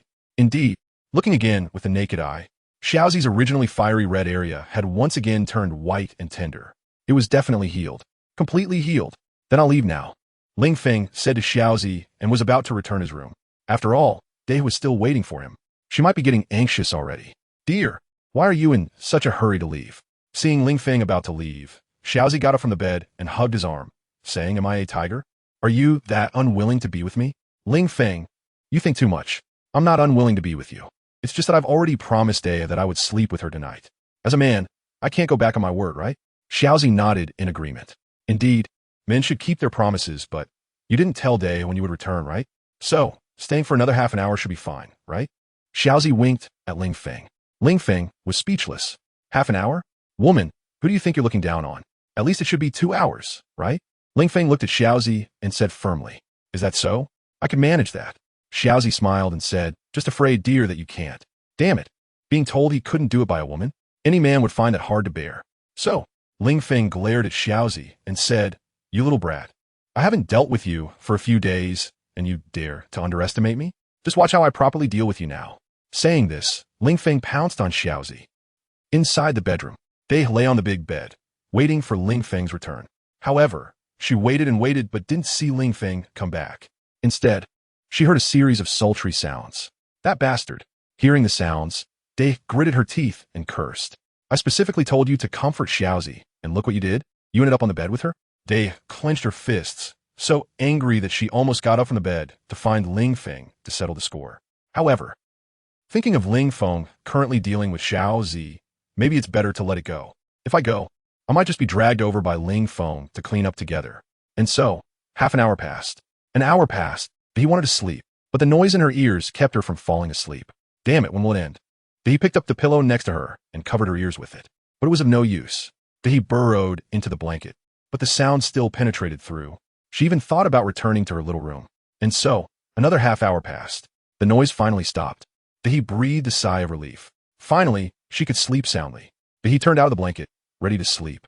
However, at that moment, a figure crawled into her blanket. It startled He. She kicked out immediately. Ling Feng. Damn it. Ling Feng cursed loudly and was kicked off the bed. Hearing Ling Feng's voice, he felt it was bad, hurriedly turned on the light, and found out that it was indeed Ling Feng who was kicked off the bed. She then said irritably, dear, you deserve it. Who told you to crawl into my blanket from the foot of the bed? I thought I encountered a bad guy. Ling Feng rolled his eyes. This is the headquarters of the Beast Pirates. How could I encounter a bad guy? That's right, I am the bad guy. Ling Feng transformed into a big bad wolf and lunged at He. But He kicked him in the face again, sending him off the bed. What are you doing? This time, Ling Feng was really angry. Before it could be forgiven, after all, He might have been genuinely scared. But now, He knew his identity, yet she still kicked him? This was going too far. He, what am I doing? He looked at Ling Feng with a sneer. Dear, I want to ask you, what did you do? Ling Feng, what did I do? I just wanted to go to bed. Did I do something wrong? This is my room, my bed. Who asked you that now? He retorted, I asked what you did before. What did you do before? All right. Ling Feng understood. This was He blaming him for comforting Xiaozi. However, Ling Feng still defended himself. Didn't you tell me to comfort Xiaozi? Why are you jealous now? He rolled her eyes. Yes, I did ask you to comfort Xiaozi, but I didn't tell you to comfort her in bed. You big bad guy. He picked up a pillow and threw it hard at Ling Feng. But Ling Feng was quick and caught it, grinning as he said, don't do that. It was all Xiaozi's initiative. I was forced. I told her I would come back to sleep with you, but she just held onto my hand and wouldn't let go. What could I do? Am I supposed to forcibly shake her off? You know, as a kind-hearted person, how could I bear to do such a bad thing? Ling Feng defended himself. You always have excuses. Do you know how I spent those 2 hours? He glared at Ling Feng with a flushed face. Ling Feng walked over to the edge of the bed with a grin and climbed onto the bed. This time, he didn't kick him off again. Ling Feng reached out and held He's face. Ah, so it turns out it's a long night and you can't sleep peacefully? Since that's the case, why don't we do some vigorous exercise? You know, exercising can help us sleep. Nonsense, I don't believe it. He pouted. In that case, why don't we give it a try? Ling Feng began to operate. that he had already shown her true feelings and did not resist. Soon, he let out the same sound she had heard before. This time, it was Xiao Zi who couldn't sleep. Of course, the one suffering more was Tao Tu, because both Xiao Zi and he had enjoyed themselves. Yet her ears had been tormented. This was simply too much. Ling Feng, you bastard! Tao Tu yelled at Ling Feng, then left the room, wanted to go out for a walk. If she stayed in the room, she was afraid she would go crazy. And so, a happy night passed. Tao Tu hadn't slept all night. Lying in bed, when she got up, she found dark circles under her eyes. It's all Ling Feng's fault. Tao Tu gritted her teeth. Then, unknowingly, she fell asleep. Can't sleep at night. Can't escape during the day. After breakfast, He, Xiao Zi, and Ling Feng went to the wedding dress shop. They were preparing to choose their outfits. As for Tao Tu, she was still lying in bed like a dead pig.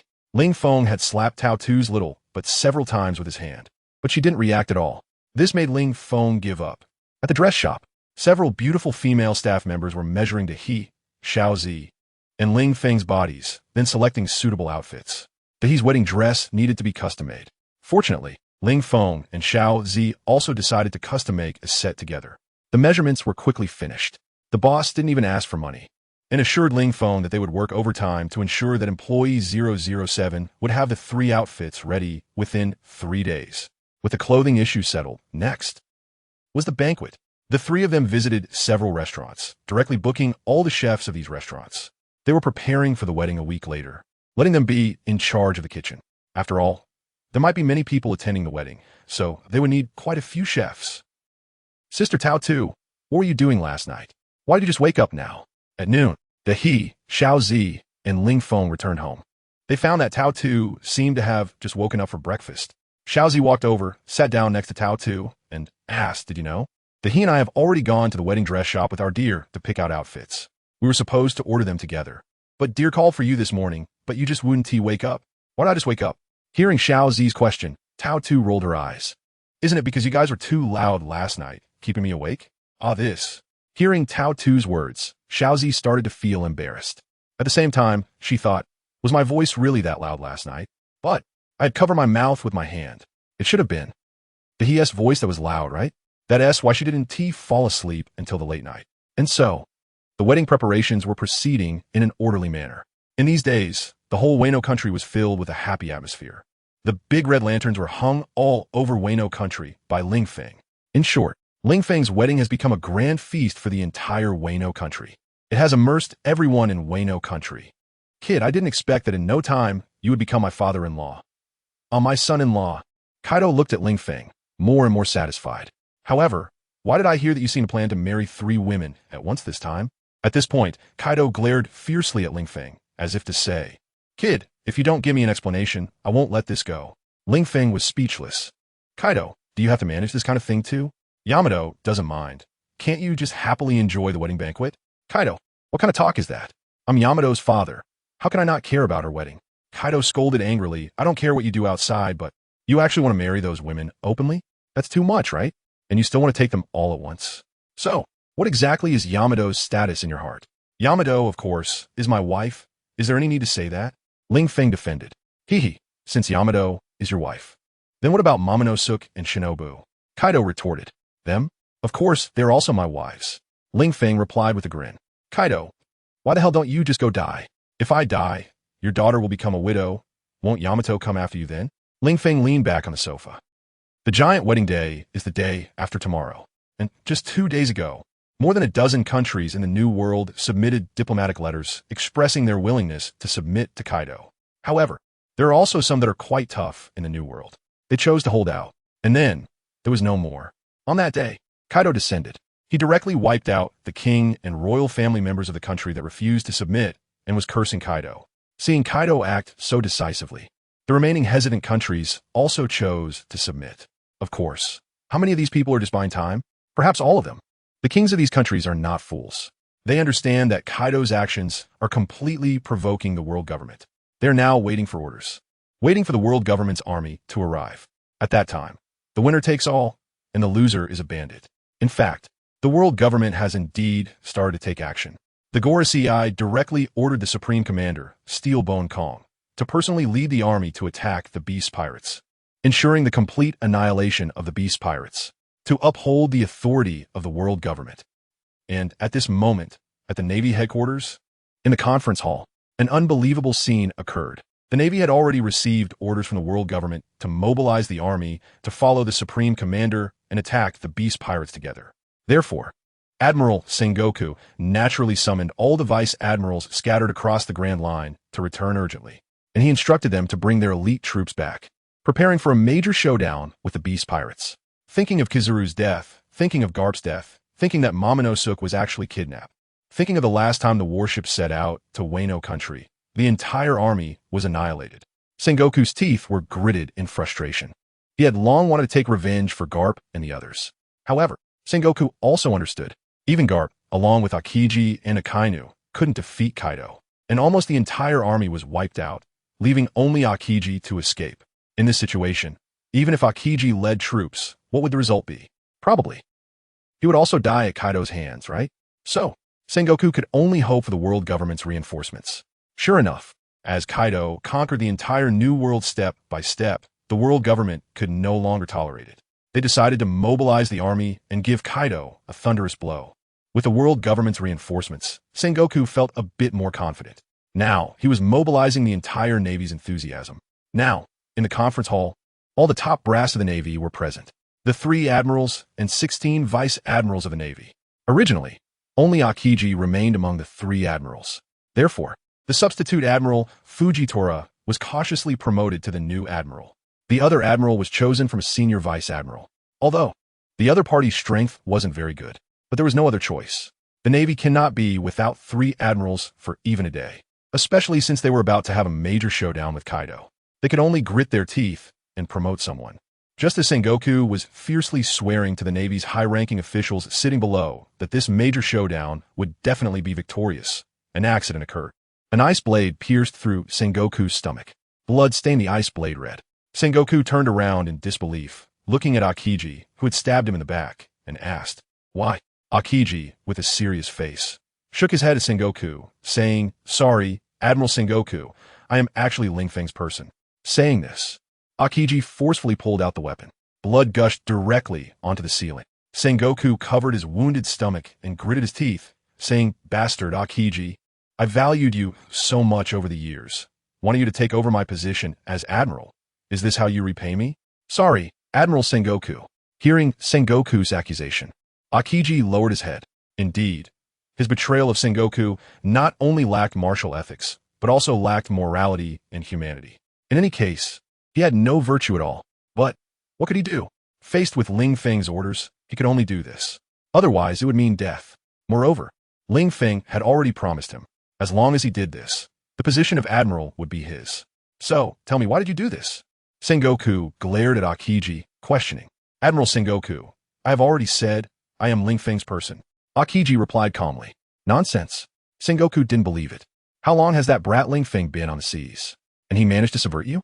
Wait, could it be that time before?" Sengoku recalled the previous situation where Akiji and Garp, Akainu, went to capture Shanks and Kaido. As a result, the Navy was completely annihilated except for Akiji. Is it you, the bastard, who colluded inside and outside, that led to the complete annihilation of the Navy? The more Sengoku thought about it, the more plausible it seemed. Otherwise, how could it have resulted in total defeat with Akiji, Garp, and Akainu? In the end, even Garp and Akainu couldn't escape. Hearing Sengoku's words, Akiji shook his head and said, "Sengoku, you're overthinking it. At that time, I had not betrayed the Navy, and Kaido's overwhelming strength is not a lie. So, in order to survive, you sold out your friends and betrayed the Navy, betrayed justice?" Sengoku gritted his teeth and questioned, "Justice?" Akiji smiled, "Marshal Sengoku, only the victor is justice. As long as Ling Feng wins, a brand new world government will be born, and by then, I will be justice." "Bastard Akiji, you are truly beyond saving," Sengoku shouted. "But do you think you alone can overturn the Navy headquarters?" "Marshal Sengoku, I'm not alone." Akiji shook his head. The next moment, 10 Navy vice admirals stood up from their positions and walked behind Akiji. This scene shocked Sengoku. He pointed at these Navy headquarters personnel. You all, are you also going to betray the Navy?" Sengoku didn't expect Akiji had actually incited 10 Navy vice admirals. "Sorry, Marshal Sengoku." The 10 vice admirals felt a bit embarrassed under Sengoku's gaze. However, They showed no signs of retreat. Since they had chosen, they would firmly move forward. Good? Very good. You all are very good. Ha ha. Sengoku laughed heartily while clutching his chest. I really didn't expect that the Navy under my rule would end up like this. Akiji, I truly misjudged you. That guy Kaido, although ruthless, is far more loyal than you. He fought to the death for the Navy, while you stabbed me in the back. Bastard, I want you dead. Boom. Sengoku suddenly transformed. A golden giant Buddha appeared before everyone. The Buddha's light illuminated everything, dazzlingly bright. Then, he launched a shockwave at Akiji, sending Akiji and the vice admirals standing behind him flying. They spat out blood. Everyone, let us go. Make these traitors who betrayed the Navy pay the price. Sengoku spat blood and said to the vice admirals who had not yet betrayed him. The remaining vice admirals exchanged glances, but still decisively took action. Their comrades were fighting. Even though they were unwilling, now, each with their own master, they could only fight to the death. In an instant, the battle broke out. Not to mention the conference hall, the entire justice building of the Navy headquarters was smashed to pieces. Then, the other Navy soldiers stationed at the headquarters witnessed this scene. The vice admirals led by Sengoku clashed with those led by Akiji. What is happening? The soldiers stationed at the Navy headquarters were dumbfounded. Why were the vice admirals fighting among themselves? It wasn't just the vice admirals. Even Marshal Sengoku and Admiral Akiji were fighting. Was this a rehearsal for the upcoming encirclement of the Beast Pirates? Are you fools? A rehearsal? Didn't you see that the main building has collapsed? This is clearly a real internal conflict. They had no idea what was happening. The soldiers all hid far away. No one dared to step forward. Of course, a group of the Navy's top figures were fighting. What could they do? Go to their deaths? Besides, with these top figures fighting to the death, there might even be some overflow for them. After all, there are only so many positions. If some don't die, how can they rise? Looking at the situation now, no matter which side wins, several vice admirals are likely to die, right? Moreover, with the upper levels in turmoil, those below will definitely be purged. This way, a large number of positions will be vacated. On the sea, dozens of nautical miles away from the Navy headquarters, Steelbone Kong knelt on the deck of a broken ship, unable to believe the scene before him. The sea was filled with corpses. Blood had dyed the entire sea red. The elite he brought from the world government had, in the previous battle, been completely annihilated. The battle lasted less than an hour from start to finish. Kaido and Big Mom descended from the sky. They directly crushed the elite forces he had brought from the world government. The power displayed by Kaido and Big Mom was simply like that of gods. In the battle with Kaido, he was completely at a disadvantage. This made Steelbone Kong feel as if he had truly aged. He had been so confident, ready to lead the Navy headquarters elite to completely destroy the New World anti-world government forces led by Kaido. As a result, his men didn't even reach the Navy headquarters. They were ambushed and wiped out halfway. Why did this happen? Steelbone Kong lowered his head and slammed it hard against the deck. His head smashed a big hole in the deck. Why use his head? Because his arms were already broken. He had no strength left. In this situation, he had no other way to vent his frustration but to use his head. Calm. The strong respect the strong. You lost, but if you're willing to surrender, then I will give you a chance. When I overthrow the world government, you can still be the supreme commander of the Navy. How about it? Do you want to follow me? Kaido extended a hand to Steelbone Kong. Unfortunately, Steelbone Kong's arms were broken, and even if he wanted to shake hands with Kaido, he had no way to do so. Ha ha, Kaido, you are dreaming. You want me to pledge allegiance to a pirate like you, who does evil? Do you think that is possible? Steelbone Kong glared at Kaido and said fiercely, why is it impossible? Kaido shrugged and said, now in the entire New World, the kings of 20 kingdoms have already surrendered to me. If even kings can bow to me, why can't you? Do you think you are nobler than the kings? Of course, in terms of power, as the supreme commander of the world government, you might indeed have more authority than most kings, but that is under the premise that you can still live. If you die, who will care about you? Kaido, you are mistaken. I will not surrender. Absolutely not. Steelbone Kong looked at Kaido, gritting his teeth, and said, watching Kaido kill all his subordinates, how could Steelbone Kong still have the ambition to surrender to Kaido? If you want to kill, then kill. If you want to die, then die. If you want me to surrender, Kaido, I can only say you're dreaming. Ha! Saying this, Steelbone Kong looked up and spat on Kaido's leg. There's no way. The height difference between the two was too great, and Steelbone Kong was still kneeling on the ground. It was a bit difficult to spit on Kaido's face. Steelbone Kong, why are you so ungrateful? Kaido frowned. A hero doesn't ask about origins, so what if I'm a pirate? Who says a pirate can't claim the throne? You have to know, times have changed. 800 years ago, the ancestors of the celestial dragons established the world government. Now, 800 years have passed, and the status of the celestial dragons has reached its limit. So why can't I sit on it? Humph, Kaido, shameless. What right do you have to compare yourself to the celestial dragons? Steelbone Kong shouted at Kaido. The ancestors of the celestial dragons were originally kings of 20 countries. They are of royal blood. How can you, a mere pirate, be compared to them? Huh? Originally kings of 20 countries? Hearing Steelbone Kong's words, Kaido sneered. Then what about those 20 kings, 800 years before that? Was there? From the moment this world was born, some were commoners, some were pirates, and some were kings? No. When the world was born, everyone was equal. It was just that in the increasingly fierce struggles, some became kings, some became thieves, and some could only be commoners. So what is wrong with me now? Kaido shouted at Steelbone Kong. Even if you don't care about your own life, don't you care about your relatives, your family? If you don't surrender, after I wipe out the world government, I will definitely wipe out the entire family of the high-ranking officials of the world government. So, if you want to bear it alone, that's fine. After all, you're not afraid of death. But aren't you afraid of your sons and grandsons dying? Kaido, you despicable, you shameless, you're not human, you beast, threatening me with my family? Steelbone Kong stood up from the ground, opened his mouth, and was about to bite Kaido's thigh fiercely. This look was no different from a madman. Kaido didn't dodge, and let Steelbone Kong bite his leg. The result was, Steelbone Kong's teeth were shattered. Blood continuously flowed from the corner of his mouth. Kaido, every time you talk so much, don't you know that villains die from talking too much? On the side, Ling Feng couldn't hold back. It was always like this. After they defeated someone, Kaido wanted to subdue them. Ling Feng found it strange. What is the point of subduing a group of defeated enemies? Villains die from talking too much. Hearing Ling Feng's words, Kaido was a bit curious. Who taught you that? And how are you going to define a villain? Why can't I be a righteous person? With that face of yours. If you say you're righteous, would anyone believe it? Ling Feng rolled his eyes. Since you're reluctant to kill, then I'll help you kill. After saying that, a pitch-black spear appeared in Ling Feng's hand. Then it was casually thrown out. It pierced through Steelbone Kong's chest. After a while, Steelbone Kong disappeared completely. Not even a hair was left. The outcome for the weak who refused to submit is death. Ling Feng said, all right, let us go to the Navy headquarters next. I don't know if that guy Aokiji has captured Sengoku. Knowing that the world government wants to gather troops to attack them, Ling Feng decided to strike first. Compared to before, it was Kaido who was dragging him to act.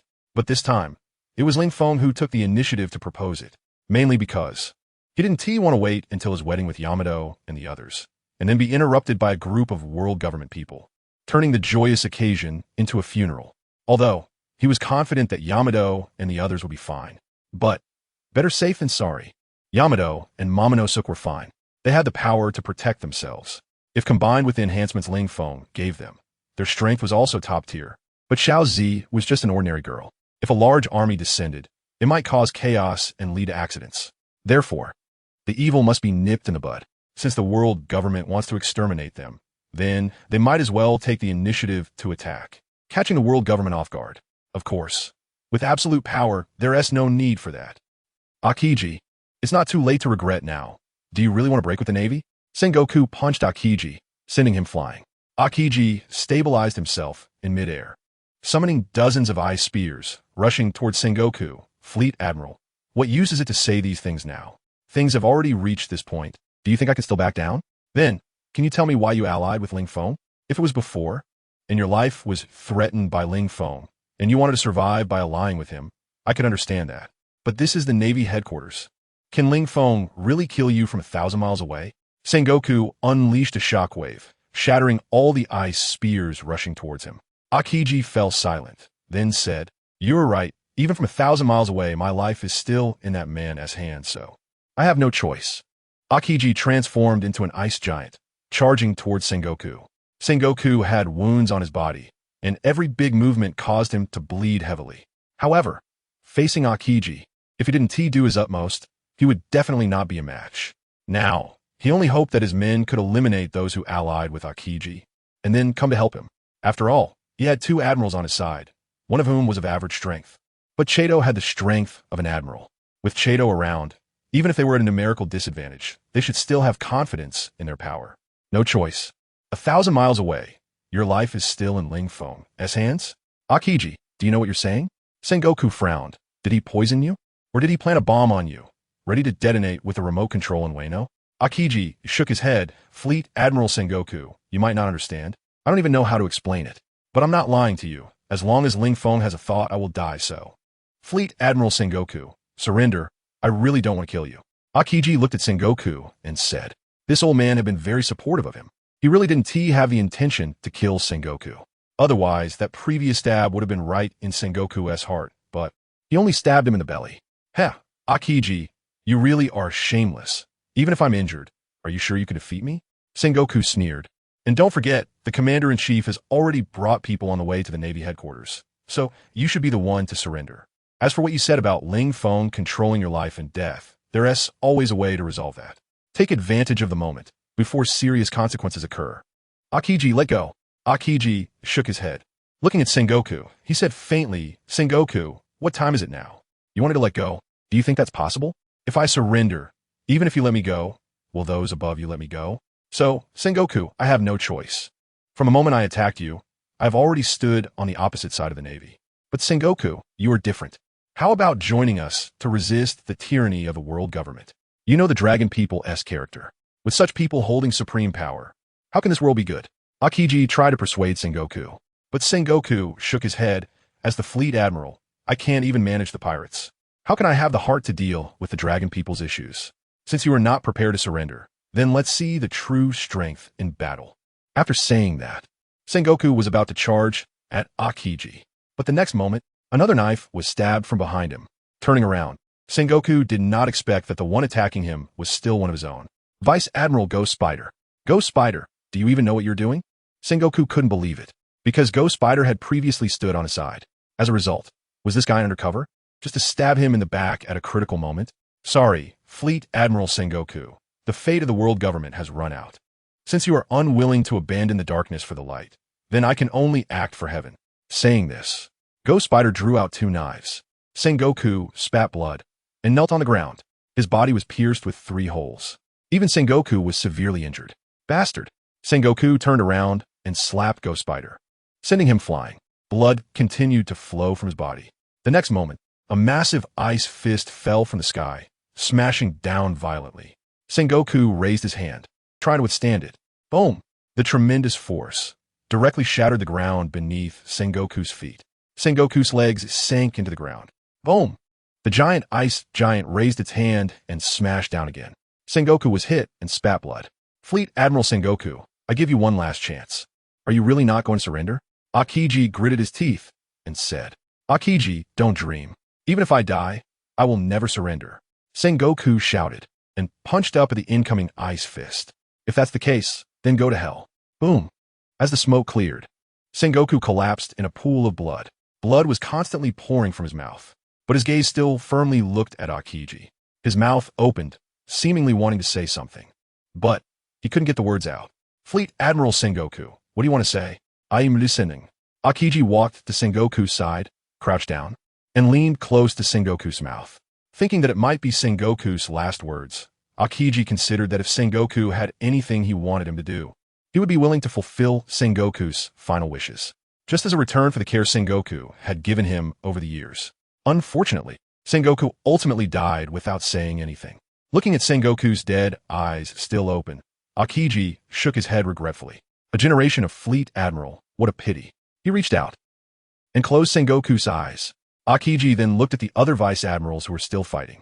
He shouted loudly, with Sengoku's death, are you still not going to surrender? The vice admirals heard Akiji's words and all stopped fighting, especially the vice admirals on Sengoku's side. They completely did not expect that Akiji had actually killed Sengoku. Moreover, so easily? Damn it, Admiral Chafeng, what should we do now? Several vice admirals looked at Chafeng and asked, Chafeng sighed, what else can we do? Of course, we continue to fight. Otherwise, do you plan to switch sides to Kaido? If that's the case, does it live up to the justice you carry on your backs? That's right, for justice, to avenge Fleet Admiral Sengoku kill. In the end, the battle continued. Why bother? Akiji shook his head as he watched his colleagues continue to resist. If possible, he really did not want to continue this mutual slaughter. But this is what you forced me to do. In the sky, Lin Feng stood on Kaido's head, watching the battle scene below. Shaking his head, Akiji, that guy, hasn't entered the battle yet? He's really slow. Big Mom, go help out and clear out those disobedient guys. Kaido said to Big Mom, who was standing by. No problem. The next moment, Big Mom descended from the sky on a white cloud. With one sword, she split a resisting giant vice admiral in half. Big Mom, how did you get here? Feng frowned as he looked at the suddenly appearing Big Mom. Originally, the battle situation was already unfavorable for them. Now, a Yonko has appeared? Is this really the end for the Navy? Will the world government's reinforcements arrive? Mama, does it matter when I arrived? No, it doesn't matter. What matters is that you are about to die. Saying this, Big Mom engaged in battle with Feng. Half an hour later, the battle ended. Big Mom and Akiji's side achieved victory. This was only natural. From today onwards, the Navy will be under my command. Everyone here, who agrees and who opposes? Kaido circled in the sky, his lantern-sized dragon eyes staring down at the Navy soldiers and questioning them. In the face of Kaido's questioning, no one dared to oppose. Fleet Admiral Sengoku was dead, Admiral Feng was dead, and several vice admirals were also dead. They opposed now. What difference was there from seeking death? Kaido, Kaido, Kaido. Someone shouted Kaido's name. Soon, others followed suit. The name Kaido spread throughout the entire Navy headquarters. Kid, next, let's go to Mariewa and pull the dragon people down from their pedestal. How about that? Kaido prepared to strike while the iron was hot and take down the entire world government. In this way, the whole world would submit to Kaido. Even if there were still some countries at sea choosing to resist, the world government would take care of them. And dealing with those small countries would be a piece of cake. Hey, what the hell is happening? Warlord Dracul Mihawk looked at the shattered Navy headquarters and said. He was summoned by the Navy headquarters, preparing to deal with the beast pirates. As a result, what did he see? Navy headquarters was attacked. Besides Dracul Mihawk, the remaining 7 warlords were all present as well. The world's most beautiful woman, Emperor Hancock, the tyrant Bartholomew Kuma, Gecko Moria, Crocodile, and the fishman pirate Jinbe. As for Don Quixote da Flamingo, he had long been subdued by Ling Feng, so he didn't come. The 6 warlords looked at each other, unsure of what to say. They were aware of Kaido's conquest of the New World. Of course, they also understood that the world government would never allow Kaido to be so arrogant. Sure enough, the world government summoned them to prepare to deal with the beast pirates together. They gathered at Navy headquarters, thinking that with their combined forces and the world government, they would crush the beast pirates in Wano. But what is this? Looking at Kaido and Big Mom standing in the center of the square, the warlords were unsettled. From the looks of the battle, it was already over. Since the battle had concluded, the ones still standing were naturally the victors, with Kaido and Big Mom so prominent. The outcome was clear. The battle was over. So what should they do now? A few of the warlords were dumbfounded. However, Gecko Moria angrily charged at Kaido. Kaido, I want you dead. The moment Moria saw Kaido, he recalled his former companions. Those friends were taken down one by Kaido. He had almost forgotten them. But now, Kaido, upon hearing someone say they wanted to kill him, he turned around and saw the round-bellied Gecko Moria. He curiously asked, "Who are you?" Gecko Moria abruptly stopped, nearly tripping. "Bastard, how dare you ask who I am?" Gecko Moria bared his teeth at Kaido. "I am the warlord, Gecko Moria, the man who fought you 20 years ago and was defeated." Hearing Moria's words, Kaido chuckled and shook his head. "Oh, so it's a loser from 20 years ago? But it's been so long, I really can't remember. So what do you want now? Seeking revenge for being defeated 20 years ago? That's right, I want to kill you." Gecko Moria shouted. Then he was sent flying by Kaido's thunderbottle, crashing into the sea. Glug glug. Seawater continuously poured into Gecko Moria's mouth. As a devil fruit user, Moria had no strength in the sea. He could only sink deeper and deeper. The remaining warlords had no intention of saving him. After all, though they were all warlords, their relationships were merely average. Some of them hadn't even met in person. Oh, the 7 warlords, all gathered together? After knocking Gecko Moria away, Kaido smiled at the remaining warlords. "So, do you want to join my camp? I advise you to think carefully. Moria's fate is right in front of you. Joining me is definitely better than dying in the sea, having your body eaten by fish, right?" Kaido squinted. "Boring. I wouldn't join you even if I had to." Boa Hancock rolled her eyes upon hearing Kaido's words and turned to leave. Dracul Mihawk did the same. Joining Kaido, what a joke. Even if they joined the world government and became warlords, most of the time, they would completely ignore the world government. Only in situations like this, when the world government declared war on the beast pirates and needed them, did they have to come. After all, if they didn't come, they would be removed from the warlords. This was not a good thing for them. even if they weren't afraid of the Navy's pursuit. The occasional harassment from the Navy could still be quite annoying. Moreover, the title of warlord brought them a lot of conveniences. Let us go, since you're here. Do you think you can leave? Kaido blocked the way of the few who were trying to leave. Dracul Mihawk drew his strongest black blade, Knight. Hawkeye, are you going to resist me? Who gave you the courage? Looking at the blade drawing Mihawk, Kaido smiled. I'm used to loneliness. I don't like joining others. Kaido, give me a favor and let me leave. How about that? I promise I won't obstruct your plans to dominate the world. Mihawk didn't want to fight. Perhaps he understood that he definitely couldn't win. But surrendering was even less desirable. Ha ha ha. Give you a favor? Hawkeye, that's really hilarious. Why should I give you a favor? Moreover, you're refusing to join me. Did you give me a favor? Kaido looked at Mihawk with a sneer. And you all, are you preparing to resist me together? Boa Hancock, Crocodile, Tyrant Kuma, and Jinbe looked at each other. Kaido, do you really think you could defeat all 5 of us by yourself? Crocodile said to Kaido, let us leave. You go your way, I go mine. Can't we just let it be? Heck, Crocodile. The waste who had his arm cut off by Whitebeard. You think you have the right to say such things? Even Whitebeard couldn't withstand my punch. Do you think you 5 waste can contend with me? Waste is always waste, no matter how many of you there are. What use is it? Kaido insulted the 5. Although Kaido valued talents, under Ling Feng's influence he had become less concerned about ordinary talents. Moreover, the New World was already under his feet. The Navy headquarters was also under his control. The commander-in-chief of the world government's entire army and its forces had been destroyed by him in the previous battle. It can be said that he was very close to the position of the king of the world. Therefore, regarding the few warlords in front of him, whether they submitted to him or not, Kaido was no longer very concerned. In short, his perspective had risen. So, if the few warlords in front of him did not recognize the situation, then he would directly eliminate them, rather than continue to persuade them to surrender. Bastard Kaido, who the hell are you calling waste? Crocodile could no longer tolerate it and directly launched an attack on Kaido. Desert Scythe. Crocodile's right hand transformed into a scythe made of sand, fiercely slashing down at Kaido's shoulder. However, Kaido's body was as hard as diamond, rendering his attack ineffective. Instead, the recoil force shattered his sand scythe. Kaido stepped forward, reaching for Crocodile's body. Crocodile attempted to elementalize and escape, but was a step too late. Kaido directly grabbed him with armament haki and then forcefully pressed him to the ground. The immense impact caused the sand crocodile to spit blood. Fishman Karate, 5,000 with straight punch. The sea hero Jinbe seized the opportunity to punch Kaido. However, Kaido countered and sent him flying. Mihawk also chose to fight. Bartholomew Kuma was still hesitating on the sidelines. The Navy was wiped out, which actually wasn't a big deal for him as an undercover agent of the Revolutionary Army. After all, the Revolutionary Army aims to overthrow the world government, and the Navy is a wall standing in their way. Now that the Navy has fallen, it can be said that they have been destroyed, but in reality, only a part of them has died, while the rest has been conquered by Kaido. Speaking of which, the Revolutionary Army also has enmity with the Beast Pirates, mainly because the headquarters of the Revolutionary Army is in the New World. However, after Kaido conquered the New World, the Revolutionary Army chose to withdraw to preserve their strength, essentially abandoning their stronghold, which is quite embarrassing. But the Revolutionary Army had no choice. They have become powerful now, and they can only choose to retreat. Otherwise, if they fought Kaido, it would be uncertain whether they would win. But even if they could win, the Revolutionary Army would definitely be crippled. At that time, it would only benefit the world government. This situation is naturally something the Revolutionary Army does not want. Woman, where are you going? Ling Feng blocked Boa Hancock's path and asked with a smile.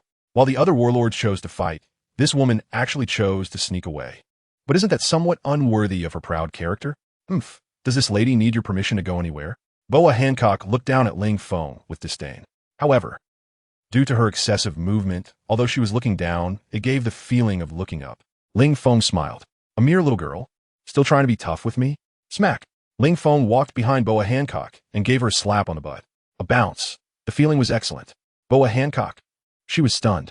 She never expected that Ling Feng would do such a thing to her. Woman, you are bold. Boa Hancock glared at Ling Feng. Heh, is that considered bold? Do you believe I could do something bolder? Ling Feng looked at Boa Hancock with a mischievous smile. Fragrant foot. Boa Hancock's attack came swiftly, but Ling Feng slapped her on the butt again. The impact made her lunge forward, almost losing her balance and falling to the ground. Bastard! How dare you humiliate me like this? Boa Hancock's face turned red. Kiss gun. Boa Hancock pointed her finger at her red lips and kept shooting at Ling Feng. Anyone hit by her kiss gun would be petrified into a statue. Bang, bang, bang. However, Ling Feng strolled forward, effortlessly dodging all the bullets. After a while, Ling Feng appeared in front of Boa Hancock. Then his body rapidly grew larger. After all, Boa Hancock is quite tall, and she was also wearing high heels. If he stood in front of her with a normal body size, he would probably have to look up at her. But Ling Feng did not like looking up at others, especially not at a woman. Ling Feng's sudden growth startled Boa Hancock. Her legs instinctively took 2 steps back. As a result, she lost her balance and fell directly to the ground. Seeing this, Ling Feng reached out and wrapped his arms around Boa Hancock's waist, carrying her in a princess hold. Boa Hancock. Bastard, put me down. Boa Hancock's small fist kept pounding on Ling Feng, hoping he would let her go.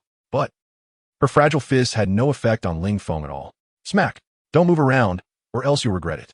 Ling Feng slapped Boa Hancock again to make her behave. Bastard, put me down quickly, or I will definitely kill you. Boa Hancock cursed at Ling Feng. Then, she was harshly dealt with again. That little brat. Kaido was being besieged, and then saw Ling Feng leisurely carrying Boa Hancock away, which made him feel envious and jealous. Here I am, working hard, while that brat is working hard on Boa Hancock. Moreover, in 2 days, it will be that brat's wedding. Is he planning to enjoy himself one last time before marriage? Because Kaido's gaze wandered, looking towards Ling Feng's side. The warlords found the opportunity. Various attacks hit Kaido, causing him to stagger back. His clothes were also torn into rags, looking quite miserable. What do you want to do to me? Boa Hancock hugged her arms, shrinking back against the headboard, fearfully looking at Ling Feng and questioning him. Ling Feng shrugged. Woman, look at the current environment, look at the task at hand, a lone man and a woman alone in a room. What do you think I would do? You dare. Boa Hancock glared at Ling Feng. TCH, what do I have to be afraid of? I've even attacked the Navy headquarters. Do you think you're scarier than the Navy headquarters? Ling Feng laughed and started taking off his clothes. Boa Hancock. While Ling Feng was undressing, Boa Hancock launched another attack. Captive arrow. Boa Hancock posed as if drawing a bow and shot pink arrows. However, when the arrows reached the edge of Ling Feng's body, they shattered and disappeared. This made Boa Hancock's eyes widen in disbelief. What did this man do? Why did my attack have no effect? Don't waste your effort. It's useless. Ling Feng looked at Boa Hancock and said, I have things to do, so I'll try to finish the fight in an hour. You cooperate and take off your clothes by yourself. Boa Hancock. Are you crazy? Who would cooperate with you? Boa Hancock cursed at Ling Feng. Ling Feng shrugged. Why not? If you don't cooperate, do you want me to force you? Boa Hancock. 1 hour later, Boa Hancock obediently followed behind Ling Feng. On the other side, the battle between Kaido and the warlords had also concluded. Little brat, are you done? Looking at Boa Hancock following Ling Feng, Kaido said irritably, Hey, did you finish? Ling Feng looked at the 4 fallen warlords. It seemed they were all dead. This was beyond Ling Feng's expectations. I originally thought Kaido would choose to recruit these few warlords. As a result, he directly killed them? Has Kaido's interest changed? Wasn't he very protective of talent before? Yes. These guys are too tough, and none of them are willing to surrender.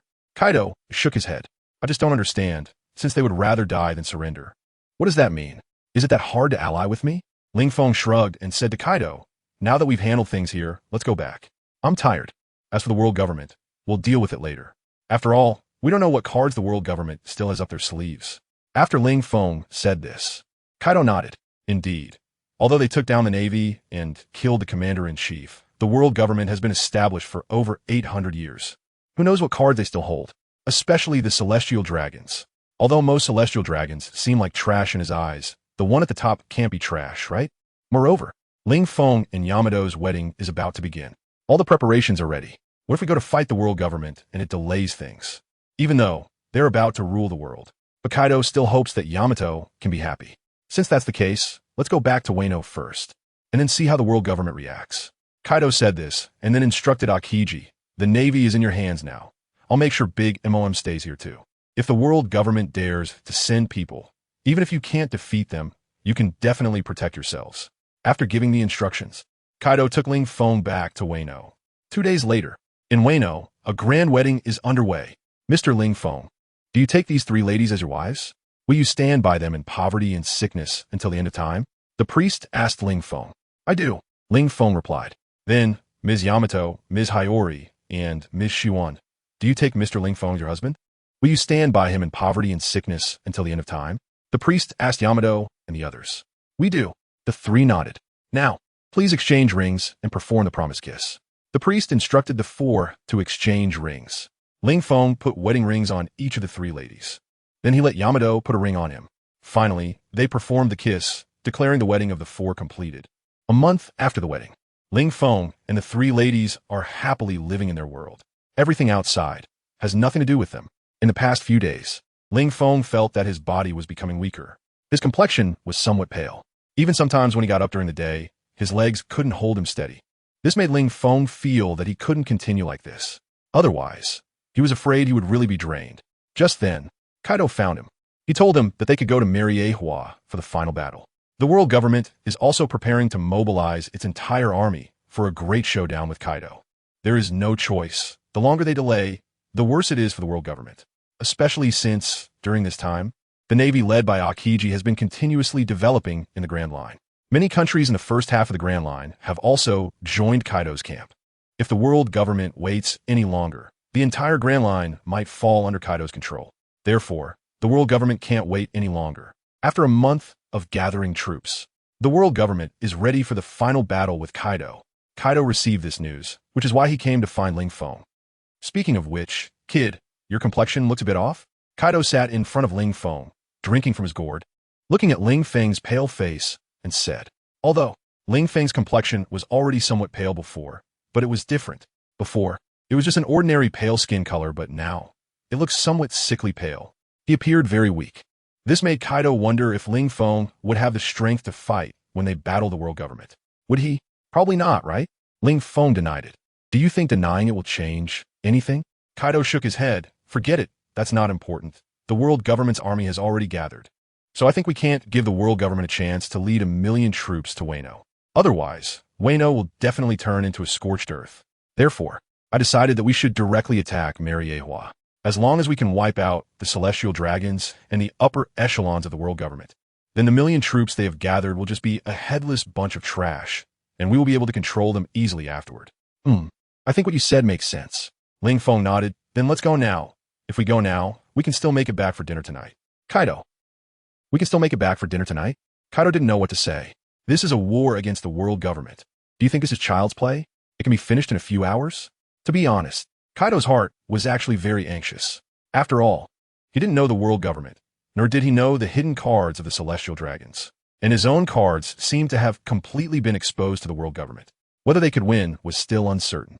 However, looking at Ling Feng's relaxed and calm face, Kaido, for some reason, also relaxed.